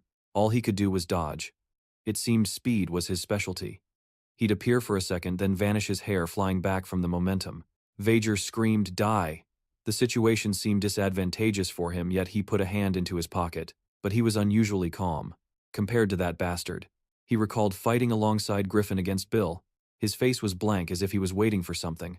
Without moving a muscle, images of Griffin's cold fighting style flashed through his mind. Suddenly his eyes glowed red as a sinister smile spread across his face. He's nowhere near Kim Yoon-hyun's level. Standing with her arms crossed, she watched him, but suddenly her eyes widened in shock. Her mouth hung slightly open as she thought, it can't be. Laboam and Minerva watched with concern, and even Kim Yoon-seong's ex-husband looked tense. Reaper couldn't take her eyes off the fight, her wide eyes following his every move. Then a horrifying moment occurred. Baphomet grabbed Vager's arm and tore it off. Blood splattered everywhere. Vager's face went pale with agony. His eyes widened in utter disbelief, and even Baphomet seemed a little surprised by the result. A spurt of blood splashed across his face. Everyone there was horrified. He tossed Vager's severed arm aside. Vager collapsed to the ground in agony, cursing, "You bastard!" The Kim Yoon-seong couple stood watching. She turned to glare at her ex-husband when she heard him mutter trash, but a moment later she was also surprised. Did he just slip through the crowd and leave? Ma Sung-yoon? Behind Minerva, a couple was whispering. What the hell was that? Wasn't that too much? I thought it was just a friendly match. How could he do something like that? Minerva clapped enthusiastically. Her cheerful tone and words made Baphomet and everyone else turn to look at her. You're truly incredible, Hunter Baphomet. She continued to clap happily for him. Your destructive power is simply unbelievable. I'm very impressed. I knew I was right about you. The others just stared at him, whispering to one another. I've never seen Minerva this excited. Baphomet. Is that his code name? He felt a little pleased and glanced to the side. In another room, Reaper looked at Baphomet and offered, "Here, let me help you." Baphomet was surprised by her proactiveness. Huh? She reached out her hand. Your hand is injured. He turned his palm over. True enough, there was a pretty deep cut. Yeah. Reaper took out a medical kit and began to disinfect the wound. She felt a pang of sympathy. You didn't even realize you were injured. Actually, fighting Vager is always like this, Baphomet said. Besides, I won. She chided him. Yeah, don't be so naive. He didn't argue back, instead stealing a glance at her, watching her beautiful face as she focused on his wound. He restrained himself and looked away. The sky was dark outside. Their voices continued. He said, I was just being careless. You don't have to bandage it, a wound like this will heal in no time. But she insisted. A hunter, he should always ensure they are in the best condition. Reaper continued to work carefully. You never know when a dungeon gate might open. Looking at his now bandaged hand, she felt more at ease. Even a small wound like this could get worse, she said, giving him a beautiful smile. Now I'm certain you're the one who conquered the Labyrinth Tower. Baphomet seemed frozen by Reaper's compliment. You're very strong. Suddenly he sensed someone outside the door. He peeked out, and just as he thought someone was lurking by the door, yep, it was Kim Yoon-seon. Seeing her, Reaper asked, What are you doing here? Kim Yoon-seon laughed awkwardly. I didn't mean to interrupt your private moment, she thought to herself with a hint of jealousy. It must be nice to be young. Kim Yoon-seon looked at them and smiled warmly. Stepping closer, she said to Baphomet, You buffed your right arm because you didn't have enough time to buff your entire body. So you decided to only buff your right arm in the end, correct? But you didn't have to go that far. But Baphomet's voice echoed in the hotel room. I had to win. It was for the guild's reputation. But then a voice cut in like a splash of cold water. A nameless guild has no reputation to lose in the first place. Kim Yoon-seong's eyes suddenly grew serious. She realized that his combat senses and his ability to use an unlearned skill at will, Her full red lips curled into a slight smile. Is terrifying. But I'm also eager to see just how far you will grow. Baphomet, Kim Yoon-suyen said gently. I suppose I should thank you for bringing fame to our guild. Suddenly, Minerva's voice came from the door. For the guild to become even more famous, Baphomet needs to get stronger. They were very surprised. Minerva? Her voice was steady as she pictured two famous hunters. Having a strong hunter represent the guild reflects its reputation, like Van Kiji and Gong. For example, Van Kiji of the Evil Guild and Gong of the Nebula Guild. Minerva continued to explain. To reach that level, you must first become an S-rank hunter. Her ambitious eyes were fixed on Baphomet. I can see we're very much alike. Baphomet. He stared back at her with his cold, hawk-like eyes. Your fighting spirit. You were born to fight, she suggested. I know the perfect place for you, Baphomet. Minerva raised a hand and smirked. The colony, he asked attentively. The colony? Kim Yoon-seon shouted in protest. No, you can't go there, the two of them argued fiercely, leaving Ripper and Baphomet caught in the middle, unsure what to do. It's the fastest way to become an S-rank hunter, but it's also a place where A-rank hunters go to die. You don't need to go. You can still reach S-rank without going there, but it'll take a very long time. He's already doing his best, so speed isn't the issue. But what about that place? Neither of them would back down. Feeling frustrated, Kim Yoon-seol bit her lip and frowned, picturing a dark and sinister place. Creeper spoke up too. Some call it hell on earth. When gates open, the most demonic beasts appear there. After that, towers started appearing too. Ripper put a hand to his mouth in fear. I've also heard that no matter how many towers are conquered, new ones just keep appearing. Minerva confirmed. That's why it's not a place to live. Kim Yoon-suyen shouted furiously. Even regular hunters go crazy and become violent just by setting foot there. Fights between hunters turn into massacres over something as small as bumping shoulders on the street. Baphomet lowered his head in thought, Kim Yoon-hyun's voice ringing in his ears. That's why you must not go there. Suddenly he spoke, making all three of them freeze. If I go, I won't just reach S-rank, I'll become even stronger, won't I? Minerva smiled in satisfaction, ignoring Kim Yoon-sun who was yelling, What? No, I said no. Minerva immediately continued. Of course. Do you want to take on the challenge? He thought about the dangerous place, with its sharp, spiky buildings in the distance. She finished, the colony. Meanwhile, Ela sat by Nagar's bed, listening to his explanation. I've done all I can. She then sighed, got up, and walked out of the room, but not without giving a word of advice. You may look okay, but you should go to a hospital for proper treatment. I only administered first aid, and to think I'd be treated to a drink in a fancy place like this, Nagar said, his face full of worry. He looked down at his injured arm. I should have listened to my mom's advice. Elsewhere, Helios's face wore a bright smile, but it radiated an unpredictable danger. You shouldn't meddle in other people's affairs. Nova's voice trembled, breaking the suffocating silence. I'm sorry. But unexpectedly, the man kicked him hard in the chest. He winced in pain as Helios said critically, If that hunter got in your way, you should have dealt with it decisively. Instead, you stained the guild's reputation? Nagar said frantically. I'm sorry, but Helios was indifferent. Nothing you do will appease my anger. Suddenly Nagar yelled, Wait! Helios's hand gripped his throat tightly, making him choke out. I promise it won't happen again. Please, don't.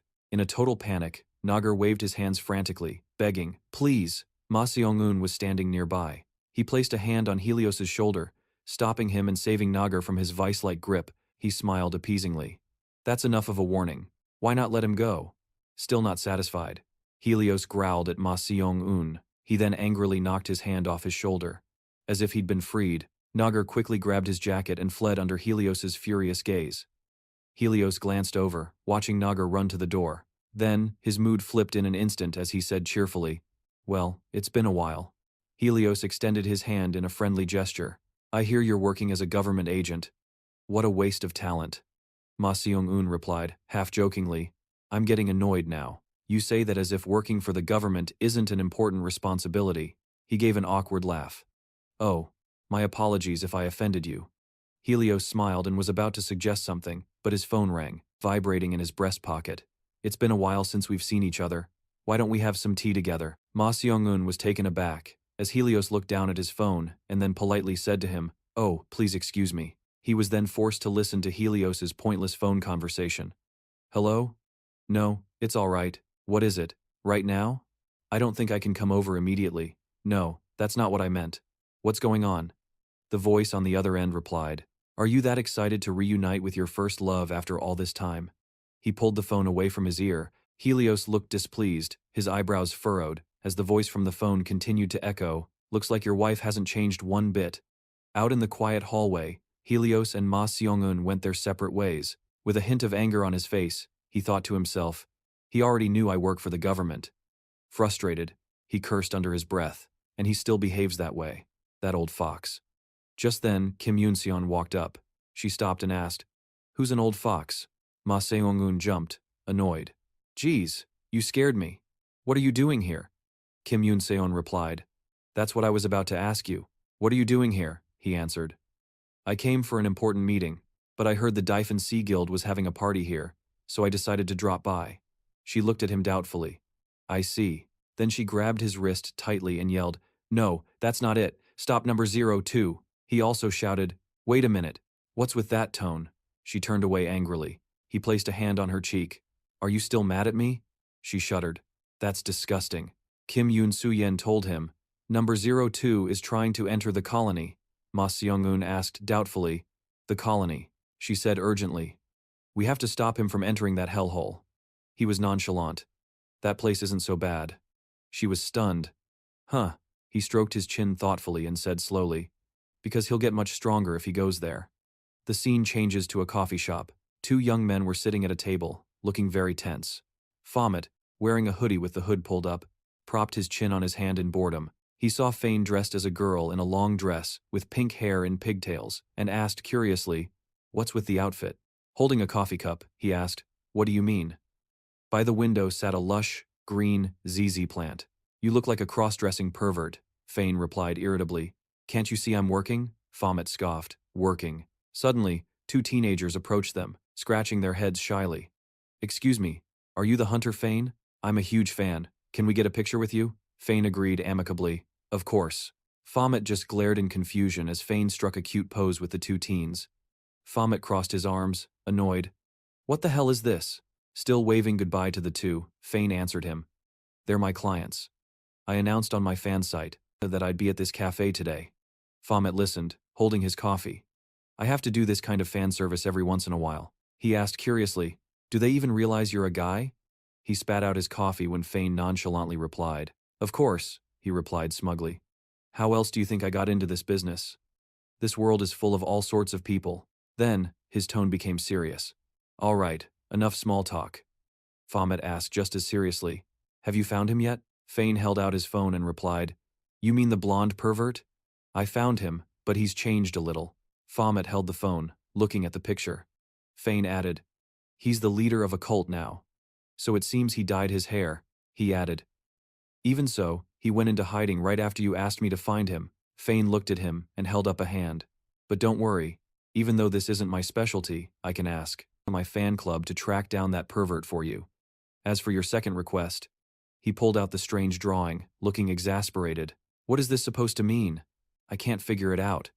Baphomet crossed his arms, staring at the drawing as Fane gave up. Although it's drawn in quite a bit of detail, his frightening gaze.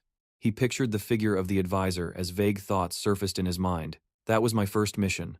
Ultimately, I failed to find the culprit behind the advisor, and he died at the hands of this mysterious figure. His body was cut into pieces.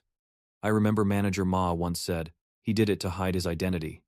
The culprit seems to be a magic-type hunter with the power to resurrect reassembled corpses. If what guild leader Ma said is true, then the culprit is a necromancer. Fane raised his hand to his chin. A necromancer. That's a special class, so the search parameters will be narrowed. Suddenly he spoke, interrupting Fane's thoughts. But you seem to be proving your worth. Didn't you complain at first that you couldn't gather any information? By the way, you haven't told anyone about me, right? Feeling a bit guilty, Fane stammered. Of course not. Baphomet didn't seem convinced and glared at him. He was hit where it hurt, so he trembled a little. Sweat covered his pale face as he cursed inwardly. Damn it! Flashing back to a few days ago, Fane was in a panic. He told Ma Seong-eun everything he knew. It might sound strange, but what I'm saying is the truth. I successfully entered the boss room of the Hell Tower. That person is definitely Baphomet. He tried to convince him it was the truth. You have to believe me. Ma Seong-eun then finally spoke. I know you entered the Hell Tower, Hunter Fane. Fane hurriedly replied, That's right, so wait. Ma Seong-eun pushed up his glasses upon hearing Fane's question. You investigated me? He frankly admitted. Consider it standard procedure to verify the accuracy of the information you provided. Maintaining his composure, he continued, but you're saying Cha Minggu is Baphomet? Then he looked up at the sky. He burst out laughing, which made Fane even more confused.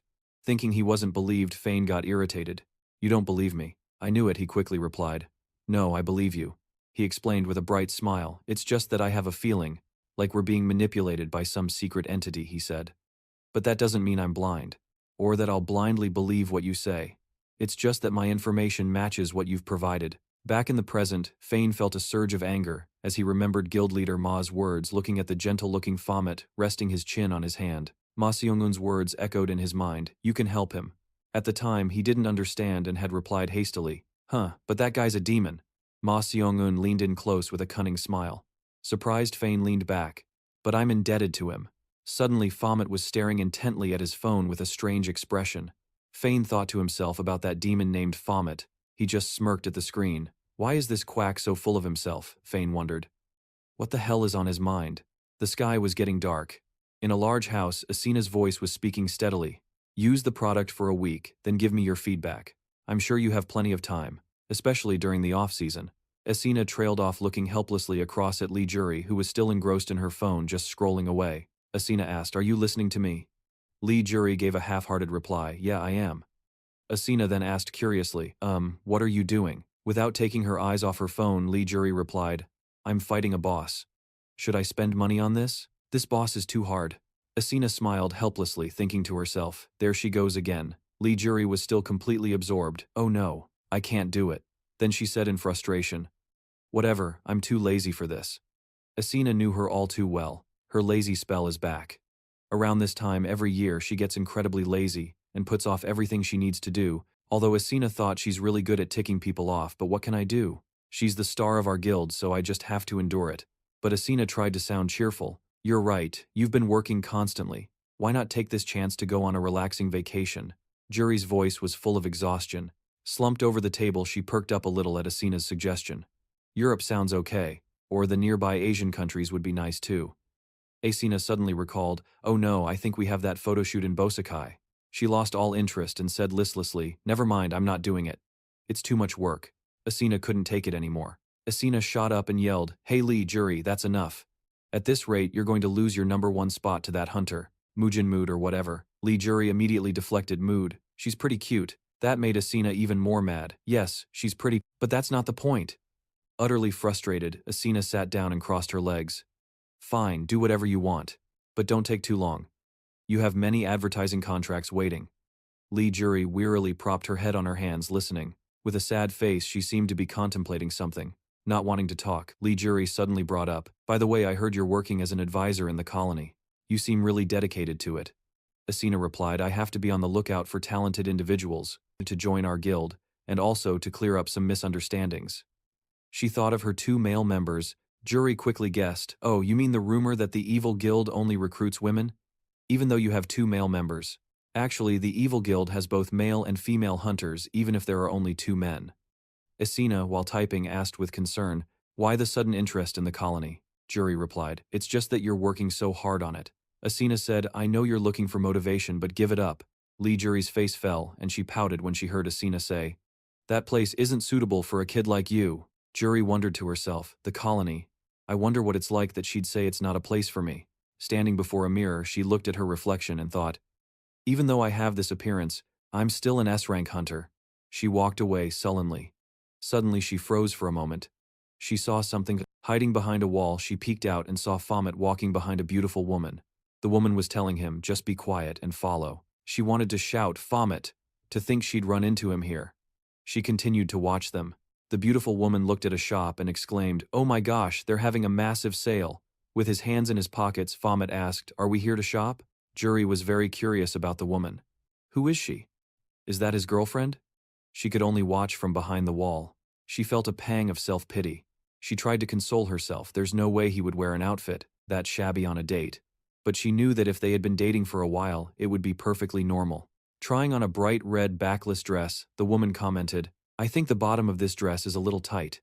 Baphomet crossed his arms and snapped angrily, What the hell? Did you call me out just to be your shopping assistant? From afar, the woman looked very attractive. Jury's eyes widened as she thought, she has a killer body. The woman turned and said to him, by the way, one of our guild members is going to a remote place, and as the guild master, I can't let you go without any preparations, right? You'll certainly need plenty of clothes since you'll be there for some time. He looked confused. What are you talking about? It's only a 30-minute drive. Hiding and listening, Jury whispered. Guildmaster? So she's not his girlfriend. Her eyes widened as she listened intently. She heard them say, by the way, are you sure you want to go to the colony? Why don't you think it over? Lee Jury thought Hunter Baphomet is going to the colony? She slammed her hands on the table in front of Asina and declared, I want to go to the colony, she said with a beaming face and an enthusiastic voice. Night was beginning to fall. The sky was gray, and the clouds were fading into a haze. A new day had come. The sky was high and clear that day. In front of Baphomet's house, Sujion's voice rang out, you don't know how long you'll be away, do you? It must be completely different from tower climbing. Don't worry about your brother, I'll keep an eye on him. She was a bit surprised. Because you're leaving now, and he didn't even come out to say goodbye. Is he upset that you have to leave so soon after you just got back? From the tower? Baphomet sighed. There's a reason for all this. He thought to himself, he's probably sulking because of that. His voice echoed from the rooftop. Anyway, please look after him for me. Sujon quickly agreed. All right, you can count on me. Have a safe journey. After taking a few steps, he suddenly turned back to remind her. Oh, and make sure you take him to school. In a large modern tunnel, a white car was driving. Inside the car, Kim Yoon-seon was still trying to persuade Baphomet. Please reconsider. It's not too late to change your mind. You can become an S rank without having to go to the colony. He was tired of her nagging. Leaning his head against the window, he said, if you keep talking, I'm going to jump out of the car. She kept her eyes on the road and replied, go ahead. An A-rank hunter jumping out of a car won't get a single scratch. Don't try to scare me. Her brow furrowed helplessly. Fine, it's not like you were going to listen to me anyway. Her tone turned serious. Remember my words. He glanced at her, listening carefully to her warning. Once you go in there, you have no allies. His face remained expressionless, and he said nothing in response. Just focus on survival. Hearing her announcement, he felt a bit tense, his eyes widening slightly. We've arrived. Her car entered the colony, a magnificent mansion looming before them. Towering spires reached for the sky, packed closely together. A smile appeared on his face, the tension gone, replaced by excitement. He quietly uttered perfect. In the quiet office, Iyu Hyun was sitting alone. Suddenly, someone approached, catching Iyu Hyun's attention. She asked, you're back, did you take Chimingu there? Yes, replied a soft voice, Iyu. Hyun then asked worriedly. Why? Her eyes were filled with suspicion. Are you worried about him? Kim Jun-seong thought for a moment. I think Yoon Hyun, as if caught in a storm of emotions, shouted. Chimingu will be fine, he might even stay there forever. Ju Seong's eyes suddenly turned sharp, filled with cunning. He spoke with a triumphant tone. Perfect. Then she shouted loudly. How can I not worry when he says that the scene shifts to a massive, majestic tower, surrounded by other tall architectural structures? It looked both mysterious and magnificent. A girl with a weapon was walking somewhere. Two men stood facing each other. The atmosphere in the colony's square with its massive high-rises was extremely tense. A man shouted in anger, you bastard. He violently grabbed the collar of the guy in front of him. What did you just say to me? The other guy was just as intense, his eyes showing clear, killing intent. I said, open your damn eyes. It seems you don't know your place. The other guy got angry and cursed. You worthless blockhead. The man with the sword eagerly began to draw it. The other guy didn't back down and drew his sword as well. They glared at each other, filled with killing intent. Just before they clashed, Baphomet appeared out of nowhere. You two preparing for a sword fight, huh? His appearance startled the two men. Who the hell are you? He yelled. The other man lost his nerve and clicked his tongue.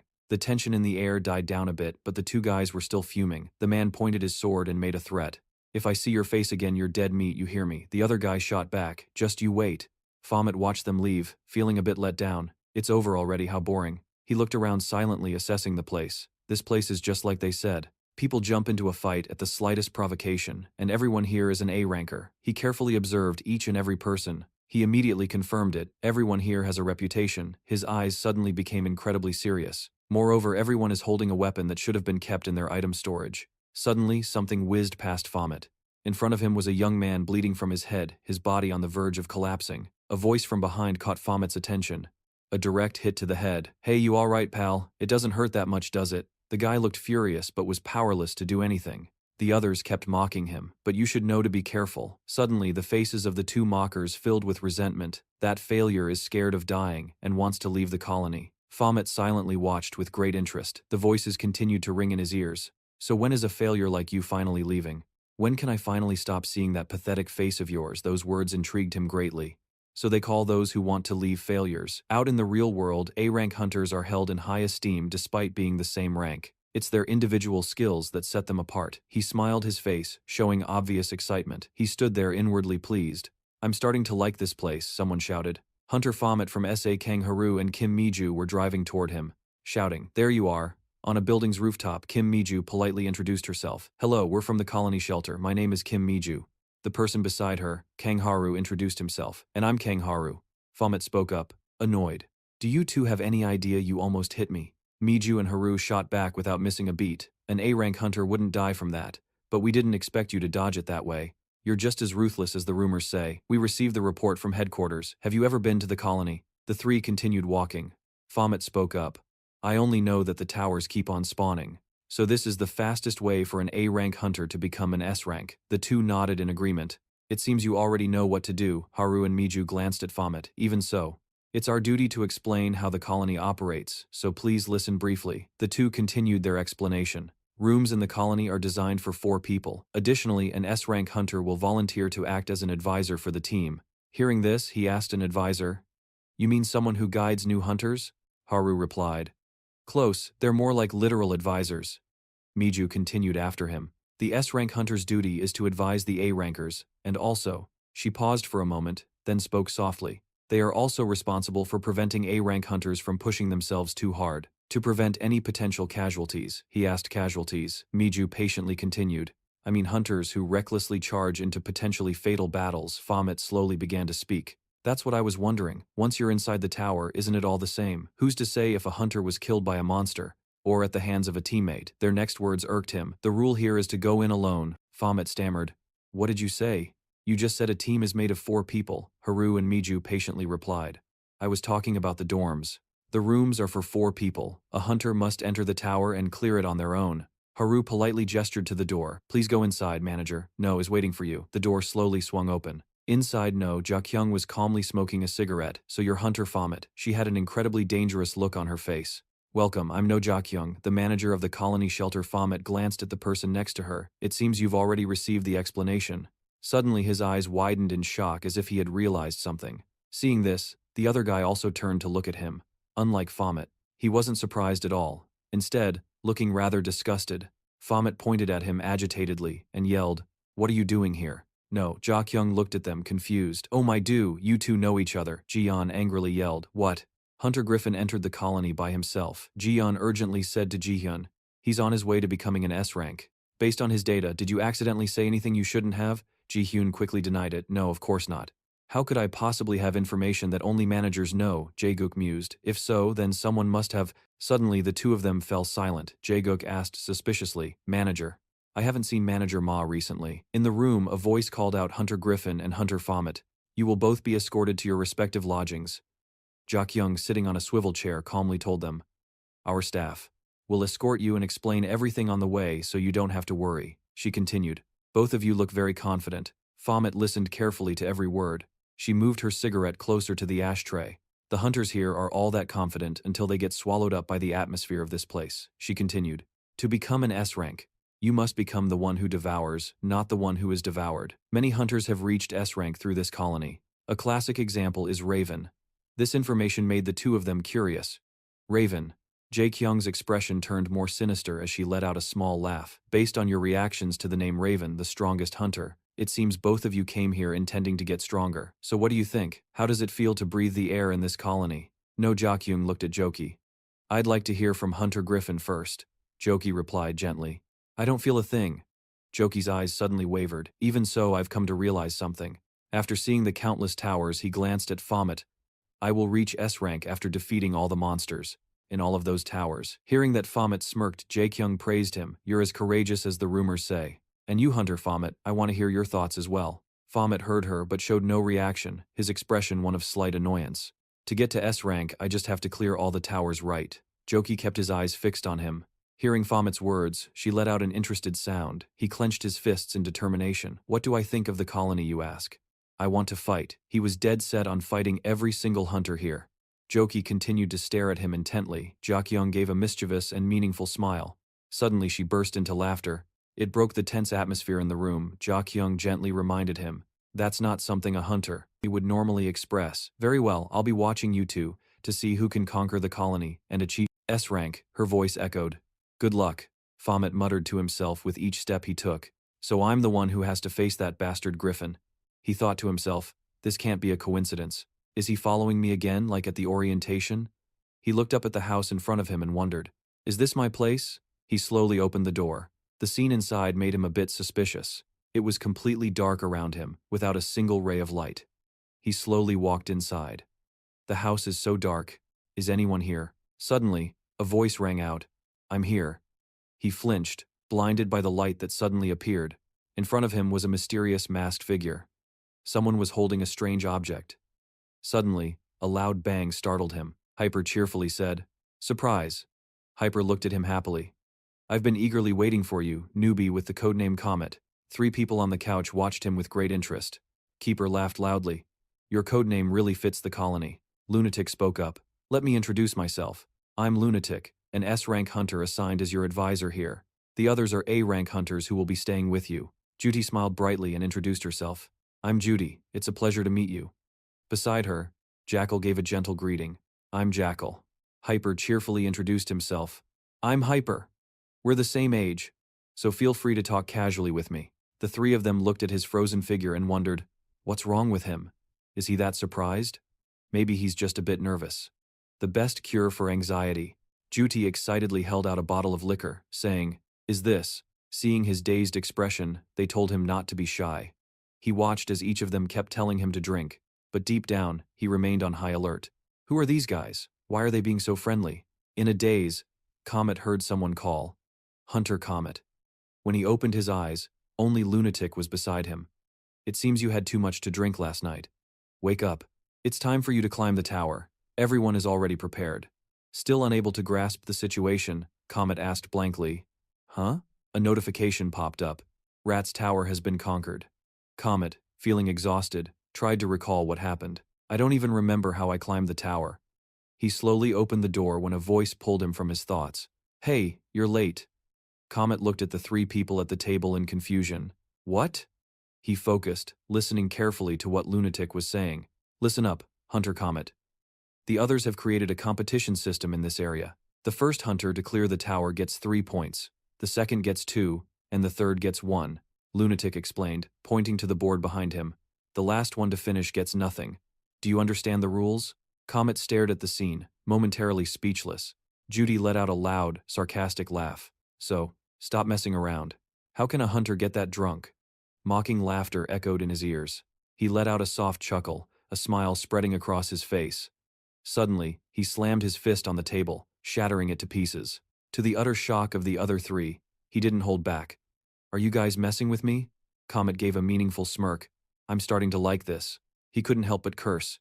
"You sons of bitches." Outside, rain poured down heavily, and a mysterious tower appeared in the storm. A large, mysterious door appeared. Comet powerfully swung his sword. With a single slash, he finished off the monster. He leaped up and stomped hard on the monster.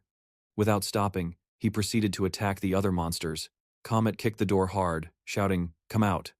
Inside the mysterious room, it looked like they were performing some kind of ritual. A hooded figure spoke, "What brings you here, human?"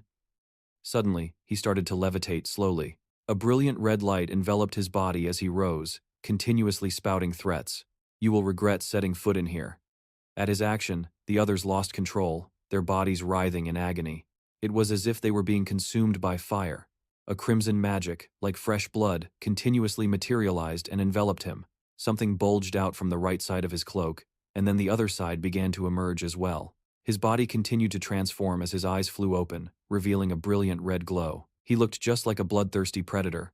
His full form was revealed, a powerful physique. He was toned with large, sinewy wings. His fierce expression gave off an overwhelming aura. He raised a hand, gathering power in his palm. "Truly admirable," he said mockingly as a powerful stream of magic shot towards Comet, "that you would sacrifice yourself for me."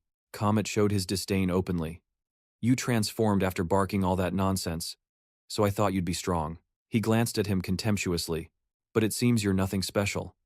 Suddenly, an explosion erupted, shattering everything to pieces. With 2 swords in hand, Comet defeated Amon, sending him falling from the sky. Hyper watched the scene with great interest. But he wasn't done yet, once again showing everyone his true power, as he took down another ferocious beast. The sight made Jackal curious as well. Comet had left everyone in awe. As he finished off multiple targets in succession, Judy, Jackal, and Hyper watched his every move. Hyper snuck a glance at the other two. The annoyance was clear on everyone's faces. Paying them no mind, he calmly sat and fiddled with his phone. Hearing the whispers of admiration, Comet smirked smugly. He looked up at the board, his name completely filled with marks and endless praise. He's so strong. Hello, I'm El Sujin. Good morning, how can I help you? I've been in the media relations department of the Hunter Management Center for 3 years. Ever since I started here, Jinho yelled, What the hell? Are you telling me I have to wait for him to finish washing his hands? The female employee stammered, but it's our job to work with hunters. She glanced at the new employee, who was on the verge of tears. She seemed used to it, her eyes devoid of emotion. She thought, I was once that timid and naive. Life is something else. 3 cases of property damage, 5 cases of assault, and 10 cases of insulting management staff. Sujin couldn't take it anymore and stepped in for her colleague. Is a 10-day tower ban not enough for you? Seeing Sujin intervene, the girl stammered, Senior. Her words angered Jeho. What? He yelled, pointing at her. But I'm here to clear a tower. Why are you treating a hunter this way? Sujin cut him off sharply. That's right. As you said, you dare to treat us this way precisely because this is the media relations department. Seeing the hunter's stiff expression, she was satisfied. This is where all hunters gather, and if you cause any trouble, things won't be easy for you. Her words only agitated him further. What did you just say, you bitch? His hand flew towards her. Seeing this, the employee screamed in terror. Senior. Out of nowhere, a hand shot out and grabbed his wrist. Comet's sudden move caught the hunter completely off guard. This is the media relations department. Comet gave him a cold glare. Get lost. It's my turn. Only those who can grow by themselves can survive here. On a crowded street, a mysterious laugh attracted everyone's attention. Comet mumbled to himself as he walked. I've sold all the items in my inventory and fought a few battles every day. His face was glowing as he exclaimed, How refreshing. Tara sneezed. The girl behind her asked worriedly, Are you catching a cold? As Comet walked down the street, he thought to himself. He pondered for a moment. It's already been 2 months since I got here. He pressed a button in the air, and a red window appeared. I've gained a lot in these 2 months. His expression was serious as he continued to think. I've upgraded my skills with sigils after clearing the tower, he mused. But my leveling is slower than I expected. I thought I'd improve much more after using the sigils from the mysterious tower. Is it because of the level difference? The tower grade system appeared. The grades are rare, unique, epic, mythic, and legendary. In his hand was a strange gem. The higher the tower's grade, the higher the grade of its sigil. He kept walking. His thoughts continued. Right now, I can only clear epic grade towers, so I can only level up skills with sigils from those towers, of that grade or lower. In other words, it's like an RPG. When a skill levels up, I can gain more experience. And with more experience, I can clear towers to get sigils. Then, I'll be able to clear towers of mythic and legendary grades. His eyes grew more determined. I can keep on fighting. I can fight relentlessly. He recalled the days he spent in front of that great door, and his resolve hardened. No more of those boring days, stuck in the tower waiting for someone to come. His eyes burned with more passion than ever. I'll get stronger, much stronger than I was in the tower. He recalled the image of Rocky. He became more determined than anyone. He burst out laughing in the middle of the street, making the people around him stare. Startled, that laughter grew louder, his eyes sharp and sinister. The phone suddenly rang. He pressed the answer button. Baphomet sitting on a chair calmly answered the phone. What happened to Jingu? 2 days ago, a voice announced we have a new transfer student. The teacher introduced him. His name is Jingu. Be nice to him. A few girls looked at him whispering he's so cute. Those compliments annoyed the guy behind him. On the school grounds, Beelzebub was shoved hard onto the grass, his face writhing in pain. The guy from before looked at him, his face full of defiance. Hey, I heard you're popular with the girls. You're enjoying being surrounded by them, aren't you? Beelzebub agreed. Isn't that right? Beelzebub calmly explained it's a natural instinct to be drawn to a special being. He stood up and asked, Oh, so you're the leader here. The other guy looked confused. Leader, what do you mean? He punched the kid hard in the face. He clutched his face in pain, falling onto the grass. The 2 guys beside him were momentarily stunned. Beelzebub watched. At his own fist, he muttered, Become the leader. The beast inside him seemed to take over his words, turning cold. It's realizing your own uselessness against a stronger opponent. Consider yourself lucky. He stared intently at him. Learning the law of the jungle at this age will be useful for your survival. Back to the present. Baphomet was still on the phone. No wonder you're so bloodthirsty, we're brothers after all. He listened intently. While thinking to himself, that kid is just venting, Beelzebub said with dissatisfaction. What? You're not going to use the money from that rich lady? Don't you see that glowing apartment? Baphomet calmly explained. I didn't say I wouldn't use it. I realized it when I saw Reaper again. The role of equipment is extremely important in the tower. Beelzebub stammered. And equipment. He sounded a bit resentful. That's right. They're important because you've become a human who craves battle. Beelzebub bit his lip, his eyes growing angrier. What about me? I didn't want to become human, but I became this way because of you. I didn't want to become human, but I became this way because of you. I'm not a hunter like you. I can't use magic like I want to. Beelzebub couldn't hold it in and yelled, I'm sick and tired of reading novels. If you're going to make me human, you should at least give me a reason to like it. Seeing Beelzebub's attitude, he was momentarily speechless. This guy, he was surprised to hear him complain. Baphomet, you're an idiot. He grew more agitated. An idiot who doesn't know how to have fun. Sujian answered the phone. Anyway, I'll take care of Jingu. You should take care of yourself. Never mind, I shouldn't worry about you because you're strong. Baphomet listened for a moment, then replied, I'm hanging up. Baphomet stared at his phone screen, wondering to himself, why did I remember that? He suddenly recalled what Reaper had said. You're strong. Baphomet was lost in thought, not noticing Hippo had appeared beside him. He smiled brightly and asked what's up. Baphomet glanced at him. Hippo looked back cheerfully. Baphomet asked warily, why are you acting so chummy? What are you up to? Hippo quickly defended himself. What do you mean up to? How can you say that I'm hurt? Is it because I joked with you? So you're the type to hold a grudge. So what if I don't like you? Is there a reason you're talking to me? Hippo calmly closed his eyes and suddenly spoke. Do you want to go out? That made Baphomet ask again. He jumped up and stood in front of him to explain. You've been climbing the tower non-stop. Working is fine, but you'll burn out. Let's go get our hair done, shop and go on dates. Baphomet quickly refused. No thanks, I'm not done talking yet. Baphomet suddenly remembered Beelzebub's every word. You're an idiot who doesn't know how to have fun. Under the dim light, the conversation between the two became strange. After thinking for a moment, Baphomet asked, where to? Currently, Baphomet stood in a space filled with colorful lights. The lights were blinding. He suddenly felt he'd made a mistake. His expression darkened. Baphomet looked around. Seductively dressed girls were dancing non-stop to the music. He thought to himself as he looked around intently, what the hell is this place? Inside, Kim Ji-hoon was flamboyantly explaining. Everyone is surprised at least once because no one can imagine that a place like this exists in the community. It opens once a month. This is the day when not only official hunters, but also foreign hunters and civilians can come and go freely. This area is always a conflict zone, right? He stood in the middle of the hall smiling. Sometimes we need to relax like this to avoid burnout. He glanced around.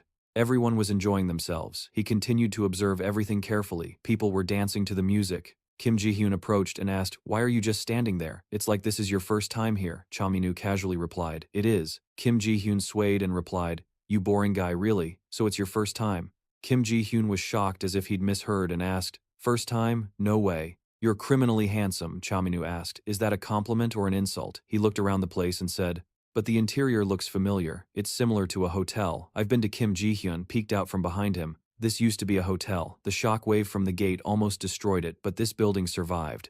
He listened to him ramble on. After turning this building into a community branch, they renovated and repurposed it.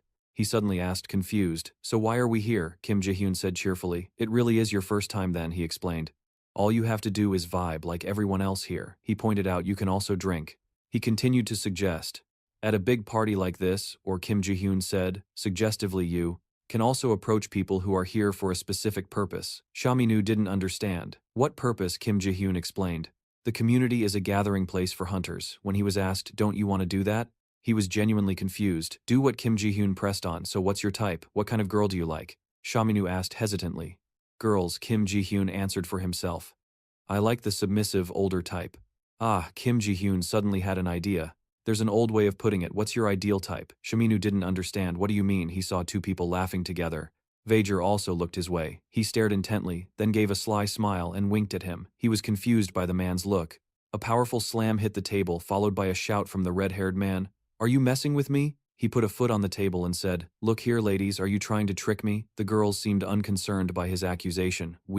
Judy held up a card that said penalty and whined, this is too much, you keep picking this one. Chaminu stood by watching Judy complain to the girls. Don't you see the trouble I'm in? Fine if that's what you want. He grabbed his shirt and said, This is the shirt coming off, revealing a toned physique. A body built for fighting magic beasts is completely different from a gym rat's body, you know.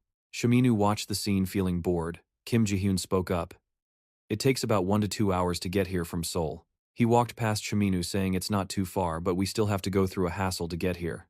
Why do you think people still come all this way despite the inconvenience? He said mysteriously. In the community, everything is permitted except murder. He was surprised by what Kim Ji-hyun said. Kim Ji-hyun stuck out his tongue and ran off shouting, "Hey ladies, let's play." He then called to Baphomet, "You come here too." His face darkened. Don't tell me he recalled that day. After everyone else had left, Nojaku spoke. "Hunter Baphomet, I'd like a word with you."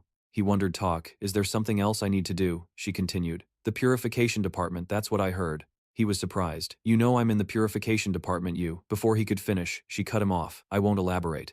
She held up a pill. "I want you to find the source of this drug." Shaminu was confused. "A drug?" She explained, "This is a drug being distributed in the hunter community."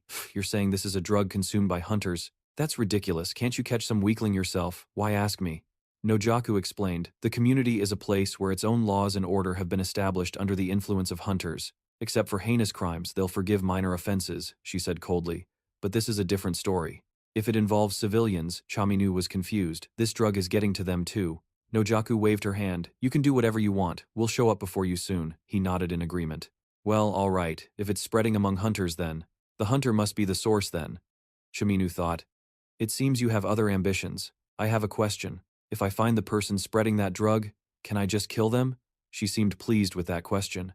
"Of course. A hunter will always prioritize humans. Even if the troublemaker is a hunter, they must be eliminated." Back to the present, Kim Ji-hyun called out to him, "Baphomet." He smiled. "What's up? Let's go." Chaminu stared at Kim Ji-hyun with a cold expression, but the latter remained cheerful. He agreed. A flash of blonde hair passed by, catching his attention. He looked at the woman. He thought, that woman is. She stopped in front of the dancing crowd.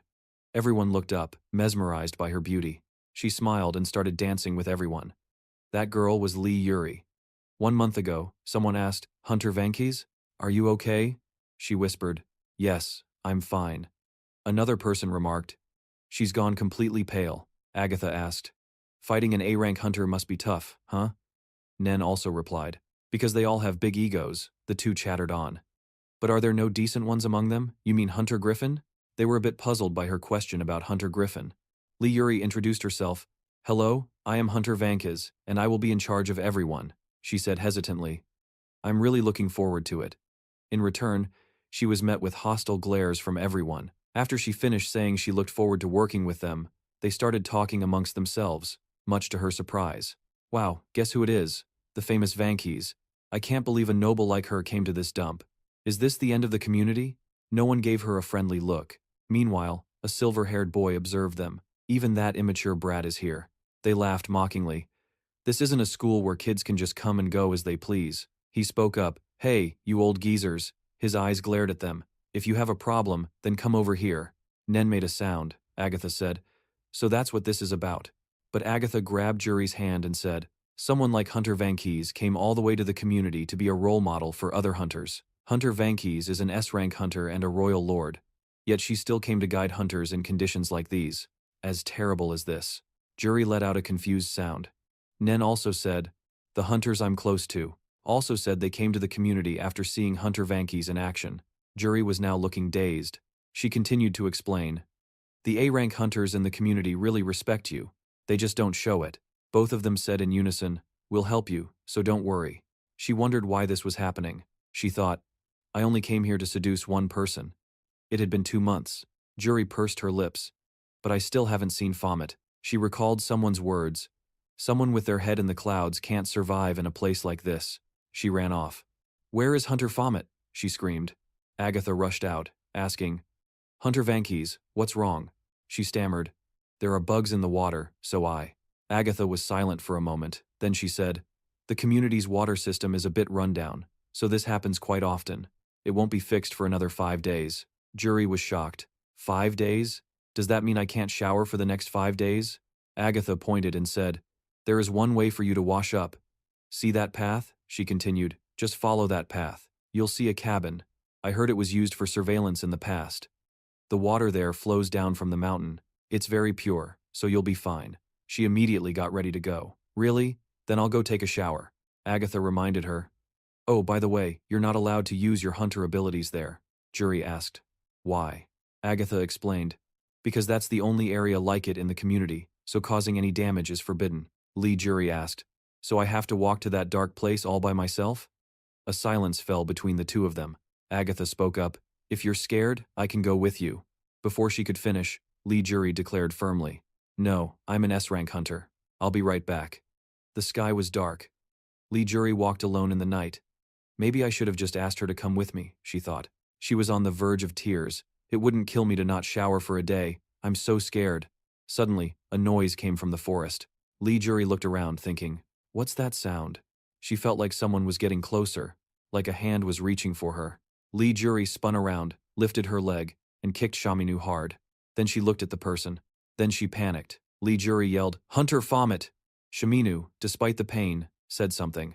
Agatha remarked, Hunter Vankies is quite innocent, contrary to her image. While walking and scrolling on her phone, she said to Nen, she's kinda naive. And she went to the cabin alone, right? She'll be alright, won't she? I'm kind of regretting this now. She must be scared going alone in the middle of the night. Let's go check on her, just in case. Nen gazed into the distance. I wonder just how strong Hunter Vankies is, if she's in the top 5 of the S ranks. Agatha walked while pondering Nen's words. Even if the two of us teamed up, we still couldn't beat her. Then she smiled brightly and replied, it's just a hypothetical, right? There's no way we'd end up fighting Hunter Vankies. Still glued to her phone, she said. By the way, I wonder how far Hunter Vankies has gotten. Suddenly, they heard the sound of crying. Wake up! Nen and Agatha's eyes widened as they looked towards the crying. Baphomet was unconscious. The two were shocked to see him in Vankies' lap. Hunter Baphomet! They exclaimed. At the wooden cabin, Vankies covered her face with her hands. Baphomet was on the bed, still unconscious. In the room were him and the 3 girls. I'm so screwed, Vankies thought. Agatha comforted her. Don't worry too much. He'll be fine. Vankies was busy thinking to herself. But he's so handsome when he sleeps. Suddenly, he let out a breath. She cheered happily. Hunter Baphomet, you're awake? He looked dazed. Huh? Did I pass out? She stammered and admitted, actually. I hit one of your vital spots. I'm sorry. She anxiously watched his reaction, but he couldn't believe it. He wondered skeptically, I passed out from just one hit? He glanced at Agatha. She stood there and asked, Are you okay, Hunter Baphomet? He asked curiously, Yeah, but who are you? I'm Agatha, and this is Nen. We're Hunter Vankies' roommates. He was still looking around, confused. They asked curiously, But why were you in the forest? I was just taking a walk. His eyes focused, remembering that night. The full moon was shining bright. Hyper held a phone that kept vibrating. He looked at it with a smile, walking on with one hand in his pocket. Suddenly, a sound made him freeze. His eyes widened as he looked ahead. A rabbit had hopped out and was staring at him blankly. He sighed in relief. Just a rabbit? Then he ignored it. He walked on, not noticing Baphomet hiding behind a nearby tree. So there are rabbits here too, Baphomet thought. He stayed put, leaning against the tree and waiting. He was getting impatient from following Hyper for so long. What's he doing in the forest at this hour? Is there something here? It's a good thing I followed him, he thought to himself, watching Hyper's back. I don't care if he's the source or just a branch. I don't care who's distributing the drug. His eyes glowed red with a dangerous light. I'll kill anyone I get my hands on. He then stepped out from his hiding spot, but was confused and searched around frantically. Huh? Where'd he go? Don't tell me he realized I was here. Suddenly, he whipped his head to the side. The sound of footsteps from beyond the tree line caught his attention. He muttered, Over there. Gazing into the distance, he saw Vankies walking by herself. Her beautiful face looked terrified. Back in the present, Vankies felt guilty, her brows furrowed. Looking at him, she felt regretful. I can't believe I mistook Baphomet for a monster. I made a mistake. He put his feet on the floor. Suddenly, he felt something was off. His face tensed up, and his body went rigid. His expression made Vankies anxious. What's wrong? Are you hurt? No, it's just. Looking at the 3 of them who seemed normal, he thought. Can't they feel it? Or is this an energy that can only be sensed by someone like me, who was born in the tower? He realized the energy in this cabin was just like the energy when entering the tower. He was certain something was here. He wondered. A cabin in the middle of the woods. Vankies glanced at Agatha and asked. It was used as a watchpost, right? She replied cheerfully. That's right. Curious, he asked again. Surveillance? Of what? Agatha didn't know the exact details and answered honestly, I don't know. I only heard that it was built at the same time the community was established. It was probably used to monitor the tower. After getting the answer, he replied curtly, I see, then looked away and continued to think. Monitor the tower? From down here on the ground? But he quickly clicked his tongue in dismissal. Whatever, I don't have time for this nonsense. This isn't why I came here. The group then left the cabin. Someone asked, Hunter Baphomet, which district did you register for? District C. Oh, that's the opposite direction from ours, he said coldly. In that case, I'll be going. Van Kiji hurriedly called back. Wait, her face flashed with anticipation as she asked softly, will we meet again? Baphomet seemed quite surprised by that question. He just silently turned to look at her. However, his answer left all three of them speechless. I don't know. I'm not your advisor. Agatha could only think to herself, is this guy stupid? Without the slightest hesitation, he turned and walked away, leaving behind a sentence. If we're still here, we'll definitely meet again. I'm leaving. The three of them could only watch his back disappear. Vaziki showed obvious irritation, his hands clenched into fists. Seeing this, Agatha immediately spoke up to encourage him. Hunter Vaziki, don't think too much. But she didn't seem to mind, just muttering to herself, will I change? Clenching her fists, Vaziki made up her mind. I failed today, but next time, I will definitely show him my charm. I will make it so that he cannot escape from my hands. Her eyes shone with determination. I will make him beg to see me, she shouted with determination. I will do it. Agatha could only look at her friend with wide eyes in amazement. Under the night sky filled with sparkling stars, Vaziki's voice still echoed, yes, definitely. Meanwhile, in another house, Judy grimaced. That's really annoying. Jacko saw this and asked, what's wrong? Judy replied irritably, it's always like this. Every time it's mealtime, someone will come and disrupt us, not letting us have peace. Just then, seeing Baphomet coming down from upstairs, Judy raised his voice to mock.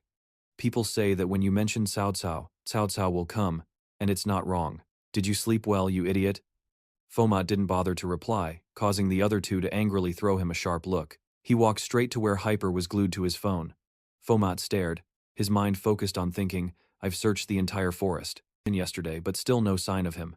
Maybe he disappeared because of Hyper's medicine. Seeing Baphomet staring at him, Hyper raised his head to look back, grinning and asking, what's wrong? Is there a problem? Nothing. He smiled back, but his mind was in turmoil. Should I use the same tactic as him? Then he said, come out with me for a while. At a cafe, Hyper's voice rang out. I wonder how humans came to Earth. Did we evolve, or were we created? Religious people believe we were created. He turned to ask, what do you think, Baphomet? He was startled. Huh? Hyper repeated. Evolved or created? He grinned at his answer. Whatever. Does it affect me? But then, Hyper suddenly fell silent, his eyes wide open, as if recalling the scene of meeting a stranger. In the past, I went abroad and met someone. That person said, humans are the ones who signed, born on Earth, because we committed a grave sin. He continued to talk. Because we have sinned, so we must live to pay for our actions. Baphomet picked up the glass of water, looking at Hyper who was still immersed in his own story. But because humans kept committing serious sins, God became angry, and in his anger, he created the towers, filled with monsters to punish humanity. On the ceiling, the fan was silent. Humanity is selfish and weak. Hyper gave a sly smile. And God was right to try to eliminate us. Baphomet looked bored when asked, right? But suddenly, he felt something strange inside him. His eyes widened, dazed.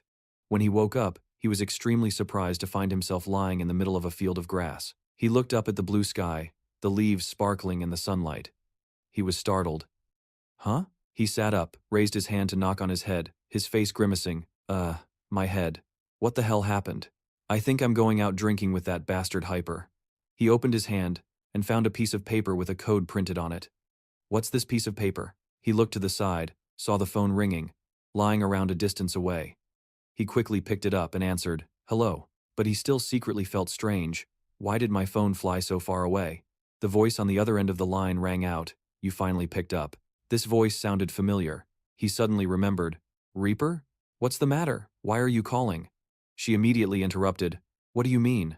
You were clearly the one who called me. Really? So you don't remember anything? It seems like you were really drunk. Luckily, you still picked up the phone. I was worried because you suddenly hung up. Worry about what? The other end of the line continued. Well, you said something very strange. What did I say? Baphomet was stunned when she heard her say, "That you wanted to date me." Seeing no answer, she anxiously called, "Shaminu?" He yelled furiously into the phone, "Lies, don't joke like that, why would I say that?" She also yelled back angrily, "You mean I made that up?" But then she quickly softened her tone. "Ah, I get it, you're shy, right?" He was about to go crazy shy? "Me?" she happily replied. Okay. I heard you're in the community, so do your best." Minu's face darkened. "You know what? I'll agree to date you, but only if you achieve S rank." He just wanted to curse, shut up and hang up. Unable to concentrate on anything else, he cursed under his breath. Damn it! His anger rose, and he muttered as he walked. Damn it! What the hell did I do? Suddenly he bumped into someone. It was Deng Su. He turned around and shouted, "Hey, be careful when you walk." Still angry, Baphomet also snapped back, "Damn it!" His face looked extremely dangerous. "Watch where you're going, or I'll dig a grave and bury you alive." After saying that, he left with a murderous aura. A person standing nearby whispered to Deng Su, "He's crazy, don't touch him." At the same time, Lunatic, who was leaning against the wall, asked, "Hunter Baphomet, why are you so angry?" Baphomet was surprised. "Lunatic," he calmly commented, "judging by your attire, you must have just come back from outside. It doesn't look like you're from the dormitory." "I'm on my way there too, let's go together." Lunatic's voice rang out, "I have high expectations for you. There's a high chance that you'll be able to become an S-rank hunter." Baphomet didn't pay much attention to what he said. Becoming an S-rank hunter doesn't mean you'll be like other S-rank hunters, I'm sure of that. The difference in strength between you and other S-rank hunters won't be that big. There are S-rank hunters, can take on 2 other S-rank hunters alone. Or there are stronger ones, who can even take on 3 of them. Baphomet looked annoyed, "I see." Then he asked back, "So how many S-rank hunters can Captain Ma handle, at the same time?" He turned his head slightly. "Me? Who knows? I'm no longer active." Then the 2 of them walked silently together. Suddenly, he took off his mask and snapped, "How would you know?" Baphomet replied calmly, "Only an idiot wouldn't notice. You're obviously the captain." He followed Baphomet dejectedly. "Thank you for following me for the past 2 months. Can you keep it a secret from the others?" Baphomet replied, "That's easy, but..." Then suddenly stopped. "Don't you have something to tell me?" Minu glanced back, waiting. He just silently looked at Baphomet without saying anything, then stammered, "You." He pointed at Baphomet. "You bastard, didn't you tell me before?" Baphomet curled his lips. "What the hell are you expecting?" Closing the door, he asked seriously, "All right. But why do you have to hide it?" Minu's eyes suddenly widened in horror. Lunatic was the same, both of their faces showing extreme confusion. The horrifying scenes were appearing right before their eyes. The victims' eyes were still wide open.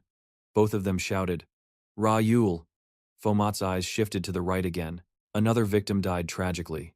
Lunatic felt a chill down his spine, stammering, "What? What the hell?" Both of them stood still as if rooted to the spot. Their voices were still trembling. "What the hell?" They seemed to want to scream. What the hell happened here? Pools of blood were flowing around the bodies. Hyper's body was also there, covered in blood, his eyes still open. The hunter in the community was murdered? Baphomet and Lunatic just stood there, stunned. Even as more and more people came, everyone recognized the victims, Hyper too. Baphomet's eyes stared into the empty space, with only one question in his mind. How? The other hunters had already surrounded the scene.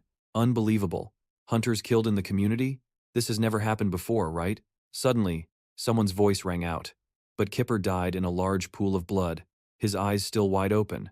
It was a frightened, trembling voice. "Isn't that the mark of a magical beast?"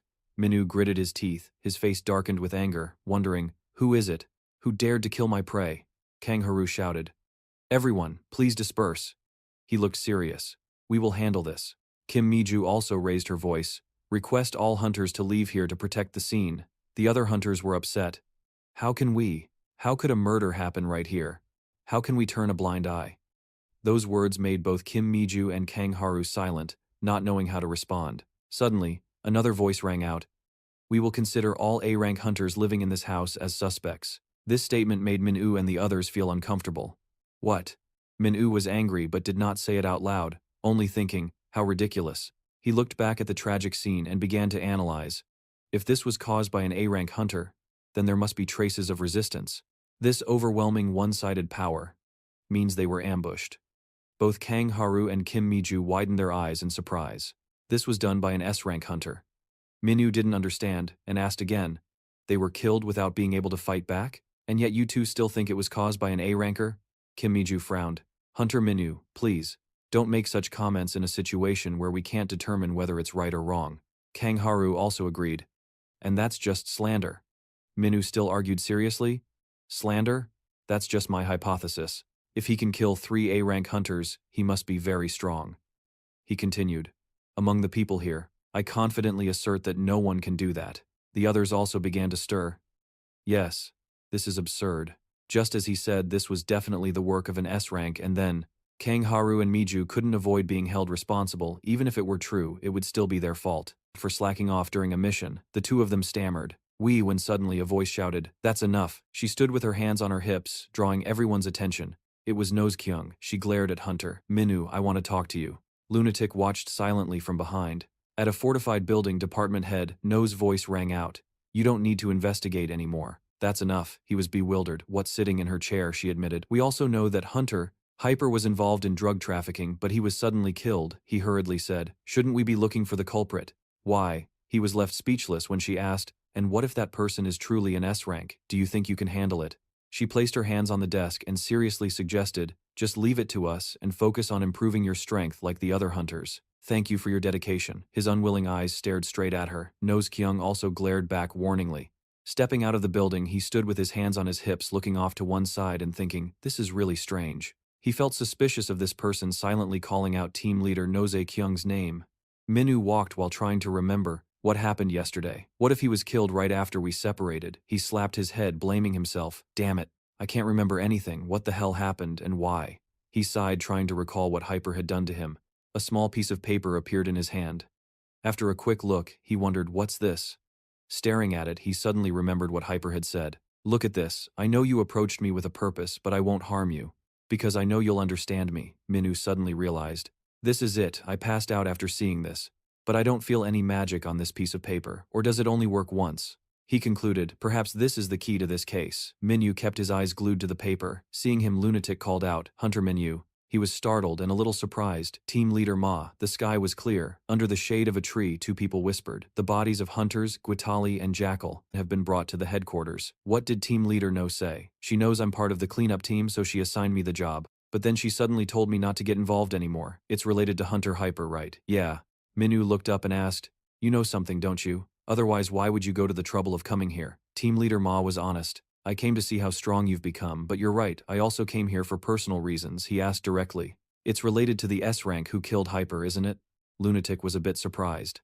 After a moment of silence, he began to speak. The community operates independently with its own system separate from the central government. Therefore, the things that happen here can all be covered up and manipulated.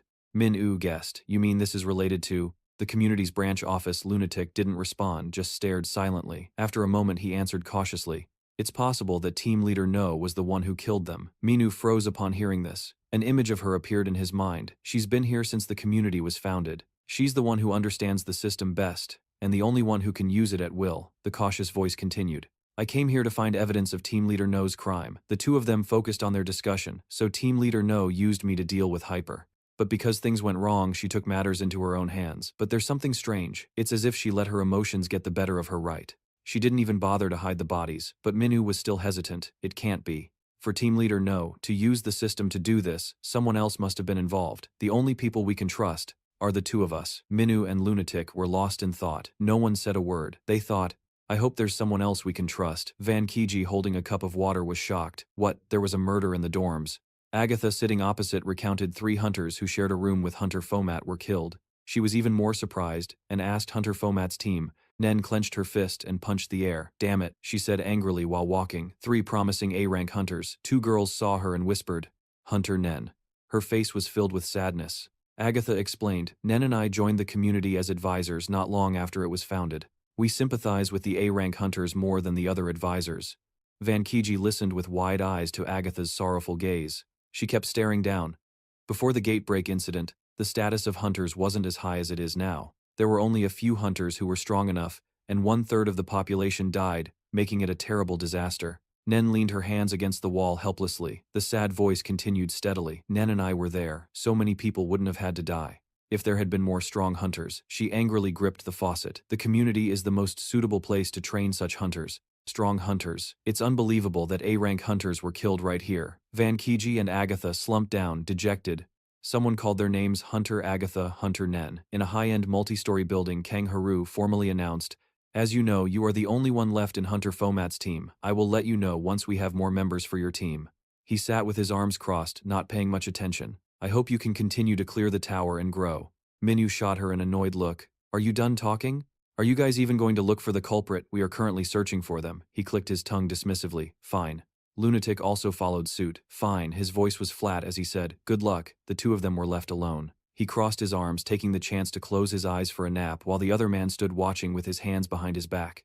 Then he opened his eyes just as the other man turned around. Their eyes met. A half-smoked cigarette was in Team Leader No's hand. She asked with concern, "How is Hunter Fomat doing?" The two of them reported the situation. No particular movements. Team Leader No took a drag from her cigarette, relieved. "All right then. Keep a close eye on him."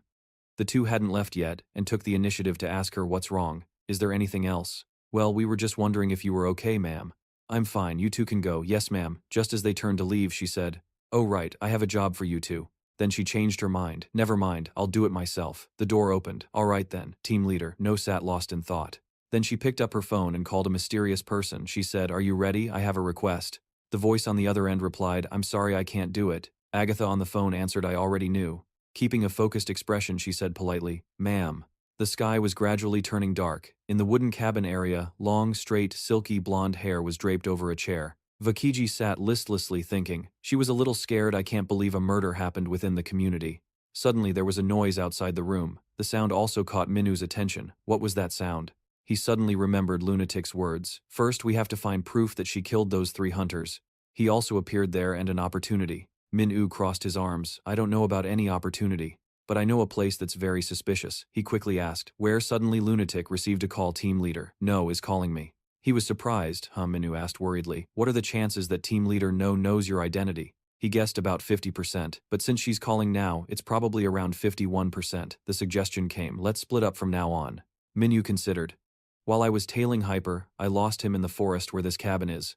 He put his hands in his pockets and walked slowly. "I can sense a source of energy. If there's any suspicious place in the community, it must be here. Is it related to anything?" He looked at one door, then suddenly shifted his gaze to the opposite side. His feet moved quickly, his eyes were focused, staring down, and then he stopped, suspicious. "Below me, I can feel the energy of a powerful tower underneath." He turned around to check and saw something behind him. He looked back and Kiji aimed a powerful kick at him. He quickly ducked to avoid it. Her eyes widened in realization. "Huh." To retaliate, her eyes widened again. She shouted, "Hunter Fomat." He looked up, annoyed. "You should look before you attack someone." They were both surprised by each other's presence. "Why are you here?" "Well, I have something to do in this cabin. What about you?" "I came to take a bath." "You came all the way here just for that?" Minu stared at her. Vakiji's eyes welled up with tears. He just clicked his tongue. This again. Is this woman trustworthy? He hesitated inwardly. "Should I check?" Minyu spoke first. "I'm working for the government. The reason I came to the community is because they asked me to investigate this cabin." She was surprised. This cabin, but it looks so normal. He told her without hesitation. "I have a special skill. I can sense things others can't." Vakiji was even more surprised by the person in front of her. She put her hand to her mouth and looked down. Was he talking about what was under the floor? Suddenly, Minu slammed his fist down, shattering the floorboards. She dodged the debris, yelling, "Hunter Fomat, what are you doing?" Her face suddenly filled with panic as she stared straight ahead. A thick, crimson energy burst forth from under the building. The powerful aura was as red as blood. The eerie energies swirled around each other. Both of them were engulfed in that aura. Vakiji collapsed to the floor in fear. Minu was also shocked. "What is this? I have never felt this kind of magic before." Then he vanished, causing her to call out after him. "Hunter Fomat." Now alone, she stared at the crimson glow. Then, she decided to jump down through the hole in the floor after him. She landed successfully and scanned her surroundings, searching for Minu, then went deeper to investigate. She marveled. "A cave? There is a place like this under the cabin? Did you already know?" She suddenly noticed something. Surprised, she asked, "Huh? It looks like a tower entrance." He remained calm. "I know why so many towers have been appearing in the community, in that many." He was certain. This is the place that creates the towers. They were both standing before a large gate, surrounded by that eerie red energy. A mother tower. A night sky with a bright moon. Nozaki spoke up. The night sky here is more beautiful than I imagined. Lunatic was walking with her. He said, "You are right. There are not many places to see beautiful stars in this country," the captain replied. "You can watch them any time as long as you are here." Lunatic asked, "Well, of course, but why did you call me?" She replied sarcastically, "Because you dared to speak publicly with Hunter Lunatic." "No," Jakyung continued her questioning. "The first time you met him was at the guild, right? I am pretty sure you have never met him in person." He answered, "Yes. I was dispatched to an autonomous nation with few hunters." Suddenly, she gave a sly smile, as if she understood everything. Nozaki continued, "I have looked through the records and know you have been to many places. Costa Rica, Monaco, Singapore. Ah, speaking of Singapore, I know a hunter was dispatched there at that time. Have you ever heard of a hunter named Bill?" Lunatic fell silent at the question, while she waited for an answer. He waved his hand and said, "I'm afraid not." "How could I know all the hunters dispatched there?" She replied doubtfully. "Is that so?" Then she turned and glared at him, continuing, "Ah, but is not it true that Singapore is a nation with its own hunter system and many talented hunters, squad commander?" He remained silent at that question. Then, he spoke gravely, "I have been exposed." A huge explosion erupted, with smoke billowing everywhere. Lunatic's usual outfit was gone.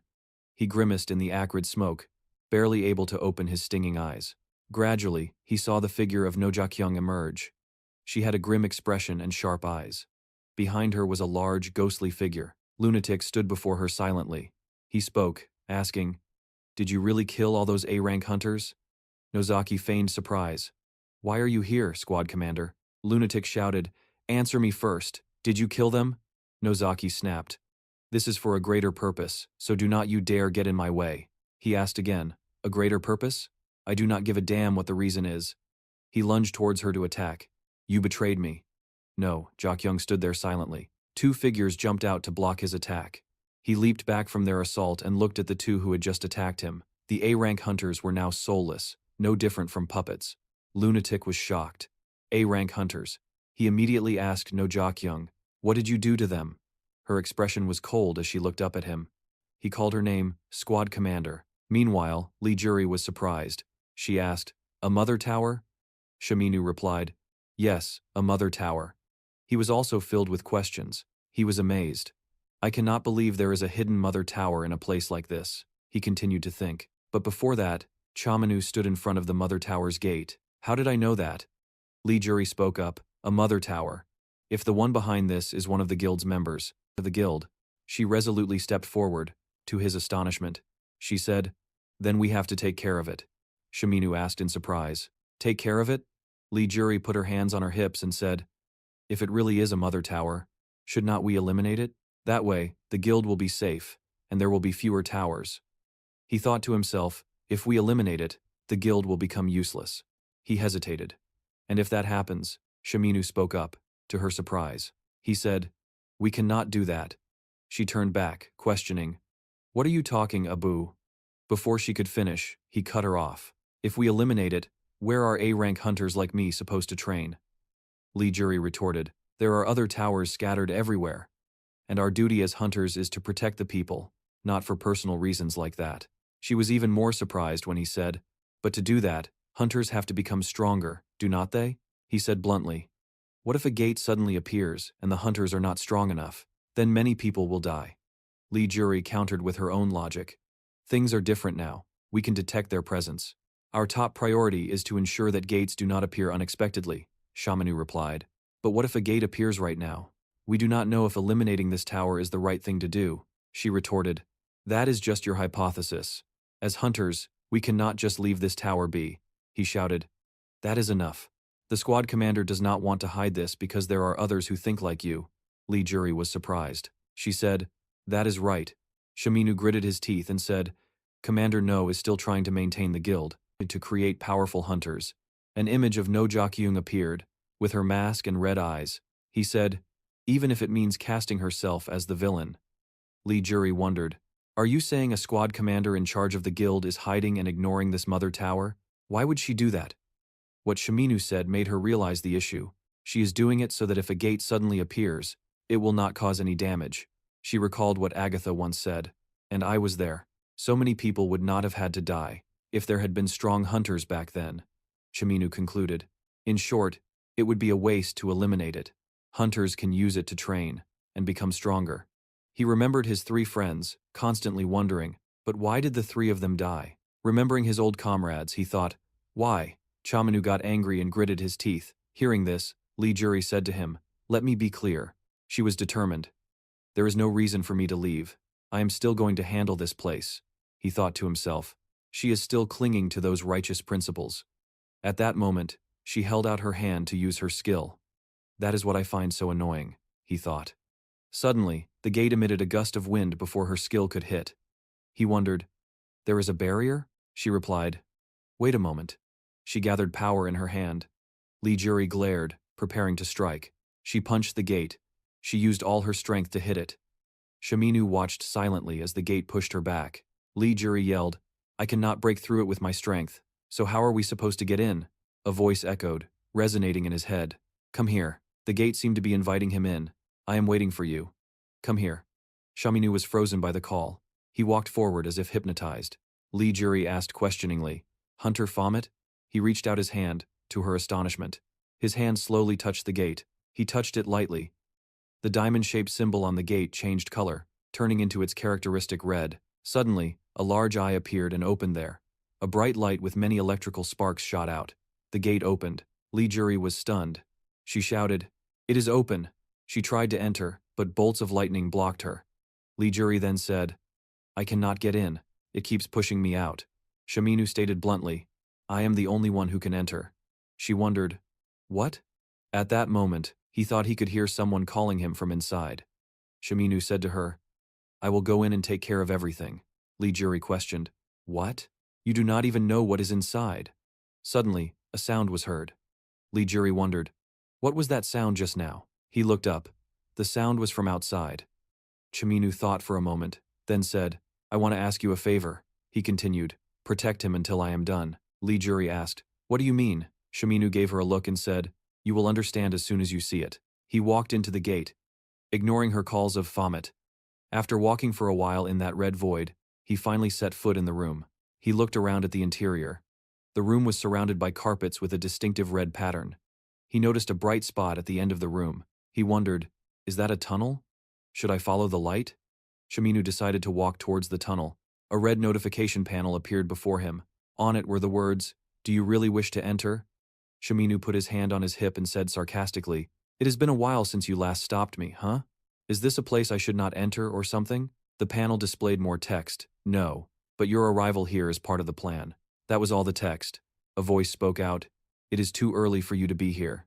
Shiminu asked back. Will that negatively affect the future data? Jia said no. He asked again. Then why? Jia was silent for a moment. Then she hesitated. I'm just worried, that's all. Then Jia said, go Baphomet. A red notification appeared with the words main quest. Clear the nest tower. Shiminu stepped forward. The room was decorated in a Western style. He looked around and thought, what's in here? I went through the entire dungeon and it led me here. As Shiminu walked and looked around, he noticed the energy here was completely different from outside. He was surprised by what was in front of him. An attack came at him from underwater. He was taken by surprise. The smoke from the attack slowly cleared. He was surprised by the hideous monster. He thought, what the hell? The monster opened its mouth wide, full of sharp fangs. A boy's voice shouted, stop, Benji. The small boy was standing on the huge body of that monster. Shiminu was surprised to see him. The boy said, he's a human. The kid with white hair stood on the monster's body. He said happily, a human came here, back to Josu Hyuk, whose face was wounded from the mission. He thought with frustration, my situation hasn't gotten any better at all. Because all this time, I've just been wandering around this tower. I should get some rest tomorrow. He recalled the words of that man, the Griffin hunter. He had said, nice to meet you, I am Captain Ma. Perhaps you'll be interested in our guild. He thought, accepting that offer might be a good option. He clenched his fist. I wonder how much stronger I've gotten. But as Du Soo-hyuk looked around, the street seemed really strange. Why is this street always so quiet? The sky was pitch black. The moon and stars were gone. As he walked and looked around, is it this quiet because there's no one in the dorms? Suddenly, a spear appeared. Someone holding that spear stood behind him. The ground shattered. That person was surprised that Du Soo-hyuk had detected him. He blocked his attack, saying, What the? Josu Hyuk realized there were many hidden weapons behind him. Arrows all shot towards him. He managed to jump out of the way. Someone appeared from above, launching a very fast sneak attack. He ducked. Josu Hyuk used two swords to block the opponent's blade.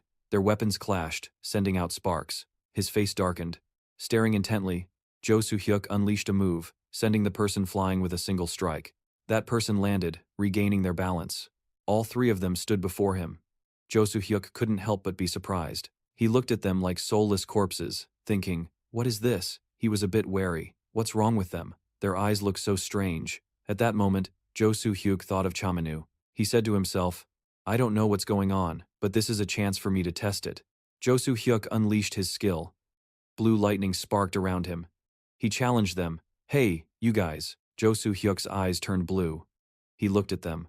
Come at me. The three of them stood motionless like puppets. It seemed someone was controlling them from behind. Electronic sound waves were emitted, seemingly someone's skill. That person was holding something to control the sound waves. Agatha controls many different sound waves, and it seemed she was controlling all of those puppets. Back to Shamanu, the little boy said, Benji, look. Then he pointed at his eyes and said, eyes. He continued with interest, nose. He said excitedly, lips. All while Shamanu was getting angry. He immediately pinched the boy's ear. The boy then said, and your ears are different from mine, so this must be. My ear, Shamanu asked irritably. Who are you? Are you the one who summoned me here? The boy cried out in pain. Why? How could I? I only prayed for someone to come here. Shamanu asked again. Then who gave you the right to summon me here? At that moment, he looked closely at the boy's face and thought, this kid's face. Suddenly, Benji moved its claw towards him. It came between him and the white-haired, red-eyed boy. The boy ran to the magical beast and shouted, Benson! He spread his arms to stop the monster. No, Benson! He's a human. The kid turned back and said to him, he's a human. He's the one who was simulated based on us. Chaminu didn't understand and asked, us? Simulated? He asked again, who are you? What are you guys doing here? The boy answered cheerfully, I'm here to wait for Elle. He asked again, Elle? The boy smiled brightly. Elle told me. She said if I could make a lot of new friends here, then she would play with me again. He ran happily around Shamanu and said, but now a human has appeared, while I was getting bored. I'm so lucky. Chaminu asked him again, but he still didn't understand what the kid had just said. Hey kid, you said earlier that you made friends with magical beasts. What does that mean? The boy grinned and said, magical beasts? Is that what humans call my friends? Anyway, I don't care what people call my friends. He continued to run around and said happily, let's start playing now, okay? I'm so excited. This is the first time a human has ever set foot here. Can you tell me a story? He kept talking. Since you're a male, there must be a female too, right? Chaminu thought, annoyed. This kid is nuts. He just keeps talking non-stop. The boy continued. There are flowers, leaves, and grass there too, right? Chaminu said. Other than your similar appearances. This sentence made the boy suddenly stop. You and Gia have nothing else in common. Chaminu was surprised by him. The boy turned back, his face scowling, and growled, how do you know her? He continued. Gia is. He enunciated each word, my bride. Shamanu was shocked by what he just heard and asked again, what? Without listening to any explanation, he immediately attacked, aiming straight for him. Shaminu blocked it with his sword. He was slammed into the wall. He growled, this bastard. The boy stood on Benson, his eyes glaring, and said, tell me. How do you know her? He shouted. I said, how do you know her? Shaminu was surprised by his attitude. He thought, why did he suddenly get so angry? He assessed the situation. The boy continued, well, I don't care how you know her either. He clutched his head and said, all I have to do is eliminate, eliminate, eliminate. Seeing this, Shamanu thought, his emotions are unstable. One of the boy's eyes turned yellow as he said, eliminate erroneous data. Shaminu was startled. The boy's normal arm transformed into a monstrous one. He felt fear at this sight. The boy jumped down and rushed towards him. His power changed the surrounding space and pulled both of them into it. A notification panel gradually appeared. The words main quest appeared. The boy grew 2 wings, one black and one white. The notification panel fully appeared. Eliminate the creator god of El's pet. The boy, with wrinkles on his face, stood there and stared at him. Shamanu was bewildered. Creator god? El's pet? As he wondered what all that meant, the boy pointed his finger to the sky. Then he aimed it straight at him and said 2 words, "Eliminate." Beams of light shot towards him. He held his slightly cracked sword in front of him. Shamanu used his sword to block the boy's attack. Suddenly, the sword unexpectedly spoke up. The weapon let out a voice. It cried, "That hurts, master. I can't take it anymore." The weapon seemed to have its own consciousness, apart from the pain caused by its user. Can a weapon with its own consciousness feel other kinds of pain? The boy attacked continuously. Shaminu jumped away. He witnessed these things. He continued to point his finger and said, "Eliminate." The attack circled behind Shaminu. He noticed this. The boy continued to say, "Eliminate." Meanwhile, Shaminu thought, what the hell is wrong with him? Beams of light shot out whenever he said eliminate. He dodged the attacks and kept thinking, whatever, but I'm sure of one thing. That kid's power is no joke. The boy kept repeating, eliminate. Shamanu tried to dodge. He thought, what kind of ability is this? It's as if that kid really has the power to eliminate my soul. As he was thinking, he suddenly couldn't move as he wished. He said, what is this? The boy flew down behind him. Shaminu turned his head. The attacks that the boy had pointed at were all materializing before Shaminu's eyes. The boy's finger aimed straight at him and said, eliminate. At that moment, his weapon vanished, saying, Master, I'm sorry. I don't want to disappear, Shaminu said angrily. What? This bastard. The sword disappeared before his eyes. Now the attacks were very close to him. He couldn't dodge them. They hit his body, creating a huge explosion. The boy stood silently watching the spot. He was startled by Shaminu's voice. He said that his body was still intact. Shaminu looked at his body in bewilderment and said, it didn't cause any damage at all. The boy's eyes widened in disbelief. He continued to say, eliminate. Then a huge explosion occurred. He kept saying, eliminate. Huge explosions occurred. Eliminate. All of them were aimed at Shaminu. Eliminate. Eliminate. He said it many times, thinking it might cause damage. Eliminate. Eliminate. His face darkened menacingly. His mouth kept repeating, eliminate. Eliminate, he screamed. Eliminate. Suddenly, a slash wound appeared on his face. Shaminu had unleashed his power. I don't know why your power has no effect on me, but it seems my power works on you. Shaminu regained the upper hand. He asked, are you ready for round 2? Shaminu recalled the past. Minzu once said, Baphomet, listen to what I'm about to tell you, the boy continued. I know you have great demonic power and the master of your body is Javan, but Javan uses his power for enhancement skills. Shaminu asked, what are you trying to say? Mizu explained. You can become stronger if you use Javan's techniques, but wouldn't that be a waste? He couldn't wait any longer and said, so what, get to the point, the boy explained.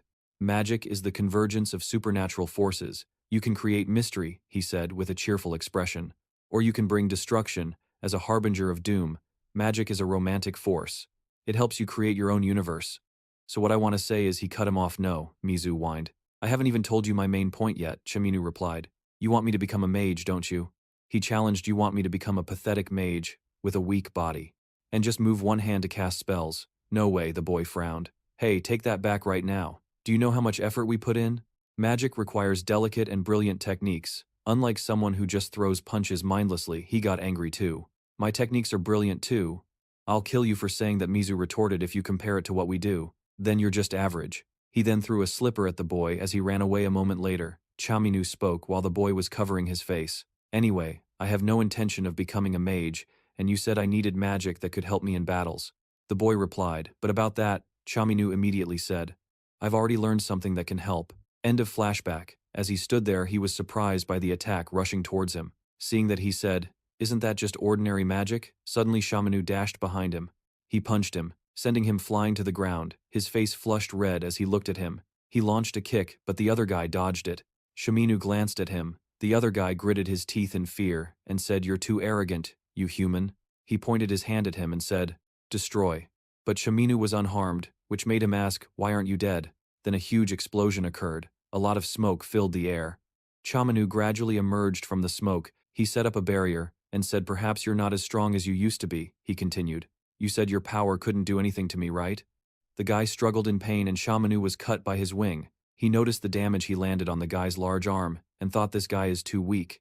The guy's face contorted, while Shaminu thought he has no fighting skills, only raw power, that he doesn't even know how to use. Then Shaminu said, inventory, provide weapon. He raised his sword to finish him. The creature's large arm blocked him, spun him around, and then threw him a great distance. He frowned. I knew it. This won't work. He hastily called out, Salvation patience. He recalled the words enhancements. They're just ordinary magic used to support hunters in battle. He continued to shout. Courage Shaminu remembered that laugh, thinking, well, those are the words of people who know nothing about the true power of enhancements. His sword seemed to be enhanced, he said. Sword enhancement eruption. It's determined by the owner's strength.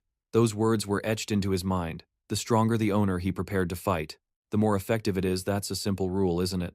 Shaminu smiled at his own power, and his opponent grew fearful of his smile. He was about to attack, but the man before him vanished. Shaminu slashed one side, severing a wing, and making him stagger. He then slashed the other, cutting off that wing too. Then, he unleashed a flurry of slashes.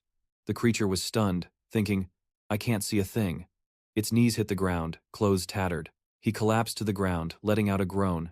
He glanced fearfully at Shaminu, who was walking towards him step by step, dragging his sword majestically.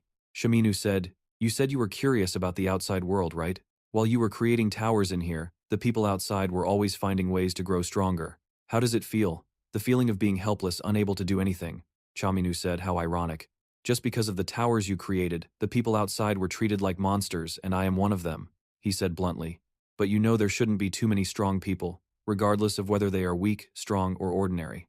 The numbers must be balanced. He hesitated, so pointing his sword at him. He said, Your work here is done. Shaminu glared at him. The creature looked at him with sad eyes, then let out a hearty laugh. He asked, How dare a creature like you say that to me? Who are you? His hand suddenly became veiny. Then he pointed his hand at him, asking, What is your name? Shaminu's expression darkened. He was furious. He spoke, I am, and then unleashed a flurry of slashes around the creature. It muttered in bewilderment. Benji Shaminu. Standing there as fragments of the creature's arm fell, he answered, Hunter Baphomet. Then Shaminu raised his sword. Another slash went straight through him. He let out a surprised gasp as he saw a familiar figure. Why, he saw Jia behind Shaminu. Jia looked back at him. He thought to himself, You said you were on my side. He remembered meeting Jia. How dare you? He remembered the beautiful past when he and Jia were in love. Betray me. Jia spoke. Hello, I am L. The one you loved most. He died. The space collapsed. A red notification window appeared with the words, Main quest eliminate L's pet complete. The text continued. You have received a new skill as a reward. Shaminu thought, a new skill. Then he was stunned by the sight before him. Unable to believe his eyes, a sigil. I received a sigil in a place like this. It seemed to be calling to him, Come here, Baphomet, take me. That was the voice he had heard outside the nest tower. He put down his sword and began to touch the sigil. At first, nothing happened. Then it gradually turned from yellow to red. The veins on his face bulged as he cried out in pain. Then it emitted an intense burst of light. The light was so strong, it shook Lee Jury, who was outside. She turned to look toward the source. Her mind raced with worry. Hunter Baphomet. She turned back around, thinking she couldn't go inside. Inside the nest, I have to trust Hunter Baphomet, but I wonder what he meant, Lee Jury recalled. He told me to protect this place, and said I would understand everything soon. Behind her, a voice called out, Hunter Lee Jury. She turned around. It was Nen's voice. Nen smiled and said, So here you are. I've been looking everywhere for you. Were you bathing in the booth again? Nen averted her gaze and said, But looking at the shack, she asked, Why does this place look like this? Is someone else inside? Nen walked past Lee Jury and said, I have to go check. Lee Jury asked, I have a question. She looked at Nen. Hunter. Nen, were you with squad commander? No, Nen didn't answer but said Agatha. She said we wouldn't have time to fight, but it looks like the time is now. Nen then lunged at Lee Jury. Then she said, I'm sorry, Hunter Lee Jury. By now it was evening with a cloudy, starless sky. In contrast to the peaceful sky, team leader Ma Seung-un was running for his life. Behind him, a pair of slender legs kicked off the wall to gain momentum, shattering it and sending debris flying. It left a deep crater in the wall to team leader. Ma's left another leg. This one, a man's, did the same. Kicking hard against the wall, a new crater was formed while running. He glanced back for a moment. Ma Seung-un was taken aback by the pair of hunters behind him. Each held a sword, their faces contorted with bulging veins. They kicked off the walls to propel themselves forward. The pair of hunters lunged at him, and a sword came down, kicking up a cloud of dust. As the dust in the air slowly settled, there was no sign of Ma Seung-un. Ahead was only a scene of tall buildings standing side by side.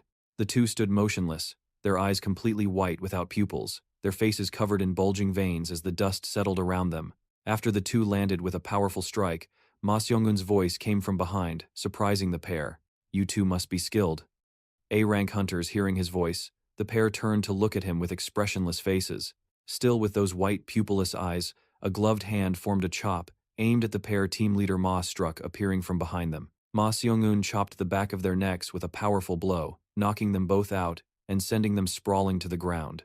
Seong-eun was a bit surprised to have taken down this pair of A-rank assassins. So I can just capture them by force, huh? Captain Ma looked at the unconscious hunters on the ground. He thought for a moment. Mind control. This isn't something Squad Commander No Ja-kyung would do.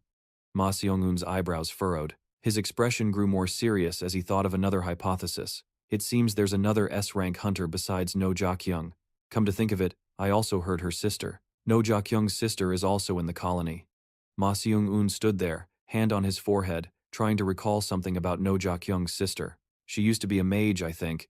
If she's the one cooperating with Squad Commander No Ja-kyung. No, I don't have time for this. Right now, I need to use these A-rank hunters to capture Squad Commander No Ja-kyung, the one who escaped. A groaning sound from behind Ma Seong-eun interrupted his train of thought.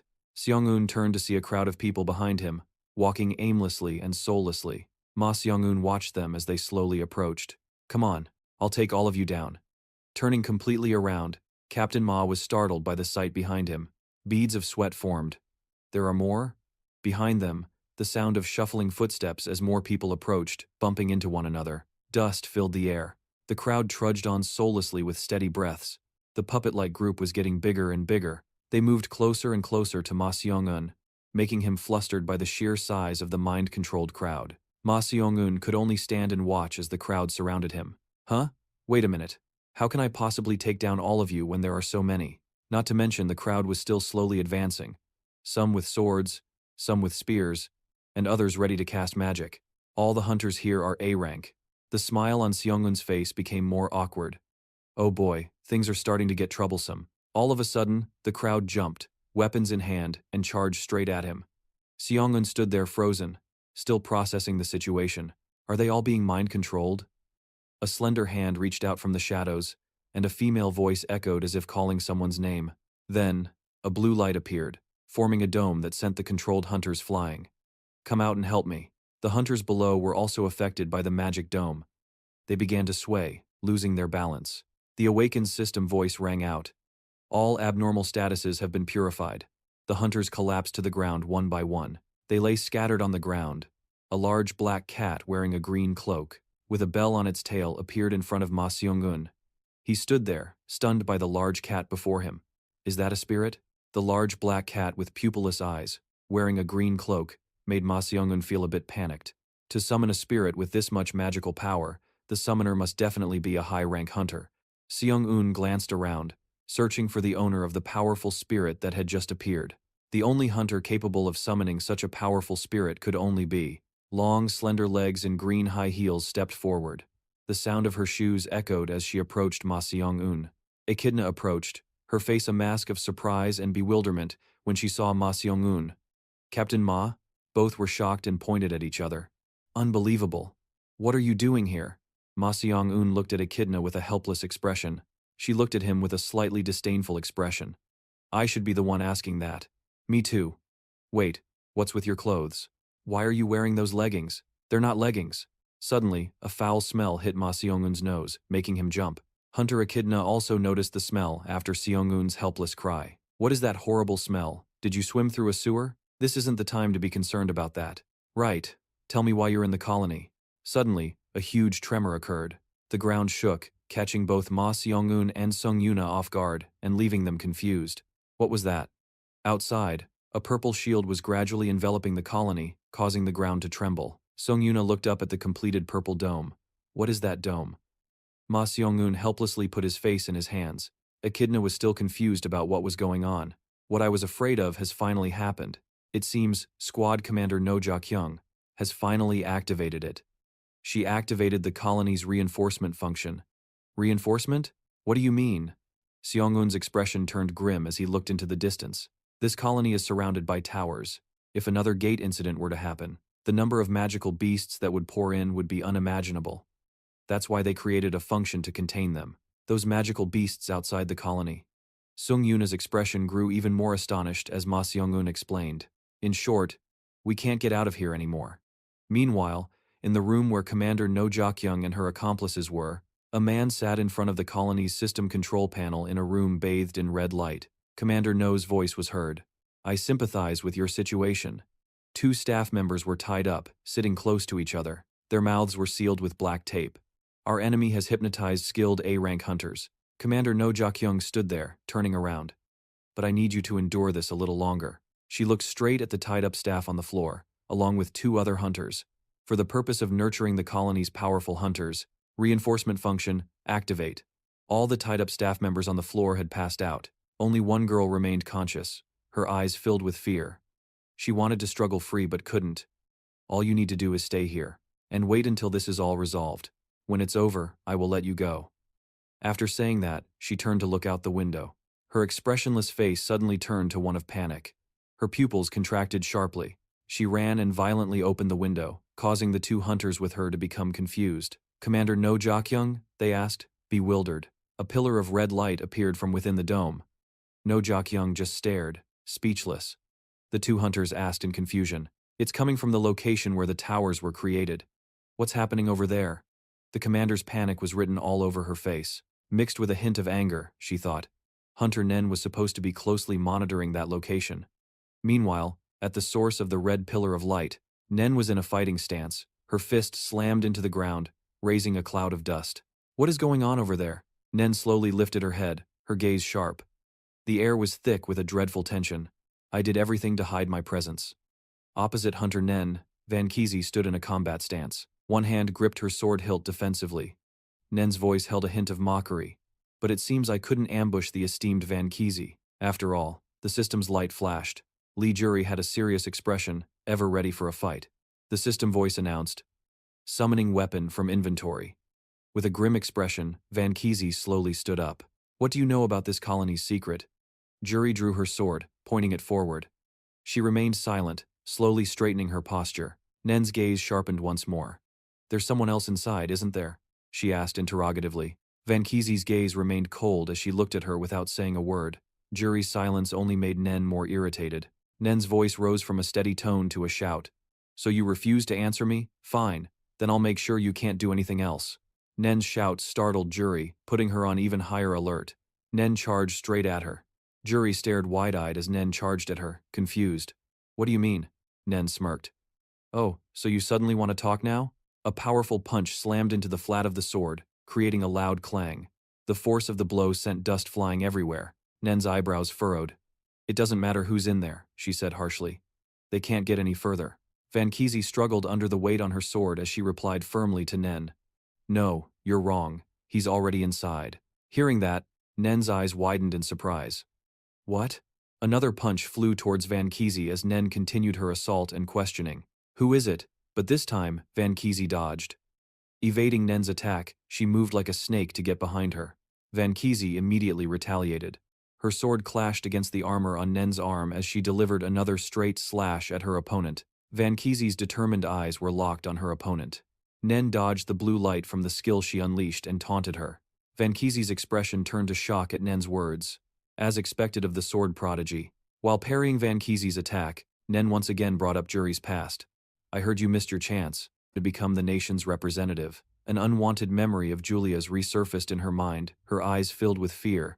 Contestant number 16. Lee Juji has been disqualified for violating the rules. An image from the awakened system appeared while she was still in her combat gear. Her sword and helmet had both fallen. She was confirmed to be an awakened, so she was no longer eligible to compete. Julia panicked, her eyes wide open. Her pupils became lifeless and gradually shrank as she was drenched in sweat. The awakened system's notification appeared. Congratulations, you have been chosen to become an awakened. After that, the whispers and gossip about her group. I heard she's an awakened with supernatural powers. No wonder she's so good at sword fighting. So she entered the tournament even though she knew about it. How despicable. Those comments made Julia hate. Being an awakened, it hurt her deeply. Back to the present. Julia was shocked as the unwanted memory returned. Van Kizi's expression was filled with fear, so she dodged while looking for an opportunity to strike. You must be exhausted. Nen threw a punch that split a large tree behind her in two. Luckily, Julia jumped up just in time to dodge the dangerous blow. Nen stomped her foot hard on the ground, creating large shards of rock that flew high into the air. I know how that feels. She used her power to throw large rocks at Julia. Nen spoke while fighting, saying that I also understood Jury's feelings. I went through that too during the gate shock incident. Julia nimbly dodged the large boulders and sliced them in half. Nen continued to talk non-stop about the feeling of helplessness and being ostracized by society. Nen stood there seriously making a big decision. I will no longer follow Commander No Jakyung's orders. A blinding yellow light, like electricity, surrounded her. I'm simply acting on my own beliefs, Nen shouted as her power erupted, blowing away the rocks. Creating an illusion of a ferocious white tiger above Nen's head, her hair also gradually turned white. Skill, Beast Rebirth. Julia stared in amazement at the immense power. Nen unleashed a blinding light, radiating everywhere. Juri's expression gradually became hesitant. After hearing Nen's confident words to her, images of Juri's loved ones appeared. Her voice was still a bit hesitant. Your belief, huh? That's right, compared to what you went through in the gate shock incident. My experience is nothing. But Nen's power did not diminish. The blinding yellow light still enveloped her. Julia slowly remembered her beloved comrades. Our Nen's power did not decrease, but actually increased. Nen's eyes had turned yellow. Our belief. Julia's memory flashed to the scene of her in the hospital after the accident occurred. A man's voice called out to her. Hunter Nim. He was standing with a pregnant woman, the one she had saved from the accident. You saved my wife from that accident. Thank you so much, Julia. She looked at the woman, gently stroking her pregnant belly. If it weren't for your help, our unborn child would have been in danger. Through those memories, Julia's power also erupted. Streams of light. Blue power gradually appeared more and more surrounding Julia, turning the fairy tales of the towers into urban legends for future generations. Her pupils had now turned a dangerous, toxic blue. Our greatest purpose is to destroy the towers to prevent gate shock incidents from happening ever again. Julia's power erupted fiercely, enveloping the surrounding space. Skill Vanazid's Curse Level 3. At this moment, Julia's figure was just a black silhouette with blue eyes, surrounded by hazy smoke.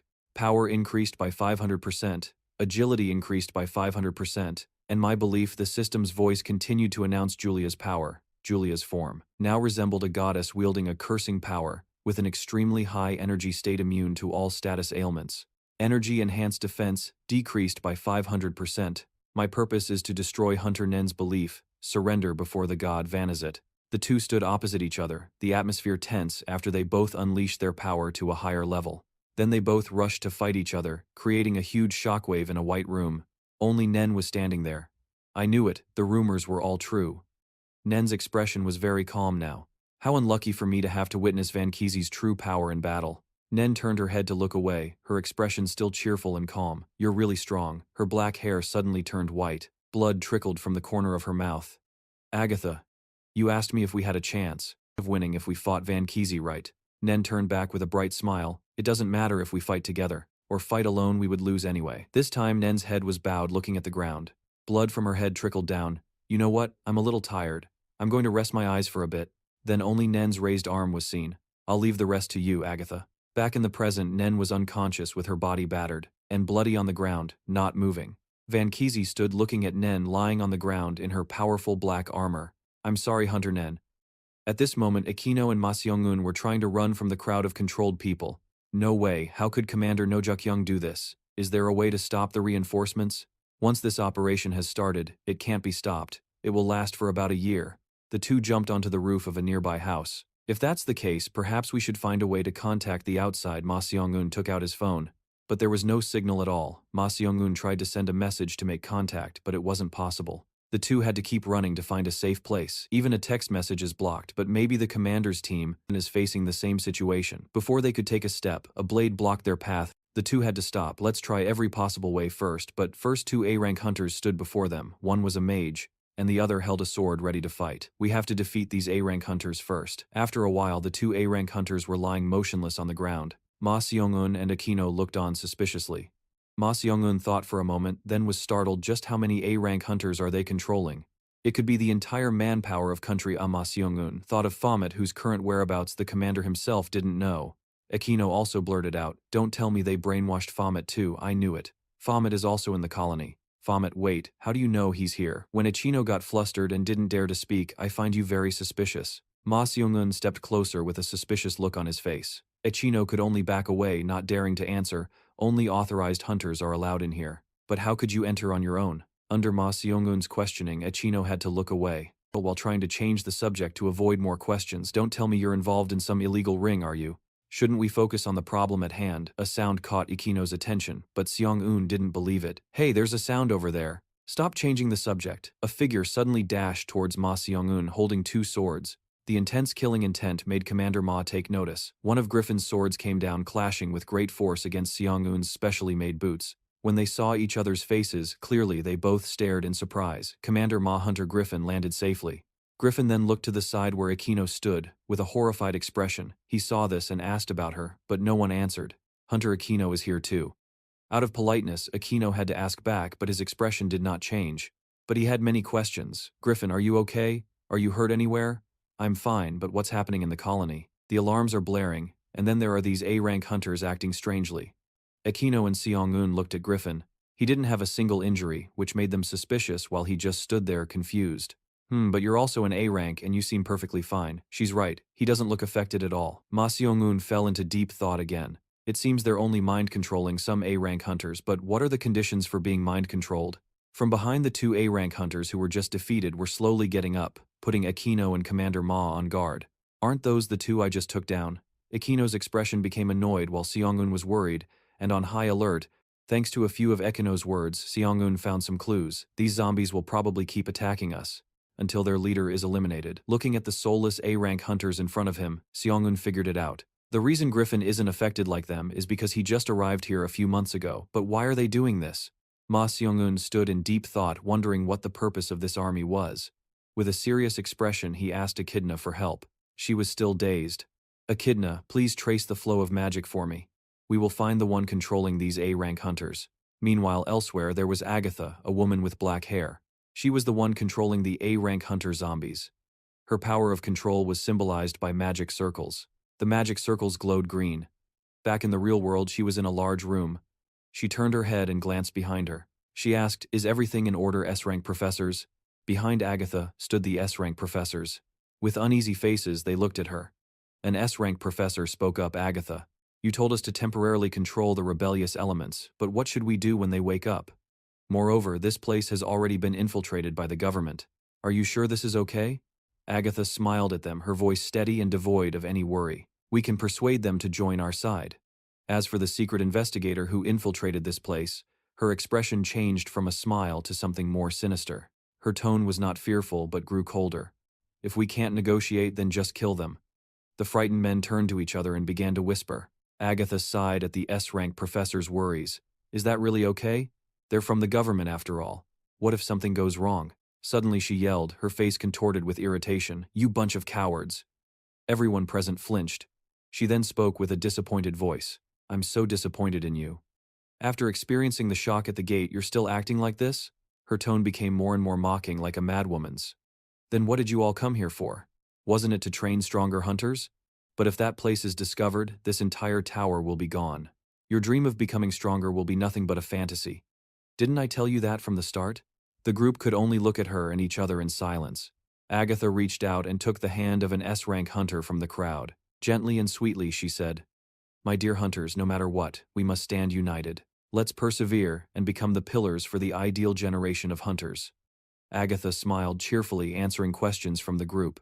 "Are you sure everything will be fine if we get through this situation?" "Of course. So everyone please continue to carry out your duties." A strange male voice spoke up. Agatha replied cheerfully, completely unguarded. "How long will it take to resolve this problem?" Only one investigator snuck in, so it won't take long. Agatha turned towards the wall, answering confidently. But she stopped mid-sentence. "Is it true that when that place is destroyed, the towers will also disappear?" "I've already told you. If that place is lost, this colony is finished." Her eyes widened as she realized something important. She asked, "Who are you?" A strange shadow appeared behind the S-rank hunters. They still didn't understand what was happening. Suddenly, an explosion erupted with a blinding flash of light. Terrified by the dust and the explosion, the group coughed violently. Griffith knelt on one knee in a combat stance. Seong-eun stood coldly, her hand still in the posture she used to magically destroy the wall. The S-rank hunters panicked as the trio burst through the wall.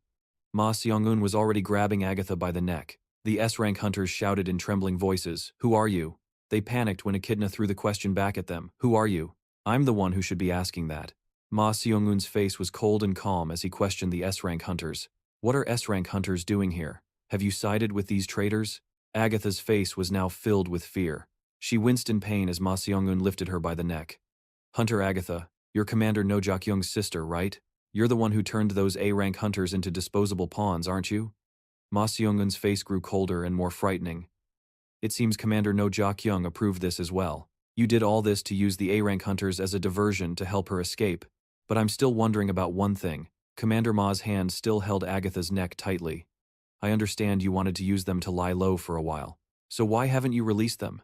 Agatha's expression gradually changed from one of pain to a sinister smile. Whatever crimes No Ja-kyung committed, she still cares for the hunters of the colony. Did she really give this order? Agatha suddenly gathered her strength and yelled, "What are you all waiting for? Kill him! He's the government dog sent to ruin our plans." This time Seong-eun got angry. Commander Ma's grip grew stronger, making Agatha groan.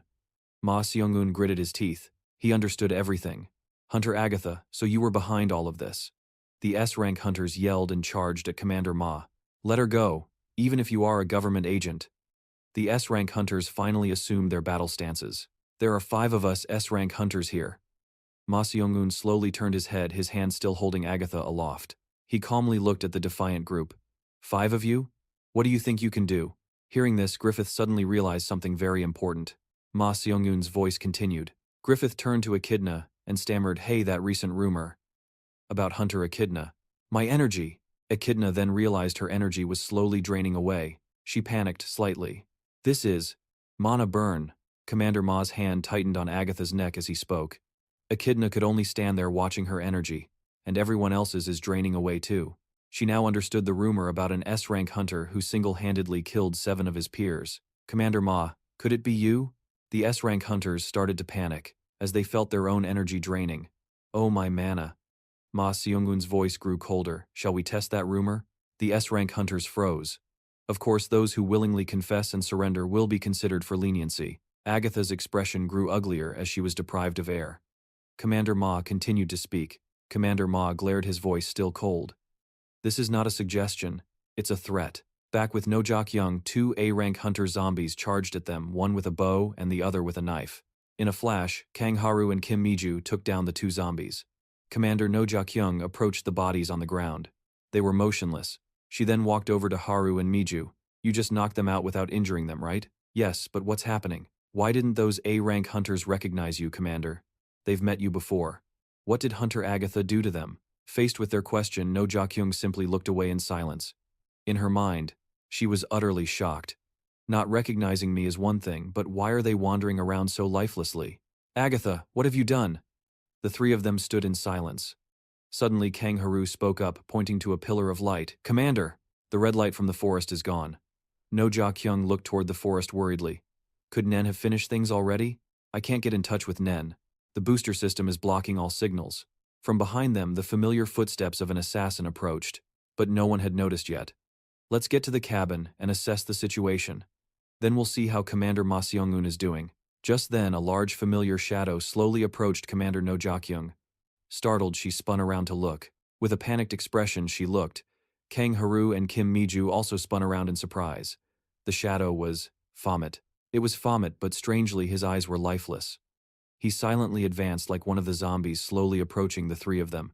The 3 of them silently watched his every move. As for Kang Haru and Kim Miju, they lowered their guard, ready to take him on. But No Ja-kyung remained worried and uneasy. It looks like Agatha has mind-controlled Baphomet too. We'll handle him. No Ja-kyung quickly sensed something was wrong, but it was too late. Baphomet? But illusion magic. Doesn't it need time and certain conditions to work? Before No Ja-kyung could stop them, they were already rushing towards Baphomet. Wait! The 2 charged forward, swiftly, weapons in hand. Hold on, wait. Commander No yelled, but it was too late. No, don't get close to him. 2 slashes moved faster than the eye could see. Before Haru and Miju could react, they each lost an arm. They both collapsed to the ground in agony. Baphomet slowly called out to Commander No Ja-kyung, hyper. Baphomet uttered a familiar name which stunned No Ja-kyung. Her eyes widened. Kang Haru and Kim Miju were on the ground holding their severed arms, but they weren't bleeding. Juti, Commander Jackal. Why did she kill them? Baphomet's cold, terrifying gaze fell upon No Ja-kyung.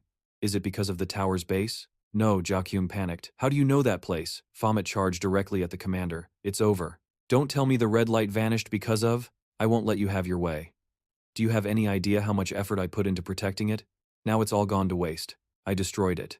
Hearing Baphomet's final words, the look in No Ja-kyung's eyes changed. Commander No's eyes were filled with killing intent. What? Baphomet took a critical hit, and blood splattered everywhere. No Jakyung stood there with a dark expression as Baphomet fell. A large claw appeared from behind No Jakyung, severing both of Baphomet's hands. A large wound appeared on his chest.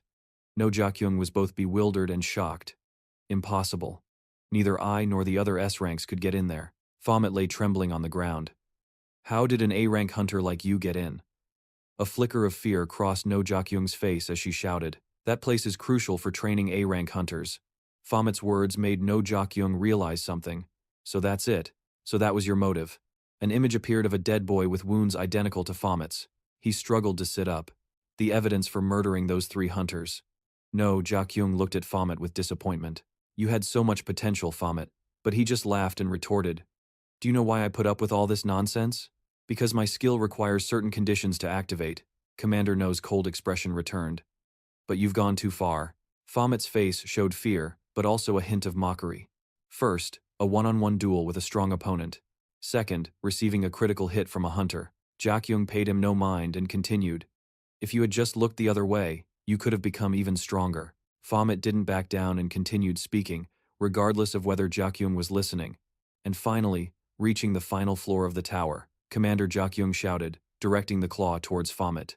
"Die, Baphomet." The system displayed a notification. Mission: Eliminate L's pawn has been completed. You have received a new skill as a reward for completing the mission. Baphomet shouted, "Gehenna." A tightly shut yellow eye slowly opened in a grotesque manner. The powerful energy that radiated out made Jakyung lose her footing. The Gehenna skill.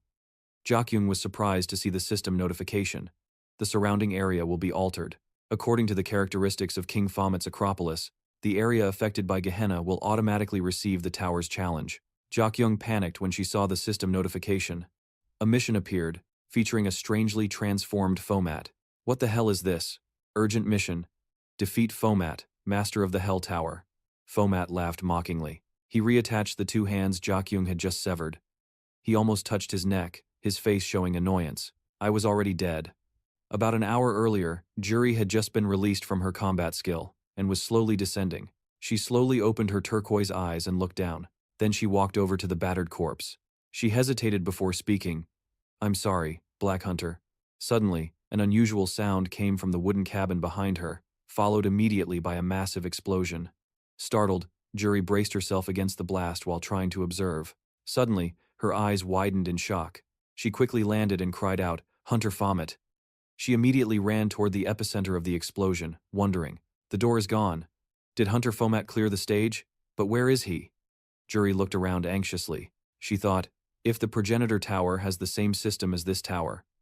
As she followed that train of thought, a portal appeared elsewhere. There's probably a secret path in the forest that leads outside. From within the portal, a familiar figure gradually emerged. It was Minyu. He wearily fell to his knees, panting. He then looked up, confused, thinking to himself, what is happening? He recalled the moment he touched the shining orb. When I touched the stigma, my mind went blank. It was a feeling I never want to experience again. With that thought, he stood up and took off his jacket, complaining it was too hot. At the same time, he was secretly relieved. At least I've cleared the progenitor tower. Now, only Captain No Jakyung and her S-rank hunters are left, right? Minyu moved through the forest with his jacket in hand, calculating his next move. In my current state, it won't be easy to handle them. I should probably leave it to Captain Ma. Suddenly, he froze, staring blankly at what was before him. He stared at the quest window in disbelief and yelled, "What the hell is this?" The quest window read, "Eliminate Captain Jakyung and survive in the colony."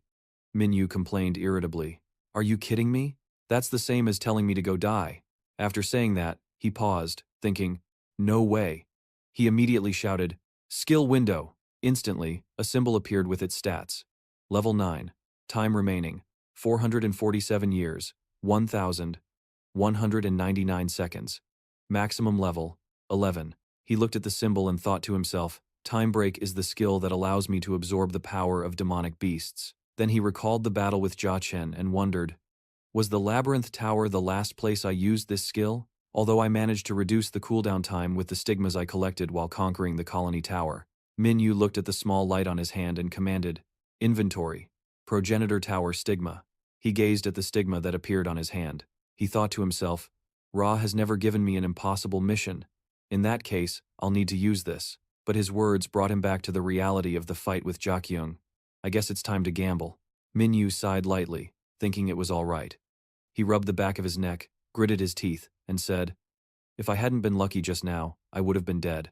A surprised voice read the quest from the quest window. Hunter Fomat. Eliminate Hunter Fomat, boss of the Hell Tower. The system displayed an urgent mission. Eliminate Hunter Fomat, the boss of the Hell Tower. That was Jakyung's voice. Confused, she asked him, "What does that mean?" "I just received that mission." Hearing this, he was taken aback. "What, you got that mission too? So did I. And my mission is to eliminate you," he told her sarcastically. "What a surprise. For you to be given a mission while I'm like this. Your system must have classified me as a demonic beast." Jakyung denied it, full of disbelief and suspicion. "I don't know what you're talking about, Hunter." Van risked his life to conquer the Hell Tower. Minyu chuckled with amusement at her interrogating question. "Why are you the boss of the Hell Tower?" he replied with a contemptuous smile. "Someone once told me, this is a world where strange things happening is not unusual at all. You might want to reconsider your old-fashioned mindset." He slowly raised his long-clawed hand and said, "At least one thing is crystal clear," Minyu declared. "Ready to fight. One of the two of us will die here." Jakyung frowned and looked at him seriously. Suddenly, something happened that startled her. It was her two subordinates, who rushed him from behind. They attacked him fiercely without a moment's hesitation. Minyu turned his head to look straight at them. His eyes widened menacingly. Without him making a single move, their heads flew off their necks. Jakyung was stunned by the sight. Her two subordinates instantly fell to their knees. Both of them trembled, unable to believe what they were feeling. Panicked, they thought. "Are we dead? How are we still alive?" Minyu spoke to calm them. "I have no intention of killing pawns. It's too boring." As he spoke, he pointed to the side. Chains shot out, wrapped around them, and pulled them away as he ordered, "Get out of here." Jakyung was startled when she heard them cry out for their captain. Minyu reassured her, "Don't worry, I was being generous. I sent your subordinates out of this area." He put his hands on his hips and told her, "I'm only aiming for their captain, not them." He then glanced at her and uttered a single word, "Stand." He immediately dashed powerfully in front of Jakyung. Just as she was about to take the hit from Minyu, two masked figures suddenly appeared and blocked the attack. He looked at them in surprise and exclaimed, "Summoning art?" One masked figure spun and moved to the left, while the other did the same to the right. He skillfully dodged their every attack. As he leaned back, he suddenly noticed something. Immediately, Min-Yu kicked the arm of the attacking masked figure, then stomped it forcefully to the ground. Just then, another one swooped down from above. Without a single wasted movement, he grabbed its face. He then powerfully dragged it across the ground to build momentum. Then, Minyu forcefully hurled the masked figure into the air. He raised his hand to cast a spell, and a magic circle instantly appeared. Chains shot out from the circle, piercing the masked figure he had thrown. After killing both of them, Minyu thought to himself, "I knew it." Then, he felt something welling up inside him. His lightened body was once again overflowing with energy. At that moment, horned wolves appeared from nowhere. He looked at the pack surrounding him and wondered what was happening. The wolves menacingly bared their teeth. They quickly leaped, aiming their sharp fangs at him. Minyu stood perfectly still, calmly watching them. The system then displayed a notification. Gehenna's passive skill has been activated. A symbol appeared, followed by a limit on all skills by plus or minus 20%. Another symbol also appeared. Defense against all attributes, resistance plus or minus 20%. Minwu's eyes widened in surprise, then he grinned with amusement. "I see." He looked at the wolf and exclaimed, "A weapon with memories." Instantly, chains appeared, slicing the wolves in half. One by one, they were cut down until only one remained. Suddenly, a sword plunged straight into its head. No, not a sword, but an axe. He split the wolf in two and charged straight at Jakyung. Minwu, filled with killing intent and the aura of death, charged straight at her. She stood frozen, frowning with a hint of anger as a surprised thought flashed through her mind. "What is this power?" That sound came from the axe in his hand. "Is this my little brother's true power?" He looked at the axe in his hand and wondered, "A sentient weapon?" The axe let out a disturbing cry. "This is terrifying. The feeling is absolutely amazing." The axe in Minwu's hand had now changed shape. He laughed with delight. "That's more like it. This new weapon is awesome." He confidently turned back to ask the woman in front of him, slowly enunciating each word as he excitedly asked aloud. But a monster's hand reached out to protect Jakyung. She stared straight at him from behind the monster's claws. Minwu asked her, annoyed, "You're ruining the mood. This is so frustrating. Aren't you going to bring it out? Just then, the ground suddenly cracked open, and a dinosaur appeared behind him. He said with disgust, "Not this one." Immediately, the bewildered dinosaur looked up at the sky. Before it could even attack, it was slammed to the ground. Then, Minwoo raised his fist with a demonic laugh. His punch tore the skin on its neck, exposing the bone, as he held his punching pose. Then, a monster from behind threw a weapon at him. But he managed to dodge it. Two more monsters appeared behind the first one. Minwoo immediately raised his axe. It had transformed into a long blade, allowing him to effortlessly slice through the horde of monsters. Ja Kyung continued to summon more monsters, but they were quickly sliced in two by him. Without stopping, she summoned even more. The octopus-like monsters charged straight at him. Minwoo immediately leaped high into the air, and at the same time, his blade transformed into a spear. Just as the three octopus monsters lined up, he threw the spear, piercing through them all. Then, another wave of monsters appeared. They wielded short swords and rushed forward to surround him, but he wasn't afraid at all. Instead, he flashed a delighted grin. His smile became more and more crazed. His face was filled with ecstasy and satisfaction, and his bloodshot red eyes were full of bloodlust. Minwoo was now ecstatic. He screamed like a madman, "This is it! This is what I was talking about!" As each monster was summoned, they were all effortlessly taken care of by him. Another dragon was summoned, letting out a loud roar. Before it could attack, he immediately leaped into the air. A single kick from him sent its head flying. Minwoo moved past the dragon's corpse, staring intently at the person in front of him.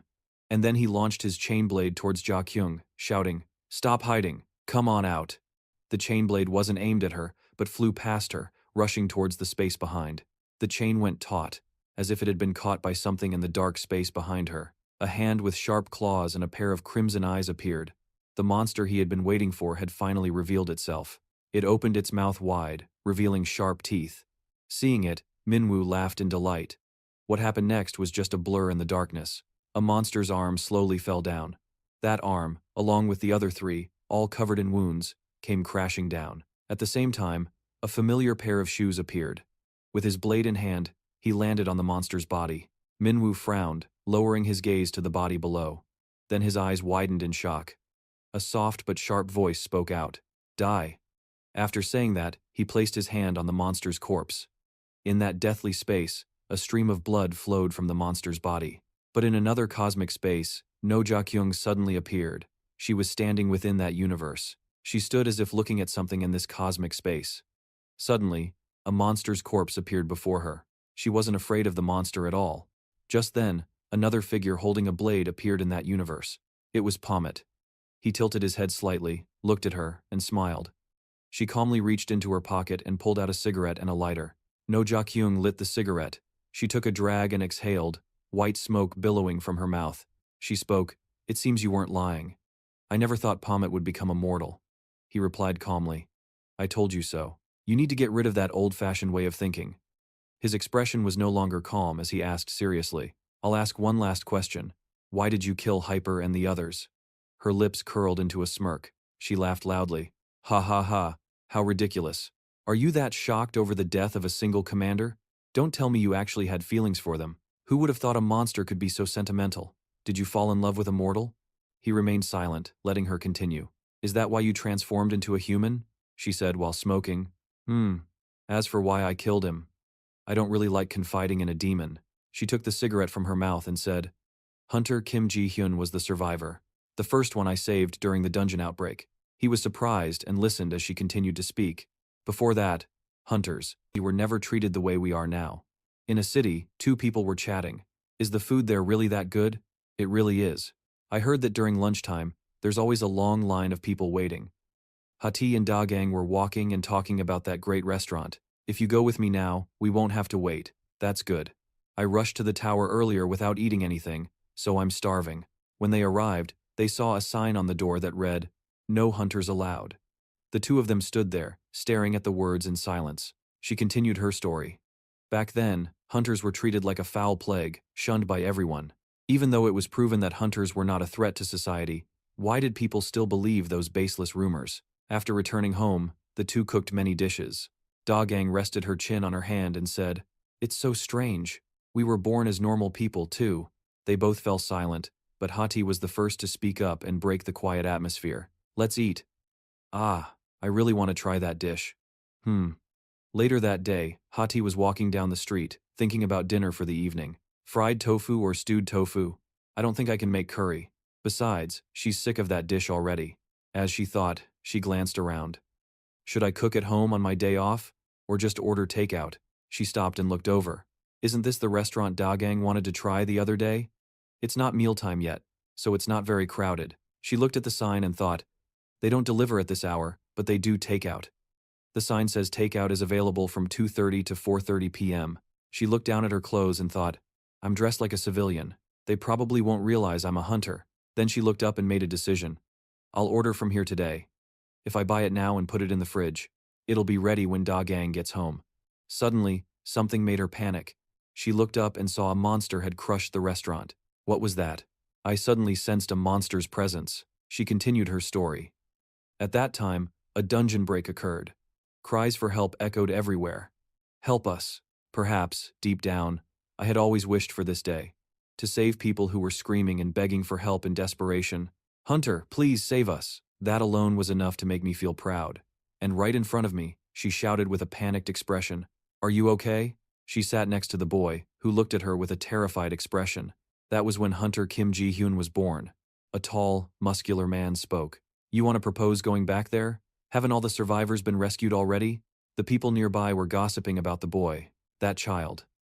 I heard his grandparents and older sister were all buried under the rubble. Really? Then they probably can't be saved. Her captain and teammates were saying. But there's nothing I can do.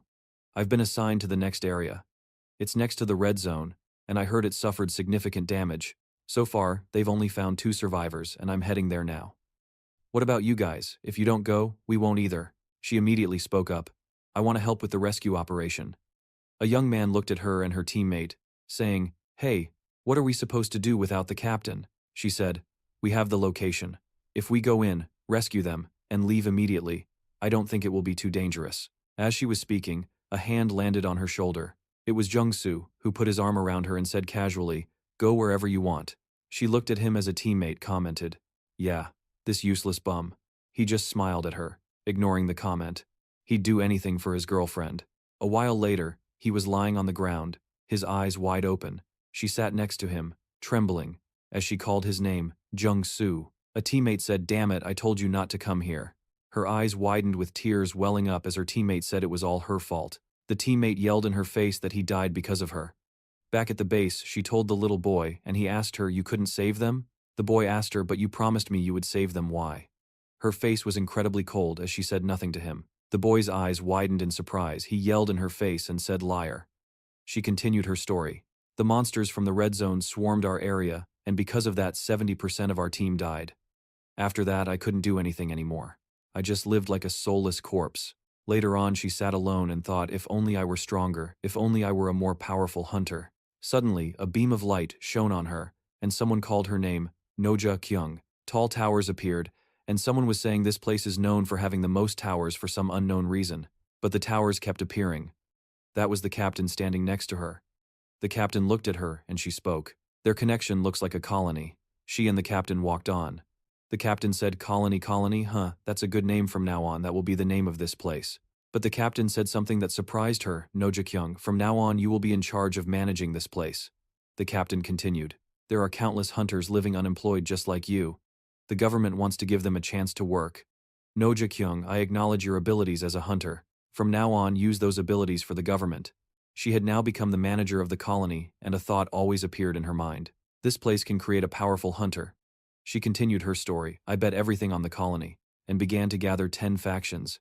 She saw her younger sister with a young man. At first, my sister had agreed to cooperate with me, but then she changed her mind. She turned her head, pretending not to see, glanced away, smoked her cigarette, and ignored it. However, it posed no threat to the colony.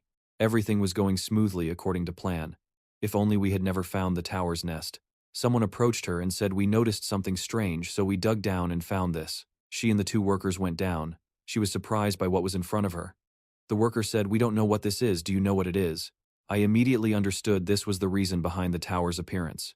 The 2 workers turned away and said, We have to report the entire construction process.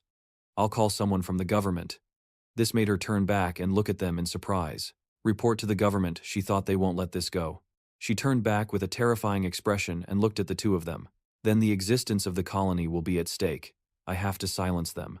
Darkness enveloped the space. Someone asked, does anyone else know about this place? The workers replied, yes, just the two of us and a few workers outside. But why do you ask? The mysterious woman immediately raised her hand, controlling a monster to attack the workers from behind. At that moment, No Jae-kyung calmly smoked the cigarette in her hand. I've even done things I shouldn't have to hide that place. He listened silently as she spoke. I built a mansion on top of it to disguise it and avoid prying eyes. And I thought it would be fine if the involved hunters, including myself, kept quiet. Suddenly, No Ja-kyung's expression changed. She said, but Ji-hyun knew about the nest from the moment he arrived at the colony. She recalled how she had accidentally met Ji-hyun then. He glanced at her. Kim Ji-hyun. So No Ja-kyung and Ji-hyun talked for a while. Long time no see, I never expected to meet you here. If I had known you became a hunter, I would have had you found. Ji-hyun remained silent, not saying a word. She knew she was wrong, so she didn't dare say anything more. I have to admit, I owe you an apology for not being able to save your family back then. Seeing her hesitation, Ji-hyun spoke up. The reason for the tower's appearance is in the forest, right? He turned his face away as she asked, how do you know? Hey, are you just leaving it there? You haven't reported it to your superiors, have you? That's illegal. He glanced at No Ja-kyung and whispered, you said you owe me an apology, right? He leaned close to her ear and said, then let's make a deal. She told him more. Ji-hyun's condition was to have the citizens visiting the colony transport a special drug. He turned away. She said when I asked for the reason, Ji-hyun turned back and said coldly, because all useless humans must die. No, Ja-kyung said sadly, I don't know what he's thinking, but he's no longer the child I once knew. She looked at her own hands helplessly. I can't kill him. How could I harm the child I once saved? As if he knew her intentions, he spoke.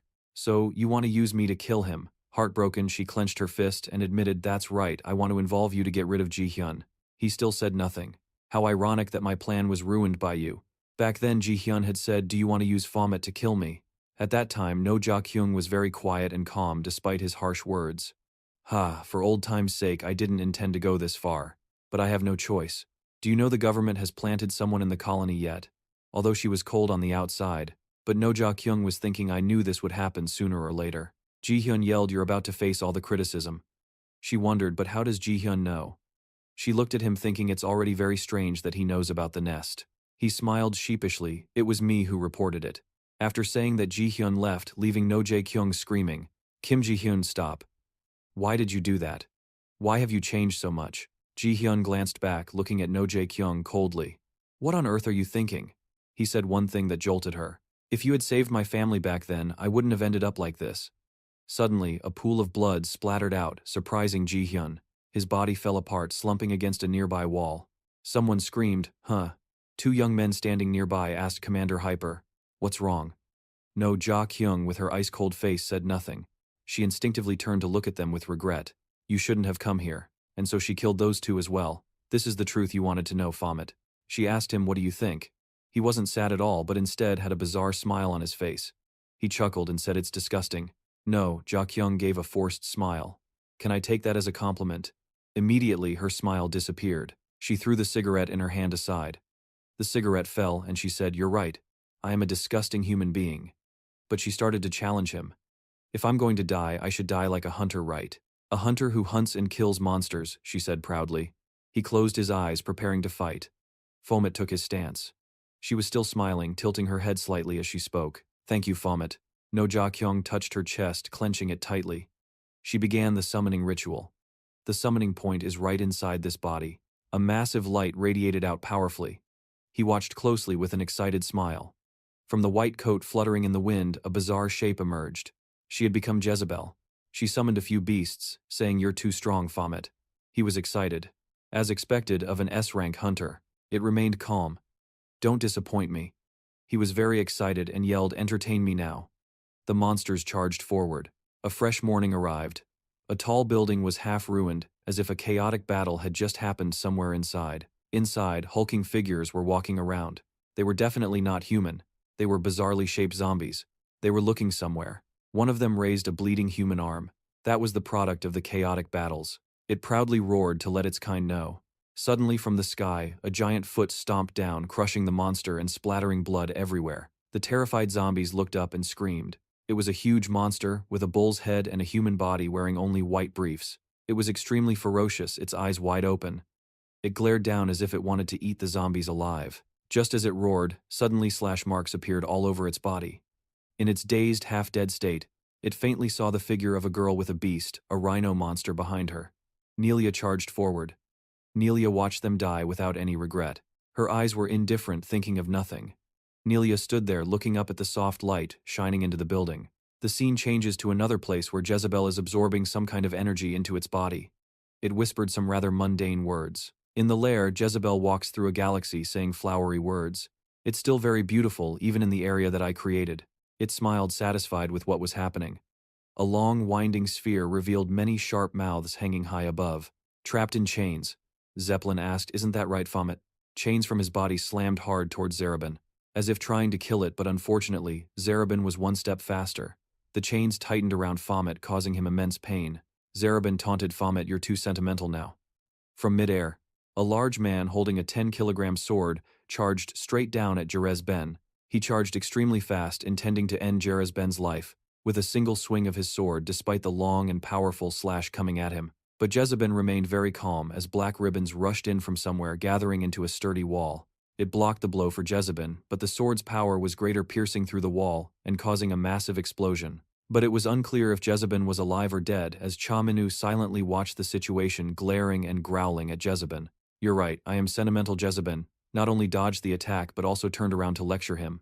"That's why our sister always said I wasn't suited to be a hunter." A large glowing orb of power along with ribbons rushed toward Baphomet. He remained calm, glancing at Jezebel and sneering, "Is that so?" Baphomet dodged the attack and retorted, "But for you not to be a hunter, wouldn't that be a waste?" He jumped on top of the monsters to gain momentum, swinging his sword toward Jezebel and yelling disdainfully, "Especially when you're this talented." He mercilessly swung his blood-soaked sword. Jezebel tried to block but was a step too slow and got slashed diagonally across the body. Still in shock, it stared at him for a long time. Jezebel was slowly falling, and seeing it wasn't dead yet, he immediately jumped up, raising two small daggers to strike again. He swung them down close to Jezebel's face with a powerful slash. The ground beneath also took the force of Baphomet's attack. Jezebel's hands were bleeding and gaining momentum. He continued to swing his sword. He struck Jezebel again, but it blocked the attack, only injuring its palms. Not giving up, he continued to swing his sword, and small cuts began to appear on its body. Seizing the opportunity, he put all his strength into a thrust, chipping Jezebel's leg to finish it. Baphomet slashed Jezebel's body repeatedly, creating a web of inescapable cuts, then kicked its body to push it down. Unable to fight back, Jezebel fell to the ground, sending dirt flying everywhere, and he landed after it. Jezebel cautiously backed away as he looked at it with a wicked sneer. Once again, Baphomet rushed forward. Refusing to lose, Jezebel held out a hand to cast a spell. A twisting beam of light shot forward. He watched the light for a moment, then it rushed toward him. He quickly dodged to avoid large black spikes erupting from the ground. As Baphomet raised his hand to strike again, swinging down with immense force, something suddenly appeared, making him stare in surprise. It was the monster's axe, blocking the sword. The monster struggled as if trying to say something, then slowly sat up and let out a deafening roar. Then the monster swung its long, sharp horn, but realizing its intent, he immediately sliced it off. At the same time, another sword was placed on his shoulder from behind. He calmly bent the sword back, sending it back toward the monsters. He finished them off one by one quickly and easily. One after another they fell, some with their heads split open, others cut in half. Only the main monster was left, worried by the sight. It couldn't understand how he was able to do that. Without hesitation, Baphomet rushed the leader, swinging his sword at it. Jezebel watched this scene unfold in silence. Baphomet stared directly at Jezebel, who felt his murderous aura and became frightened. The giant monster once again used its huge legs to stomp on him. Inside, the soles of its feet were gaping mouths, but before it could do anything, he had already struck it, sending it to the afterlife. The light from his sword shot high into the sky as he jumped beside the massive monster. He cut it in half in an instant and threw it toward Jezebel. Seeing this, Jezebel leaped high to dodge quick as the wind. He then circled behind Jezebel and swung his sword. The two powers collided, creating a great flash of light. Jezebel was hit, and its left shoulder was injured. Chain-like tentacles shot out from nowhere to attack him. Baphomet agilely dodged all the whizzing tentacles. Seizing the opportunity, he raised his sword, the blade nearly touching Jezebel's neck. Its eyes widened in terror. With a slice, blood spurted out, and its two arms were severed from its body. Jezebel looked sorrowful. "I knew I stood no chance against you." Without a shred of pity, he simply replied, "Let's end this." Jezebel tried to use all its remaining magic to fight him. Baphomet revealed long, wide, jet-black wings to counter. As the two powerful magic streams clashed, a brilliant light filled the sky. Jezebel's white robe was cut to shreds. The pieces fluttered down before his eyes as he watched indifferently. That tree was now furious. What was left of it was falling apart. Without a hint of pity, he swung his sword and flew swiftly toward it. It was unclear what happened, but down below everyone was talking. The young man had just seen something that left him bewildered. Up there, chains were tightly binding the strange tree. Valkyrie jumped over and looked up at the sky to assess the situation. His heart was as cold as ice, showing no mercy. He rushed toward the only living target, Jezebel, aiming for its neck. Jezebel was slowly turning around, but a beat too late. He had already struck. Nelia continued to watch from below without a word. She was silent for a moment, then smiled as a deep gash appeared on its neck. At that same moment, he sliced Jezebel's head clean off. The moon was still shining brightly in the sky. Nelia remarked on how beautiful it was. Suddenly, a commanding voice rang out. "Please state your name and codename." Baphomet crossed his arms and answered nonchalantly, "Cha Minu Baphomet." The voice spoke again. "What is your codename, and how did you get to the lair?" Valkyrie calmly answered, "I am an A-rank hunter. I came to the lair on the recommendation of Captain Ma." The voice continued, "Hunter Akina, it seems you were not among those invited to the lair. How did you get here?" Angered by the question, Akina explained loudly, "I already discussed everything with Captain Ma. I got back in the same way I escaped in the first place. By the way, how much longer do I have to stay here?" "I'm quite busy." The questions didn't stop there. "Hunter Valkyrie, I heard you participated as a mentor. Did you notice anything unusual about the other S-rank mentors?" In response, Valkyrie just gave a mysterious smile. The questioning continued. "Captain Ma Seongun, could you please explain what happened at the lair? Especially what happened concerning Captain No Ja-kyung?" Ma Seongun calmly replied, "I believe I have already submitted a report on the incident. Please read through it first." "I have read it. I have already read it. But there are a few parts I don't quite understand," the questioner continued. "In the report, you mentioned that you eliminated Captain No Ja-kyung, but the autopsy report suggests the contrary." Ma Seongun looked uneasy, turning away and replying softly, "I'm quite sure I wrote more than just that. I stated clearly in the report that I don't know who was responsible for that act. That is precisely what I am concerned about." The voice retorted, "The only people capable of eliminating Captain No Ja-kyung would be you, Hunter Valkyrie, and Hunter Achina. However, their fighting styles don't match the wounds found on the body. This means a third party was involved." Ma Seongun crossed his arms, his face showing clear annoyance. "Oh, is that so? I hadn't noticed." The questioner called out, "Captain Ma, the illegal route that Hunter Ekina used to enter the lair became our only escape route." The voice grew louder, revealing rising anger. "How long are you going to keep this up? Who killed No Ja-kyung?" Not backing down, Ma Seongun yelled back angrily, "I already told you. I don't know. How am I supposed to write a report on something I have no information about?" Unable to hold back any longer, Ma Seongun slammed his fist on the table and yelled in the interrogator's face, "Are you really doing this, Captain Song? We're supposed to be a team, aren't we? I only went to the lair on orders from above." The officer quickly tried to calm him down. "Calm down, I'm just following standard procedure. I'm not accusing you of anything, am I?" Ma Seongun continued to shout, "You're the one who raised your voice at me first." And Akina spoke up, "You want to know how I got into the colony? An old sewer. So old that even the staff at the lair didn't know it existed. That old sewer was the only area where the enhanced security system wasn't active." The man with brown hair, wearing a cloak and glasses, said, "Hunter Akina, you're finished." Before he could finish, a hand stopped him. He asked bewilderedly, "What is this, Hunter Akina?" Akina looked away guiltily and whispered, "I'm sorry. I promise I'll visit you in prison." Hunter Akina used that route to deliver drugs to Hunter Hyper. In a towering corporate building, a voice called out, "Sir." The man was crying. He flailed his arms and legs trying to defend himself. "I swear I didn't know they were drugs. I was just told to go pick them up for someone." The man kept talking non-stop. "I'll tell you everything, even describe exactly what he looked like then." Outside, Ma Seong-un carefully observed every move. Suddenly, someone approached and called out, "Captain," the staff member continued, "we requested a fingerprint confirmation for that man. It turns out he's just a D-rank hunter." His words startled Ma Seong-un. As if in disbelief, he asked again, "D-rank? A mere D-rank hunter couldn't have arranged all of this by himself. Does this mean he's telling the truth, and someone used him as a pawn?" Ma Seong-un thought grimly. This is quite troublesome. Besides their past connection, Hunter Hyper and Captain No, Jae-kyung had no further interactions with each other. Afterwards, the two entered the elevator, looking tense and serious. Ma Seong-un continued his train of thought. "Since Captain No Jae-kyung's case is closed, let's put that aside for now. I wonder how Hunter Hyper is doing now."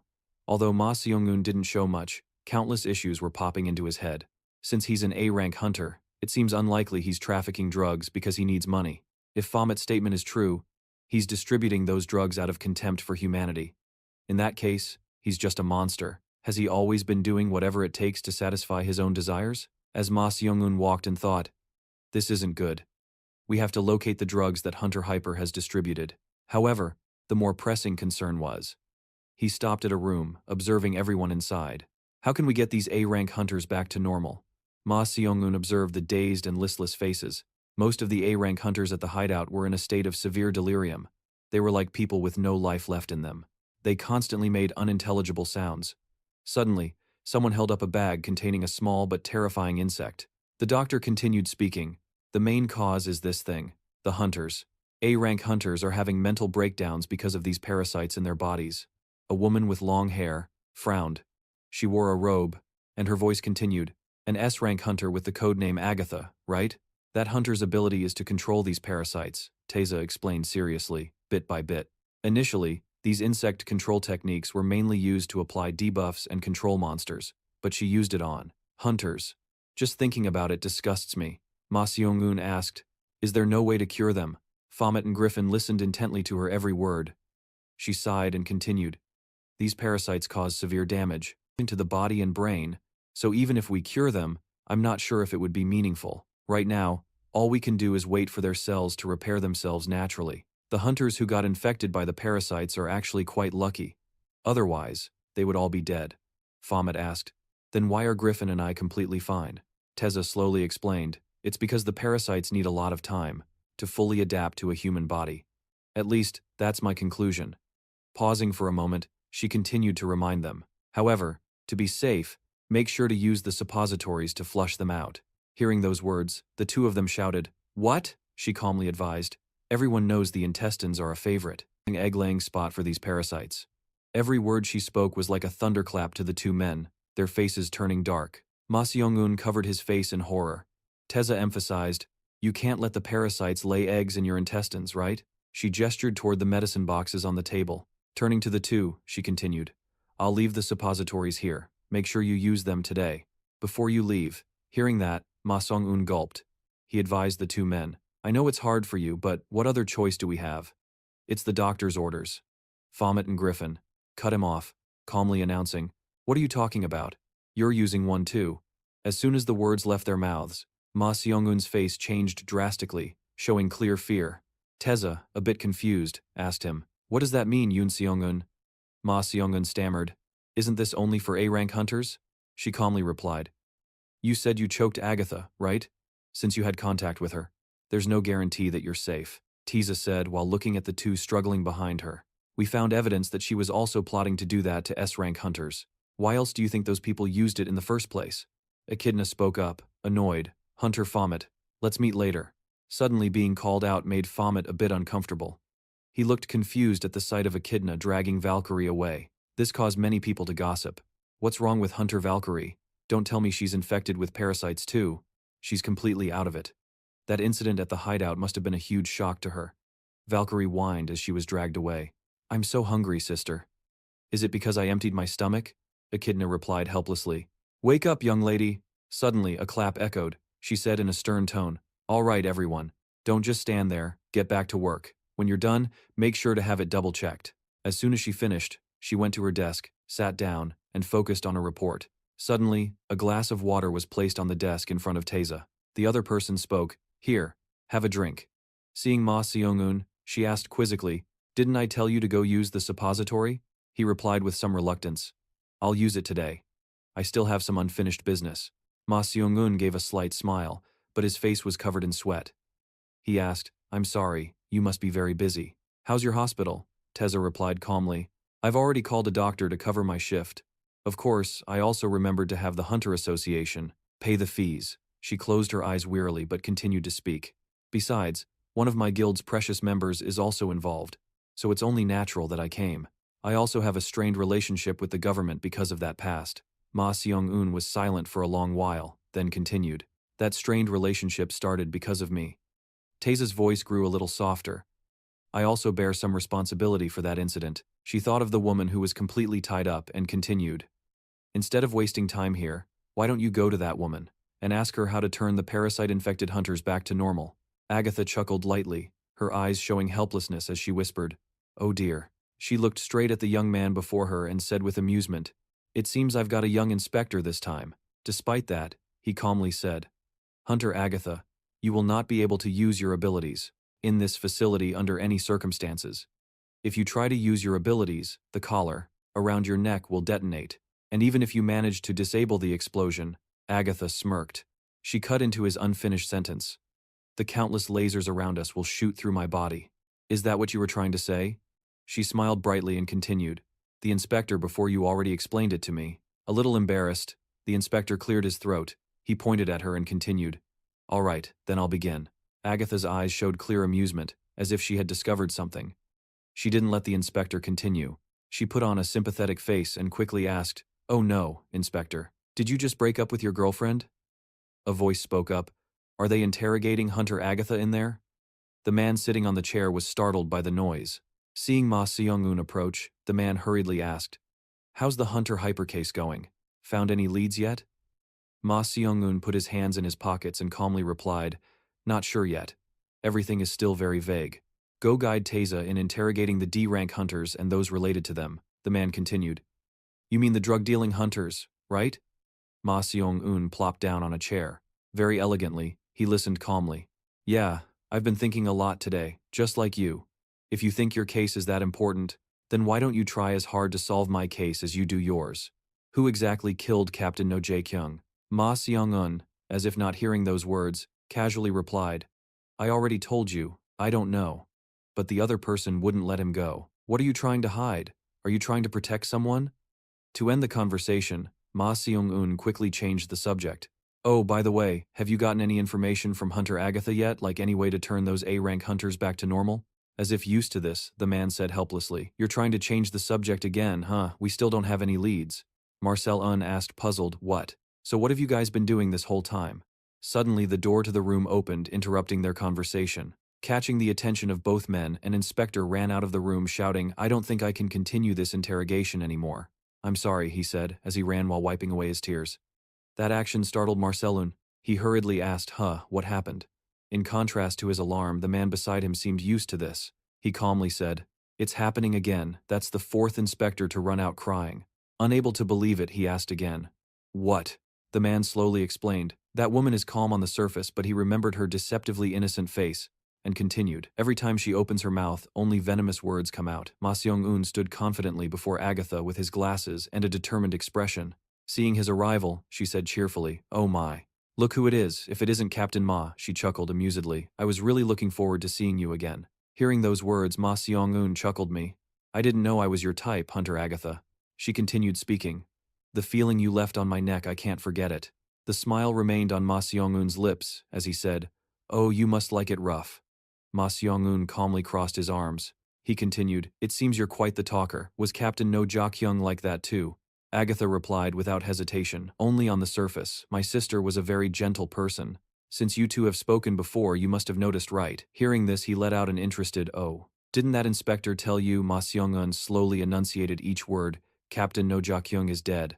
His words momentarily shocked her. Her eyes widened as she stammered, "My sister." But not letting herself be put on the defensive, she quickly composed herself. "I see. So that's what happened in the end." Ma Seong-un continued, "It seems your own sister's death doesn't sadden you." Agatha fell silent and lowered her head. She admitted, "Of course I'm sad, but do I need to cry to prove that I'm sad? It's just that I already expected this outcome. I wouldn't have been surprised if my sister had died at any moment." She recalled past memories and continued speaking. "To be precise, my sister actually died during the catastrophic gate incident 15 years ago. The nest was the only thing that kept her alive all this time." Agatha's voice dropped to a whisper. "Me too." Suddenly she turned and asked him, "Captain Ma, have you ever felt the pain of being treated as worse than scum by the very people you work to protect?" A sign on a glass door read, "No hunters allowed." She became lost in her memories, recalling the image. People fled endlessly from the destruction. Back then she felt surrounded by cruel eyes. She asked. That feeling of betrayal, suddenly a tear seemed to form in Agatha's eye. She continued, full of resentment. "Hate is one thing, but in the end you just feel like killing all of them." He heard every word she said, sighed softly and asked, "Is that why you turned all those A-rank hunters into your puppets? So they wouldn't betray you?" Suddenly a small smile appeared on Agatha's lips as she regained her composure and replied, "It seems the reason those 7 hunters didn't want you to betray them was the same." Agatha continued, "I've looked into the 7 S-rank hunters you killed. Captain Ma, I heard you were colleagues and very close ones at that. How would you feel if those colleagues of yours came back to life right now? Ma Seong-eun pushed up his glasses. He continued to listen intently. If I were in their shoes, suddenly she paused for a long moment. Observing his face, then emphasized each word, I would probably rise from the grave to kill you. Inject the truth serum. Agatha's words didn't make him flinch. Instead, he confidently issued a threat. Once we're done with you, you'll rot in a solitary confinement cell for the rest of your life. Ma Seong-eun leaned his face close to hers. The smile on his lips grew more menacing as he continued. It seems no one will be around to listen to that big mouth of yours. Agatha chuckled softly. Oh my, it seems I've made you angry. The black sky was starless, with faint clouds drifting by, creating a quiet and mysterious atmosphere. Voices echoed through the space. All right. Are we ready to depart for the containment facility? Yes, we've gathered all the information we need from that woman. Agatha was bound in the vehicle, her eyes blindfolded, able to hear only the sounds of the conversation. Then let's move out. The sound of a door slamming shut rang out. Ma Seong-eun watched the vehicle depart. He raised his phone to his ear and spoke, Hey Yoon-sun, we've found a way to turn those hunters. Those A ranks back to normal. Gryffindor had a clearly exhausted expression with dark circles under his eyes. Beside him, Phoenix looked just as bad. The two of them sat on the couch sharing the same thought. What is this nonsense? A thought suddenly crossed his mind. I haven't seen Captain Ma at all. I want to ask him if he knows about this. Suddenly a sound rang out, making the two of them snap to attention, but Phoenix was trembling all over. He muttered, damn it, didn't they all leave? He quickly jumped up and ran off. Griffin watched him go a little confused. Suddenly he saw a piece of paper with a strange pattern. He wondered, what's this? An employee was speaking to Kang Tae-young. He said, the personal files of the D-rank hunters, right? He nodded. That's right. The other person continued. I've compiled a list because Captain Ma requested it. Is it urgent? Kang Tae-young replied. We're investigating, so we'd be grateful for even the smallest clue. The employee replied while typing, oh, all right. Suddenly she stopped staring for a moment, then continued. What's going on? Why did the personal file suddenly change? This made him curious. What is it? The two of them looked at the man in the photo. Something's not right. It wasn't like this a moment ago. This D-rank hunter. She continued. His personal file says he died in a dungeon 2 years ago. A man was scratching something in his palm as a voice continued to echo. Thank you so much. Your sacrifice will not be in vain, Hyper. As the thin layer of skin was scraped away, a strange symbol was revealed in his palm. He continued to listen. Your legacy will live on.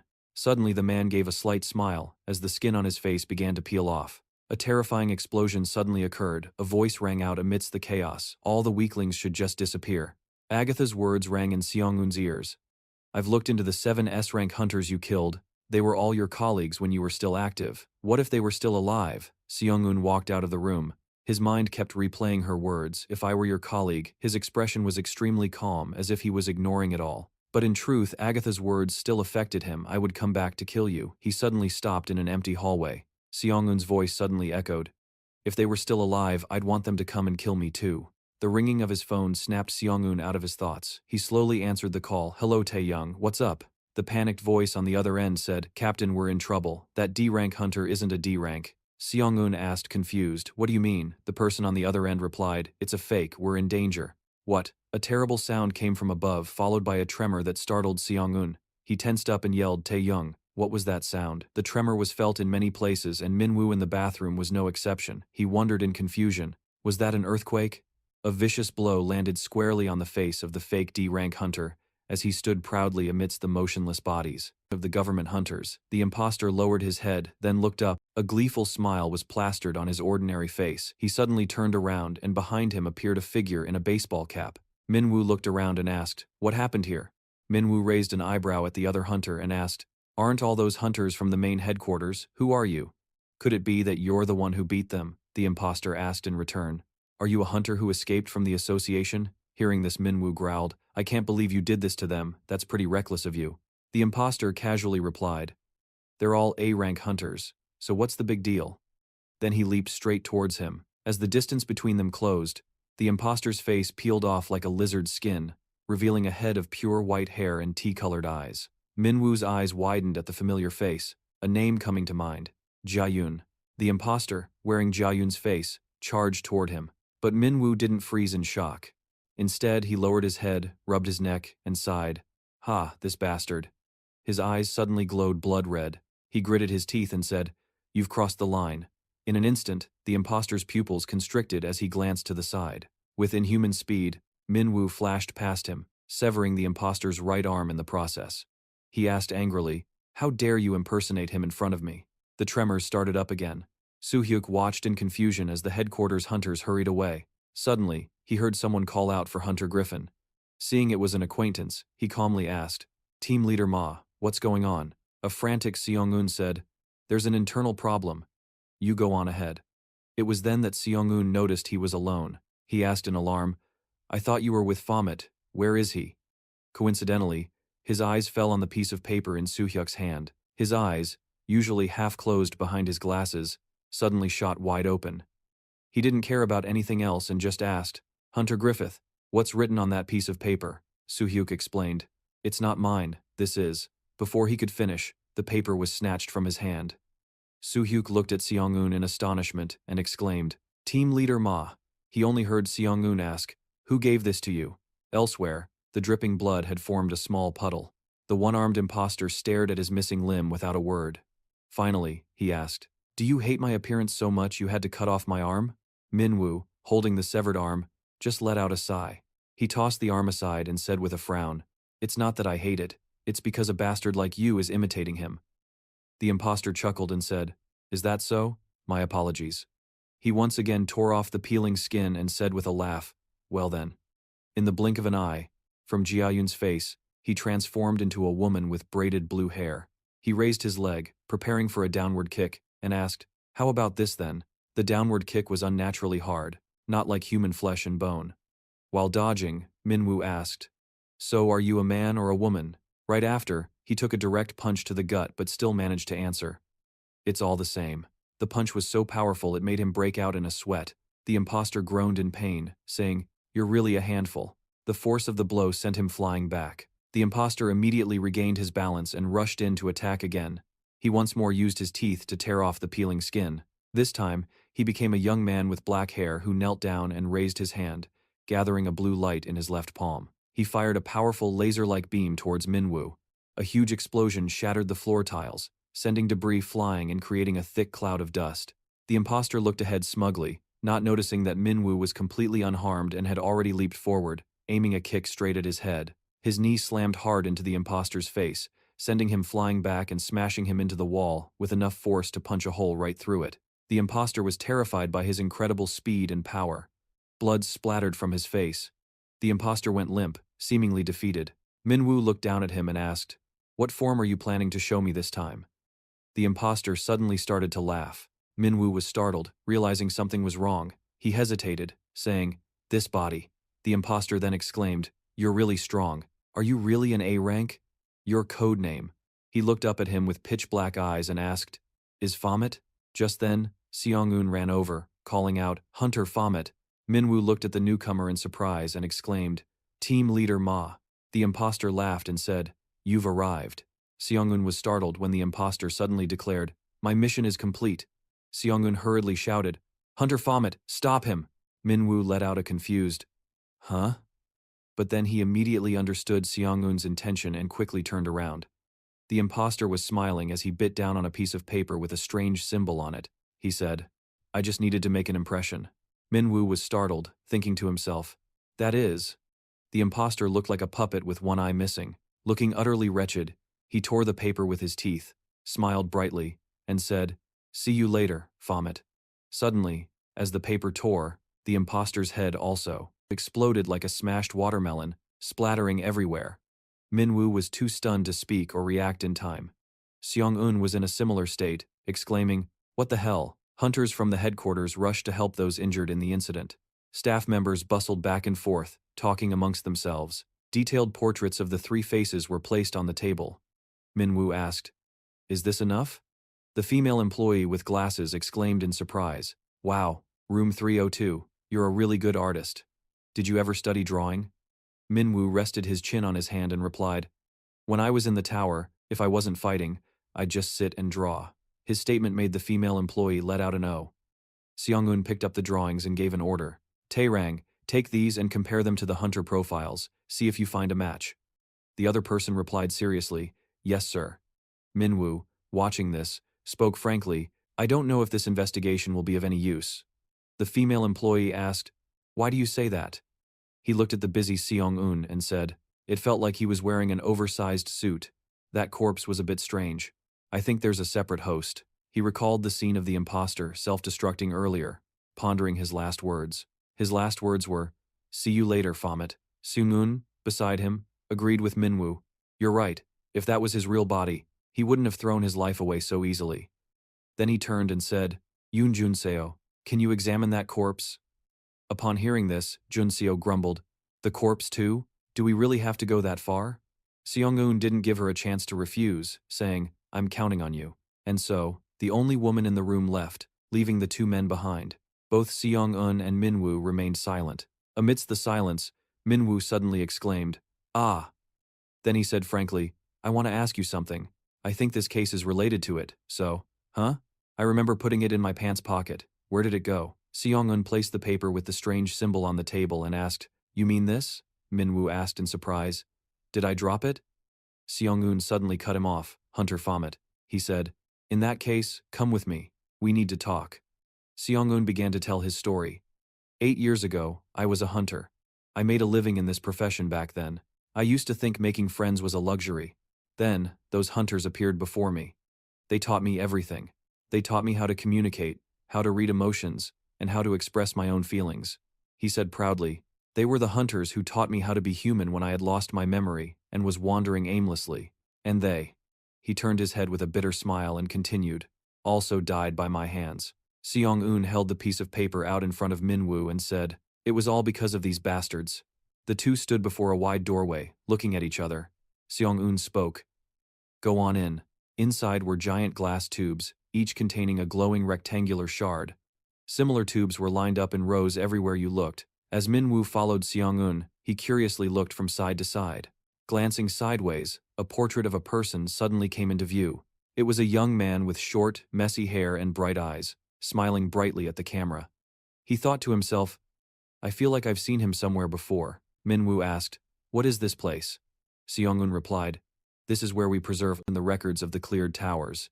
It's also a place to pay our respects to the hunters who made the ultimate sacrifice." Seung-eun continued, "The items they used, their signature equipment, are all preserved here.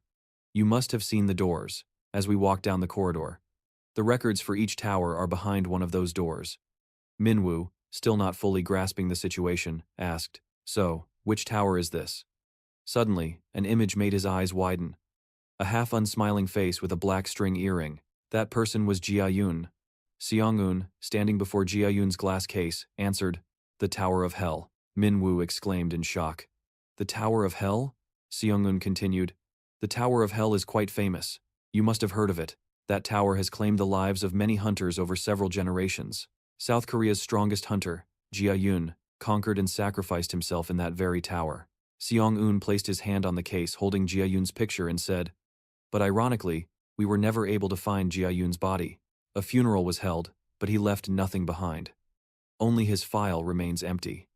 Seeing Minwoo's silent response, he continued, "Some people even wonder who stole Ji-Yoon's body."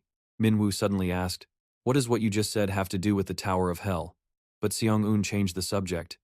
"The reason I became a government agent," he held the piece of paper up to his eyes and said, "was, of course, to find these bastards."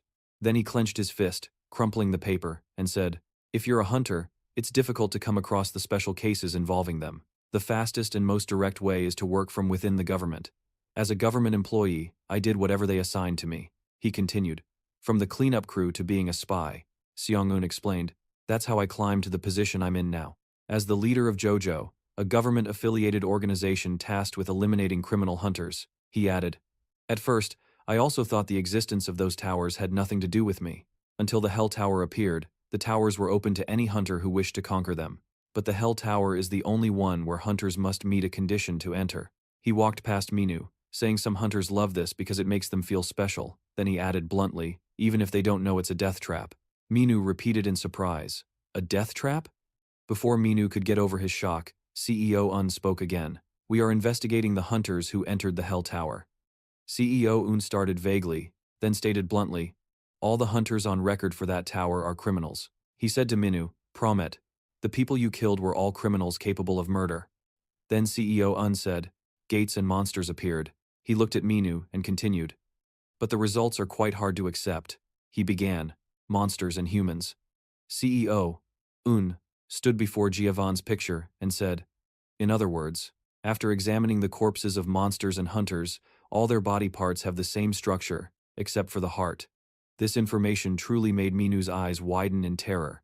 Seeing this, CEO Un continued, we haven't announced this yet. It's obvious what will happen when the public finds out. So I suddenly thought monsters and hunters aren't that different. He continued speaking as he slowly approached Minu. Hunters might even be more vicious. Unlike monsters who kill out of instinct, criminal hunters act with complete intent. He continued to observe Minu, saying, our duty is to capture criminals like them, but Promet, the master of the Hell Tower, has helped us. The implication was too clear. Minu broke into a sweat, his mouth open but unable to speak. Finally, he asked, since when have you known my identity?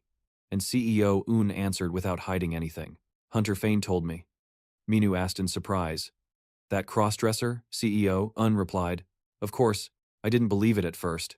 CEO Un recalled the strange white-haired girl and said, but the soul of the system, something I've only heard of in ghost stories. Thinking back, the red window said it would grant a wish.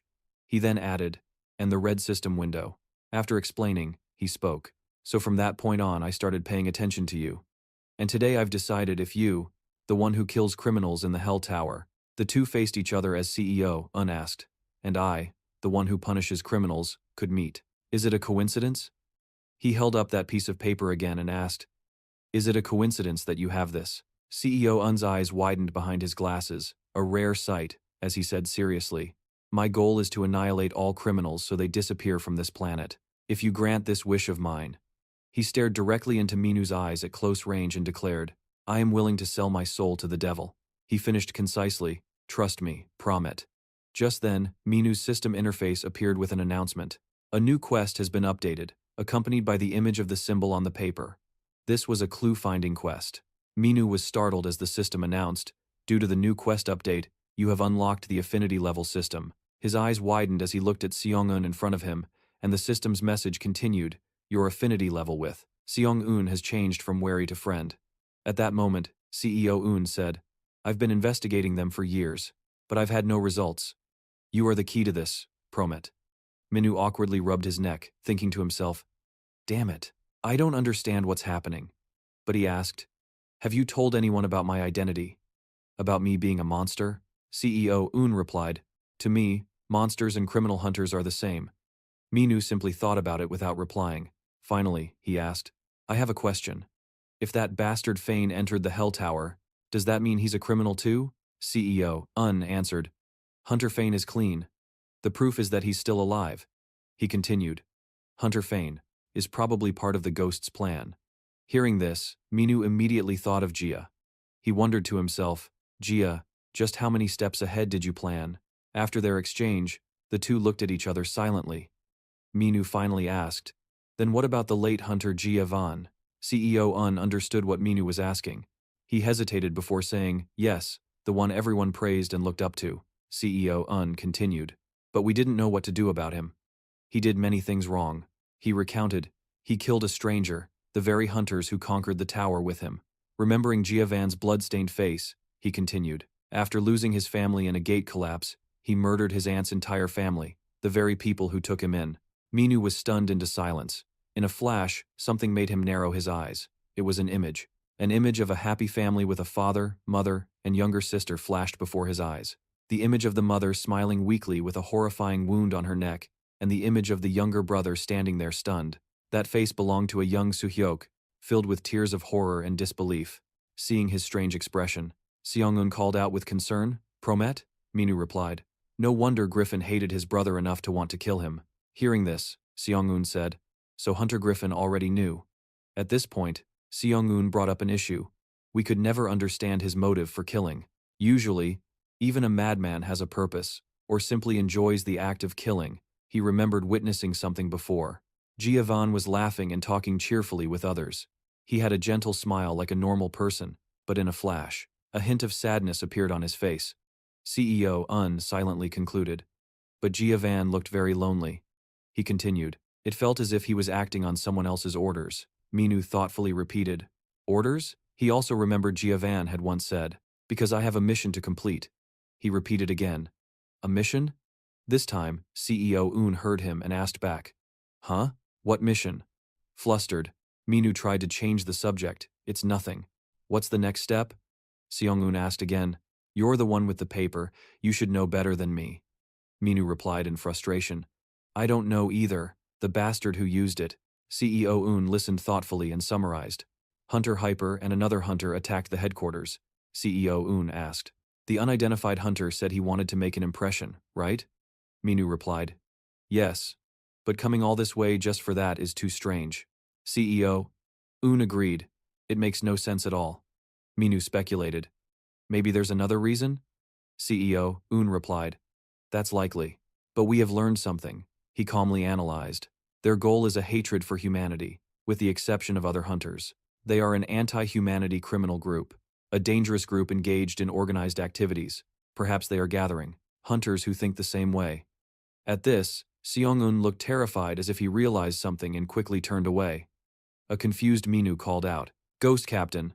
Seong-un didn't explain, only saying, the signal is jammed here, so I can't make a call. We need to get out. Minu, still confused, asked, What? Why do we have to go outside? CEO Un gave another cryptic answer. It's not random. I'm planning to escape to create a diversion over there. Minu quickly chased after him, shouting, Say something I can understand.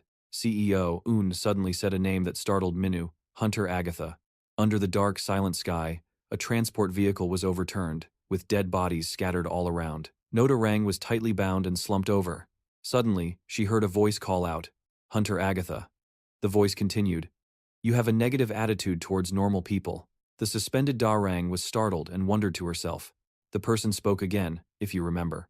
The words made Da Rang tremble. Her appearance and unique ability. A man in a suit was thrown in front of her. The loud commotion frightened Da Rang, who asked, What's happening? With a loud snap, Da Rang's restraints were released, and she fell to the ground. The stranger asked with concern, Are you all right, Hunter Agatha? Da Rang's blindfold was taken off. The person spoke again. Sorry for being so rough. We had no other choice in this situation. Da Rang got up and looked fearfully at the two cloaked figures, asking, Who are you? One of them replied, Us? He glared and spoke, We hate the useless. He continued, We hate those who demand rights without having any power. He stared intently at Da Rang and said, We hate those who need to be eliminated. Da Rang listened in shock as he said, We hate insects like them. His emotions escalated as he shouted, All of them must be annihilated. Even humans are unrecyclable trash. Then he laughed and asked, Hunter Agatha, Daunt, you agree? Da Rang stared wide-eyed at him, silent. He then raised his palm, showing a familiar blue symbol. That's right, that's who we are. Da Rang thought to herself. Could they be? He then asked her, Do you want to fulfill this dream with us? Da Rang's mouth opened, and she suddenly laughed. With empty eyes, she smiled and asked, When do you plan on killing them all? The man thought smugly, She's been recruited. Back at headquarters, CEO Un said, This is an emergency. Standing by the door, he said, I'll be in touch after I've handled this. As he said that and walked away, Minu suddenly asked, Ghost Captain, do you really trust me? He continued. I wasn't on humanity's side in the first place. If I decided to take everything and went berserk, what would you do? It would be too late to stop me then, CEO uncalmly replied. Do you think I haven't considered that? I have my own ways, he said casually. If you can't, I'll stop you myself. Didn't you want to fight me anyway? Then he smiled slightly and said, Come here. He waved his hand saying, In that case, but was cut off by Lee Jury. Appearing out of nowhere, Ghost Captain Seong-un turned in surprise and asked, Hunter Vankiji what? Lee Jury suddenly knelt in front of him, causing Seong-un to recoil in shock and shout, What's wrong with you? She spoke up, Please arrest me. Seong-un let out a confused, Huh? Lee Jury, still kneeling with her head down, confessed, I killed an S-rank hunter. I'm a murderer. Arrest me. Seong-un said reluctantly, I told you it was unavoidable. You had no other choice. Lee Jury suddenly shouted, I used that skill, without thinking it would take Hunter Nen's life. She recalled that day, explaining, Venati's protection is a terrifying skill. The user has to risk their own life. But there's one way to survive, and that is by taking the target's life. Lee Jury said, At that time, I took Hunter Nen's life. I'm a murderer.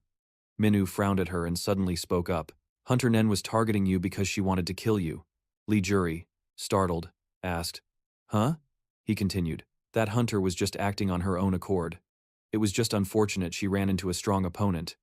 He then asked, Are you saying she died in vain? Lee Jury hurriedly objected. No, I. She fell silent, then calmly said, I believe I did my best to stop Hunter Nen, but if the future she was pursuing was the right one, then maintaining the guild wasn't the right thing to do. She said sadly, Perhaps I destroyed a better future. Seong-un, who had been listening, replied, Not at all. He smiled slightly, raised his hand, and said, That's too ambitious. It's true that preserving the guild produces strong hunters. He then told a story. Not long ago, I went there. In the past, Seong-un had seen a man and a woman accompanying an elderly person. They were being stopped by a staff member who said, You can't go inside. Seeing this, he asked, What's the matter? The flustered staff member said, They want to join the guild. The middle-aged woman spoke up, This is my grandmother's hometown. The man explained, We heard the guild will soon become a place where normal people can live. My grandmother said she wanted to come here one last time before she passed away. The old woman also asked worriedly, Young man, you aren't allowed to refuse a dying person's wish, are you? Hearing this, Seong-un just stood there, unsure how to respond. Back in the present, he smiled and said, A hunter's top priority is people. If we just maintain the guild, no one can have hopes like that. Tears suddenly started to fall. He didn't notice and continued, So, Miss Vankaji, what you did. Lee Jury suddenly burst into tears. Both Seong-un and Minu froze instantly. Crying, Lee Jury asked, Did I do the right thing? Seong-un instinctively replied, Yes. Lee Jury puffed up her cheeks, took a breath, and suddenly started wailing, startling the two men. She cried and screamed, I'm so happy, so happy. Seong-un suddenly put a hand to his brow and muttered, Hunter Fomat. As soon as he said it, he immediately bolted at top speed, leaving behind the words, I have to go. Something urgent came up. I'm leaving Hunter Vankiji in your hands. Minu reached out helplessly, shouting, Ghost Captain! Ghost Captain! Hey you bastard! Lee Jury was still crying, and Minu glanced at her, completely flustered. Lee Jury started crying even louder. Minu, losing his patience, couldn't take it anymore, rushed over, grabbed both her hands, and yelled, Stop crying! Startled, Lee Jury stopped for a moment. Minu looked at her, thinking he had succeeded, but as expected, Lee Jury's eyes welled up with tears again. With a deadpan, hopeless expression, Minu watched as Lee Jury started wailing again. Panicking, Minu clutched his head and screamed, What am I supposed to do? That day, Fomat faced the toughest challenge of his life. Meanwhile, two people were still digging up information on the affected individuals. They quickly reached a conclusion, 3 dead and 1 alive.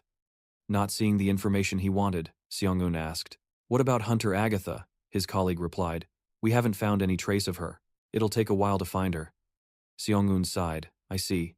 Then, as if remembering something important, he immediately asked, I heard a strange story while investigating Captain No. Do you know anyone who worked under her? The assistant thought for a moment, an image of 2 people in black suits appearing in his mind. He answered truthfully, I don't know their names. But it's a man and a woman, right? I know they both had a contract with Captain No, but is there something interesting about them? Then he started spreading unconfirmed rumors, even as Seong-un's expression grew cold with displeasure. Hunter Fomat killed Captain No. Seong-un looked up at him, his eyes filled with speechlessness. A moment later, Seong-un suddenly held up a finger and chuckled as if he'd seen something amusing. His laughter left his colleague quite confused. He looked at Seong-un scornfully and asked, What are you doing, you fool? You're hiding Hunter Fomat, aren't you? To his surprise, Seong-un didn't directly refute it. Instead, he was evasive. Who knows? I don't know anything. How could an A rank possibly defeat an S rank? No way. Annoyed by this attitude, the man tried to question him further. Hey, Ghost Seong-un. But Seong-un completely ignored him. Paying him no mind, he walked quickly to the door, leaving only a farewell. Oh, right. I have an appointment. I've got to go. The man quickly gave chase. Hey, outside in the hallway, the air conditioner blew as cold as always. The tiles on the wall radiated coldness. After walking a good distance and shaking off his colleague, Seong-un sighed in relief. He thought to himself, he has to know how annoying he is. After walking a little further, he ran into Do Soo-hyuk, who was standing in a corner of the hallway scrolling on his phone, clearly waiting for someone. Seong-un immediately went to greet him. Soo-hyuk, Hunter Griffin, have you been waiting long? Soo-hyuk quickly put his phone away and replied coldly, No, I just arrived. Knowing he had inconvenienced the other person, Seong-eun spoke up and apologized sincerely. That's a relief. Sorry for making you come all this way. The hallway was as crowded as usual, but not too noisy. So Soo-hyuk simply replied calmly, It's fine. It's just a little crowded here. Should we talk somewhere else? And so, the two of them went into a quiet room to talk. A cup of cocoa was placed on the table. After setting it in front of Soo-hyuk, Seong-eun politely asked, Do you like cocoa? I didn't want to offer coffee to a student. Soo-hyuk didn't seem to pay much attention. He just glanced at the cocoa and said, It's fine. But what did you want to talk about? Indeed, Seong-eun wasn't one to beat around the bush, so he got straight to the point. I couldn't tell you because of what happened at the central branch. Can you tell me the rest of what happened at the guild? Soo-hyuk didn't seem surprised by the question and agreed. If that's what this is about, then fine. After he finished explaining everything to the other man, he asked, Is that all? To his surprise, Seong-eun broke into a bright smile and said something very touching to him. I want to be friends with you. You've helped out a lot at the association, and I'm interested in talented hunters. Faced with the enthusiastic offer, Soo-hyuk chose to remain silent. If you need my help, just call me and I'll help without hesitation. After a long moment, he finally spoke. Do you have a problem with me? Seong-eun couldn't hide his surprise as the conversation suddenly took a different turn. What? What do you mean? Before he could finish, Soo-hyuk cut him off with a sentence that left him speechless. Isn't the real reason you wanted to talk to me because of Hunter Fomat? He asked, directly showing his displeasure. After a few exchanges that exposed Seong-eun's true intentions, he continued, I can become an S rank without joining the guild. I'm not being arrogant.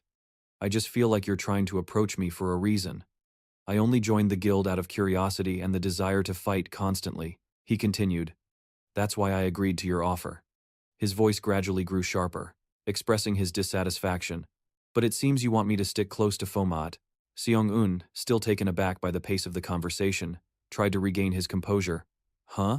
So you mean? He seemed to want to salvage the conversation, but Soo-hyuk had already stood up decisively, grabbed his backpack, and spoke. I don't know what your goal is, but I've experienced enough of the guild. So, thank you. Without waiting for Seong-eun to say or do anything else, Soo-hyuk immediately bid his farewell. If there's nothing else, I'm leaving. Seong-eun was left speechless by the rapid-fire statements that gave him no room to respond, right up until Soo-hyuk finished putting on his backpack and turned to leave. Seong-eun remained sitting there stunned, not understanding how things went this way. After collecting himself, he let out a long sigh. Watching the boy's figure leave so decisively without any hesitation, Seong-eun broke out in a cold sweat and couldn't stop trembling. He could only lament in terror. Is he really a student? How is he so sharp? Is this a hunter's instinct? After the room became empty and he was alone, he started thinking about the future. Fomat would continue to get stronger even faster. CEO. Recalled the words Jaeminu had once told him, it'll be too late when you try to stop me, and he agreed with those words. Just as Fomat said, if the time comes for me to stop him, he then thought of the student who had just left, Hunter Griffith. You are a treasure. He held him in very high regard. You need to get stronger, and you will stronger than even your own brother. Meanwhile, in his house, Minu was sitting still as a statue. His eyes stared straight ahead. In front of him was a screen with the images and information of many people. Min-woo couldn't help but criticize affinity level. Why would they make such a useless system? Then he propped his feet up and rested his chin on his hand, looking utterly bored. His eyes remained fixed on the screen as he scoffed inwardly. It's like it wants me to have human feelings for all the people I killed in the Hell Tower. They were all criminals. Thinking of the beautiful woman who gave him that cunning smile made him even more confused. What do you want so badly that you'd even use me? Not letting himself get distracted by trivial matters, he returned to his main line of thought. Above all, I'm the only one who knows they committed crimes. Is it only showing people related to me in the system? He thought while scrolling through the screen for a while. Min-yu suddenly scrolled past a photo of a teenager, someone extremely familiar to him. Ba Angel Book is here too. Unsure if Min-yu had accidentally pressed it or not, the screen immediately displayed the name Ba Angel Book. He was utterly astonished to see the following words scroll across the screen. Identity as a boss in the Hell Tower, but was defeated and became a subordinate of Fomat in the struggle for the throne. Is a great archmage. He is proficient in all types of magic. If he regains his power, all mages will be weakened before Ba Angel Book. The text on the screen continued to display without stopping. Affinity level with Ba Angel Book is wary. Obviously, these words made Minu extremely annoyed. This thing, even though it irritated him greatly, the screen continued to scroll to the very last word before officially stopping. If you want to see more information, touch to see more. After being annoyed for only a moment, Minu fell back into a relaxed state. He placed both hands on the floor and leaned back, accepting the system's merits. After all, it does show me information about people. After composing himself, he continued scrolling through the screen, then froze when he saw someone's information. The screen was displaying the image and information of Narium. He thought to himself, Creeper is here too, I wonder why. The more he thought, the more embarrassed he felt, not daring to look directly at the photo on the screen, but the photo was still facing him directly, staring right at his face. Trying to suppress the flutter of embarrassment in his heart, he tilted his head and glanced at the screen. The photo on the screen was still looking straight into his eyes. Minu mustered all the courage he had, and tremblingly raised his finger intending to touch the screen. His finger slowly approached the screen. Just as it was less than a knuckle's length away, the doorbell suddenly rang, making him jump out of his skin. Minyu was so angry he could have screamed, but he had to hold it in, and went to open the door. As the door opened, he didn't even bother to see who it was, and just asked with a gruff attitude, "Who is it?" Sung Yuna stood outside. With her arms crossed, she greeted him coldly, "Hello, Hunter Fomet." In contrast to her friend, Lee Jury, who was behind her, had a very bright attitude, waving and asking, "How have you been?" Minyu was very confused. "Why are you two at my house? Is something wrong?" Yuna replied. "Because we have business with you." Minyu asked back, "Business?" While the three of them were about to talk more, a childish voice called out from inside the house. "Fomat, I'm hungry." Jinu rubbed his stomach and nonchalantly made a suggestion. "Let's go get some food from the neighbors." Seeing that Minyu didn't say anything, the boy looked towards the door. Seeing the two girls standing there, he couldn't hide his surprise. "We have guests." He quickly recognized one of them. "It's the person I met before. The red-haired woman from last time." Yuna's attitude changed in the blink of an eye. Her cold expression turned into a radiant smile as she warmly asked, "It's Jinu. How have you been?" Seeing the group standing at the door. Chatting wasn't very convenient, so the four of them went inside for tea and a talk. From the moment she entered the house, Jury had been glancing left and right. After sitting down, she still looked around with the curiosity of a child, discovering a new world for the first time. "So this is Hunter Fomat's house." Meanwhile, Yuna had composed herself, instantly becoming a polite and elegant woman. Even her speech became gentler. "Allow me to introduce myself. I am Ekina Guild, master of the Auk Guild. My real name is Sung Yuna. But since I'm here on business, please call me by my alias." Minyu quickly grasped the keyword business. Then he turned to the person next to him and asked curiously, "Old hag, Cha Jinu, how do you know this woman?" Jinu seemed a bit guilty and didn't dare to look him in the eye, mumbling. That is, before Jinu could finish his sentence, he was cut off by Yuna. "Let me explain. A few weeks ago, it was a beautiful day. The sky was clear with white clouds like silk floating overhead. On a street that wasn't too deserted, the enthusiastic voice of a woman could be heard chatting. Don't worry, Mr. Hunter. We will satisfy your request as much as possible." It turned out to be Yuna sitting in the passenger seat and talking on the phone with someone. She made an offer, "So whenever you have time, I'll arrange it anytime you're free." It's unknown what the person on the other end said, but she suddenly went silent for a moment, then her tone became sharp. What? The girl in the driver's seat was also a bit startled by Yuna's tone just now. "Wait, sir. As soon as the red-haired girl saw Yuna hang up, she immediately asked, "What's wrong?" After hanging up, Yuna sighed and replied, "He said he doesn't want to join the guild at the moment." The car was driving down the road. Even though she was driving, she was still extremely confused. Why such a sudden change? What? The conversation yesterday was fine, but Yuna just sighed. He said he doesn't like that the Act Guild has too many female members. The red-haired girl couldn't believe her ears. What? These words offended her, so even while holding the steering wheel she flew into a rage, shouting, "Who does he think he is? Doesn't he know anything? A hunter swayed by rumors. How ridiculous." The red-haired girl was about to explode with more anger when she was cut off by Yuna's words. "He's very picky." She continued to explain, "The image we've built is holding us back. You shouldn't have sent Lee Jury to the guild, and should have recruited him yourself." The red-haired girl disagreed. "I believe Jury will do well. She's motivated." As she spoke, an image formed in her mind of Jury, with a radiant smile waving to everyone. "I'll be back." But Yuna didn't think so. She's only there because there's something she likes. What can someone that thoughtless accomplish? The more she spoke, the more her head ached. "We have to find a hidden gem and make it shine." She leaned her head back against the seat, rested her chin on her hand and sighed. "We're back to reality." Suddenly, Yuna looked outside and noticed something. She saw that two buildings on the side of the road looked a bit different than usual. She immediately spoke up. "Did we take a wrong turn? We're already by the hill." Only then did the red-haired girl realize her mistake. She quickly apologized. "Oh my, I got lost because I was so busy talking. I'll turn back now." Yuna didn't mind at all, waving her hand and saying, "It's fine. A little detour is okay." At that moment, on a pedestrian bridge, a young boy was walking casually as usual. Behind him, a little girl was running to catch up with the person in front. When she got very close to Jinu, the little girl whined and made a request. "Jinu, let's go home together. Can we go play together?" Jinu immediately refused. "Why, I'm busy." But the little girl wouldn't give up, retorting, I heard you're going to Heian's place. Heian said so. Jinu helplessly explained, I'm going there because her mom said she'd make me something delicious. The little girl immediately boasted about her own mom and made a sign. My mom is a great cook too. He remained firm in his refusal and started walking faster. I can't. Today is an important day. It's the neighbor's barbecue party. The little girl behind him still stubbornly insisted on staying near him. It was making him annoyed, and she kept whining and accusing him. No, it's not fair. Play with me too. He really couldn't ignore her anymore. Jinu took a few steps and then stopped on a stair quite high off the ground. By inertia, the little girl following him was also forced to stop feeling extremely confused. And under the girl's astonished and bewildered gaze, Jin-Woo leaped from the stair straight down to the ground without a single injury or scratch. After landing, Jin-Woo turned back his face, clearly showing his annoyance. He warned irritably, "Stop following me." But to everyone's surprise, not only was the little girl not scared, she even said, I can do that too. Jin-Woo was officially stunned as the girl, without any hesitation, stood right at the edge of the stairs and jumped. For a normal person, jumping from that height in that posture, it would surely result in a bruised and battered fall. Maybe that's why no one dares to do it, but today he met a daredevil. That's why Jin-Woo was both stunned and terrified. He yelled, "What are you doing?" No matter what, he couldn't just let a girl fall flat on the ground, so he quickly used his powers to catch her. After landing, she immediately stumbled forward. He had no other choice but to support her again, and so she fell right into his arms. Once they were both steady, Jin-Woo immediately asked if she was okay. The girl shyly replied, "Yeah." Jin-Woo was just sighing in relief. Just when he thought everything was fine, the sudden screech of a car's brakes made his heart jump.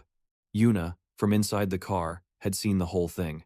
She yelled, "I found it, a precious gem," and so began another one of Yuna's overly friendly greetings. "Your name is Cha Jin-Woo, right?" She flashed another radiant smile, acting all cute and admiring, and continued, "Wow, what a beautiful name. It'll sound great when you become a hunter too. Are your parents home?" Jin-Woo was at a loss for words with this woman, but he still answered politely, "I don't have parents. I have an older brother, but he's already at the guild after accepting an offer." Yuna caught the keyword and asked back, "The guild? So your brother is a hunter?"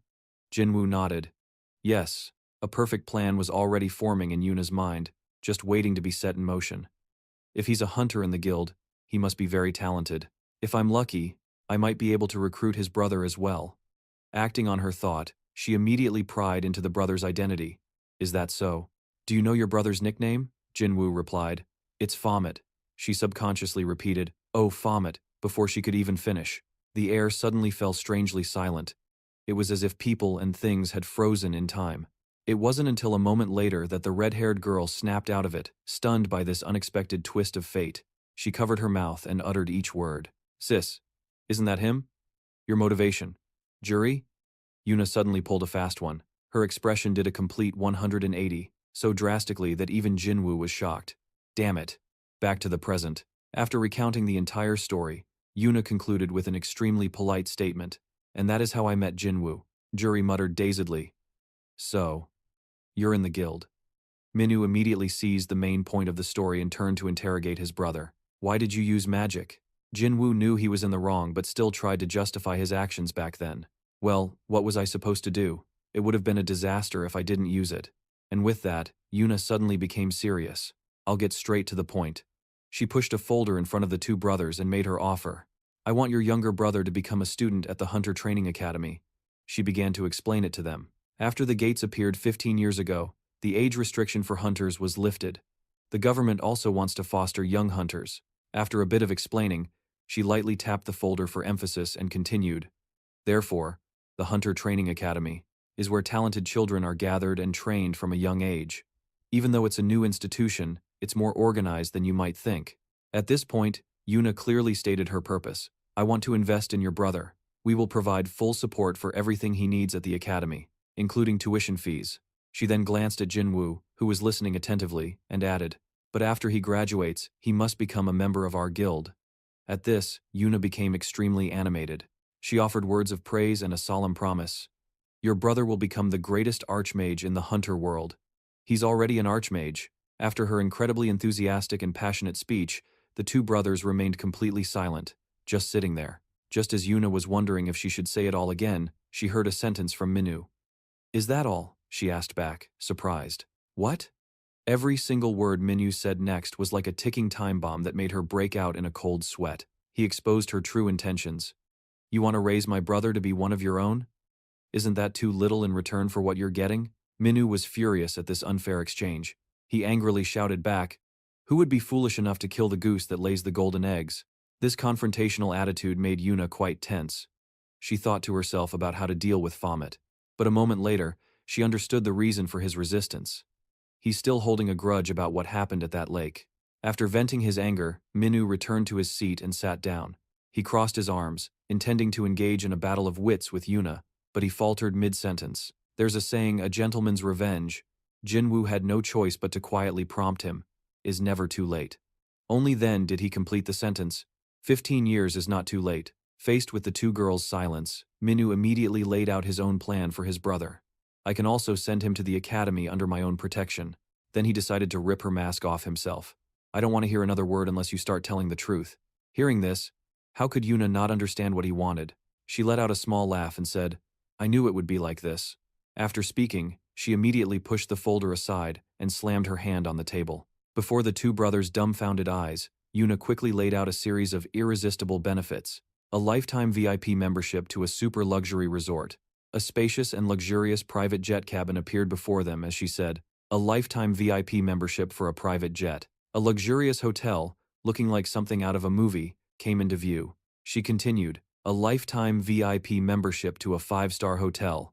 Yuna suddenly paused, dragging out her words to pique the brothers' curiosity, before confidently adding one more benefit. Something that would make anyone's resolve waver. A penthouse with a view of the Han River. After listing all these benefits to their 4 disbelieving eyes, Yuna revealed one more thing. And of course, I've prepared much more than just this. On the surface, the two brothers remained nonchalant. They were acting indifferent, but deep down, their resolve was wavering. This was too hard to refuse. Minyu glanced down at his younger brother, who was deep in thought. Seeing him hesitate like this suddenly made him recall a certain phrase. I didn't want to become human, but I did it for you. He also vividly remembered every word his brother had said out of frustration. Because I'm not a hunter like you, I can't use magic whenever I want. If you want me to be a human, then you should let me enjoy things like a human does. Thinking of this, he came to a decision. His eyes lowered to the ground in deep contemplation. And then, to Yuna's delighted expression, and Juri's disbelieving gaze, he nodded in agreement. All right, let's do it. Jinwoo still couldn't believe his ears. Really? Minyu nodded and made another proposal. Yes, and regarding the things you offered, I'm a hunter, so I'm busy. Give everything to my brother. He had made his decision. I'll earn my own money by climbing the tower. Jinwoo was in complete shock, silently calling out Baphomet's name in his heart. Overwhelmed with emotion, he was at a loss for words. He hesitated for a long time before managing to get out a single word. Yes. All his emotions seemed to erupt at once. Jinwoo suddenly shot up from his seat and yelled, I'll listen to everything you say from now on. He was incredibly moved by Minu's gesture. At the same time, he made his own promise. I will obey you for the rest of my life. Yuna was still trying to process his choice of words. Obey? Juri, beside her, clapped and cheered that everything had ended well. Meanwhile, Jinwoo just kept lunging forward for some reason. He was determined to hug his brother, even as Minyu tried to push him away. The image of Jinwoo on the system that Minyu had been complaining about so much changed from a serious portrait to a smiling one, accompanied by a line of text. Familiarity level of BA Angel Book is now trust. It wasn't until the afternoon that all the details were sorted out. The entire building remained rather quiet. It wasn't too rowdy. Juri watched Yuna up ahead, confirming some details with Jinwoo, and said happily, This is good for your brother. After speaking, she gave him a bright, comforting smile. It's very difficult for a normal awakened person to survive. Minyu agreed. Yeah. As they were about to leave, Juri suddenly turned back to confirm something important with Minyu. By the way, you haven't forgotten your promise, have you? Minyu asked back. A promise? She sighed regretfully. You forgot already? But she didn't seem to mind, simply offering a hint. A date. Juri gently tucked her hair behind her ear, a beautiful yet shy smile on her face. Her voice, however, was firm. You promised you'd go on a date with me one evening. At a deserted residential area. Lee Juri was sitting under a quiet awning, sobbing. She cried endlessly, tears streaming down her face. She kept wiping them away, but they wouldn't stop, soaking her sleeves. Just then, footsteps approached from the distance. Cha Minu walked over to her, carrying an armful of candy and snacks, and dumped them all on the seat next to her. Jury immediately stopped rubbing her eyes and silently watched him place the items on the seat. After she recognized what he had put down beside her, she asked in confusion, what is all this? Minu replied, equally confused. Can't you tell? They're candy and snacks. Under Minu's slightly awkward gaze, Jury asked her question. Why did you? He answered honestly. I heard eating sweets helps relieve stress, so. Hearing this, Jury froze and just stared at him with wide eyes. With tears still welling in her eyes, she suddenly burst out crying, incredibly touched that Hunter Fomat had bought sweets for her. Her reaction was positive, but Minu became completely flustered, not knowing what to do, and helplessly asked loudly, Why are you crying again? A while later, Jury finally stopped crying. She chewed on the candy while whining self-pityingly. Candy is just for placating children. Minu felt a bit awkward, rubbing his head and shyly asking, Is that so? Jury finished the candy and sat there in a daze. As if pondering something important, she then opened her mouth to confess. I know a way to stop crying, but… Minu looked at her and asked, There is? She could only hesitantly whisper her request. As if mustering all her courage, she found her voice and clearly enunciated, Go on a date with me. The shopping district was extremely crowded, with a bustling stream of people and shops built right next to each other. The buildings in the shopping area were tall and spacious, with people visible on every floor. Minu stood waiting on a street corner. He checked his phone. It was 12:28. She said to meet at 12. So where is she? Suddenly, whispers and murmurs arose from the nearby crowd, making him look up. Some guys on the street also stopped in their tracks. Her face blushing shyly, with big round eyes and long golden hair flowing like a stream, it was Jury. The girl with hair the color of sunlight was checking her phone and looking around, as if searching for someone. After looking around for a moment, her gaze landed on a street corner where Minu was also standing and looking at her. Their eyes met, startling them both. Jury quickly ran towards him, apologizing as she went. Hunter Fomat! Sorry, I'm late, aren't I? Instead of making small talk, Minu got straight to the point. You're 30 minutes late. Even Jury was surprised at how precisely he'd kept track. 30 minutes? She said as she approached him. Thinking about what had just happened made her even more embarrassed, her heart pounding. She had to cover her face with her hands. Trying to hide her embarrassed expression, she attempted to explain but couldn't get the words out clearly. Something came up while I was getting ready. In her mind, she was cringing at the real reason for her tardiness. What should I wear? This one or this one? I wonder what style Hunter Fomat likes. I should have bought a new outfit yesterday. The more she thought about it, the more awkward the atmosphere became. So she decided to change the subject. She offered, It's lunchtime. My treat. What do you want to eat? Hearing her, Minu began to wonder, What do I want to eat? Jury nodded, and in case he felt hesitant, she generously added, You don't have to worry about the price. After saying that, she started rambling to herself again, making things awkward for herself. I made a reservation at a famous restaurant nearby, and we don't have to go, but the head chef is from a 5-star hotel, famous abroad.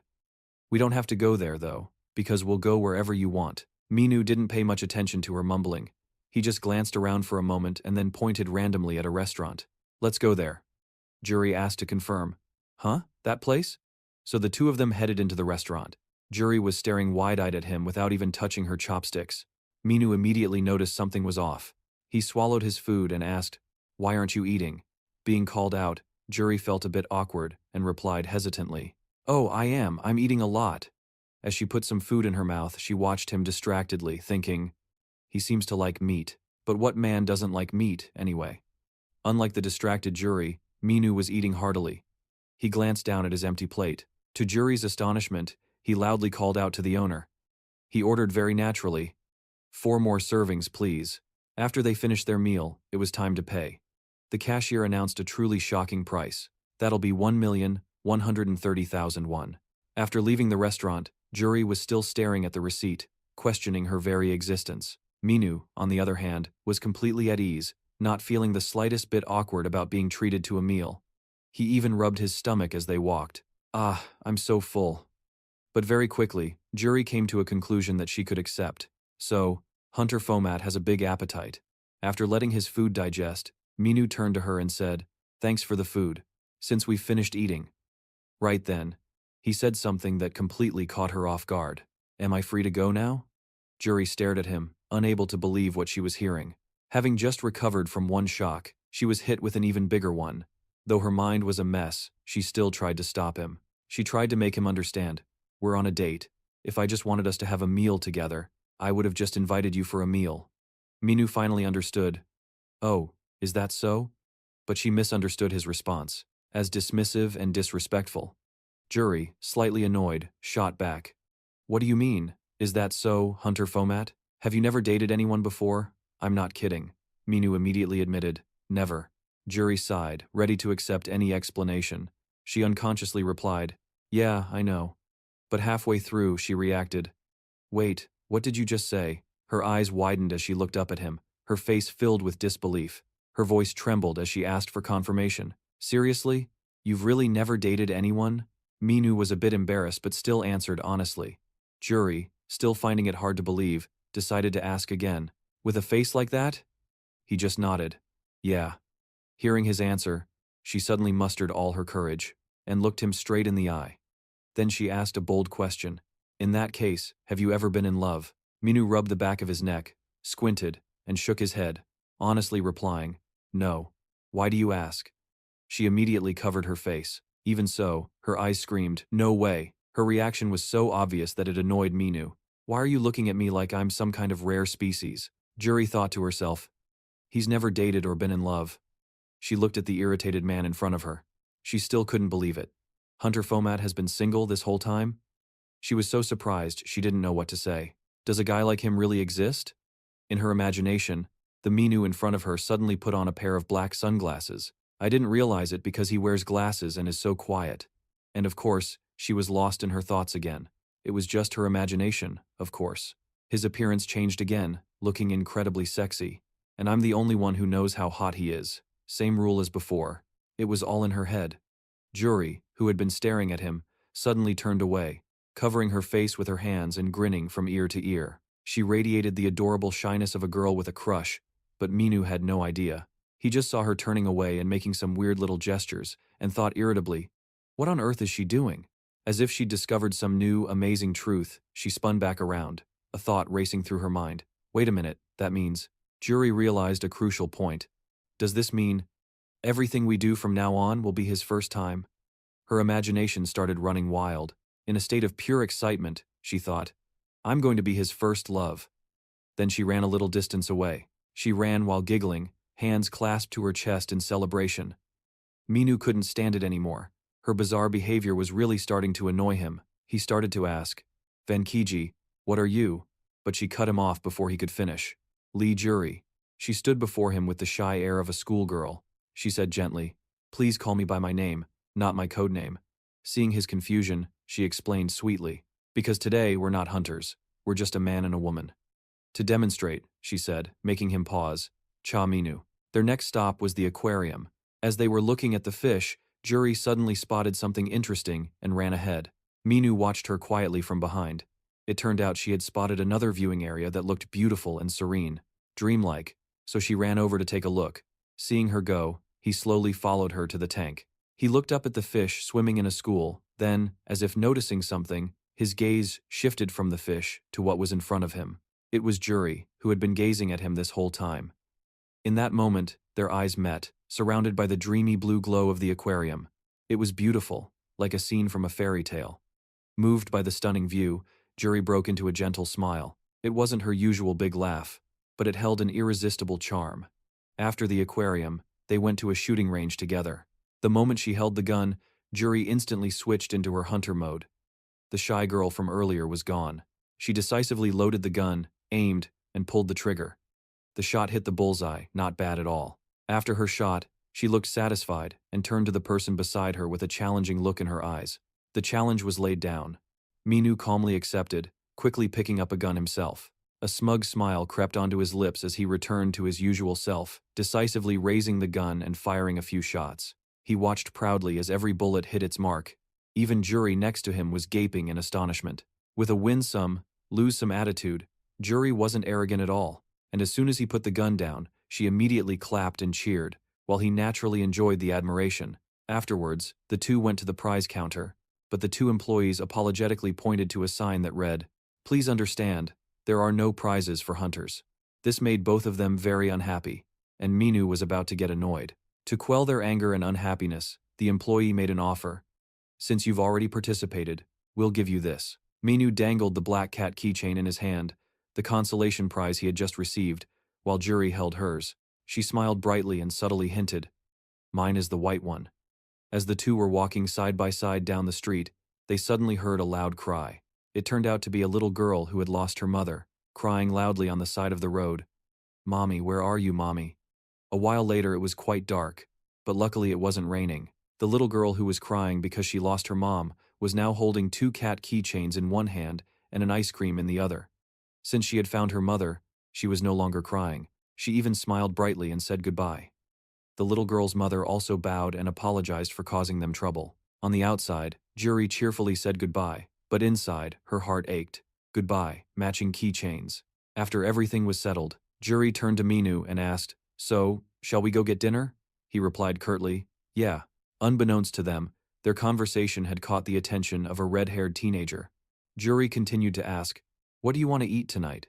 Minu still replied honestly and very briefly, "I don't know. Meat." The red-haired boy turned to say something to the girl with him. Meanwhile, Jury and Minu were still enthusiastically discussing their evening. She made a small request. "Meat again? This time, can we eat what I want?" He agreed without hesitation. "Whatever you want." That red-haired teenager turned to them. He started a conversation with them in a foreign language. "Hello." Minu thought to himself, "Are they foreigners?" Jury quickly replied, "Sorry." She smiled brightly and replied under Minu's, "Are you serious?" "Gaze, I'm not good at English." After saying goodbye to the two, Jury started talking about her family. "My family immigrated when I was young." As she spoke, she took out her phone. She showed him a photo and boasted, "This is my family." She pointed to each person in the photo and introduced them. "This is my dad, this is my mom, and my younger sister. My parents are farmers back in our hometown, and my sister lives with me." Jury stared at the family photo and continued, "My father has remarried. My mother was very weak, so she passed away when I was born." As she said this, her eyes looked sad.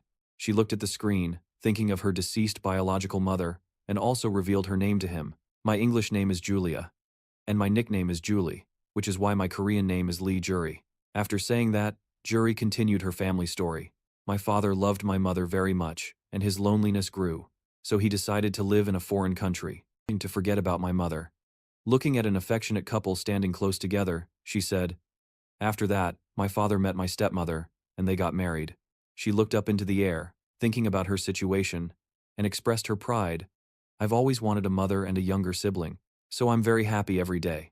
After speaking, she closed her eyes, slowly taking it in, then said, "That's why." Then she opened her eyes, looked at the bustling crowd ahead, and expressed her feelings, so that this happiness doesn't disappear.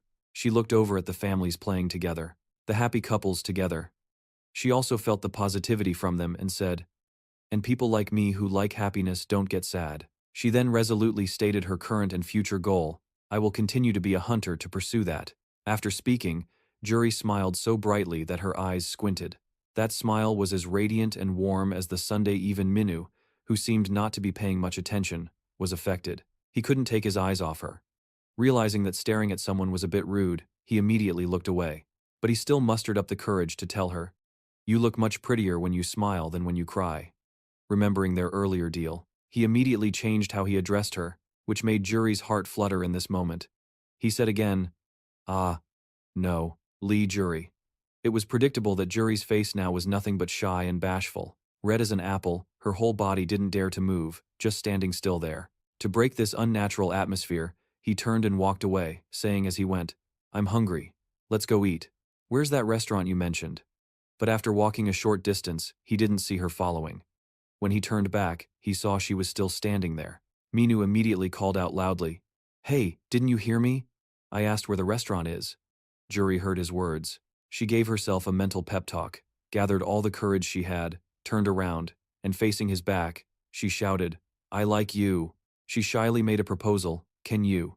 Before his surprised eyes, she finished her sentence, "Be my boyfriend?" Unexpectedly, Minu turned back and looked at Jury. After a moment, he was still staring at her without saying anything. So, Jury had to speak up to probe, "Cha Minu?" After composing himself for a moment, Minu opened his mouth, liking someone. He asked a question that left her stunned.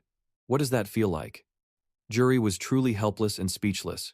Not knowing how to describe her current feelings, she began her rapid-fire speech. Cha Minu, have you been living under a rock or something? I'm confessing to you, and that's your response? Minu couldn't seem to process any of it. He just asked again. What? Seemingly not knowing how to handle the situation, Juri let out a long sigh. She started talking about his special traits. You've never loved anyone, never even dated. As she spoke, she didn't realize, when she started to chuckle. You don't even know what it feels like to like someone. You're really interesting, Cha Minu. But these words weren't meant to tease. Juri was still focused on thinking of an answer for him. She hesitated and said, the feeling of liking someone. Although it was very abstract to explain clearly, she still tried to make the clueless Minu understand. You don't want to think about that person, but they're still on your mind. You're curious about what they think of you. Then you unconsciously find yourself looking at them. The more she spoke, the more frozen he became, his eyes wide as if he didn't know what to think. But Juri continued her answer, and you always think about the things that person says. Isn't that what it feels like to like someone? Finally, after a long speech, she concluded, of course, there's no clear definition, but while we're on the subject, Juri expressed her true feelings and sincere heart to him. That's the complicated feeling I have for you. After a long time without hearing a response from him, she asked again, Cha Minu. His expression at this moment was very strange, so much so that she couldn't figure it out, and just unconsciously asked, why are you making that face? The sky had officially turned dark. The sun was nowhere to be seen. The sky today was full of clouds, so no stars were visible. In an apartment, a girl was sitting on a bed. At her feet, a cat was acting cute. Eorium was in a relaxed state, leisurely drying her hair. All around her, cats were playing. Suddenly, the ringing of a phone caught her attention. She put the towel aside, reached for her phone, and answered the call. Then she started to ask, what's up? You're calling so late. It seemed the person on the other end was asking how she was, so she replied, I'm just the same as usual. Outside the window, the sky was now pitch black. Eorium, in her room, continued the conversation. I thought you wouldn't call me back after hanging up like last time. How's your social experiment going? It seemed the person on the other end said something that greatly surprised her. What? Minu was on the other end of the line. He had just made some kind of offer that even Eorium found hard to understand. She chided him. Hey, are you drunk again? What do you mean? What nonsense are you talking about? Minu decisively affirmed, I'm not drunk. Then he repeated his words. I said, let's go on a date. Eorium calmly said, to be honest, we've only known each other for a few months, but I know you're a hunter too. You always clear the tower in a surprising and calm manner. As a hunter, I respect you a lot. Her eyes shone with anticipation. So I'm very curious about what you're like outside the tower. That's why I accepted your offer. But the more she spoke, the more frustrated she became. Who would have known we'd meet here? Minu's head was wrapped in gauze, his cheek was bandaged, and his face was expressionless. He was lying in a hospital bed with an IV drip, and Eorium was sitting in a chair beside him. A resounding scream echoed from the hospital. Who gets unexpectedly sent to the hospital while on a date? A few hours earlier, at a cafe, a girl was drinking, and Eorium was thinking with her arms crossed. The appointment time has passed by 10 minutes. Did I come too early? Feeling uneasy, she took out her compact to check her reflection in the mirror. Does my makeup look okay? He asked me out so suddenly, so then she closed her compact and fell silent. And Eorium regained her composure, thinking, that's right, this is an investment for the future. Comet is getting stronger. He'll be the best mercenary I can hire, she assessed. Well, his looks are a good investment, but his personality isn't.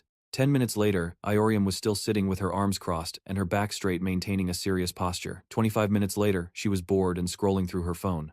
Eorium's expression soured with annoyance, ignoring the shouts from the crowd. There's an accident at the intersection over there. Someone's hurt. 40 minutes later, she couldn't wait any longer and shot up, yelling, why aren't you here yet? Suddenly a voice called out from beside her, hello, Miss Eorium. She rushed over to Jim and Yu and angrily questioned him. What's wrong with you? Why are you so late? You didn't even bother to answer my calls. That's when she noticed the cut on his cheek. What happened to your face? Min Yu turned away to hide the wound, replying dismissively, I slipped. He held up his shattered dead phone, adding, and my phone broke. Eorium wondered how bad it must have been to break an A-rank hunter's phone like that. She stared at him for a moment, then Eorium acted as if nothing was wrong. All right, let's go, Min Yu asked uncertainly. Where to? Her tone suggested she had anticipated this. I've already booked movie tickets. Knowing you, I figured you wouldn't have prepared anything. He hesitated. Before that, take this. Just as Eorium was about to ask what he was doing, Min Yu handed her a flower, a still fresh rose. It was wrapped in clear cellophane. Minu was covered in dirt, his face full of cuts, but his gaze was intent. Iorium stared at him, stunned, then a bit flustered, accepted his gesture. Thanks. Afterwards, the two went to the cinema. On the screen, a couple was arguing. Iorium seemed a bit awkward as she watched. She thought flustered. I can't focus on the movie. Comet did something completely out of character. She snuck a glance at Min Yu. Have I been underestimating him, Comet is? She rolled her eyes when she saw he was asleep. Sleeping, that's ridiculous. She let out a sigh of relief and propped her chin on her hand. Well, all right then. Min Yu slumped over, resting his head on Iorium's shoulder, and she immediately noticed something on his forehead. A stream of blood was trickling down from his forehead. She yelled Cha Min Yu. At the emergency medical center in the ER, Minu lay there impassively as Iorium grilled him. So there was a collision, and you got hit by a car 3 times. And then you got trapped in a truck, she said reproachfully. If you were any other normal person, you'd be dead by now. So why did you lie about slipping? Minu didn't answer. He just sat up and took the bandage off his head. He said casually, I feel better now. Let's go back to the movie. Iorium said coldly, don't ignore me, and the movie's already over. She tried to reason with him. Let's just drop it for now and get you home to rest, okay? We can always do this another time. Min Yu cut her off. I knew you'd say that, which is why I didn't bring it up, he said quietly. There's one more thing I want to check today, she asked. Check what? While they were talking, 2 pairs of legs, a man's and a woman's, hurriedly approached. A man in a suit yelled from behind her. Next to him was a woman who appeared to be his secretary. Minu and Iorium both looked at the 2 newcomers. She called out in surprise, Uncle. The man was shaking with rage. You. Him. He pointed directly at Minu and furiously shouted, Is he your boyfriend? At the luxurious Paradise Hotel, the grand lobby was decorated in a modern European style. Inside an office, there was a cabinet of fine liquor. A voice spoke. I was surprised when Director Seo suddenly called. He said you were at the hospital. Iorium's uncle sat stroking his chin. He looked at the information on the tablet held by his secretary and continued, So your name is Cha Min Yu, codename Comet, an A-rank hunter, I see. If you're planning to date my Iorium, I suppose that's the least you could be, he asked Iorium suspiciously. Don't tell me you didn't come home yesterday because of this kid. How long have you 2 been dating? She retorted irritably. I was at the residence yesterday. And why are you running a background check on him? He replied casually, his personal information. You do the same thing, she pouted. Uncle, just leave me be. He frowned and signaled to Miss Lee. The secretary nodded, approached Iorium, and said, Miss Iorium, I'd like to discuss the lounge renovation with you. Iorium was confused. What? Why are you discussing that with me? The secretary insisted. Because it has to be you. Miss Iorium, she asked again. What right now? The secretary was firm. Yes, right now. She was still unsure. In a situation like this, the secretary was resolute. Yes, in this situation, Minu silently watched as a hesitant Iorium was led away by the secretary. Wait a minute. Just then her uncle spoke, drawing his attention. Now that she's gone, I'll get straight to the point. He pushed an envelope forward. In a stern, low voice, he commanded, Take this money and stay away from my Iorium. Minu grimaced as if he'd stepped in something foul. I've seen this scene in dramas before, he thought. He tried to explain. Sir, I think there's been a misunderstanding. I was just, but Iorium's uncle cut him off. If you were a normal person, I wouldn't mind you dating her. She's free to date whomever she pleases, he paused. Except for a hunter, you'll only drag Iorium into danger. His words stunned Min Yu. He thought of the hotel's H logo. Now it was starting to make sense. The uncle considered his words. Iorium is the heir who will take over this hotel in my place. She cannot be allowed to continue the dangerous work of a hunter. As the face of this family, he sighed. If my older sister, Iorium's mother, hadn't been killed by a gate shock, Iorium would never have become a hunter. He glared coldly. Before she gets in any deeper, I will convince her to give up being a hunter. Minu let out a scoff, he said sarcastically.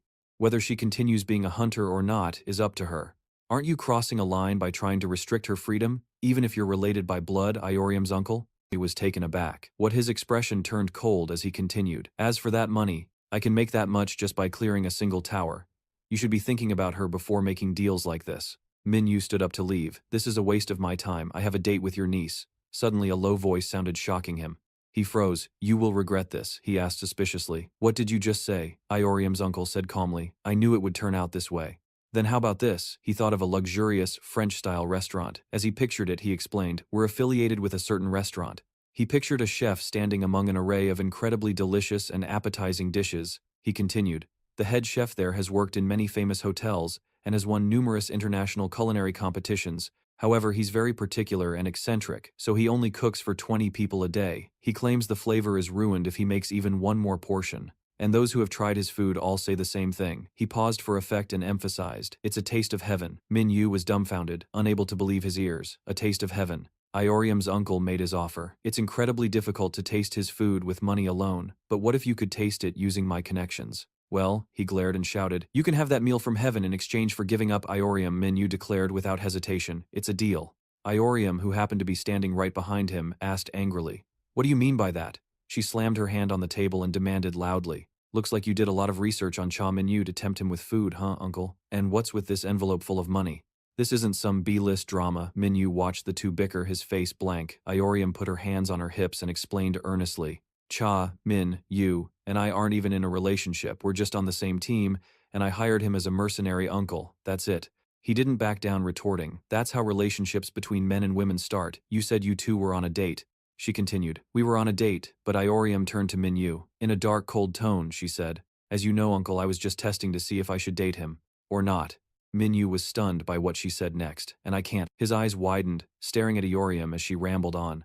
I can't even imagine what kissing him would be like. In disbelief, he let out a small chuckle. Iorium didn't notice his reaction and continued to babble, because if we were to actually date, physical intimacy would be very important. His laughter grew louder, causing her to notice. Finally, he let out a long, loud laugh. It made both of them think he'd gone crazy. Iorium asked, what are you laughing at? Minu's reply made her freeze, solid. But you've already kissed me. Snapping out of it, she stammered. What are you talking about? Minyu recounted. You don't remember. The day we went to eat after clearing the holy tower, he raised a trembling hand trying to contain himself. You were completely wasted, and he roared. You kissed me. The image of Iorium forcing a kiss on him replayed in his mind. After his shout, the entire room fell deathly silent. A palpable awkwardness filled the air. They all seemed to freeze, as if muted, looking like three lifeless stick figures. In this deathly silent moment, a quiet voice was heard. What Iorium's eyes went wide as she let out an ear-splitting scream. Her uncle exclaimed, what? She stammered tremblingly, asking rapid-fire questions. Did I really do that? But I didn't drink that much. I mean, I had a few shots, but Minyu put on a heartbroken act. The culprit usually doesn't remember what they've done, do they? I've been in so much agony. While you can't even remember that kiss, Iorium felt like a complete jerk. Minyu, disappointed and furious, pointed his finger at her face. I'll sue you for sexual harassment. With that, he grabbed his jacket and left. Iorium hurriedly called after him, Cha Minyu. In front of the hotel, he walked at a steady pace, ignoring her calls from behind. Hey, Cha Minyu, Cha Minyu. A hand almost reached his jacket. Wait. Minyu scowled and turned back to look at Iorium. What? His gaze was cold. Iorium hesitated. She then suggested, should we go see a movie now? He replied indifferently. Sure. She then suggested going out to eat, but he immediately refused. No. Minyu was emotionless, ignoring her. After a moment, he clarified, what I said about suing you was just nonsense. Iorium was silent, not knowing what to say. Their two shadows stretched out side by side on the ground. She shyly spoke up, I'm sorry. The sun was setting, peeking through the trees. Minyu didn't reply.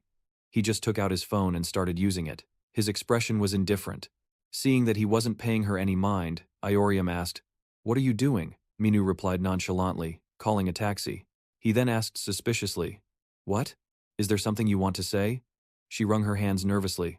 I was just wondering. You asked me on a date. Iorium scratched her cheek, smiling shyly.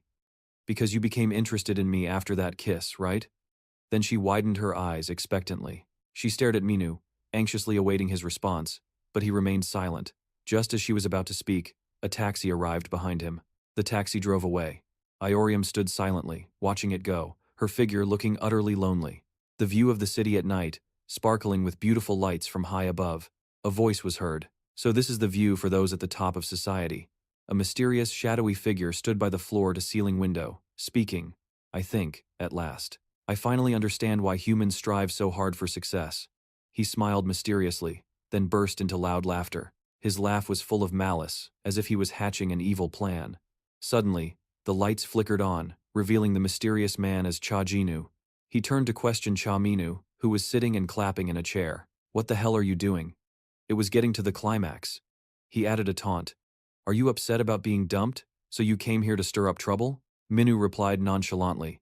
I heard there was a mechanism to turn on the lights by clapping, so I gave it a try. As if just reacting to what Jinu said, he gritted his teeth and threatened.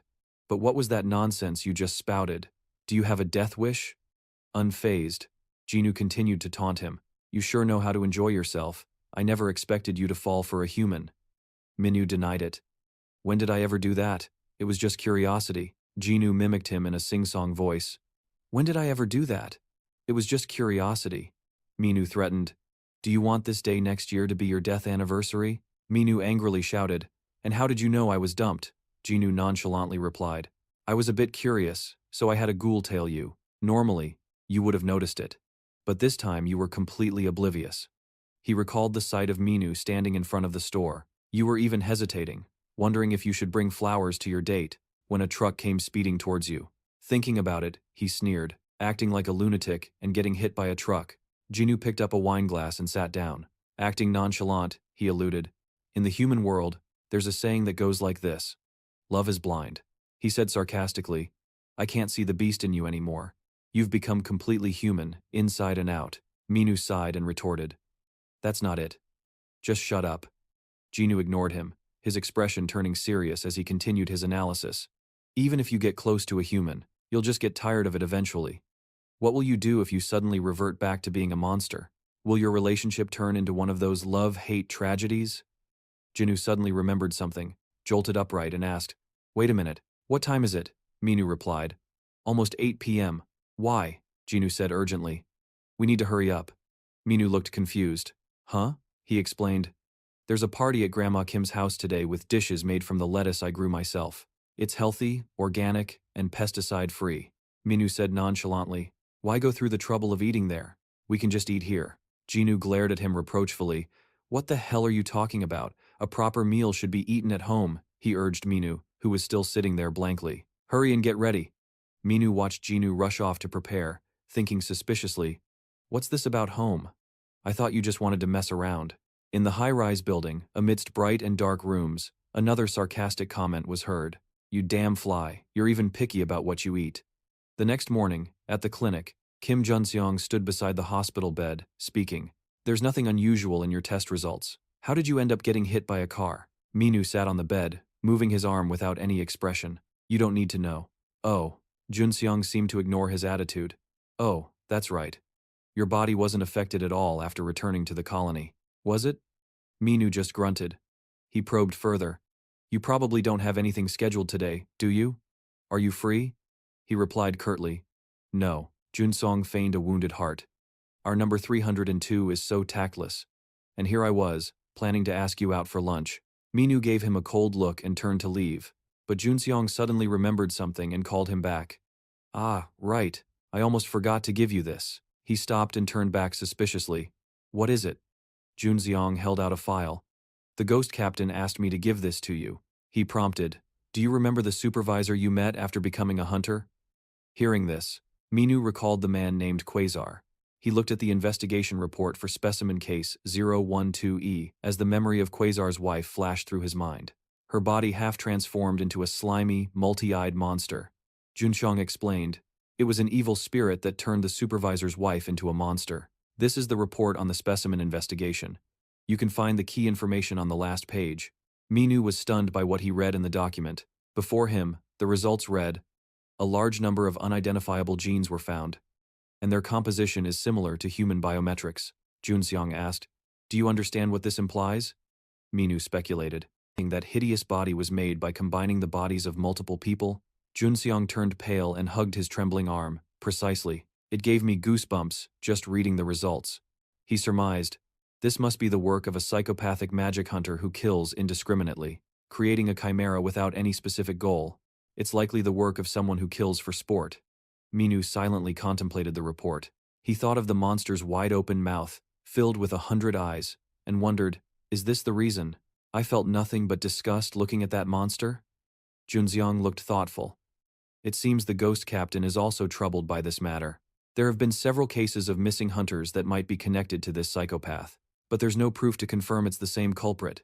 Minu, holding the report, replied, You've told me that before, but the fact that the captain has 0 leads proves this guy is more careful than we thought.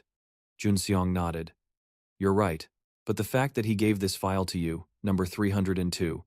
He paused, hinting, Don't you think? The hostility between you two is starting to thaw? Minu hesitated. Well, he thought to himself, it's because the ghost captain has discovered my identity.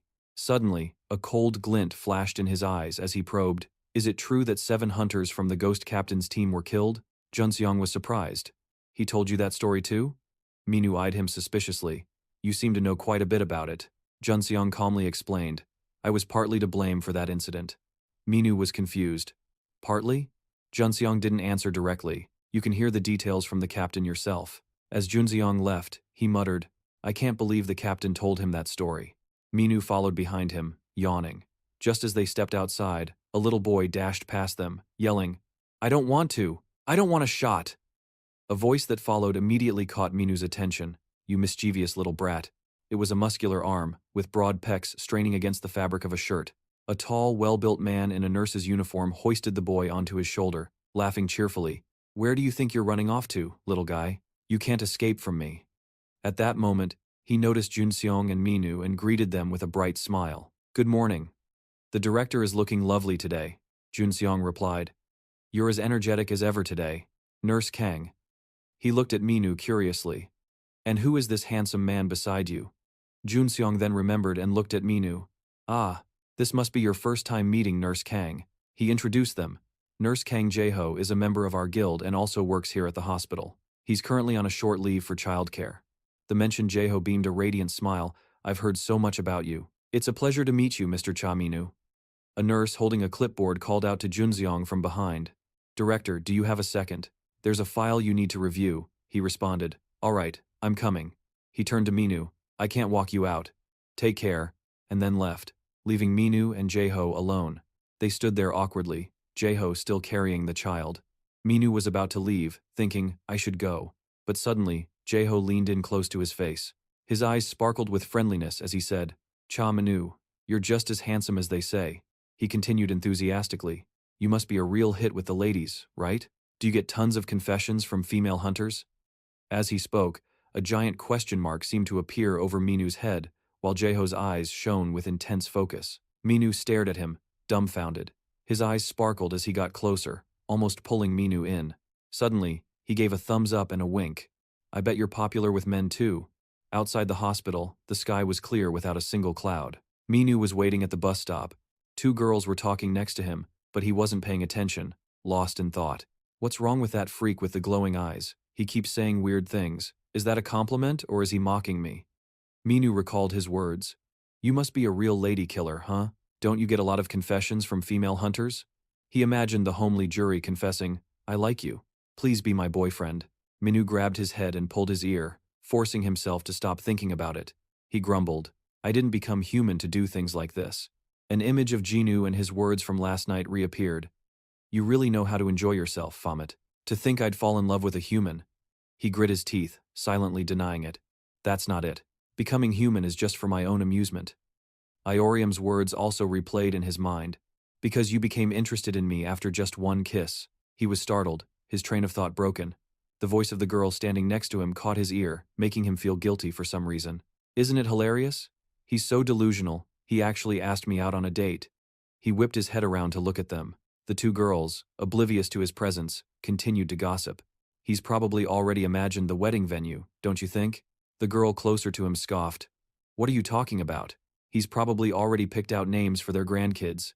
As she spoke, they both noticed something. "Anyway, he thought I liked him just because I was a little nice to him." The 2 girls were terrified when they saw Minu glaring at them with murderous intent. A sickly sweet cutesy voice rang in Minu's ear, but he remained expressionless. "No, baby, I want you to eat first." "No, sweetie, you said you wanted to eat." In front of him, a couple was feeding each other cotton candy. "Then, honey, let's count to 3 and eat together, okay?" "Okay, babe." His face remained blank as he listened to them count. 1, 2, 3. Before they reached 3, he suddenly dashed forward, cutting between them. Another couple was taking romantic photos. The air was filled with pink bubbles. Minu looked away, wondering why, only to see a pair of students smiling sweetly and holding hands. He kept a straight face and looked elsewhere, cursing inwardly. Why today of all days? Another couple was on a date, the girl leaning sweetly on the guy's shoulder. He glared. Over there, even the cats, were in pairs, cuddling. Minu felt like he'd stumbled into a land of torture for single people. Everywhere he looked, there were couples in romantic settings. Minu's mouth twitched in annoyance. Why is there so much eyesore stuff around? He felt a little defeated. He looked gloomy, his eyes wanting to skewer all those in relationships. I need something to fix this crappy mood. Minu turned as if searching for something. Suddenly, his eyes widened as he discovered a place meant for a forever alone person like him. This is it. Minu stretched his arms and back.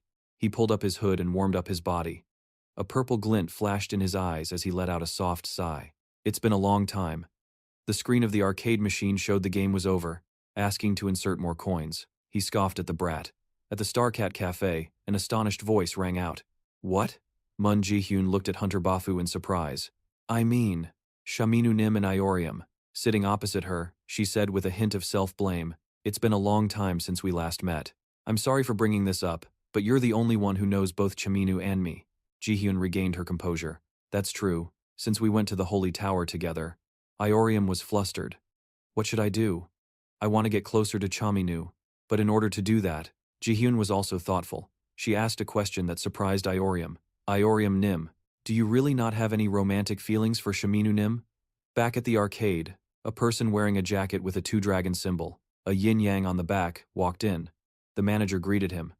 The mysterious man looked around. Then he noticed Minu playing a game. He smirked. The male character in the game just shouted, as he charged up his fist to avenge his grandfather. He punched the three-eyed monster straight in the stomach, killing it instantly. The boy clutched a red string and softly called out, Grandpa. He stood on a mountaintop and vowed, to the faint image of his kind-faced grandfather, I will carry on your will. The screen froze, displaying a story-complete message. Minu, still holding the joystick, said emotionlessly, that was pretty fun, but I was just playing against the AI, so the difficulty was a bit low. Suddenly, his phone rang. The caller ID showed the name Iorium. Minu was silent for a moment, then he answered the call. Hello. The other side also spoke up. Hello, Cha Minu. She sounded a little resentful. You actually picked up. I've been calling you for a while, but your phone was always off. Minu said nonchalantly. I broke my phone. Don't you remember? Iorium remembered. Ah, that's not it. You were in an accident, right? I forgot. It seems you just got a new phone. Minu was quiet for a moment, then asked, why did you call? The other side stammered, well, and suddenly, he received a notification for a match challenge in the game. He was suspicious. A match request? Iorium was still speaking hesitantly. After I left that day, I've been feeling restless. Minu wasn't paying much attention to her, wondering. Someone sat down across from him. He thought to himself, well, what a coincidence. Playing against the AI isn't fun enough. He said indifferently into the phone. If it's about that, you don't need to worry about it. Iorium's tone became a bit rushed. I don't need to? How can you say that? While looking at Ji-hyun, who was making hand signals, she hesitated. So, do you want to grab a bite and talk? We couldn't get a meal that time. You like good food, right? I know a great restaurant. You usually have to line up for a table there, but I know the owner, so we can get a table right away. Iorium was still rambling on. When are you free? I can arrange my schedule to match yours. Then, Minu cut her off. Hey, she asked doubtfully. He said coldly. I'm hanging up. Hearing that, Iorium froze. She tried to call out. Huh? Hey, Shaminu, wait. He decisively hung up. He held his phone with a scowl. In the game, Minu's male character took a full KO kick from the opponent's female character. He couldn't believe the other person had beaten him. The system displayed a message. Send a rematch request? Minu chose yes. The opponent's female character had a cunning expression. After a few minutes, his character was knocked out again. Another round. His character was kicked out of the ring. A few minutes later, victory still belonged to the female character. Once again, the two glaring red letters KO appeared on his screen. Minu was suspicious. Who the hell is this? Unable to hold back, he jumped up and fumed. You fight so dirty. Show your face. Then he saw the mysterious man, him from before, sitting across from him. The man was wearing a hat that hid his face, but Minu could still tell he was a hunter. The man finally spoke. I've heard a lot about you, Hunter Nim. You're just as hot-headed as they say, Baphomet. The man introduced himself. I am the guildmaster of the Nebula Guild, Van Gogh. A flicker of surprise crossed Minu's eyes. He looked up slightly, smiled, and extended an invitation. Want to join our guild? Lee Jury was glued to her phone screen, without blinking. Sungyuna, standing beside her, impatiently spoke up. For a while now. Why are you staring at your phone like that? Do you think Hunter Baphomet will come just because you asked? Hearing this, Lee Yuri flusteredly insisted. But he was in a good mood. Then Lee Yuri, through her rose-tinted glasses of love and faulty memory, imagined Baphomet smiling and complimenting her beautiful smile. She exclaimed, "He even said my smile was pretty." Sung Yuna indifferently retorted, "He probably only said that to flatter you. I'm telling you, he doesn't like you." Lee Yuri, also annoyed, shot back, "Why are you being so prickly all of a sudden? It's not my fault you've been single for so long." This remark hit a sore spot for Sung Yuna. Annoyed, she pinched Lee Yuri's cheek, scolding, "This brat, you just say whatever you want, huh?" The powerful pinch made Lee Yuri bend over, clutching her cheek in pain. Sung Yuna, still fuming, walked away nonchalantly without looking back. Ignoring the banter, Lee Yuri asked, "But why does the government want to see us? I hope it's not something bad." Sung Yuna, also unsure, replied, "I don't remember doing anything illegal. They probably just want to borrow our guild's strength." Lee Yuri said, a little worried. "We're famous enough to be in the top 10, but compared to other guilds, we don't have as much history. I'm worried about what they're going to ask of us." "Wouldn't it be better to ask the Nebula Guild?" Sung Yuna calmly replied. "Your problem is that you have no ambition other than becoming an S rank. Let's just hear what they have to say first. In cases like the Nebula Guild." Before she could finish her sentence, the two of them ran into CEO Un. Sung Yuna initiated the greeting. "We meet again." CEO Un friendly asked, "How have you been?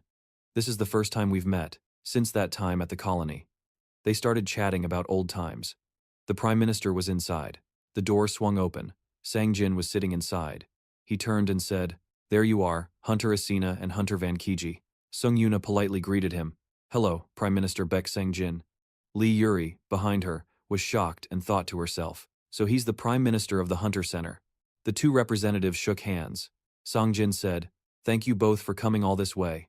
Sung Yuna replied, "We're very curious about what you want to ask of us." Sang Jin called for Chief Ma. CEO Un, who was nearby, replied, "Yes, sir." He then took out a remote and pressed a button, revealing a large world map. CEO, unexplained. "The red dots here represent the locations of the towers, and this is the map predicting the towers' locations." The image changed, making the two women's eyes widen in shock. The map was almost completely covered in red dots. Sung Yuna cried out in horror, "What? They're covering almost every corner of the world." Sang Jin calmly spoke up. "This data was sent by the American Hunter government."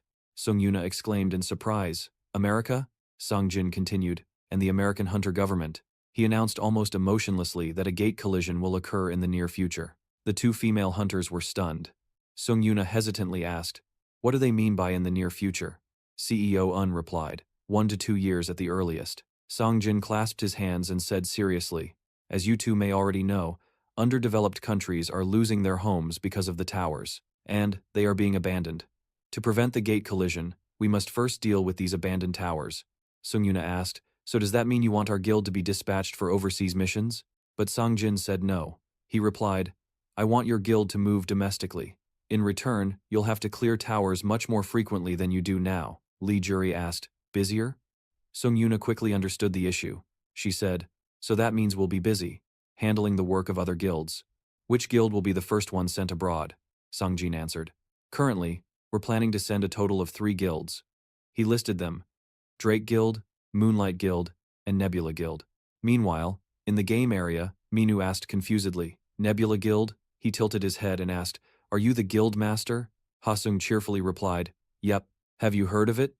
Minu replied nonchalantly, "Is there any hunter who hasn't?" Hasung smiled and replied, "My brother and I are quite famous." Minu thought of the older man. He thought to himself, "His brother. You mean he's Hunter Chiwoo? He does look similar." Just then, Hasung asked, "Do you think I look like him?" Minu was startled. He thought, "Am I becoming too easy to read?" He just mumbled a response. Hasung then said, "To be honest, I'm a bit curious about that myself. He's not the type to praise someone like that." While speaking, Hasung secretly sized Minu up. He thought, "A hunter?" Hasung observed Minu's energy. His gloomy energy is certainly unique. Then Hasung thought to himself, "But I don't see anything suspicious about his background." Hasung looked at Minu with his simple dot-like eyes. Hasung leaned in to look at Minu. He then circled him, brazenly sizing him up from head to toe. Minu was stunned. He was confused and annoyed. Finally, he couldn't take it anymore and asked, "What are you?" Hasung suddenly cut him off. What do you think of my offer? He smiled brightly and said frankly, I like you. What do you think of me? Minu was dazed, remembering the earlier comment about him being popular with men. He answered awkwardly, I already belong to another guild.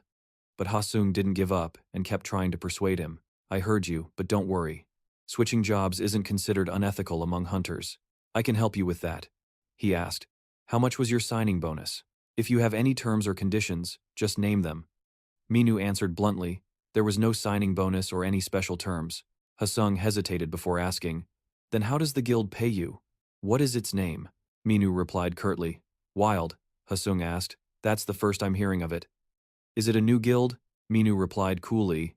We changed our name recently. Ha-sung relentlessly continued his questioning. Then what was it called before?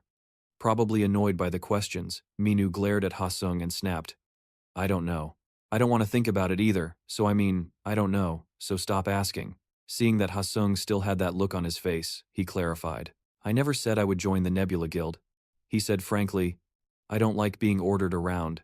Ha-sung asked in surprise. Then why did you join that guild? Minu answered honestly, they fulfill all of my requests. Hearing this, Ha-sung instinctively repeated, all your requests? Ha-sung rested his chin in his hand, thinking for a moment. Then he grinned, and, pointing to himself, said, I can be persuasive too. Minu snapped in frustration. I already said no. He calmed himself, sat down, and said, just sit down. Minu declared, I'm going to win this time. Ha-sung just stared at him intently, then laughed again. He said, this game is a bit outdated. There's a new version out, but the boss hasn't downloaded it yet. Minu asked confusedly, what? Ha-sung continued chatting enthusiastically. I know a place that has the new game downloaded. Let's play there. Standing in a grand lobby, Minu asked in bewilderment. Where are we? Ha-sung answered truthfully. This is the Nebula Guild building. Just then, an employee greeted them. Hello, Guildmaster. Minu asked. Is the game here? Ha-sung replied. Yes, there's a dedicated gaming area inside the guild building. Nelia, who was walking by, spotted them. She excitedly approached, exclaiming, oh my goodness, who is this? Is it the cheese hunter? Minu hesitated, asking, and you are? Nelia laughed and replied, long time no see. You're still as charming as ever. Minu fell silent, trying to recall who she was. Remembering, he blurted out, you're the summoner who got her stomach ripped open. Nelia didn't let him finish his sentence and smacked him hard. She shouted cheerfully, huh? Is that seriously the only thing you remember? That's so mean. I'm Nelia. She then asked, but why are you here? Oh, Guildmaster. Suddenly realizing something, Nelia's eyes widened. She raised a finger, then without hesitation, she grabbed Ha-sung and pulled him to a corner. She pulled him down and whispered, he's very particular about his food. Nelia and her friend said goodbye to everyone. All right, see you later. Ha-sung suddenly grabbed Minu's shoulder and said, oh, right. He smiled and asked, since you're already here, would you like to get a bite to eat? And just like that, a grand feast was quickly laid out. Ha-sung said humbly, it's nothing much. Minu's eyes were glued to the food. Ha-sung said with a satisfied look, please, enjoy the food. He sat opposite Minu and said, I didn't know what you like, so I told the chef to prepare as many dishes as possible. He then gave a cunning, fox-like smile. Next, he gave Minu a tour, introducing each room. This is our spa, you can pamper yourself here. He then said, this is our gym. Training here helps hunters increase their physical strength. He continued, our nail salon. The female hunters really like this place. It went on like this through many, many other facilities. Ha-sung kept going, and this is. Finally, at the elevator, the system voice announced, floor 4, doors closing. Ha-sung pressed the button for the 4th floor and said, now then. He continued, shall we get down to business? This is the 4th floor. Ha-sung turned to see Minu holding a drink in one hand and some knitted items in the other. His eyes were wide and dazed. Minu's face was shiny, a sign he was being swayed. He asked, if I come here, can I enjoy all of this? Ha-sung replied, yes, of course. He continued, but only Nebula Guild members are entitled to these privileges. Minu's face fell. Ha-sung looked surprised. He asked, even this isn't enough to persuade you? The system announced, canceling floor 4, going to floor 20. Minu said confusedly, what are you doing? Ha-sung said, I'm thinking of something even more interesting than games. He glanced at Minu. Ha-sung smiled brightly and said with certainty, I'm sure you'll like this. On the wooden 20th floor, a powerful fist slammed down. The muscular man's punch slammed into the floor, creating a shockwave. Hanga leaped nimbly into the air, perfectly dodging the blow. Without hesitation, she arched her body and threw a kick. The man quickly dropped into a stance and blocked it. Hanga stared at the man, who stared right back. They moved in unison. The man violently flexed his arm, trying to throw her leg off, but she was too agile. She fluidly spun her body, retracting her leg. In an instant, a punch intercepted her follow-up attack. The two traded blows relentlessly, their fierce clashes creating shockwaves. The man smirked, lowered his stance, and gathered his power. Then, he lunged at Hanga like a ferocious leopard. But Hanga remained unfazed, calmly saying, "I told you an opportunity would present itself if you just waited." In a flash, her foot shot up from below, landing a clean hit on her opponent's chin. Hanga's high kick struck a vital point. It sent the man flying into the air before he crashed down onto the floor, landing right in front of the just-arrived Minu. Hanga scolded unhappily, "You're good at everything except for that temper of yours." She stopped talking as her eyes widened in surprise. She blurted out, "Hasung. I mean Guildmaster." Hasung gave a friendly greeting back, "So you were training." Haba, who was standing nearby, asked, "Did you come for a match too?" Hasung asked back. "Did you?" Haba replied, "I'm just here to watch."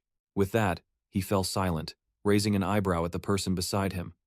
Hasung hesitated and said, "The person standing next to you." Hasung admitted without hesitation, "Yes, that's Hunter Baphomet." The two standing there were startled, both thinking of the promising A-rank hunter that Hunter Chill had mentioned. Hasung dutifully introduced them. From left to right are Habek and Hanga, and the hunter on the ground is So Ji-yoon. Hanga said friendly, "It's a pleasure to meet you. I've heard a lot about you from Hunter Chill, but what brings you here with that hunter today?" Hasung then said, "What do you think? Hunter Baphomet will fight." Minyu, completely confused, asked, "Fight?" Hanga then asked, "Who is going to fight him? Me?" Habek, beside her, chimed in, "If two A-rank hunters fight, are you going to kill the weaker one?" Hanga immediately asked, "How about you then?"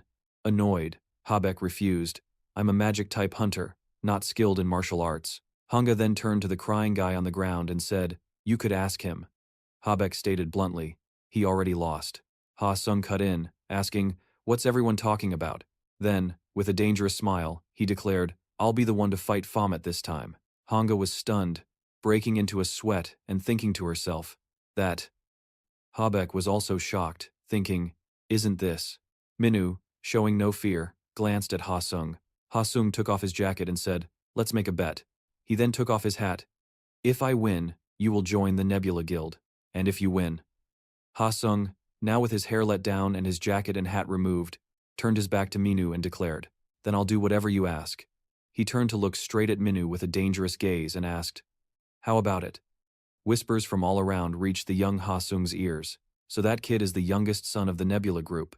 "Yeah, I heard the chairman really favors his youngest son. Of course, the kid has both looks and talent. He's so young and already born with a silver spoon." Ha Sung looked up, hearing every word clearly. "The Nebula Group will probably belong to that kid too." Suddenly, a strange voice approached. "Hello, I'm Young Subin. I didn't expect to meet someone my age here."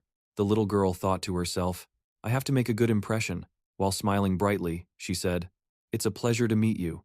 She told herself, "Mom said I have to get close to him." The girl's mother was standing right behind, watching her. She smiled smugly, thinking, "My daughter is doing great. This is our chance to get in with the Nebula Group. We could even become the owners of the corporation."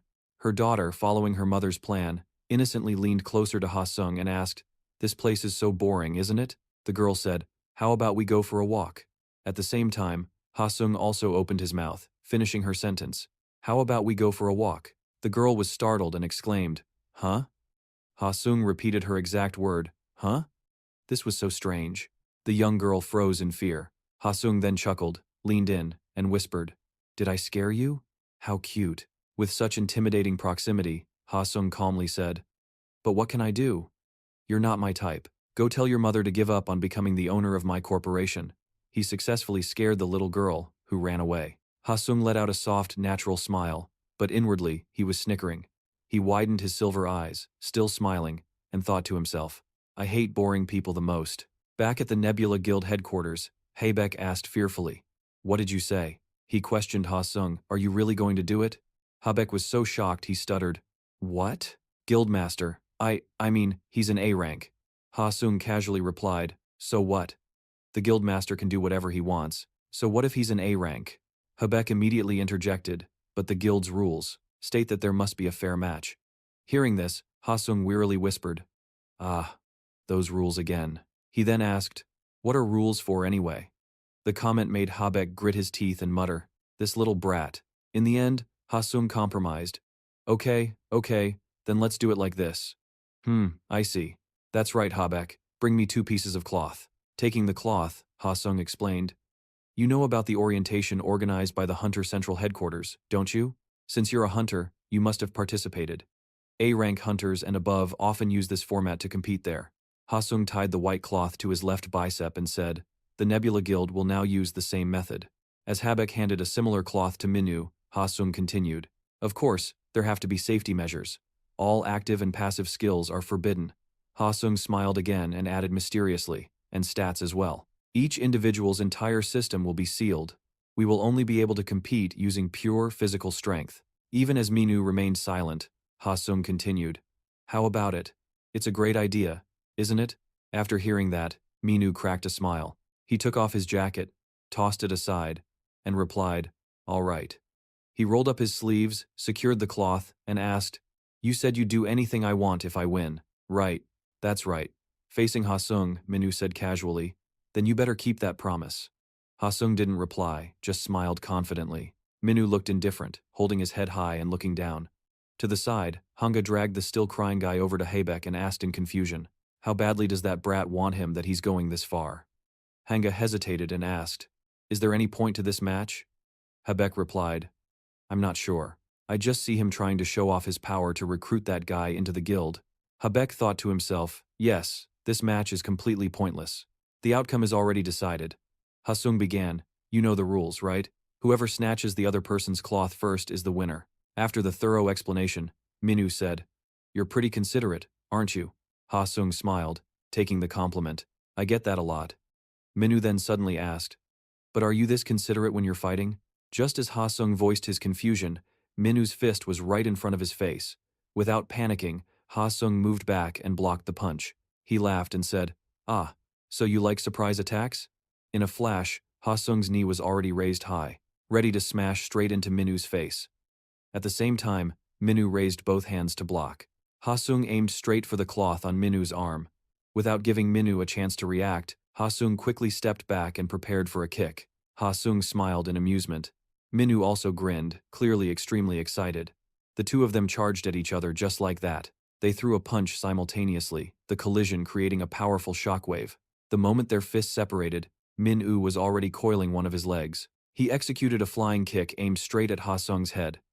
The movement was incredibly fast, but Ha Sung still reacted in time, blocking the attack with his arm. Min-U didn't stop there. He planted his hand on the ground and spun his body. This series of movements formed a double kick with terrifying power, striking straight at the face. Min-U looked at Ha Sung in surprise. A kick that fast and unpredictable. Yet Ha Sung had blocked it so effortlessly. He even smiled and let out a breath of surprise. Ha Sung grabbed Min-U's leg and flung him away. As Min-U was thrown, he still looked surprised, staring at Ha Sung. With a whoosh, Min-U used the momentum to push off a wooden wall. He charged straight towards Ha Sung again.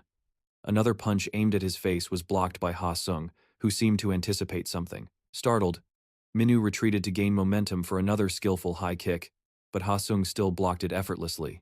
Every single one of his attacks was blocked at the perfect moment, as if they were anticipated. Everything happened so fast, Min-U backed away, creating distance from Ha Sung. He thought, this bastard's movements. Ha Sung just kept smiling confidently. Min-U thought to himself, this is so strange. He crouched and lunged forward again, actively attacking Ha Sung. Ha Sung's eyes flickered, locking onto him. Min-U was startled to realize it as his high kick was blocked yet again. Min-U thought, it's not like he's reading my movements. It's as if he knows them in advance. Down below, Habek began to speak. He can't possibly control that, can he? Hanga agreed. Yes, it's both a blessing and a curse. As the two continued their intense fight, Hanga observed and said, to delve into another person's abyss.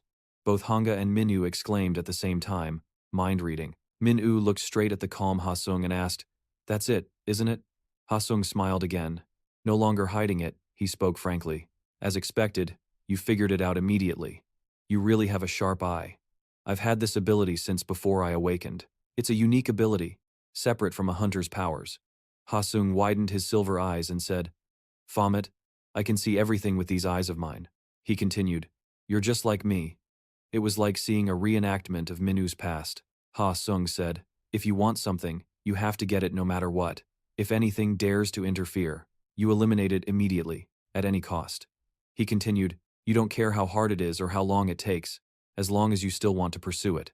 Finally, Ha-Sung laughed. His silver eyes widened, locking onto Minu. He suddenly lunged forward to attack, declaring, This is my victory. Baphomet, just obediently join the guild. It was a vicious attack, but Minu swiftly dodged it. Not stopping there, Ha-Sung took a stance, feinting a direct blow to the face. Minu instinctively leaned his body away, but nothing happened. Ha-Sung had suddenly appeared behind him. The previous move was clearly a feint. Ha-Sung grinned, grabbing Minu's face and forcing him down. Refusing to lose, Minu gritted his teeth and braced himself, stopping the push. Then he threw a hook kick. Ha-Sung dodged it in a flash, creating distance between them. He broke free and stood up, gritting his teeth and staring at Ha-Sung. But before he could even prepare, Ha-Sung instantly appeared on his right flank with another direct punch. Minu struggled to block it as Ha-Sung's kicking leg moved with cunning. Ha-Sung planted his hand and delivered a hook kick straight to Minu's side. Startled, Minu couldn't dodge it.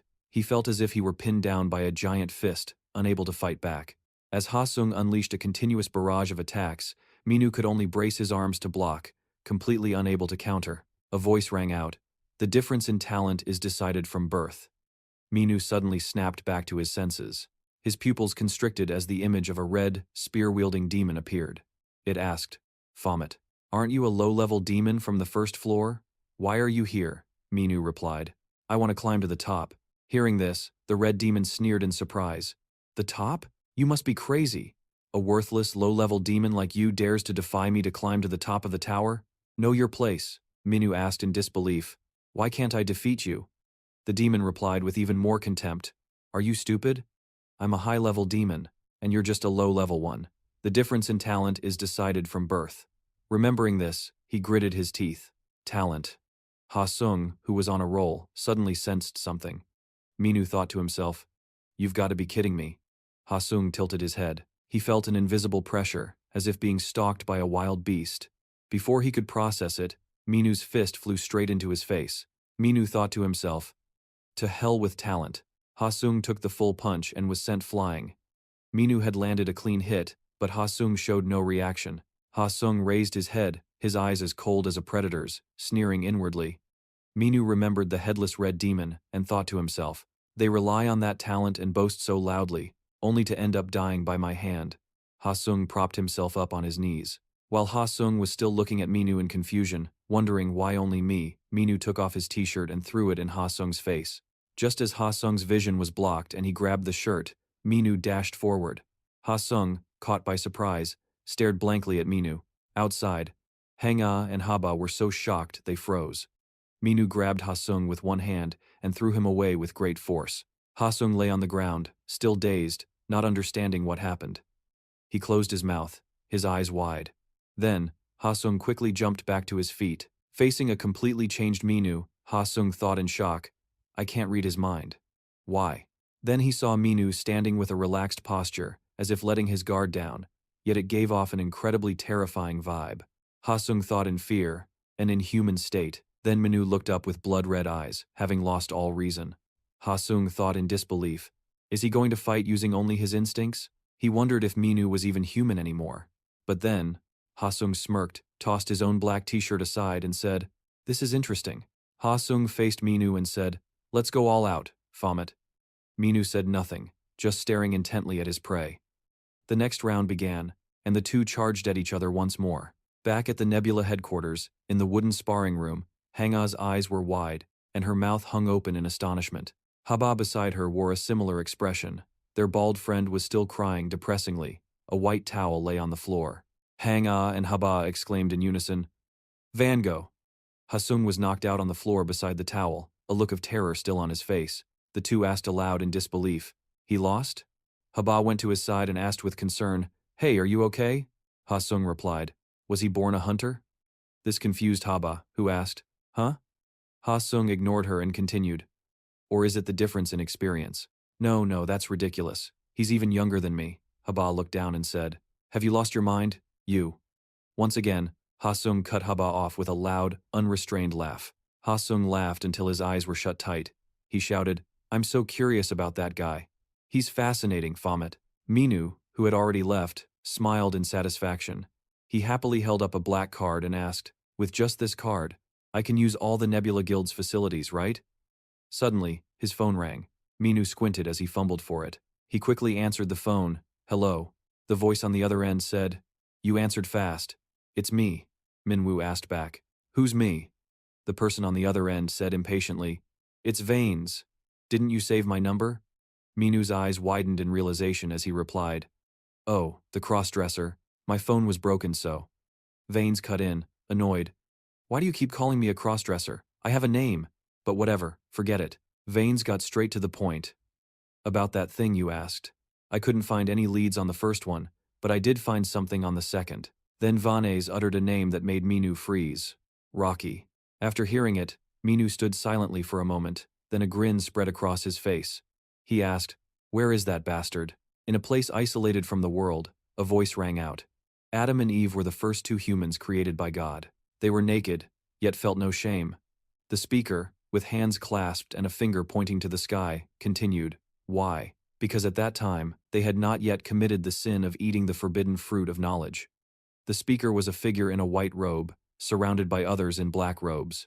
The one in the white robe continued, "After eating the forbidden fruit, they immediately felt ashamed of their nakedness. They confessed that they themselves were sinners." The one in white then asked, "So what must we do?" "We must atone with all our hearts." The one in white shouted, "To prove yourselves." The black robes dropped, falling to the floor. One by one, the black-robed figures disrobed, leaving only their naked bodies, both men and women alike. Seeing this, the one in the white robe smiled in satisfaction. Then, surprised, he exclaimed, "What is this?" His eyes fell upon a figure who had not taken off their robe. He asked, "Why do you not atone?" He slowly approached, walking straight toward the defiant one. The man in white leaned in close. He asked, "Why do you not atone, little sheep? Don't you wish to be saved?" He laughed again.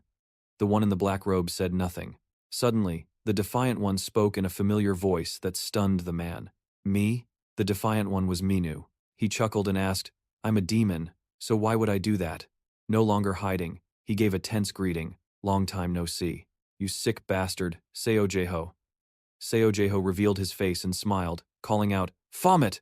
A woman's voice screamed, "Jeho!" Young Jeho, lying on the ground, weakly replied, "Mom." He tried to push himself up, constantly calling for her. His worried mother knelt and asked, "Are you okay? Are you hurt anywhere?" Seo Jeho replied, "I'm fine," but before he could finish, his mother grabbed his hand, pulling him up and shouting, "We have to run, now, take my hand." Jeho hurried after her, then looked back in terror. The last thing he saw was a rotten cross blocking the path of 3 huge monsters. The boy's face was filthy, but his eyes were wide and shining brightly. The only thing imprinted on his young mind was the image of that cross. A powerful explosion shook the entire space. Debris flew everywhere as the building collapsed. A figure in a white robe emerged from the rubble. Seo Jeho landed on his hands and knees, absorbing the impact. He raised his head, looked up, and smirked. Above him, Minu, clad in a black robe and holding a sword, emerged from the rubble. Seo Jeho spoke first, still as bloodthirsty as ever. Seeing Minu just staring at him impassively, he asked, "How did you know I was here? Were you following me?" Then he laughed casually and said, "Wow, I didn't think you missed me this much." Without any hesitation, a powerful sword slash aimed for Seo Jeho's head, not giving him a chance to say another word. As Minu attacked, he saw white flower petals, and a familiar voice came from behind him, a bit too hasty. He wasn't surprised. Seo Jeho laughed and said, "Let's talk first." He glanced to the side, where there was a grove of trees next to their battlefield, and said, "Which has now been completely cut down by your attack." Seo Jeho gently chided, "These poor trees. You should value their lives more." Minu chuckled and asked Jeho, "You're not the joking type, are you?" Jeho's eyes crinkled as he smiled and countered with another question. "Do you think I'm here for entertainment?" Minu didn't reply, simply gripping his sword and swinging once more. Surprisingly, Seo Jeho raised his hand. He said, There are many obstacles between us. Minu was startled as he realized where Jeho's hand was pointing. It was aimed at the dozens of brainwashed people still standing motionlessly in the room. Suddenly, his eyes began to glow. A yellow light enveloped his hand. Another explosion erupted, this time unleashing a chaotic barrage of pale yellow slashes. Earlier, CEO Yoon-sung had asked, "So you found him?" He stroked his chin thoughtfully and said, "Come to think of it, your information-gathering ability is quite useful." Finally, he said, "All right, I'll assist you." Then he raised his index finger and declared, "But you will have to report to me after you're finished. And," he had said, "you must avoid human casualties." Minu stood before the group of civilians, sword at the ready. A red, chain-wrapped shield formed in front of him. It protected everyone from the attack. Witnessing this, Seo Jae-ho sneered, "I never thought you were the type to care about other people." Minu held the shield firm without a word. Suddenly, a tremor started. Seo Jae-ho kept his smile as Minu stared at him. A giant white snake emerges behind Seo Jae-ho, shouting Baphomet at the same time. Behind Minu, an intricate circular magic circle appears as he shouts, "Come on, Baangle Book." The white snake with red eyes roars angrily. "This move is for my sister." It lunges forward, opening its mouth to bite. Minu also yells, "Die, Baphomet," as dozens of sharp ice shards rain down towards the snake. The ice magic hits its protective barrier and explodes like flowers, but it completely blocks its attack. The snake anxiously turns to Seo Jae-ho and says, "Master." That's Jinwoo, stepping out from the magic circle, landing behind Minu. Seo Jae-ho says doubtfully, "I can sense it too. Why is a kid with high-level magic here?" He exclaims in confusion. "Who the hell are you?" Jinwoo puffs his cheeks in annoyance, thinking I thought Baphomet was tricking me, but he's asking me to do quite a lot. Minu calmly says, "What are you thinking about? He's going to die anyway." Jinwoo waves his hand dismissively, saying, I know. Withdrawing his words, he raises his hand into a defensive stance like Jae-ho. Minu also raises his sword again, the two coordinate perfectly, immediately dividing their targets. Minu charges straight at Jae-ho. Seeing this, the white snake rushes forward, opening its mouth as before, shouting, "How dare you!" But before it can reach him, its world spins. It's suddenly forced to stop as gravity presses down on its giant body. Jinwoo stands below and calmly asks, "I'm over here." The snake cries out in anger, only seeing Jinwoo holding one hand up steadily. The snake furiously shouts, "This damn brat," facing the monster's rage. Jinwoo grins widely, but his eyes hold pure killing intent. Minu coldly says, "There you are," but Seo Jae-ho is still smiling brightly as he speaks. "So, you brought that kid here to keep me busy," Minu continues, confusing Jae-ho. Not just that, he immediately grabs one of Jae-ho's shoulders. His eyes flash a dangerous red as he commands, "You're coming with me." Seo Jae-ho, clearly defenseless, is caught by Minu. Suddenly, a large eye drawn with purple light tears open space. Appearing and enveloping them both, Seo Jae-ho covers his mouth. As the dust settles, he is startled by the change in his surroundings.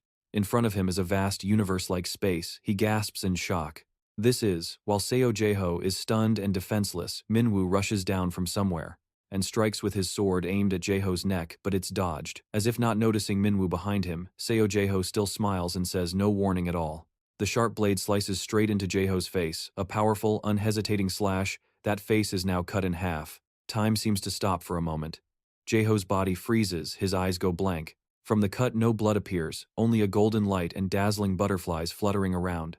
The butterflies fly everywhere, surrounding Minu and his sword.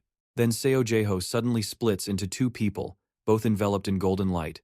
He says, "You seem to have gotten stronger." Nearby, two more of Jae-ho's clones appear. Behind the clones is a figure as if made of light, he declares. "But I'm not the same as before either." His golden eyes shine like stars. He smiles and says, "I now have the power of origin." The clones surrounding Minu ask in unison, "Shall we play together?" Minu doesn't answer his red eyes, turning as cold as a wild beast's. On the other side, Jinwoo is also observing his opponent. Sand and stones fly everywhere, whipping his cloak around.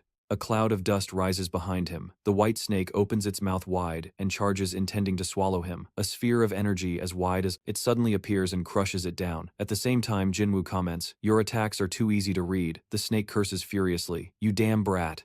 It uses its giant head and body to charge straight down. The destruction shatters the ground, but it thinks in confusion. This feeling? Jinwoo is somehow already standing right in front of its pupil. He raises a hand and shouts, "Where are you going? I'm over here." The snake quickly coils up, trying to trap Jinwoo. But he jumps up to evade it. It lunges down again, and Jinwoo easily dodges with a light somersault. The snake tries another attack, but it's still easily dodged. It lets out a frustrated hiss.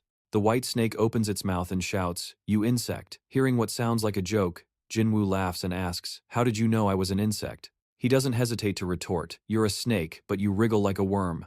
The white snake charges furiously, cursing, "You insolent brat." Just as its giant fangs are about to hit Jinwoo, they stop. The snake realizes it has been bound by chains.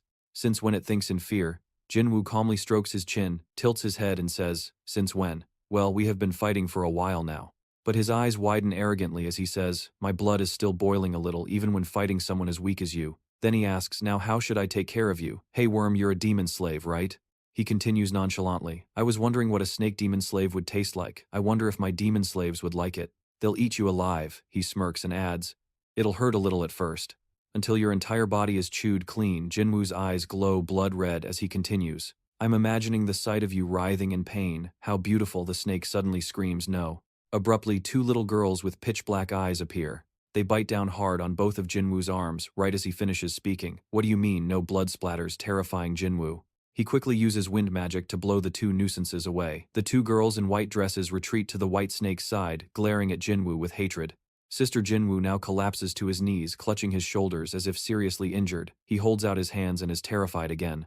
His trembling hands are covered in blood. He exclaims in shock, "Blood!" The two little girls worriedly touch the giant snake's head, shouting, "Sister." The white snake also says, "You shouldn't be here. It's too dangerous." The two little girls' eyes well up with tears as they shout. But by now Jinwoo has stood up. He suddenly speaks. "Who are they? Can he create more demon slaves?" He continues to mutter. "The only time I've ever bled in a fight was against Baphomet in the Hell Tower. That was a long time ago." Jinwoo's body trembles violently. He says, "I can't believe it. I'm feeling pain just from someone as weak as you." Facing the snake's fury, Jinwoo shouts. This humiliation, a dark red malicious aura, erupts from Jinwoo's childlike body. His appearance has now demonized. His two eyes are blood red, and a third eye is on his forehead. He grinds his teeth and asserts, "I will erase you all." Witnessing this, the giant white snake screams in fear. No, in the other space, Seo Jaeho's clones are cut down one by one. Each one is killed with a single slash. Minu stands in the middle, slashing powerfully with his two sharp blades. He kills everyone around him. A clone tries to sneak attack him, but Minu decisively finishes it with one stroke. That clone is immediately sliced in two, however, they seem endless. As one wave is killed, another advances. Minu's pupils constrict. Three jet-black star-shaped magic circles appear one after another in the air. At the same time, they form many other similar magic circles which shoot out jet-black chains that pierce through countless clones. The clones can't resist and are all killed. As for the tough one that survived, Minu charges forward and kicks it in the face. Like the god of death, he walks over the clones' corpses, with his twin blades approaching the face hidden in the shadows. Only red eyes full of killing intent are visible staring at Seo Jaeho. Seo Jaeho is still floating. He suddenly laughs. Just as Minwoo jumps up to finish it, Seo Jaeho suddenly emits a powerful light that tears through his clothes. The white cloak and withered butterflies fall. He gets into a stance with both hands and says, "How surprising, Baphomet." Then from his two hands, a dazzling ball of light is raised high. He laughs and says, "It seems I shouldn't go easy on you." Jaeho's face suddenly turns pale as he says, "Try this." Then, without hesitation, he throws the energy sphere at Minu, screaming. Minu faces the powerful energy, just pursing his lips. Surprisingly, a blade slides through and pierces the triumphant Seo Jaeho's stomach. He looks down in horror. Minu had somehow gotten behind him and delivered a fatal blow. Minu smirks. His eyes have turned into vertical slits, and strange white patterns have appeared on his face. He laughs and says, "Die." Following his words, he pulls the blade upwards, splitting Jaeho in two. Jaeho's eyes turn white, losing all focus. At this moment, an image of Jaeho appears with a mysterious thought. I realized it as soon as I saw him. That image cracks along with the confidence of that thought. My power can completely surpass his. Back in reality, the owner of the blade thinks to himself, but this Minu slings the blade over his shoulder, sighing to himself. What a boring ending. He curses in annoyance. Why did it take so long to find him, only for it to end so quickly? What a waste of time. Suddenly he remembers something. Thinking back, he recalls the quest notification, "Punish the Apostle of Lust." Immediately, Minu raises his hand thinking, "As soon as I met him, a quest appeared." Suddenly his eyes widen in shock. He looks at his hand feeling strange. Something is happening to me. Minu glances upwards slightly. Earlier, he saw the quest system was still intact and cried out in shock, "How is it not complete yet?" Seeing that, he turned his head in worry. "Don't tell me," but Joki's corpse was still intact, completely still. Minu stared at the body, thinking to himself, "No, he's definitely dead. I'm sure I sliced him in two." Suddenly he froze, his face twitching slightly as he wondered, is it some kind of error? After that, with his usual persistence, Minu started calling out to the system, "Quest window, quest window, quest window, quest window." After a moment, he started furiously tapping the system. "Why is it still the same? Get out here and fix it." Suddenly a strange notification appeared from the system. "It is not over yet." Seeing that he froze just then something lunged at Minu from behind. He immediately spun around to block it. As he countered, he thought to himself, this feeling is so familiar. A huge explosion erupted. Joki's corpse gradually transformed into something else. The system immediately popped up in front of Minu. The quest on it had changed. Warning, an error has occurred in the system. Eliminate the surrounding demonic beasts. Minu exclaimed in surprise. What? The system vanished and he looked up at the thing before him.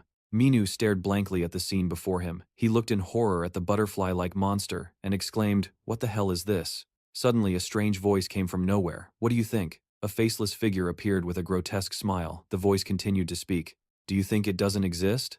The white figure maintained its grotesque smile. Just then a soft sound echoed. My God.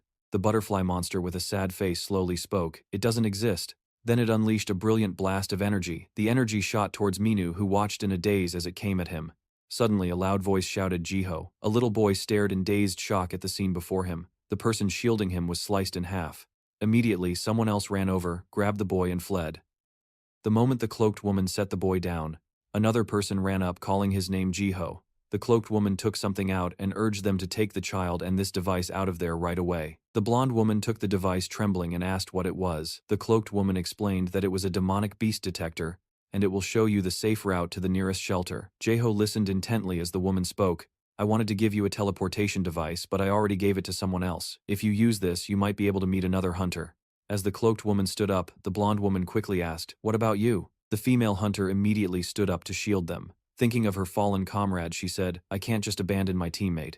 Facing the terrifying monster, she turned her head and hesitated.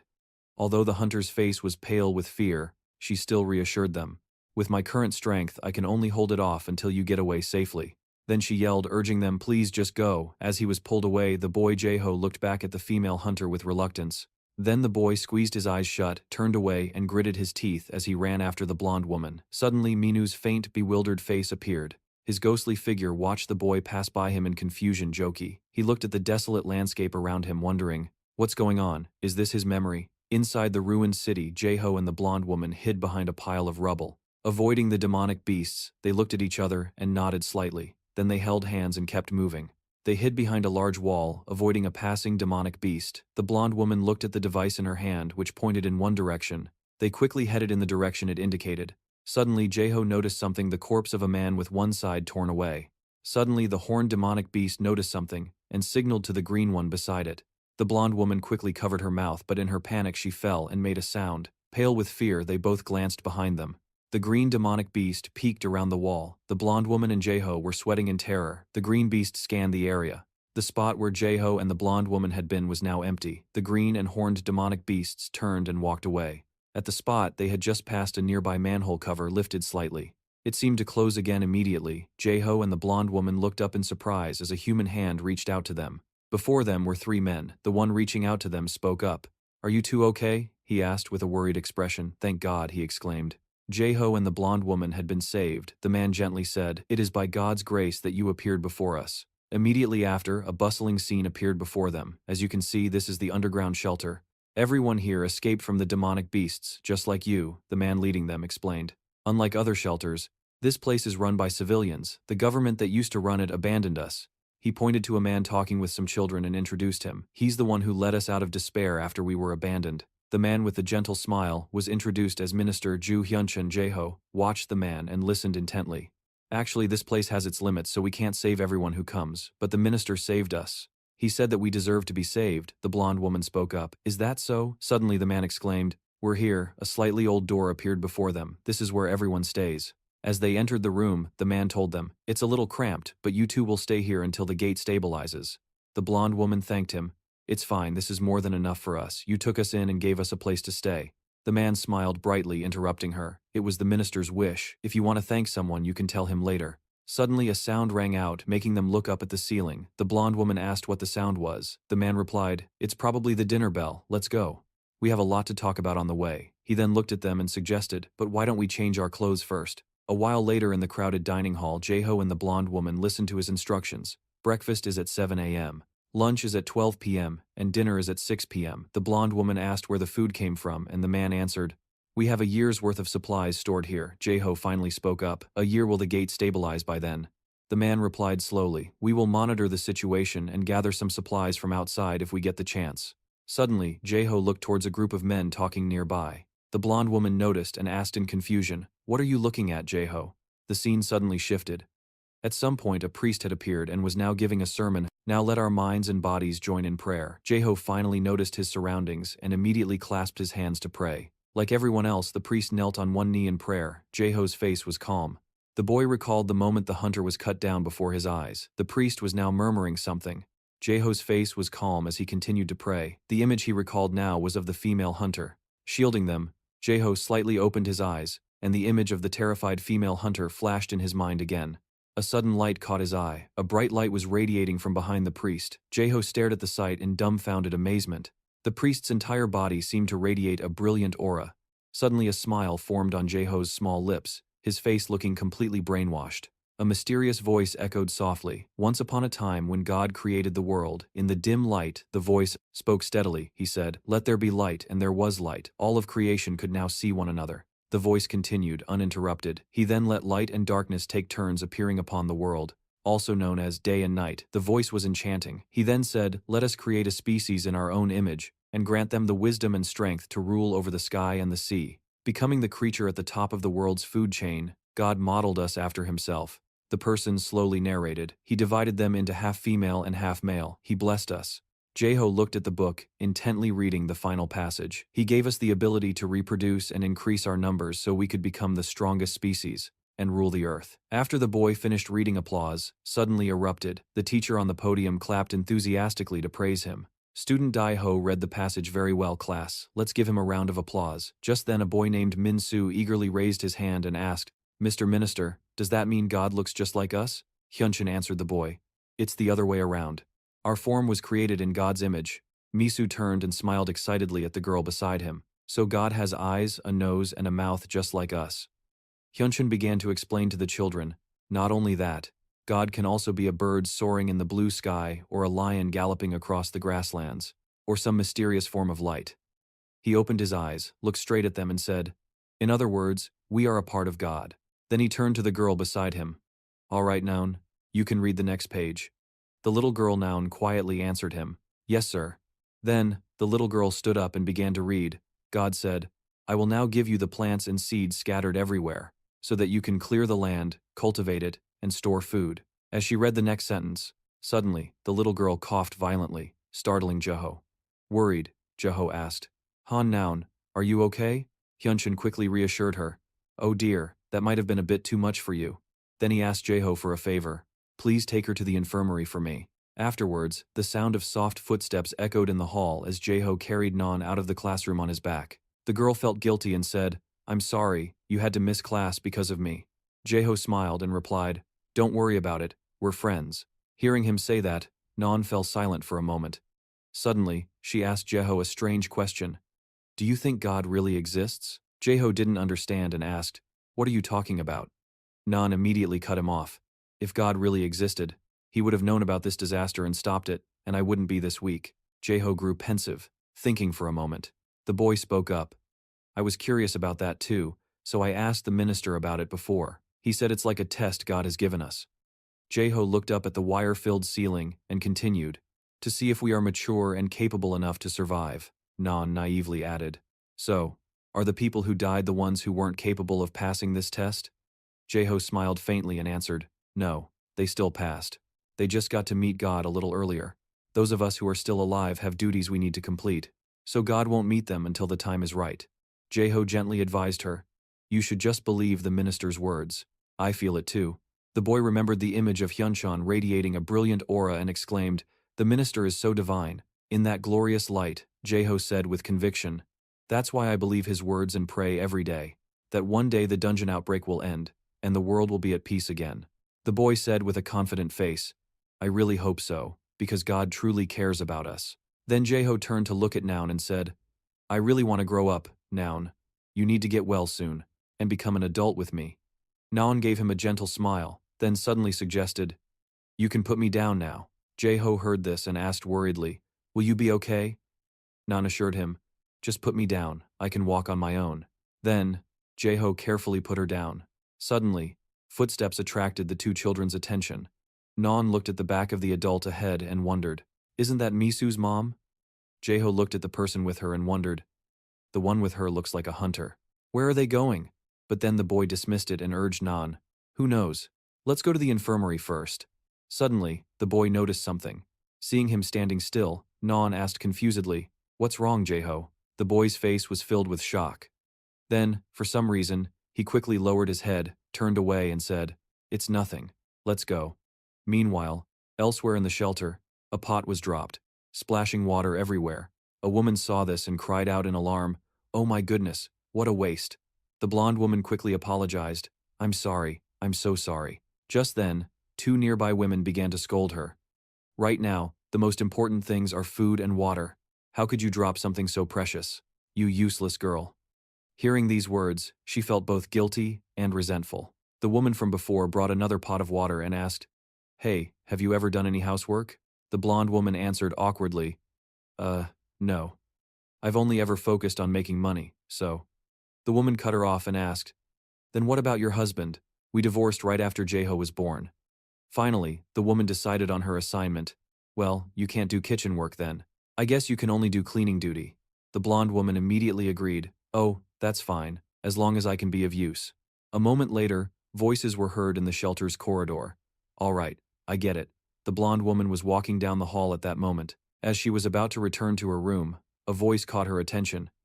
"He's going to be kicked out soon." The blonde woman thought, "That voice belongs to her." She quickly hid behind a nearby wall to listen in. Who? That Jeho kid. Their entire conversation was being recorded. That kid's family had a sizable fortune before the dungeon outbreak, but that's useless here. That's right. As she heard what they said next, the blonde woman's body trembled. How pitiful. They said they're going to move him to another refugee camp. She was deeply shaken. He's going to be in another refugee camp? She silently remembered what the man had said. Just as the minister said, everyone has the right to live, and no one will be left behind. Just then, the other woman said sorrowfully, "Do you think that's what the minister wants?" The others are trying their best to convince him, but he's still hesitating. At that moment, the blonde woman burst out, shouting, "Is that true?" The two were startled and exclaimed, "Jeho's mother." The blonde woman's voice trembled as she said, "My son can't leave this place. I know I'm a bit useless.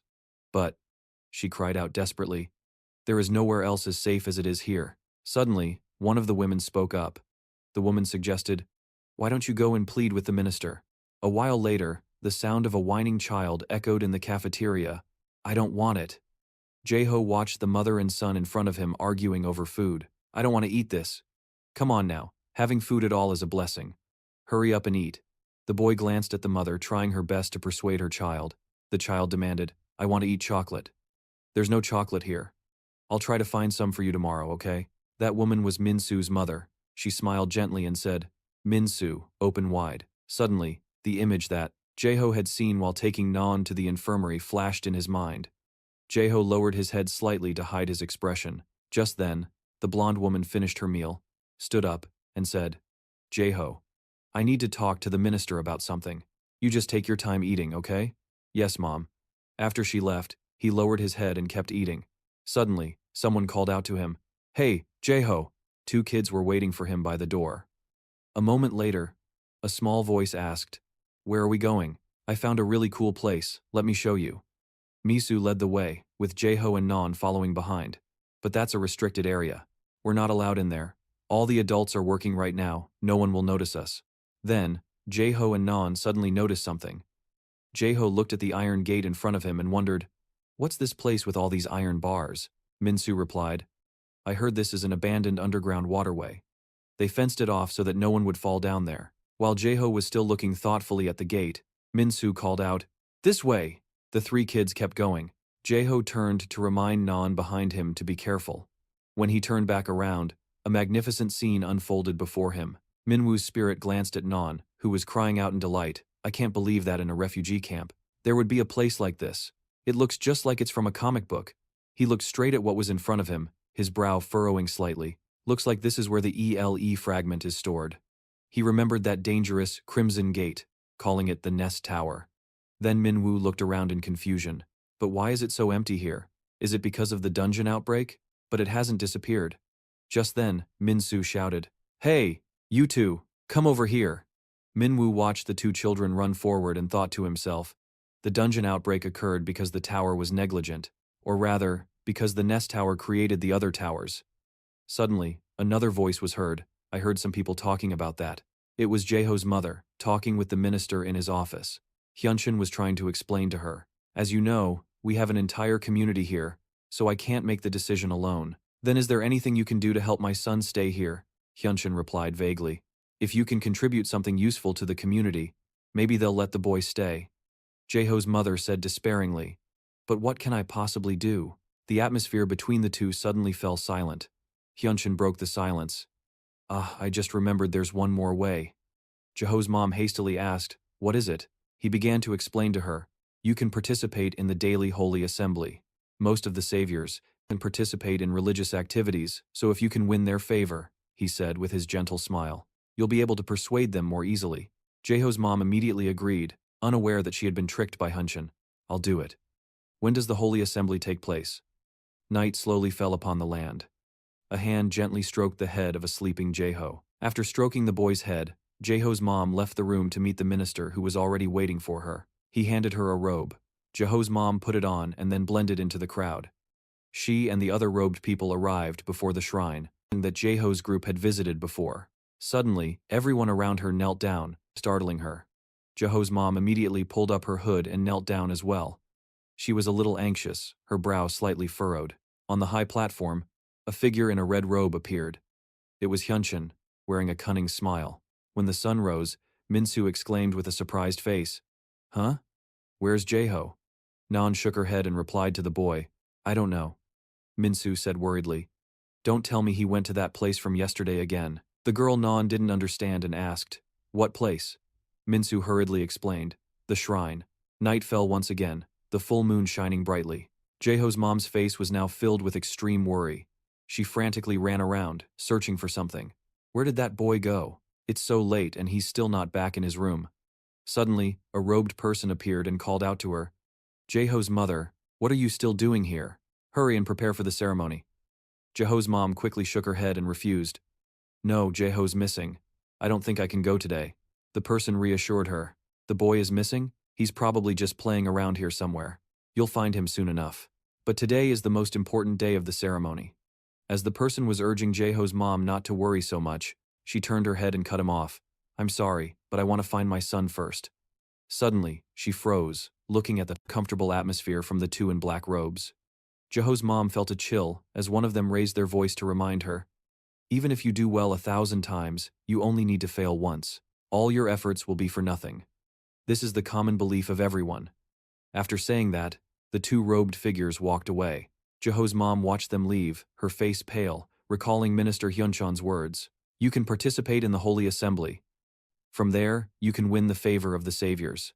Remembering those words, she paused in thought for a moment. In the end, Jaeho's mom decided to put on the robe and attend the ritual. She frowned slightly, thinking to herself, "As soon as the ceremony is over, I'll run and find Jaeho immediately." At that moment, someone in a black robe on the platform spoke up, "Thank you to everyone present here." The person spoke slowly. "Today is a full moon." He gave a sinister smile and explained the reason. "Our venerable superior wishes to honor this sacred and special holy assembly." The mysterious man began to ask questions. "Now let me test everyone's faith a little." Then a series of questions were asked. "Do you love God?" "Yes." "Are you willing to sacrifice your lives for him?" "Yes." The person smiled bizarrely. Jaeho's mother listened as he asked a strange question. "Are you willing to offer your very souls and hearts to him?" Suddenly, her face filled with horror as the layers of robes on this side were dropped to the ground one by one. It was the same on the other side. Everyone at the ceremony suddenly threw off their robes, exposing their naked flesh. Jaeho's mom looked around in terror. "What's going on?" Suddenly she froze. Everyone was staring at her with strange eyes. Jaeho's mom turned pale as they questioned her. "You won't offer your heart and soul to God? Don't you love God? Are you not willing to sacrifice for him?" A hand appeared and pointed straight at her. The people around her immediately rushed forward, shouting, "She's a traitor!" Terrified, Jaeho's mom screamed and ran away. She looked in one direction and noticed something. In the crowd, a pair of soulless eyes stared at her. She cried out internally, "Min-soo's mother? Then Jeho's mom turned her head and saw Hyunshin standing there. "Mr. Minister!" she cried out in panic, pleading for his help. "They're so strange, it's as if." Suddenly, he cut her off. "Do you want to stay in this refugee camp? If you want that, you have to win their favor." Hyunshin's fake smile was gone, replaced by a terrifying expression as he shouted, "With your own body." Jeho's mom was stunned, feeling as if her whole world was collapsing. Behind her, many hands reached out. Far in the distance, on the shrine's platform, a small shadow was hiding. It was Jeho, trembling in fear. The little boy witnessed everything. His eyes welled up with tears and disbelief, wondering, why? An image of a child appeared as a voice narrated. Minsu was always eating chocolate. Looking at the outstretched hand in front of him, the person said, "But then he shared that chocolate with us." The voice secretly revealed, "Because among the food distributed to us, there was no chocolate." The person recalled, "I once asked him where he got it from." Minsu replied nonchalantly, "This? My mom gave it to me." An image of Minsu's smiling mother appeared as the voice softly called out, "Minsu's mother," and an image of Minsu's mother going somewhere with a hunter also appeared. All of those were memories. Jeho was huddled in a corner of the room, reminiscing. Just then, a sound made the boy look up. Jeho looked at the woman entering the room and cried out internally, "And my mother." Jeho's mom was smiling as she called his name, Jeho. She knelt in front of the boy and held out her hand. "I helped a lot of people today. And this, in her hand, were small pieces of candy. They gave me chocolate in return. You like chocolate, don't you?" Jeho thought to himself. After that day, Mom started giving me chocolate. The boy stared at the candies in front of him. Suddenly, Jeho let out an unusual smile. Then he spoke to his mother, "Mom, we." Those small lips moved slightly, as if the boy was telling his mother a secret. After listening to him, Jeho's mom was silent for a moment. Then she smiled softly and nodded at him. In the pitch-black space, a soft voice echoed along with footsteps. "This way." "Hey Mom, I heard there's an underground drainage pipe here." A small hand was held within a larger one, a mother and son. Jeho stood before a cliff. A calm voice rang out, "It would be better if we left this place." Immediately after, the figures of the two disappeared. And then, a series of ear-piercing impact sounds rang out. Finally, only silence remained. Below the cliff lay two corpses. Jeho said in despair, "I died that day." A look of sorrow crossed his small face. The boy slowly cried out, "And on a full moon night." Jeho recounted. 3 nights later, a system suddenly appeared next to Jeho's corpse. That light illuminated the entire area around the boy's body. Suddenly, Jeho's eyes snapped open, glowing brightly. In his mind, he cried out, "Danger! I'm alive!" The boy recalled the moment he trembled and prayed. Thinking back, it's funny. I can't believe they could sense divinity from a human. Jeho remembered how he had prayed frantically, and laughed at himself. Maybe Nan was right. If the gods pitied us, why did the dungeon outbreak happen? The boy, his head covered in sweat, was in complete denial. No, if he really cared about us, my mother and I wouldn't have gone through that. I mean, even if he did care, his small hands clenched into fists, there's no way he would have heard my prayer. Jeho suddenly let out a faint laugh. Because I prayed to God to kill that scamming pastor. The boy's smile became more twisted as he spoke in anguish. He doesn't really exist, does he? Tears streamed down from his resentful eyes. God isn't real. Jeho knelt before the cross and furiously shouted. It's been like that from the very beginning. Back in the present, a surge of power enveloped Jeho as he slowly stood up. The boy tilted his head back and took a deep breath, feeling his body return to normal. The boy's eyes had changed now. His yellow pupils were filled with coldness. Jeho glanced to the side. The boy walked over to his mother's deformed corpse. Immediately, he raised his hand and used his power. An immense surge of energy was unleashed, creating a shocking sound. The colors of flesh mixed within the yellow light. 2 female bodies formed within it. A pair of hands suddenly reached forward. The 2 of them embraced Jeho and spoke ethereally. "We are pleased to meet you, Master. We are your demon slaves." They firmly assured the boy, "We will follow any command you give." Jeho's face was grim as he repeated their words. "Anything? You will obey my every command?" The 2 demon slaves with faces resembling Jeho's mom answered in unison, "Of course." The boy's voice echoed in the air, "In that case." The boy turned to look at the 2 demon slaves with a dangerous smile and said, "Let's go kill that bastard." Under the dim light of a bulb in the shelter, 2 women were chatting. Searching around, she confirmed that she had indeed seen them. Jeho and his mom really did go in this direction, and then, they were missing for 3 days. The short-haired woman clenched her fists, blaming herself. "Why did we have to say that? The woman with the pixie cut beside her quickly scolded, "What are you talking about?" The short-haired woman, remembering their conversation in the hallway, retorted, "You said it on purpose because you knew Jaeho's mom could hear you, didn't you?" She recalled the moment Jaeho's mom confronted them, clenching her fist as she cursed. "If it weren't for you being so troublesome," the woman with the pixie cut immediately yelled, "So what? Otherwise, that group of lunatics would have targeted us." The short-haired woman hesitated for a moment, but the woman with the pixie cut loudly questioned, "We already agreed, didn't we? You're making me sound like the bad guy."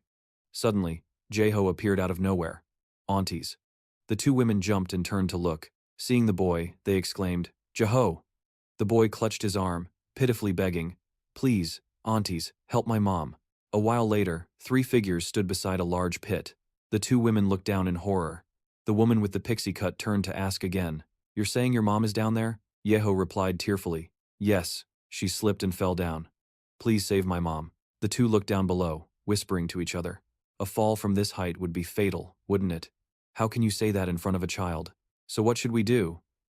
Then, one of the two looked at the boy and suggested, "Jaeho, just the two of us aunties can't help. You should go get the others." Suddenly, the boy asked a strange question. "My mom has been very strange lately. She goes out somewhere every night and always brings back chocolate. Do you aunties know anything about it?" The two women, flustered, stammered as they hesitantly replied, That's a special church service that only adults can attend, right?" The other woman chimed in. "Yes, she's right." The two of them looked at the silent boy and quickly explained, "It's a special service organized by the pastor." "Jaeho, you like the pastor too, right?" Hearing this, Jaeho's answer stunned them. "No." The boy gave a demonic smile and continued speaking. "I hate him." As soon as Jaeho finished speaking, his two demon slaves appeared and pushed the two women down. Amidst their screams, the boy closed his eyes and said calmly, "Now I'm sure." Jaeho opened his eyes, looking incredibly cold. He confirmed that the people here continuously ignored the pastor's actions simply to survive. The boy looked at his two demon slaves and asked sarcastically, "Isn't it disgusting?" The two demon slaves looked at him and replied in unison, "It is indeed disgusting," and their eyes immediately changed as they heard the boy's next command. "You know what to do next, don't you?" Not only their eyes, but their fingers also grew longer. Then, chaos erupted as the two demon slaves began to slaughter everyone. A woman and a man were running away, glancing back, when suddenly the man's head was gone. The woman screamed in terror. Suddenly, her face went pale as she looked up. A giant white snake had appeared above her. It opened its glowing red eyes and looked down. Immediately, everyone fled for their lives, leaving only the little girl, Non, behind. The little girl looked around anxiously, searching. "Mom, where are you?" Suddenly, the figure of a young boy appeared. Jaeho stood still in the back, watching the others run. Seeing him, Non ran over to him. "Jaeho, where have you been? Besides, something dangerous is happening." The little girl immediately grabbed his hand and started pulling him. "Hurry, let's run." When she noticed he wasn't moving, she stopped. Confused, Non called out, "Jaeho?" The boy then spoke. "Did you know that? That you'll have to make an important decision when you become an adult?" Jaeho slowly uttered these confusing words. "But you still have the potential to become a good person in the future." Non, bewildered, asked him, "Jaeho, what are you talking about?" The boy Jaeho hesitated before continuing. "When you become an adult," the boy recalled the moment he carried Non to the infirmary, musing, "You promised you would become a good person." Then, the snake behind him opened its eyes wide, and the atmosphere grew more terrifying with his every word. "But I don't know if I can protect you." Jaeho's eyes welled with tears, but he steeled himself and said cruelly, "It's better to kill you before that happens." Elsewhere, under the soft candlelight, a hand reached up to gently stroke Minsu's mother's hair. "You're very beautiful. How old are you?" Minsu's mother gently replied to the man, 35, the perfect age." "Why did you separate from your husband during the dungeon outbreak?" She recalled the past as she explained, "He abandoned my child and me and ran away alone." A voice from her memory softly called out, "Honey, Minsu." Minsu's mother revealed without emotion, "But he died not long after." However, the voice echoing in her head told a different story. "Grab my hand, it's safer over there." The man clicked his tongue, feigning anger. How can a man not even protect his own woman? Minsu's mother laughed seductively. "That's right, he was a terrible husband." Then, she glanced up with a bewitching smile at the man before her. "But you're different, Pastor, aren't you?" Minsu's mother said suggestively. "You can protect Minsu and me, can't you?" Hyun-cheon confidently affirmed, "Of course." Then he gave a cunning smile and requested, "But in return, you have to do something for me." Outside the church gates, suddenly, someone ran in, startling Hyun-cheon, who exclaimed, "What is it?" The person hurriedly reported, "We're in danger, Pastor."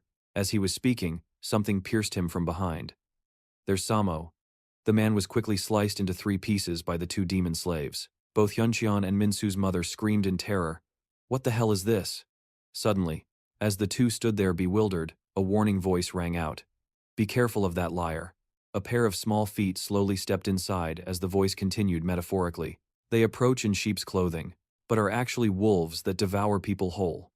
They are always watching their prey." Jeho appeared behind the 2 demon slaves, accusing, "Those are the words the pastor used to say." The boy's eyes filled with resentment as he continued his questioning. "But is he really a pastor?" His secret exposed, Hyun-cheon angrily shouted in denial, "You little brat, what are you doing?" Suddenly, he froze, his eyes widening as the 2 demon slaves stepped forward in the dim light. As the 2 demon slaves embraced Hyun-cheon, he seemed to lose his mind, muttering, "Who are these beautiful ladies?" One slave leaned close to his right ear and whispered, "We have something to ask you, Pastor." He replied shyly, "What is it?" The other demon slave then leaned into his left ear and whispered a question, "Why did you do this? Why did you claim to be God's messenger?" As if hypnotized, Hyun-cheon answered, "Well," he revealed a shocking truth. "Actually, I'm not a pastor."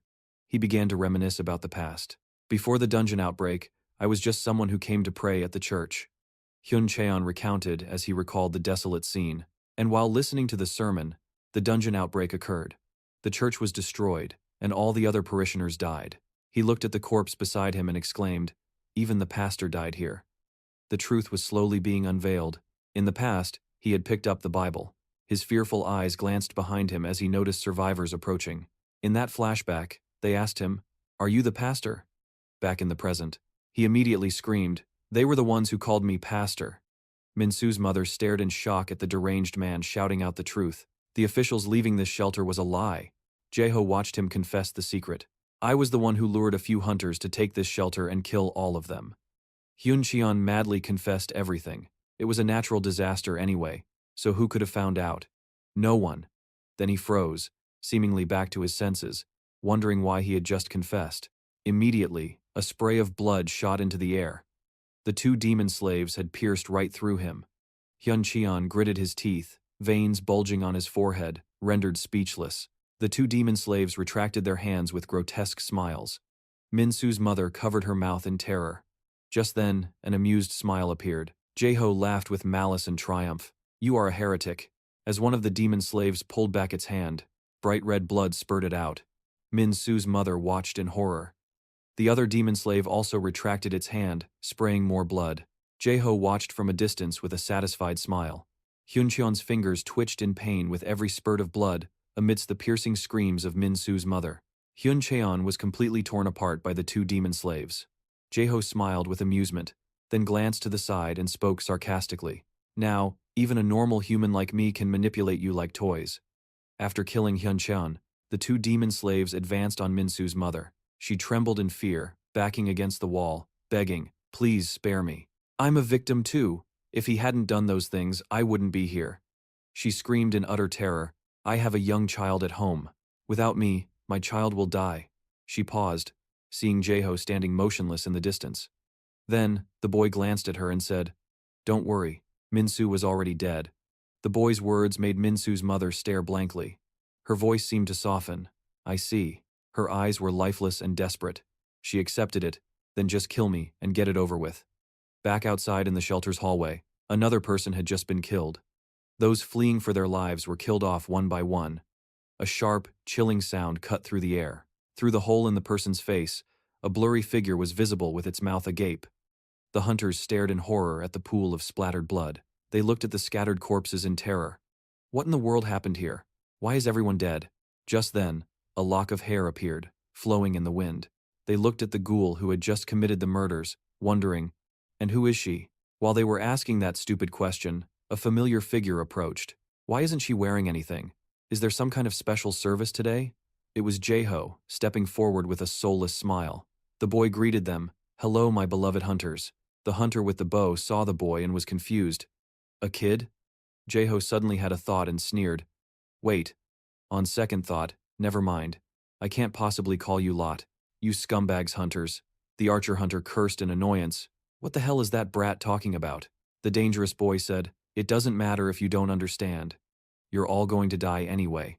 Immediately after, the ghoul charged forward on the boy's command. Finish them. Just as the ghoul's sharp claws were about to reach the archer hunter, a massive tremor occurred, kicking up a thick cloud of dust. Jeho stood there stunned, watching the dust settle. Suddenly, the boy's eyes widened in shock. The hunters calmly said, "What's this?" They had pinned the ghoul to the ground, and the archer hunter stepped on her head, saying with contempt, "She lunged at me like she wanted to kill me, but she's pathetically weak." His eyes turned cunning. "Oh, and hey."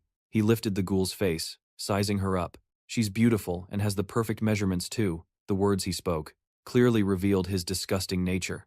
"You're not like the other staff I've dealt with." At that moment, Jeho panicked and yelled, "Don't." The archer and the other two snickered. "Ooh, I'm so scared." The kid said, "Don't." Then their smiles vanished. The archer hunter lunged forward and kicked Jeho in the stomach. The boy was in agony. He clutched his stomach as the hunter sneered, "You should have known your own limits. I hate brats who are slow and run their mouths like you." Then the two hunters behind him started talking, catching his attention. "But there's something weird about that kid. Why can't I sense any awakened one's energy from him?" "What? From that brat? Now that you mention it." Then they looked at the ghoul on the ground and discussed. "She's weird too. She's not human. Could she be a ghoul?" The archer hunter scoffed in disbelief. "An awakened one and a ghoul at this age. Don't tell me this kid killed everyone here." Then he grabbed Jeho's hair and pulled him up, showing off. "What a naughty little brat. Hey kid, no matter how strong you are, you shouldn't act so tough." He moved closer to the boy, threatening him. "With great power comes a great price. As your senior, I feel I should teach you a lesson." He suddenly paused. "But first." The archer hunter had a malicious thought. He hinted, "Let's have some fun with that ghoul first." Jeho's eyes held an unreadable emotion as he heard every word. "Open your eyes wide and watch this." In the boy's memory, images of a mob rushing toward his mother flooded his mind. The boy's face was still blank and unresponsive as the hunter's footsteps echoed. "I don't know how you got a ghoul." In the boy's mind now, there were only images of hands reaching for his mother, while the archer hunter was still voicing his intentions. "Although she's a ghoul, she still has the body of a human. So then." A laugh cut off his words. He turned to Jeho, confused. "Are you laughing?" The boy's next words startled him. "I knew it all along. I knew I could never defeat a hunter," the dangerous boy revealed. "That's why I'm going to use that thing." As Jeho finished speaking, a terrifying sound rang out. The cloaked hunter wondered, "What is that sound?" In the chamber, rocks and dirt fell from the ceiling. A giant white snake appeared, opening its massive jaws towards the archer hunter. He reacted quickly, jumping away to dodge it. A giant serpent, while they were still in a panic. "What is that thing?" Just then, the ghoul whispered, "We successfully lured them into the trap." As she spoke, her eyes widened, staring as the giant snake burst through the shelter's roof and rushed outside. The hunters stared in bewilderment. What did that ghoul do to the snake? "They're getting away. They went through the ceiling?" Just then, Jeho's voice echoed. "Do you guys know?" The archer hunter wondered in surprise. "Is that the brat's voice?" The boy then asked them a question. "Just how strong a hunter is?" Suddenly, a giant foot stomped heavily on the ground. Jeho smiled faintly as he recalled. "Before I came to this refugee camp, a hunter saved my life." The silhouette of a familiar monster appeared, was above the hole. The boy recalled. "She looked quite strong." His smile widened as he continued. "But while she was saving me, that monster immediately jumped down into the shelter." Jeho looked at the monster and introduced it. "This is the thing that killed her." The hunters began to feel fear, to the boy's delight. "What will happen to you all now?" A massive explosion occurred as the boy wondered, "I wonder if you can make it out of here alive."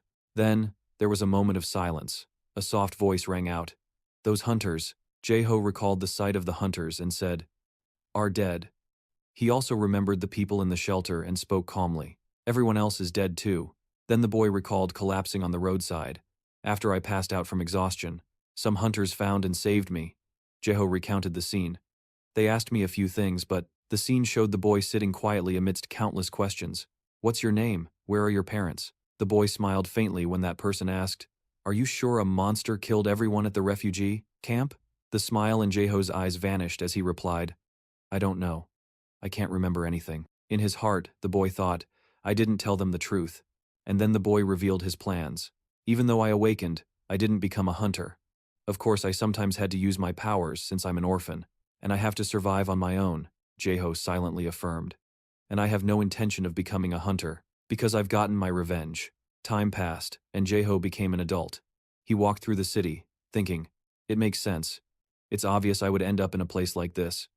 A place that shelters unregistered, awakened ones who defy the law, like me. Suddenly, a girl appeared and struck up a conversation with him. Hey, handsome. That girl was Maker. A short while later, in a brightly lit skyscraper, Maker seemed to have just had a fun time with Jeho. Lying on the bed, she asked him, Hey, do you have a nickname? He asked in confusion. A nickname? I'm not a hunter. She immediately argued back. But I can't just keep calling you hey or you all the time. I have a nickname too. My nickname is the Peacemaker. Jeho, fresh out of the shower, heard her and scoffed. You know that nickname doesn't suit you at all, right? Huh? Hearing him, Maker retorted. What do you mean? It suits me perfectly. The Peacemaker. I take care of the people who cause problems for my clients. He immediately gave a sarcastic laugh. My definition and yours are pretty different. Then she suggested, Well, if you can't think of a nickname for yourself, I'll think of one for you. Maker thought for a moment. It should have some meaning, or be something like my nickname. After a moment, she exclaimed. Then she said a name that caught Jeho's attention. Loki. How about it? Maker then explained who the name belonged to. He's a god from Greek mythology. Jeho immediately agreed. Okay, but why? Maker looked at him, lowering her eyes with a mysterious smile, and explained, Because you have the ability to make people feel like you're welcoming them, but that's just an act, isn't it? Loki is famous for being a trickster and a liar. She looked at his back and sighed. It suits you perfectly. After drying his hair, he sat down on the bed. He coolly complimented. Good name. Maker laughed, delighted. Of course, right? I'm great at coming up with names. From now on, I'll call you Loki. My cute Loki. She suddenly spoke up to ask him, But I'm curious about one thing, Loki. Why don't you use your power to satisfy your greed? Loki asked confusedly. She glanced seductively and said, The others, including me, all do it. Everyone uses their power to satisfy their greed, but I see you don't do that at all. Her words were captivating, echoing bewitchingly in the glamorous city's night sky. Or maybe you still don't understand yourself, and don't know what you want yet. After leaving, Jeho walked down the street thinking to himself, what did she mean by that? I've already gotten my revenge, haven't I? Suddenly someone called out, stopping him. Excuse me, handsome young man, an older couple said, smiling as they looked him over. You're quite good looking. We're just ordinary people. A moment later, a brilliant light flashed and a man on stage spoke loudly into a microphone. Everyone here will receive a great blessing because we have waited for this day for so long. A bald man stepped out. According to his introduction today, the leader of the heavenly demon sect will show us his power. The people below cheered loudly. Leader, you're so cool. The leader flashed a shiny smile at their praise. So handsome, so cute. The host then gestured to one side, introducing the believer about to experience his power. It is him, the young man with his eyes shut tight. He stepped forward as the host cried out pitifully, Oh no, you're blind, aren't you? The young man put on an act and said, Yes, I had an accident as a child and so. The host then turned to the person next to him and asked, And she is? The crowd whispered among themselves. How pitiful. The person on stage continued to answer. She is my mother. The mother beside him started her act crying. If only I hadn't let go of his hand back then. He wouldn't be like this now. It's all my fault. The young man beside her quietly called out, Mom. The host turned to the audience, asking, Aren't this mother and son pitiful? Then he loudly declared, But their worries will end here. A light scarf fluttered along with his powerful voice. The heavenly demon sect's leader will make you see the light again. The bald man placed a small cloth on the young man's face. Then he moved his hands toward the boy's face, his gaze intense and focused. The bald man then began to chant something strange. The people below listened intently, praying. On stage, he chanted more and more. The people below clasped their hands in anticipation. After a moment, he chanted even louder. Suddenly, something seemed to happen. The young man shot up, shouting, his eyes wide open. He tremblingly raised a hand to his face. My eyes, he exclaimed joyfully. To everyone's amazement, I can see. It's real. The moment he finished, the crowd erupted in cheers. Leader, leader, the bald man smiled happily at the crowd's cheers. This is the power of the heavenly demon sect's leader. His smile was filled with confidence. As he heard them cheering, Holy Leader, leader, a sudden burst of laughter rang out. The laughter from the crowd grew louder. A voice cut through the excitement. I only came here because that old man told me to. In this modern age, are people still pulling these stupid tricks? The voice questioned. Can he really perform miracles? The person pointed at the man's bald head and said, If he can, then why is he still bald? The host froze, glancing at the leader, then quickly made an excuse as the questioner stepped forward. Because the leader isn't the type to use miracles for his own personal gain. It's not that he can't, he just chooses not to. Is that so? The familiar figure appeared in front of the bald man. The host hastily asked, "But who are you?" He frantically questioned him. "Where did you come from?" Jeho ignored the question and proposed. "Then bring him back to life." Instantly he blew the head off the boy, pretending to be blind.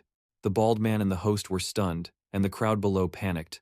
The young man collapsed amidst the crowd's piercing screams. The two con artists turned pale with fear. "You!" Jeho immediately cut him off. "What are you waiting for? Hurry up and save him." He laughed manically, goading him. "You should show me a miracle, right?" The crowd fell silent upon hearing that. Then they all started shouting at once. "Ah, I see, he's about to perform a miracle. You can save him, can't you, leader?" Just then the mother turned to flee, catching Jeho's eye. "Hey," he called out, stopping her. "Where are you going?" "Your son is dead." The woman immediately shot back. "Son, my ass, I'm not even married." Terrified, she pointed at the bald man and confessed, "We just met today. That old man paid me to put on this act. Miracles are all a lie." Hearing this, Jeho glanced sarcastically. "I knew it, I was right. Only a bunch of fools would believe this." Then he looked down at them and asked, "How does it feel to be tricked?" Suddenly he froze, his eyes widening. He saw the people below looking up at him with terrifying expressions. They questioned, was it all a lie? But he said there were miracles, so everything they showed us was just a lie. Jeho looked at their disappointed faces and thought, "In them I see the look of betrayal." He remembered that moment, shocked. Just like me. Suddenly he stood frozen in place.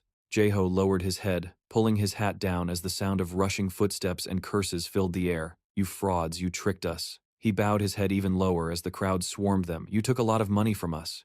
And then he collapsed to the ground, trembling not from crying but from laughter. Jeho's face was a mask of pure ecstasy and excitement. From that he came to a conclusion for himself. "It was there I realized that my desire for revenge was not over." Sometime later, in a certain place, two figures in masked handboks were dancing. The two slowly moved closer together. A loud sound echoed as someone appeared and struck them both down. Below, a girl in the crowd cried out, "Leader."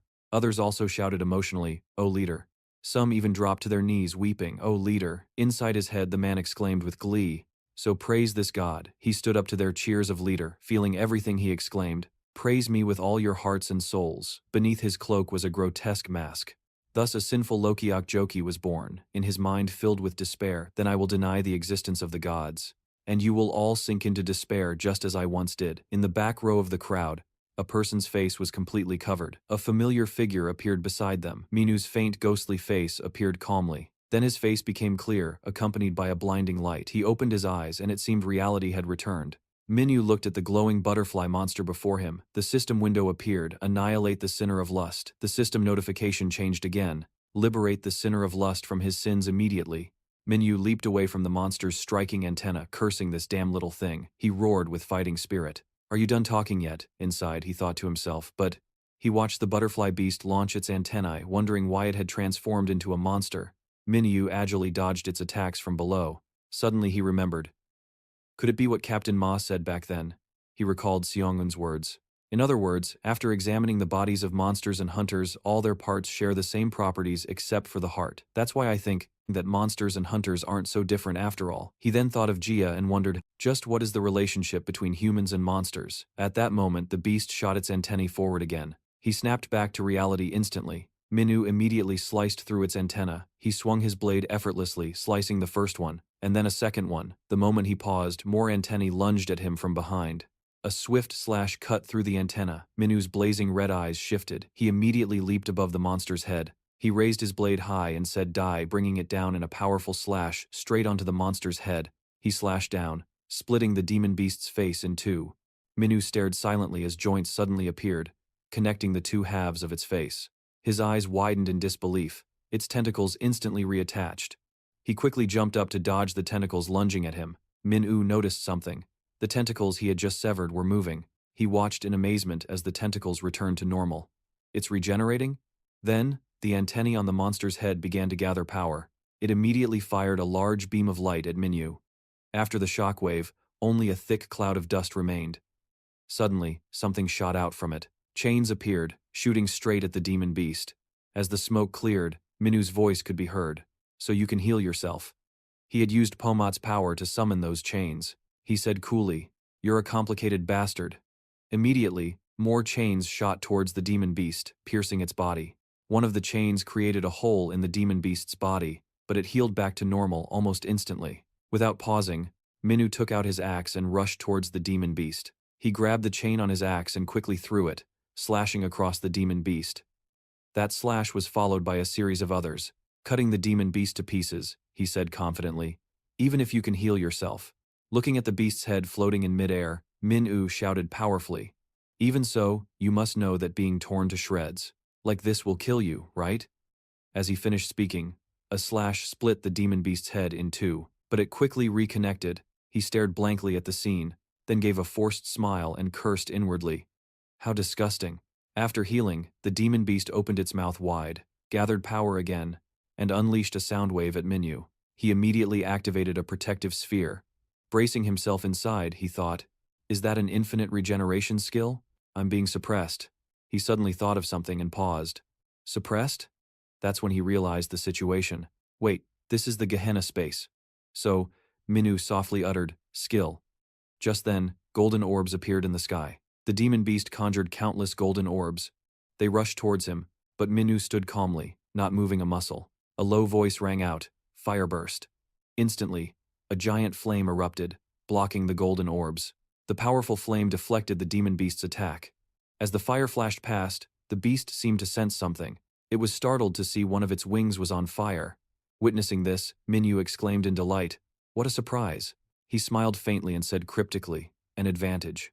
He thought of the revealing eye symbol. When entering towers of legendary grade or lower, information on all demon beasts is revealed.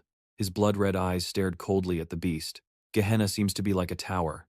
A system window appeared, analyzing the demon beast's traits. Infinite recovery from attacks, but weak to magic damage. With that, Minu made his decision. Then I'll lock on to all targets, including the demon beast. He raised his blade, which was now engulfed in flames. Now then, flames erupted on his blade. The demon beast watched silently as Minu powerfully launched himself into the air. With a terrifying look, he roared, let's end this. He aimed straight for the beast, descending rapidly as the distance closed. Just then, particles emanated from its body, flying in front of Minu. To his surprise, he was transported to another space. He was stunned by the sight. In that space, a young Loki appeared before him, right in the path of his blade. The boy stood there smiling gently. As the blade neared his neck, he gave an innocent smile, and said contentedly, thank you. A light slash went by. Stunned, Minu exclaimed, what? Back in reality, he had successfully cut off the demon beast's head. A loud explosion followed. In the massive explosion, the incinerated butterfly beast slowly fell through the dark space. The manifestation of young Loki fell as well. The bisected corpse dissolved into the flames, and young Loki faded into the darkness. Minu held his pose as the demon beast's corpse fell into the flames. The system then displayed a notification. Freeing the apostle of lust from his sin has been completed. Suddenly, a strange sound rang out. Gehenna has vanished and the spatial wall opened. Jinwoo rushed over, slowly approaching and asking, are you done? He suddenly noticed the charred corpse and hesitated, as if understanding the situation. Jinwoo glanced over, annoyed. No wonder the beasts disappeared. Is it because you killed their master? Suddenly, his expression changed to a sinister smile.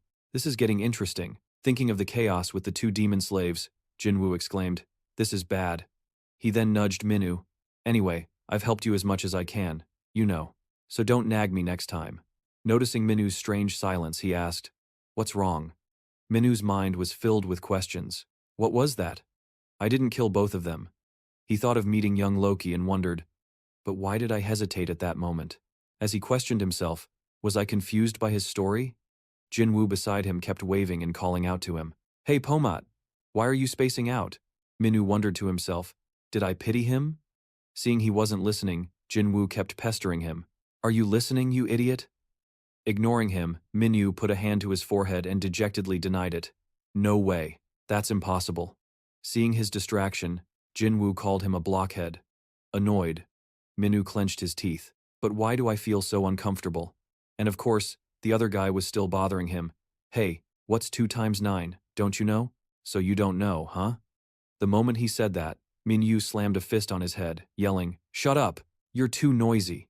He glared angrily at Jinwoo, who was holding his head with teary eyes. You've spouted enough nonsense. You should. Suddenly, the system window appeared, making him pause. He stared at it in surprise. Finding his silence strange, Jinwoo turned to look. A stunned voice rang out. What is this? What surprised him was the system notification. Main quest. Defeat the Apostle of Lust. Loki has been completed. Reward. Loki's special skill. The scene changes. Meanwhile, in the human city, in Minu's neighborhood, a woman gently offered a container, saying, "Ma'am, please try this. I made some fresh kimchi. I think it'll suit your taste." Ion happily took the container from the woman and replied, "Thank you. I'll enjoy it. Actually, I made some sauce the other day that turned out quite delicious. Please take some with you." The woman replied cheerfully, "Thank you so much." Suddenly, their expressions changed.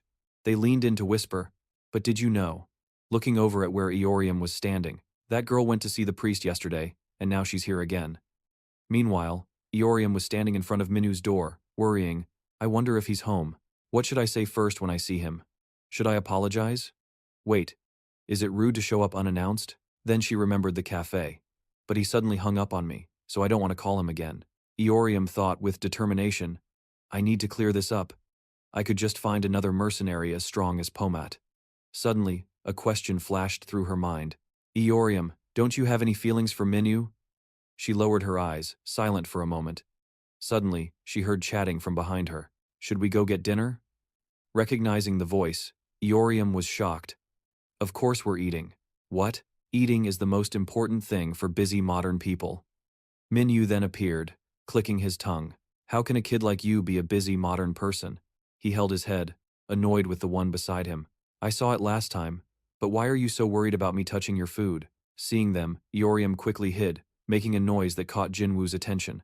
"Did you hear something?" Mrs. Song and Mrs. Ianja gave her a strange look, while Eorium panicked, exclaiming, "Why?" Her earlier determination was replaced by a pale face. "Why am I hiding?" Minu glanced at the kid beside him and called out, "Ma'am," ignoring the conversation. "Ma'am, can I come over to eat later?" "Of course, you should come too." A moment later, a surprised voice exclaimed, "What?" After hearing what Minu revealed, Jinwoo exclaimed with great interest, "The skill you got after killing Loki is a spirit beast summoning skill? You also got a special skill," he probed. "After killing the hunter, Jia Van, right?" Min-U calmly answered yes. He thought about the two of them analyzing that Jia Van was the apostle of wrath, and Loki was the apostle of desire. "You have their special skills after all." Jin-U summarized the issue. "If the same thing happens to the people you interact with, from now on it means you can get their special skills. As a reward, do you think so?" Not hearing a reply from the person in front of him, he became silent. He now wondered what happened to Baphomet. Why would he go to such lengths for this? No longer thinking about it, Jinu let out a breath and said, "That's enough." He spoke up asking Minu, "Have you tried summoning a spirit beast yet?" He was eager to find out. "Your spirit beast will be determined by your nature and personality, and I wonder what its abilities will be, or how many spirit beasts you'll have." Minu stood there clenching his fists and closing his eyes in thought. Then he softly uttered one word, "Nature." Then he looked at the fly beside him and asked teasingly, "Do you want to fly as your spirit beast, huh?" Hearing the tease, Jinu furiously shouted back, "Who wouldn't want one? They're small and valuable, not a partner to help in combat, but a tool for gathering information." At this point, he suddenly had an interesting idea. "Let's see what kind of spirit beast you get." Following his suggestion, he closed his eyes. He began to form an image of it in his mind. "A spirit beast, huh?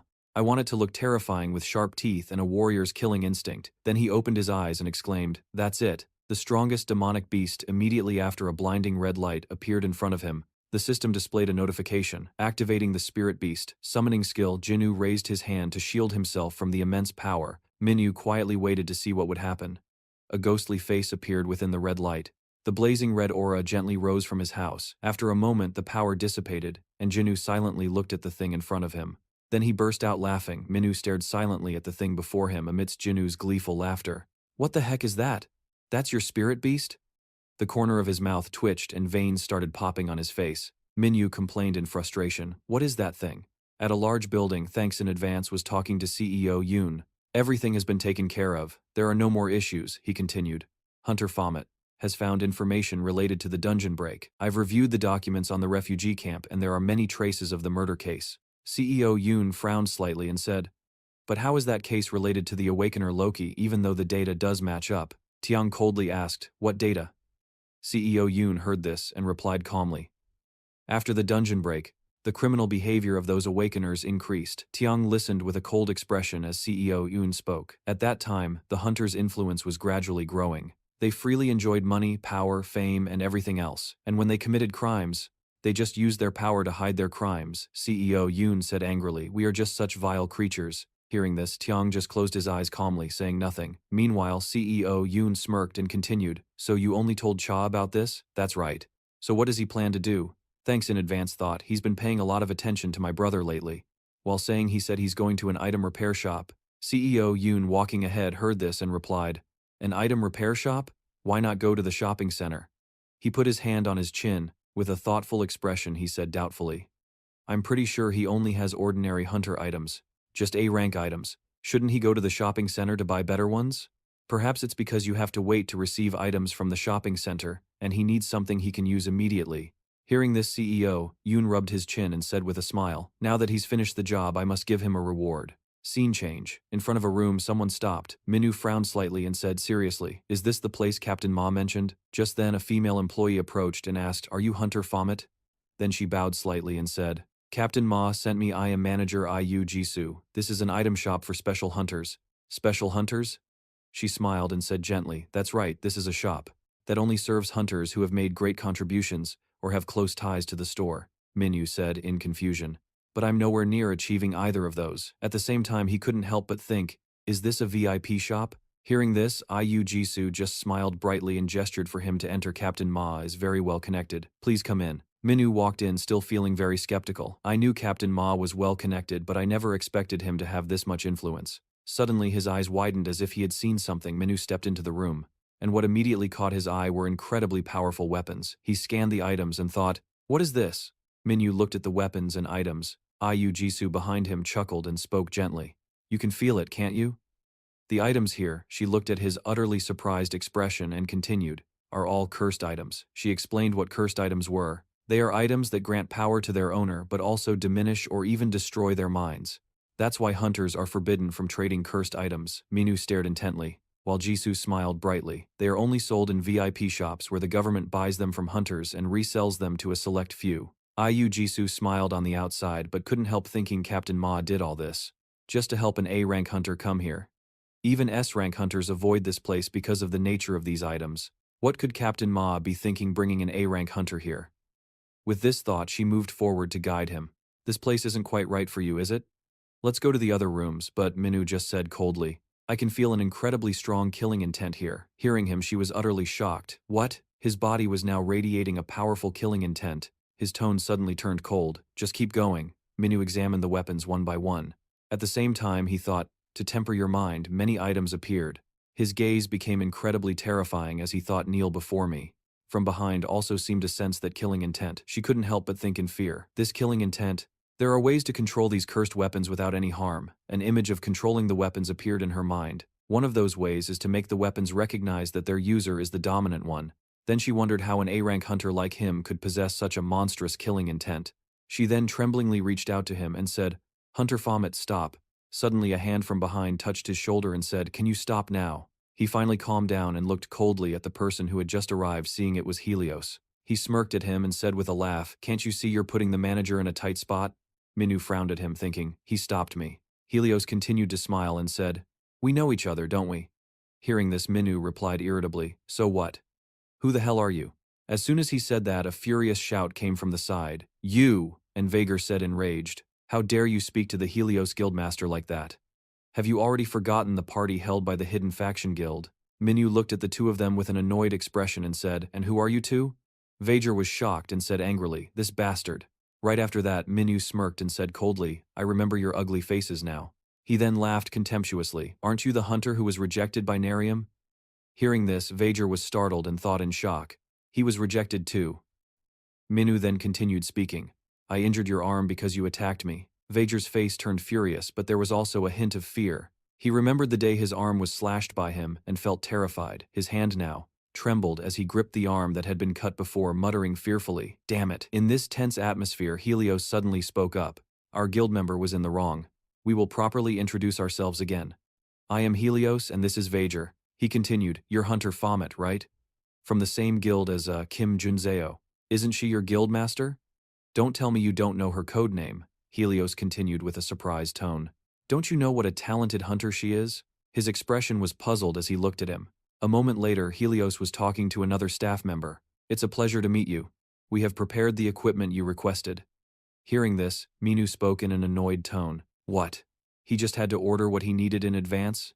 Juju then stepped forward and said with an awkward smile. So what do you want to do? Should we go look somewhere else? He looked at her and said calmly. No, I will just look at the things here. I was planning to see some normal items, but now I find these evil items interesting. As he said this, his pupils suddenly widened in surprise, as if he had seen something. Minu's eyes were now staring intently at the item the staff member brought for Vager. The female employee handed the item to him and spoke. Hunter Vager, this is the weapon we introduced to you last time. The weapon was a gauntlet. On top were sharp blades. He was a little surprised to see the weapon and blurted out. That is. Noticing he wasn't focused, Juju asked the hunter. He then snapped out of it and turned to say, Yes, please show me daggers, battle axes, and swords. Then I will show you some suitable weapons. Please wait a moment. After she finished speaking, she went to get the weapons for him. Minu walked around, and suddenly his eyes stopped at one spot. Then he saw an item, a book on a display table. Juju also returned at that moment. She asked, We are all set now. Do you want to come take a look now? At that moment, he suddenly said, Wait a minute, what is this? Why can't I feel any killing intent from it? Juju replied, Are you talking about this grimoire? We have a hard time controlling it, so we temporarily placed it here. Hard to control? Seeing his question, she continued to explain, This book has been sealed. Even if you want to inspect it, you wouldn't be able to. Minu said in a calm voice, If it is a grimoire, why don't you let the magic hunters break its seal? We have tried before, but no one was able to do it. She looked at his serious expression and continued, If the seal were broken, it would be moved to the area for evil weapons to ensure safety. Minu looked at the book on the table. The scene changes to the men's restroom. Vager was standing at the sink looking in the mirror, recalling what Helios had just said. I have high expectations for you. The Vice Guild Master also has high expectations for you. His face was now full of determination. That's right. I can do it. I can. While he was thinking, a voice came from behind. You'd better not use it. The speaker was Minu. He was startled and scared, then turned around and asked, What? Minu stood with his arms crossed and said in a cold voice, I've seen it before. You're thinking of using that evil weapon, aren't you? This weapon is beyond your current abilities. It will devour you. Hearing him say that, his face became extremely angry. The next second, he brushed past him and said angrily, Whether it tears me apart or not, is none of your business. Get lost. Hearing this, he didn't get angry and replied, Your bluffs are terrible. Then he added, Did you deceive Iorium the same way? Bragging about a date you never promised. He was startled and looked at him with a sharp gaze. Then he spoke. I never lied. Nah, Iorium is just trying to act innocent. Hearing him say that, he was a little surprised. His eyes widened, and he turned back to ask him with a puzzled tone, Huh? The scene changes to a small house. He opens the door and steps inside. With a dark expression, Minu entered the house. He glanced around, carefully checking every nook and cranny of the house. Then he said in a cold tone, You're hiding really well. He put his hands in his pockets and added, Come on out. As he said this, they jumped out. A skull-shaped monster shouted, You have returned, my lord. We guarded the house just as you instructed. The three monsters appeared at the same time and said in unison, Master. Minu watched them shout their slogan with a helpless expression. Loyalty. We swear to always be loyal to you. Suddenly, they looked at him with sparkling eyes. He sighed helplessly and then said, Show the items. Immediately after, the items appeared in front of them. One of them asked him in a curious tone, What are these things? He frowned slightly and said, They are weapons for you. Go ahead and look. One of them chose an axe, one took a sword, and the last one took a pair of daggers. The one holding the sword stepped forward and asked him, Okay, but... He looked at them and thought, These items are all mine. I wonder if the system's restrictions also apply to these items. Thinking this, he then said, How do they feel to you? They replied to him, We can feel the evil energy. It seems like they are whispering something. As they said this, one of them spoke, But it's fine. We are much more evil than they are. Minu was extremely surprised to hear that. Then he said, All right then. Let's go now. One of them curiously asked, Go where? Then he shouted, Everyone gather up. He put his hands in his pockets, turned and walked away. They followed behind. Suddenly, there was a noise from behind. The monsters asked in confusion, "What's that sound?" He said calmly, "Pay it no mind." At the bottom of the stairs, a girl was unconscious. The afternoon sky was turning yellow. They stared blankly at the sight before them and spoke to him. "Master, this place is—" Before they could finish, he interrupted, "the entrance to a tower. I want to test your strength inside this tower," they said fearfully. "A strength test?" Hearing them, he replied, "You don't need to destroy this tower. I just want to see how you fight." He looked at their fearful faces and added, "The standard for this test is me. If you fail to get my attention—" As he spoke, his eyes suddenly filled with killing intent, "then I will kill you myself."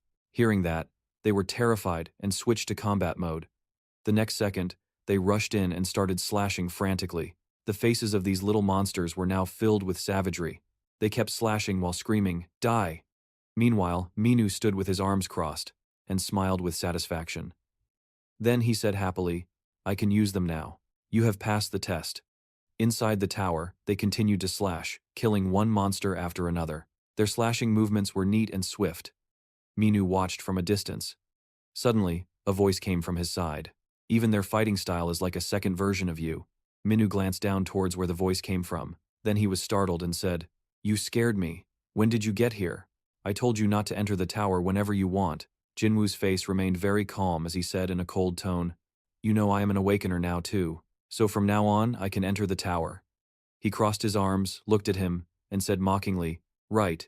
How's your school life?" As he said this, the boy frowned and trembled. Seeing this, he asked, "What's wrong?" The next second, Jinwoo shouted, "I hate that place." Minu was confused and said, "What do you mean? You were grinning from ear to ear last time. I thought it would continue to be like that." Seeing the angry expression on his face, he continued, "Did something happen?" Jinwoo's voice trembled. "They." As he spoke, he suddenly shouted, "Their standards are too low." The three monsters were startled and turned to look, thinking, "Is he talking about us?" Jinwoo said with a very pained expression, "We had a test today, and do you know what we did?" Jinwoo recalled what happened at school. At that time, his teacher held a spoon and said with a smile, "Now we will have a spoon-bending test." Hearing this, Jinwoo seemed to freeze in shock. He was so shocked he was speechless, as if he couldn't believe what he was hearing. The students in the class took turns going up and successfully bending spoons. The teacher praised them. "Good job, Sungtae." That little girl was also praised. "You too, Soyeon." There was even a child who could bend 2 spoons at once. The teacher praised them generously. "You bent both spoons? That's amazing." Finally, when it was his turn, the teacher called him up. Lastly, it is the new transfer student, Jinwoo. He thought to himself, "Damn it, I have to go bend some spoons." Suddenly, he saw Sung Yuna standing outside the door looking at him and couldn't help but think in fear, "What the hell, why is that woman still here?"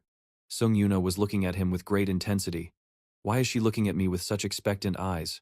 He thought, but Baphomet had said to control your power. Once you reveal your strength to them, you will be at risk of being exposed. But when Jinwoo saw Sung Yuna's eyes, he felt extremely uncomfortable. "But how can I satisfy the expectations of my sponsor?" he then thought of Minu. But I can't go against Baphomet's words. Looking at Sung Yuna's eyes and thinking of Minu, he felt extremely conflicted. But his face was now covered in sweat and his vision was spinning. Then he suddenly shouted in anger, "Whatever then." All the spoons around him flew up. The other students widened their eyes in shock. Seeing this, the teacher was also stunned by him. The intact spoons flying in midair were bent a second later. Sung Yuna, watching from outside, was also astonished, her face unable to hide her happiness, while Minu was now extremely angry to hear this. He turned to question him, "So you've revealed your power, huh?" Jinwoo started to say, "I couldn't help it. I've already received too much from that woman," he said with a completely helpless expression. "I had no idea that controlling my own power would be this difficult. It's even harder than high-level magic." Minu then snapped his fingers and said, "You need to rest." Immediately after, a piece of white cloth fell from midair, and other demons also appeared. Jinwoo lay on a female demon's lap and closed his eyes, while another demon massaged his legs. Minu added, "You're being too much of a hassle." Then he seemed to remember something and said, "That's right, this thing summons items." Minu sat down beside him, holding a book, and asked, "Can you open this?" Jinwoo saw the book and said, "A grimoire, huh?" He spoke up. "I heard even an archmage couldn't open it. You can't compare me to those fake mages, but why a sealed grimoire of all things? You could have chosen a better word," Minu said calmly, while shaking the book in his hand. "I feel there's something special about this thing." Hearing that, Jinwoo's eyes widened in surprise as he looked at him. Then he thought, "Baphomet really has a good eye." He reached out to take it, and said, "Give it to me." The system announced the transaction is proceeding. "It now belongs to you." Jinwoo held the grimoire and said, "How is it mine now?" Minwoo replied in a calm voice. "It has to be this way to open it." Jinwoo looked at the grimoire with a doubtful expression and said, "Strange." Scene changed to a room. The master of the Labum Guild hunter, Ela, lay on the bed with a satisfied expression and said, "This is great." The doctor standing nearby saw her and said, "What kind of hunter whines so much?" Ella replied with an annoyed look. "Hunters are human too, you know. Combat-specialized hunters have high stamina, but a physically weak mage like me gets tired easily." She looked over at Mew standing beside her and asked, "Do you want an IV drip too?" Mew heard her question. Then the Labum Guild member hunter Mew smiled brightly and said, "No, I'm fine." The doctor then spoke up, "Why would a young lady need an IV drip? Only old people need those." Hearing this, Ela's face turned furious as she lay on the bed. She said in an indignant voice, "Excuse me for looking old. This bitch is pretty heartless to someone in the same guild as her." Kim Junzeo looked at her with an assessing gaze and said coldly, "It seems that girl is the hunter you're sponsoring, huh?" Hearing that, Ela replied, "You haven't met her at the Hidden Factions party, have you? What do you think, pretty, isn't she?" Ella lay on the bed laughing smugly. Vankizi is now nothing more than an influential figure. Hearing that, Junzeo immediately said, "Vankizi my ass," right after she brushed her hair back and said confidently, "When I was young, I would have easily outshone her." Ela then immediately poured cold water on her enthusiasm. "I know all about your past. What's with the confidence?" Mew just sat there as they argued. "What do you mean? I used to get confessed to all the time." "Me too. There were even 2 people who dueled over me." But the more they talked, the more heated they got. Mew looked a little worried. "That was entirely your fault." "Oh my god, what are you saying?" The 2 of them were arguing fiercely. "Don't you remember that guy who approached you? He was interested in me, but used you to get close to me." Just then, Mew suddenly said, "I am a doll." Junzeo turned to look at her in surprise and said what Ella also calmed down at this point. "She said she wanted to meet you when I told her I was coming here, so we came together." Junseo looked at her and muttered, "A doll, huh? That's a difficult choice. You won't be able to enter the tower alone. She can't even kill a fly out of fear." Junseo looked at her and thought for a moment. She saw the aura radiating from Mew and thought, "The aura I feel from her is likely passive. It's not for showing off her own strength, but for lowering her opponent's guard. She has something that other hunters who are always excited about fighting don't have: calmness. She was born to be a doll. If she had the perfect party for her, they would become a team with exceptional coordination." The conversation continued. "Don't your guild members say anything about what if you favor one member too much, the others might leave the team." The 2 of them talked as they walked. "You really don't know anything, do you? I take care of every single one of my members, with loving care, like a star who will promote our guild to the world.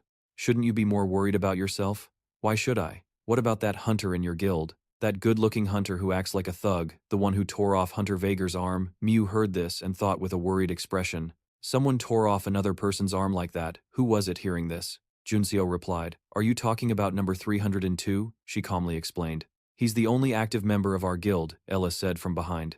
"No wonder did you bring him to the party just to make such a big impression," she continued.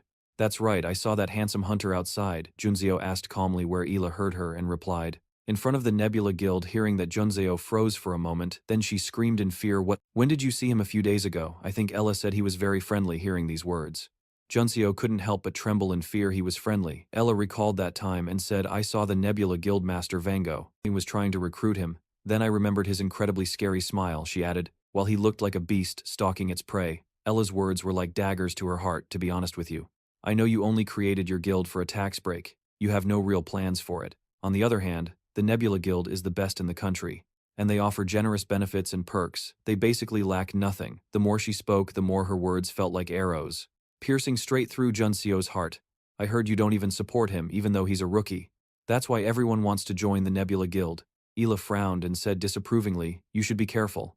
Junseo listened to her words. She couldn't help but get angry, "Or else he'll be snatched away from you." Scene changed to a neighborhood. Minu was walking while eating ice cream. He saw a long line of people and couldn't help but wonder, what are they lining up for? When he looked toward the line, he saw Junseo happily giving medical checkups to everyone. "Please remember to take your medicine regularly and remember to gradually reduce the dosage. Do you walk around often?" he suddenly said. Quack. She froze for a moment upon hearing that word. Scene change. A yawning cat appears on a street corner. Junseo is with Minu, standing on the rooftop of a building. He asked her, "What are you doing?" Hearing this, Junseo explained, "I noticed there are many elderly people in your area, so I wanted to provide some medical services." She added with an insincere smile, "I have to maintain my reputation as a guildmaster in front of my member after all." Then she feigned concern. Don't worry, I'll clean up afterward as a guildmaster. I don't want to bother my member. Then she smiled gently and said, feel free to rest. Number 302. He looked at her and said coldly, why does it feel like you're deliberately emphasizing certain words? Seeing his suspicion, Junseo feigned and said, you're just imagining things. Minu still felt very suspicious staring at her, then said helplessly, fine, do whatever you want, you're not doing anything strange so it doesn't matter. Of course, I wouldn't cause any trouble for my guild member, why do you keep saying that? He continued, you're emphasizing, but before he could finish, a jar of black water was poured over him, the jar covering his head. Junseo stood by in shock. Then she glanced in the direction the jar came from, and saw the silhouette of a cat sitting on the roof. The cat was still meowing happily, signaling a change to Minwoo's house. He had just stepped out of the bathroom, running his hand through his wet hair and muttering, what the hell is this? I suddenly got forced to bathe in soy sauce. Minwoo had just finished speaking when a strange noise suddenly rang out from the bathroom. From behind the door, a voice rang out. Why isn't there any warm water? Minwoo replied, I must have adjusted it wrong. The hot water is on the right. I see. Minwoo sat outside, thinking that it was just cold water. Why did he have to call? Then he closed his eyes with a look of enjoyment. Right after that, he opened his eyes, his gaze becoming extremely cold. The scene changed to a clear blue sky, and then a person appeared outside the gate. That person raised his hand to knock on the door. The sound attracted Minwoo's attention, and he immediately went to open the door. Who is it? He was surprised to see that it was Nei Yuri. Hello, she waved and smiled awkwardly. Long time no see, Baphomet. I mean, Minwoo. It was then that she noticed that he was shirtless, so she asked shyly, why are you? At the same time, Jun Seong called out from inside the house, number 302. Minwoo turned around in surprise, while she continued, is this the only shirt you have? She walked out while wearing his shirt and wiping her wet hair, saying, it's a little loose. Only then did Jun Seong realize the girl standing in front of her. Oh my. Jun Seong looked straight at Uriam. Have we met before? Nariam stared at her, stunned. Jun Seong continued. At the hidden sex party. Nariam looked at Jun Seong from her damp hair to her smooth skin. Her boyfriend's loose shirt, this romantic scene made her think of Min Woo, who was also half naked. They looked as if they were. At this moment, Jun Seong's previous words echoed in Nariam's mind. Don't you have any feelings for Min Woo? Nariam tried to stay calm, replying, there must be some misunderstanding. I thought. You liked me. Hearing that, Min Woo's expression became extremely surprised. What did you say? She continued sadly. Sorry for disturbing your happy time. She immediately turned around and ran away. Min Woo saw this and called out, hey, where are you going? Jun Seong poked her head out from behind with a surprised look. No, what should we do? Min Woo's expression was distorted. She misunderstood us. Min Woo gritted his teeth and chased after her while cursing. Damn it, why do I have to do this? A series of thoughts were rushing through his head. Or should we just let her misunderstand? Min Woo searched for her in every corner of the street. Where are you? He looked in another corner. Where did you go? He gritted his teeth and ran everywhere to find her.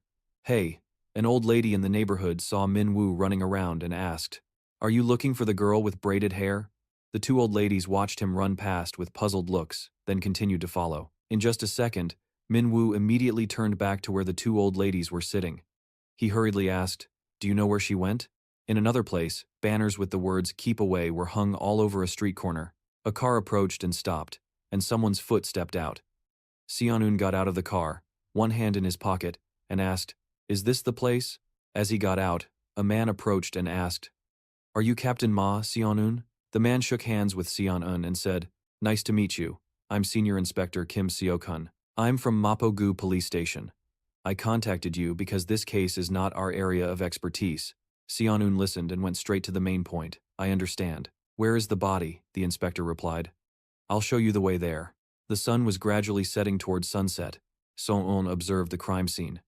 Tiang behind him began to analyze. Captain. This is. Behind the banner was a body that was no longer intact, missing its head and one arm. Not only that, strange purple eyes were scattered around the victim's body. Tiang said, based on the condition of the body, it seems that this was not caused by humans. Seon-un agreed with what he said. That's right. It's impossible for a human to do this. The eyes whispered. Hungry. So hungry. Zugo said to the inspector, you called the right person. From now on, we will take over this case. The sound of the car door slamming shut, Gong-ung and Tiang watched the inspector's car leave. Gong-ung asked, I know we need to investigate first, But this case was caused by that thing, right? Tiang agreed in response. Yes, it must be. Gong Ung's face became serious as he guessed the culprit. The necromancer. The image of watermark appeared. Sionun thought about the last clue of the necromancer. The last trace that the necromancer left was on Fomat's advisor, the watermark hunter, with his hands covered with strange spiral marks. The necromancer. He wanted information from the newly awakened hunters to revive his deceased wife. And the hunter, Quaazar, provided him with that information. That led to the hunters starting to disappear. Sion-un thought as he walked down the street. Although Quaazar was captured when Fomat stopped the elf, but he was killed by the evil spirit of the necromancer. The terrifying eyes and teeth behind Quaazar were about to devour him. Before dying, Quaazar only said one sentence gloomily, "Good luck, Captain Ghost," and then fresh blood splattered everywhere, so I couldn't find any more clues about the necromancer until today's corpse appeared. Finally found something.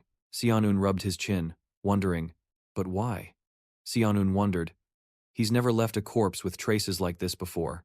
That's strange. Sionun had a bad feeling about this. Don't tell me there's something. A purple eye appeared, surrounded by a red murderous aura. The eye immediately opened wide, as if it was watching something. The surrounding red murderous aura transmitted to the back of a girl, then continued to get closer. The thing it was watching was Eorium. She turned around with a gloomy look as if she sensed something. A voice rang out, really? Her eyes lit up when she heard that voice. Min Woo had finally found her. He stood right behind her and asked, "Why did you run off alone like that?" Iorium just turned back to look at him. Min Woo didn't know what to say, just looked at her thoughtfully.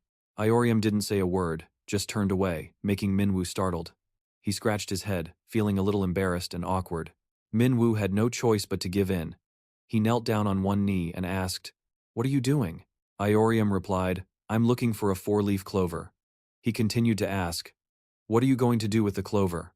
Suddenly, he fell silent because she turned around and glared at him. The dim streetlight illuminated the dark night sky. Iorium remained silent and looked down at the ground. Seeing this, Min Woo immediately wanted to say something. Min Woo began to defend himself. "Hey, I don't understand why I have to explain this to you. But what happened just now was..." Iorium interrupted him. "I understand. It's normal for the guild leader and the guild members to have that kind of relationship." He frantically explained, "We're not. I don't have that kind of relationship with that quack."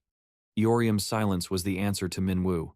Seeing that she was still sitting there with no intention of getting up, Min Woo sighed and asked, "Sigh. Don't worry about it anymore. It's late, aren't you going home?" Iorium calmly replied, "I'll go home when I find the 4-leaf clover." Suddenly, Iorium turned to look at him and said, "Do you want to chat with me until then?" Min Woo was silent for a moment and then replied, "Okay." Night had fallen. Iorium's hand was still diligently searching for the 4-leaf clover. She looked up at the man beside her who was talking enthusiastically. He told Iorium many stories. Iorium just listened silently and at the same time turned to observe him. Her gaze moved down, stopping on Min Woo's lips. Iorium looked intently. Min Woo realized she was staring at him. "Why are you looking at me like that?" Iorium jumped as if she had been caught red-handed. "What do you mean? I wasn't looking at you." Min Woo closed his eyes and explained the situation. "Whatever. That's what happened. I just couldn't let her get soaked in soy sauce. I know it's hard to believe that this was caused by a cat." He turned to her and asked, "Do you believe me?" Iorium replied briefly, "I do. Cats do that a lot." Iorium talked about how she used to have a cat. "I know how cats are, because I used to have one. They'll stare at you, scratch you, and push things around for no reason. If they weren't cute, they would have been extinct long ago." Iorium rubbed his chin, pretending to be serious and wondering, "But that cat is really strange. How could it knock over a whole barrel of soy sauce? Could it have awakened?" Min Woo smiled involuntarily at her joke. Iorium continued, while Min Woo's hand accidentally touched a clover branch. She asked, "Why are you explaining this to me?" Hearing her question, he thought to himself, "What does my business have to do with her?" Min Woo grabbed the clover and asked back, "What about you?" He asked Iorium the same question. "Why are you sulking? You have nothing to do with me." Iorium lowered her head. A second later, she replied, "Yes." Iorium leaned closer to him, courageously asking a question that any girl would find difficult to say. "You, like me, right?" After hearing her question, Min Woo couldn't hide his surprise. His lips parted slightly in surprise.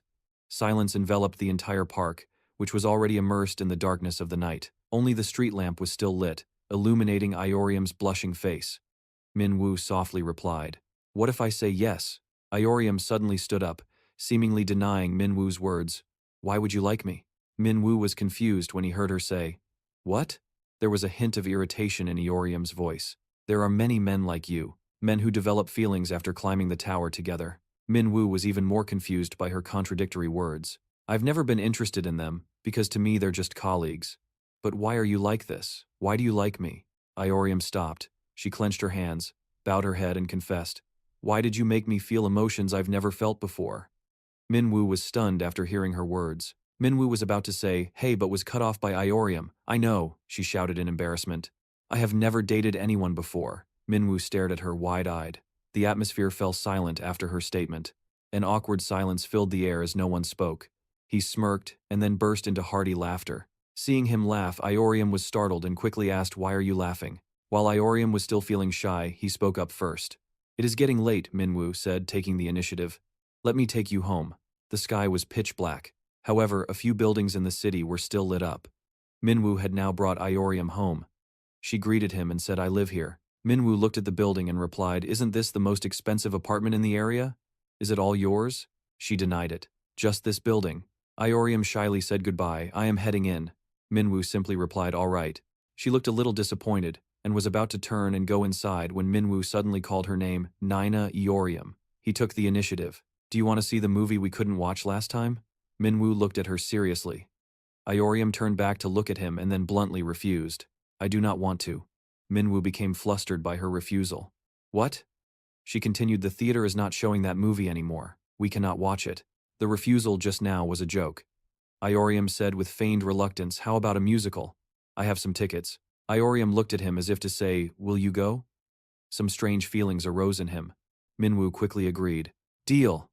This left Iorium stunned because she did not think he would agree so quickly. Iorium flashed a smile, revealing her straight white teeth. Iorium smiled happily. It seemed a love was slowly blossoming between the two. Romance developed under the city lights.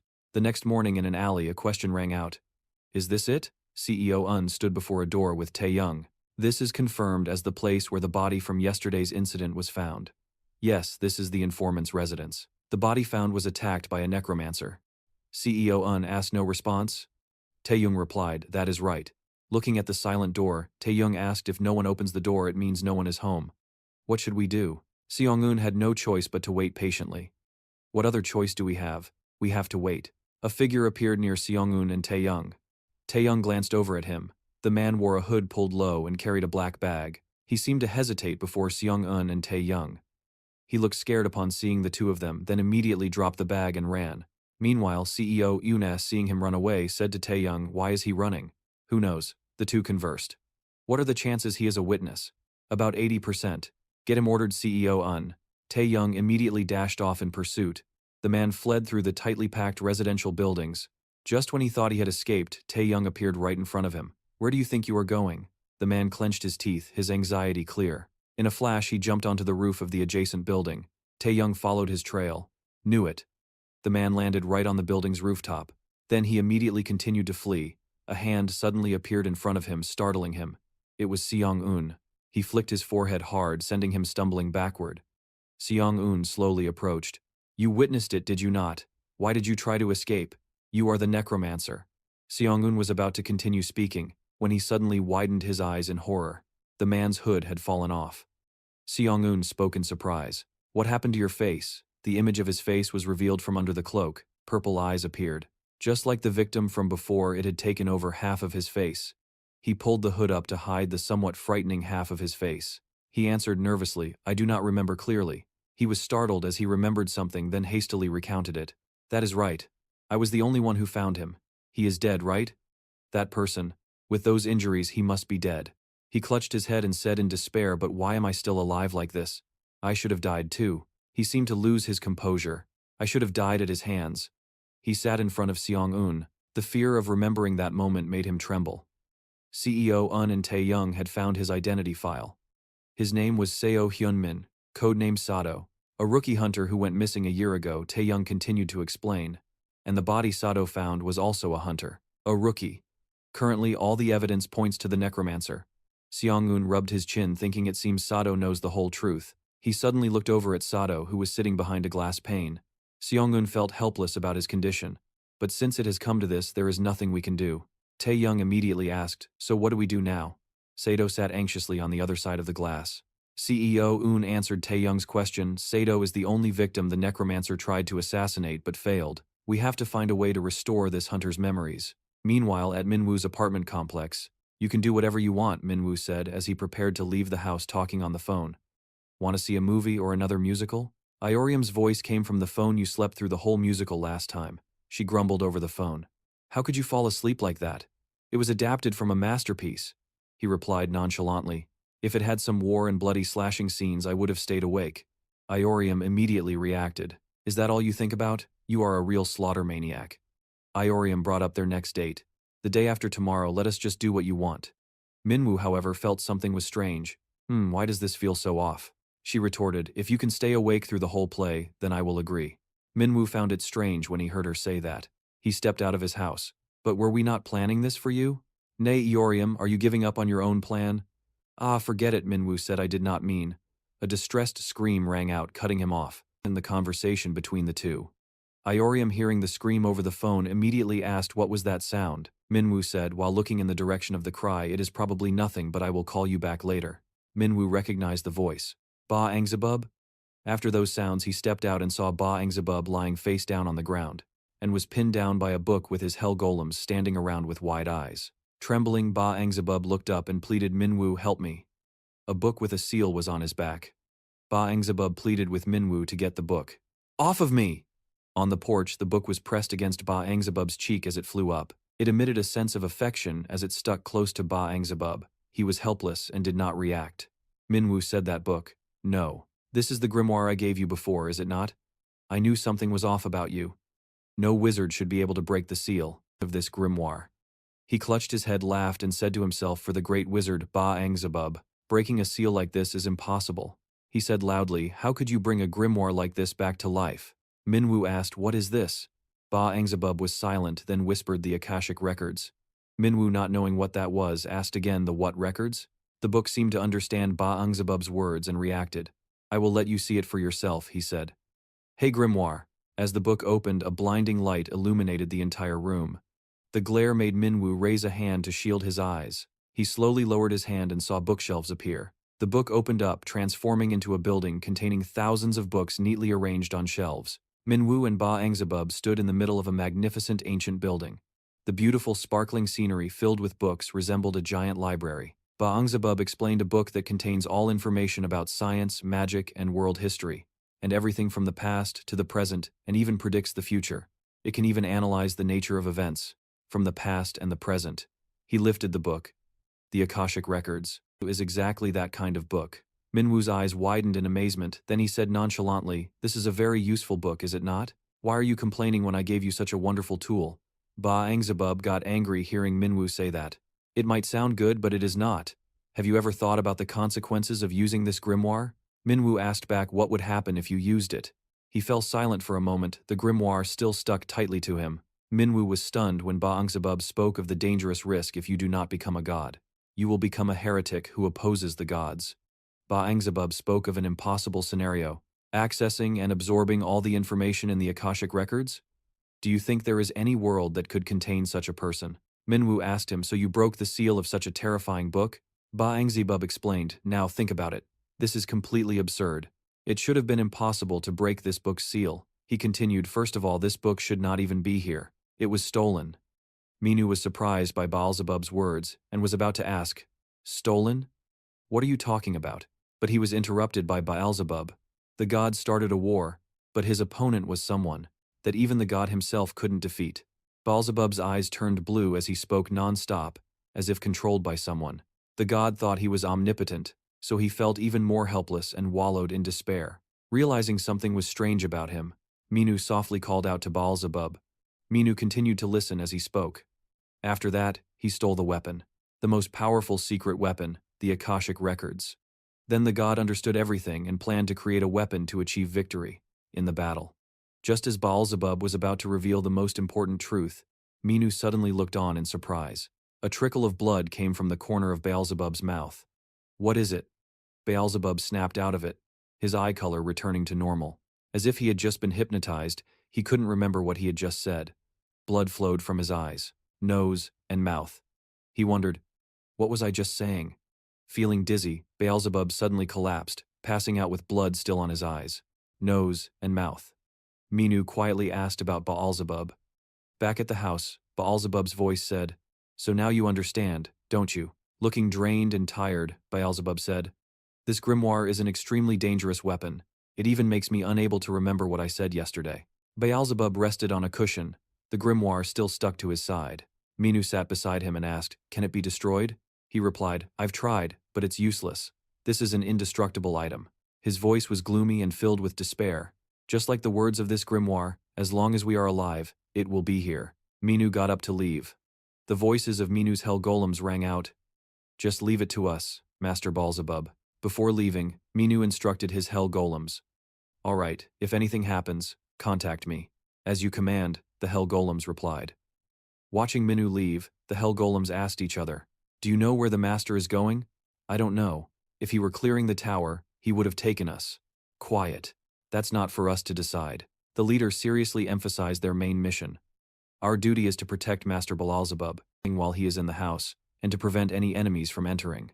One hell golem decided to divide the tasks, "But I alone am enough to guard this place."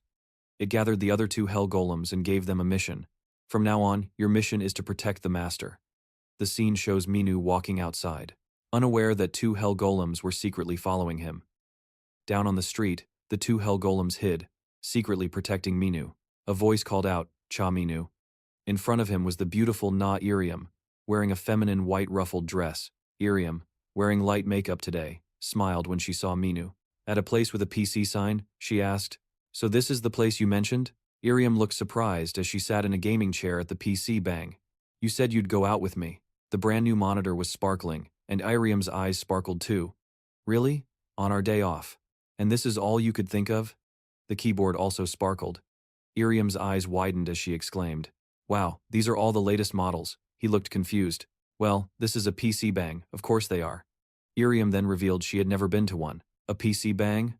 I've never been here before." Minu was surprised by her statement. "What? You've never been to a PC bang? Aren't PC bangs for playing games?" "I don't really play them," she said, looking around excitedly. "But all the equipment is new, the lighting is amazing. Everything is so cool." Minu looked at her and remembered their last date. Speaking of which, he remembered the musical she took him to last time. Back then, Minu just stood there listening, completely lost. Iriam had talked non-stop about it. It's a musical about a love story set during the French Revolution, in the 18th century. The story itself is already amazing, but besides the actors, this musical also features a famous composer who created such beautiful melodies. Minu smiled as he remembered. She's a girl with a deep knowledge of culture. Suddenly, she shouted, "Okay, now I just need to sit here and focus on gaming." Startled, Minu turned to her. "What is it?" On her screen was Minesweeper, a game that had been around for ages. "I've played this before." Minu stared at her speechlessly, as she reacted like she'd just discovered a natural wonder. "Wow, they sell food here too? Awesome." Minu didn't know how to react as Iriam kept exclaiming, "Wow, this is so cool." The next scene is a book cafe. Iriam holds a book, tears welling in her eyes. Minu looks on, confused, as she gets emotional over a book. Iriam takes a bite of a hot dog. As she and Minu ate and walked down the street, she suddenly spotted something. Iriam stood in front of a claw machine arcade. Minu and Iriam looked at the machines with claws inside. They each stood before a machine. A teddy bear slipped from the claw. Iriam tilted her head and frowned slightly. Annoyed that she missed, she suddenly felt a teddy bear touch her cheek. Minu was standing next to her, holding out the bear he had won. As night fell, Iriam hugged the teddy bear while walking down the street with Minu. He asked her what she wanted for dinner. "I don't know," Iriam replied. Then, as she was about to suggest something, she said, "Oh, I know what I want to eat. It's something I've never had before."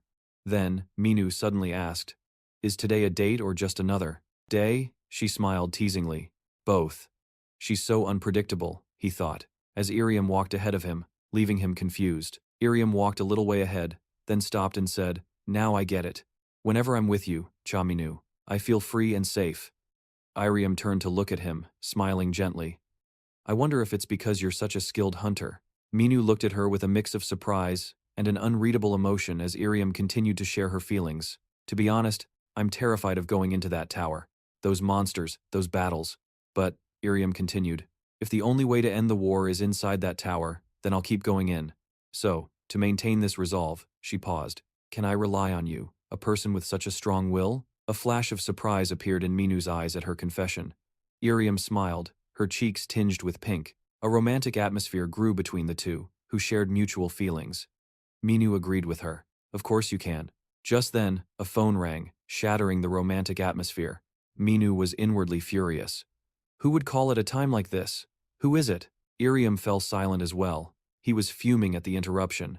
It turned out the caller was Seo. Yoon. He waved. Sorry for calling so late, Hunter Fomek. You need to get over here, quick. Minu walked over, glaring daggers at Seo Yoon. Why the scary face? Seo Yoon asked. Minu replied irritably. I was busy, so this had better be worth it. Seo Yoon got straight to the point. We need your help, Hunter Fomek. Help you guys? With what? He retorted. Then Seo Yoon leaned in and whispered in Minu's ear. Minu was shocked by what Seo Yoon said.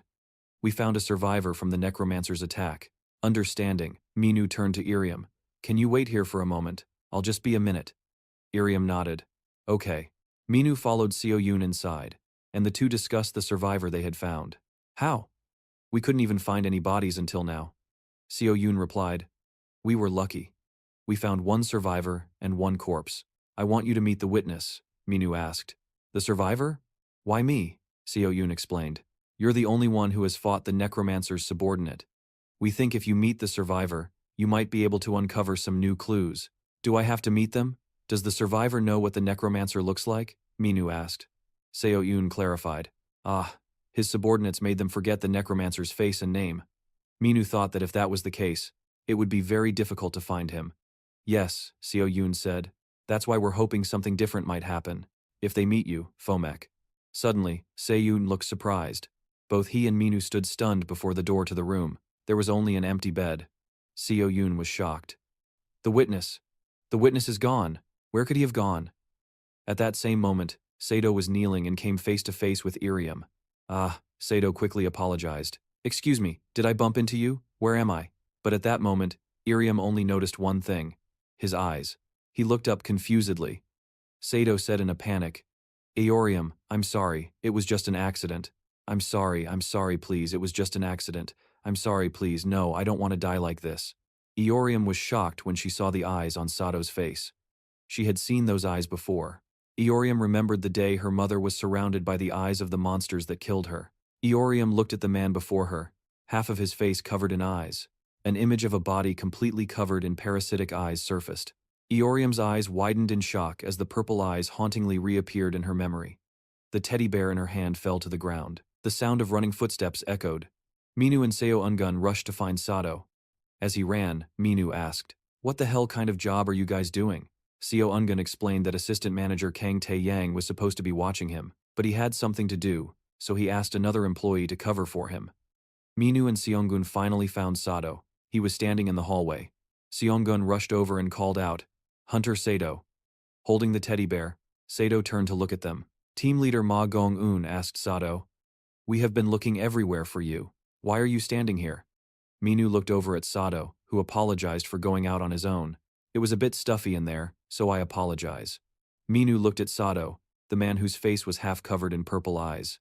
Is this the one who survived the necromancer? Minu suddenly noticed something. He pointed to the teddy bear. This teddy bear, Sato replied. Oh, this? A woman dropped it earlier. She must have been startled by my face.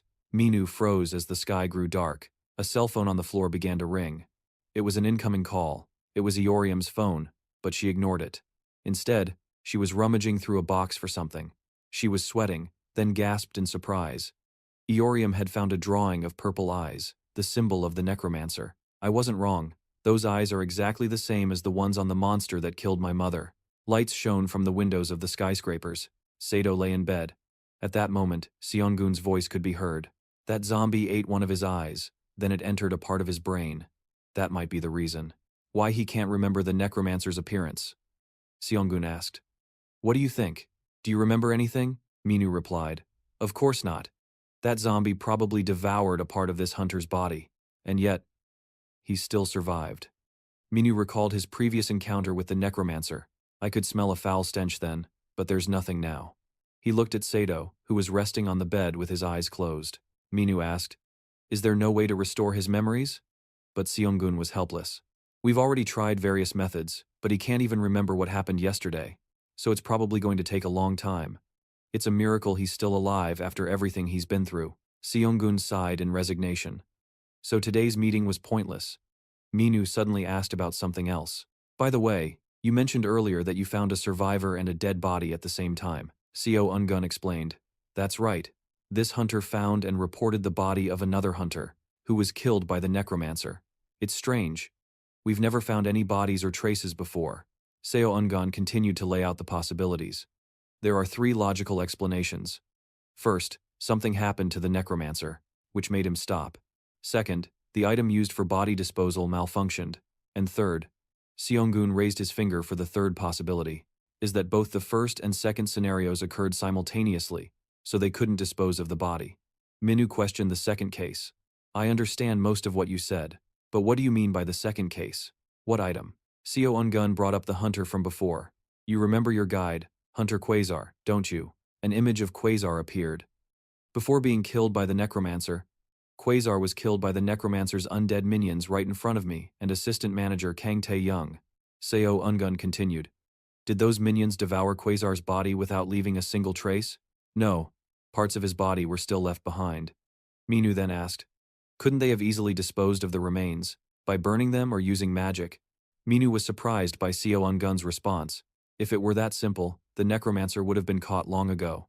Seo Ungun answered his question. "We're not inside a tower or a dungeon." Seo Ungun continued to explain. "Do you think we only catch criminal hunters once in a blue moon? If it wasn't fire or magic, then there would surely be traces left. And if there are traces, no matter how small or vague, we would definitely find them. We'd be catching a truckload of hunters by now." Minu then asked him for the solution. Seongun rubbed his chin, thinking that they must have something to clean up the corpses. They must have used an item that awakeners can easily get. A flicker of surprise appeared on Minu's face when he heard about the item. "That can get rid of all traces?" "We believe that item can completely clean up all evidence." "You seem doubtful, but that's precisely why Manager Kang is absent," Seo Ungun explained. "If they purchased that item through regular channels, their purchase history would be saved. So Manager Kang is currently assisting the search by checking purchase histories." Minu listened in silence as Seo Ungun talked. "To be honest, I'm not holding out much hope. After all, if they're one of the hunters not registered with the government, they could have bought the item through illegal channels anyway. Regardless, the girl who came with you, that was Hunter Ripper, right? Are you two dating?" Minu replied irritably. "None of your business." Suddenly, Seongun said, "I'm not joking." As he turned to leave, he reminded Minu of the saying, "Love is blind." Seongun advised him, "You're becoming more and more human. That's a good thing, but it's better to get things straight first." Minu listened quietly as Seongun reminded him of his true nature. "Never forget the beast within you." Minu's face fell. The human heart is fragile. So when they must raise their swords to fight, sometimes their blades lose all their bite. Remember that. The next morning, Eorium was standing alone, wearing a turtleneck and a hat that obscured her face. She glanced up at the sound. It was a call from Minu. Eorium lowered her gaze, not answering. "I'm sorry." A short-haired person in a suit approached and called her Eorium, and it was Ji-hyun. The two met at a restaurant. Ji-hyun and Eorium sat across from each other, chatting. "What's the occasion? For you to suddenly invite me out to eat?" Ji-hyun asked. Eorium replied, "I was just passing by and thought of you. I also wanted to thank you for your advice before." Ji-hyun replied, "Don't mention it." She asked Eorium, "So how are things going with Cha Minu?" Eorium replied shyly, "Ah, well, we went out on a date." Ji-hyun was overjoyed. "Oh, really? Congratulations." Eorium replied, "Ah, thank you." Eorium offered to treat her. "Please, order anything you want, it's on me today." But Ji-hyun refused. "No, you paid last time, so it's my turn." Ji-hyun joked, "Honestly, your invitation today was perfectly timed. My team leader is busy, so I almost had to eat lunch by myself." Eorium just gave an awkward laugh. Eorium watched Ji-hyun, as if sizing her up. In a cheerful mood, Ji-hyun picked up the menu. "What should we have?" Suddenly, the system window popped up. Skill. Flexible copy. While Ji-hyun was distracted, Eorium's eyes glowed purple as she used the skill on her. The The system chimed again, scanning the target. Target is a very benevolent person. Conditions to temporarily copy the target system settings have been met. The system asked, "Would you like to apply this skill?" Eorium thought to herself, "I'm sorry. I'm so sorry, Jihyun." Then she said one word, "Apply." Eorium was now dressed in a business suit, just like the others in the central hub. A girl walked past, unaware of the swap, and said, "Be careful." Eorium passed by and replied nonchalantly, "Yes, you too." Having successfully infiltrated the center, she pressed the button for the elevator. Eorium strode down the corridor as the system voice announced, "Synchronizing system. System approved." She had successfully assumed Jihyun's identity. "Hello, Assistant Manager Moon Jihyun. Please select your desired floor." Elsewhere, Minu appeared, standing in front of a high-end apartment building. "I can't believe I have to go to her house just to see her," he wondered. "Did I do something wrong?" he wondered. Minu then recalled, maybe he should have acted excited and knowledgeable too, like how Urium pretended to have a non-existent date. He thought to himself, but I did not lie. Thinking about his words, Urium is the one ignoring me. Annoyed, Minu put his phone face down, thinking whatever. He did not know what was happening anymore. A car passed by, and then stopped right in front of him. A voice asked Minu, startling him, "Are you waiting for Urium?" The person in the car looked quite a lot like Urium. He quietly wondered, is this not Urium's uncle, the one I met before? Urium's uncle's voice came from the car. "You did not listen to a word I said. I told you not to see Urium anymore." But Minu refuted that idea. "Nah, Urium is not a child. Aren't you being overprotective of her?" Urium's uncle repeated his words. "Overprotective. Do I look like I am being overprotective of her?" He shot a sharp glare at him with a warning. "If you continue to see Urium, you will regret it," he replied, confused what Minu was silent and confused.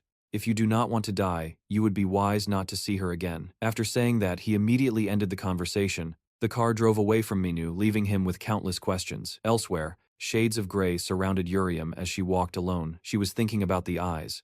Those eyes, there was no doubt about it. They were identical to the eyes of the monsters that killed her mother. She thought grimly, "I do not know why he has those eyes, but I am sure he is connected to my mother's death." Urium was swarmed by questions in her head, but why would someone like him be in the central district of the Hunter Academy? Could the person behind those eyes be in this central district? I have only heard a few rumors about this place. They say there is a government organization responsible for investigating and eliminating criminal hunters. Of course, no one has actually met that organization. Urium clenched her fists. If they have some reason to hunt down and protect the person with those eyes. Urium's face showed clear determination. "No, I have to." Urium looked around as she walked, trying to find him. If he has those eyes, then he must. "I know where those eyes came from. But where is he? I have already searched the area, but there is no trace of him here." She suddenly stopped. Urium wondered as she stood before a door. Why is there a door here? Urium reached out her hand. Could it be? She pressed it and the door opened. Urium was suddenly stunned. The image of Sato appeared sitting trembling on the bed. He heard a noise and turned to look. Sato suddenly recognized her. "Oh, it is you. I have met you before." "That teddy bear, I already gave it to that guy." Sato was startled by Urium's question. "Why does your face look like this?" Urium hurriedly bombarded him with questions. "Those strange eyes on your face, someone did that to you, right? Do you know who it was?" Seeing her question, Sato replied, "I am sorry, I already told Manager Seong-un about it. I can't remember anything else." Suddenly small whispers came from the eyes. "My head hurts so much. So hungry." Urium lost her composure and said loudly, "Please, I need more information about that person." Sato clutched his head. "I am sorry, miss, I am so useless." Along with the whispers from the eye, "Mom, Mommy." Urium grabbed Sato's shoulders and faced him up close. "I need to find that person and kill him." Suddenly Sato lost consciousness. His eyes turned white. A part of the eye bulged out from the other half of his face. An eye popped out, looked at Urium and said, "Mom is dead." Urium stared in horror at the sudden eye. She fell back in fear. The eye on the other half of his face bulged out even more. It even started to grow teeth and repeatedly said, "No, Mom can't be dead, don't die, please don't die." She was too stunned to react. A hand from behind blocked the eyes before they could reach Urium. A voice rang out. Hunter Viper Seong-un arrived just in time to block it. At the same time he turned to Urium and asked, "What are you doing here now?" That night Minwoo rushed in. He looked to one side where Seong-un and Urium were standing in a corner of the center. Minwoo called her name Na Urium. The city center lights shone in the night. Minwoo looked at the text message that Seong-un had sent him a while ago. "Cha Minwoo, your girlfriend is here. Come and get her." Minwoo turned to look at her sitting on the chair. Urium sat silently dazed with her head down. Back to the conversation between Minwoo and Seong-un. Na Urium, Reaper. "She knows about the necromancer too," Seong-un replied. "She does not know everything. She only knows about those eyes." Then Seong-eun recounted to Minu during the dungeon outbreak. Reaper's biological mother was killed by someone with those eyes. It seems that person was the necromancer. An image of Sato, lying unconscious on the bed, appeared. Seong-eun continued. To find more information about the culprit, she secretly snuck in here and provoked Sato, causing him to go berserk. He has passed out now.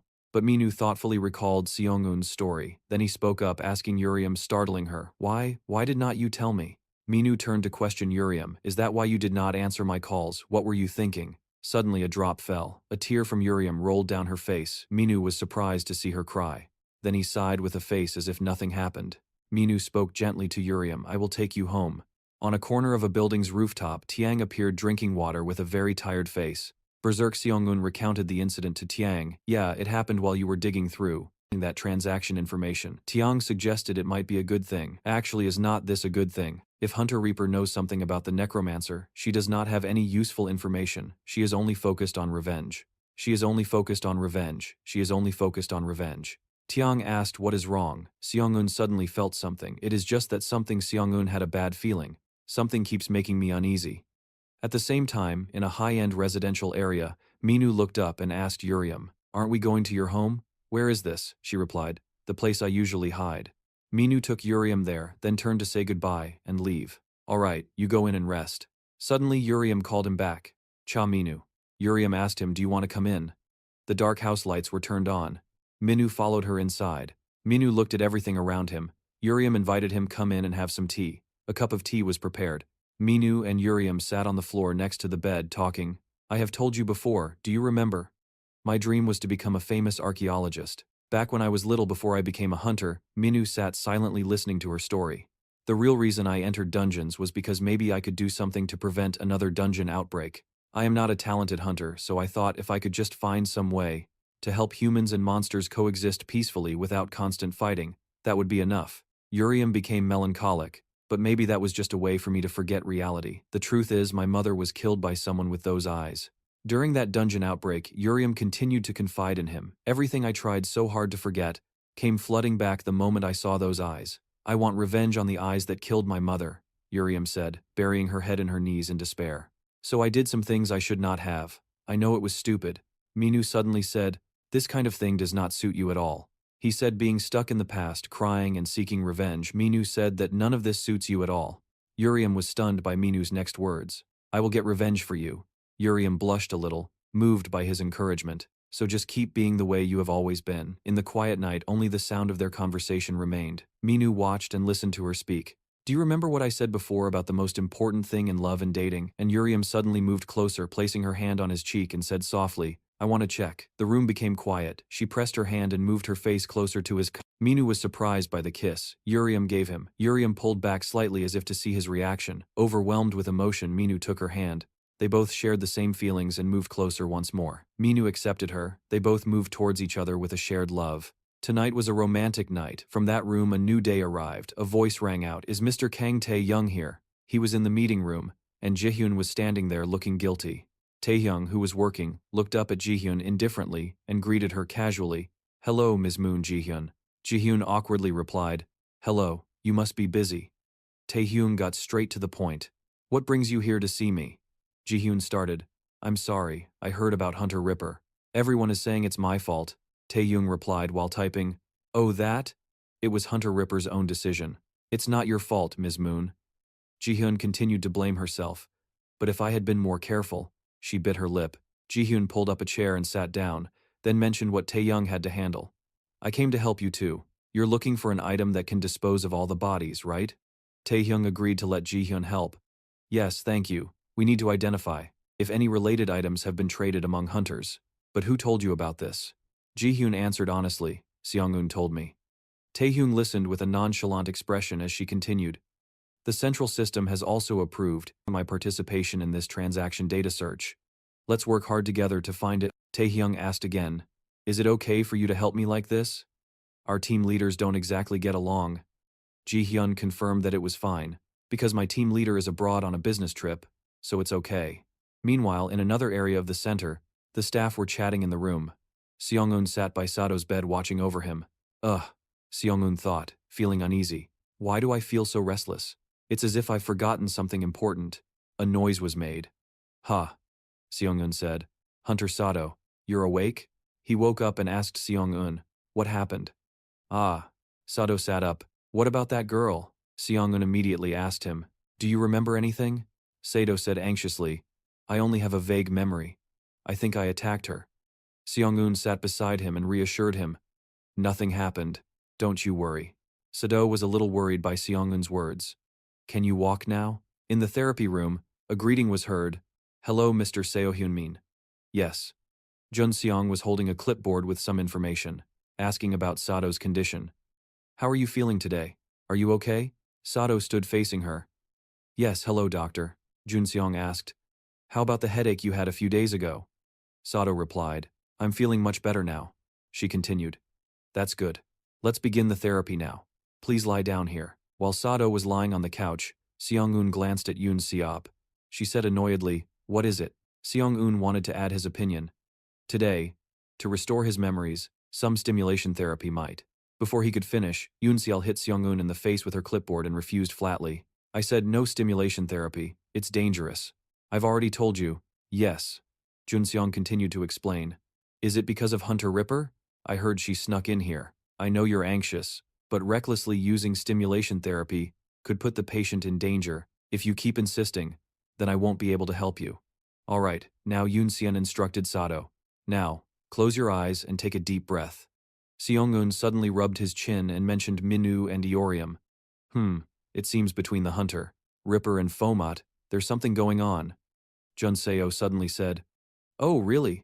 It seems they've already cleared up all their misunderstandings, Seong-eun asked. What misunderstanding? But Jun-se answered slyly. You don't need to know. Meanwhile, Sato closed his eyes as instructed. Sato slightly opened his eyes. He could still hear Seong-eun and Jun-seo's conversation. So they've already reached that stage, huh? Meanwhile, someone here is getting old and is still single. Jun-seong got annoyed. Hey, what was that? Are you talking about me? His vision started to blur, and he could only faintly hear the outside noise. Who else would I be talking about? At least I've been married once, unlike you. Flicker. Flicker. The sound of Seong-eun and Jun Seong's argument still echoed. That's nothing to brag about. You shut up! Suddenly, a spider came into Sato's focus. Sato's eyes shot open as he softly whispered, a spider. A question was asked. Are you angry? Back to Taehyung. At his question, Jihyun asked, Huh? What did you say? I'm talking about Hunter Ripper. She used you to sneak in here. Jihyun replied. I was quite surprised at first, but then I understood why she did it. Taehyung asked. You understand? An image of the sacred tower appeared in Jihyun's story. Once, on a support mission, I climbed the sacred tower with Hunter, Baphomet, and Ripper. There was a floor that simulated a dungeon break. Jihyun remembered the moment Eorim was struggling alone, hugging her knees. It seemed her past psychological trauma was causing her a lot of pain then. Jihyun recounted sympathetically, someone used a dungeon break to kill her mother. If there were any clues to find the killer, I would have done the same thing. Taehyung listened and replied, I understand. Speaking of which, Hunter Ripper once cleared the entire sacred tower. Jihyun added, That's right. According to Hunter Ripper, Hunter, Baphomet, and Griffin were about to defeat the boss. She just killed it by accident with that item. Taehyung, who was listening quietly, looked up when she suddenly stopped talking. Jihyun suddenly swayed. Taehyung found it strange and asked, Miss Moon? Why did you stop talking? Back in the therapy room, Seong-eun and Jun-seo both looked toward the scream. They both shouted, Hunter Sato, Seo-hyun-min. Sato was collapsing on the floor, clutching his head and trembling. Seong-eun walked over and asked worriedly, What's wrong? Sato trembled while holding his head, muttering, Dangerous. So dangerous. Seong-eun and Jun-seo were surprised to hear him mention, that girl. An image of a girl's back appeared with a dangerous aura. That girl, Sato said while trembling, will become dangerous. The image of the girl became clearer. Seong-eun didn't understand and asked again, Who will be in danger? Sato kept talking to himself. If it's that girl, then for sure. In an instant, Sato became terrified. Devour, devour. An image of a dangerous aura surrounding Eorim appeared. Seong-eun asked again, Are you saying Hunter Ripper is in danger? Sato became quiet. He looked over at Seong-eun, dazed, and said, No, I mean that girl is very dangerous. At the same time, Taehyung also found out. What did you say? The owner of the Mystic Cube, who can erase all life is, and Seong-eun also heard the answer. The necromancer everyone has been looking for is. Under the bright moonlight, blood splattered everywhere. Minu was stunned as blood trickled from his mouth. Eyes started to appear. They parasitized and surrounded his torso. Iorium officially revealed herself with purple eyes and a cunning smile. The long search has finally come to an end. It's Hunter Viper. Outside the high-rise building, voices could be heard chatting. No, I just got here too. A girl and a guy were walking and chatting happily. Are you hungry? What do you want to? Suddenly, her eyes caught something. She hugged his arm tightly, looking over there. Something was emerging from a strange man's stomach. They were terrifying-looking eyes, crawling out of his stomach. His eyes widened, in disbelief. What is this? Since when did this thing get inside my body? Her hand caressed his face. You want to know? She leaned down, held his head in her hands, and kissed him. His eyes widened as sweat dripped down his face. The moon was big and round in the clear night sky. The two figures stood under the full moon. He was leaning back on a chair while she stood, both looking towards the building. The moonlight shone from above, creating a very romantic scene. Strands of her hair blew in the wind. Her lips touched his. As she pulled away, those eyes appeared from his mouth. The thing I just swallowed.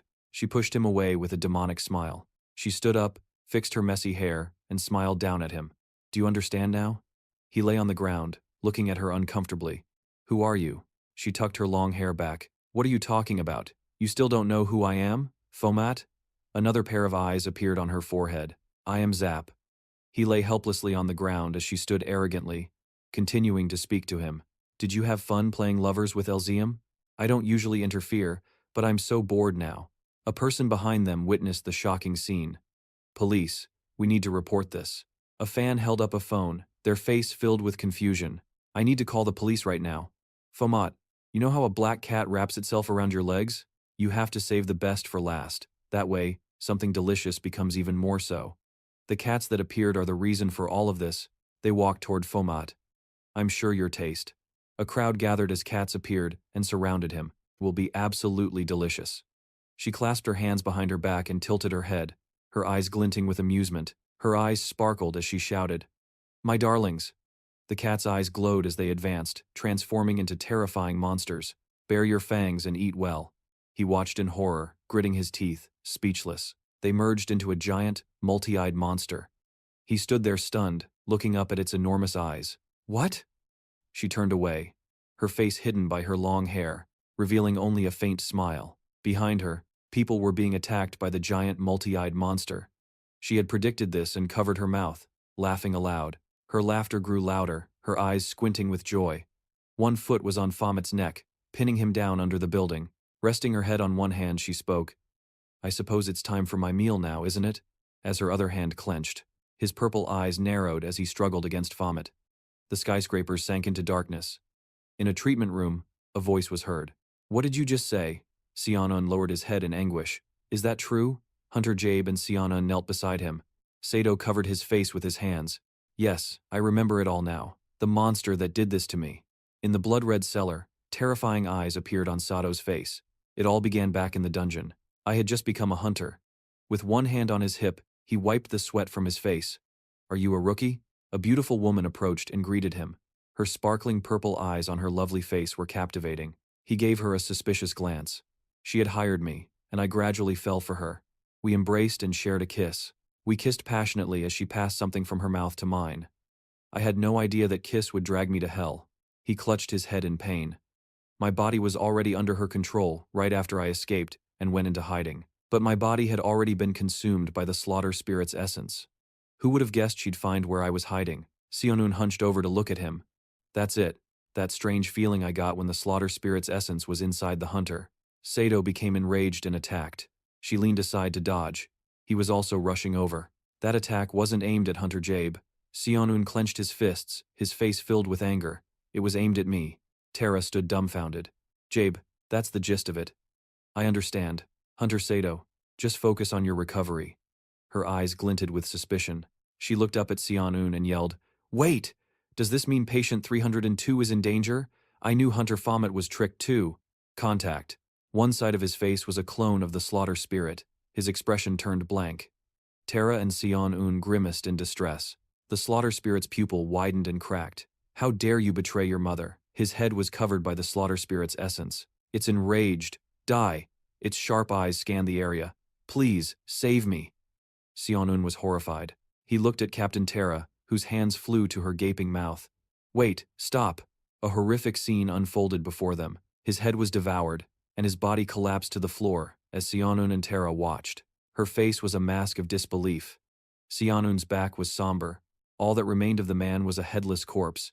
They both clenched their fists. Frozen on the spot, he turned away from the man's pleading hand. Sionun, his face splattered with blood, stammered. How? How could she be so ruthless? He sighed, taking off his glasses with a blood-stained hand. After killing Hunter Quaazar, she's now killed Hunter Sado right before my very eyes. He gritted his teeth, his face a mix of outrage and anguish. In the shadows, Hunter Jabe. His muscular body radiated light. On his pale face, his eyes were shut tight. Then they slowly fluttered open. What is this? Terra urgently called out to the patient. He was found in the square. He has the slaughter spirit's essence inside him too. Patient 302, can you hear me? The hospital room lights flickered on the ceiling. Terra and a nurse looked on, worried about his condition. Thank goodness. The slaughter spirit's essence has not yet fully invaded his body. But what should we do now? Many of his internal organs have already been consumed. From there, the girl and I continued our discussion. The evil spirit's invasion of patient Seo Hyunmin's body had progressed too far. That's why we couldn't save him. But there's still hope for patient 302. Don't tell me you're going to use that power. Light streamed through the doorway. Dressed in surgical attire, she raised her hands. Patient 302. We've removed the organs consumed by the evil spirit's essence. Now, we will create new ones for you. Her hand extended towards him. Don't worry, you'll be all right. The ceiling light flickered. This is the current situation report. 15 dead. 2 critically injured. It's that light again. A hunter has attacked civilians. Oh my god. What is the current status of Hunter Jabe? We have a manhunt out for her. The light continued to stream through the doorway. How is Cha Min-woo doing? His robust body was shown, his face full of life once more.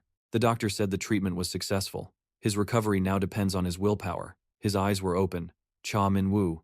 He sat with his back to the darkness, head tilted back as if looking at something. As he squatted, his perfect profile was revealed. He walked with a slight hunch, revealing his chiseled six-pack. With a somber look, he parted his lips to call out, Nalium. He walked in front of her. He listened as Ripper chuckled and asked, You seem to know this tower pretty well. I'm guessing you've hidden here before. But that's probably not it, is it? She said, brushing her hair back. I haven't seen you since that time in the Labyrinth Tower. The girl tilted her head, removed her glasses, and smiled at him. Do you still remember me? It's me, Jabe. He stared at her, confused. She clasped her hands excitedly and went on. There's no information whatsoever. There are only a few leads to go on. It's so exciting. She crossed her arms and pouted. But hey, when we're out like this, just use my real name, not my code name. She turned to him again. Sleep tight. Her slender hands came up to cover her mouth as she giggled. How amusing, isn't it? A hunter in the top 3 of the association without a name. She wore a cute clip in her hair. Even a minor injury can have serious consequences. She brought a hand to her mouth and continued her nonsensical rambling. I can't picture myself kissing Cha Min-woo. She tied up her hair and stepped aside. How about we go to a musical? I managed to get some great tickets. She hugged a teddy bear, thinking, I can count on someone with strong willpower. Is that you? Her expression turned serious. I want to confirm one last time. She said his name with gravity, Baphomet. Then she called out again, Cha Min-woo. He faced different versions of her, faced her various invitations and calls. Baphomet, Cha Min-woo. His knees hit the ground. Baphomet, Cha Min-woo. He collapsed completely. Baphomet, Cha Min-woo, he screamed. Alone in the vast emptiness, he yelled, All of you, get out. He lowered his head, his eyes glinting dangerously. You fool. The savage beast inside him rose. Enjoying this freedom to your heart's content, are we? You're going to lose your mind soon. I've never made such a mess of things before. He turned away, asking, So what am I supposed to do now? The beast inside him stared. Ha! Why ask me? You already know the answer. The beast pointed at him. I climbed the tower alone, slaughtering countless foes. I never hesitated whenever I swung my sword. Compassion? That's not my style. His eyes burned red with the desire to kill. Kill as ruthlessly as the hatred you feel from this betrayal. His eyes grew dark. Just like how I kill. Kill every enemy who gets in your way. He was lying in a hospital bed with an oxygen mask on. That is the true me, Baphomet. Suddenly, his pinky finger twitched and moved. On the ceiling were the words, "Eliminate the Apostle of Gluttony. Eliminate the Apostle of Gluttony, Part 2. He was awake, his eyes open. I'll kill you. The lights in the corridor flickered on. The sound of a boy's footsteps echoed down the empty hall. Mitsu opened the door and stared, seeing him trying to undo his restraints. The boy quickly said, "Don't remove them." He turned his head to see the boy. They stared at each other in the room. "What happened?" "You know, that hunter Jabe went crazy and attacked you when you were at death's door. Then your trusted ally appeared and saved you. It looks like the spirit has completely left your body." He grabbed the IV tube and ripped it out. "You were out for a long time." They stood back to back. "Are you leaving?" he asked, tilting his head. "If anyone were to see you, they'd think you were a madman who escaped from the psych ward." Mitsu looked at him. "I knew you would, so I brought some clothes." Their voices echoed in the room. "Go get changed." He stepped out into the corridor. He walked hunched over down the empty corridor. His eyes looked up. "Where are you going?" Seong-un crossed his arms and reminded him that his body still had not fully recovered. His face was pensive. "Hunter Baphomet, you already suspected it, didn't you? That Hunter Jabe is the necromancer." Minwoo looked at Seong-un leaning against the wall. "Why do you think that?" "I heard it from Moon Ji-hyun, the hunter from headquarters who entered the Holy Tower with you. An anonymous cube, a legendary auction item." His eyes seemed deep in thought. "It's used to dispose of corpses. You must have known that already." Seong-un put his hands on his hips and blinked. "Well, what's the point of questioning you like this?" Seong-un's eyes were hidden behind his glasses. Minwoo glanced over. "Hunter Jabe's uncle. The director of the Hesiona Hotel committed suicide. He was sitting in a luxury car. Him? He was too overprotective. Did he really seem like the type?" He parted his lips. "You will regret meeting Eurythium. You should stop now if you don't want to die." His eyes sharpened. Seong-un looked at him in confusion. He knew his niece's true identity. "We've found evidence that he covered up Hunter Jabe's crimes from our investigation." The two young men stared at each other with pensive faces in the room. A frightened girl covered her face with her hands. He sat silently on the chair in the room. "Sir." Minwoo and Seong-un were still continuing their conversation. He turned to leave. Seong-un watched his retreating back. Suddenly, he heard his voice again. "Can you handle Hunter Jabe while you're in such an unstable mental and physical state?" Seong-un frowned and said, "If you can't, then I will." A curse echoed in the darkness. "Shut up." He walked away resolutely, ignoring Seong-un behind him. "I'll do it myself." Beside the towering skyscrapers, there was the sound of people passing by, laughing and talking. A young couple was chatting animatedly on the street. He laughed and said, "It's hilarious, right? Haha." The girl replied, "What's wrong?" His figure stood in the middle of the crowd. His eyes seemed to have found their target. The street was clear. His hands gripped a piece of paper. "Hello." Two beautiful girls walked up to him. "HLZ Bar just had its grand opening today. We're giving you a short-haired girl with big, round eyes spoke up. "Free drink." His eyes glowed bright red. "Baphomet." She appeared like a goddess, striding towards him. Her sparkling eyes looked at him. It's been a while. The world seemed to contain only the two of them standing there. She walked up to him. "We meet again, don't we?" He looked at her. "You look so tired." "Why?" The two faced each other. He stared at her intently. She looked down, avoiding his gaze. Her body, he had noticed. He tilted his head in thought. "I had a very hard time getting here, so I'm a bit unstable." She also mused, "I will need some time to restore my data." Her hand reached out. "This will be the last time we speak until I recover." She bowed her head and placed her hands on his heart. "And this is my final gift." He also looked down at his chest, where her touching hands emitted a light. "This is a power you will receive in the future. You should only use it once, when you are in trouble and have lost the will to fight." Determination was in the depths of her eyes, a thoughtful face. That hand pressed against his chest, radiating power. "May you be loved by humanity, and not that fleeting love for an ordinary human. Those emotions will affect you." She stood before him, choked with emotion. "Please, Baphomet, take care until we meet again." She raised her delicate hand. "Promise me." Baphomet also raised his hand and grabbed her wrist tightly. He pulled her closer, looking at her. "What do you want? You always speak so vaguely. What the hell do you want me to do?" Her eyes turned red. "I want him to die." His face went blank. "Ah." She raised her hand, her mouth open, calling out, "Foe." Her eyes became lifeless. Her mouth stammered his name, Baphomet. Suddenly, she collapsed in front of him. Baphomet tilted his head. "It's you." Elle's figure appeared behind her. Her eyes glanced up. the one who grants Ra's wish. In the darkness, he watched thoughtfully as El made her fall. I wonder what she's planning. I can't believe she hid this from me. El, with a fierce face, questioned Ra. Why did you do this? Ra lay there, her face pale. You were always on my side.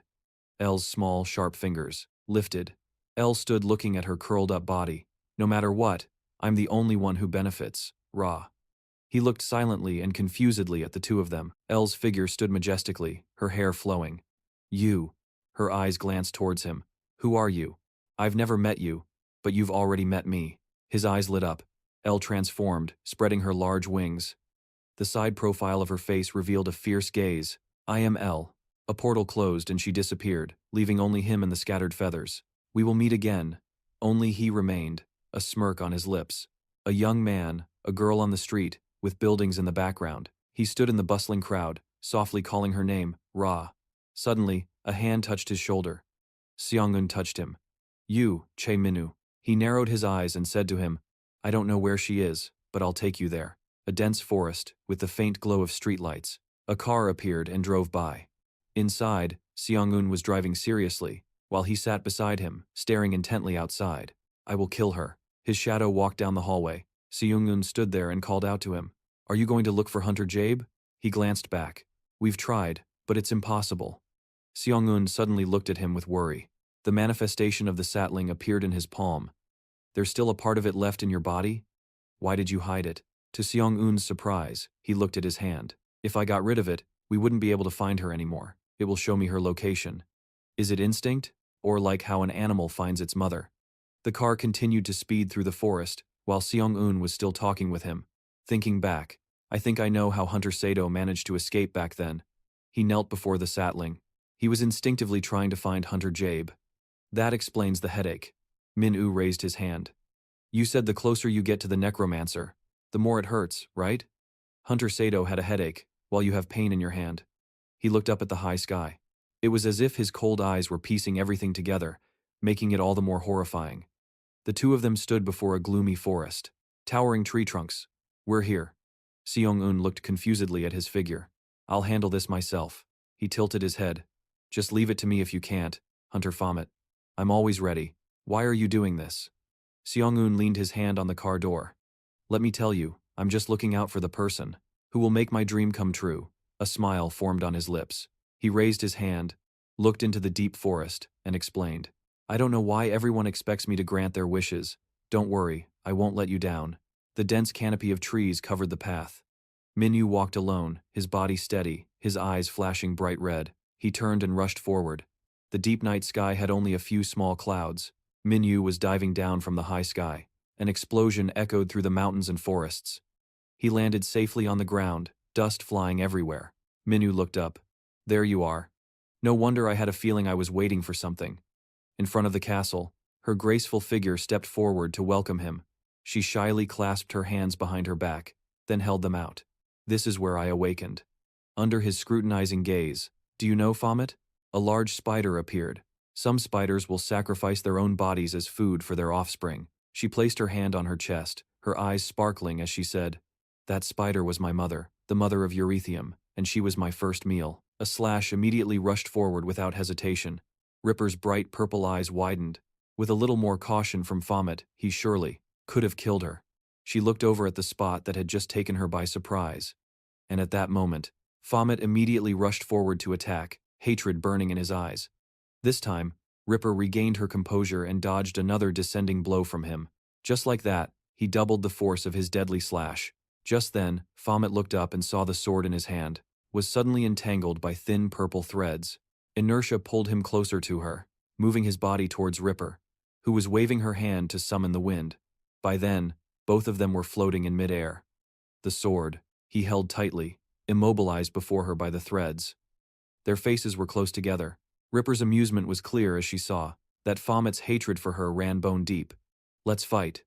A powerful wind, she commanded, brought shards of rock behind him, which fused into purple crystals as soon as they gathered. A brutal explosion erupted, obscuring everyone's figures. With her left arm hidden in the wind, Ripper glanced at the opposite side. In a moment, she gave a bewitching smile. Because in front of her, instead of a body shattered into 100 pieces, was Baphomet standing tall, protected by red chains. As expected, you're very strong, she couldn't help but exclaim. The hand that commanded the sturdy chains was revealed, along with a sharp glare at Ripper. At that moment, the chains aggressively flew towards her on the opposite side. Even so, the purple threads, though fragile, didn't give up easily, clashing with each other amidst the chaos and a deafening sound. At a random moment, Ripper couldn't hold back a gleeful laugh, a complete contrast to Baphomet. He, who now only wanted to bathe in her fresh blood, was waiting for that moment with no time for exclamations. Suddenly, he leaped towards her, forcefully pulling a red chain towards himself, which Reaper quickly noticed. As the chain, connected to an axe, aggressively rushed towards her, she commanded her silk threads. They stopped the axe's movement, but another one with a red glint immediately came from the opposite direction, and she quickly glanced to follow it. A slimy sheet revealing grotesque eyes helped her evade another axe blade.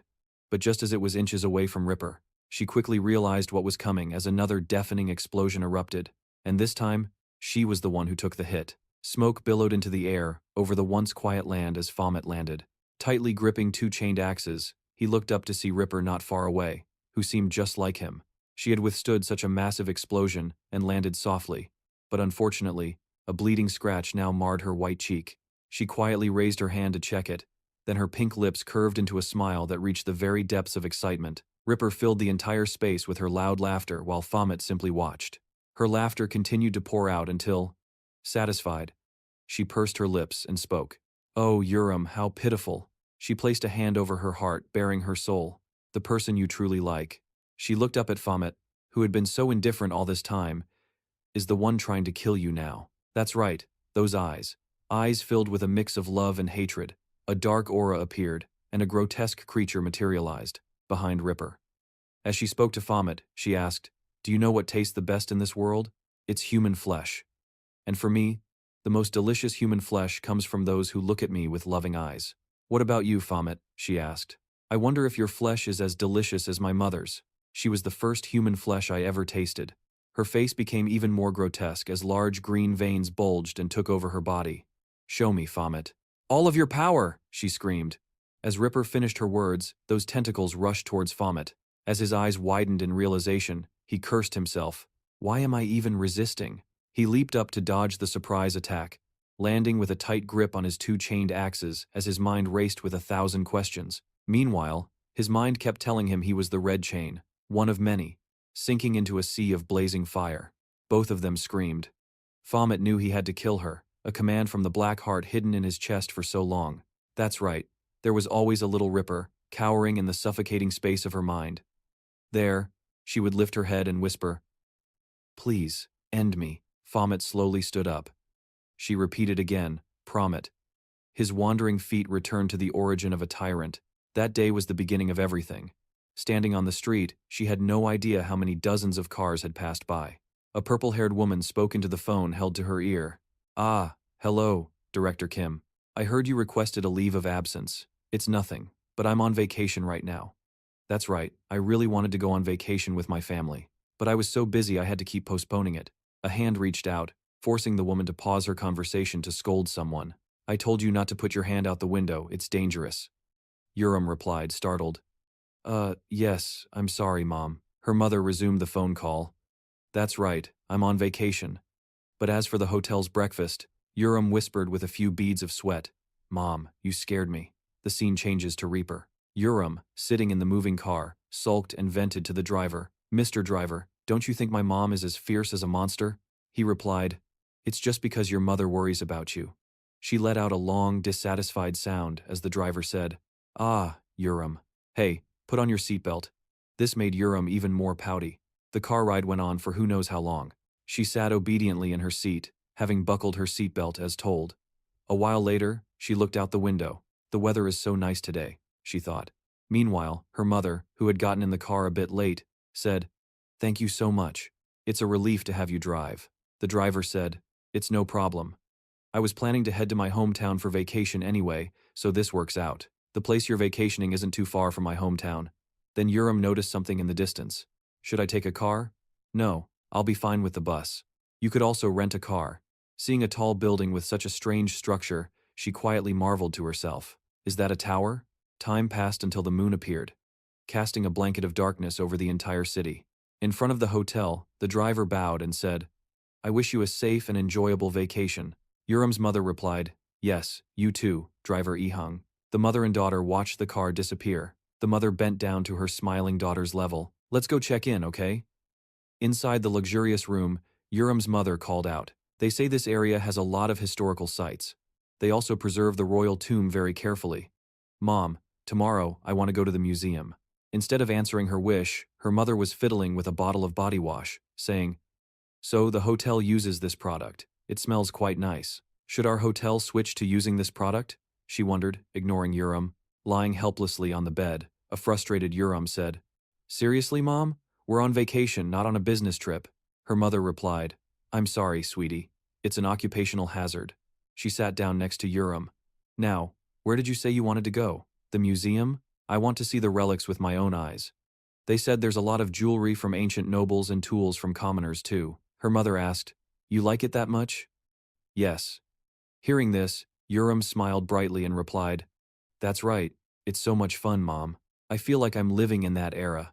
It's like being in a time machine." Her mother smiled gently, completely understanding her daughter. "It's late. Go to sleep now." "Okay." Suddenly, Urim sat up. "Oh right. Let's talk to Dad before we sleep." "Okay." A minute later, Urim stood before a photo of her father, his face obscured by shadow. "Dad," she called out, "Dad, can you see me and Mom?"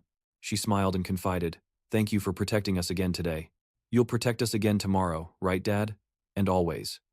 In her memory, there was a crimson-colored space where Urim and her mother held hands, their eyes wide as they stared into the distance where one, then two, then many more people were dying, losing different body parts. On the other side, a dragon raised its wings high and slowly turned its head. It didn't bother to hide its blood-stained fangs. Urim's father, his heart pounding and sweat pouring down his forehead, let out a familiar call. "Dad!"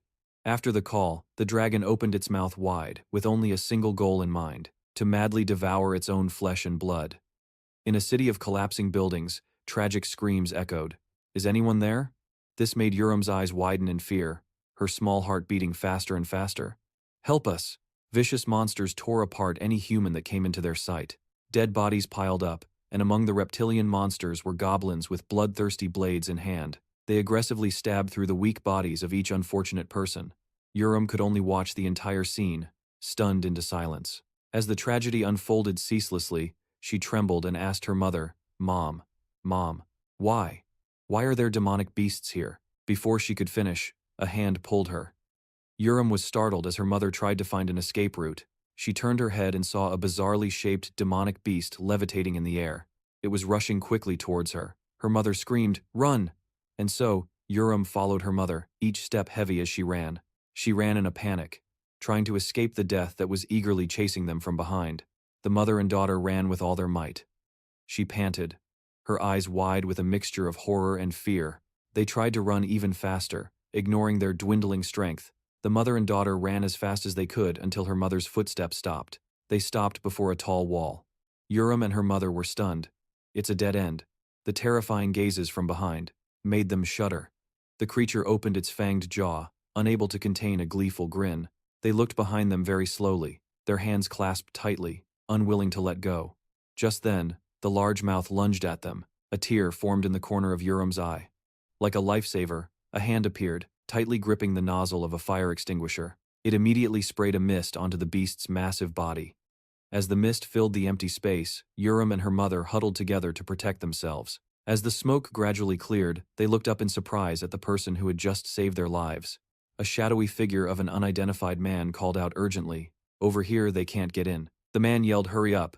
Immediately the mother pulled Eorium's hand and ran as fast as she could. Ahead of them was a large, sturdy door, like a gateway to heaven, ready to welcome two poor little souls. As fast as they could, they seized the chance to escape death. After making it through, the mother and daughter collapsed from the rush. Hearing a voice call out, they looked up. "Are you two okay?" Before them stood a middle-aged couple.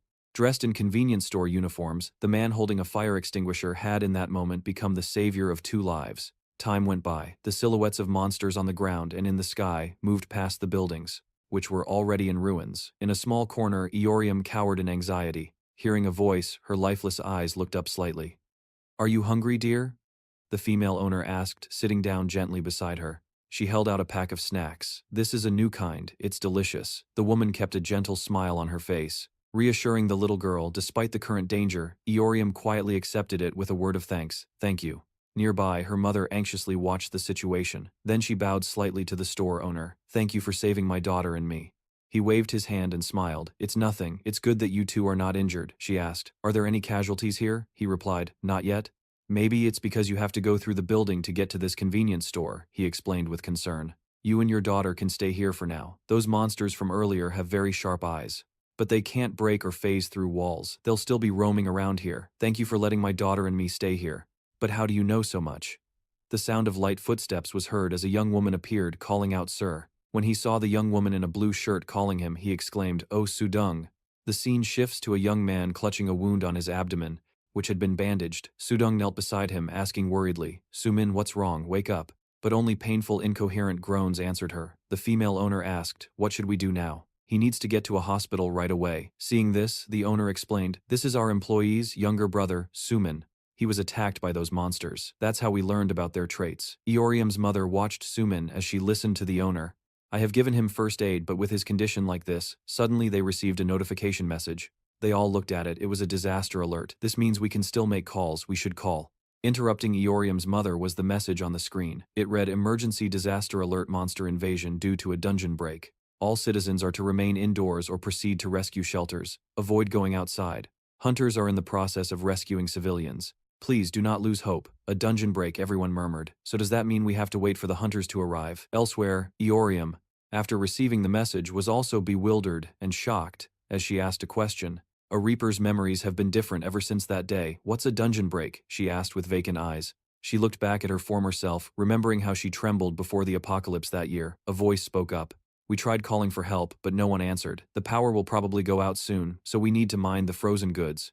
When things outside calmed down, well, head to the rescue shelter together, they discussed amongst themselves. But of course it would be better if the hunters found us. Eorium's mother placed a hand on her chest and spoke with heartfelt gratitude.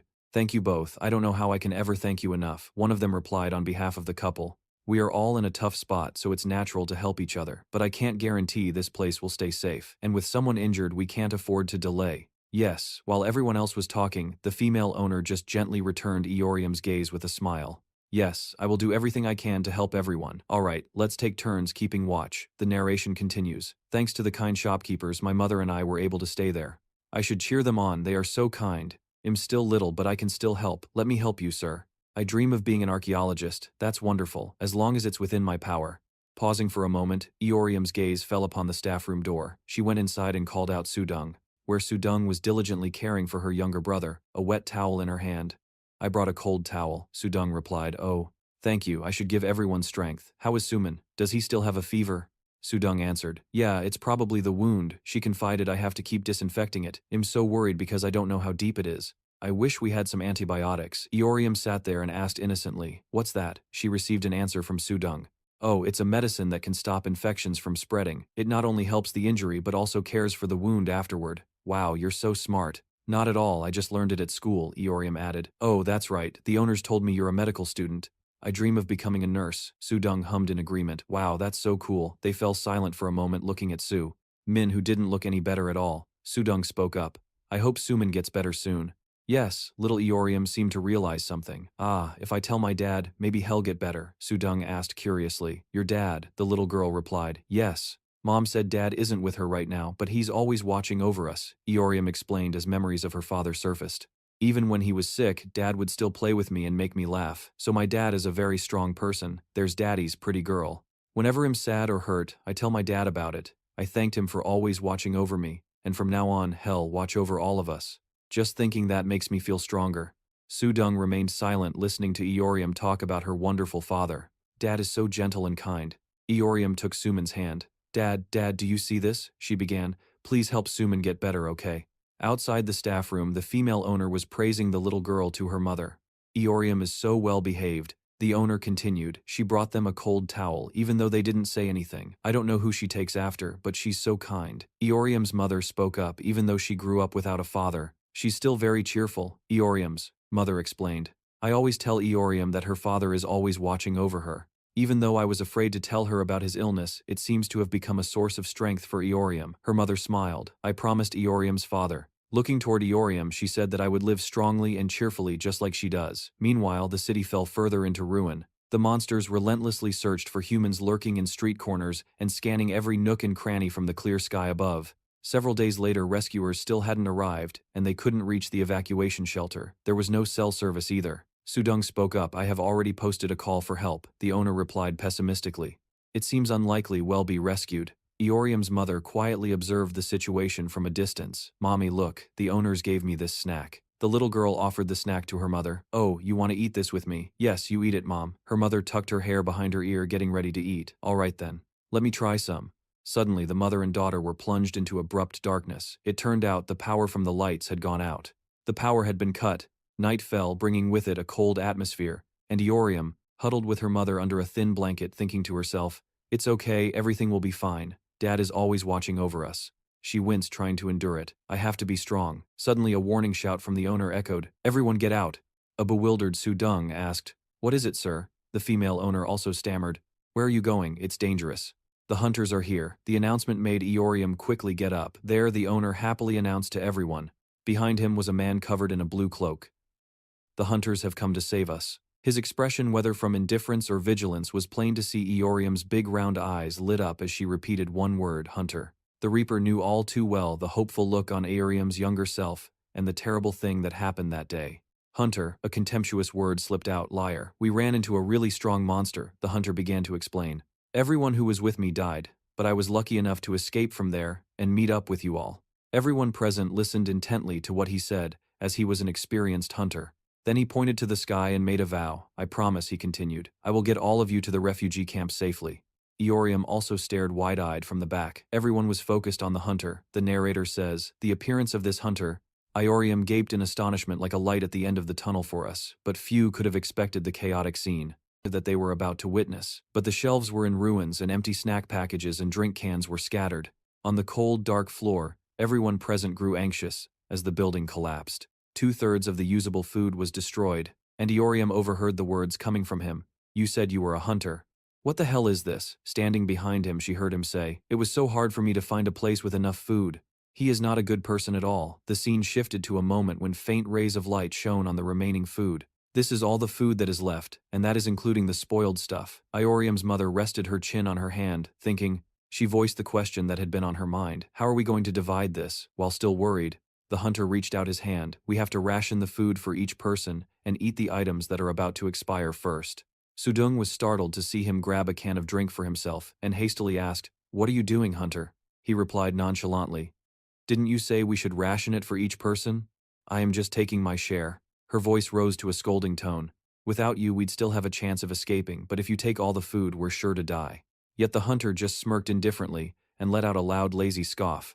He arrogantly put his hands on his hips and taunted Sudong. Is that so? Then why don't you find a way out yourself? Or can't you? He added, There's an injured person here too, so I'm the only one with that ability, Sudong. Before she could retort, the shop owner intervened with a decision. All right, just take what you want. He had a pained expression, caught in a difficult situation. A dilemma. But you have to promise me, he continued, that you'll take us to the refugee camp no matter what.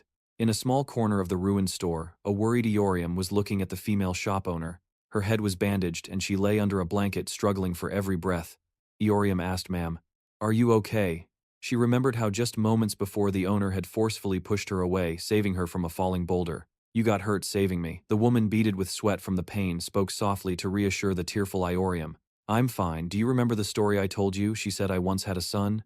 He would have been about your age. The scene flashes back to an untold story from the first day when Eorium and her mother took refuge in this convenience store. The female owner had told her. His name was Jungyun, she said with a sad smile. He was chronically ill and passed away. Very young Eorium listened in silence. I was devastated when he died.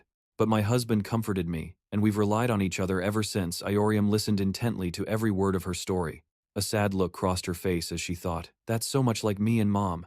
Back in the present, the poor owner lay exhausted on the floor. You don't need to blame yourself. It's only natural for adults to protect children. She looked at Eorium's wide, sorrowful, tear-filled eyes. She urged, please hang in there. We'll get to the refugee camp soon. At that time, the scene pans over the chaotic store, where the owner sat huddled in a cold corner, nearly broken. Sudung, who was next to Iorium's mother, remarked, "It's a good thing this place hasn't collapsed completely." Suddenly, Iorium ran over, shouting "Mom." The startled owner looked at her with wide eyes and everyone gathered around the unconscious woman. "She's unconscious," the owner asked in a panic. "Do you know why?" Sudung, using her knowledge as a medical student, speculated on her condition. "I'm not sure, but it's most likely due to her head injury," she continued. "The wound isn't bleeding externally. If it's internal, bleeding, the situation is very serious." Hearing this, the owner frowned, extremely worried. He was speechless, then he suddenly shot to his feet, turned and rushed away. He went to find the hunter, shouting "Hunter." He pleaded with the man who was standing idly with his hands in his pockets. "Please save my wife. She needs to get to a refugee camp for proper treatment," the hunter replied. "But there are too many monsters out there. If I go alone, I'm afraid I'll—" Before he could finish, the owner quickly decided. "Then I'll go with you." Everyone, including Sudung, cried out anxiously, "Sir, what are you saying? Even a hunter would be in danger out there. What help could an old man like you be?" "There's no other way, Sudung. You want your sister to get proper treatment too, don't you?" "Yes, that's right," but he continued, "if we can find a way out of here, then your brother can be saved." The two argued back and forth, neither willing to back down an inch. "But this is too dangerous. What if someone gets hurt?" Iorium's mother frowned deep in thought. She looked to the side, recalling a promise from Iorium's father. An image of her husband appeared, saying, "Honey, promise me." She looked at Iorium, "No matter what happens." Then she thought of her husband's words, "Protect our child." Iorium was crying helplessly, "Protect our child no matter what." After a moment, Iorium's mother timidly spoke up, "I will go too." Amidst the ruined buildings shrouded in darkness, Iorium's panicked voice called out, "Mom." She asked, "Mom, please don't go." Her mother bent down, still firm in her decision. "You stay here and wait. Okay, I'll find a way out soon." The little girl wanted to object, but her mother cut her off and looked to Sudung for help. "Sudung, could I borrow some clothes and a pair of sneakers? It's hard to move around in what I'm wearing." Sudung nodded. "Oh, I have some, let me get them for you." As she handed them over, Sudung asked, "Are you sure you want to go? It's really dangerous out there." But the mother was too determined. "I have to go." "There's no other choice," the hunter advised. "Bring a raincoat." And so they set out under the cold, rainy night sky. It was raining heavily. The footsteps of three people echoed: Urium's mother, the convenience store owner, and the hunter who was leading the way. After a while, he suddenly said, "I've confirmed this area is relatively safe. Areas with fewer people are less likely to attract monsters." Someone asked, "Why do monsters eat people?" "It's their instinct." He explained, "They attack any creature that invades their territory. They attack when we enter gates or towers because that's their territory."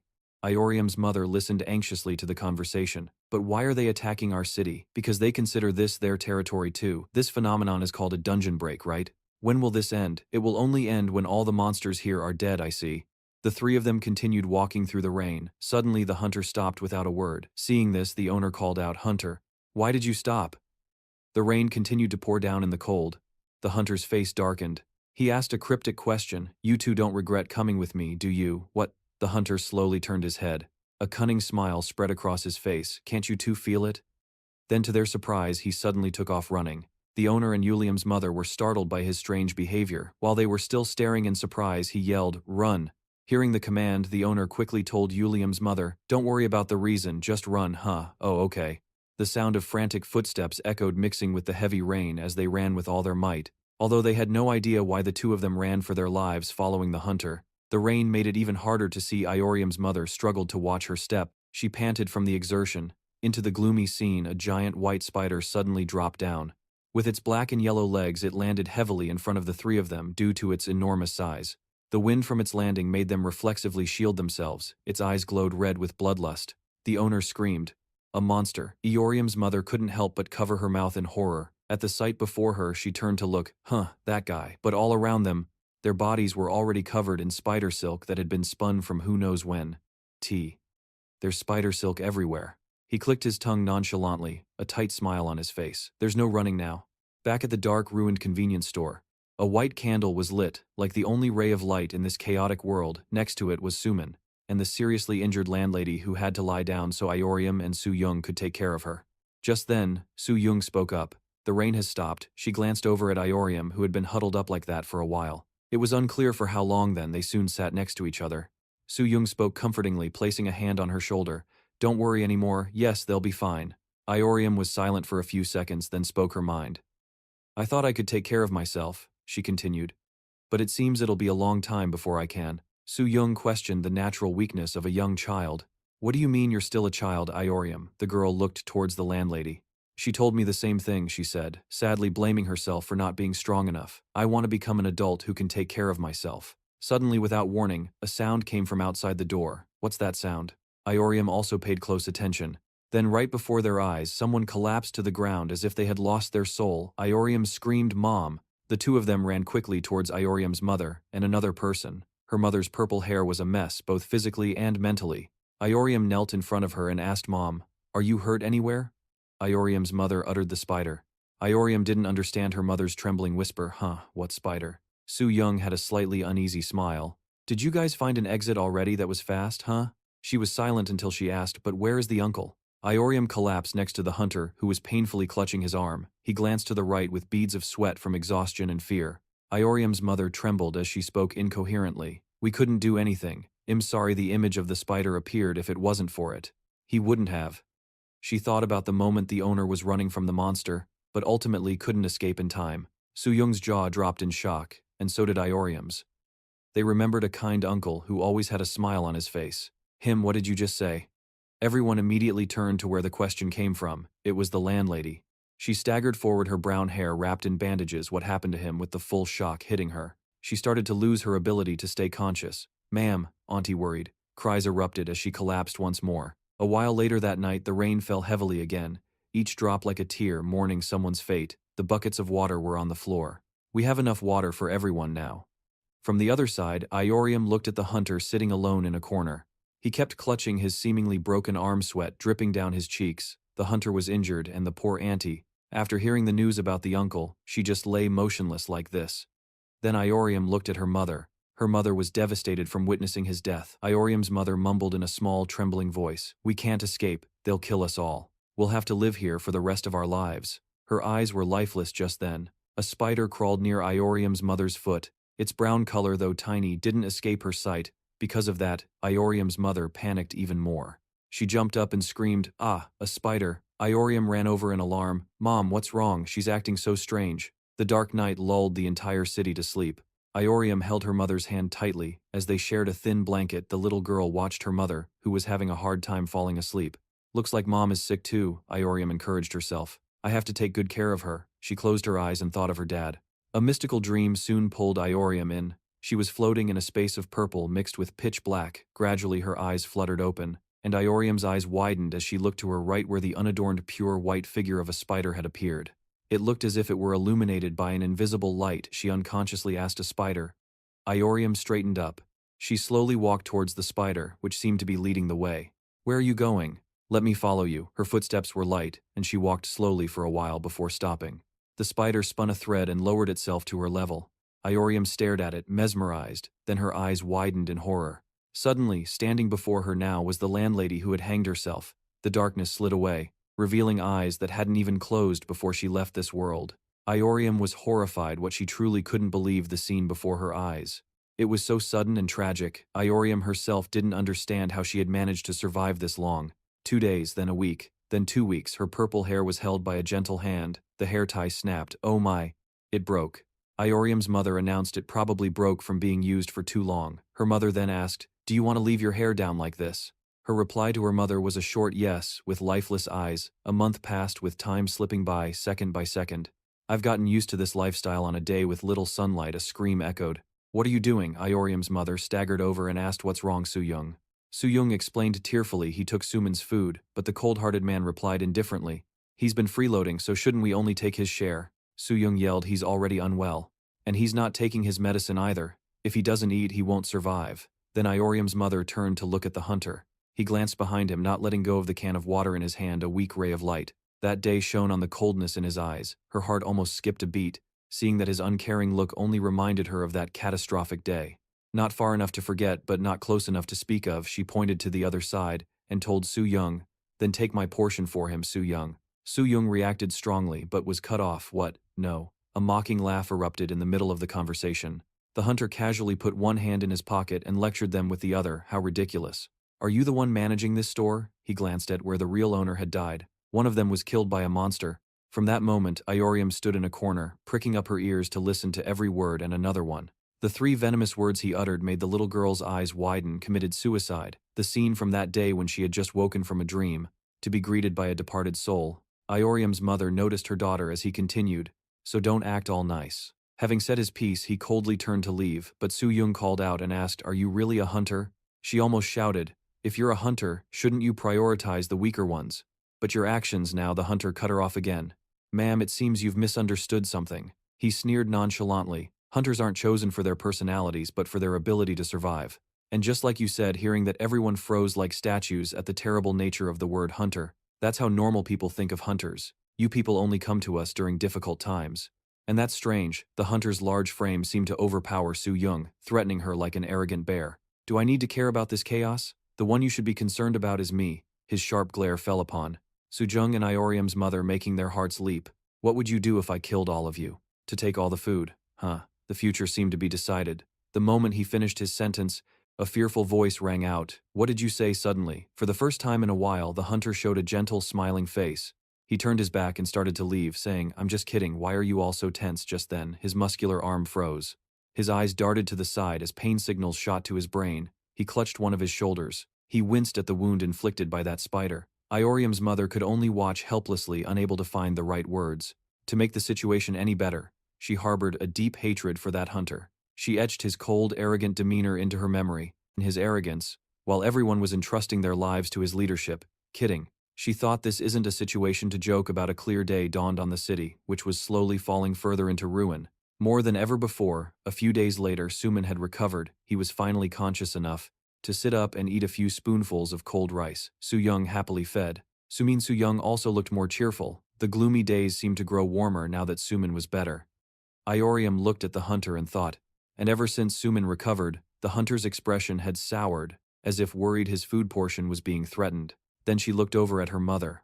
"I don't know why," Iorium thought worriedly, "but my mother doesn't look well either." Iorium could sense her mother's worried but helpless state. "I kept looking at my mom with tired eyes. I didn't know why the adults were so worried because at the time I was just a kid. But the reason was probably because we were out of food." Sometime after the hunter's shouting, the anxiety and the arguments between Suman and Su-young grew more frequent. Everyone kept arguing. Iorium's mom tried to mediate, but it was no use.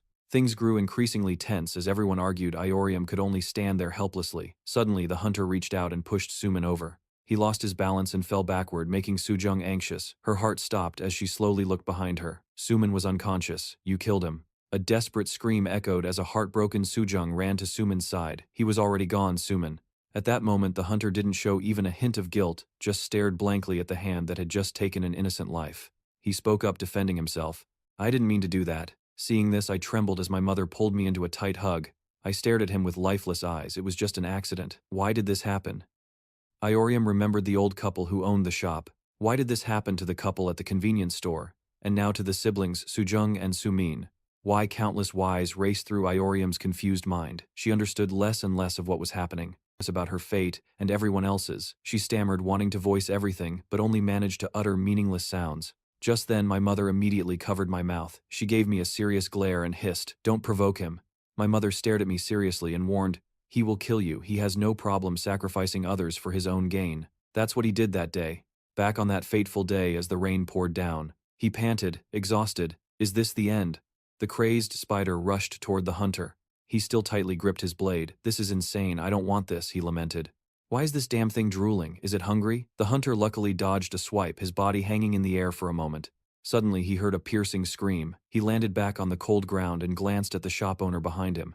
"What are you waiting for? Run," the owner replied. "But there are spiderwebs everywhere." Iorium's mother also yelled a warning from the other side. "I tried throwing things in and they all melted." He repeated the key word, melted. Suddenly, the hunter realized something as he looked at Iorium's mother. Why does this woman look fine? The spider isn't attacking her, the hunter thought, looking at Iorium's mom. Could it be? Before he could finish his thought, someone shouted a warning. "Hunter beside you." He had no time to attack or even defend. The hunter took a painful hit from the spider, and the blade flew from his hand, but if he let his guard down, he feared its claw would have torn right through him. It seemed he got lucky this time, receiving only a minor scratch. He looked at the spider, and it looked back at him. At that exact moment, he leaped far away. He curved his body in an arc above the spider, having just figured it out. "Now I get it." He smirked. "It's a female." The hunter landed right next to the shop owner. Startling the man-hunter, the hunter asked casually, "You want to help, don't you?" Then he acted decisively. Without any hesitation, he threw the shop owner toward the spider. "Then go be the sacrifice." The owner's face turned pale with fear. Iorium's mother had never expected such a cruel plan from the hunter. Hearing the scream, the spider immediately turned. With the momentum, the shop owner and the spider got closer and closer, until the final moments. The one witnessing the gruesome scene of limbs being torn apart and the owner's pathetic cries for help was Iorium's mother. Her eyes widened in absolute horror, followed by her own piercing scream. At this moment, Iorium's mother's voice was heard. "Why would you do that?" she asked. He replied, emphasizing every word. "So what if I did?" He continued, "If I didn't do that, we would both be dead. Do you still want to live?" Horrified, I looked at my mother, who was still covering my mouth. "We have to live, Iorium." And just like that, a king was born in that place. To the hunter, the only one who mattered, weaklings like us were nothing. After that, he took all of our food. We could only eat what he distributed, which was just enough to keep us alive. He coldly threw a single piece of bread onto the floor. I couldn't believe my eyes. That was really it, my entire portion for one meal. He didn't give anything else before leaving indifferently. Before he left, he shot a cold glance our way. A sharp one. My mother stood there stunned while trying to comfort Sujung. And that was when hell began all over again. My mother huddled in a corner. She gently looked up at a ray of light, just bright enough to illuminate her. Her once gentle face was now gaunt from malnutrition. She glanced softly at Iorium, who was trying to sleep on her shoulder. The once energetic child had also grown thin and frail. She looked at Iorium and asked. I grimaced with beads of sweat on my cheeks curling up tighter to fight the hunger. My mother asked worriedly, "Are you okay?" Hearing this, I answered quietly, "I'm okay, I'm still strong." Seeing this, my mother grew more worried than ever. The words of her beloved echoed in her mind. "My love, take good care of Iorium." She thought, "I don't know what to do anymore. How can I protect Iorium?" This overwhelming helplessness was tearing her apart. Then the hunter spoke coldly. "None of you are getting food today." Hearing this, Iorium's mother's eyes widened in shock and she rushed after him.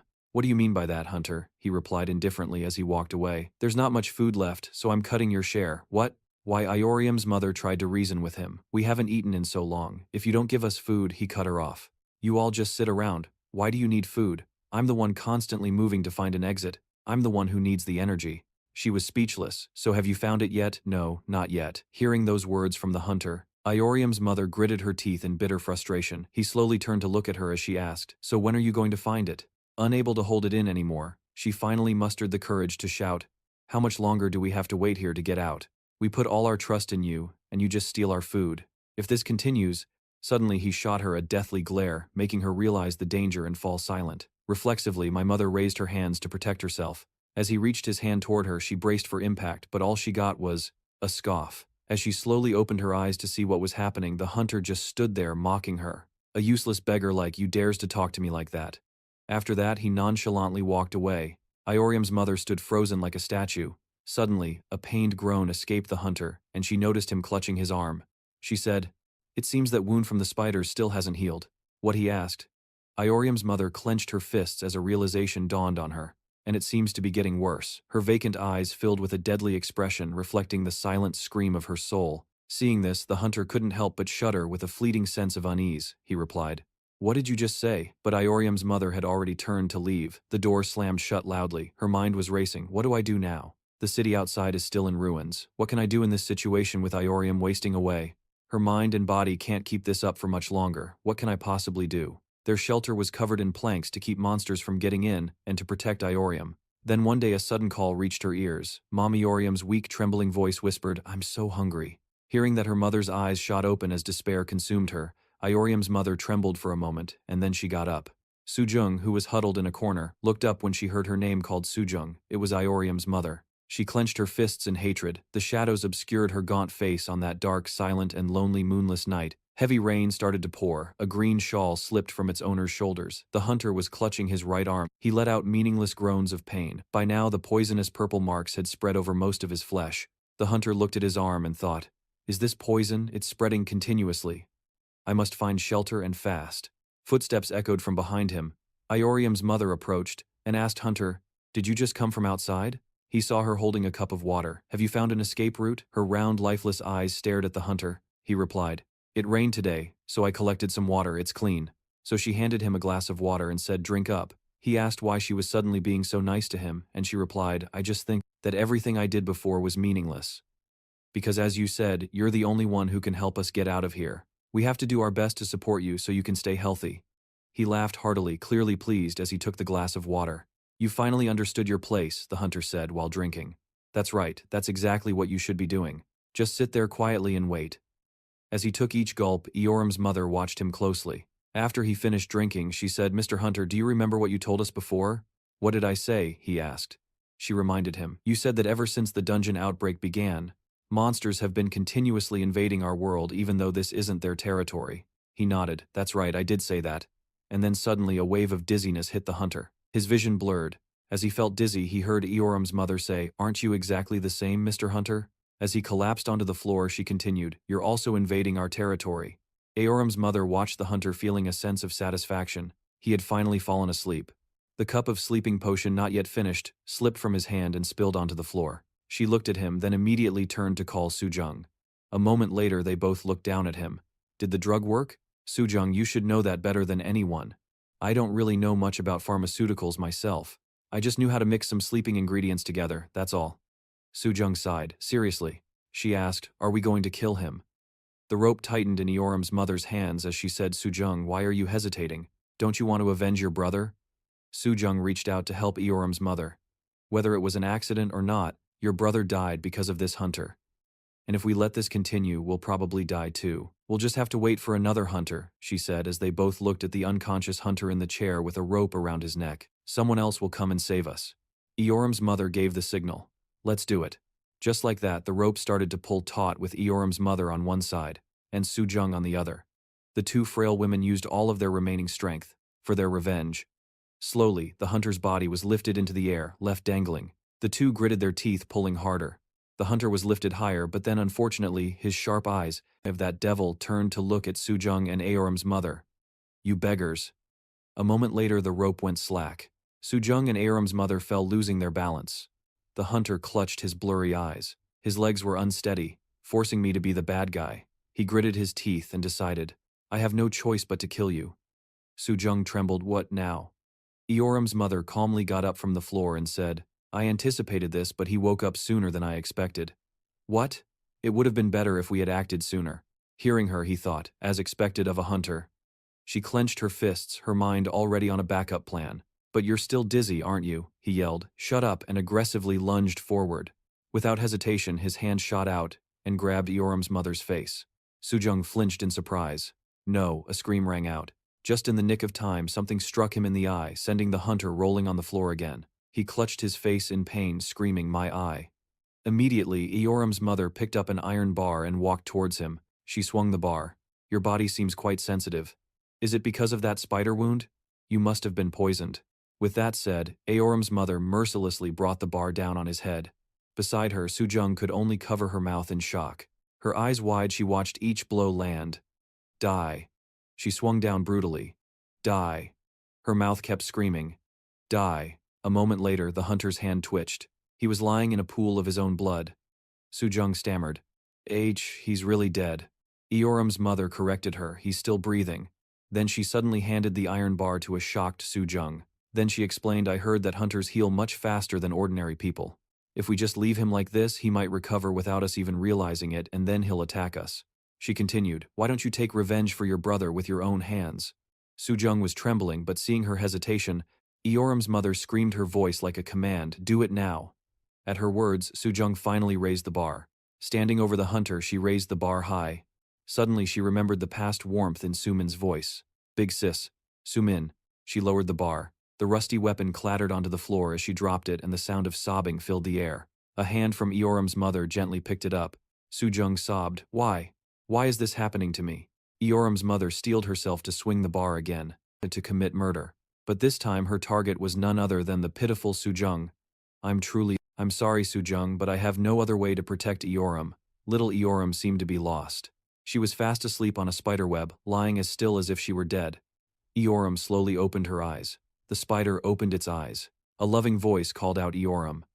When she sat up, she saw her spider eyes, reflected in her mother's eyes. Her mother was luring her with boxes of tasty cakes. "Are you hungry, sweetie? Here, eat up."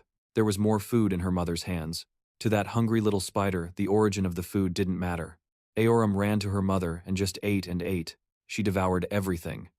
The next day was the same. She ate without stopping. And for days after that, she kept eating. Eorum sat beside the pile of food as if someone would steal it from her, as if someone was going to hurt her. Eorum ate without taking a break. She just kept eating. But one day the food ran out. A clear blue sky was visible as a hopeful wish echoed. I hope some hunter comes to save us, it echoed through the ruined city. I really thought we could survive until then. In a dark place with only a hole for light, the food had unexpectedly run out. Eorum's mother reassured her, but it's all right.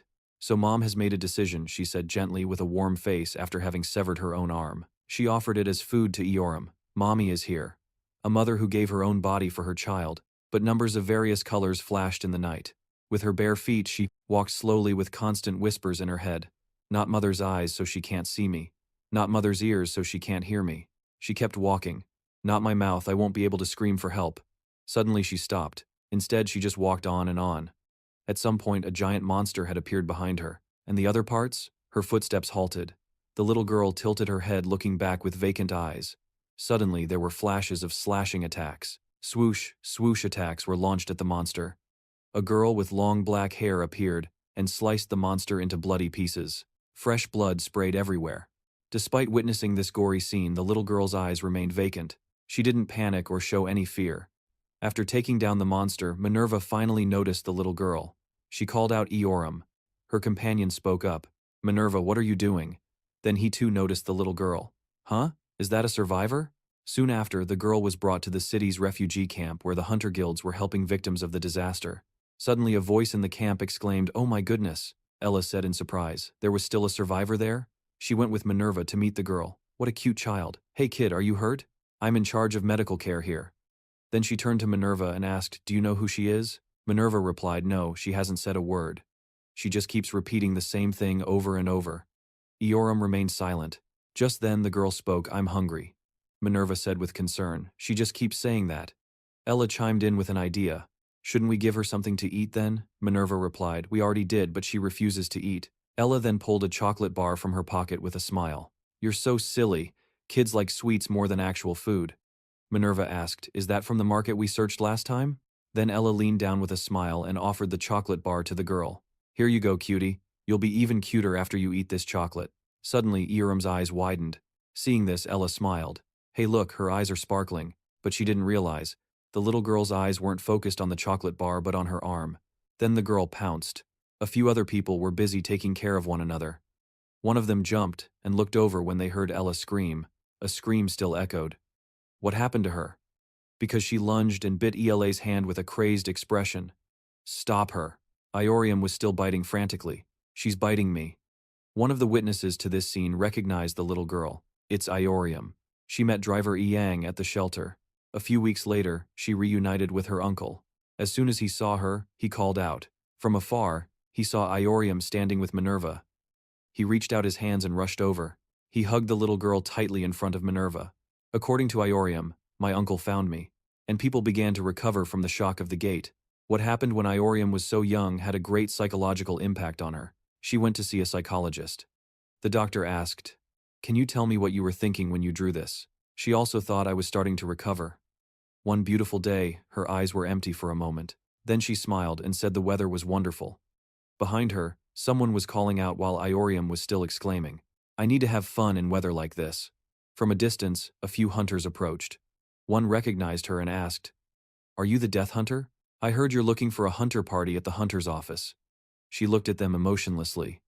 In Iorium's memory, I became a hunter.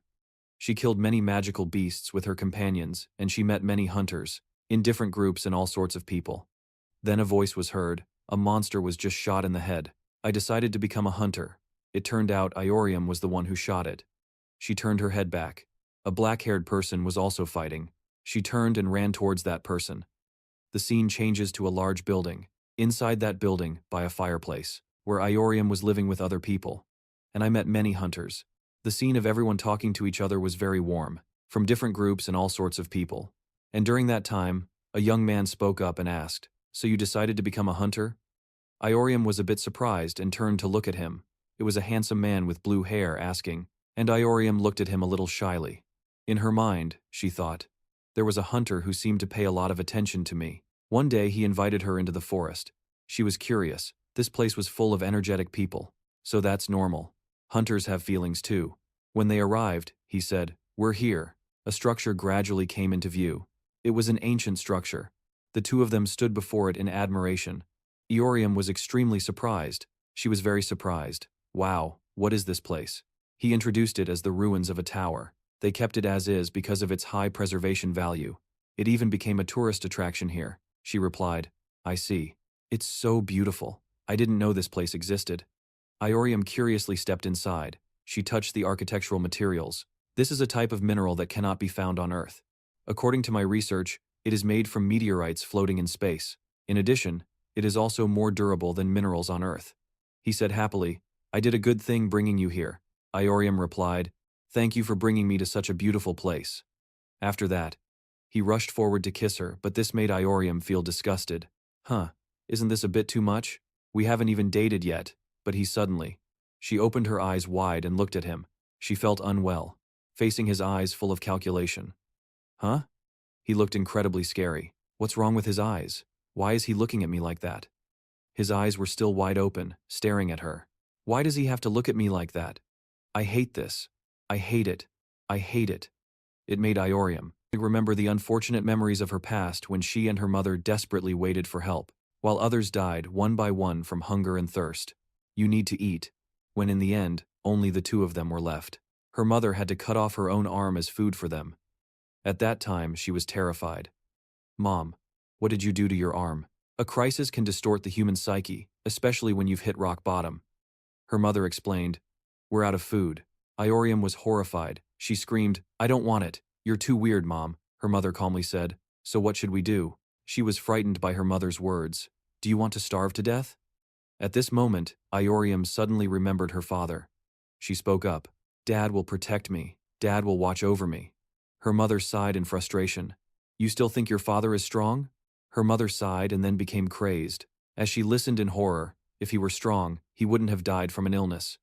Iorium's mother continued with a gaunt face. Do you know what I've had to go through for you? Do you know why Sudung and that hunter are no longer here? Huh? Iorium was extremely terrified to hear these words.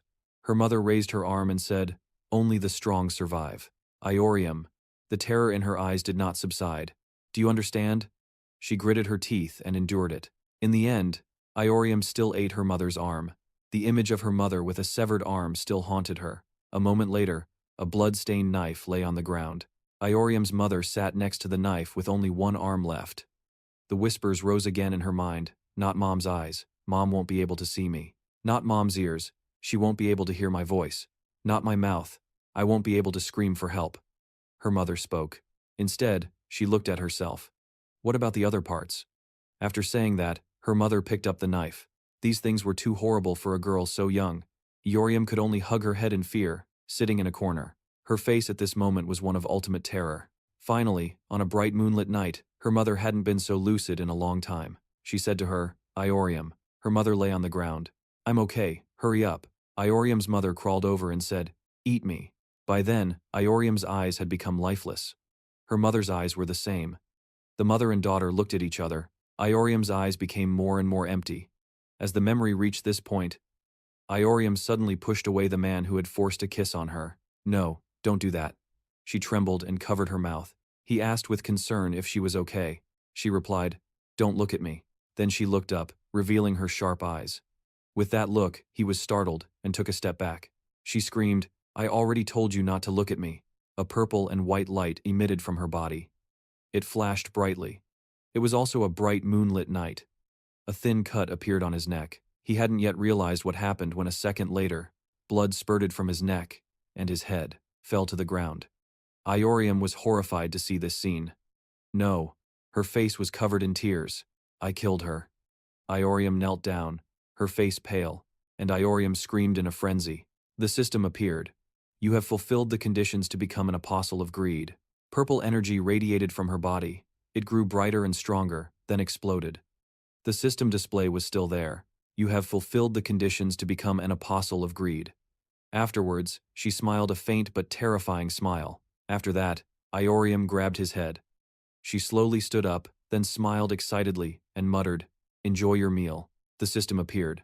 You have unlocked a new power, she explained. That's how I awakened. I like it a lot. I like it when people look at me with love. After that, she ate him raw. She looked like she was enjoying it very much. Magical beasts in the shape of purple eyes appeared around her like a swamp, repeating the words, Mom, is it delicious? Is it tasty? A man appeared in her perception. There is nothing more delicious in this world than the flesh of those who love me. Love me. Then another girl appeared. Look at me with love.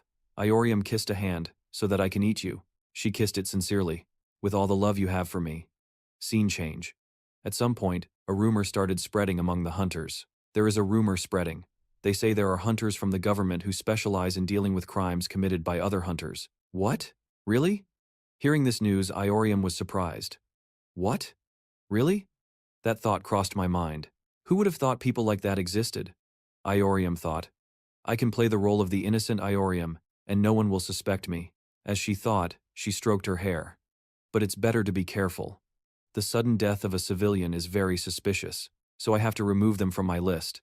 The only ones I can kill without being suspected are hunters. She sat in a beautiful room and told herself she had obtained the unnamed cube at an auction. I can use it to dispose of the leftovers, and also, she looked at the pure white cat and thought, if I target hunters, I should avoid famous people as much as possible. Rookie hunters fit my conditions. Iorium's eyes turned cold and purple. I already have some experience, so joining a new group of newbies is a bit difficult. But how can I connect with them? She recalled the image of Quaazar while she was thinking. A government advisor named Quaazar appeared before me. Then there was Quaazar's wife. He said he had lost his beloved wife. After the shock from the incident at the gate, Iorium secretly came to Quaazar and made me an offer. In return for me saving his wife, he will provide me with new government hunters. I accepted the offer. A strange pink space appeared. That was love. According to her, love turns people into fools. But in reality, I didn't actually resurrect his wife. I simply put my soul into his wife's body and controlled it to act exactly like his wife. It was just a soulless body, a doll. She propped her chin up and muttered, "Why did I have to go so far?" Finally, the needle in the bag was revealed. If I act under the shadow of the advisor, it will keep me from getting caught, and if anyone falls into the trap, it will be the advisor. Ethereum contacts Quaazar. Can we stop here? I've been eating the same thing for so long. I'm starting to get bored, and I don't want to have to worry about anything anymore. Ethereum thought pensively as he looked at the tablet. This is the last information Quaazar sent me about the new recruits. Yes, this is the last one. And then, she disguised herself as an innocent girl to meet that last person. She appeared with her purple hair tied neatly in a braid. Iorium met that rookie. Minu's face appeared, and that's when I met Prometheus, facing Minu. Ilium recognized those eyes. They were the eyes of someone who had never loved and had never been loved. She watched Minu fight. He was agile, ruthless, and decisive. Each move he launched had great damage. He could easily destroy everything. She had been silently watching him, and Iorium wondered, what will happen? She opened her eyes wide. What if that man loves me? Back in the familiar house, in the bathroom, Iorium looked at herself in the mirror, and she realized, Iorium herself finally had the eyes of a lover. No, to be exact, not her, but me. Iorium laughed morbidly. He is the second person after Cannibal Mother that I loved. It will be a delicious feast. Back to the present, Minu's battle with Ilium, or rather with the greedy beast. The battle was still going on fiercely. She was continuously attacked by flaming chains. The flames were raging. Minu quickly drew another weapon, his eyes still filled with murderous intent.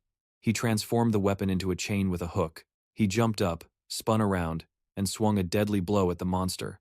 She quickly covered her mouth and nose with one hand. Trying to avoid the smoke and fire from the attack, his blow still caused a huge explosion, sending dust flying everywhere. As for Minu, he suddenly rushed out from the smoke and dust, one hand using a sword, the other summoning firepower to attack her. He then benefited as the body launched consecutive attacks, creating more and more fear in Urium. Urium now went crazy and raised himself up to cover. Her eyes were filled with fear. He swung another punch, and the iron chain hit the stone wall with a loud bang. When the dust cleared, Ilium was stunned. She looked down at her severed arm, the wound charred black. She was frozen in shock, a sharp sickle attached to a spinning chain.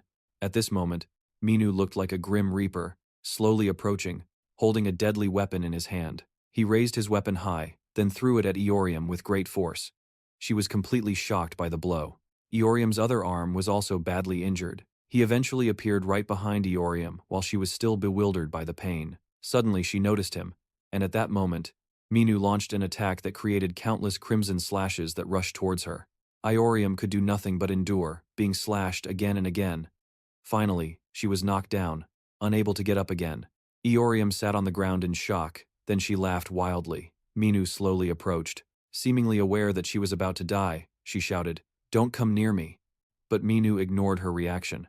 The weapon in his hand had transformed into a long sword. "I said stay away from me." Iorium sat on the ground, his whole body trembling. "It hurts." Minu didn't care, continuing to transform the blade. "I told you it hurts." Seeing that he didn't react, she fearfully begged, "No, don't. Don't." He transformed his sword into a scythe of death. His eyes now glowed red, he said coldly. "Let's end this." Death raised his weapon in preparation. Yuri's eyes widened in horror. The scythe swung forward, less than a centimeter away from Ilium's face, then suddenly stopped. Her face was filled with shock, and she muttered, "It hurts. I told you it hurts." Suddenly, she called out his name, Chaminu, tears streaming down her face. This sight made him stop, but at the same time, the greedy beast also took the opportunity to swing its claws at him. Minu was grabbed, thrown far away, and hit hard against the wall. Minu was still stunned, unable to react. Then he slowly collapsed. Minu landed painfully on the ground. The magical beast did not continue to attack but instead surrounded Ethereum, worriedly asking, "Mom, are you okay?" Ethereum said, "You," while the monster continued to ask, "Does it hurt? Does it hurt?" Ethereum was now in a state of half sober, half crazy. Her eyes were half purple, half gray. She slowly raised her head to look at Minu, and asked, "You really intend to kill me?" Eorium looked straight at him. "That's right, of course you would. After all, I'm trying to kill you." "But, what is this feeling?" Ilium's lips curved into a smile, but tears continued to fall. "The feeling of knowing that the person you love is capable of killing you. It was so desperate." She wondered, "Desperate? Is this how all the people I've killed feel?" Then she burst into tears. "I shouldn't have." She looked at the many-eyed mud monster and wondered, "Who am I?" Minu was now knocked down, lying flat on the ground. He looked at Ilium, who was frantically muttering, "What the hell, why did I do this?" From Ilium's body, boils began to appear, as if something wanted to tear through her flesh to get out. A huge amount of energy radiated from her body. She let out a roar, and the energy sent Eorium flying into the air, her entire body glowing purple. Minu struggled to sit up, stunned by the sight before him. He was speechless, while the many-eyed monster anxiously called out, "Mom, Mom!" Ilium's eyes widened in fear, her pupils turning white without her realizing it. 2 spider legs had grown out from her back. The system announced, "The Apostle of Death has gone mad." Those legs stabbed straight into the body of the magical beast. It cried out in panic, "Mom!" Those legs began to suck its energy, no matter how scared it was. Over time, the monster grew weaker until it was drained dry. Ilium's severed arm was also regenerated. Her body also gradually transformed, losing its human shape. The clothes she wore also changed. Her hair also turned white, long and spread out like a spider web. Eorium now looked like a hybrid between a human and a spider. The sight was extremely bizarre. Then, Eorium slowly opened his eyes. Her eyes also turned a strange purple color. From above, she revealed a sinister smile and turned towards Minu, enticing, "Prometheus, merge with me." Iorium's hair began to wrap around his legs. Together, forever. His hands were also touched by those white hairs. In an unknown place, Minu's body was brought to a space that looked like a giant spider's nest. Right, in the nest. He lowered his head and asked, "Forever?" She replied, "Yes, forever." When Minu raised her head, his eyes were lifeless. He asked, "Together?" She replied, "Yes, together." Then she added, "Because I love you, and you love me." Minu's expression turned somber now. "This is the only way we can be together. Let's build a nest in a place where no one knows." Then he gave a barely perceptible smile. "If you love me," Minu mocked. "Is this what I look like to you?" Ilium was surprised. When Minu raised his face, the previous dazed look was gone. He let out an angry laugh. "Look at these eyes. Does it look like they are filled with love for you?" She didn't understand. "You, what are you saying?" Minu explained clearly with a disdainful attitude. "Ah, that's right. I just find you pitiful." Minu mocked. "You're weak, trembling to survive. Looks pathetic, even in my eyes." His words left Ilium stunned, then angry. "Love? I have never. Want it. You're the one who craves it." He continued. "I was just playing around a little. So, let's end this now." Iorium shouted angrily. "No." She was furious. "Why did you lie? You love me." Iorium screamed. "Say you love me. Say it." But Minu denied. "No. I've never felt anything like that." She panicked, then froze in hurt. Embarrassed, she launched an attack at Minu. Her hair turned into silk, and her spider legs turned into sharp claws and rushed towards him. "You're lying." Minu was silent. He remembered the first time he met Ethereum. He was stunned for a moment, the image of Iorium still lingering in his mind. Then, he thought of Ra again. Finally, without knowing what he was thinking, he uttered 2 words. "Take advantage." At the same time, the space around them turned red, but Iorium was still standing there. Codename Prometheus. Real name Chaminu, the same age as us. She listened quietly. She looked interested, muttering. Considered an irregular hunter, while her eyes were still glued to the information on the screen. Proficient with many weapons despite only recently becoming a hunter, he is considered an unorthodox one. He has the potential to become an S-rank hunter. Interesting. Then she smiled and left, making the girl wonder why she was so excited. She continued in a sharp tone. "You'll kill him anyway." Meanwhile, inside the tower, he shook his head at the 2 swordsmen, who looked at him in confusion. Suddenly, he opened his eyes, smirking at them. Then quick as a flash, he charged and attacked them both. She watched the fight, stunned. If it's this guy, she thought, while observing his graceful attack movements. That's right, if it's him, she thought with emphasis. He was on a roll, the targets easily defeated. After the fight, she bandaged his wounds and gently gave him some advice. A hunter must always be in top condition. We never know when another dungeon break might happen. A small wound like this could lead to big problems. Then she showered him with praise, saying he did an excellent job clearing the Hell Tower and that he was incredibly strong. And she stood alone to the side, thinking grimly, "No, that's not enough. He needs to get even stronger. So strong that no one can kill me. Kill." And back then, she had emotionlessly said, "Kill. Kill me." Meanwhile, her heart was now screaming, "Save me." Her face contorted with boundless rage. "You liar," she cursed, as she attacked with her tentacles. But all of them were aimed at him. He stood there silently as a figure appeared, reminding him, "You remember, don't you? When you have no will left to fight, use it." He whispered, "Activate." As the tentacles crashed down on his mortal body, she thought it was all over. But the surprise was just beginning. Something terrifying was approaching. In the city, inside a small shop, a clerk politely said, "Here is your drink." Lee Jury took the drink and thanked him. The clerk shyly asked, If it's not too much trouble, could I get a picture with you?"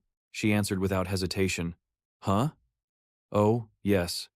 Suddenly, she sensed something and turned around. Seeing she was distracted, the clerk asked hesitantly, "Miss?" Sung Yuna rushed over, and Jury asked, "You felt that too, didn't you?" It was an incredibly powerful evil aura. Not just them. Everyone noticed something was clearly wrong. What's going on? Why does the moon look so weird? People immediately ran towards the crowd. They looked up to see the strange sight above, a blood moon. But there was no news of a lunar eclipse, people murmured, and she felt a brief sense of worry.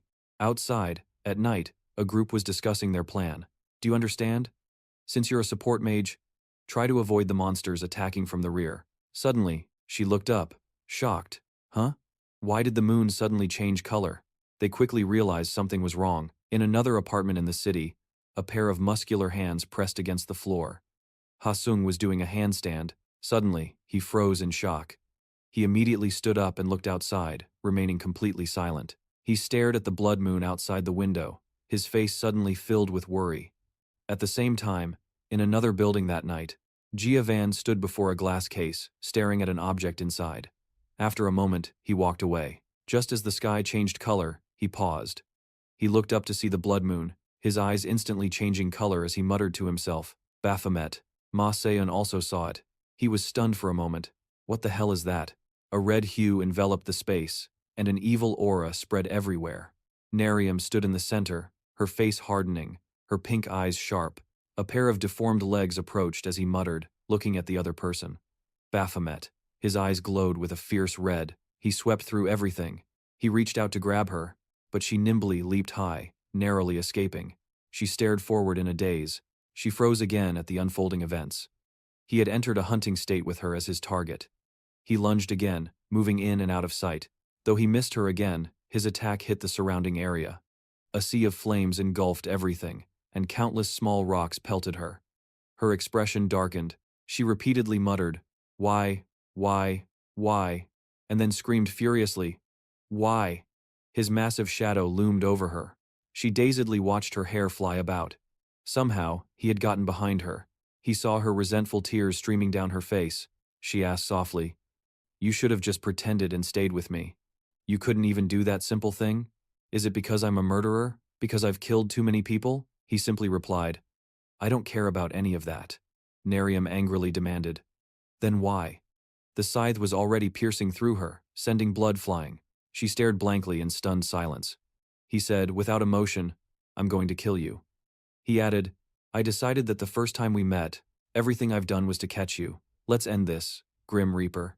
She groaned in pain as a memory of her time with him flashed before her eyes. Back then, they were so close, even taking photos for each other. She stared blankly, unable to accept the reality. A past image flashed in her mind. Nerium painfully recalled every memory, including the time she cupped his face with her hands. Her eyes grew lifeless as memories of their tender moments flashed by. Now, he lowered his blade, looking at her emotionlessly. She collapsed to the ground, her eyes wide open. The sky was blood red. He silently turned to leave, but a voice suddenly said, "I'm hungry," making him stop. Nerium weakly squeezed out the words, "Hungry, so hungry, I need to eat." Her trembling hands clawed the ground. "So hungry, so hungry, so hungry." He looked at her again, gripping his spear tightly. He raised his spear high once more, preparing to finish her off completely. Without hesitation, he brought the tip down, but then a pitiful voice cried out, "Mommy," making him freeze. Having lost her senses, she looked at him as if he were her gentle mother. "It's okay now. You don't have to carry this burden anymore." She looked around in a daze and sobbed. "Really?" Her face regained its youthful innocence, her glistening eyes asking, "Am I free now?" The beautiful illusion continued. "Yes, that's right. Come here to Mommy." She reached out her small hand and happily threw herself into her mother's arms. She smiled more brightly than she ever had before. Mommy. In reality, her final wish was granted. The end came with a splatter of blood. He watched without emotion before turning away as a notification appeared, freed the apostle of the blue flame from her sin. After taking a few steps, he removed his mask and stood there in silence as tears streamed down his face. And so, it was done. High in the sky, a plane took off. Next destination, the United States. A tall tower in an unknown location. A man panted heavily. He struggled to ask, "What are you? How could you?" He screamed, "I'm an S-rank hunter in the nation's top 20. How dare a monster like you humiliate me to this extent? Just who are you?" Despite the man's words, the beast-like shadow continued to advance coldly. Suddenly, a hole appeared in his body. "What?" His face hardened, his vision blurred as he uttered, "Huh? Since when?" His heart was now in the mysterious figure's hand, who then crushed it. He said, "Gia Van," and turned to leave without a second thought. His eyes glowed as he quietly introduced himself. "My name is Gia Van." A stone rolled down from high up. The tower stood imposing and solid, yet a few small pieces of debris fell from it. The debris grew larger and more frequent. In mid-air, a sharp, cold sword suddenly flashed from the left. It carried a bone-chilling killing intent. Immediately after, another brilliant sword flash appeared on the right, too fast for the naked eye to follow. It created a faint glow like lightning in the night. A fierce battle erupted as a ferocious demonic beast attacked him relentlessly. Its eyes suddenly blazed red like burning embers. Giovanni glared at it and swung his sword in a lightning-fast, sharp slash. He slashed across the beast's neck, making it roar wildly. He muttered, "The last one." Despite the deep gash, the demonic beast refused to back down. It let out a pained shriek. It then leaped into the air, baring its vicious claws, intending to dive down and crush him. But Giovanni stood perfectly still on the battlefield. His face was calm, as if everything was going according to plan. His gaze was sharp, sharp enough to pierce the darkness. He stared intently at the charging beast, and quietly but firmly said, "The last one." The sword in his hand glowed, radiating immense power. He aimed it at the demonic beast, which refused to yield and continued its counterattack. They both charged and collided violently. The demonic beast braced itself with all its might, while Giovanni gritted his teeth. His body radiated a terrifying killing intent. The demonic beast froze, its face completely blank. Then, in an explosive instant, he roared and unleashed a decisive slash with all his strength. A tremendous pressure wave erupted, blowing away dust and shaking the surroundings. The demonic beast's body was sent flying, crashing heavily to the ground. Giovanni landed shortly after, his posture as straight and imposing as a god of war. His cape billowed in the wind, a sight so cool you couldn't look away. He stood silently in the middle of the devastated battlefield. His deep-set eyes remained fixed on the beast's still body amid the thick smoke and dust. Then, he turned and walked away. He walked forward with steady steps, a slight smile on his lips. Gia Van looked at the system screen with anticipation. Blue notifications began to appear. Quest completed. Eliminate the boss of the Hell Tower. You have completed all quests.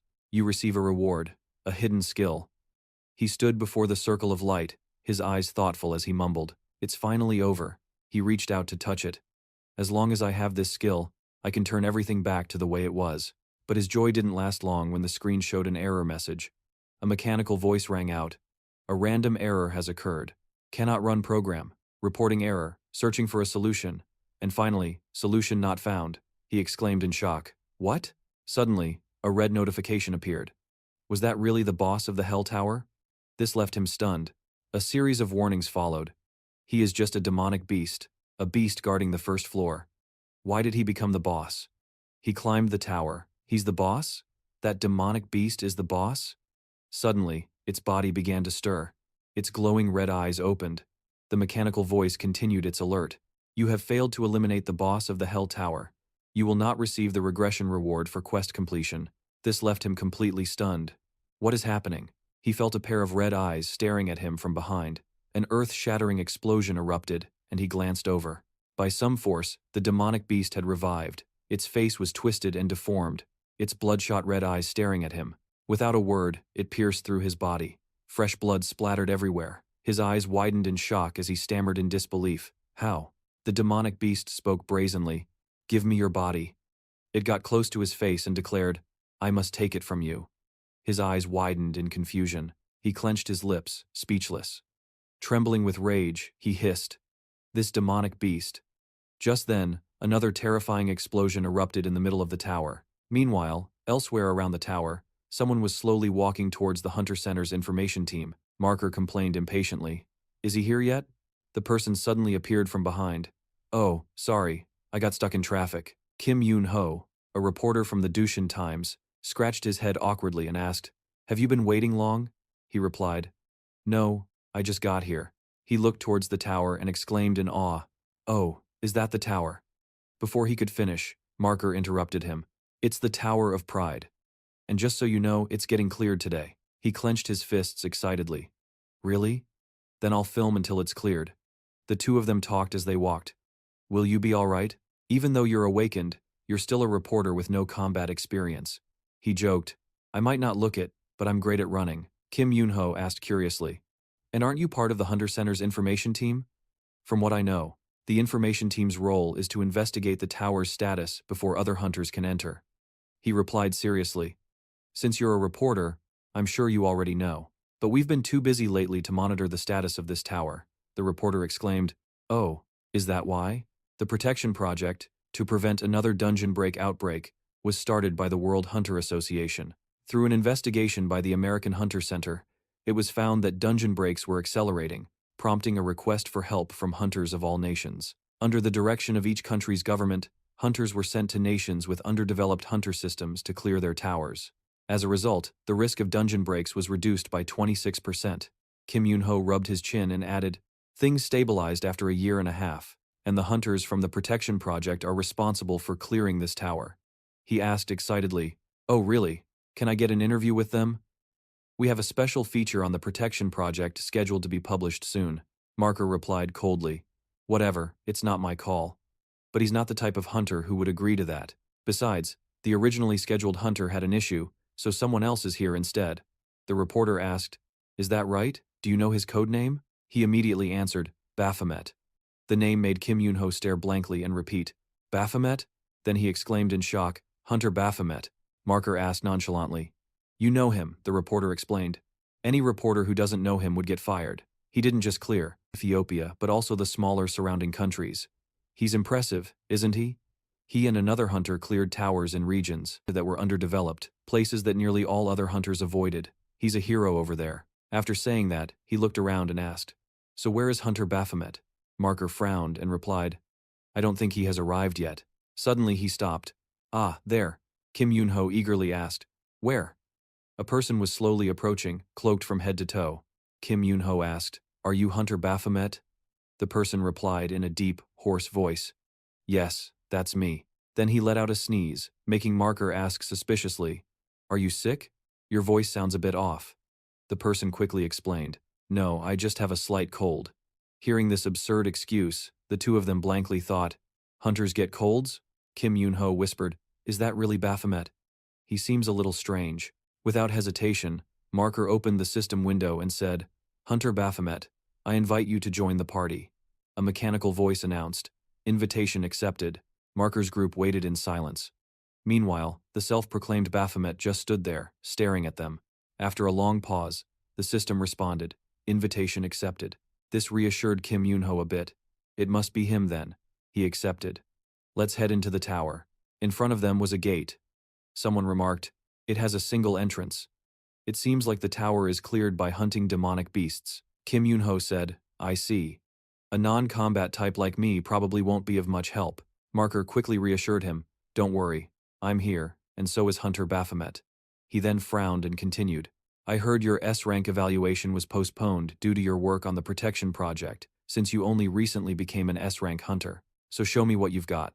Baphomet remained silent for a moment as Marker continued to ramble. We even have a reporter here. Shouldn't you be building your reputation at home instead of just overseas? Baphomet quietly replied, All right.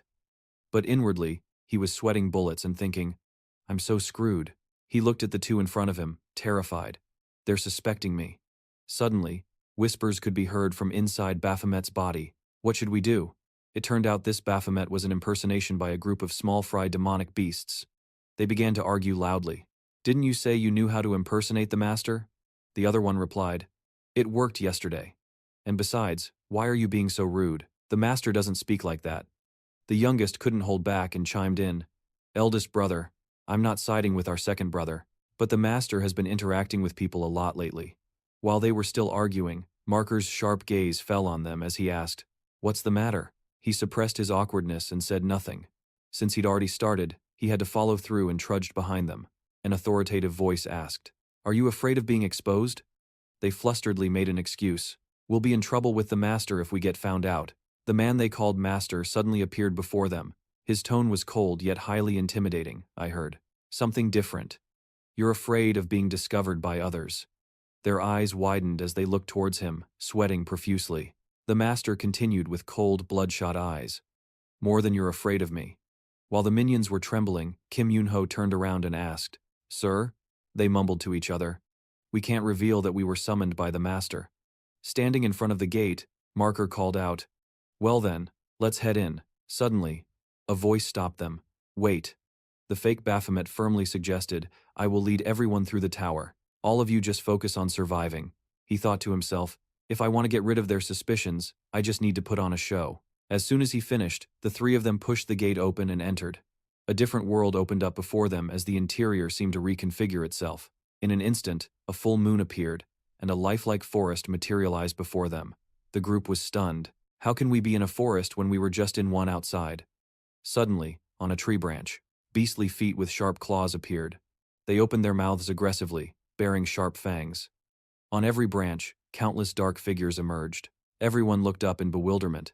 Someone exclaimed, Demonic beasts, right at the entrance. They had bloodshot red eyes. With ferocious expressions, they charged forward, diving down at lightning speed. The three people below didn't even flinch. Baphomet quickly locked onto his targets. His eyes started glowing red, and then he dashed out, slashing them to pieces. Those demonic beasts, mere small fries, were no match for him. His sharp blade coldly slit their throats one by one. Then he took down another. Blood splattered as a powerful slash cut cleanly through them. His glare was incredibly frightening. The other two could only stand and watch, letting Baphomet handle everything. As the fake Baphomet unleashed brilliant and powerful strikes, Kim Yoon-ho asked blankly, What is this? I can't see a thing. Marker was also stunned. Me neither. Dust and smoke filled the air. The fake Baphomet landed coolly. The other two praised him, as expected of an S-ranker. He's in a league of his own.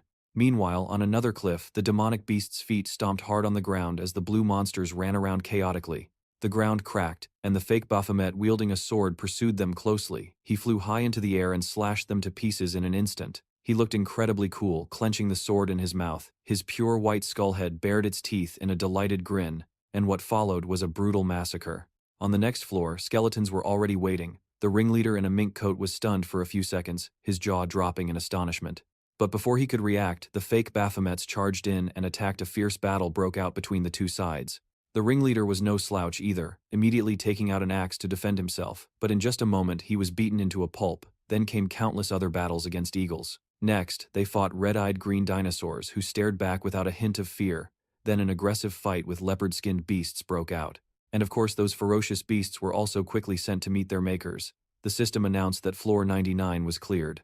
This left Kim Yoon-ho stunned while Marker crossed his arms, pouted and praised him endlessly. Amazing, clearing up to this floor in just half a day, Marker said discerningly. That looks impressive, but an A-rank hunter could do it at that speed too. Hearing that he was shocked, he asked confusedly. Are you doubting him? He's in our party, Marker? He stammered. Well, I have my doubts. It's classified information that he can't tell outsiders. How is the system's program more fragile than I thought?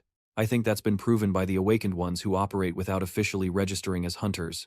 And they even use illegal programs. Marker then stared intently at the self-proclaimed Baphomet. It's possible they stole Baphomet's information and applied it to an illegal program, but it's strange looking at his back, he wondered. Why do something unnecessary, like clearing the tower for me? If he really is Baphomet, then what? Suddenly Marker turned and said, I've seen the hunter Baphomet from a distance before. I could feel his overwhelming power, but I don't feel it from him now. At that moment, the person inside the cloak remained silent. His eyes flickered as if he sensed he was being talked about, and he stared intently at Marker. That guy keeps doubting us. What should we do? Another voice from within spoke up, so stubborn, but it seems he's not sure either. So he won't do anything stupid. After their discussion, he stepped forward and even urged them on excitedly. Let's clear this tower quickly and go, come on. His pitch-black hand reached out and touched the door. After waiting for half a day with no response, he exclaimed, It's too quiet, Kim Yoon-ho thought. It seems we have to open it in a special way. This is it. Suddenly, a bagua-like symbol with countless strange characters appeared on the surface before them. Marker moved closer, staring at it. There are 4 other devices that look like this. Suddenly the fake Baphomet became pensive, as if he had realized something. He keenly noticed the hole in the middle, and thought it looks like something can be fitted in there. He looked around for a long time, using the entrance as a reference point. 2 devices are located in a pentagonal structure. It's highly likely that activating these devices in sequence will open the door. He wondered what to put in here. After thinking, he turned and said to the others, I think we can use it. As soon as he finished speaking, he reached out for the stone in front of him. His hand slowly extended and dropped the stone. It fit perfectly into the center of the circle. In just a moment, there was a reaction. An intense beam of light shot out, creating a barrier that enveloped Marker's group. The light scattered and spread everywhere, pointing straight at the closed door. Right after that, the door suddenly swung open. Kim Yoon-ho's jaw dropped as he exclaimed, So the device activates with the magic stone from inside a demonic beast. Suddenly, a surge of power startled the fake Baphomet. It quickly seeped out and wrapped tightly around Kim Yoon-ho, shocking him. In an instant, he was completely sucked inside, leaving the other 2 utterly bewildered. Marker's eyes widened in surprise. He got sucked in. That's it. He was about to draw his sword and strike down when a sudden flash of light hit his face. A horrifying slime appeared. The fake Baphomet was dumbfounded. Don't tell me. And then they were all completely sucked into the gate. 2 blurry figures at the gate, after an unknown amount of time, were thrown inside, landing hard on their feet. Marker regained his composure and said so. The gate leads inside the unharmed. Kim Yoon-ho spoke up. Are you 2 okay? I thought I was. Before he could finish, Marker also asked worriedly, Are you okay? They looked up and saw 2 demonic beasts. They were shaped like flying dragons and dancing phoenixes, looking incredibly terrifying. What is this place? Suddenly, a terrifying growl startled them, and a voice spoke. You lowly humans, it seems. You've made it this far. A brilliant red aura of pressure appeared around it as it arrogantly threatened, I will make you pay for desecrating my sanctuary. As soon as it spoke, the sky erupted like a volcano. Its mouth opened wide, revealing sharp teeth.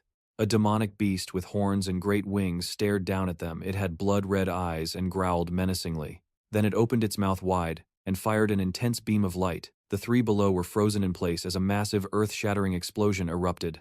Their faces darkened in terror. Kim Yoon-ho was scared out of his mind, and looking back he asked, We're going to fight that dragon, how is that even possible?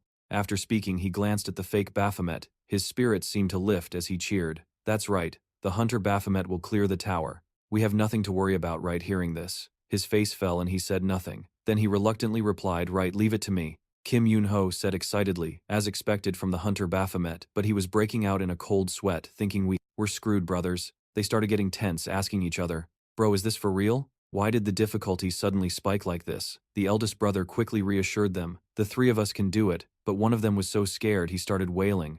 Bro, the eldest brother insisted we cannot tarnish our master's command. We must do everything possible to defeat the boss. The moment he finished speaking, they rushed towards the dragon like moths to a flame position. See, a long chain shot out, followed by a second one.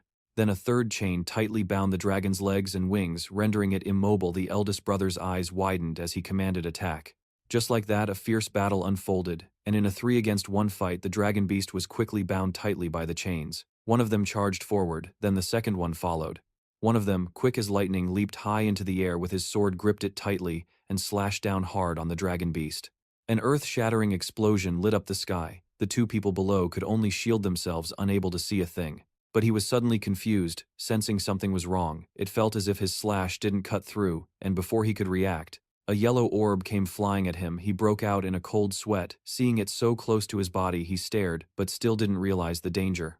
Suddenly, the yellow orb emitted an earth-shattering light, startling him. In just a moment, it blasted him to the ground, with a loud impact, sending up a thick cloud of dust and smoke. This stunned Kim Yoon-ho's group, and he yelled out, "Hunter Baphomet, are you?" But before he could finish his sentence, he froze in horror. "Huh? Why do you look like that?" He was lying there, half dead, panting heavily. "We've been exposed." Kim Yoon-ho's world completely shattered. But before he could compose himself, two powerful beams of light shot out, and his face filled with panic once again. Seeing the three beasts getting beaten up and lying there helplessly, he couldn't accept it. "What is that? Where is Hunter Baphomet?" While he was pitifully wandering around the ruins, unable to find anyone, Marker had already found a place to sit, and calmly replied, "I knew they were fakes." One of the weaker beasts asked, "Bro, what do we do now?" And the reply came, "This is beyond our capabilities. They already know our true identities if we can't handle this ourselves." The more Kim Yoon-ho listened, the tighter he gritted his teeth in fear. Suddenly one of them ordered, "Hey, hornless goat, hurry, and call for reinforcements." Kim Yoon-ho blurted out what Marker finally turned his head to look. Just then, a pair of blazing red eyes stared at them. "No, it can't be. I refuse to believe you have to call for reinforcements because of me. It seems you're in quite a predicament, huh?" He looked around vaguely, wondering where that sound was coming from. A figure appeared in a magical blue light. "Good, very good, because this is very interesting." The opponent emerged with a strange appearance. Holding a scepter, it said brazenly, "Because I get to watch you all collapse," and for that it was immediately cursed at. "You bastard," the being spoke again. "Is there anyone else? Perhaps I should introduce myself. I am one of the master's summons." Specializing in menial tasks, suddenly it was startled as if it had sensed danger. In the middle of its wide-open mouth was a colored orb. A bright yellow one. An attack was launched. The dragon beast relentlessly fired a beam of light towards everyone while trying to dodge. He secretly glanced at the being who raised its scepter to counter the attack, and seemed to be protecting them. A demonic beast stood up and praised, "Your protection spell is quite impressive." He understood immediately. "So this boss is giving you trouble, huh? Truly a strong enemy." He sighed and said, "I should teleport the master here." The other guy flinched and quickly stopped him. "Wait, I didn't call you for that." He asked what was happening, and they tried to explain. "If the master finds out we messed up his command, we'll be..." He quickly explained the situation. "So you want to defeat this boss without calling the master?" The others helplessly replied, "Yes, that's right, you get it now, don't you?" They continued their discussion, which I found as confusing as always. "What is going on?" Suddenly the dragon beast roared, "You arrogant fools," startling Kim Yoon-ho. It spread its wings and flew across the sky. "How dare you be so arrogant in my presence, die." Immediately after, it launched a fierce attack. The blinding light made everyone stare in horror, their jaws dropped. It aimed for the orb, trying to destroy the protective barrier. The dragon beast continued to dominate the sky for an unknown amount of time. It gritted its teeth, looking down with bloodshot eyes. As the smoke and dust cleared, the orb was still standing there, completely intact. A slit opened, revealing a sharp bloodshot eye. The summoned steel goat monster appeared, tightly gripping its weapon. It charged forward for a close-quarters battle with the dragon beast. As another fierce fight broke out, the dragon beast exclaimed in admiration. It narrowed its eyes and praised. "How unexpected." Meanwhile, the guy on the other side immediately understood the situation. "Our attacks are ineffective because of its shield. If we can just get rid of it." It opened its mouth and stuck out its tongue, looking horrifying. A flash of light shot past, and they were knocked down. To put it bluntly, they got their asses handed to them. The other guy awkwardly requested summon something else. The summoner nodded in agreement, and the sharp clacking of high heels echoed. Three demonesses appeared with arrogant postures, introducing themselves. "Have those three boring brothers gotten weaker already? We three sisters. We'll show you brats what perfect and beautiful power looks like." Countless sounds of fighting erupted, stunning even the summoner. And the result was their defeat. High heels in the air with trembling legs. The demonic beast shouted. Again, another summon appeared majestically, riding a beast and laughing gleefully. Ha ha ha, bring honor and joy to the master. With that it charged forward at the speed of light. Still clueless about the danger, it arrogantly taunted. Heh heh heh, you must be eager for a taste of blood. Another battle ensued. A streak of light flashed by sending dirt and rocks flying everywhere. He laughed confidently. Ho ho ho, I'll show you what I can. But before he could finish, he was sent flying. The demonic beast was completely devastated. Arg, why can't anyone do anything right? At this rate, we'll have to overwhelm it with numbers. The summoner immediately shot down the idea. It's useless. Even if we all charge in together, we can't break that shield or harm the boss. Of course he knew that too, damn it. What do we do now? He said with determination. I will teleport the master here. The other guy shouted in protest. What? No. And kept begging. Meanwhile, on this side, Marker's group was bewildered as they listened to their conversation. There's still a chance, but look, the monster is puffing up its belly, getting ready to open its mouth and attack. In this dire situation, he suddenly raised his hand to perform a summon, causing the other guy to flinch and plead, please don't. But the summoner paid him no mind, maintaining his posture. In an instant, the teleportation gate opened. From within the blue portal, an authoritative voice asked, What's going on? Kim Yoon-ho rubbed his chin thoughtfully. That's a man's voice, right? Marker coldly interrupted. Don't tell me he's busy chatting. Are you busy, sir? The reply came. I'm in the middle of a battle. The summoner replied politely. Understood, sir. I apologize for contacting you while you're busy, master. There's a problem with the tower you assigned us. In response, he heard a sarcastic remark. I don't remember assigning any tower to you, leaving the summoner speechless. Then the voice burst out laughing. Haha, oh those three idiots. Hearing themselves mentioned, they listened in shock. The summoner then asked, Master, will you be coming here? Here right away. He received a blunt answer. I just started a boss fight. This horrified Marker's group. Then they heard the voice say, I'll finish this first, so teleport me over in 10 seconds. Both of them were surprised. The countdown began. 10, 9, 8, 7. Hearing this, the three demonic beast brothers dropped to their knees. Their entire bodies trembled in fear. Then came the count. 6, 5. The dragon beast in the sky was still waiting for the battle to begin. 4. Its eyes suddenly narrowed, its pupils sharp and bloodshot. Next was 3. The summoner still held his pose. He held one hand towards the blue gate. 2. Something shifted inside, the final second one. At that exact moment, the monster had gathered enough rage. The dragon beast's eyes glowed red as if sensing a threat. It took the opportunity to do a few flips in the air. It spat out a yellow shockwave, launching its attack. A massive explosion erupted, sending thick smoke everywhere. The dragon beast waited in silence as it wondered, who is this now? Then it heard a voice, where are you looking? It looked around, startled. He appeared right before its eyes, staring at it coldly. Down below, Kim Yoon-ho and could only see his silhouette through the intense light. Staring at the figure, he wondered, is that really Baphomet? He looked down coldly, then glared at the three demonic beast brothers and yelled, you useless trash. The terrified monsters cowered. The dragon beast listened as he dealt with his subordinates. You couldn't even handle one small thing and had to call me here. He then gave a cold command. When this is over, the three of you will undergo hellish training, and that includes all the summons that helped you. The monsters cried out internally, what us too? It roared angrily, you arrogant fool. Cha Min-woo, however, remained calm, which made it grit its teeth in fury.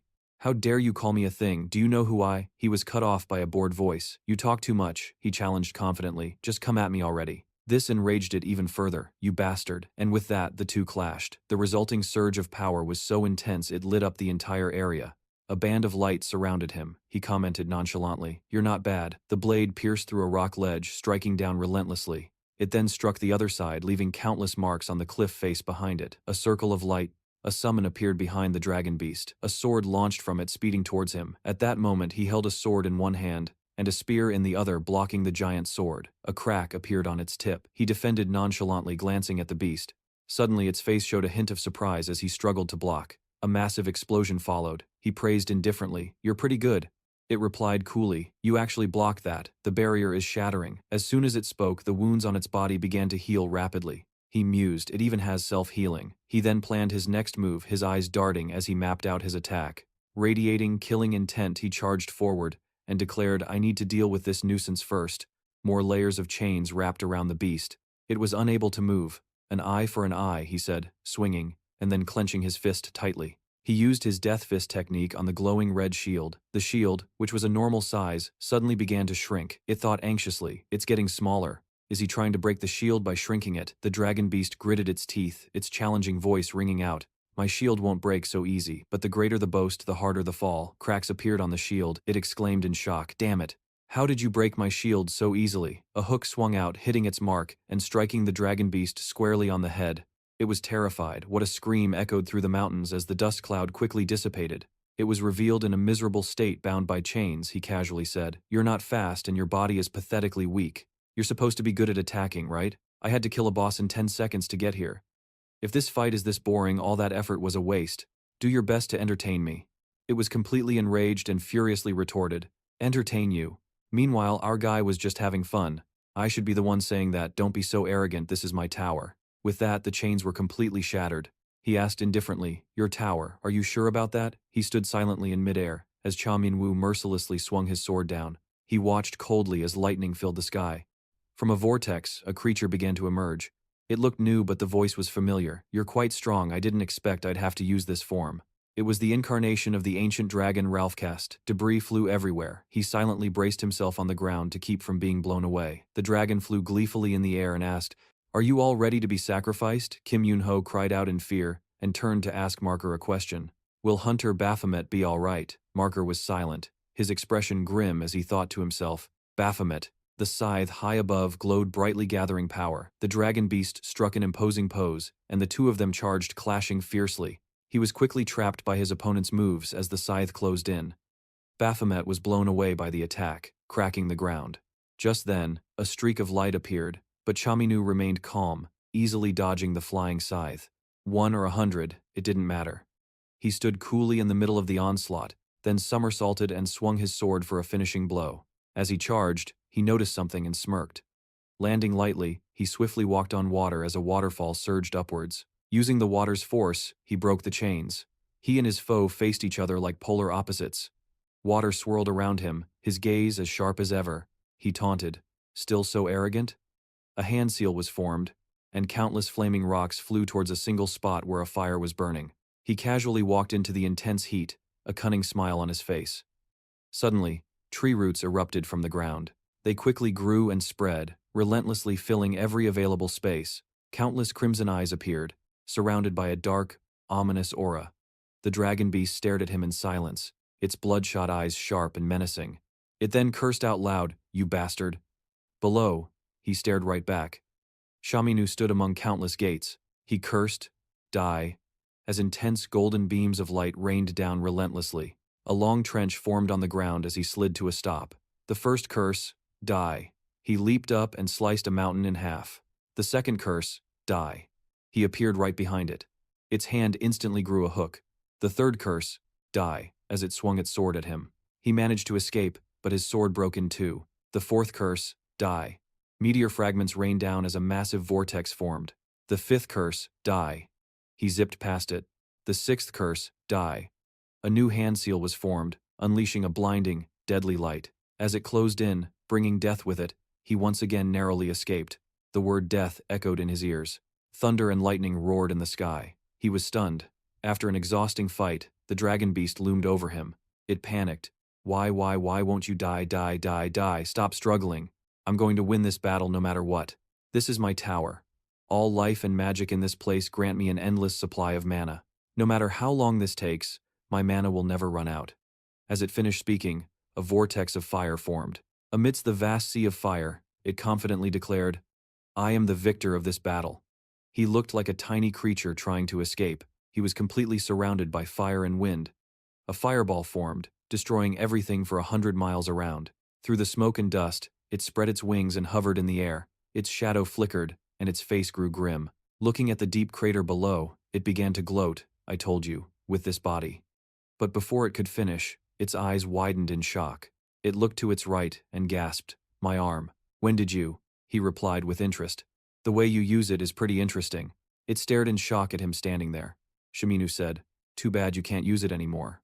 The creature thought in agony, all the mana that I stored in it was so precious.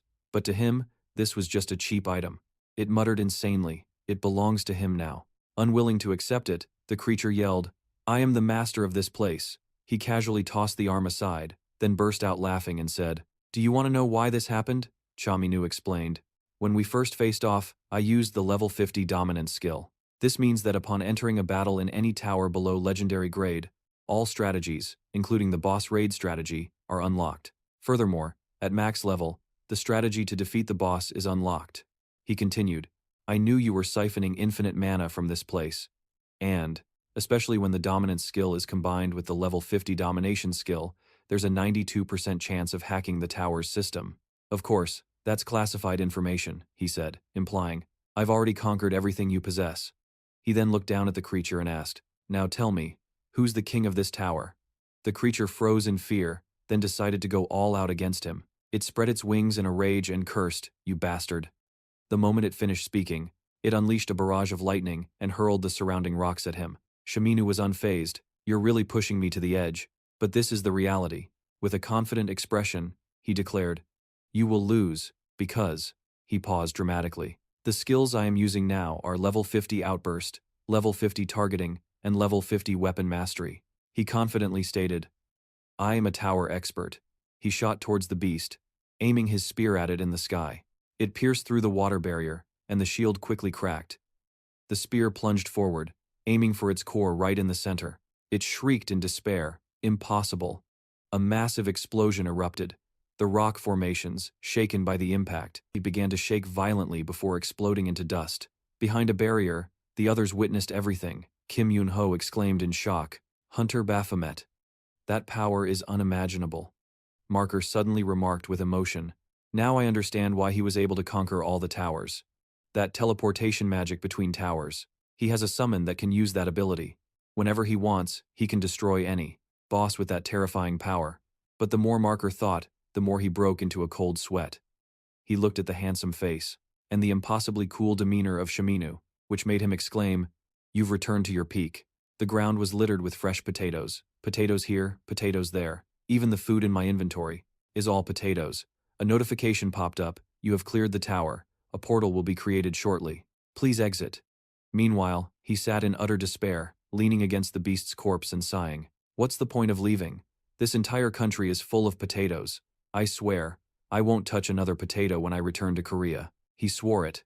Elsewhere, a pair of long legs came to a halt. Han Yu-jung asked, Miss Jian, have you uploaded the file yet? Jian immediately replied, Yes. Han Yu-jung reminded them again, Are you all thoroughly prepared? We can't afford any mistakes. Our target is an elite S-rank hunter. Everyone answered in unison, Yes. We'll be careful and focused. As she was walking, team leader Han suddenly stumbled and knelt in pain. Jian called out awkwardly, Team leader? She thought to herself, I can't believe I'm a team leader. Everyone will probably forget me, but I am Han Yu-jung. I used to be a team member under team leader Ma Sang-jan, the head of the Hunter Management Center. That's right. I say used to be, because that's all in the past now. When the Global Defense Project was expanded, a separate department was formed, and I became the leader of Team 2 within that department. Back then, I was just a nobody. How did things turn out this way? She always asked herself that. A firm hand rested on her shoulder, reassuring her, Don't worry. You can definitely do it, Miss Yu-jung. We hold the same position now, don't we? I'll call you Team Leader Han. She looked back, stunned, to see it was Team Leader Ma. She thought, I know all about it. Team Leader Ma was initially designated as the head of the defense project, but he declined and recommended me instead. What's more, he knew I wasn't suitable for the position. But then she felt Ian's stare. She flinched, turned her head, and snapped, Hurry up. Then she walked forward with determination, thinking, This is the moment I've been waiting for. This time, I'll see it through to the very end. Her resolve strengthened, she gave a slight nod. Their faces immediately became serious, adopting the most solemn expressions they ever had as they placed their hands on the table. She spoke assertively. Hello.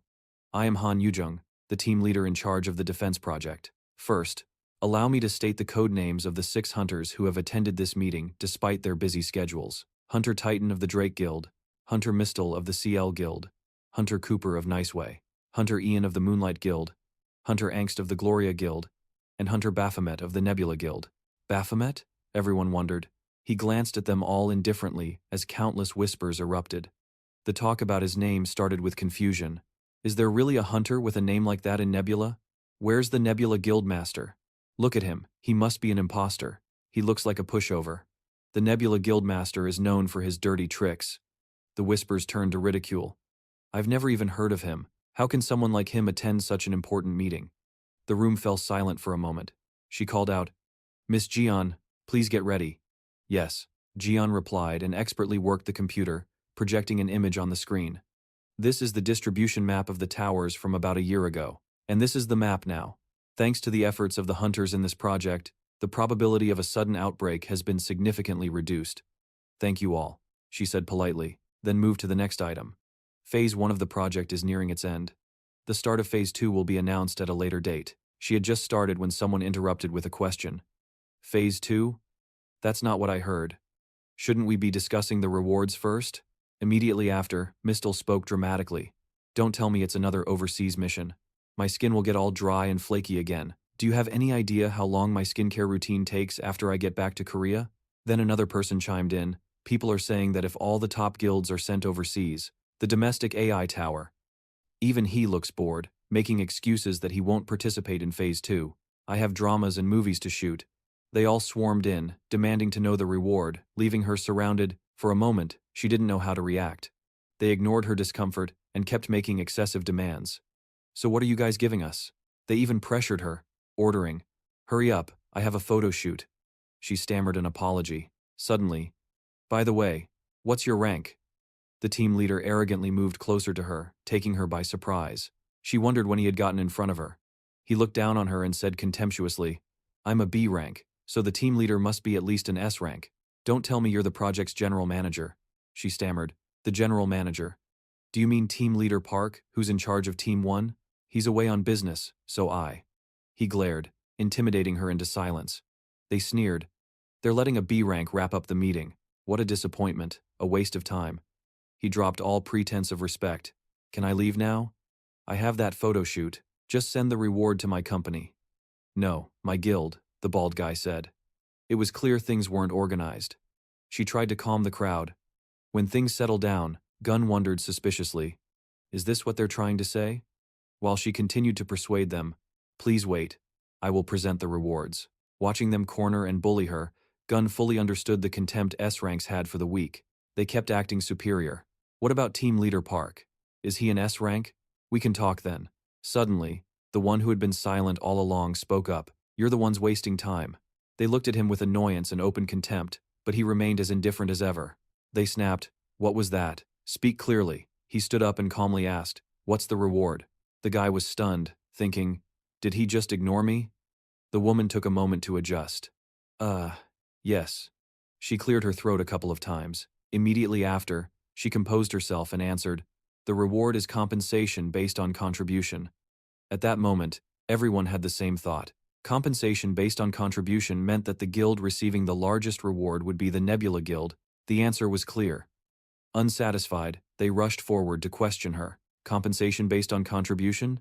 You've got to be kidding me, she answered firmly. Of course not.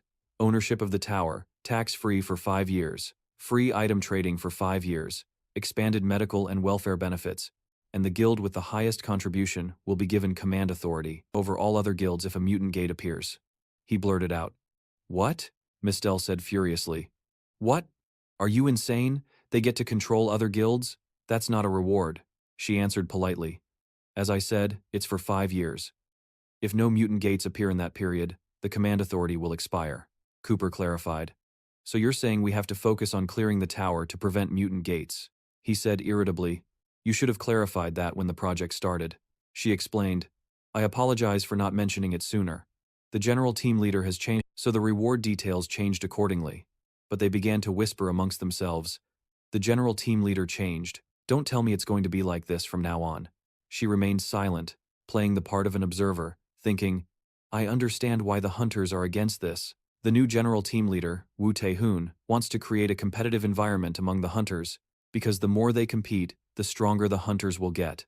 Suddenly, he spoke, but the Nebula Guild isn't interested in those rewards. His words shocked everyone.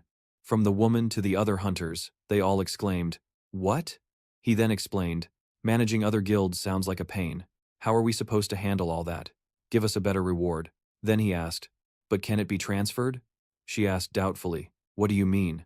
He observed everyone's reactions and then spoke. Everyone watched curiously.